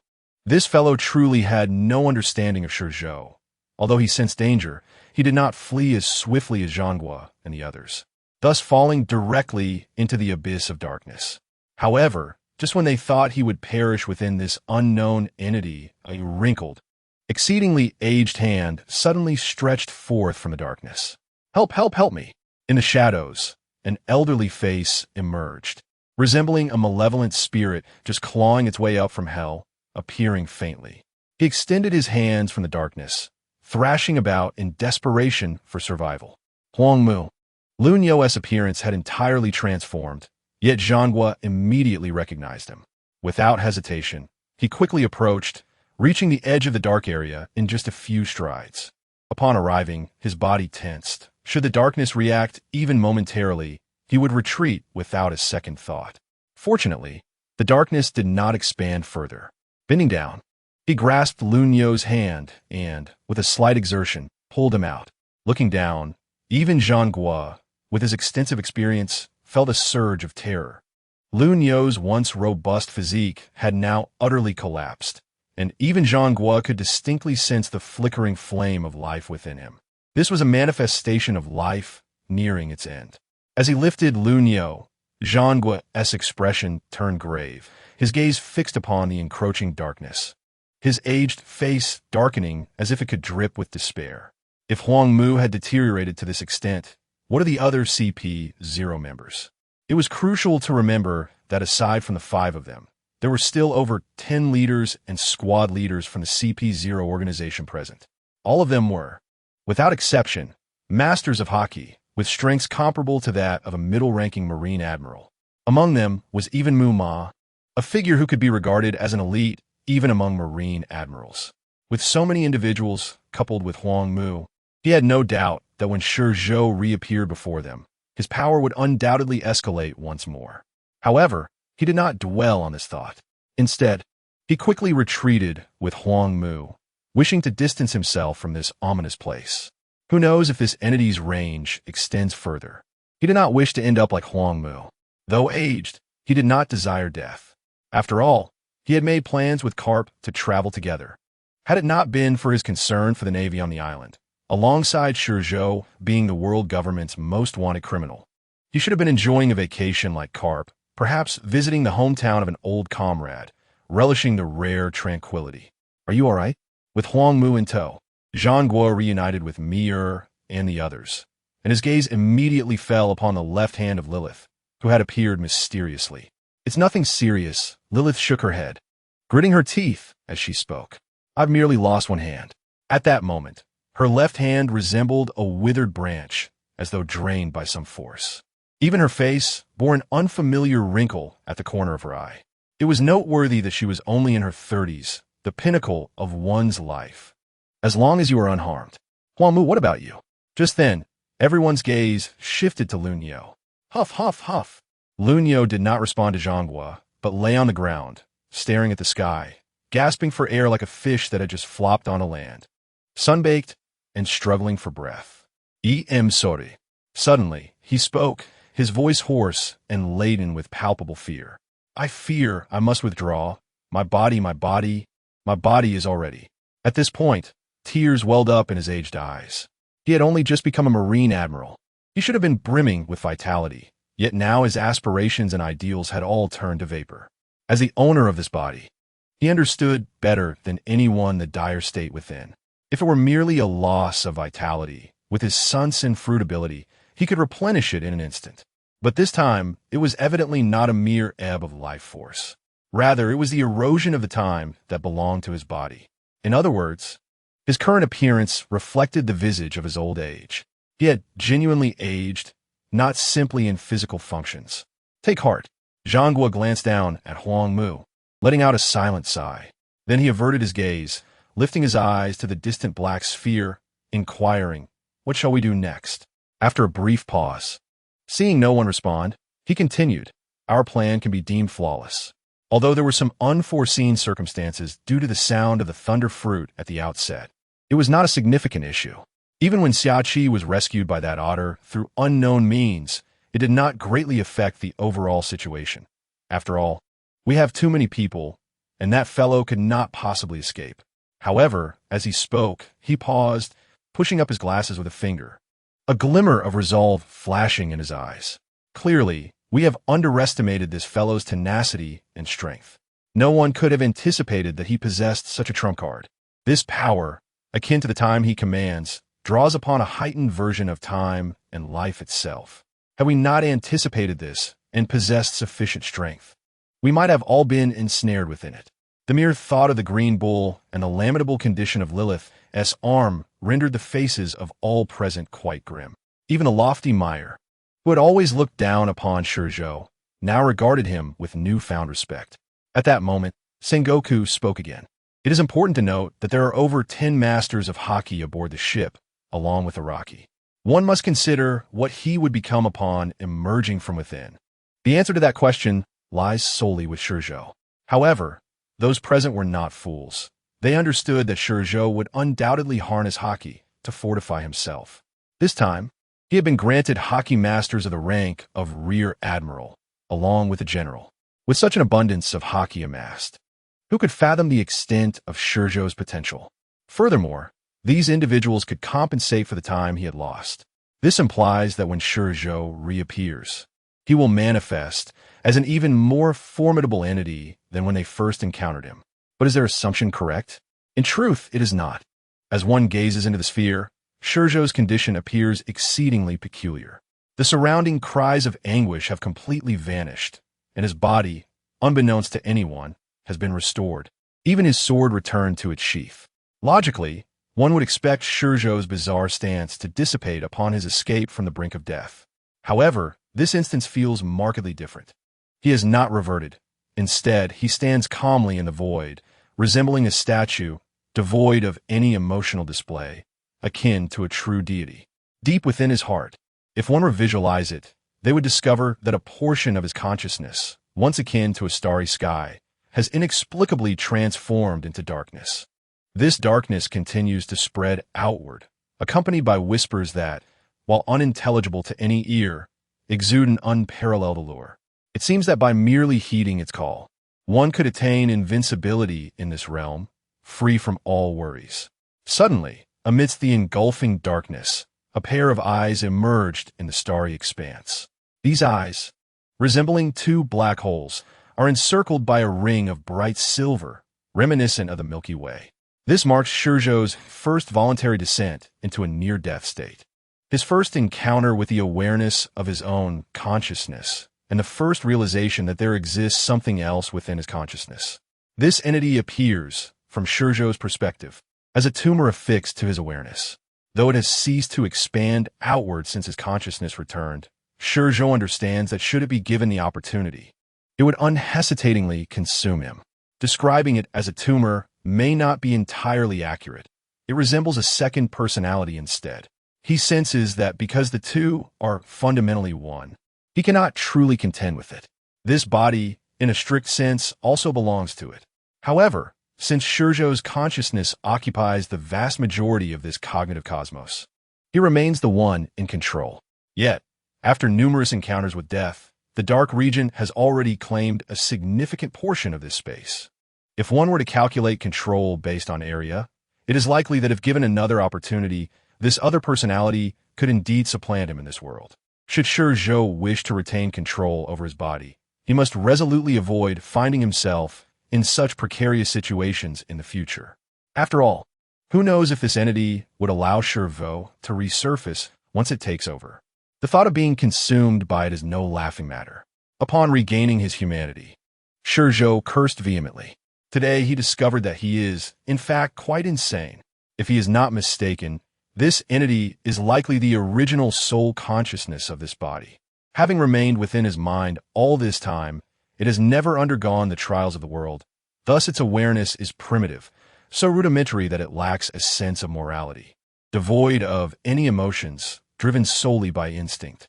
If one were to draw a comparison, it would be akin to a stone. Moreover, this entity appears to have completely fused with time, allowing it to wield the power of time far beyond ShiZhou's capabilities. He can also sense that although this being lacks emotions, it harbors no goodwill towards the world. Perhaps it is due to ShiZhou's repeated brushes with death that grant it fleeting moments to seize control of the body, each time amidst the depths of hell, leading it to perceive the world as such. In this scenario, should that entity truly emerge, it goes without saying that the world would be utterly obliterated by it. Its mastery over time could corrode all things, far beyond what ShiZhou could ever hope to match. Cursing once more, ShiZhou lamented his unintentional role as a potential harbinger of destruction. This sensation is one that even he finds bewildering. Sighing, ShiZhou shook his head and cast these thoughts aside. He then lowered his gaze to the warship, now entirely consumed by darkness and reduced to ash by the ravages of time, a slight smile gracing his lips. This time, the world government had miscalculated.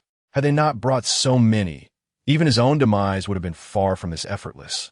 After all, he had not fully unleashed that entity, and the time drawn from all things merely ensured his survival. It was akin to the war on the top. However, this time is different. The 10 or so CP0 members, along with Araki, not only healed his wounds, but, due to the haki, even elevated his strength a notch. To them, this slight margin could translate into an insurmountable chasm that many might spend their lives attempting to bridge. ShiZhou lifted his head, his gaze piercing through the gradually fading darkness, landing on Lilith. The person he most yearned to slay was, indeed, Lilith. Just as in the moment he lost consciousness, his instinctive action had been to grasp her. Alas, he only managed to seize her hand, failing to capture her entirety. Moreover, Lilith was sufficiently wary, retreating into space just in time to evade disaster. It matters not, ShiZhou thought, shaking his head. Even with his enhanced strength, he could only deliver a single strike. He lacked the confidence to eliminate Lilith in one blow. Ultimately, His greatest concern was not wishing to plunge into a near-death state once more. His decision to inflict a wound upon himself rather than employ a swift strike was to conserve energy, maintaining his current state of vigor. After all, the time granted by those 10 or so individuals aboard could hardly compensate for his own depletion. The duration of a person's life is not dictated solely by physical strength or capability. In this regard, the world is remarkably fair. The strong and the ordinary are indistinguishable. Just then, Myers seemed to have made a revelation. "Send me up," he suddenly exclaimed, fixing his gaze upon the upper reaches of the darkened area. Lilies and his partner exhibited a remarkable synergy. At the moment Mill raised his gaze, their abilities were activated. Surrounding Mill, a silent ripple emerged, and the space seemed to swallow him whole like a colossal beast. Concurrently, a dark silhouette erupted from the shadowy realm, soaring into the sky like a sword. This chapter is not yet concluded. Please turn to the next page to continue reading.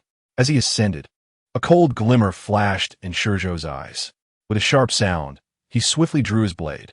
The black-purple lightning resembled a headless red serpent, instantly enveloping the entire sky. The slash of his drawn sword resounded with a clang.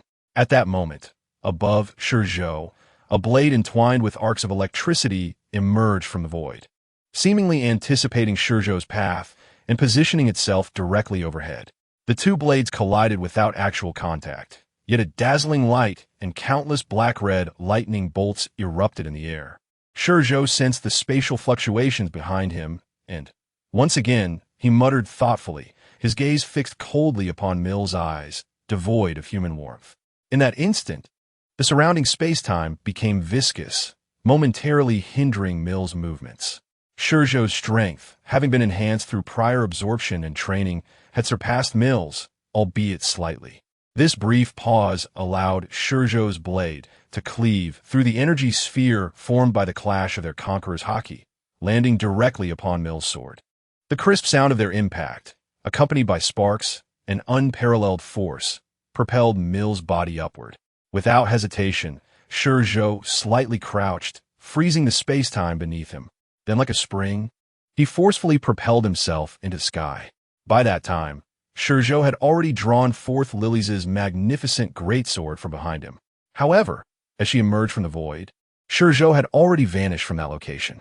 Lily's looked up at ShiZhou, and with a flicker of thought, the space behind the ascending Mill rippled, swiftly engulfing him. Simultaneously, ShiZhou sensed another spatial disturbance ahead. Can such distance facilitate teleportation? ShiZhou furrowed his brow. Nevertheless, he pressed on, exerting force with his legs against the void below, propelling himself upward at an even greater speed. During his ascent, the surrounding space-time inexplicably came to a standstill, with even the rippling void remaining unchanged. When time resumed, ShiZhou left behind a fleeting afterimage, having surpassed the spatial ripples, reaching a higher elevation. At that moment, he could utilize this fleeting acceleration to escape, although it was exhausting, leaving him with wrinkles at the corner of his eyes and white stubble. He managed to break free from Lily's spatial grasp. By the time Mill emerged from the void, Lily's had also arrived, but ShiZhou had completely vanished into the dark clouds. In this situation, even if they wished to pursue, they were powerless. The clouds obscured their vision and perception, and Lily's teleportation could not be used indefinitely. It consumed stamina, especially when transferring others. "Mill, what shall we do next?" Lily's, sword in one hand, gazed at the clouds, her face exceptionally pale.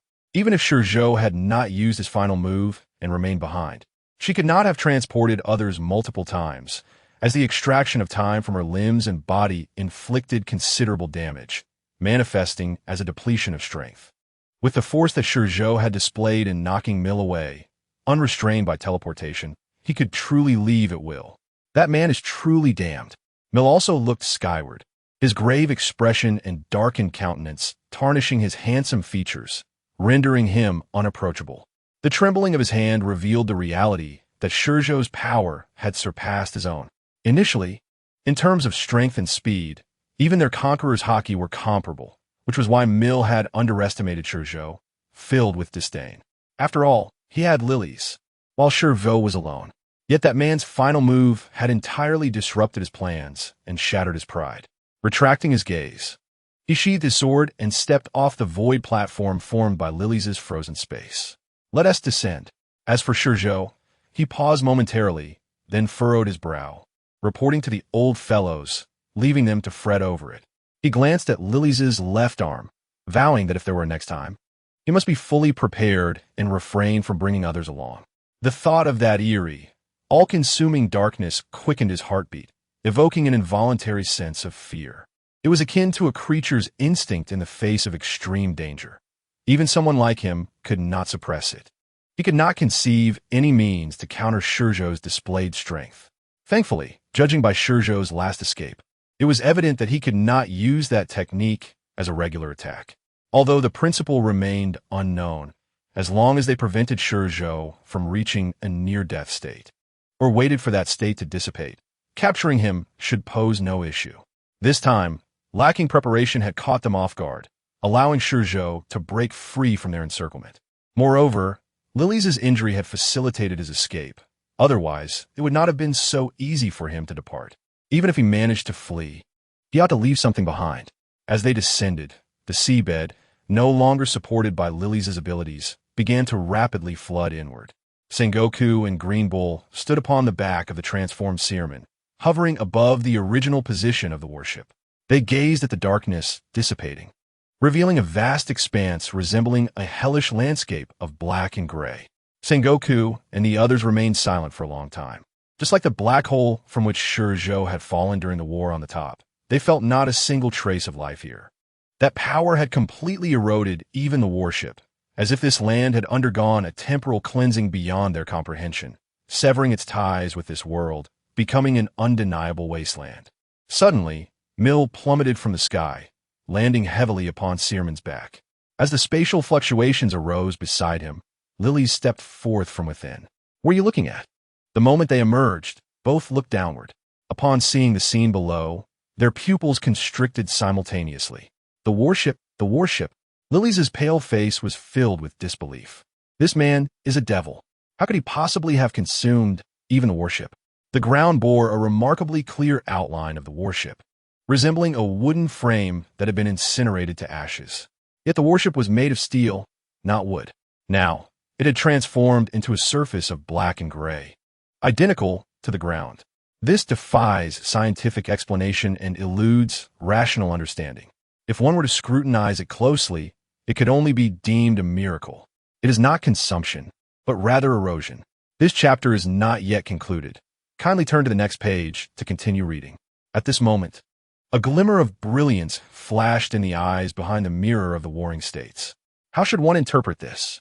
Upon hearing the words of the Warring States, everyone turned their gaze towards him. Matter is devoid of life. Even if it wished to consume, it could not. This is precisely why it chose to flee. For it has not fully recovered to its zenith. At most, it has merely absorbed. As he spoke, he cast a glance at the Green Bull, then raised his head to the sky and continued, stating that after it absorbed the time of Huangmu and the others, it healed some of its injuries. Although its strength was bolstered due to the overwhelming presence of Huangmu and the others, it could not genuinely triumph over us, which is why it retreated. The warship and the ground are merely a manifestation of the time it has dispersed, an erosion of all things here. At this juncture, he waved his hand, adding that this is merely my conjecture. I cannot vouch for its accuracy. After all, I cannot fathom the specific answer to how a warship could be transformed in such a manner. Enough speculation. Let us bring back some samples for Vegapunk to study, and we shall know the truth. Just then, a deep voice resounded from the head of the tiger. However, when everyone looked down again, they only beheld the ground submerged and overwhelmed by seawater, devoid of the previous black ash. It is of no concern. There is still Marineford. Sherman dismissed it casually, shouting loudly as he flapped his wings and soared toward Bamboo. Bamboo is isolated in the ocean, still a distance from the Navy headquarters. He would not simply return. Let us proceed to Bamboo and await the Navy's ships to retrieve us. 2 days later, news regarding ShiZhou spread across the globe at an astonishing pace, reaching every corner in less than half a day. All who encountered this news were left in a state of shock. pirates felt a mix of excitement and fear, while the commoners were gripped solely by terror. In the New World, on Ghost Island, Jean violently pushed open the door before entering the room with a serious expression, fixing his gaze upon Kaido, who sat at the head. Look at this. This fellow has truly provoked the world government to its limits. Oh, Kaido set down his gourd, extending his hand to accept the newspaper that Jean offered. Upon glancing at it, his brow furrowed. He instinctively straightened his posture. The more he read, the brighter his eyes became, and unbeknownst to him, a smile slowly crept across his lips. Upon reaching the conclusion, he tossed the newspaper aside and picked up his gourd. Rising to drink heartily, Worororo, setting down the gourd, he stepped forward with a hearty laugh, expressing how amusing and delightful this was, truly a surprise. Worororo. As he laughed, tears began to stream down his face. In that moment, he was uncertain whether his tears stemmed from joy or sorrow. Find him, we must find him. Just then, Kaido's laughter abruptly ceased. He lowered his gaze, fixating on Jean with a wild grin. I can no longer contain myself. We must find him. Such an entertaining adversary cannot fall into the hands of the world government. Worororo. As his words resounded, he burst into laughter once more. Jean gazed at Kaido, a flicker of helplessness crossing his eyes beneath his mask. He understood Kaido's disposition well, for they had been together long ago, having practically grown up side by side. However, he shared the same sentiment regarding ShiZhou, for that individual had slain Saburo. Yet, the thought of that person's peculiar nature instilled an unsettling feeling within him, as if he were burdened by an ominous presence that brought discomfort at the mere thought. Meanwhile, in the Totland Kingdom, on Cake Island, within a certain castle, a colossal shadow resembling a mountain sat cross-legged in the darkness, listening intently.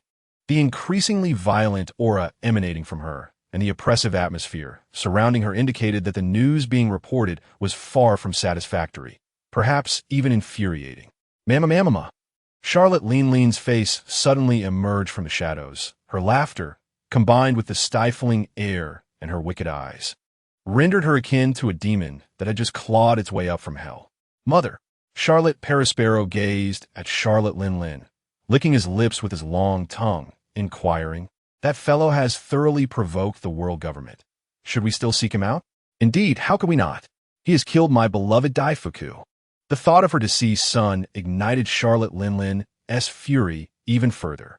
Only she possessed the authority to punish her son. It was not for others to decide. With this in mind, she bellowed, Find him. I want him dead. Very well, mother. Bowing his head, Charlotte Perispero grinned widely. Hee Perispero. His laughter implied that he seemingly did not regard ShiZhou as a threat at all. In the New World, on St. Pierre Island, on the beach, ShiZhou remained blissfully unaware that the world government had descended into utter madness due to Bamboo. At this moment, he reclined languidly on a sun lounger, savoring the rare tranquility. Beside him were two other beach chairs, yet only one was occupied.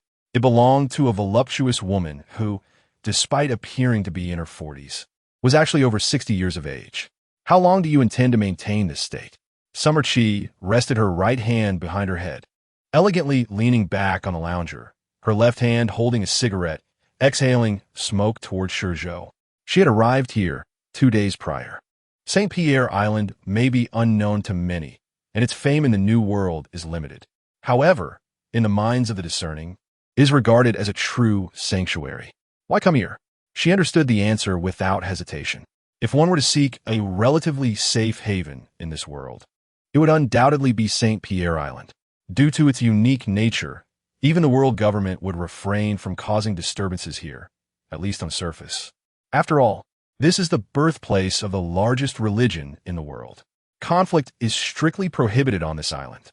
This rule is one that even the emperors of the New World, the 4 emperors, must at least adhere to outwardly. Restoration could happen at any time. ShiZhou gazed into the distance, observing the waves lapping against the sandy shore. With the seagulls rising and falling, a slight smile gracing his lips, clearly in good spirits. Yet, his words were remarkably cold. As long as there are enough people. Summer Chi paused, her gaze penetrating through the smoke as she scrutinized ShiZhou for a moment before speaking. You seem to have changed. Young master, This chapter has more to offer. Kindly turn to the next page to continue reading, as the excitement is yet to come. Is that so? ShiZhou's attention shifted from the seagull's back to Summer Chi's concerned eyes, smiling as he inquired, "Have I changed for the better or for the worse?" "I cannot say."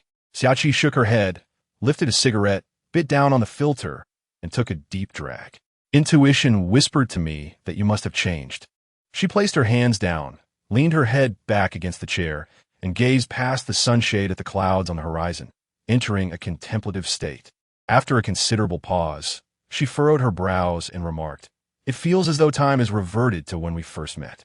Hesitating for a moment, she turned her gaze towards ShiZhou, her expression grave. "Are you all right?" "Rest assured, I am fine." ShiZhou reached out to grasp the bottle of alcohol on the coffee table between them, looked up at Xia, and flashed a smile. He then withdrew his hand and tilted his head back, letting out a loud cheer. However, the smile on his face vanished the moment he turned away. I must admit, Xiaqi's instincts were remarkably accurate. They were indeed too familiar with each other, having spent over a decade together. Though they shared no blood ties, they had become true family. Had there been changes? ShiZhou was already aware of the shifts within himself. After leaving BAM, he had willingly entered a near-death state, allowing that entity to surface, and indeed, it came with aftereffects. This sensation felt akin to that entity devouring him, or perhaps he was consuming it. It seemed to be a mutual devouring, a merging of sorts. The aspect of his humanity was intertwining with the madness and indifference of that being, evoking within ShiZhou a sense of having just departed from Marineford. During that time, he was far more frenzied and apathetic than he was now. For instance, when Rayleigh advised him not to kill too many, had it been when he first left Marineford, he would have dismissed it entirely, his thoughts consumed by the notion that he wouldn't spare even ordinary individuals. Yet, after residing in Sabeti Archipelago for over a decade, he at least listened and did not actively seek to harm ordinary people. However, just moments ago, when he spoke of killing, the first images that flashed in his mind were those countless ordinary lives on the island. That coldness was familiar, yet somewhat alien. It was as if time had reversed, suppressing the humane aspect of him once more under indifference. Was it madness? A second personality? Could it truly be, as ShiZhou suspected, that this entity was the true consciousness of his body? Was it because ShiZhou had intruded upon its domain, his spirit being too powerful that it instinctively concealed itself, avoiding absorption or expulsion? Everything was a conundrum. Even ShiZhou himself was uncertain. Yet, one thing was clear. After departing BAM, his consciousness had, whether intentionally or not, begun to merge with that entity. This sensation felt as though his consciousness, upon discovering the other, perceived a threat and launched a counterattack. Previously, he felt nothing because he had not discovered it. Under his consumption, he could sense that the entity also lacked defenses, instead opting to counterattack. It was akin to being suppressed for too long, the power having built up, no longer in need of restraint. Of course, a greater likelihood was that ShiZhou had uncovered its existence, compelling it to act. This mutual devouring and merging, once initiated, could not be reversed. Even though ShiZhou could feel it, he could only observe and was powerless to intervene. Deep down, he did not wish to interfere. Rather, he yearned to swiftly consume and merge with the other. No one desires to become mad, nor does anyone wish for another personality to reside within their mind. In a strict sense, they were indeed one entity, and there should be no division between them. However, after his soul fell into this world, an unforeseen event transpired, resulting in their current state. ShiZhou speculated that this unforeseen event was the result of the manipulation of time. He initially did not awaken his abilities, likely due to the instinct of that entity stealing and hiding them. Had there been no unforeseen circumstances given that entity time, it would have eventually utilized the power of time to prolong its existence until it completely absorbed ShiZhou. Yet, due to the unpredictable nature of the world, ShiZhou found himself in the hellish Marineford, and in a near-death state, discovered the powers that rightfully belonged to him. Thus, the grand merging that was now occurring was set in motion. Naturally, all of this was merely ShiZhou's conjecture, as he himself was unsure of the nature of that entity. After the merging, his abilities should experience a comprehensive enhancement, perhaps even rendering him invincible. This would undoubtedly be a boon for him, as it would allow him to truly master this power and control time. However, one aspect left ShiZhou in deep contemplation. His character would likely undergo significant transformation post-merger. After all, while that entity possessed a simple consciousness, its power was, on the whole, greater than his. The integrated version of him would become a part of time itself, believing himself to be a deity. Yet, after the merging, the dominant consciousness would still be ShiZhou's. Despite that entity's prowess, its awareness remained that of a nascent being, possessing only instincts. In comparison to ShiZhou, it lacked any experiential depth or understanding of humanity. After all, their merging was not a matter of one consuming the other. It was merely that the simplicity of that entity's consciousness would amplify certain emotions after merging, such as indifference, arrogance, and madness.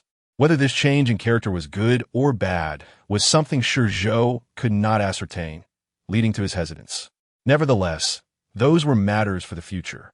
The completion of the merging was still a long way off, not something to be achieved in a short span. Sighing inwardly, ShiZhou set down the bottle and raised his gaze towards the distant sky.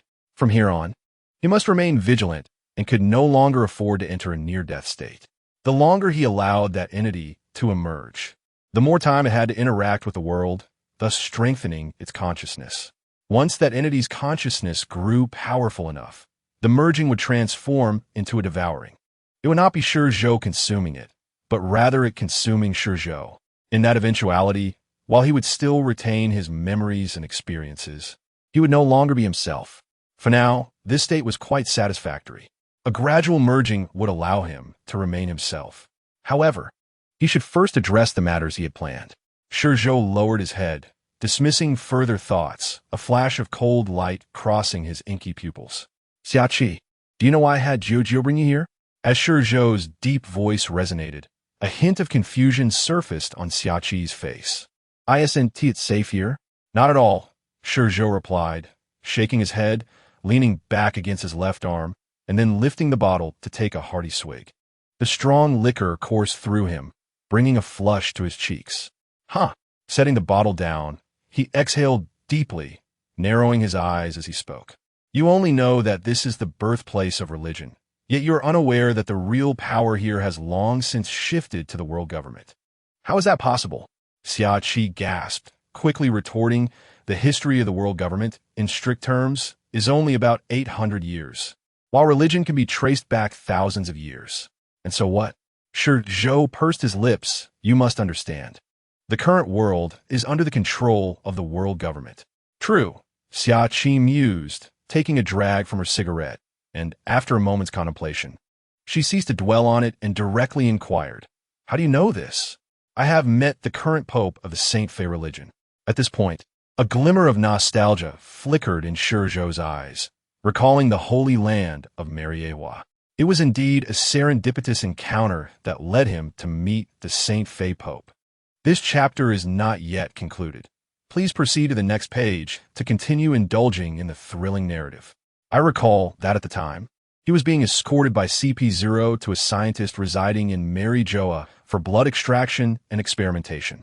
As he passed by the dwelling of a celestial dragon, he caught sight of an elderly man clad in a golden yellow robe, exuding a gentle luminosity akin to the warm sun, instantly evoking a sense of fondness.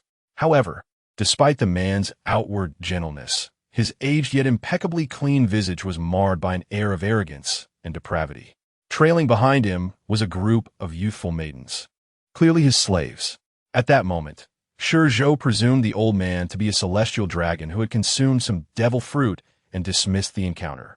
Yet, after leaving Mariewa, he frequently stumbled upon news of this man in the tabloids of taverns, which revealed that the individual was not a celestial dragon, but rather the Saint Fei Pope.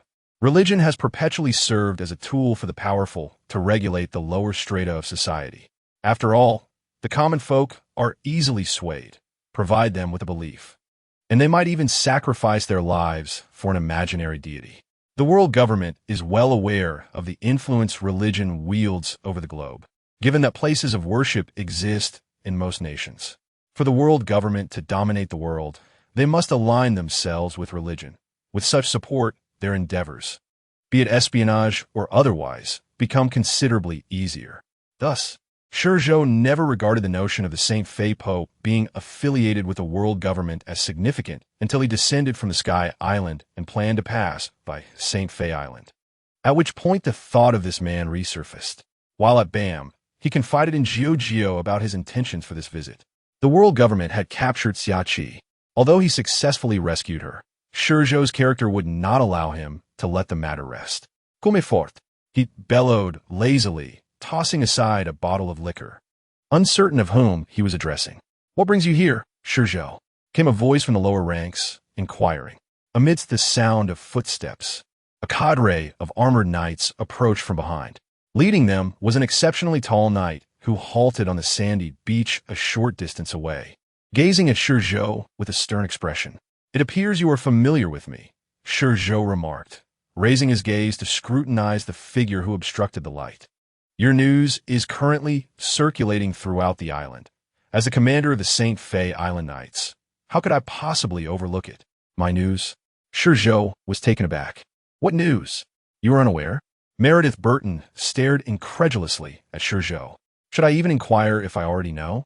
ShiZhou shot a glance at Burton, then lifted the liquor bottle to his lips and took a hearty swig. Speak, for if you remain silent, the opportunity to do so shall vanish. Lowering the bottle, ShiZhou narrowed his eyes, a mysterious glint illuminating his gaze. Do you wish to kill me? Burton, sensing something amiss under ShiZhou's penetrating stare, felt his heart race. Do you not know where you are? He asked, not speaking. ShiZhou frowned slightly, a hint of impatience crossing his features, then relaxed his right hand, discarding the bottle. As it fell, ShiZhou gradually straightened, swaying as though inebriated, and collapsed onto the beach. At that moment, a flicker of crimson light appeared in Burton's eyes. As if sensing something, his expression changed dramatically, and his head pivoted to the left. His reflexes were impressive. Unbeknownst to him, ShiZhou had already advanced to Burton's front, his hand just grazing Burton's right cheek. Yet that was all. ShiZhou tilted his head, a devilish smile gracing his lips, before swiftly seizing Burton by the throat. Since you refuse to speak, then perish. Upon uttering these words, he exerted force, driving Burton's head into the sand with a resounding thud. The tremendous force radiated outward from the point of impact, creating a massive crater in the ground. What is happening? Who dares to act so boldly here? The commotion drew the attention of others on the beach. Upon witnessing the cluster of knights surrounding the scene, their curiosity intensified. When did the knights become so efficient? Within the encircled area, ShiZhou held Burton down, his onyx eyes devoid of emotion, radiating coldness. He afforded Burton no chance to respond or speak, raising his right hand without hesitation to thrust towards Burton's chest. A hollow sound echoed as his fingers collided with the surface. Simultaneously, Burton's dilated pupils rapidly constricted, his vision returning to normal. No, you cannot kill me. I have connections. Just then, ShiZhou's right hand plunged forcefully into Burton's heart, silencing his impending words, trapping them in his throat, rendering him unable to utter another sound. Gazing into ShiZhou's icy eyes, Burton's complexion visibly paled. Moreover, during this ordeal, his body rapidly deflated like a punctured balloon. Go to the end of your destined time, ShiZhou stated, maintaining his gaze on Burton, who, despite his withered state, still glared defiantly. ShiZhou calmly continued, rest assured, I shall send your master to join you shortly. With that, he suddenly tilted his head back and inhaled deeply. The surrounding space rippled with an imperceptible force, as if some power was converging towards an unseen center. Concurrently, the members of the Knights encircling the battlefield found their bodies frozen in place, gradually withering away as though dehydrated. Under the influence of this unknown force, they were reduced to sand, vanishing without a trace.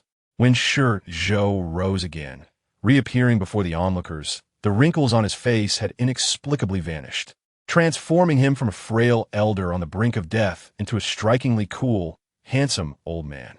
Sure, Shi's devil. Those observing from a distance were rendered speechless by the bizarre scene on the beach, but upon catching sight of the figure emerging from the piles of armor, many fell to the ground in shock. This was no longer the ShiZhou of months past. His appearance had been broadcasted by the world government, and his unique aura was unforgettable to all who beheld him. Previously, they had merely been spectators, discussing how any news of ShiZhou could earn them a bounty from the world government. However, despite such discussions, no one took them to heart. For those who had encountered ShiZhou had seldom met a favorable end. Reports indicated that within a mere few months of arriving in the New World, he had obliterated 3 islands, including the commercial pirate stronghold of Kuduo, Kuamo Sea, and the smaller pirate town of Luoji Island, culminating in the fall of the nation of Bam. The combined bounties of the pirates he had vanquished exceeded 10 billion. Little Master, there is more to this chapter. Please proceed to the next page to continue with the thrilling tale. Even in the newspapers, they encountered the 100 Beast pirate crew and the Big Mom pirate crew, as well as the legendary pirate Jean Shur, who had long since vanished from this world. Ultimately, even the newly appointed Marine Admiral, known as Green Bull, met his demise at the hands of this individual.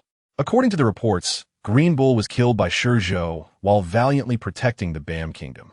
Unfortunately, Green Bull had just assumed his position, yet before he could savor the taste of power, he was rendered a hero, lost to the Bam Kingdom. Nonetheless, such an event did not lead to any underestimation of the admirals. After all, the admirals represent the pinnacle of the Marines' combat strength. Although there are only 3 of them, each stands as an absolute powerhouse in this world. The death of Green Bull does not diminish the standing of the admirals.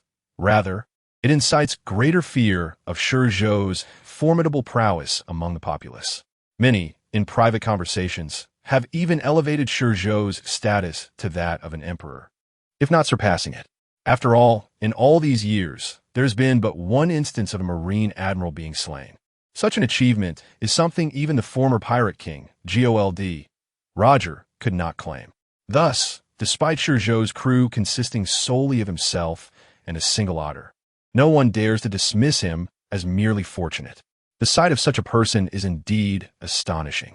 At this moment, rather than seeking to inform the world government, they yearn to flee from this place, escaping the clutches of the devil, ShiZhou.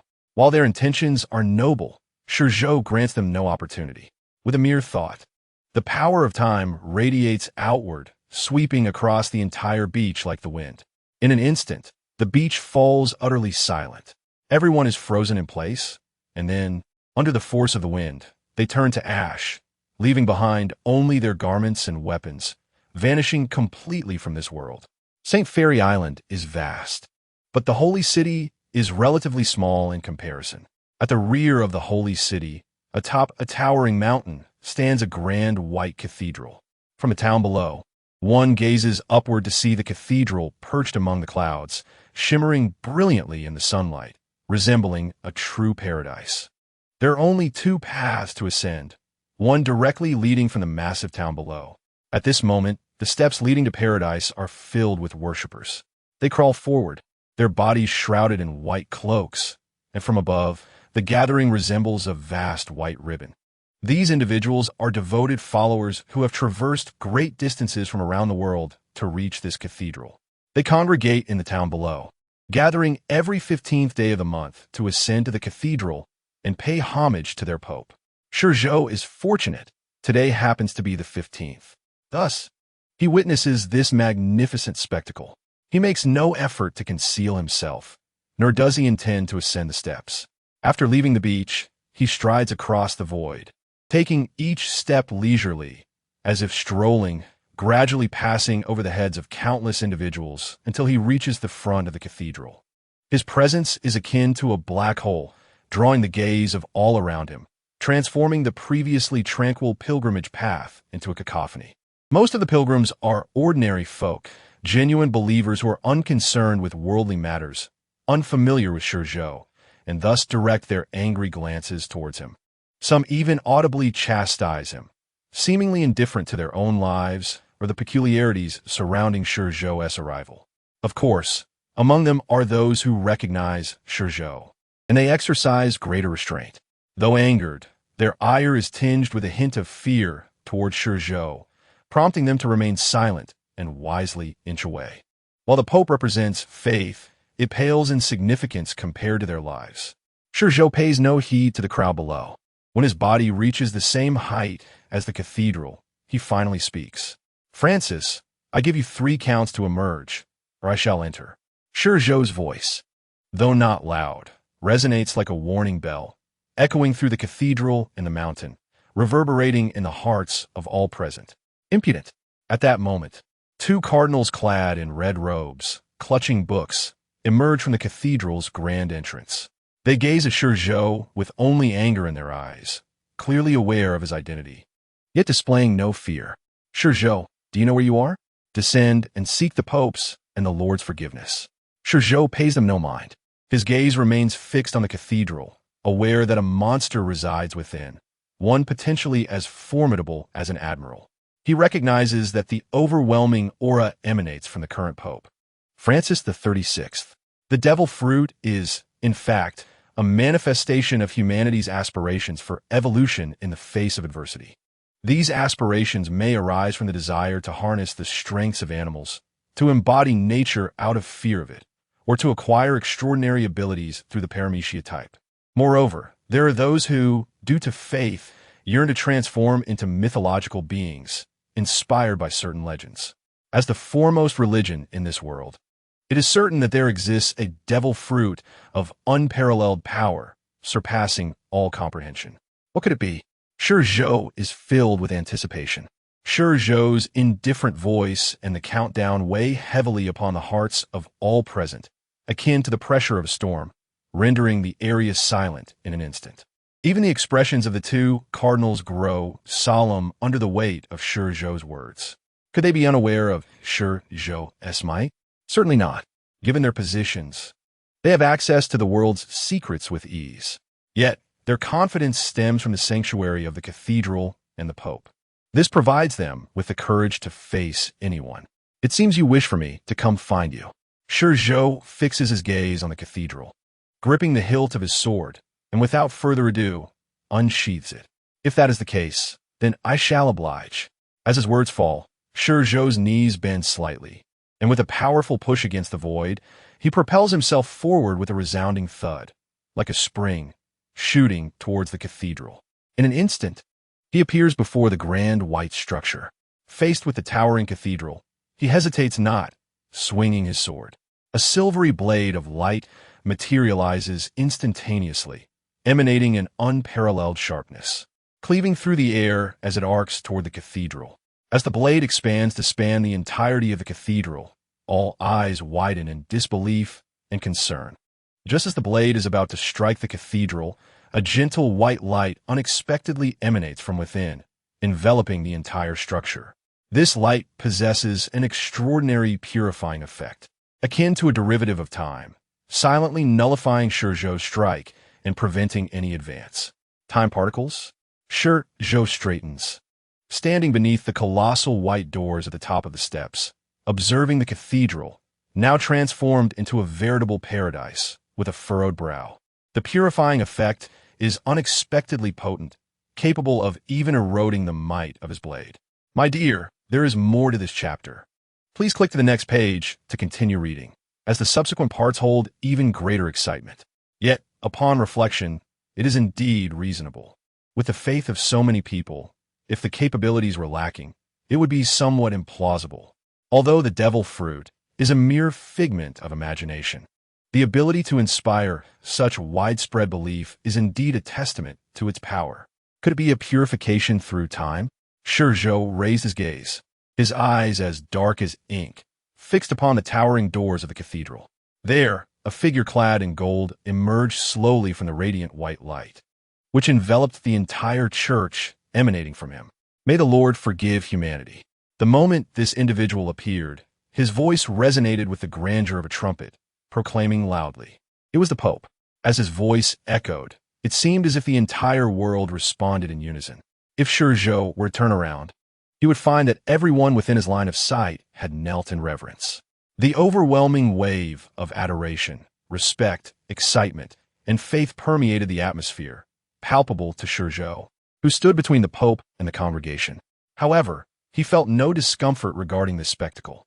The alluring words of this individual could sway those behind him, but they held no sway over ShiZhou himself. He had but one purpose for being here: to eliminate this man before him and to unveil his true visage, laying it bare before the multitude of followers and the world at large. Only thus could he truly strike a blow against the world government. Mr. ShiZhou, I am unaware of the source of your ire, but might I request that you sheath your weapon? Upon a simultaneous fading of the white light and ShiZhou's blade, a figure adorned in golden garb, crowned and wielding a scepter, appeared at the entrance. He regarded ShiZhou with a gentle expression, his gaze reminiscent of an elder observing a wayward child, sincere yet benevolent. Had ShiZhou not witnessed this man's true form, he might have believed him to be a kind patriarch. Meeting the Pope's gaze, ShiZhou returned it with unwavering intensity. Suddenly, a smile broke across his lips. Do you not remember me? We have met before. Hearing ShiZhou's words, the Pope's expression shifted, a flicker of confusion crossing his face. He was certain he had not encountered ShiZhou prior to this day. It appears you have truly forgotten. ShiZhou shook his head. Shall I help jog your memory? Please do.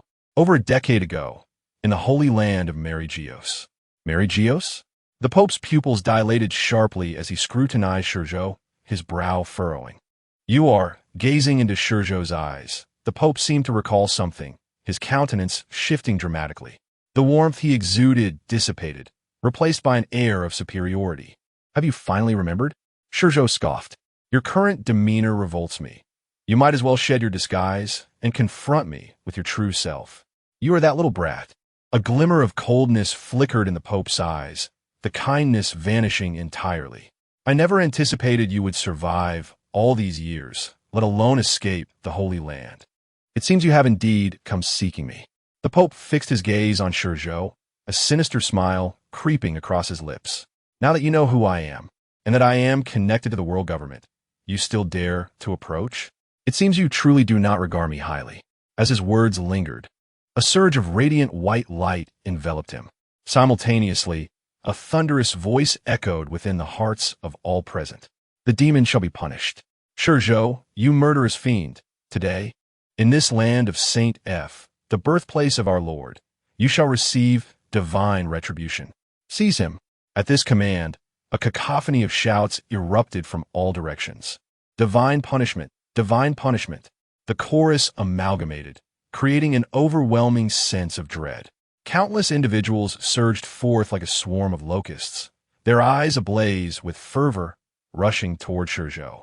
Surely, you do not believe I would show mercy to these ordinary people?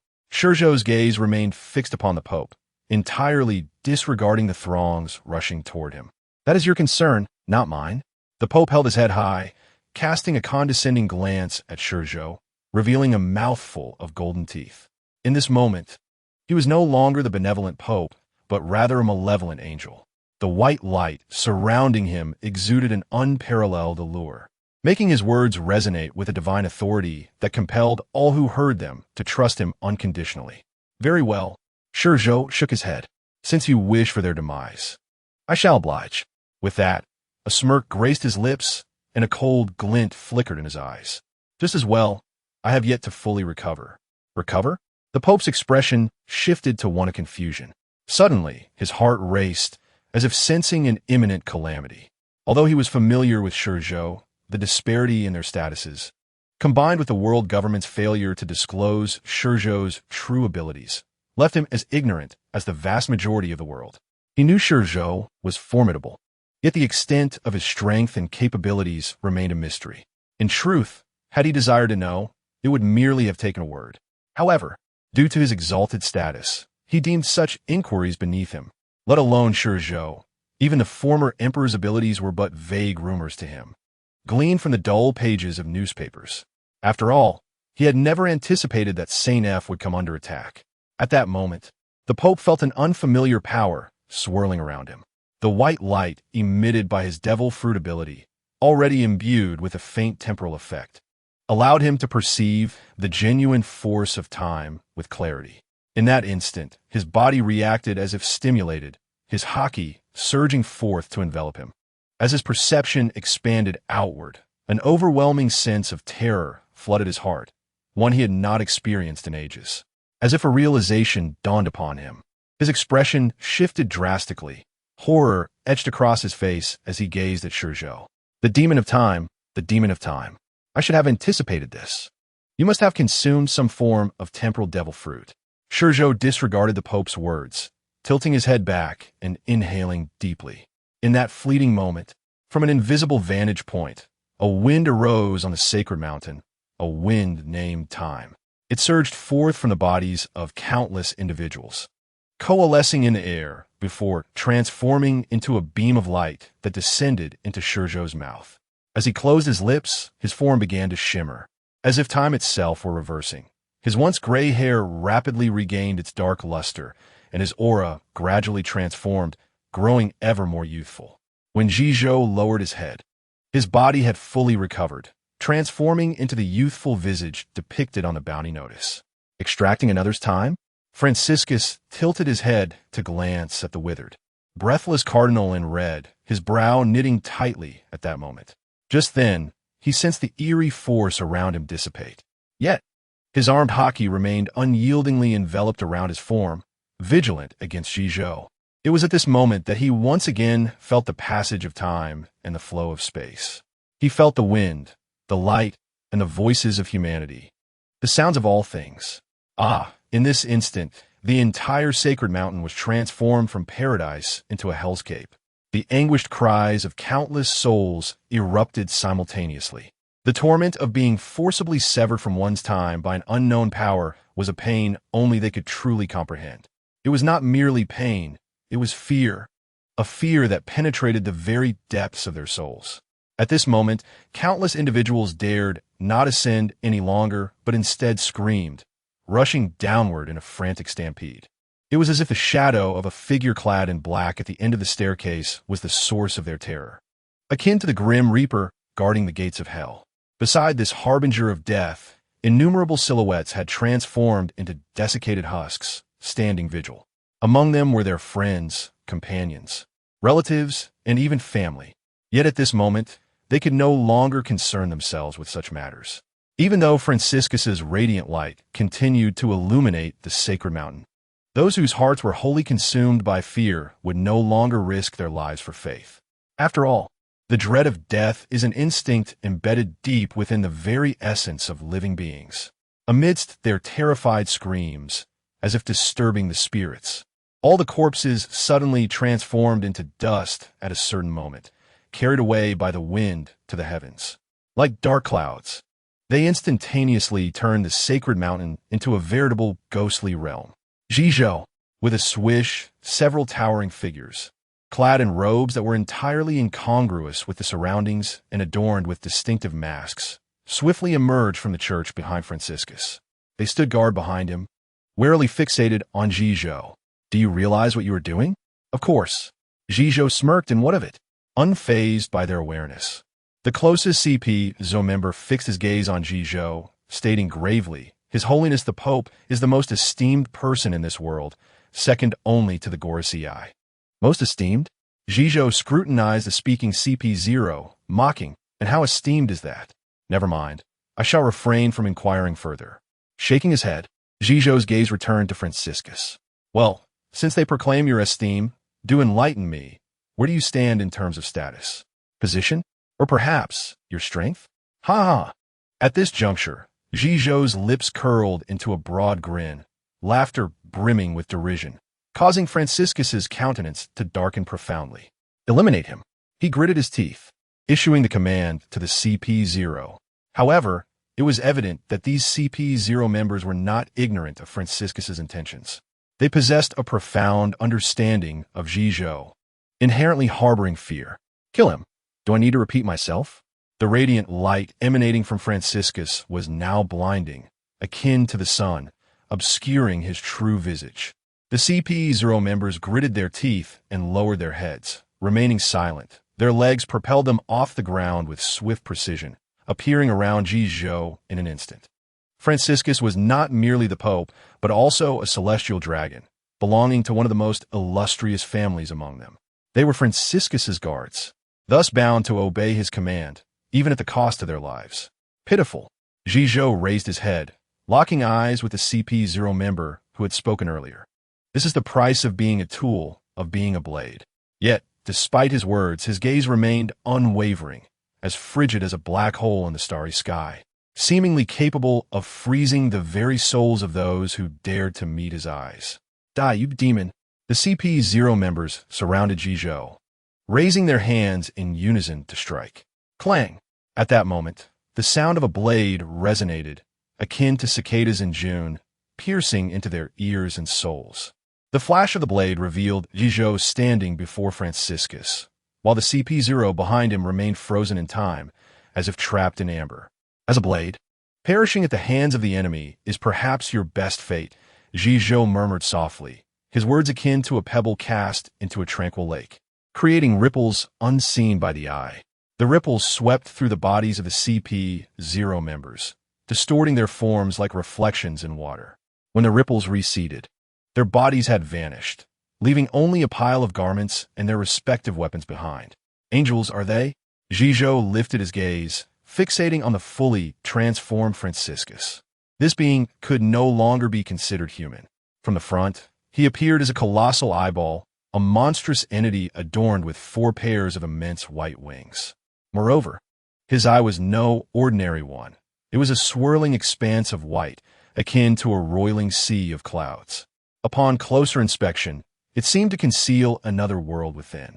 At that moment, ShiZhou suddenly felt the space around him expanding rapidly.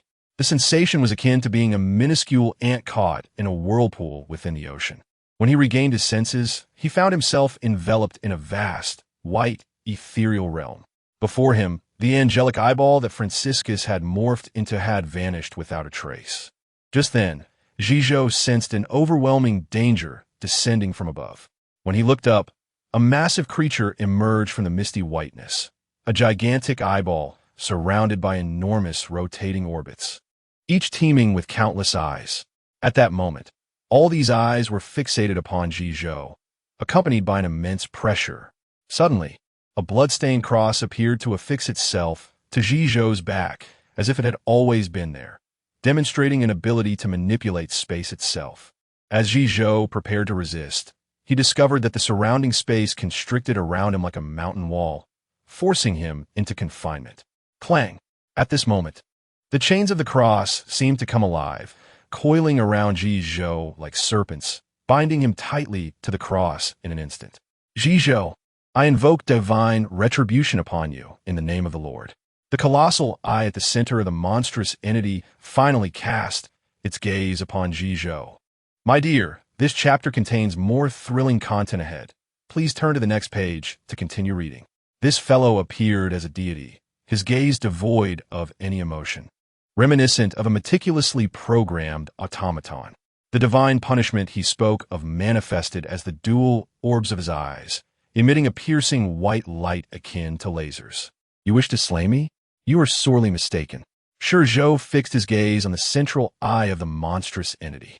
While most might overlook it, he discerned the silhouette of Phalanxus amidst the radiant glow. As the eye creature gathered its energy, ShiZhou suddenly widened his eyes, an overwhelming aura of dominance radiating from him. Countless purplish-red arcs of electricity materialized, enveloping his form. In that moment, the iron chains binding him appeared to recoil as if confronting a formidable adversary, hastily retreating. Even the cross upon his back exhibited an unmistakable sense of defiance, thrashing about wildly, paying no heed to the cross, which clearly embodied Phalanxus's own emotions. ShiZhou's focus remained fixed on the enormous eye at the center of the creature that dominated the sky. This space evoked a sensation akin to the staircase of Bam. Thus he felt little trepidation. Yet, the present monstrosity exuded an aura of profound danger. With determination surging within him, ShiZhou leaned forward, raising his left hand with the blade pointed slightly upward while his right hand grasped the hilt decisively. Prepare to meet your end, you wretched imp. At that precise moment, the eye creature completed its accumulation of power. Beams of white light erupted from its myriad eyes, converging into a colossal laser that descended mercilessly toward ShiZhou.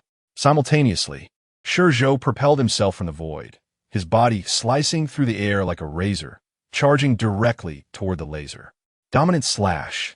The blade met the laser with an exquisite gleam, accompanied by a tempest of purplish-black, thunderous energy. A resounding boom reverberated from the point of impact, dispersing the surrounding mist and revealing the sunlight of the outside world. As the forces reached a critical threshold, a crack echoed from the collision site.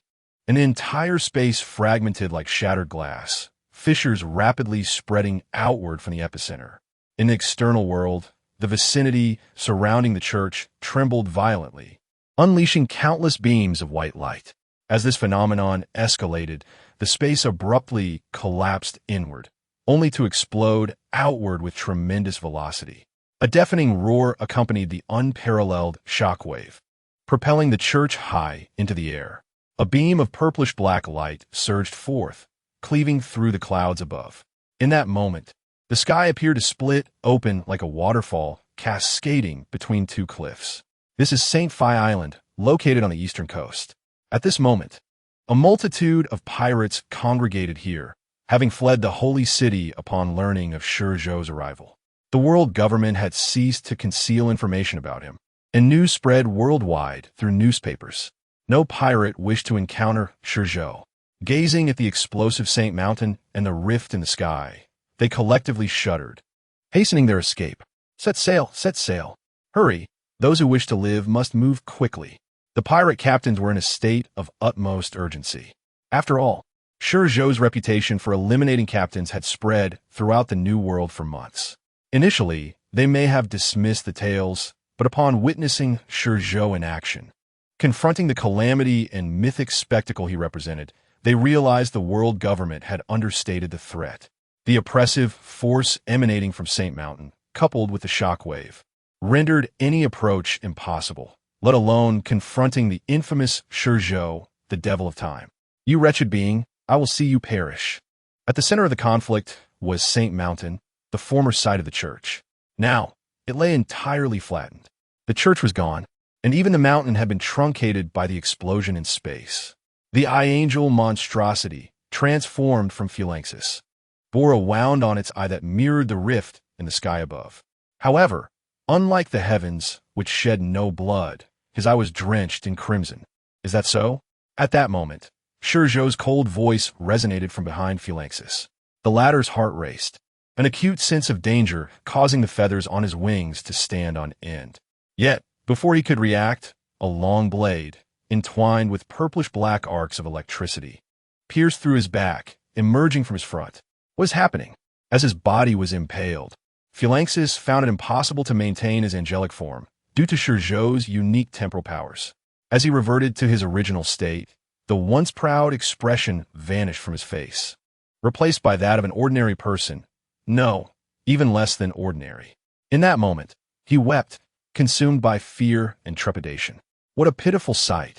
Despite being behind Phalanxus, ShiZhou perceived his emotional turmoil with clarity.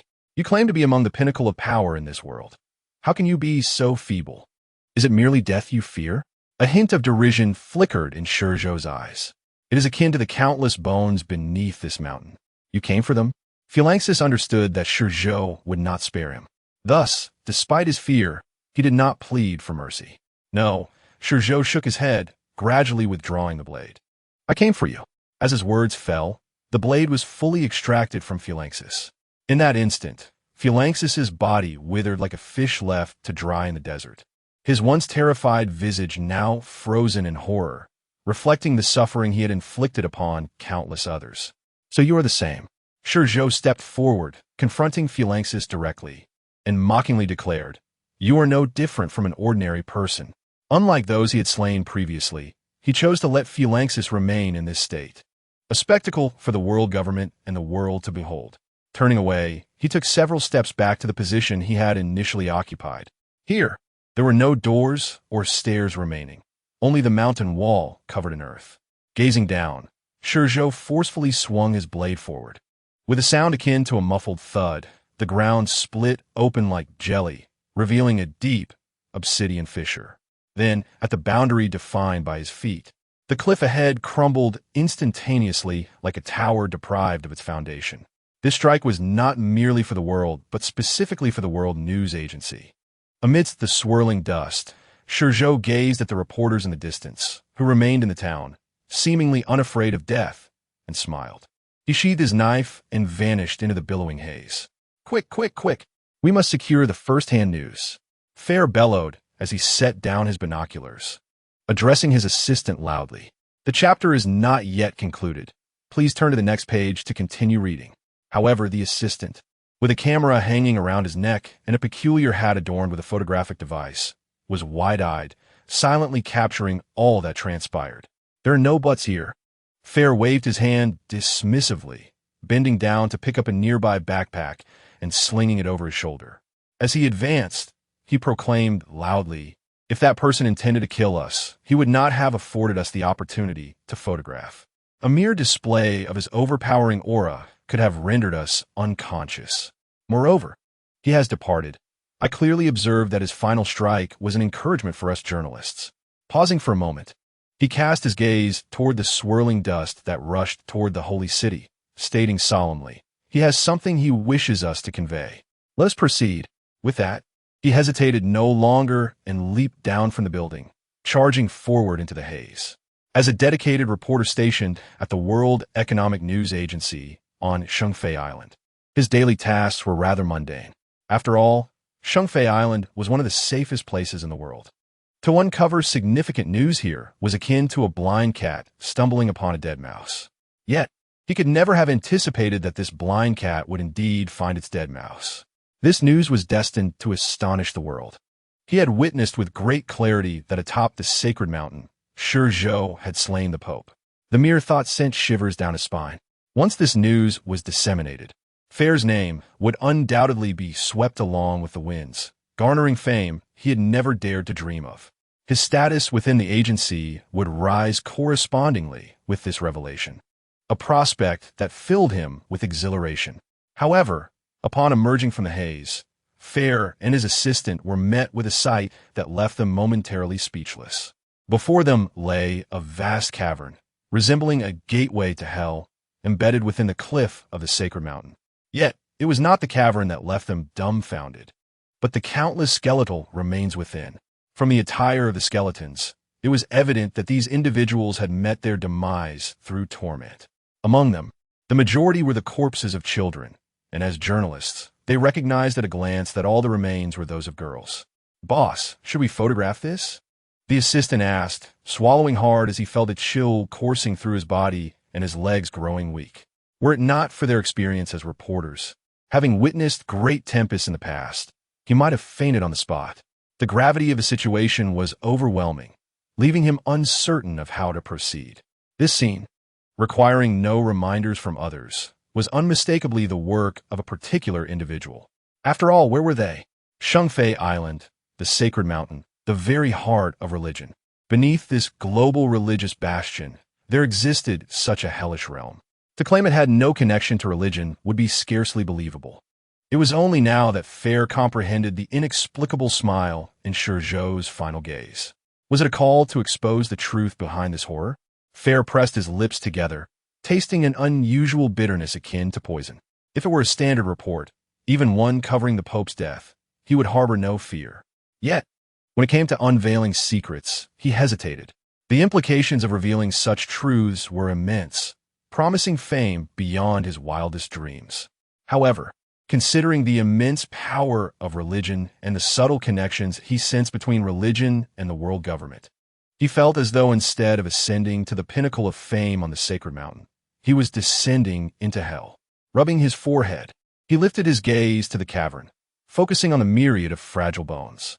Perhaps struck by a sudden resolve, his expression gradually firmed. "We must capture every detail, leaving nothing unrecorded." With that declaration, he gritted his teeth and leaped into the ruins ahead. "You stay here to document. I will ascend the sacred mountain to photograph the Pope."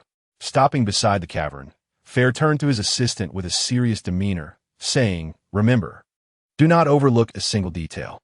Do not overthink it. We are merely journalists, tasked with reporting what we witness. As for the world, let those capable of influencing it deal with the repercussions.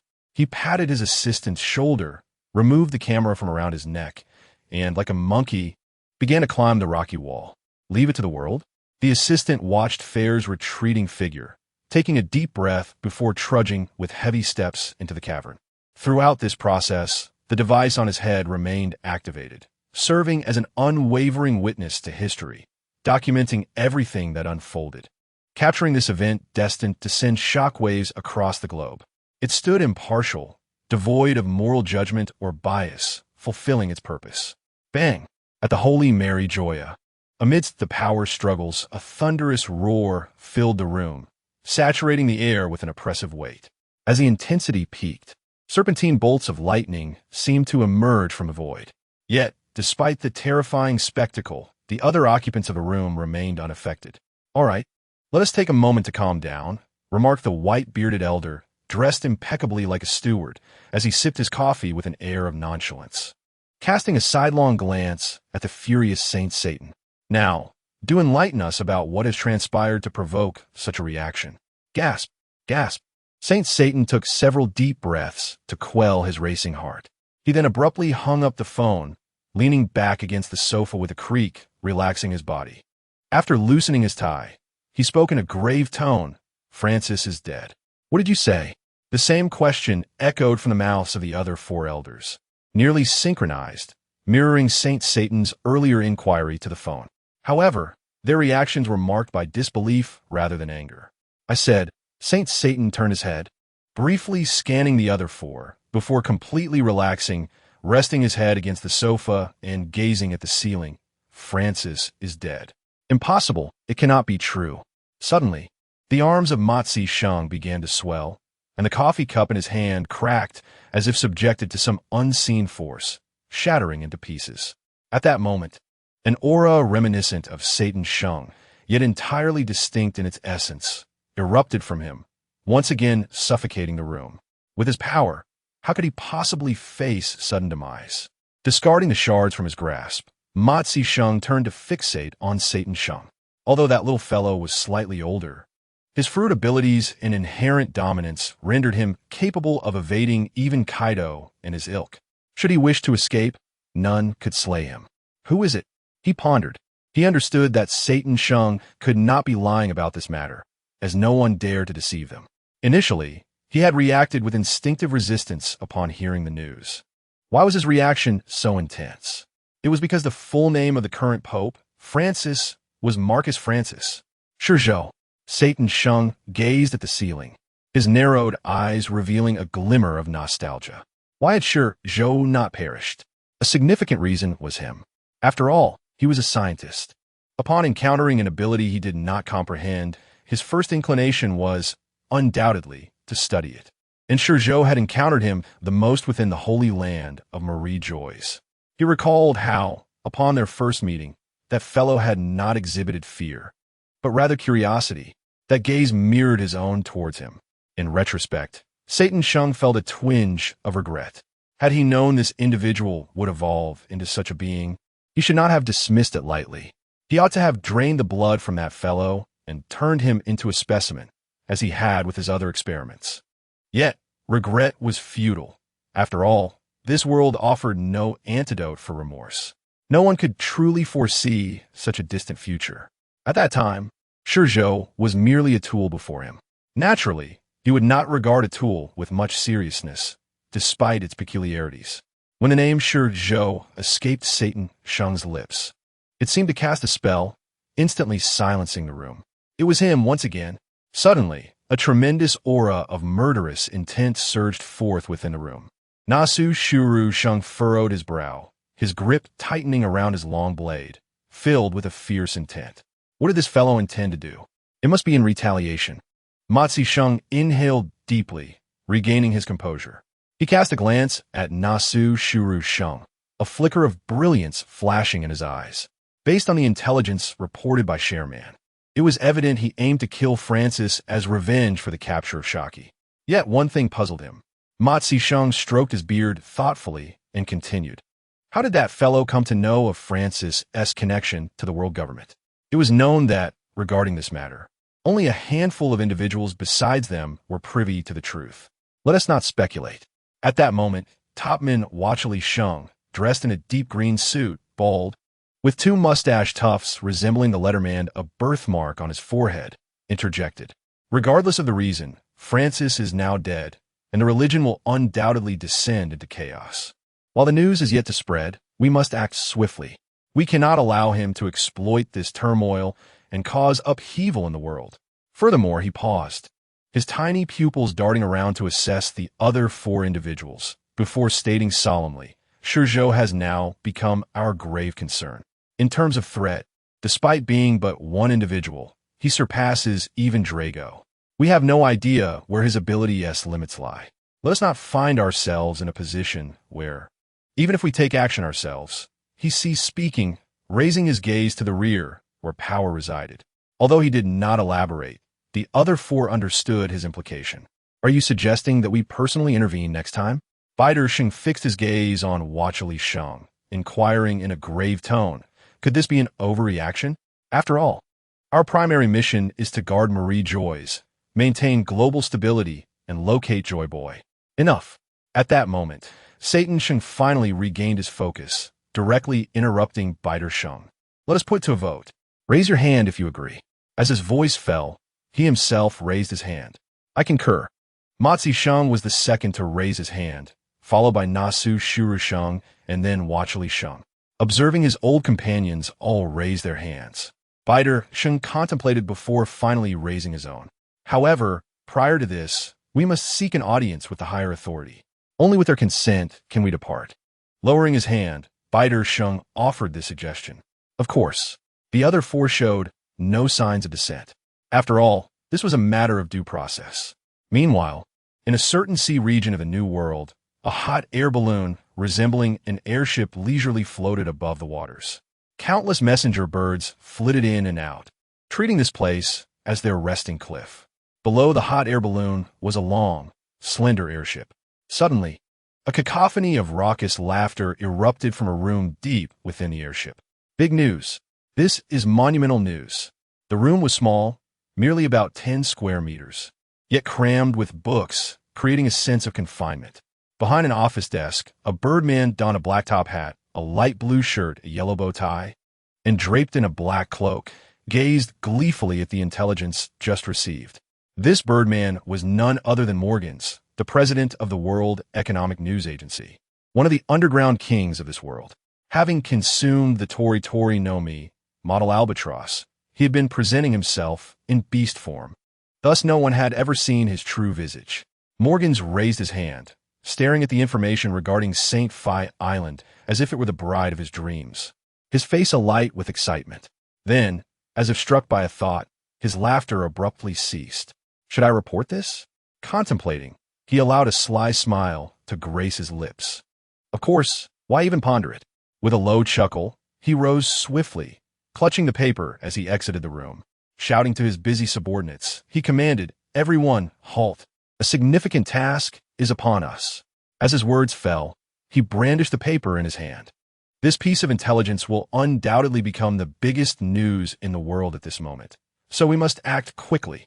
He then raised his hand, tossing the paper to his swiftly approaching subordinate. Quick, quick, quick. I want this to spread across the world in the next 2 days, becoming the center of global attention. Understood, President. The eyes of the young men were ringed with dark circles. Yet upon hearing the president's words, they were invigorated as if fueled by a surge of adrenaline. However, once they discerned the contents of the message on the paper, they collectively gasped, excitement coursing through them. The chapter is not yet complete. Please turn to the next page to continue enjoying the thrilling content. Without needing further encouragement from Mo Ergung C, they sprang into action. Those who followed Mo Ergung C were daring individuals, driven by their passion for journalism, indifferent to life and death and the consequences that might ensue. After all, if the sky were to fall, there would be tall individuals to hold it up. They were merely a group of dedicated reporters toiling for their salaries. If the world government sought them, they would first seek the president. With the president unafraid, what could they possibly fear? In stark contrast to the excitement of the entire office, In a secluded corner of the airship, the photography department head, known as Flame Photographer, who had formerly served in the Navy before being dismissed for reasons undisclosed, now served under Mo Ergang-si. He, the nameless master of photography, regarded the news with grave concern. Upon returning to the office with Mo Ergang-si, he did not conceal his apprehension. President, the Pope's death, due to his corpse and the destroyed cathedral, cannot be concealed. However, he paused to collect his thoughts before continuing. What about the countless bodies beneath the holy mountain? Should we not report on that? Not report? Mo Ergang-si glanced at the photography king, then sat back in his chair, a smile spreading across his face. Are you afraid of the world government? That is indeed a concern, he admitted. Before the photography king could elaborate, Mo Ergang-si interrupted him. Then, with a knowing glance, he lowered his head and spoke softly. If I feared the world government, then I would not be Mo Ergang-si. With those words, he abruptly raised his head, locking eyes with the photography king. Remember, I am the great newsman Mo Ergang-si. Understood, President. Under the penetrating gaze of Mo Ergang-si, the photography king yielded, lowering his head and calmly stating, I will go assist. Go ahead. Mo Ergang-si waved his hand, then turned his gaze away, no longer looking at the photography king. He was acutely aware that if this news were to spread, it would inflict irreparable damage on the religious institution and have serious ramifications for the world government. While others may be oblivious, he understood that religion was intertwined with the world government. Yet, as he had stated, if he were to fear the world government, he would not have achieved the prominence of Mo Ergang-si, nor would he have built the newspaper into such a formidable entity. The world government was exceedingly powerful, and he was fully aware of their eagerness to eliminate him. As the custodian of immense public opinion, he had long since become a thorn in the side of the world government. Thus, he had chosen to conceal his true identity from the outset of his career, willing to bury his past for the sake of his dreams and ambitions, presenting only his beastly persona to the world. After the photography king exited the room, Mo Ergang-si inexplicably felt a wave of relaxation wash over him. He leaned back in his swivel chair, tilted his head back, and exhaled deeply, a mysterious smile playing at the corners of his mouth. Don't do anything foolish. Huh. The photography king released a sigh of relief as he exited the room. Being an undercover agent was no easy task. Although Mo Ergang-si's strength was not overwhelming, he was nonetheless one of the kings of the underworld, possessing an undeniable aura of authority. Comparatively, his intellect surpassed that of many other strong individuals, which was why he had transformed the newspaper into the world's foremost publication. Serving as an undercover agent under such a person was a significant test of one's resolve. Had it not been for Mo Ergang-si's continued trust in him, appointing him as the head of the photography department, he might have suspected that Mo Ergang-si had discerned his true allegiance to the world government. Upon entering his office, he promptly closed the door and retrieved a special phone bug from a secret spot known only to him. Without hesitation, he dialed the number. The Pope was dead. They could easily replace him. However, the hell beneath the holy mountain was far too significant for this world and for religion. Even if the world government could not alter the public opinion after receiving the news, as an undercover agent, he had the duty to relay this intelligence to his superiors at the earliest opportunity. Within just 2 days, in fact merely 1 day, the World News Agency utilized its network of delivery birds to comprehensively report the events on St. Philip Island, disseminating the news to every corner of the globe. Suddenly, everyone who encountered the news sensed the impending chaos that would engulf the world. Mo Ergang-si neither exaggerated nor concealed the truth. The world was indeed astonished by ShiZhou's assassination of the Pope, yet in light of ShiZhou's prior exploits, killing the Pope was not particularly extraordinary. They merely perceived ShiZhou's malevolence and cold-bloodedness as having escalated to a new level. After all, the Pope was neither a pirate, nor a Navy officer, nor an agent of the world government. He was wholly unrelated to ShiZhou. Yet, this individual had brazenly invaded St. Philip Island, slaying the Pope and razing the cathedral to the ground. However, upon witnessing the subsequent news, the common populace could no longer remain calm. The mountain of corpses, evidently tortured to death, instilled a chilling dread in everyone's hearts. While the hell beneath the holy mountain held no impact on the aristocracy, the blow to the lower-class believers was immense. They could never have imagined that the sanctuary they held dear, the paradise they envisioned, was in truth a hellish reality. The collapse of faith erupted the moment they laid eyes on the newspaper, spreading like wildfire and continuously expanding. After all, in this world, the lower-class populace relied on their faith to uphold their dignity. Now that even their faith was stripped away, how could they refrain from revolting? Unlike the chaos engulfing the world, the greatest beneficiaries of this incident were the revolutionaries hidden in the waters of an island somewhere in the Grand Line. Ombia, Ludigie. Ha. Upon acquiring the newspaper, Ivankov dashed into Drago's office, erupting in joyous laughter. Drago, this is monumental news for us. No one would have anticipated that the headquarters of religion would resemble such a hell on earth. After handing the newspaper to Drago, Ivankov paced around the room, unable to suppress the smile on his face. Just a few days prior, he had returned to Balu-Diga from the Kamabaka kingdom. Following the conclusion of the Marineford War, he had returned to Kamabaka and had spoken with Drago over the phone. From Long, he learned about Kuma's situation and that the revolutionary leaders were to gather immediately to discuss the world order following Whitebeard's demise. However, he was delayed by the sudden arrival of Sanji, which caused him to arrive last at Balu-Diga. The Revolutionary Army had been established for 20 years. Over these years, they had grown from a mere handful of individuals to a formidable force, both in numbers and influence.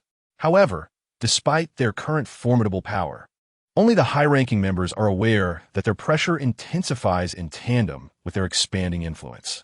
Little Master, there is more to this chapter. Please click to the next page to continue reading. The subsequent content is even more thrilling. Over the years, their numbers have grown, yet the scope of the revolution has not significantly widened. Many kingdoms, although suffering from oppression, remain devoid of any resistance, unable to ignite the flames of revolution. Moreover, as their power has expanded, they have become a thorn in the side of the world government. The ever-watchful CP spy organization has continually sought them out, ready to launch assassinations at any moment. He, during one of these operations, was discovered by those individuals, captured by formidable foes, and inexplicably imprisoned and impelled down. Were it not for a certain adorable sweetheart who excavated a massive tunnel and impelled down like an ant, he would have undoubtedly endured great suffering in that place. Had it not been for Luffy's arrival, he would not have escaped. Now, the thought of the revolutionary flames soon igniting across the globe fills his heart with inexplicable excitement. Previously, the fire could not be kindled because the lower-class populace still held onto their beliefs and remnants of dignity, allowing them to survive. However, this belief has been shattered by the recent news, and he firmly believes that if they act as the spark, they will undoubtedly ignite the flames of revolution. This time, the fire will not be a mere skirmish, but will blaze forth like a wildfire, instantly engulfing the entire world. At that moment, Dorag finally finished reading the newspaper. He exclaimed "good" 3 times, and even his usually stoic face broke into a genuine smile. Meeting. He is a man of action. Rising abruptly and striding out while shouting, "The spark of revolution has found its opportunity. We shall spread it across the entire world. Let's spring into action, comrades." Dorag is truly exhilarated, and the Revolutionary Army shares in his excitement because everyone sees in this news the opportunity for the flames of revolution to be ignited. Soon, Balu-Diga was transformed into a sea of cheers. As for ShiZhou, he remains indifferent to the changes in the world, even if they are all due to him. After all, in his eyes, whatever happens in the world will eventually become history, and that history, years later, will be overthrown just like the current world government. This is a cycle that no one can alter unless there truly exists a deity who can cleanse humanity of its insatiable greed. He is unaware that he has prematurely ignited the flames of revolution, and even if he knew, he would not take it to heart. After all, his actions are merely intended to create some trouble for the world government. His vengeance, of course, extends beyond this. He intends to make the Navy and the world government aware of the consequences of provoking those close to him. Only then will they think twice. They will understand that to capture him, they must come personally. ShiZhou harbors no objections to this course of action. After all, they are enemies, and any means employed cannot be deemed despicable. However, he cannot allow any harm to befall ShiZhou and the others. Whether one calls it double standards or cruelty, he simply cannot permit anyone to injure those around him. Hovering in the void, ShiZhou gazed down upon the naval base, observing the sailors scurrying about like ants, devoid of any excessive emotion, cold and detached. In this world, locating a particular pirate may require considerable time and effort, but finding a Navy base is remarkably easy. With a casual search, he pinpointed the permanent pointers to all naval bases in the New World. Although he employed somewhat ruthless methods during this process, resulting in some casualties, ShiZhou remained unfazed. Meanwhile, atop the observation deck of the enormous G5 branch, a naval officer wielding binoculars suddenly appeared to have discovered something. Collapsing to the ground in a frenzy. Enemy attack! Despite his fear, he shouted loudly. Hearing his cry, another naval officer below did not hesitate to sound the alarm. In an instant, the entire naval base erupted into chaos, like ants disturbed in their nest. Have they discovered it? ShiZhou observed the G5 base, now in disarray yet somehow orderly due to the alarm, a glint of cold light flashing in his eyes. Without hesitation, he gripped his sword with his right hand, swiftly drew it, and with a powerful upward sweep, he reversed his grip and executed a rapid slash. At that moment, the sky resonated with a faint rumble of thunder. Accompanied by an endless arc of electricity, the blade sliced through the air, leaving behind an X-shaped streak of light, plummeting towards the ground. As the blade surged forward, it transformed into a colossal entity that engulfed the entire naval base as it came into view. Clang! At that instant, ShiZhou sheathed his sword and turned away without hesitation. Vanishing into the sky, life or death now rested upon their luck. ShiZhou understood that many Navy personnel would perish under his two strikes, yet he remained indifferent. He came here solely to cause destruction. Using his sword was far more visually appealing than relying on the power of time. After all, under the brilliance of his blade, perhaps not many would die, but under the erosion of time, countless lives would surely be lost. In comparing the two, he even wondered if he was being too kind. In the G5 branch, within the base commander's office, upon hearing the alarm outside, Virgo's hand stirring his coffee came to an abrupt halt. Just as he was about to set down the spoon and rise, an inexplicable chill coursed through him, causing every hair on his body to stand on end. A strange coldness shot from the crown of his head straight to his brain, and his heart suddenly ceased its rhythmic beating, leaving him with a profound sense of suffocation. What is this? Virgo's brow furrowed deeply. Without time to ponder, although he could not identify the source of this extreme danger, instinct compelled him to push off with his legs and retreat a step. This single movement saved him from certain doom. Above him, a streak of purple-black light effortlessly cleaved through the ceiling, then, at an astonishing speed, swept past him.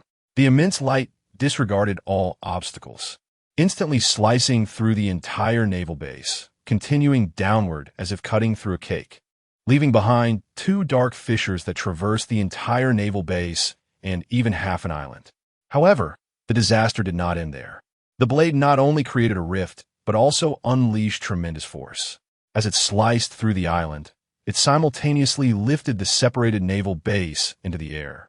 The deafening roar echoed like an earthquake, reducing the naval base to ruins. In that moment, the only sounds left in the naval base were the thundering noise and the cries of the wounded. Inside the room, Virgo stared wide-eyed at the blade of light that had narrowly missed him, fixated on the abyss of darkness before him. Only when the ground ceased its trembling did he let out a pained scream. His retreat, though it spared him from a certain demise, cost him his right hand and both legs. Gazing down at his legs, which were spurting blood profusely, Weyerge nearly fainted. This calamity was indeed an unexpected misfortune for him. Who would have thought that merely a moment ago he had been sitting calmly in a chair, leisurely stirring his coffee while contemplating how to provide his master with more intelligence? The chapter is not over. Please turn to the next page to continue reading. In the next instant, he was struck down by a blade descending from above, rendering him crippled.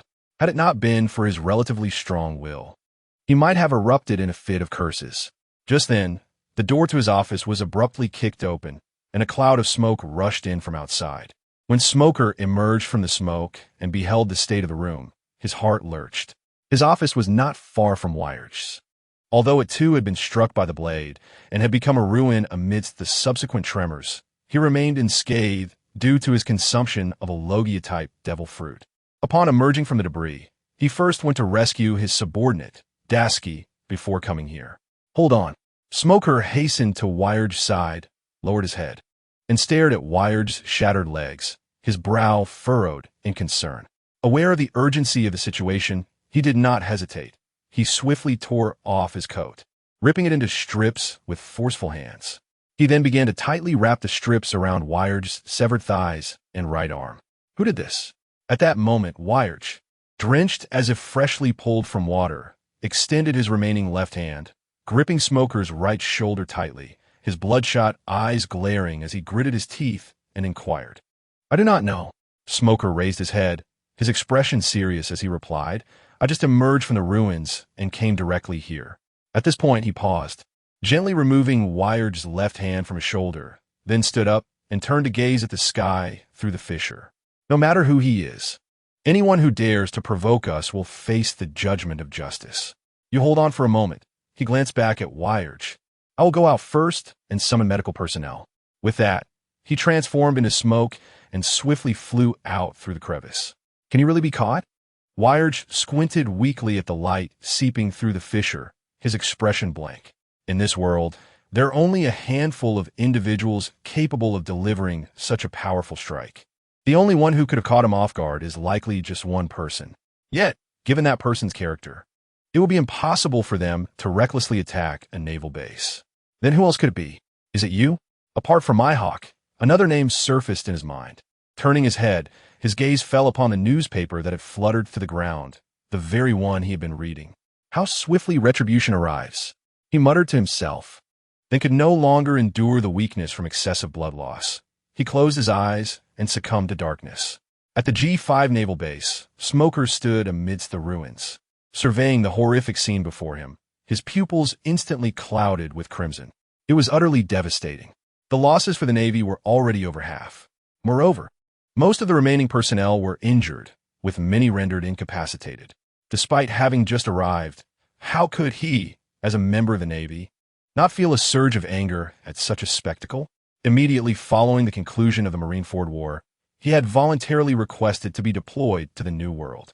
Luffy was a thorn in his heart, and he constantly sought to draw closer to him. Hence he chose the nearest naval base to the entrance of the New World. To be honest, he had been quite dissatisfied upon his arrival, as the naval officers here were remarkably unconventional. Although they were labeled as the Navy, they more closely resembled pirates. Frequently, they disregarded orders from naval headquarters and engaged in atrocious acts, such as executing pirates. While he himself was known as a maverick within the Navy, his stern demeanor did not appear gentle. Yet only he and those close to him knew that he harbored a remarkably gentle spirit. Nevertheless, these individuals were still his subordinates.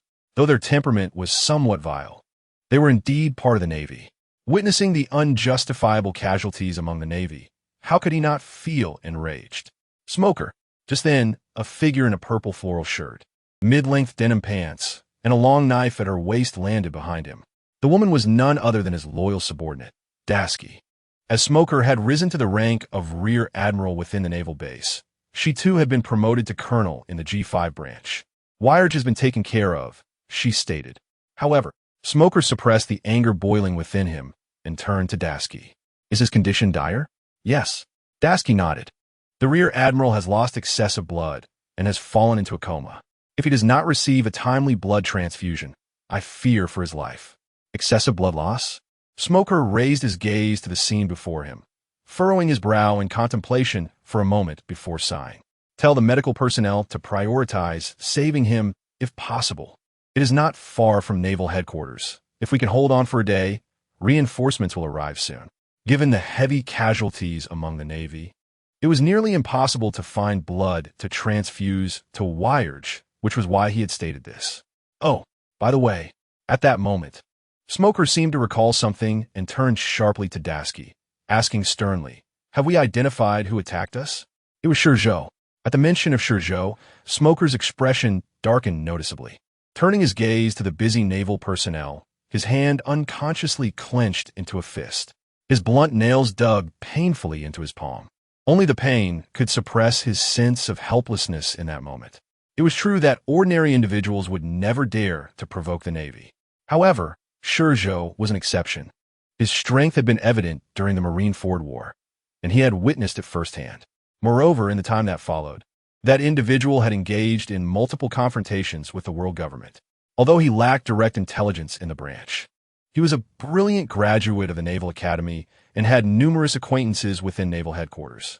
As such, his channels for information were far superior to those of an ordinary rear admiral. Furthermore, he knew that Green Bull had not perished in the manner reported in the news. The truth was that he had died on the journey back to naval headquarters. The world government's threat to ShiZhou regarding Shuki was known to only a select few within the Navy. Therefore, he was unaware of the specifics behind the incident involving the Kingdom of Barm. However, the individual in question, after the incident at Bamboo, immediately traveled to Shungfei Island and without hesitation eliminated the Pope, deliberately exposing everything about the Holy Mountain. It is evident that his intention was retribution. What he did not anticipate, however, was that ShiZhou's vengeance was far from over. On the very day the events at Shungfei Island reverberated across the globe, he made his way directly to the G5 branch. There, he ruthlessly executed his assault, laying waste to everything in his path. Although he departed after merely striking twice, those blows were akin to a true calamity for them. Sighing, Smoker rubbed his forehead. Before realizing the identity of the intruder as ShiZhou, his heart brimmed with fury. Yet, once that truth dawned upon him, he was left with a sense of helplessness. After all, ShiZhou was not Luffy. When faced with Luffy, he had confidence in his ability to apprehend him. However, with ShiZhou, he pondered that such a feat could only manifest in dreams, and even then, only in dreams he could control. Bang! At the Navy headquarters, the original G1 branch, Akainu's fist crashed down, puncturing the coffee table before him with his magma-infused strike, releasing a cloud of black smoke. He gazed at the frail old man sitting cross-legged at the entrance, nonchalantly stroking the head of a goat. Suppressing his rage, he inquired in a low voice, "Mr. Sengoku, is this your plan? This chapter is not yet complete. Please click to the next page to continue reading the captivating content." Even I, the fleet admiral, am unaware of this scheme. Withdrawing his hand, his fist, much like his simmering anger, gradually returned to a state of normalcy. Noticing Sengoku's silence, he pressed on. The devastation of Shungfei Island was a matter for the world government. The Navy could not, and should not, interfere. Yet that individual clearly had no intention of holding back, and now he had proceeded to the G5 branch, utterly ravaging it. According to the intelligence relayed by Smoker, the G5 branch had been reduced to ruins, with casualties among the soldiers surpassing 50%. Moreover, the base commander, Virgo, had suffered grievous injuries, having lost his right arm and both legs to ShiZhou's slash, rendering him a complete invalid. Damn it! Akainu cursed vehemently, his anger surging once more. How was he to contend with such a lawless and utterly uncontrollable criminal? His objective was unmistakably clear: the world government and the Navy. After the Summit War, he had refrained from assaulting Navy bases, yet now he struck indiscriminately, regardless of size or importance. It was evident that this was an act of vengeance, a reprisal for their reckless actions. From Akainu's words, it was easy to discern his grievances towards Sengoku and the others for their secrecy and autonomous conduct. Yet this had been the best course of action Sengoku could conceive. Firstly, Shaki was not ace. She did not warrant a public execution orchestrated by the world government and the Navy. Secondly, though Shaki was a hostage in their custody, if they did not fully understand ShiZhou's character, she was more akin to a ticking time bomb in their hands. It was better to detonate it prematurely than to allow ShiZhou to grow even stronger before he set it off. These thoughts were clearly not something Sengoku could voice to Akainu. Thus, he bore the burden alone. ShiZhou's power had exceeded Sengoku's expectations and those of the world government. Their attempts to encircle him had failed twice, allowing him to escape unscathed. Particularly, the incident in the Kingdom of Bamboo was alarming. That individual first eliminated the Bamboo brothers, and then, amidst the coordinated assault of Lilith and Gao, alongside the pressure from him, Cheerman, and Huangmu, executed a strike that defied comprehension, rescuing Shaki. The subsequent events were even more terrifying. Had he not remained vigilant towards ShiZhou and possessed considerable combat experience, he too might have met a fate similar to that of Huangmu. Reflecting on Huangmu, a sense of melancholy washed over him as dark thoughts flickered within his black pupils. Huangmu's disposition was strikingly akin to Akainu's. Initially, Sengoku had harbored reservations about him, favoring the other admiral, Fujitora. However, Huangmu was also an admiral of the Navy, possessing his own motives, yet his heart was aligned with justice. No one could have anticipated that such a distinguished admiral, chosen after months of rigorous selection, would meet a heroic demise on his first mission. The darkness surrounding Huangmu was akin to a bizarre force field, and even days later, Sengoku could not dispel the shadow it cast over his heart. Judging by ShiZhou's immediate escape following the incident, it was clear that such tactics could not be employed a second time. Yet, even if he could utilize them only once per battle, they were still terrifying. After all, no one knew when he might strike again. Particularly, pondering the conditions under which ShiZhou would employ his abilities caused a dull ache in Sengoku's head. Was it when he was on the brink of death? Considering ShiZhou's use of time reversal during the Summit War, combined with this dark and bizarre ability, battling him in the future would require long-range strikes. If it were a close-quarters encounter, the one who forced him into a corner would inevitably be dragged down into the abyss alongside him. And in terms of long-range attacks, who in this world could compel ShiZhou into a desperate situation? As these thoughts swirled, Sengoku's mood plummeted, akin to sinking into the depths of the ocean, leaving him with an inexplicable sense of suffocation. At that moment, both he and Akainu felt a sudden jolt within their hearts, simultaneously turning to gaze out at the sea. It was coming. Akainu gritted his teeth, flames flickering in his eyes, a manifestation of both his powers and his current emotions. With a whoosh, a figure clad in a light purple kimono, secured with a black-purple belt and draped in a navy coat, descended from above. The blind man did not acknowledge Sengoku or Akainu as he emerged, but instead stood solemnly facing the sea. His right hand grasped the hilt of a staff sword, and despite its unassuming appearance, it was a genuine renowned blade, one of the 12 supreme swords forged by Feng Yue Guizong, known as the Gambler's Line. Just by its name, it suited the individual well, for he was indeed a gambler at heart. Yer, how dare you challenge the Navy headquarters? A multitude of yellow lasers flickered around him, accompanied by the lewd voice of Kizaru. He held a nail clipper in his right hand, gradually revealing his form from the light particles, staring at the sea with a look of surprise. Is that ShiZhou? His aura is undeniably formidable. At that moment, Kizaru spoke up. Although he was blind, his Kinbunchika haki was unparalleled in strength within this realm.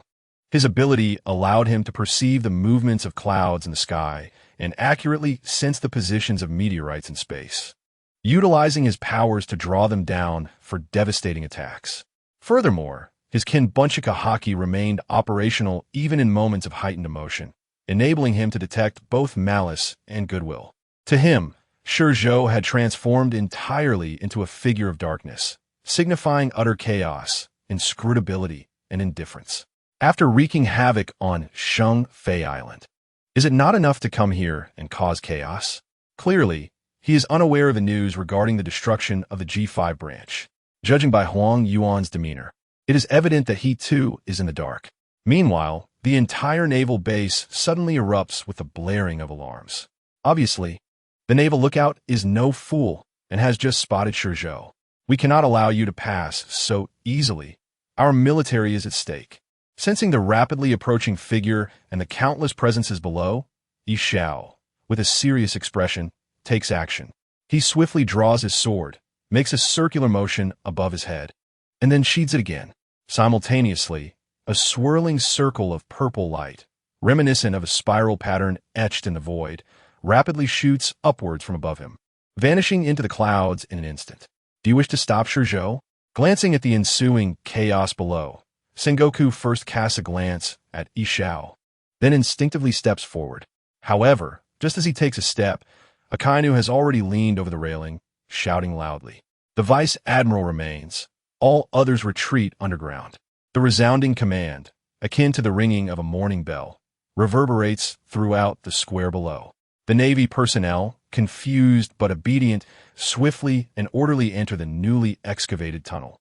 Before long, the square, once teeming with sailors, is left with only a handful of individuals, all of whom are high-ranking naval officers, the elite among the vice admirals, including candidates for the admiral position.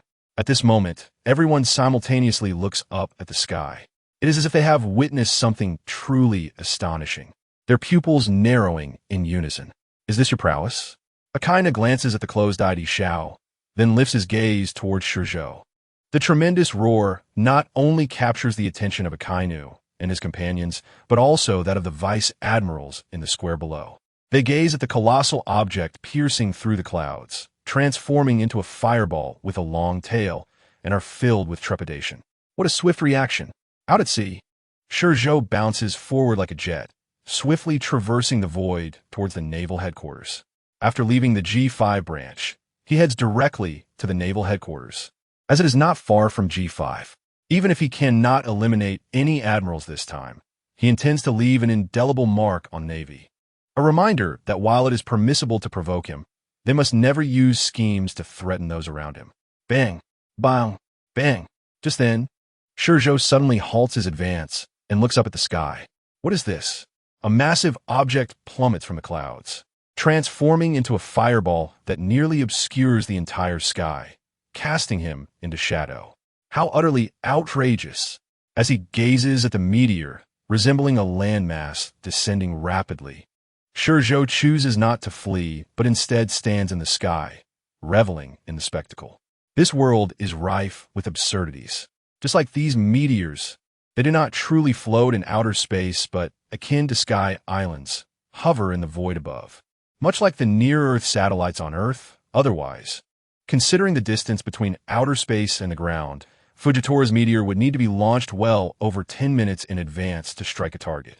Moreover, that fellow's Kinbunchika haki is not exaggerated enough to extend into outer space. It is essential to understand that the distance from the ground to outer space is not merely a few kilometers or tens of kilometers, but rather hundreds to thousands of kilometers. Yet, even so, it is sufficiently preposterous. After all, this is a distance of several dozen kilometers. Given this vast distance, ShiZhou's ability to draw down a meteor in such a short time reveals just how extraordinary the speed of the meteor above him is. Once it descends, it will undoubtedly bring devastation. Not to mention the civilians. Even among the strongest of pirates, they would merely be akin to eggs beneath a colossal stone, crushed without a chance. Knowing that the one approaching is ShiZhou, this meteor is larger and faster than any previously depicted in the original narrative. Suspended in the air, ShiZhou appears as insignificant as a speck of dust beneath the massive meteor. Even before it draws near, the overwhelming pressure emanating from above renders him breathless. Yet, ShiZhou does not succumb to fear. His perpetually cold pupils reveal a flicker of excitement. Grasping the hilt of his sword, he raises his gaze, fixated on the meteor.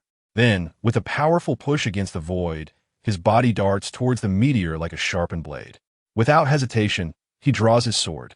With a sharp clang, the swift sound of the blade resonates, accompanied by dark red lightning that fills the sky in an instant. Though his figure remains as minuscule as dust at this moment, in the eyes of all, he transforms to match or even surpass the size of the meteor. With a swift motion, a massive black-red slash materializes, surging upwards to meet the meteor head-on. It cleaves through the meteor as if it were jelly, slicing it apart and continuing to carve through the sky, leaving a gaping rift that stretches across the heavens. Despite being cut in two, the meteor continues its descent. One half plummets into the ocean, while the other heads directly towards the naval headquarters. This time, It is the vice admirals who are about to experience the same treatment ShiZhou had earlier. Even before its arrival, the pressure and heat are enough to prepare them for the impending impact. However, none of them display any signs of fear, for they are not ordinary individuals, and the meteor, having been sliced by ShiZhou, has its speed curtailed and weight reduced. As the meteor approaches, a striking beauty clad in a pink top and ultra-short shorts, revealing her long legs, steps forward. A large spider tattoo adorns her left thigh, while a small black mole graces her right chin. Her flowing black hair is casually tied at the back, giving her an aura of both mature femininity and haughty coldness, infused with a spirited elegance. All these qualities combine to render her irresistibly captivating. She is none other than one of the candidates for admiral at the naval headquarters, known as Vice Admiral Tao Tu, whose true name is Ji Yuan. Gazing at the rapidly approaching meteor, she leans forward, grasping the hilt of her sword. Her blade, named Jinbaira, bears the honorific title of guardian deity, though its rank remains ambiguous. Such chaos, without hesitation, as the meteor is mere dozens of meters from square. Her legs spring off the ground. With a resounding thud, her high heels strike the earth, propelling her body into the air. Slash! Just as the flames completely engulf Tao Tu, a soft command is issued, accompanied by the unique ringing of the blade leaving its sheath. As countless beams of light spring forth, in an instant, the meteor halts in midair. Then, amidst a flurry of sword lights, it explodes with a deafening roar. The immense fireball erupts like a grand fireworks display, momentarily illuminating the entire sky above the square. Following this, an unparalleled shockwave ensues, along with a rain of debris akin to raindrops. As everyone breathed a sigh of relief at the severing of the meteorite, unbeknownst to them, amidst the smoke and sparks, the figure of ShiZhou had already materialized before Tao Tu. The blade was remarkable. ShiZhou did not linger on Tao Tu's tall figure, although the woman was undeniably beautiful. She paled in comparison to Hancock. Moreover, the person before him was an enemy, and in the next instant she might very well become a soul beneath his blade. A crimson skull. Therefore, he harbored no interest in her beauty. His attention was solely captured by the knife firmly grasped in Tao Tu's hand. A blade forged by a renowned general was indeed exceptional. Its luster and heft were of the highest caliber, while the knife ShiZhou forged was not inferior. It could not compare to that of a master. His own craftsmanship was driven by a singular purpose, to be hard enough and sharp enough. As for Tang, words were unnecessary. After all, over the years, countless souls had perished beneath its edge. This chapter is not over. Please turn to the next page to continue reading. The immense power from so many individuals, along with the strength that ShiZhou could not harness for his own training, all flowed through the blade of Tang and dispersed into the heavens and earth. Each time ShiZhou absorbed the domineering aura, it was facilitated through Tang. Thus, Tang became one of the rare black blades in this world, perfectly attuned to ShiZhou, as if it possessed a life of its own. No one other than him could dare to touch it. The moment one did, they would be cut by the blade's light, generated by Tang's own slight tremors. Even Jiu could not. As for the knife in Jiu's possession, identical in appearance to Tang, though forged by ShiZhou, it was merely an ordinary knife. While it was adequately hard and sharp, it fell significantly short compared to a renowned blade. However, now that Jiu had acquired the Thunder Fruit and was constantly growing stronger, it was believed that in the near future, through the refinement of lightning and his innate aura, the knife in Jiu's hands would rival that of a famed sword. After all, the origin of a renowned blade, though partially due to the skill of the forger, was predominantly influenced by the wielder themselves. ShiZhou. Tao Tu's eyes were fixed intently on ShiZhou. The instant he severed the meteorite, it was as if he had teleported from the flames, suddenly appearing before her. However, at that moment, she was caught in a lull between waning strength and the birth of new vigor, rendering her both astonished and cautious at ShiZhou's appearance. As her body descended, she wisely raised her sword in defense. Clang! Indeed, just as she prepared her defense, a cold glint flashed before her eyes. The obsidian blade of Tang arced gracefully through the air, striking against the blade of Jinbaira. The clash of blades erupted into a shower of sparks. Through the flurry of sparks, Taudu raised her gaze to meet ShiZhou's, locking eyes with orbs as dark as ink and as frigid as the abyss. At that moment, she could no longer withstand it. Her heart ached, blood surged back in her throat, choking her.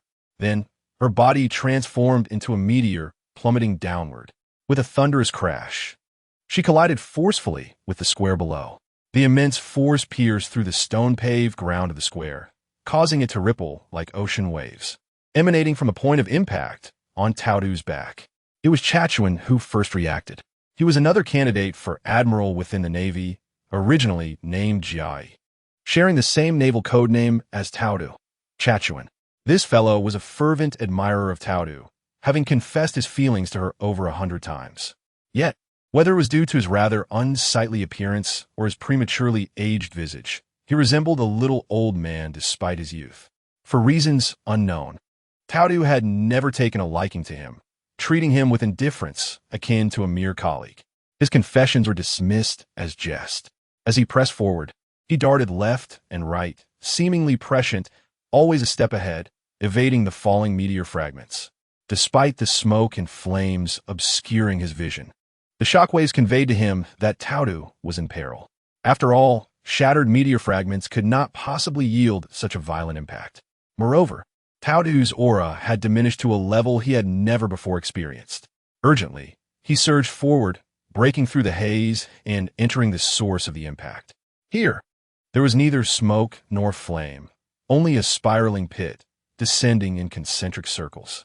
At the bottom of the pit, he beheld the familiar garments of Taudu. However, upon entering this place, his body came to an abrupt halt, instinctively adopting a defensive stance. For within this pit lay not only Taudu, but another figure as well. A man cloaked in black, with black hair, black eyes, and a black blade, emanating an aura as cold as the depths of hell, akin to a harbinger of death. In truth, from the moment Taudu shattered the meteorite until now, it seemed like an eternity, yet only a few seconds had passed. The fragments continued to rain down like raindrops. Above the deep pit, ShiZhou lowered his gaze, looking down upon Taudu, who lay at the bottom, her expression resolute. Although the sight of the beautiful woman in her current state might evoke pity, to him, it was merely a crimson skull. With time's erosion, even the most beautiful things would wither, reach their end, and become part of the cycle of reincarnation. He raised his blade, his expression unchanged, cold as ever. Stop! As if sensing ShiZhou's indifference, ShiZhou could no longer contain himself. He shouted, propelling himself toward ShiZhou with a powerful push against the ground. In his advance, he had unknowingly enveloped his hands in the armed color of domineering aura. His aura gleamed like true black metal, dark and lustrous. Clearly, despite his unsavory appearance, his strength should not be underestimated. Yet, ShiZhou paid him no mind, as though he felt no threat from behind, still fixated on the scene below. His hand raised high before descending with unhesitating force. Am I to perish? Taudu struggled to rise, yet her body instinctively resisted, informing her that she could not move. In midair, having just unleashed her full power in a strike, she was caught off guard by ShiZhou's sudden appearance, leading to her being cleaved into the ground. The immense force, even for a warrior of her caliber, resulted in significant injury from the impact. However, this was inconsequential. Given time to collect herself and regain her composure, she would stand again, and her combat prowess would not be greatly diminished. Yet, it was evident that ShiZhou had no intention of granting her that time to catch her breath. Thus, despite her unwillingness, the only option left was to extract the last remnants of her internal aura, concentrating it into the blade she held, gritting her teeth as she lifted it once more, hoping to withstand the inevitable fatal blow. ShiZhou, have you grown so arrogant as to forget us? Just then, a colossal mass of fiery red magma suddenly broke through the smoke, soaring over the head of Taoyuan, transforming into a swift canine figure that opened its jaws wide, lunging ferociously at ShiZhou. Canine bite of a kainu. Is it upon us? ShiZhou slightly raised his eyelids, diverting his gaze from Taudu and the descending blade, allowing it to veer from its predetermined path and slice forward. The impact was palpable, the scorching breath, accompanied by a powerful shockwave, sent ShiZhou's dark hair flying backward, revealing his flushed visage. A prime opportunity had arisen. Simultaneously, upon witnessing the assault from Akainu, Chaitin exhaled a sigh of relief while his eyes gleamed with intensity. He fixated on ShiZhou's back, a fierce, murderous intent flickering within his gaze. In the blink of an eye, he appeared behind ShiZhou, raising his fist with unyielding resolve. Delivering a forceful strike, he held confidence that if this punch connected, even should ShiZhou survive, he would certainly be gravely injured. After all, he was not a true vice admiral of the Navy headquarters, but rather a candidate for admiral, merely a step away from that rank. His fist, while not comparable to Akainu's, still possessed considerable power when striking a human target. Moreover, in that moment, ShiZhou was entirely unguarded, focused on fending off Akainu's blow. Under such circumstances, if he could not inflict severe damage, then Chaitin would be reduced to a mere jest. However, just as excitement surged within him, a multitude of azure arcs of electricity erupted before him. The arcs spread like a myriad of worms, instantly enveloping the entire deep pit. Chirp, chirp, chirp. If you wish to launch a sneak attack, it depends on whether you, chirp, chirp, are willing. With a loud cry, Chirp Chirp made a dazzling entrance. Within Jingjing's form, he had been gathering strength. Thus, upon his emergence, he unleashed a full-powered strike. The blade he swung was enveloped in sublime lightning, piercing through the air's resistance, delivering unparalleled speed and might. In no time, as if he had always belonged there, he appeared right before Chaitin's fist. Clang! The collision of fist and blade resonated with the sound of metal clashing. The ensuing shockwave surpassed the confrontation between ShiZhou and Akainu, instantly suppressing the impact emanating from ShiZhou. The forces canceled each other out, creating a vacuum zone around ShiZhou and Chirp Chirp. You, Chaitin's gaze, piercing through the electric arcs, fell upon Chirp Chirp. At that moment, disbelief etched across his face. Where did you come from? The nature of this fellow's ability was unmistakably linked to the Raijin fruit. This fact had spread throughout the world following the Bamboo incident. As a candidate for admiral, he had received this news immediately after the incident concluded. Had it not been for ShiZhou's subsequent assault on St. Phi Island, resulting in the Pope's death, it was likely that Chirp Chirp's new bounty had already circulated the globe, and it would undoubtedly be substantial. After all, this was the Raijin fruit. Merely possessing this fruit could effortlessly give rise to a pirate capable of giving the world government a headache. Yet he never anticipated that at this critical moment, this individual would materialize before him, thwarting his lethal attack on ShiZhou. Chirp Chirp lifted his gaze, flashing a mischievous smile at Chaitin, then gripped his blade firmly, thrusting it forward with tremendous force. The immense power instantly deflected Chaitin's fist, and without hesitation, he transformed into a bolt of lightning, soaring skyward. Behind him, ShiZhou, in perfect synchrony, diverted Akainu's fist while also propelling himself into the sky. Prior to their arrival, they had conferred. It was imperative not to engage in prolonged combat with the admirals on land, particularly with Chirp Chirp, for they had come seeking vengeance and chaos, not a fight to the death. Although Chirp Chirp's acquisition of the Raijin fruit had dramatically enhanced his capabilities, it did not imply he could truly contend with an admiral. Not to mention, even among the elite of the Navy's vice admirals, should they capture Chirp Chirp, he would be rendered powerless. After all, his physical prowess, mastery of hockey, and overall strength had much room for improvement. In a direct confrontation, his close combat abilities were comparable to Crocodile's. However, in contrast to Crocodile, Chirp Chirp's ranged attacks and mobility were vastly superior. The two could not even be compared. One wielded lightning, the other sand. The Raijin fruit was hailed as one of the most potent devil fruits in this world. As long as Chirp Chirp exercised sufficient caution, even Kizaru would struggle to capture him. After all, Chirp Chirp could genuinely teleport, disregarding obstacles, and could fly at will, maneuvering as he pleased, unlike Kizaru, who relied on reflective surfaces to navigate the limitations of light. In comparison, while the direct offensive power of the Pika Pika fruit might surpass that of the Raijin fruit, in terms of practicality and support, the Raijin fruit was considerably stronger. However, This was not an absolute truth. After all, individuals differ. Perhaps one day, Chirp Chirp could transcend the limitations of the Raijin fruit, unleashing even higher voltages. If that were to occur, the destructive potential of this fruit would become unparalleled, possibly surpassing all other fruits in this world, earning its rightful title as the mightiest fruit. Of course, this remained merely a thought. The natural fruit ceilings seemed predetermined from the outset, an integral part of the world's rules, unlike the other two categories of fruits, which could be enhanced through training and imagination. Is everything all right? Chaitin did not pursue Chirp Chirp. Upon halting his descent, he swiftly aided Taotu, inquiring with concern. I am fine. Taotu cast a glance at Chaitin, gratitude flickering in her eyes, before shaking her head and gazing skyward. Truly, one could see why someone of such caliber could instill profound fear within the world government. She had narrowly escaped a fate worse than death. At the edge of the deep pit, several figures emerged. Upon closer inspection, they were Akainu, Fujitora, Sengoku, and Kizaru, accompanied by elite vice admirals such as Oni Spider. The vice admirals gazed at the scene before them, their expressions laden with gravity. They had not anticipated that in a mere skirmish, Taotu, a vice admiral candidate more powerful than themselves, would sustain severe injuries. Had it not been for the timely arrival of the fleet admiral, they understood clearly that Taotu would likely have become a lifeless corpse. ShiZhou, are you not yet satisfied?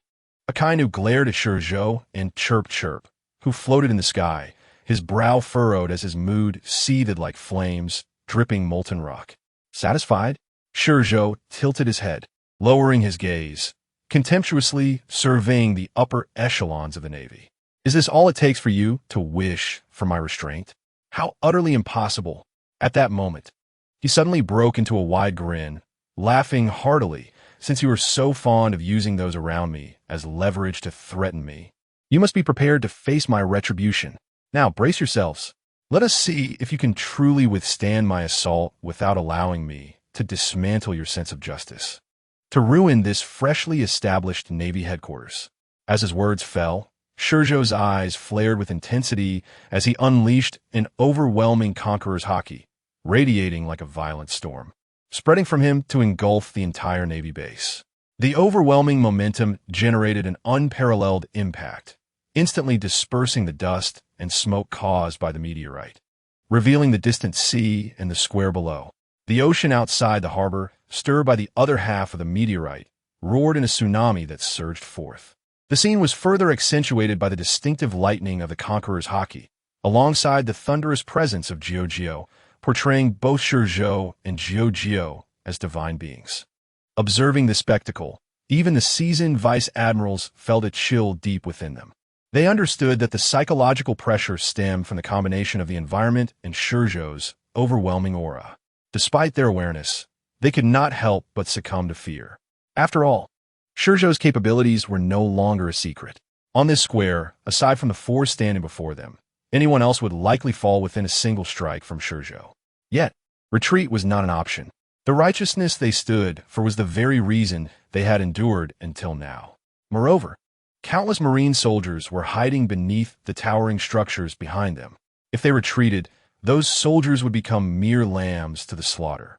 ShiZhou was truly devoid of humanity, having never held back when slaughtering Marines, treating them as effortlessly as one would crush ants.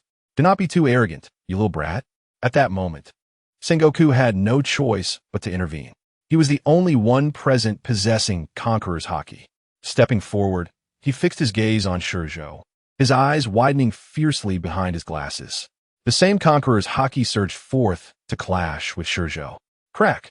The collision of their haki resonated through the void, unleashing a thunderous roar reminiscent of nature's might, cleaving the square in twain. One half was enveloped in dark purple, while the other shimmered in gold. The very fabric of reality shifted. Sengoku, too, was undergoing a transformation. As the clash of their haki intensified, Sengoku's form swelled rapidly, surrounded by the resonant chimes and a celestial radiance, marking his metamorphosis. The apex of this world stood apart from the others, as if they belonged to different species entirely. The collision of ShiZhou and Sengoku's auras stirred a formidable shockwave across the square, compelling even the vice admirals to bend slightly at the waist. Gazing at Sengoku, ShiZhou closed his mouth, a wicked smile curling at the corners of his lips. With a swift motion, he drew his sword. The blade, entwined with arcs of dark purple lightning, sliced through the air like a meteor streaking across the night sky, forming a massive crescent-shaped slash that descended rapidly. Dominant slash. Limitless. Unlike his previous strikes, ShiZhou infused his understanding of momentum into this one. Thus, from the ground's perspective, his slash appeared not only dazzling like the stars, but also razor-sharp, accompanied by the overwhelming force, as if the entire sky were cascading down like an ocean. The strength of this momentum surpassed even his conqueror's haki. Before it drew near, it instantly crushed Sengoku's golden aura, akin to placing a mountain upon a balloon. The sudden pressure caused Sengoku's heart to leap. He was aware that ShiZhou's power had surged once more since Bamboo. Yet at this moment, even with his temperament, he could not help but curse silently. You may be strong, but there must be limits.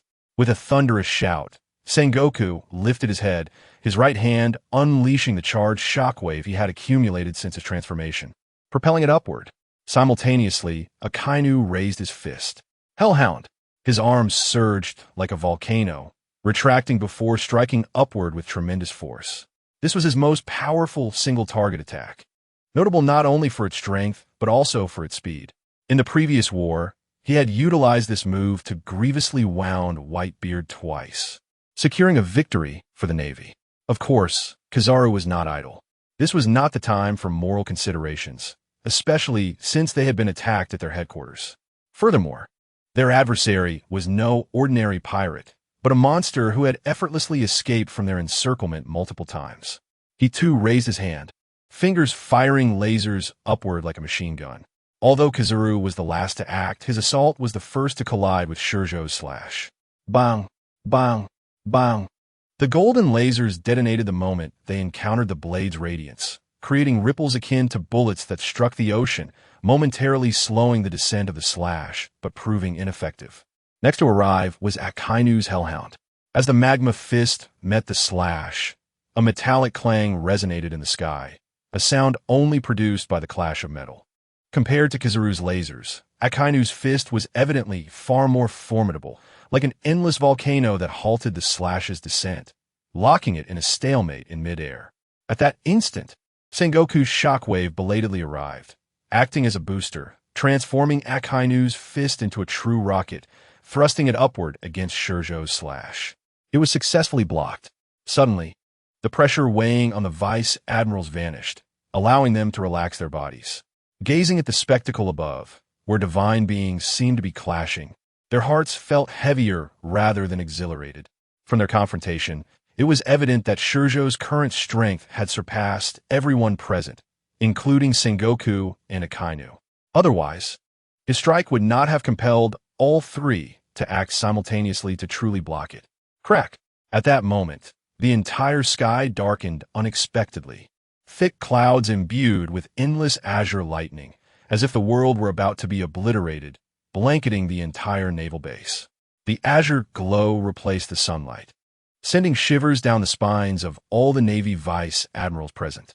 With a smirk, ShiZhou stood with his sword, looking down at Akainu and the others, a playful smile gracing his lips. Do not think I am alone. As his words fell, he stepped to the right, vanishing above the slash. Simultaneously, the thunder in the sky reached its zenith, coalescing into a colossal, azure entity resembling a thunder god. From a glance, it was apparent that this was not a thunder god, but rather ShiZhou. Yet, its immense size and presence within the clouds created an illusion, leading one to perceive it as a deity of thunder. The thunder god bore no emotion. Its azure eyes, resembling twin azure suns, glimmered as it drew back a bow, aiming at the ground below. On the bowstring, a massive azure lightning bolt materialized, transforming into an arrow of divine wrath. The moment ShiZhou departed, ShiZhou completed its charge. To be honest, having allies felt distinctly different from solitary combat. At the very least, ShiZhou no longer needed to exercise such caution. Every action was no longer devoid of support. Instead, it was a calculated endeavor, paving the way for success. This chapter is far from over. Please proceed to the next page to continue reading. While the attacks of ShiZhou may not match the prowess of Huang Yuan, given sufficient time and favorable conditions, ShiZhou's strikes could indeed outpace Huang Yuan by several streets.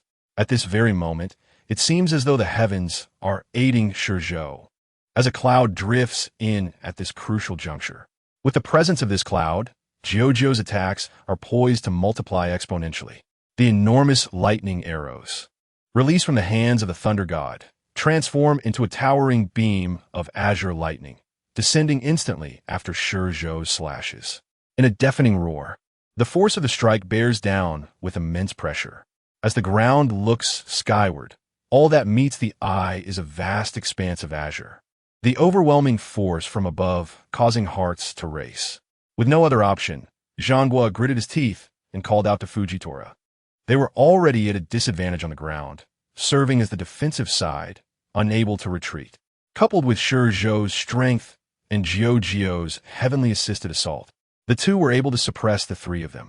Although the slashes and lightning strikes would not inflict severe harm upon them, the vice admiral behind them, particularly those beneath the surface, would not be so fortunate. Only those of their caliber, world-class powerhouses, could comprehend the terror they posed to mere mortals once they unleashed their full might. This stark contrast between mortals and deities was evident. The Navy personnel below might not even withstand the residual shockwaves of their clash.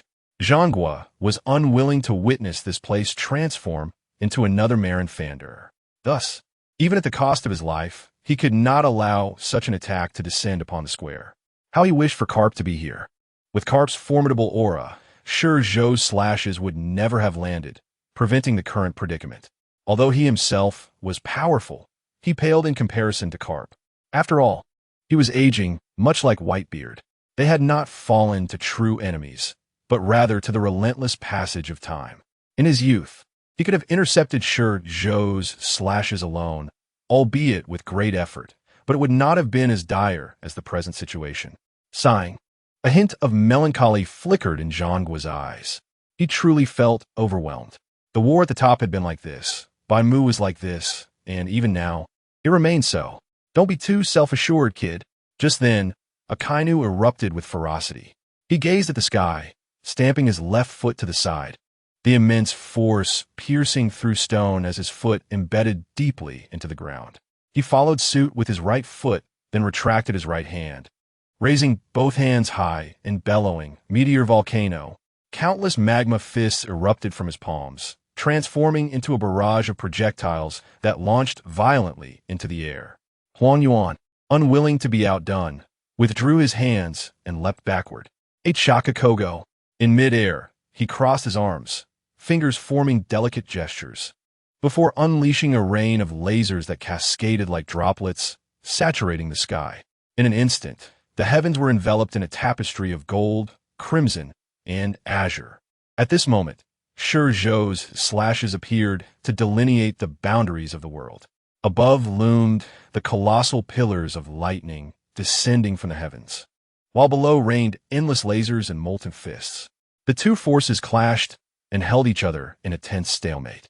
At this juncture, Fujitora made his move. He stepped forward in his wooden sandals, unsheathing his sword with a swift motion, and executed a rapid upward slash. Gravity blade, fierce tiger.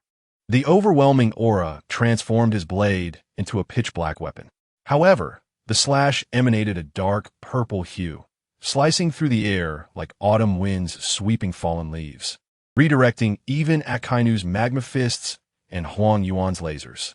With a resounding impact, it collided with ShiZhou's strikes. Without surprise, the immense repulsion instantly altered the trajectory of ShiZhou's slashes. As the forces converged in the air, upon reaching a critical threshold, a massive sphere formed before collapsing inward, subsequently erupting with explosive force. The colossal detonation resembled a nuclear bomb, scattering all surrounding attacks and generating a mushroom-shaped white sphere that obscured the sky. The deafening explosion rendered all present momentarily deaf, as if the very heavens had fallen silent. In its wake, an unparalleled shockwave surged forth, manifesting as an unstoppable hurricane that swept across the Navy base. Buildings and trees were uprooted, tossed into the air like fragile reeds. Meanwhile, the delayed waves at the harbor were pushed back by the tempest created by the explosion. Once the chaos subsided and the world regained its voice, the sight before Zhang Guo and his companions weighed heavily upon their hearts. All structures within view bore varying degrees of damage, with those nearest to the explosion, the square, completely obliterated. Had they not been formidable fighters, employing their aura to shield against the oncoming force, the highest edifice representing the Navy's justice behind them would undoubtedly have been affected. Just then, a brilliant beam of light descended from the heavens, illuminating the entire Navy headquarters and the surrounding waters.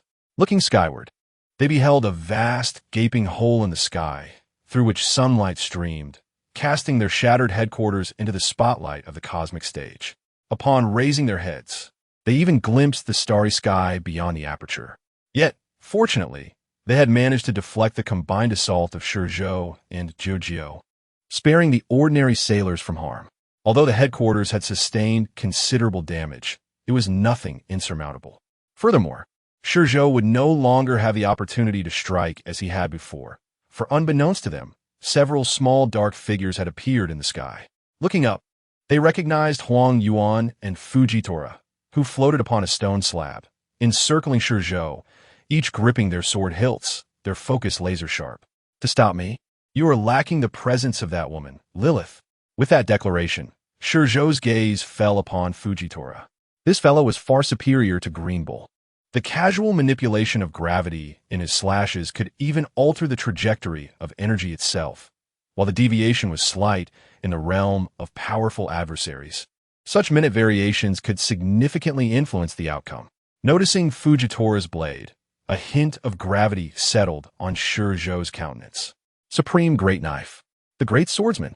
At that moment, it seemed Fujitora sensed ShiZhou's scrutiny. He faced ShiZhou and asked, "May I pose a question to you?" "Speak freely." ShiZhou extended his left hand above his head, allowing his fingers to weave through his disheveled hair, which had been tousled by the impact. "Can you enlighten me as to why one would engage in such seemingly trivial acts?" "Seemingly trivial?" ShiZhou lowered his hand, casting his gaze downwards towards Fujitora. "I can sense your confusion. You are not the epitome of evil, but rather chaos. Given your immense power, why would you trample upon those whom you deem insignificant?" Fujitora's words were unambiguous. He believed ShiZhou was neither a hero nor a villain, but rather a callous rogue, a formidable scoundrel. Such a person would hardly engage in meaningless endeavors. Moreover, the strong possess their own dignity and typically seek to challenge those of comparable strength or greater. Yet ShiZhou stood apart. He showed no mercy even to ordinary individuals.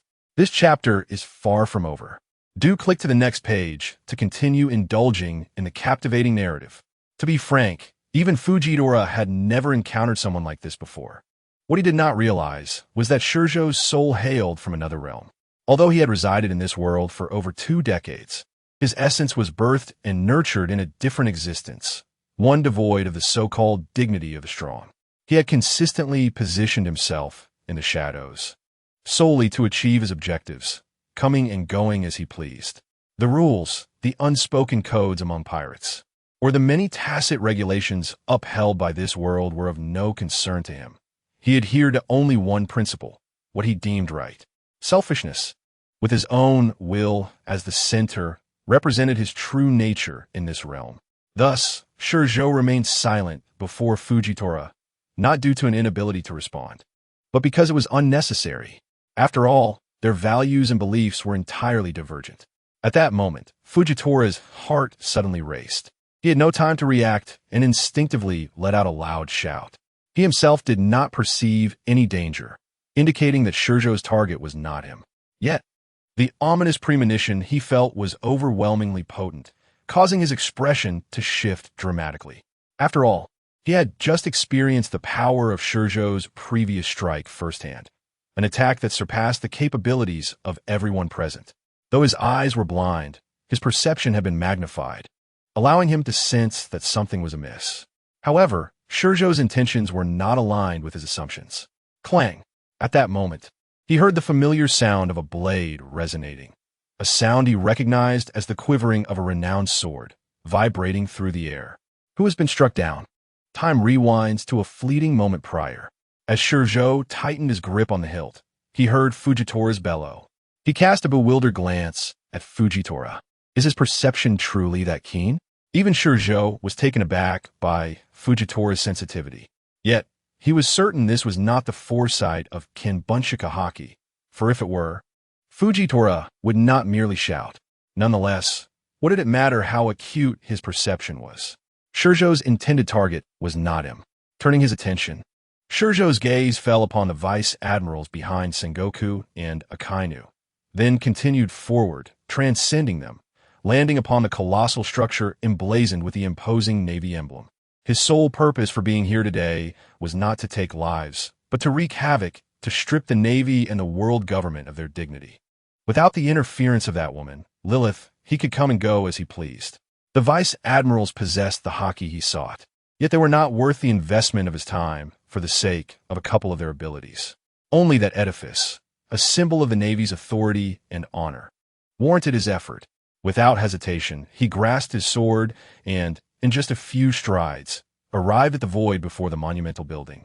In those few steps, his appearance had transformed dramatically, shifting from youth to middle age. However, unlike before, his hair had not turned gray but remained a deep black, albeit lacking some luster and vitality. This time, even his eyes showed minimal change, while his visage resembled that of a middle-aged man. The darkness within his gaze remained as profound as in his youth. ShiZhou was acutely aware of this transformation, understanding its significance. Yet he did not regard it as particularly important, as he and that entity continued to merge. He anticipated that future uses of this ability would not consume as much time. Even now, although he could only employ it twice, the distance he could traverse had notably increased. Such progress felt organic. Hence, he experienced no elation.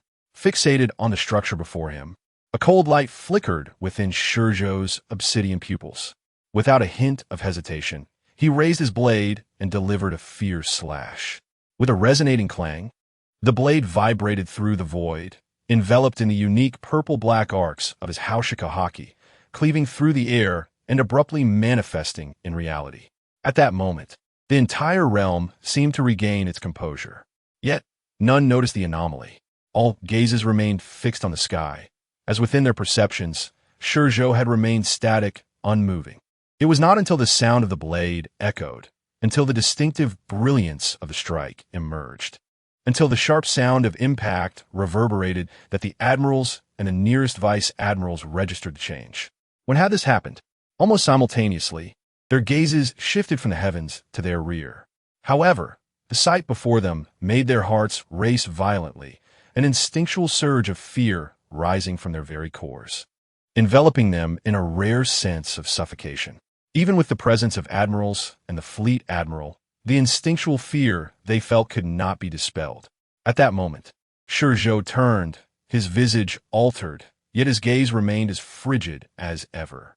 In that instant, he truly embodied the title of the King of Destruction. With a single stroke, he cleaved the Navy headquarters' most significant and monumental structure in twain, the fissure extending to the horizon, leaving even the mountains behind it unscathed. At that moment, the building and mountain, propelled by the force of the blade's light, reached their apex before crashing down, causing the entire island to tremble violently, akin to an earthquake. As the dust and debris surged from the impact, it obscured the vision of all present. And only when the roar and flames erupted did the vice admirals snap back to reality. "You are truly cursed." Before they could react, Akainu sprang into action. His face contorted with fury, his body radiating molten rock, he transformed into a magma beast. With a resounding thud, he propelled himself off the ground like an arrow, soaring into the sky, and at the apex of his ascent, he descended upon ShiZhou like a meteor. During his descent, he became an enormous fireball. In that moment, Akainu was wholly consumed by rage, indifferent to the fact that this was the Navy headquarters. His singular desire was to extinguish ShiZhou. At the moment of the Akainu operation, the yellow monkey transformed into a photon and shot downward. Accompanying him was Fujitora, whose face still bore the shock of the encounter. Like Aramaki, he had only recently joined the Navy, and although he was aware of the world government's 2 attempts to capture ShiZhou, both had ended in failure as ShiZhou had evaded capture. However, his understanding of ShiZhou's power had never been clear. Now he had gained insight. The astonishing technique employed just moments ago left even the well-traveled Fujitora speechless. It was not instantaneous movement, of that he was certain. Not even his senses could detect any fluctuations, as if ShiZhou had not moved at all.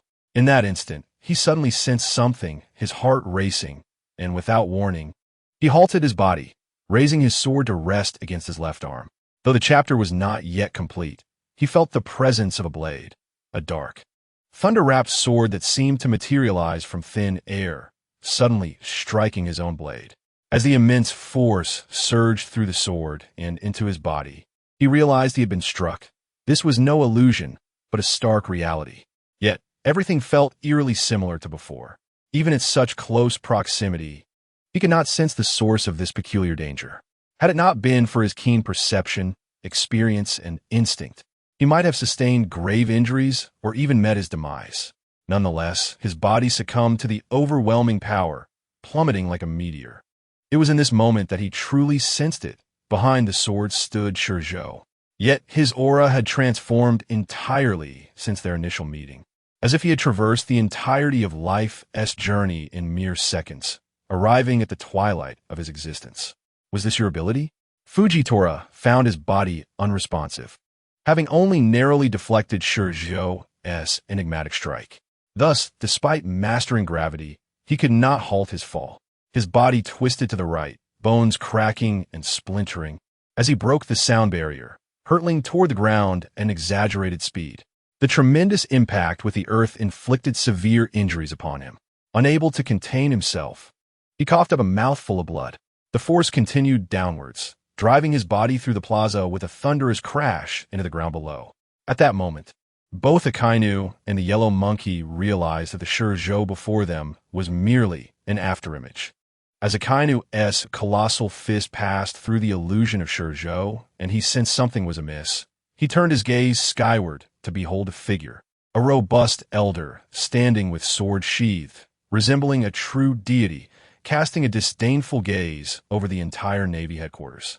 The amusement reflected in the elder's eyes sparked doubt and confusion in Akainu's heart, which had been shrouded in anger. He felt as if ShiZhou was a god, a monster, a demon, an incomprehensible entity that could not be vanquished. Yet ShiZhou lingered not. His objectives had been met. Remaining any longer would be perilous, as escape would require breaching the encirclement of Sengoku, Akainu, and others, descending into the plaza's depths to find the Marine soldiers. Whether or not he could succeed was uncertain. Even if he did, it would bear little significance, merely an opportunity to slay more insignificant insects. Failure would lead him back into peril, and ShiZhou had no intention of granting his second persona such an opportunity. Casting one last glance at his handiwork, ShiZhou smiled with satisfaction, then turned, propelling himself into the air with a powerful leap, soaring towards the clouds above. Fujitora had indeed distinguished himself, sensing danger ahead of time. Even Lilith had been cut when first confronted with this technique. Had it not been for the prowess of Lilith's spatial fruit, she would have perished upon their initial encounter. Nevertheless, even in his hurried attempt to block ShiZhou's full-force strike, Fujitora would be unable to nullify the force of the blade. Coupled with the reaction from his fall, he would be in no condition to pursue ShiZhou. As for the yellow monkey, he was a clever individual. To pursue alone would be tantamount to seeking death. Thus, ShiZhou felt no concern. Just as he had anticipated, despite his own speed being less than swift, the yellow monkey did not give chase. Instead, he stood beside Sengoku, his usual nonchalance replaced by an ominous grimness. ShiZhou knew what he was thinking. The yellow monkey could not possibly engage ShiZhou alone. After all, within the clouds lurked not only ShiZhou, but also Jiujiu. In a battle against the thunder fruit amidst the clouds, he held no advantage. Should ShiZhou seize an opportunity, he might very well fall victim during the pursuit. Despite ShiZhou's aura appearing to wane, the strength of his attack, as evidenced by his strike on Fujitora, remained formidable. Given Sengoku's return, during which he had detailed the encounter at Bamu and the living example of Aramaki, the yellow monkey felt as if his feet had been rooted to the ground, paralyzed by the daunting prospect of pursuing such a figure. To compel the world government to deploy the Knights of God, Gar and Lilith, alongside Cheerman and Sengoku, not to mention Aramaki, only to return empty-handed with one casualty, was a formidable challenge. He realized that pursuing ShiZhou could lead to a fate akin to that of Aramaki. With a sigh, he turned to Sengoku, opening his mouth to speak but faltering, uncertain of how to articulate his thoughts. At that moment, the sense of powerlessness imparted by ShiZhou was palpably evident. Just then, Sengoku reverted to his original form. Even though he had only executed a single palm strike from the moment ShiZhou appeared until the end, the swiftness of ShiZhou's attack had left him in such a state that he felt as though he had aged considerably in mere moments. This transformation did not go unnoticed by the yellow monkey, who refrained from voicing his inquiries. Sengoku's sense of helplessness was likely far more profound. Though retired, Sengoku had remained a central figure regarding ShiZhou, experiencing firsthand both the Bamu incident and the current assault on the Navy headquarters. ShiZhou, no longer concerned with the Navy's affairs, entered the clouds, resolutely advancing in a straight line until he landed upon a ship sailing above the clouds. Upon reaching the ship's bow and reclining in a familiar chair, he could no longer contain his laughter. His delight, amidst the clouds, was magnified to the utmost, echoing far and wide. Were it not for the considerable distance from the Navy headquarters, his boisterous laughter might have ignited the fury of Akainu and others, transforming them into beasts. At this moment, the pent-up breath within ShiZhou was finally released. The assassination of the Pope and the exposure of the darkness within the Holy Mountain were acts of vengeance against the world government. However, the destruction of the G5 branch and the Navy headquarters was purely for the sake of venting his anger. What are your plans next? With ShiZhou's return, the Black Pearl set sail once more, heading towards the unknown. At that moment, Xiachi leisurely emerged from the cabin. She plopped down onto her usual lounge chair, took a cigarette from her mouth, exhaled a plume of smoke, and then, through the haze, her gaze fell upon ShiZhou. Her eyes retained a profound astonishment. Even for someone as familiar with ShiZhou as she was, she could hardly believe that within just a few months, this young lad had grown to such an extent. He had boldly infiltrated the Navy headquarters, wrought havoc, and departed unscathed. It is crucial to note that this was the Navy headquarters, not merely a place overseen by a marshal or an admiral, but a location where the admirals and the former fleet Admiral Sengoku were all present following the Navy's recent relocation. This chapter is not yet complete. Please click the next page to continue reading the exciting content. Thus, ShiZhou continued to move freely. Reflecting on the scene of ShiZhou saving her last time, Xiachi could not help but marvel internally. ShiZhou had indeed transformed. He had changed to the point where even she felt somewhat unfamiliar with him. It seemed as if ShiZhou was oblivious to Xiachi's astonishment. He was well aware of his own transformation. With the fusion with that individual, he was destined to become more indifferent. Of course, his strength would also grow. Yet, even so, he could still sense that he retained his emotions. As long as that remained unchanged, he felt secure. Grasping the juice prepared by Xiachi, ShiZhou took a hearty sip before speaking. First, I shall escort you back to Amazon Lily, and then I must attend to a matter that I ought to address. What matter? Xiachi's curiosity was piqued, prompting her to ask directly. ShiZhou set down his cup and retrieved a pocket watch, worn dark by the passage of time, from within his clothing. He glanced at it before handing it to Xiachi. Here, I discovered this pocket watch on a pirate ship shortly after leaving the other shore. Is there anything special about it? Xiachi accepted the watch and inspected it thoroughly.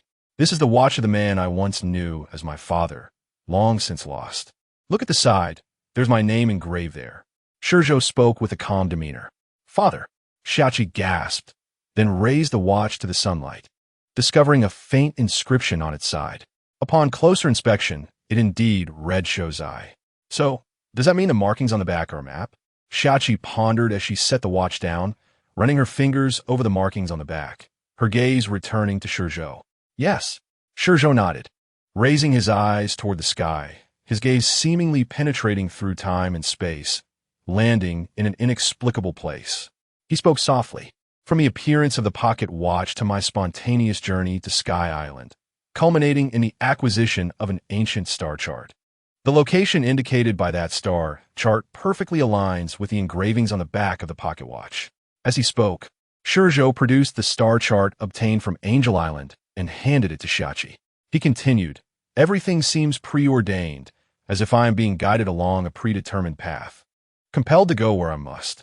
Though I do not believe in fate, this peculiar sensation forces me to contemplate such notions." At this point, ShiZhou's eyes narrowed slightly, his expression sharpening. If he wishes to meet me and deliberately uses that man's belongings to lure me, then I shall honor this appointment and discover who it truly is. ShiZhou had no faith in coincidence, especially not when two coincidences converged.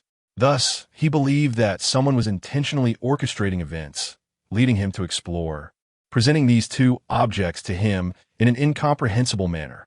A day later, Calm Belt, Kuja Island. While training in the forest, Luffy suddenly shouted as he was sent soaring into the sky by a beast.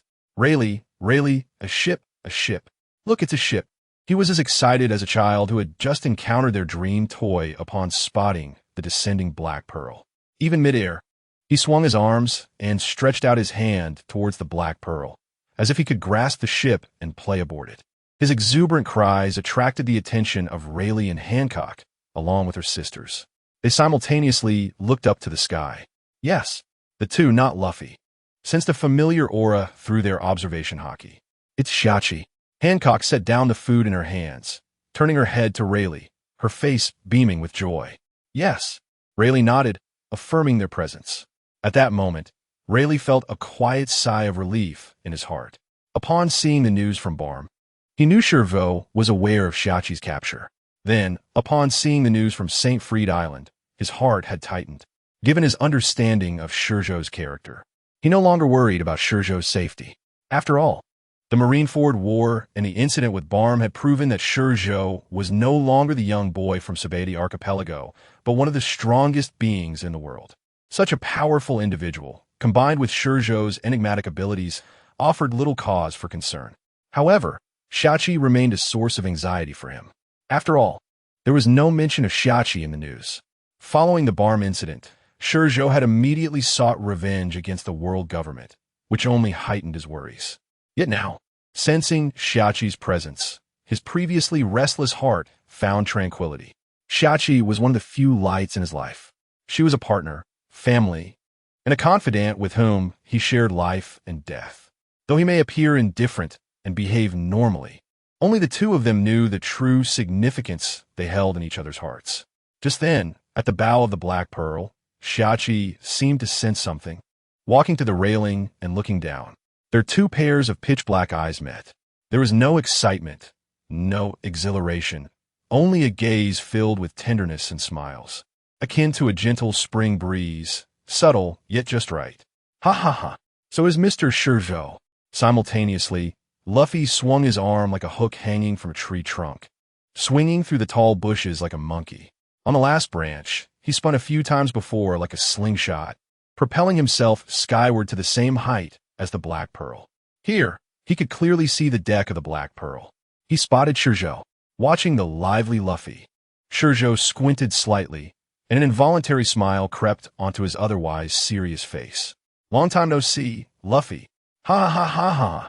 Indeed, it has been quite a while, Mr. ShiZhou. Luffy extended his arm, grasping the railing of the Black Pearl, and with a swift motion, leaped onto the deck. Oh, Shachi, you are here too. It has been a long time. During this period, did you return to the Shambered Islands? Yes. Gazing at Luffy, Shachi appeared momentarily dazed. Then a smile graced her lips as she exhaled a puff of smoke. I had some matters to attend to at the Shambered Islands. After all, the bar remains there. Luffy responded with an "oh," and then, carefree as ever, began to explore the Black Pearl. As Luffy surveyed the layout of the deck, an unsettling familiarity washed over him. as if he had encountered it before. "Mr. ShiZhou, have you been to Sky Island?" Although Luffy often appeared oblivious, he possessed a remarkable sensitivity and intelligence, often overshadowed by his youthful exuberance and penchant for resolving issues with his fists. Thus, he might seem less astute than he truly was. Just then, a flash of lightning darted from the ship's cockpit, leaving a trail of azure light across the deck, as if it had teleported instantaneously to ShiZhou's right. "Luffy," ShiZhou pointed at him and introduced to Chiyo, the one the old man has taken a liking to. "Oh," Chiyo nodded, looking at Luffy, and extended a hand. Chiyo. At that moment, Luffy's mind struggled to catch up. If his memory served him correctly, the ability Chiyo had just exhibited belonged to the self-proclaimed god, Enel, whom he had defeated on Angel Island. "Hello." Although momentarily taken aback, Luffy politely shook Chiyo's hand. "Your name is Chiyo, right?" After releasing the handshake, he began to circle around Chiyo excitedly, as if he had discovered something fascinating. He had little regard for Enel. After all, that fellow was a despicable villain in his eyes. He was no longer the naive boy who had just set sail. Following the events of the Marineford War, he had acquired ample experience that had nourished not only his body, but also his mind. He recognized this transformation as inevitable and did not resent it. Rather, he was adapting swiftly, for one cannot remain a child forever. This chapter is not yet complete. Please click the next page to continue enjoying the enthralling content. He did not naively inquire about how ShiZhou or Chiyo had obtained their powers.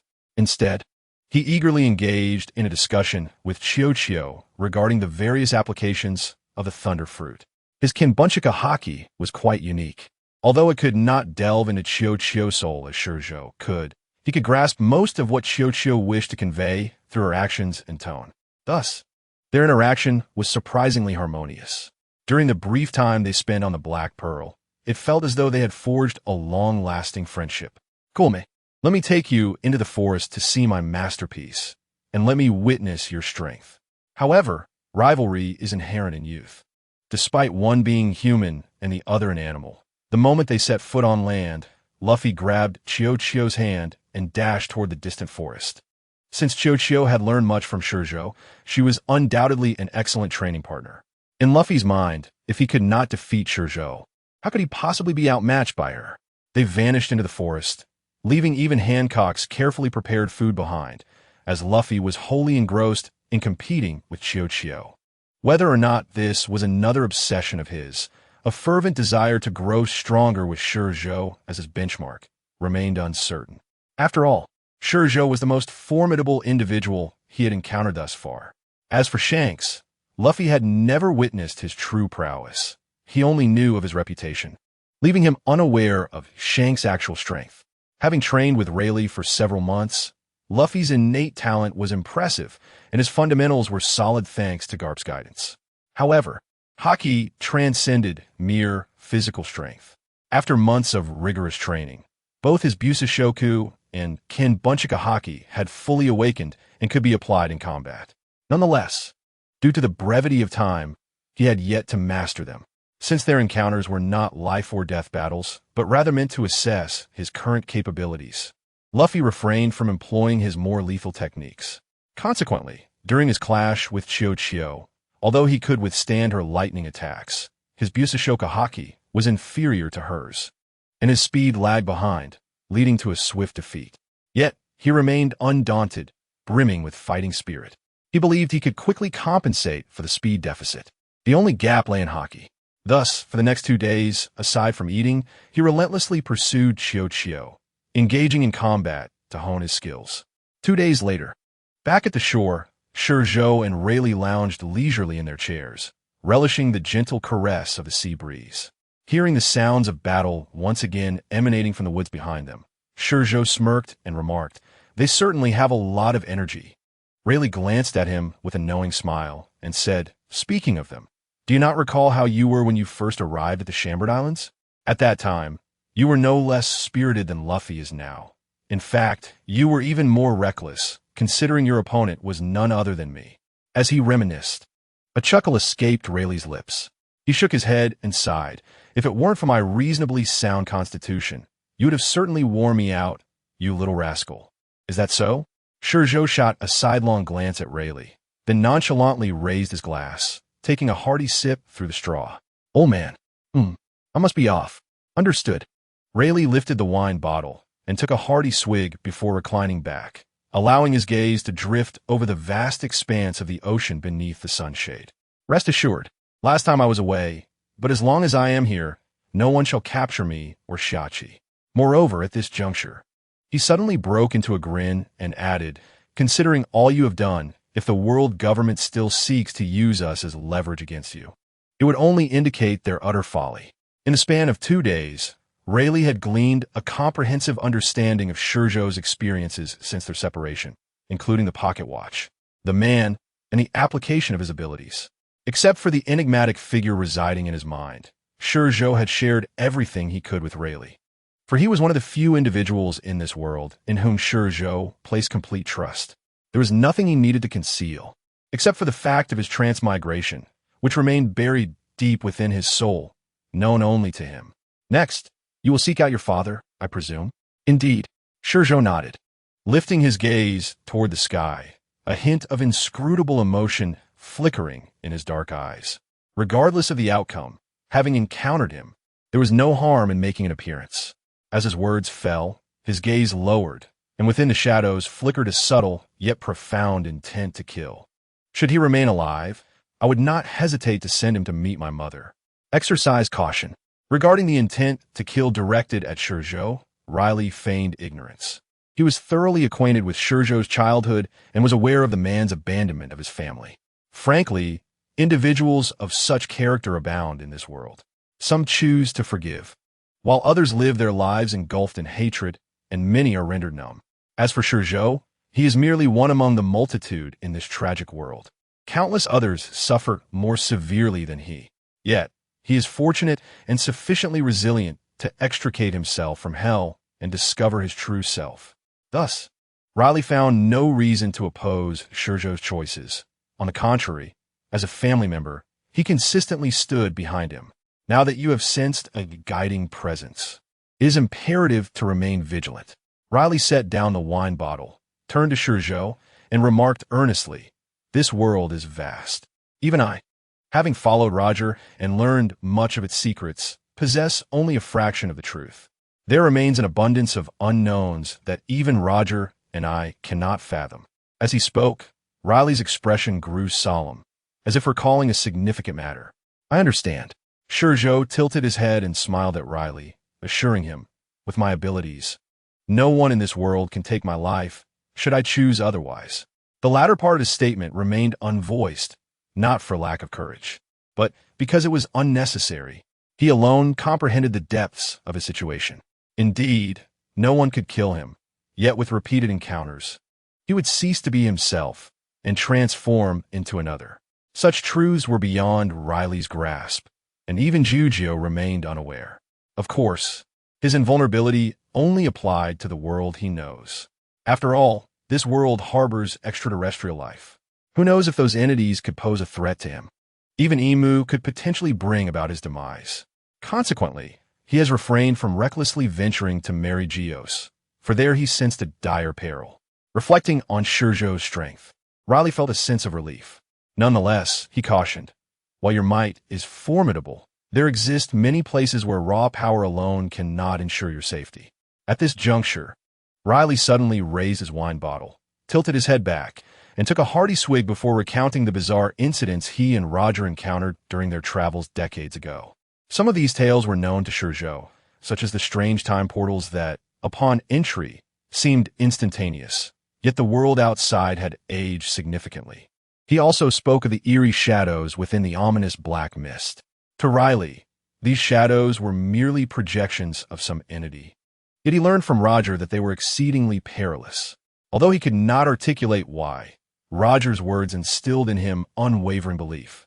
Of course, there were many more mysteries that ShiZhou could only speculate upon, having experienced them himself, such as sacrifices, deities, and other enigmatic beings.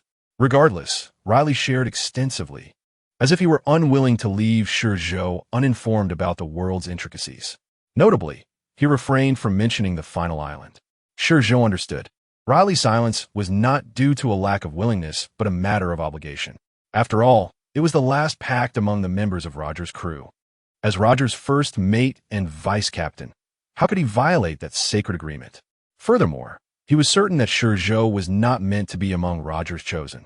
Despite ShiZhou's prowess, which shattered many preconceived notions, the future remained shrouded in uncertainty. Nevertheless, he steadfastly placed his faith in Roger and the visions he witnessed at Raftel. Once he finished speaking, Riley set down the wine bottle and glanced back, his eyes reflecting a mix of anticipation and an inexplicable emotion. Best of luck, Luffy. Roger entrusted everything to you. Rather than simply believing in Roger, he, like Shanks, trusted his instincts. In Luffy, he perceived numerous possibilities. These possibilities were beyond ShiZhou's reach. The world is in need of a hero, and it is evident that ShiZhou cannot ascend to such a role. Indeed, he is far from heroic. His notorious reputation has spread even to the most remote corners, enough to silence a crying child. Under the auspices of the world government's vigorous propaganda, his infamy has eclipsed even that of the so-called emperors of the New World. After all, the emperors have not slain a pope or an admiral. In just a week, ShiZhou has obliterated a nation, ravaged St. Fin Island, killed the pope, and subsequently devastated the Navy's G5 branch and the Navy's new headquarters, deemed the safest location in the world. All of these actions unequivocally validate ShiZhou's bounty of 5 billion. Moreover, he exhibits a complete lack of humanity, doing as he pleases without regard for whom might provoke him. To amplify ShiZhou's terror, the world government disseminated reports of all civilians and ordinary Navy soldiers affected by his actions, even including pirates. They bestowed upon him a new moniker, the Demon. Furthermore, with the news of the Navy headquarters assault spreading across the globe, a new bounty on ShiZhou was also unveiled. This bounty was unlike any previous ones, uniquely tailored for him. It comprised 3 tiers, 100 million for merely spotting ShiZhou, 5 billion for detaining him, and a staggering 200 billion, along with recognition as a permanent ally of the world government, for capturing him or presenting his head, regardless of whether one is a pirate or a criminal. Killing ShiZhou absolves all sins and elevates them to a position of honor among the world government. This promise remains valid indefinitely and can be passed down through generations. The astronomical bounty, especially the final stipulation, rendered the world silent upon its announcement. Even Kaido, Charlotte Linlin, and Shanks fell into contemplation. Many ambitious individuals viewed this bounty as an unprecedented opportunity for wealth and fortune. Yet, they understood the gravity of the name ShiZhou, the weight behind it compelling the world government to go to such lengths to eliminate him. This also indirectly underscored ShiZhou's formidable strength, which had surpassed the world government's expectations, elevating him to an unimaginable pinnacle. Kaido had assaulted the Navy headquarters, and he was well aware of its formidable strength. Unlike ShiZhou, who chose the most opportune moments for his visits, Kaido was not foolish enough to approach when the admirals, including Carp, were present. That would be akin to a fool scratching an itch, a reckless pursuit of death. Although he possessed a massive physique and bull-like horns, he was not a mindless beast. His reckless behavior was merely an outlet for the excess energy and violent tendencies within him, rather than a genuine desire for self-destruction.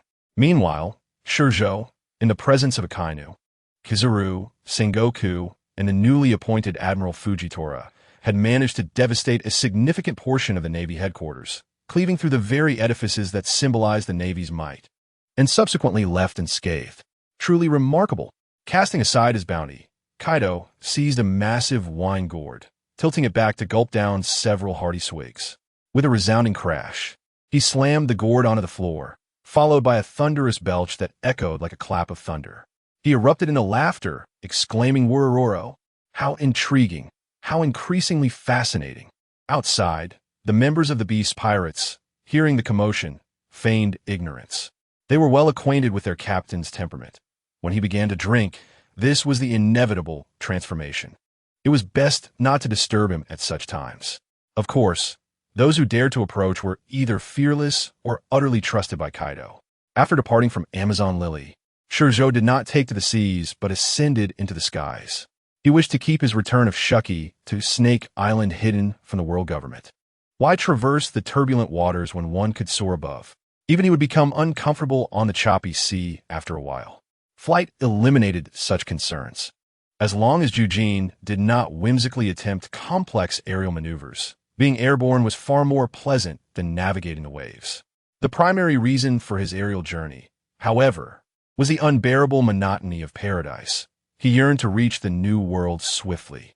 Only by enhancing his strength could he truly navigate this world without trepidation. Ahead lay the Holy Land, ShiZhou. At this moment, the Black Pearl appeared as a diminutive vessel adrift in a sea of clouds, obscured by dense layers that concealed the world below. Such concealment prevented anyone beneath from perceiving the situation above. Even in this realm, the safest yet most perilous place, no one would presume that someone would dare to float above the Holy Land without trepidation. Shall we do something? Eugene's expression was one of excitement. Arcs of electricity crackling through his fur, rendering him akin to a giant electric rodent. This chapter is not yet concluded. Please turn to the next page to continue reading. This was a manifestation of his electromagnetic abilities pushed to their limits. Only he could discern what lay beneath from such a distance. Suddenly, ShiZhou felt a jolt in his chest. He promptly placed a hand on Eugene's shoulder, signaling him to retract his senses. Do not act impulsively. We are not yet a match for that creature. Eugene, though somewhat disappointed, complied without hesitation. Meanwhile, in the depths of the Holy Land, within a vast garden adorned with blooming flowers, a figure cloaked in black, revealing only their hands and a visage partially illuminated by the sun, lifted their gaze skyward. Sensing something amiss, their blood-red eyes, with spiraling pupils, flickered with confusion. Was someone observing?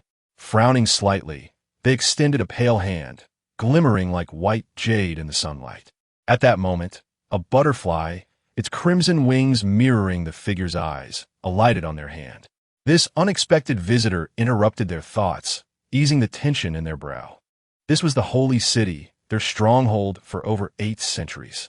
The garden, a sacred space within the city, was seldom entered except by the Gorosei during significant world events or when uncertain about approaching them. Thus, they found it hard to believe anyone would dare to intrude upon this sanctuary. Perhaps it was merely an illusion. Shaking their head, they lowered their gaze to the butterfly resting on their palm, gently placing it upon a nearby flower before turning their gaze to a wanted poster on the ground, depicting a man with dark eyes. In that moment, it felt as though they had truly transcended time and space to meet ShiZhou, yet their emotions remained largely unchanged. They muttered a name softly, ShiZhou. Once ShiZhou had completely departed the vicinity of ShiZhou, he learned from Eugene that the latter had potentially sensed him. Eugene's electromagnetic range was extensive. While he could detect movements, he lacked the finesse of hockey to discern presences. Thus, in Eugene's perception, all entities were merely categorized as either animate or inanimate. He had sensed a singular living entity deep within Panga City, which struck him as peculiar given the vast area. Eugene was unaware of the identity he had sensed, but ShiZhou was acutely aware. In the depths of Panga City, only M would be present. ShiZhou had not anticipated Eugene's fortunate sweep of electromagnetic waves to land on him. His earlier impulse appeared to have been justified. M's awareness and intuition were indeed formidable, capable of detecting someone observing from such a distance. Nonetheless, ShiZhou did not linger, swiftly proceeding onward. In a new world, in a certain maritime region, on an island that had recently fallen from prosperity into desolation, the cacophony of battle cries had persisted for nearly a day without pause. Amidst the crumbling ruins, countless pirates encircled a central point. Upon closer inspection, it was none other than the Whitebeard pirates, led by Marco and Ace, engaged in a life-and-death struggle against the Blackbeard pirates and various other unknown factions. In just a few months, this maritime expanse had transformed into a veritable slaughterhouse, with conflicts ceaselessly erupting. Today marked the climax of their final confrontation. The distribution of forces revealed that the Whitebeard pirates were at a stark disadvantage compared to the Blackbeard pirates. They not only had to defend against Blackbeard, but also fend off ambitious marauders seeking to exploit the chaos. Lacking Whitebeard and a significant number of allied crews, the Whitebeard pirates found it increasingly difficult to deter these opportunistic foes. Originally, they held the largest territory among the four emperors. Yet, in the brief span following the conclusion of the Marineford War, their dominion has nearly been entirely lost. Even with the addition of Ace, they could not halt the momentum of those eager to divide the remnants of the Whitebeard pirates.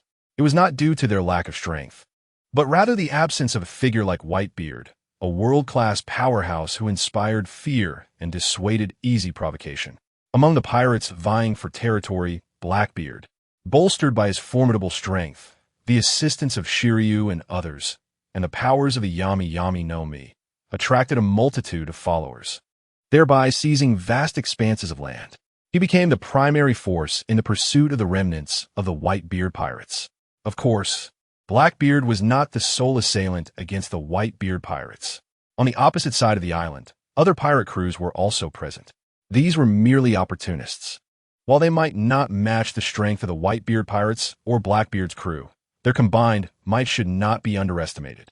Thus, despite the apparent strength of the Whitebeard pirates, they found themselves at a disadvantage when distinguishing friend from foe, as those who had come were all their enemies. In the heart of the battlefield, amidst the clash of titans, Ace had matured significantly over the past few months. A dark, scabbed wound now marred his right cheek, extending toward his right eye, which, albeit still glimmering with vitality, gave the impression that he might be blind. With a fierce roar, flames erupted from Ace, spiraling from the ground and enveloping a vast area. Within this inferno, he raised his hand, and the flames, as if summoned, converged rapidly, forming a colossal fireball reminiscent of a meteor. This enormous sphere radiated intense heat, warping the very air around it. Retreat. Those engaged in combat instinctively withdrew upon sighting the fireball. Yet one remained steadfast, Blackbeard. He fixed his gaze on Ace and, with a wide grin, proclaimed, "You haven't changed a bit." Ha ha ha. As he laughed, a swirling vortex of dark energy spiraled from the ground, consuming everything in its path like stones sinking into the sea. Blackbeard's form ignited, not in flames, but in a surge of dark energy that rose like a true conflagration. He extended his hand, revealing a swirling maelstrom akin to a black hole. "No matter how hard you resist, you remain no match for me." He sneered. "Old man must be losing his wits to have instigated the Marineford War for you. If it weren't for you, the Whitebeard pirates would not have met such a fate. These past few months have been long enough. It's time for you to meet your end." With that declaration, a ring of darkness erupted from his body, swirling upward to form a colossal black sphere above him. Opposite him, Ace, still clutching the fireball, focused intently on Blackbeard. Despite the changes he had undergone, he felt little emotional turmoil at Blackbeard's taunts.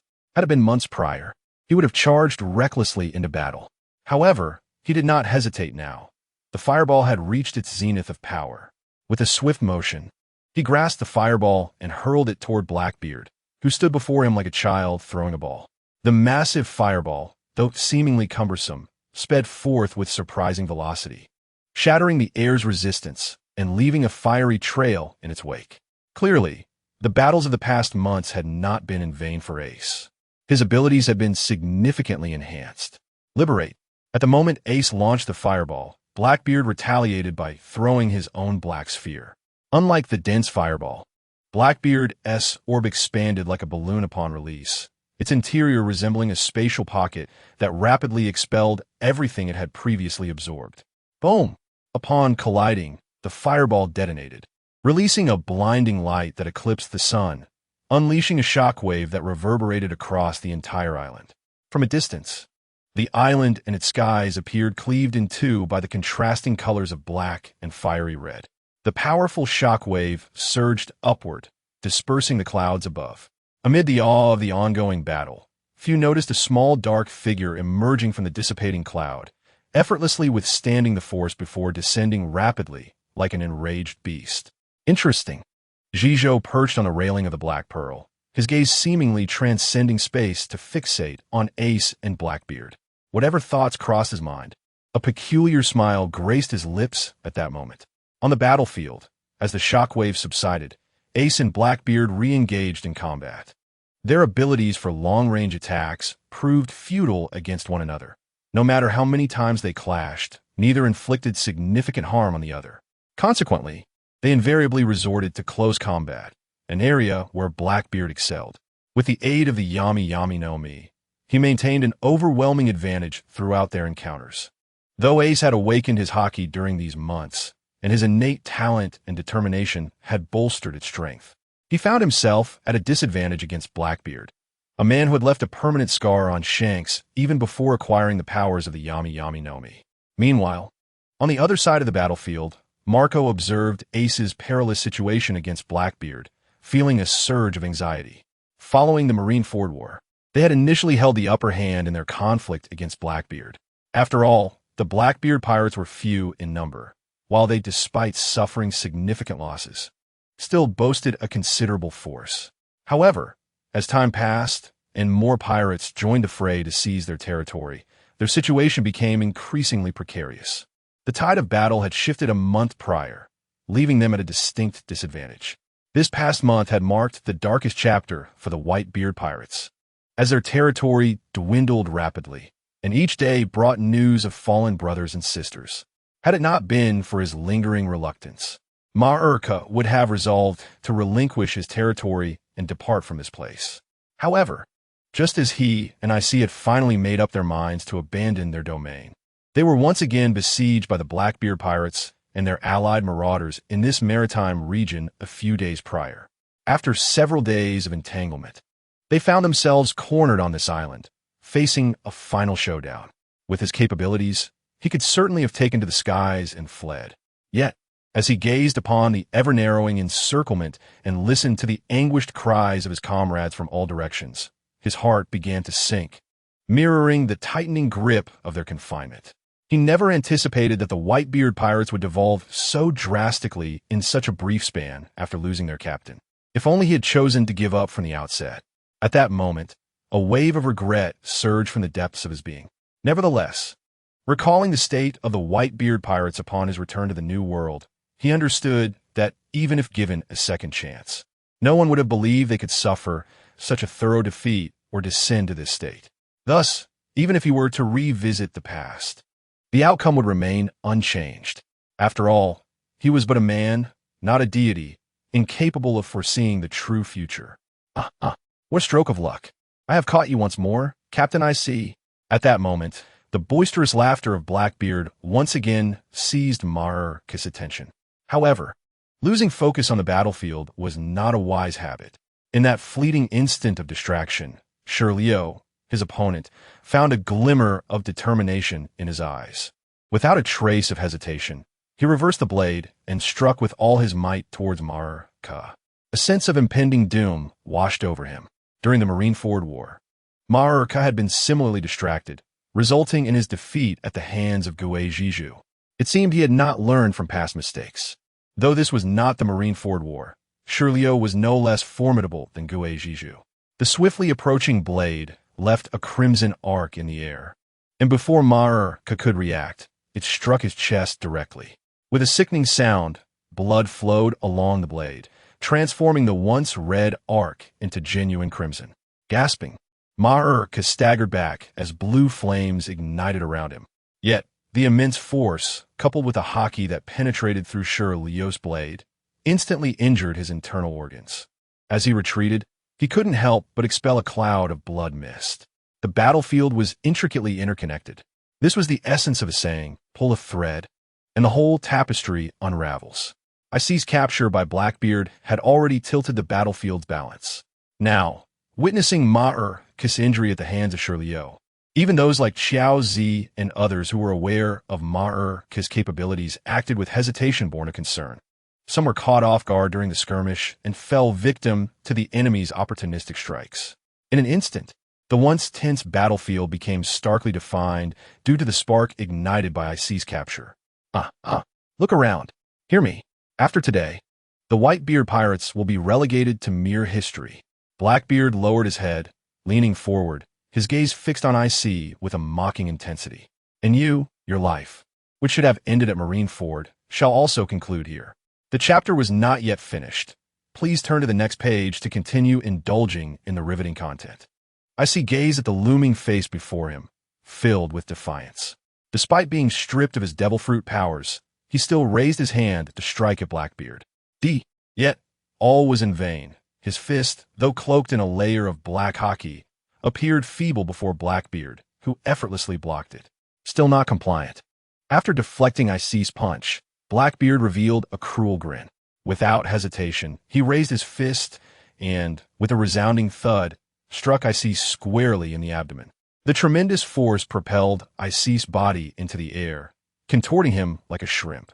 In that moment of ascent, as Blackbeard's large hand gripped his neck, Icy was rendered breathless, his vision fading to white.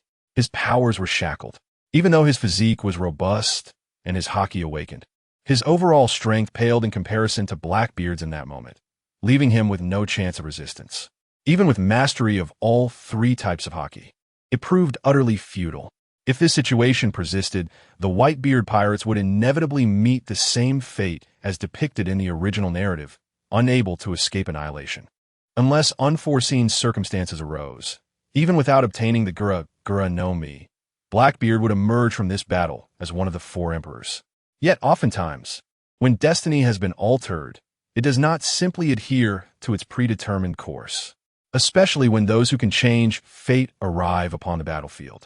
Just as the battlefield crystallized in the wake of Icy's capture, a ship silently descended from the heavens, hovering above the center of the fray. The moment the shadow of the vessel loomed, it captured the attention of many. Those with heightened senses instinctively gazed skyward. In that instant, although the battlefield appeared clear, the intrusion of the Black Pearl rendered it once again shrouded in uncertainty. What is this? As the shape of the Black Pearl came into full view, the battlefield fell momentarily silent before erupting into a cacophony of chaos. A demon! A demon! It is the ship of the demon. Isn't this fellow being hunted by the world government? How'd he end up here? Run! Run! Without a moment's hesitation, whether on the shore or in the heart of the battlefield, the pirates abandoned the Whitebeard pirates and the seemingly ripe spoils, turning to flee toward their own vessels. The world government's bounty of 2 billion, along with the prospect of eternal friendship, was indeed a monumental temptation, but one must have their life to claim it. The pirates drawn to this battlefield to partake in the division of the Whitebeard pirates were all ambitious, capable, and cunning.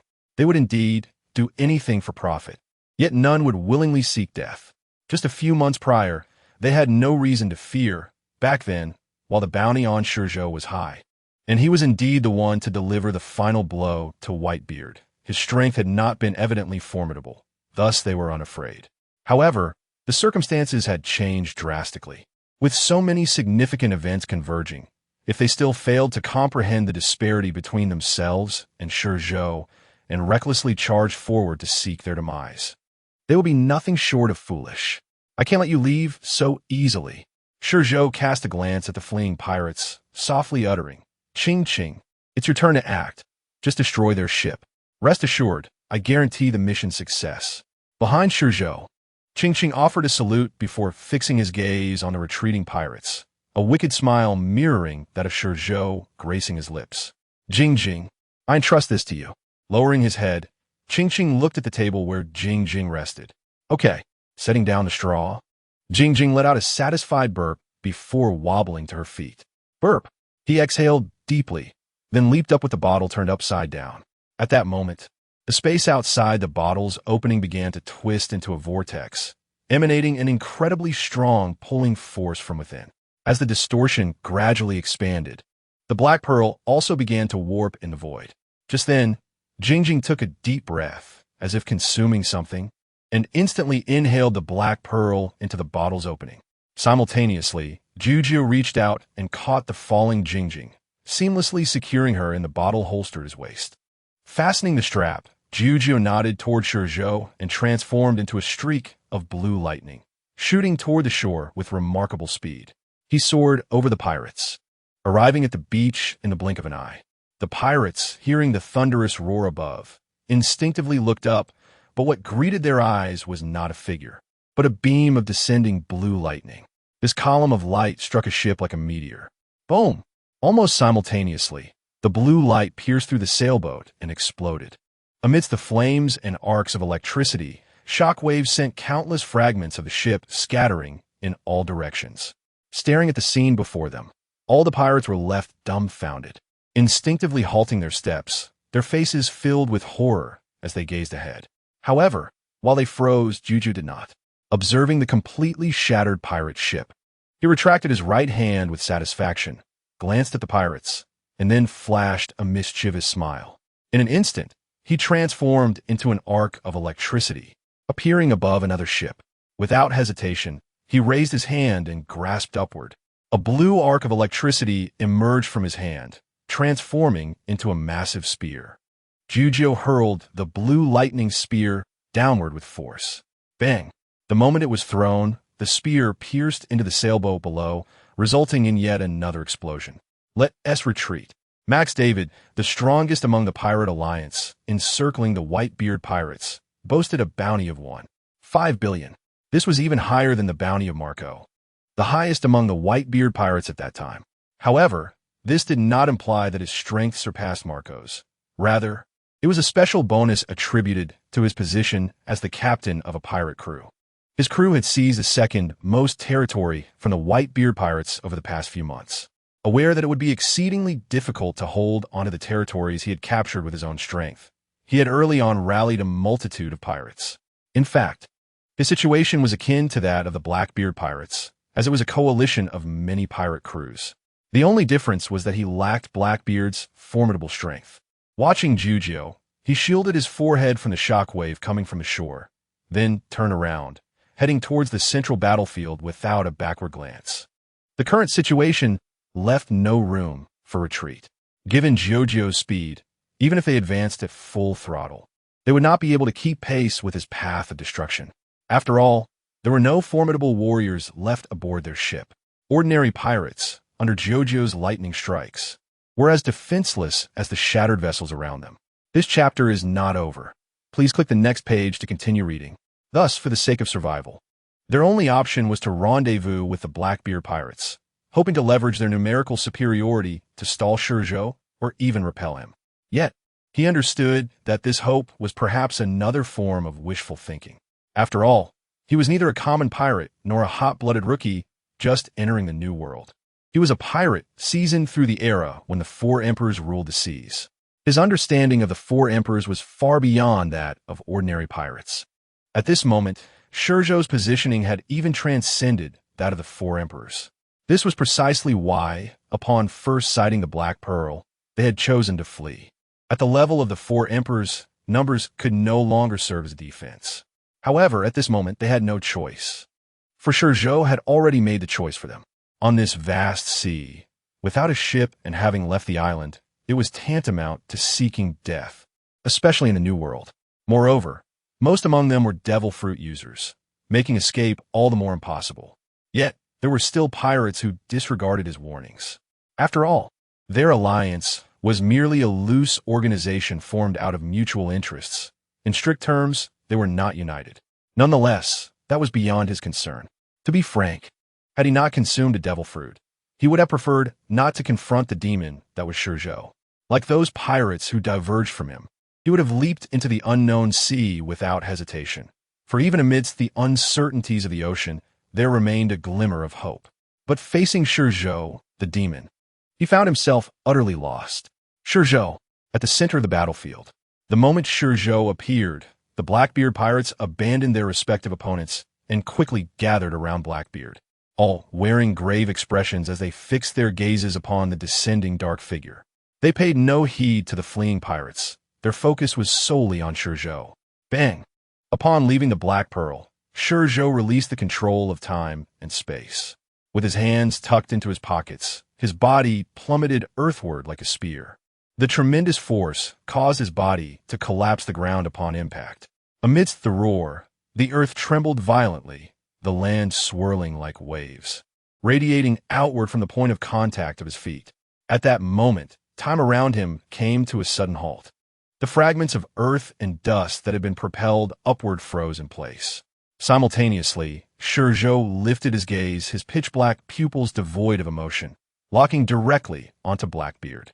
A trace of mockery flickered in his eyes as he stepped forward, traversing the space beyond the ground. At that moment, the shockwave behind him surged forth, tousling his hair and sending it flying forward. Why? Why have you come here at this time? Blackbeard, akin to a beast roused from slumber, felt his earlier arrogance dissipate, replaced by a surge of anger, frustration, and an unrecognized fear that clawed at his heart.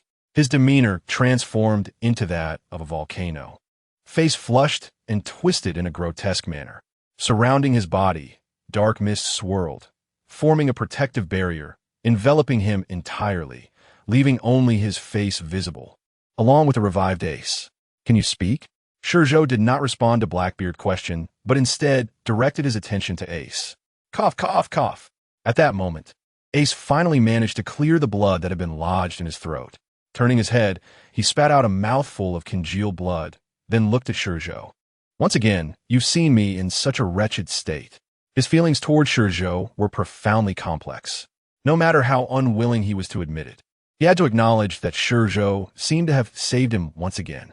Had ShiZhou not appeared suddenly, based on his understanding of Blackbeard, this man would have unhesitatingly killed him after delivering that punch. After all, Blackbeard had accomplished his goal and would not show mercy as he had before. Even now, should that man capture him, it would merely be to use him as a hostage. After all, ShiZhou had indeed saved him during the war on the summit. To assert that he and ShiZhou had no connection would be something he himself could not believe. However, following the war, as information about ShiZhou spread throughout the world, he came to understand the reasons behind ShiZhou's actions. A significant factor surely lay with Rayleigh. After all, Rayleigh was a true brother to his father, whom he had never met. Indeed, it was a dire situation akin to that of a dog in distress. ShiZhou fixed his gaze upon Ace and coldly remarked, "To be honest, you pale in comparison to your brother." A flicker of confusion crossed Ace's eyes as he recalled the war on the summit and ShiZhou's intervention, along with Luffy's reaction. Luffy? The mere thought of Luffy brought a faint blush to his pallid complexion. Was he doing well? He parted his lips, managing to utter only a single question. Is he all right? He's fine. ShiZhou nodded. I believe it won't be long before he surpasses you. Is that so? Ace remained non-committal, yet he too held faith that Luffy would eventually exceed him. He had known this from the outset. It was merely a matter of time. Ace's confidence in Luffy was evidently greater than that of ShiZhou. Perhaps this was the essence of their brotherly bond. Ace, are you okay? At that moment, Marco and the others finally approached. They did not come from behind ShiZhou, as if that place were a forbidden zone. During the war on the summit, they had believed they could avenge their father and the brothers and sisters who had perished at ShiZhou's hands. But now, with their own survival at stake, thoughts of vengeance were far from their minds. Had ShiZhou not appeared, they would have crumbled under the weight of despair and suffered grievous losses.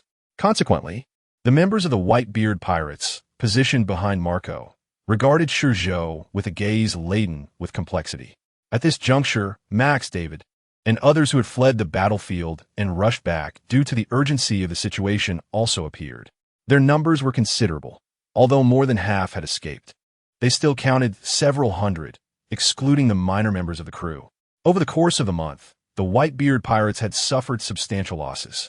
Now, aside from the captains and officers of the affiliated pirate crews, their own ranks had dwindled to fewer than 100.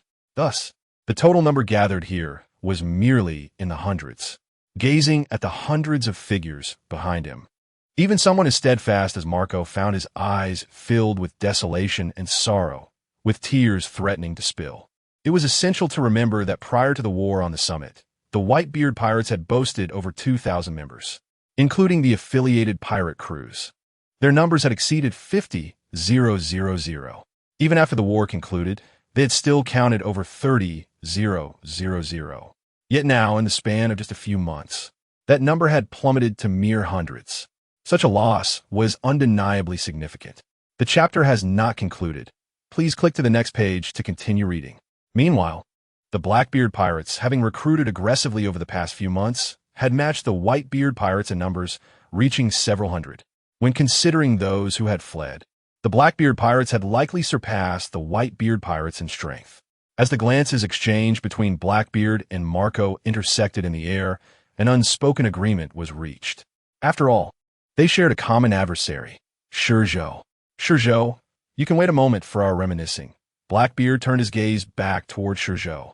How about we strike a deal? He lifted Ace, gripping him tightly as if he were a tool.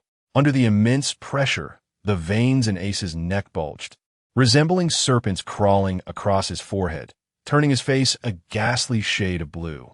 His mouth gaped open, akin to a fish out of water. Ace. The torment Ace endured seemed contagious, stirring agitation among Marco and the others. Yet, they refrained from advancing, their eyes shifting from Blackbeard to ShiZhou. Those who survived were not fools. They understood that only ShiZhou could save Ace from Blackbeard's clutches. Casting a pleading gaze towards one who had slain their father filled them with shame and indignation. However, for Ace's sake, they felt utterly powerless. Consequently, their faces flushed red, resembling a group of shrimp caught in flames. ShiZhou's gaze swept over Marco and the others without pausing, returning to Blackbeard. A smirk crept onto his lips, a hint of malevolence glimmering in his expression. Do you truly believe you have the standing to negotiate with me? It's not a negotiation, it's a transaction. Blackbeard's face was serious as he stared intently at ShiZhou. If you allow us to leave, I assure you that Ace will be returned to you unharmed. Oh.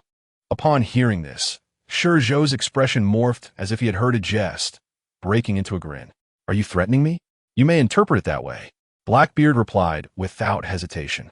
Given the dangers of the war on the summit, if you could save him, it stands to reason that Ace holds great significance in your heart. Is it because of that old fool, Rayleigh? Blackbeard's smile emerged, for the old man was Roger's brother-in-arms, and he could not bear to see his captain's last descendant vanish, thus prompting him to rescue Ace during the war. Am I correct? In that moment, Blackbeard seemed to regain confidence, as if he had discovered solid ground. Are you finished speaking? ShiZhou's expression returned to its usual demeanor. If so, let us proceed. Wait, do you not care about him? Why should I? ShiZhou's lips curled into a mocking smile. Who do you think you are? Who do you think he is? And who do you think I am?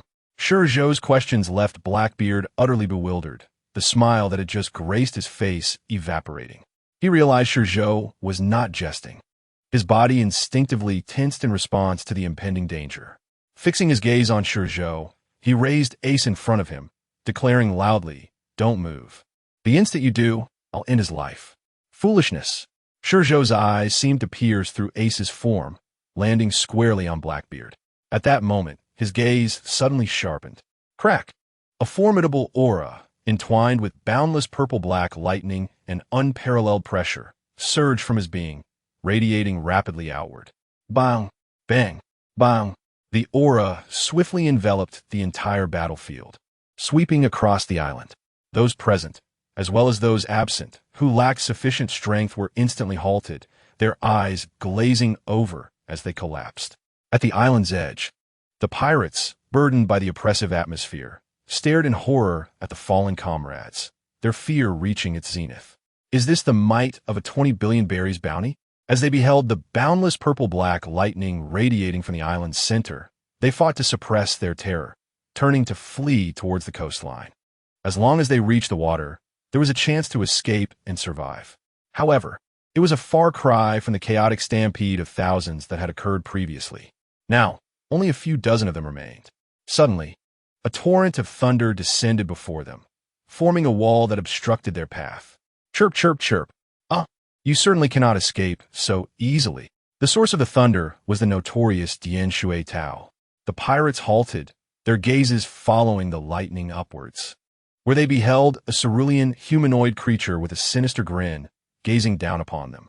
Beware, this fellow has consumed the Raijin fruit, and his bounty has astonishingly reached 1 billion. A pirate divulged this information. The bounty on Dian Shui had only recently spread across the seas, leaving many unaware, especially those hunting the Whitebeard pirates. However, among them was one who had indeed seen Dian Shui's bounty. Charge! After uttering these words, the speaker surged forward, undeterred by the terrifying ocean of thunder ahead.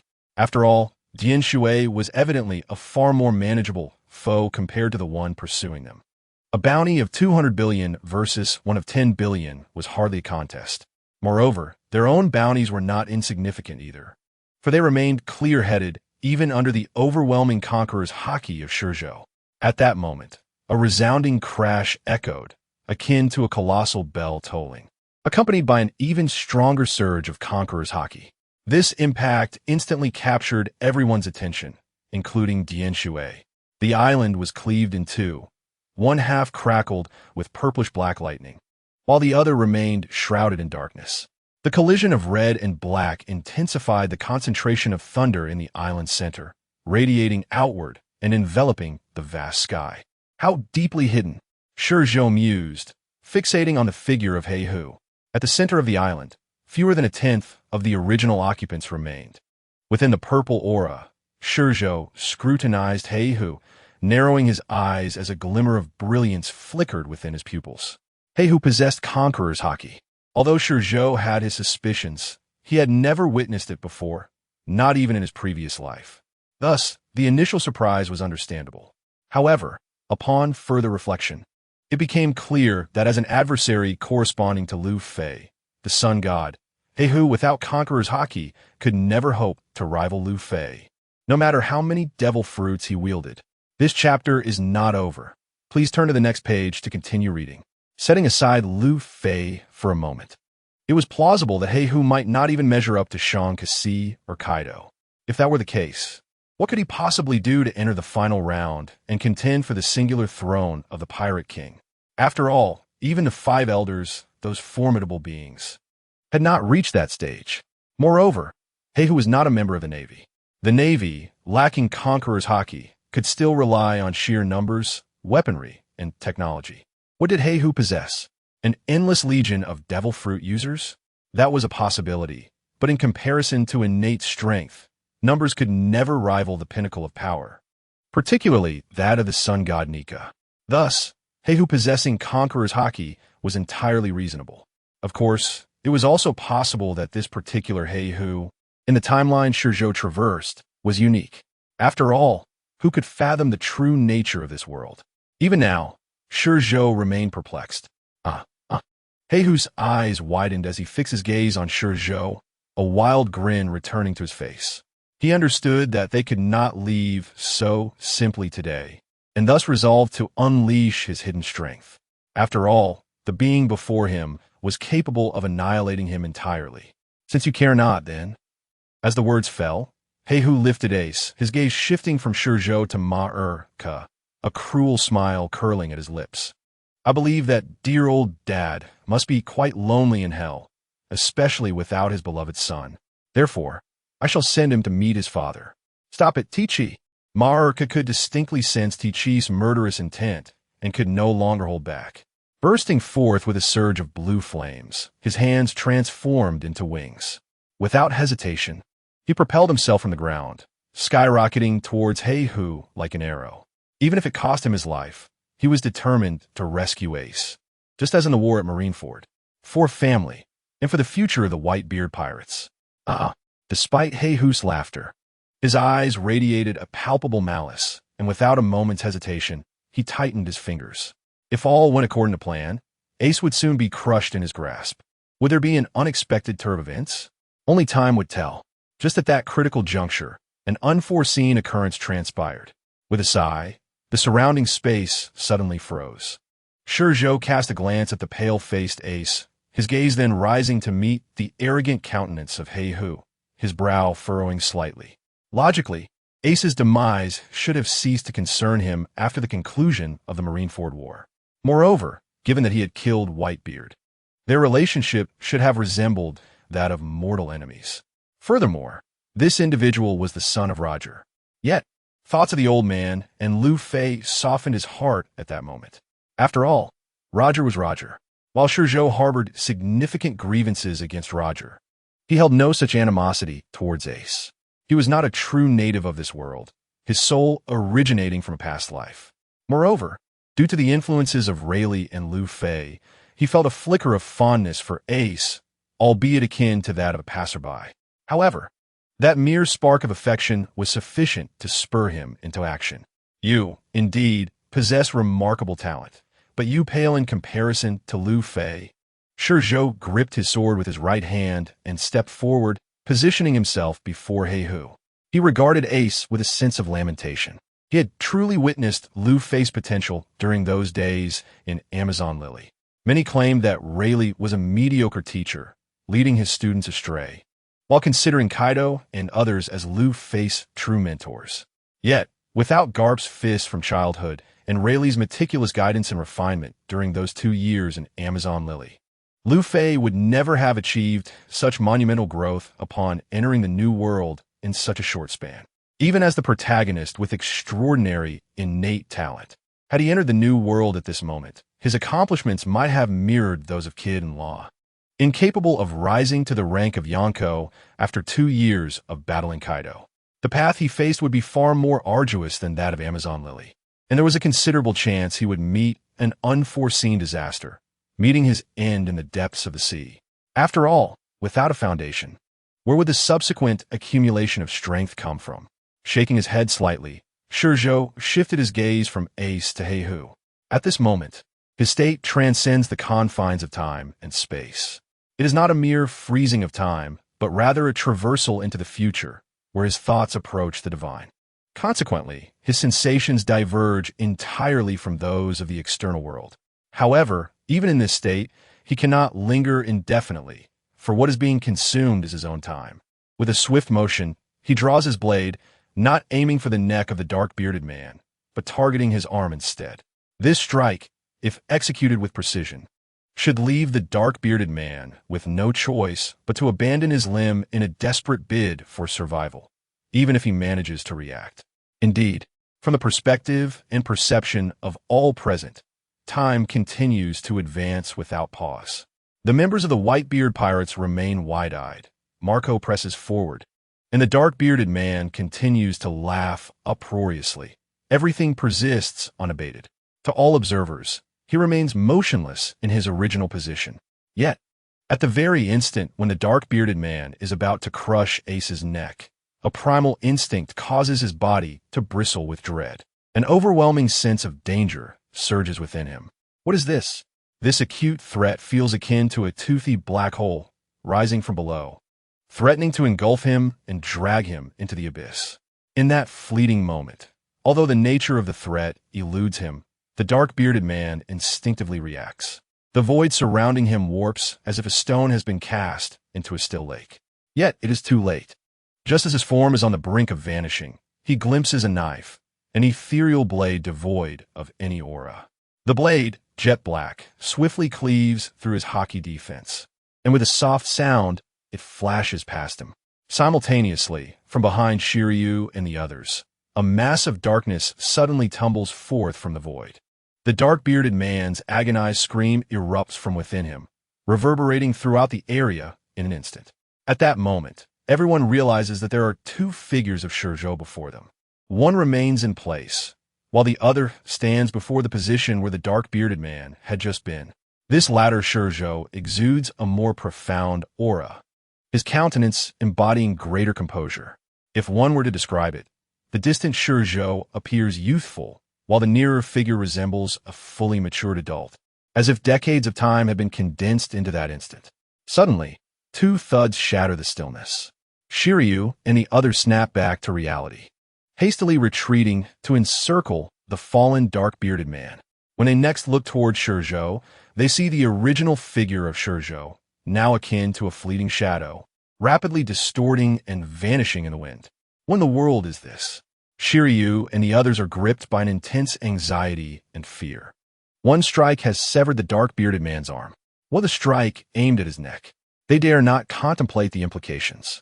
Simultaneously, as Ace lands, he gasps for breath, then tears away the dark-bearded man's arm, carelessly discarding it aside, before collapsing to the ground, coughing violently. The chapter is not yet concluded. Please turn to the next page to continue reading. At that moment, Ace truly felt the specter of death looming. This encounter, compared to the war at Marineford, where he stood before Luffy to face Akainu's fist, was equally harrowing.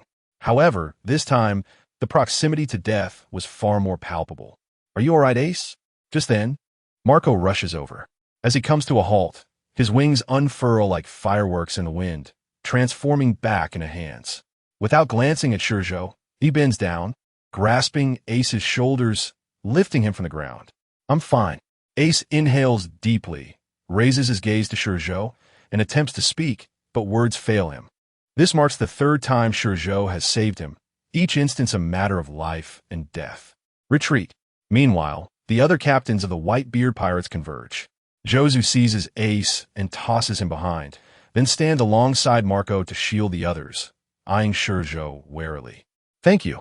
Marco finally voices the unspoken gratitude Ace had meant to convey. He understands that animosity often outweighs gratitude between them. Yet ShiZhou had just saved Ace yet again. And this was not the first time. Thus, Marco's expression of thanks is sincere. Never mind. ShiZhou glances at Marco, shaking his head. It is merely out of respect for the old man and Luffy. At that moment, ShiZhou suddenly turns, his gaze fixed upon the members of the dark-bearded pirate crew. Thinking of escaping? Observing the distorted space enveloping the dark-bearded crew, a slight smirk graces ShiZhou's lips, hinting at a touch of mockery. He had not anticipated that the dark-bearded man, without having acquired the Gura no Mi, would instead resort to consuming a fruit that facilitates flight.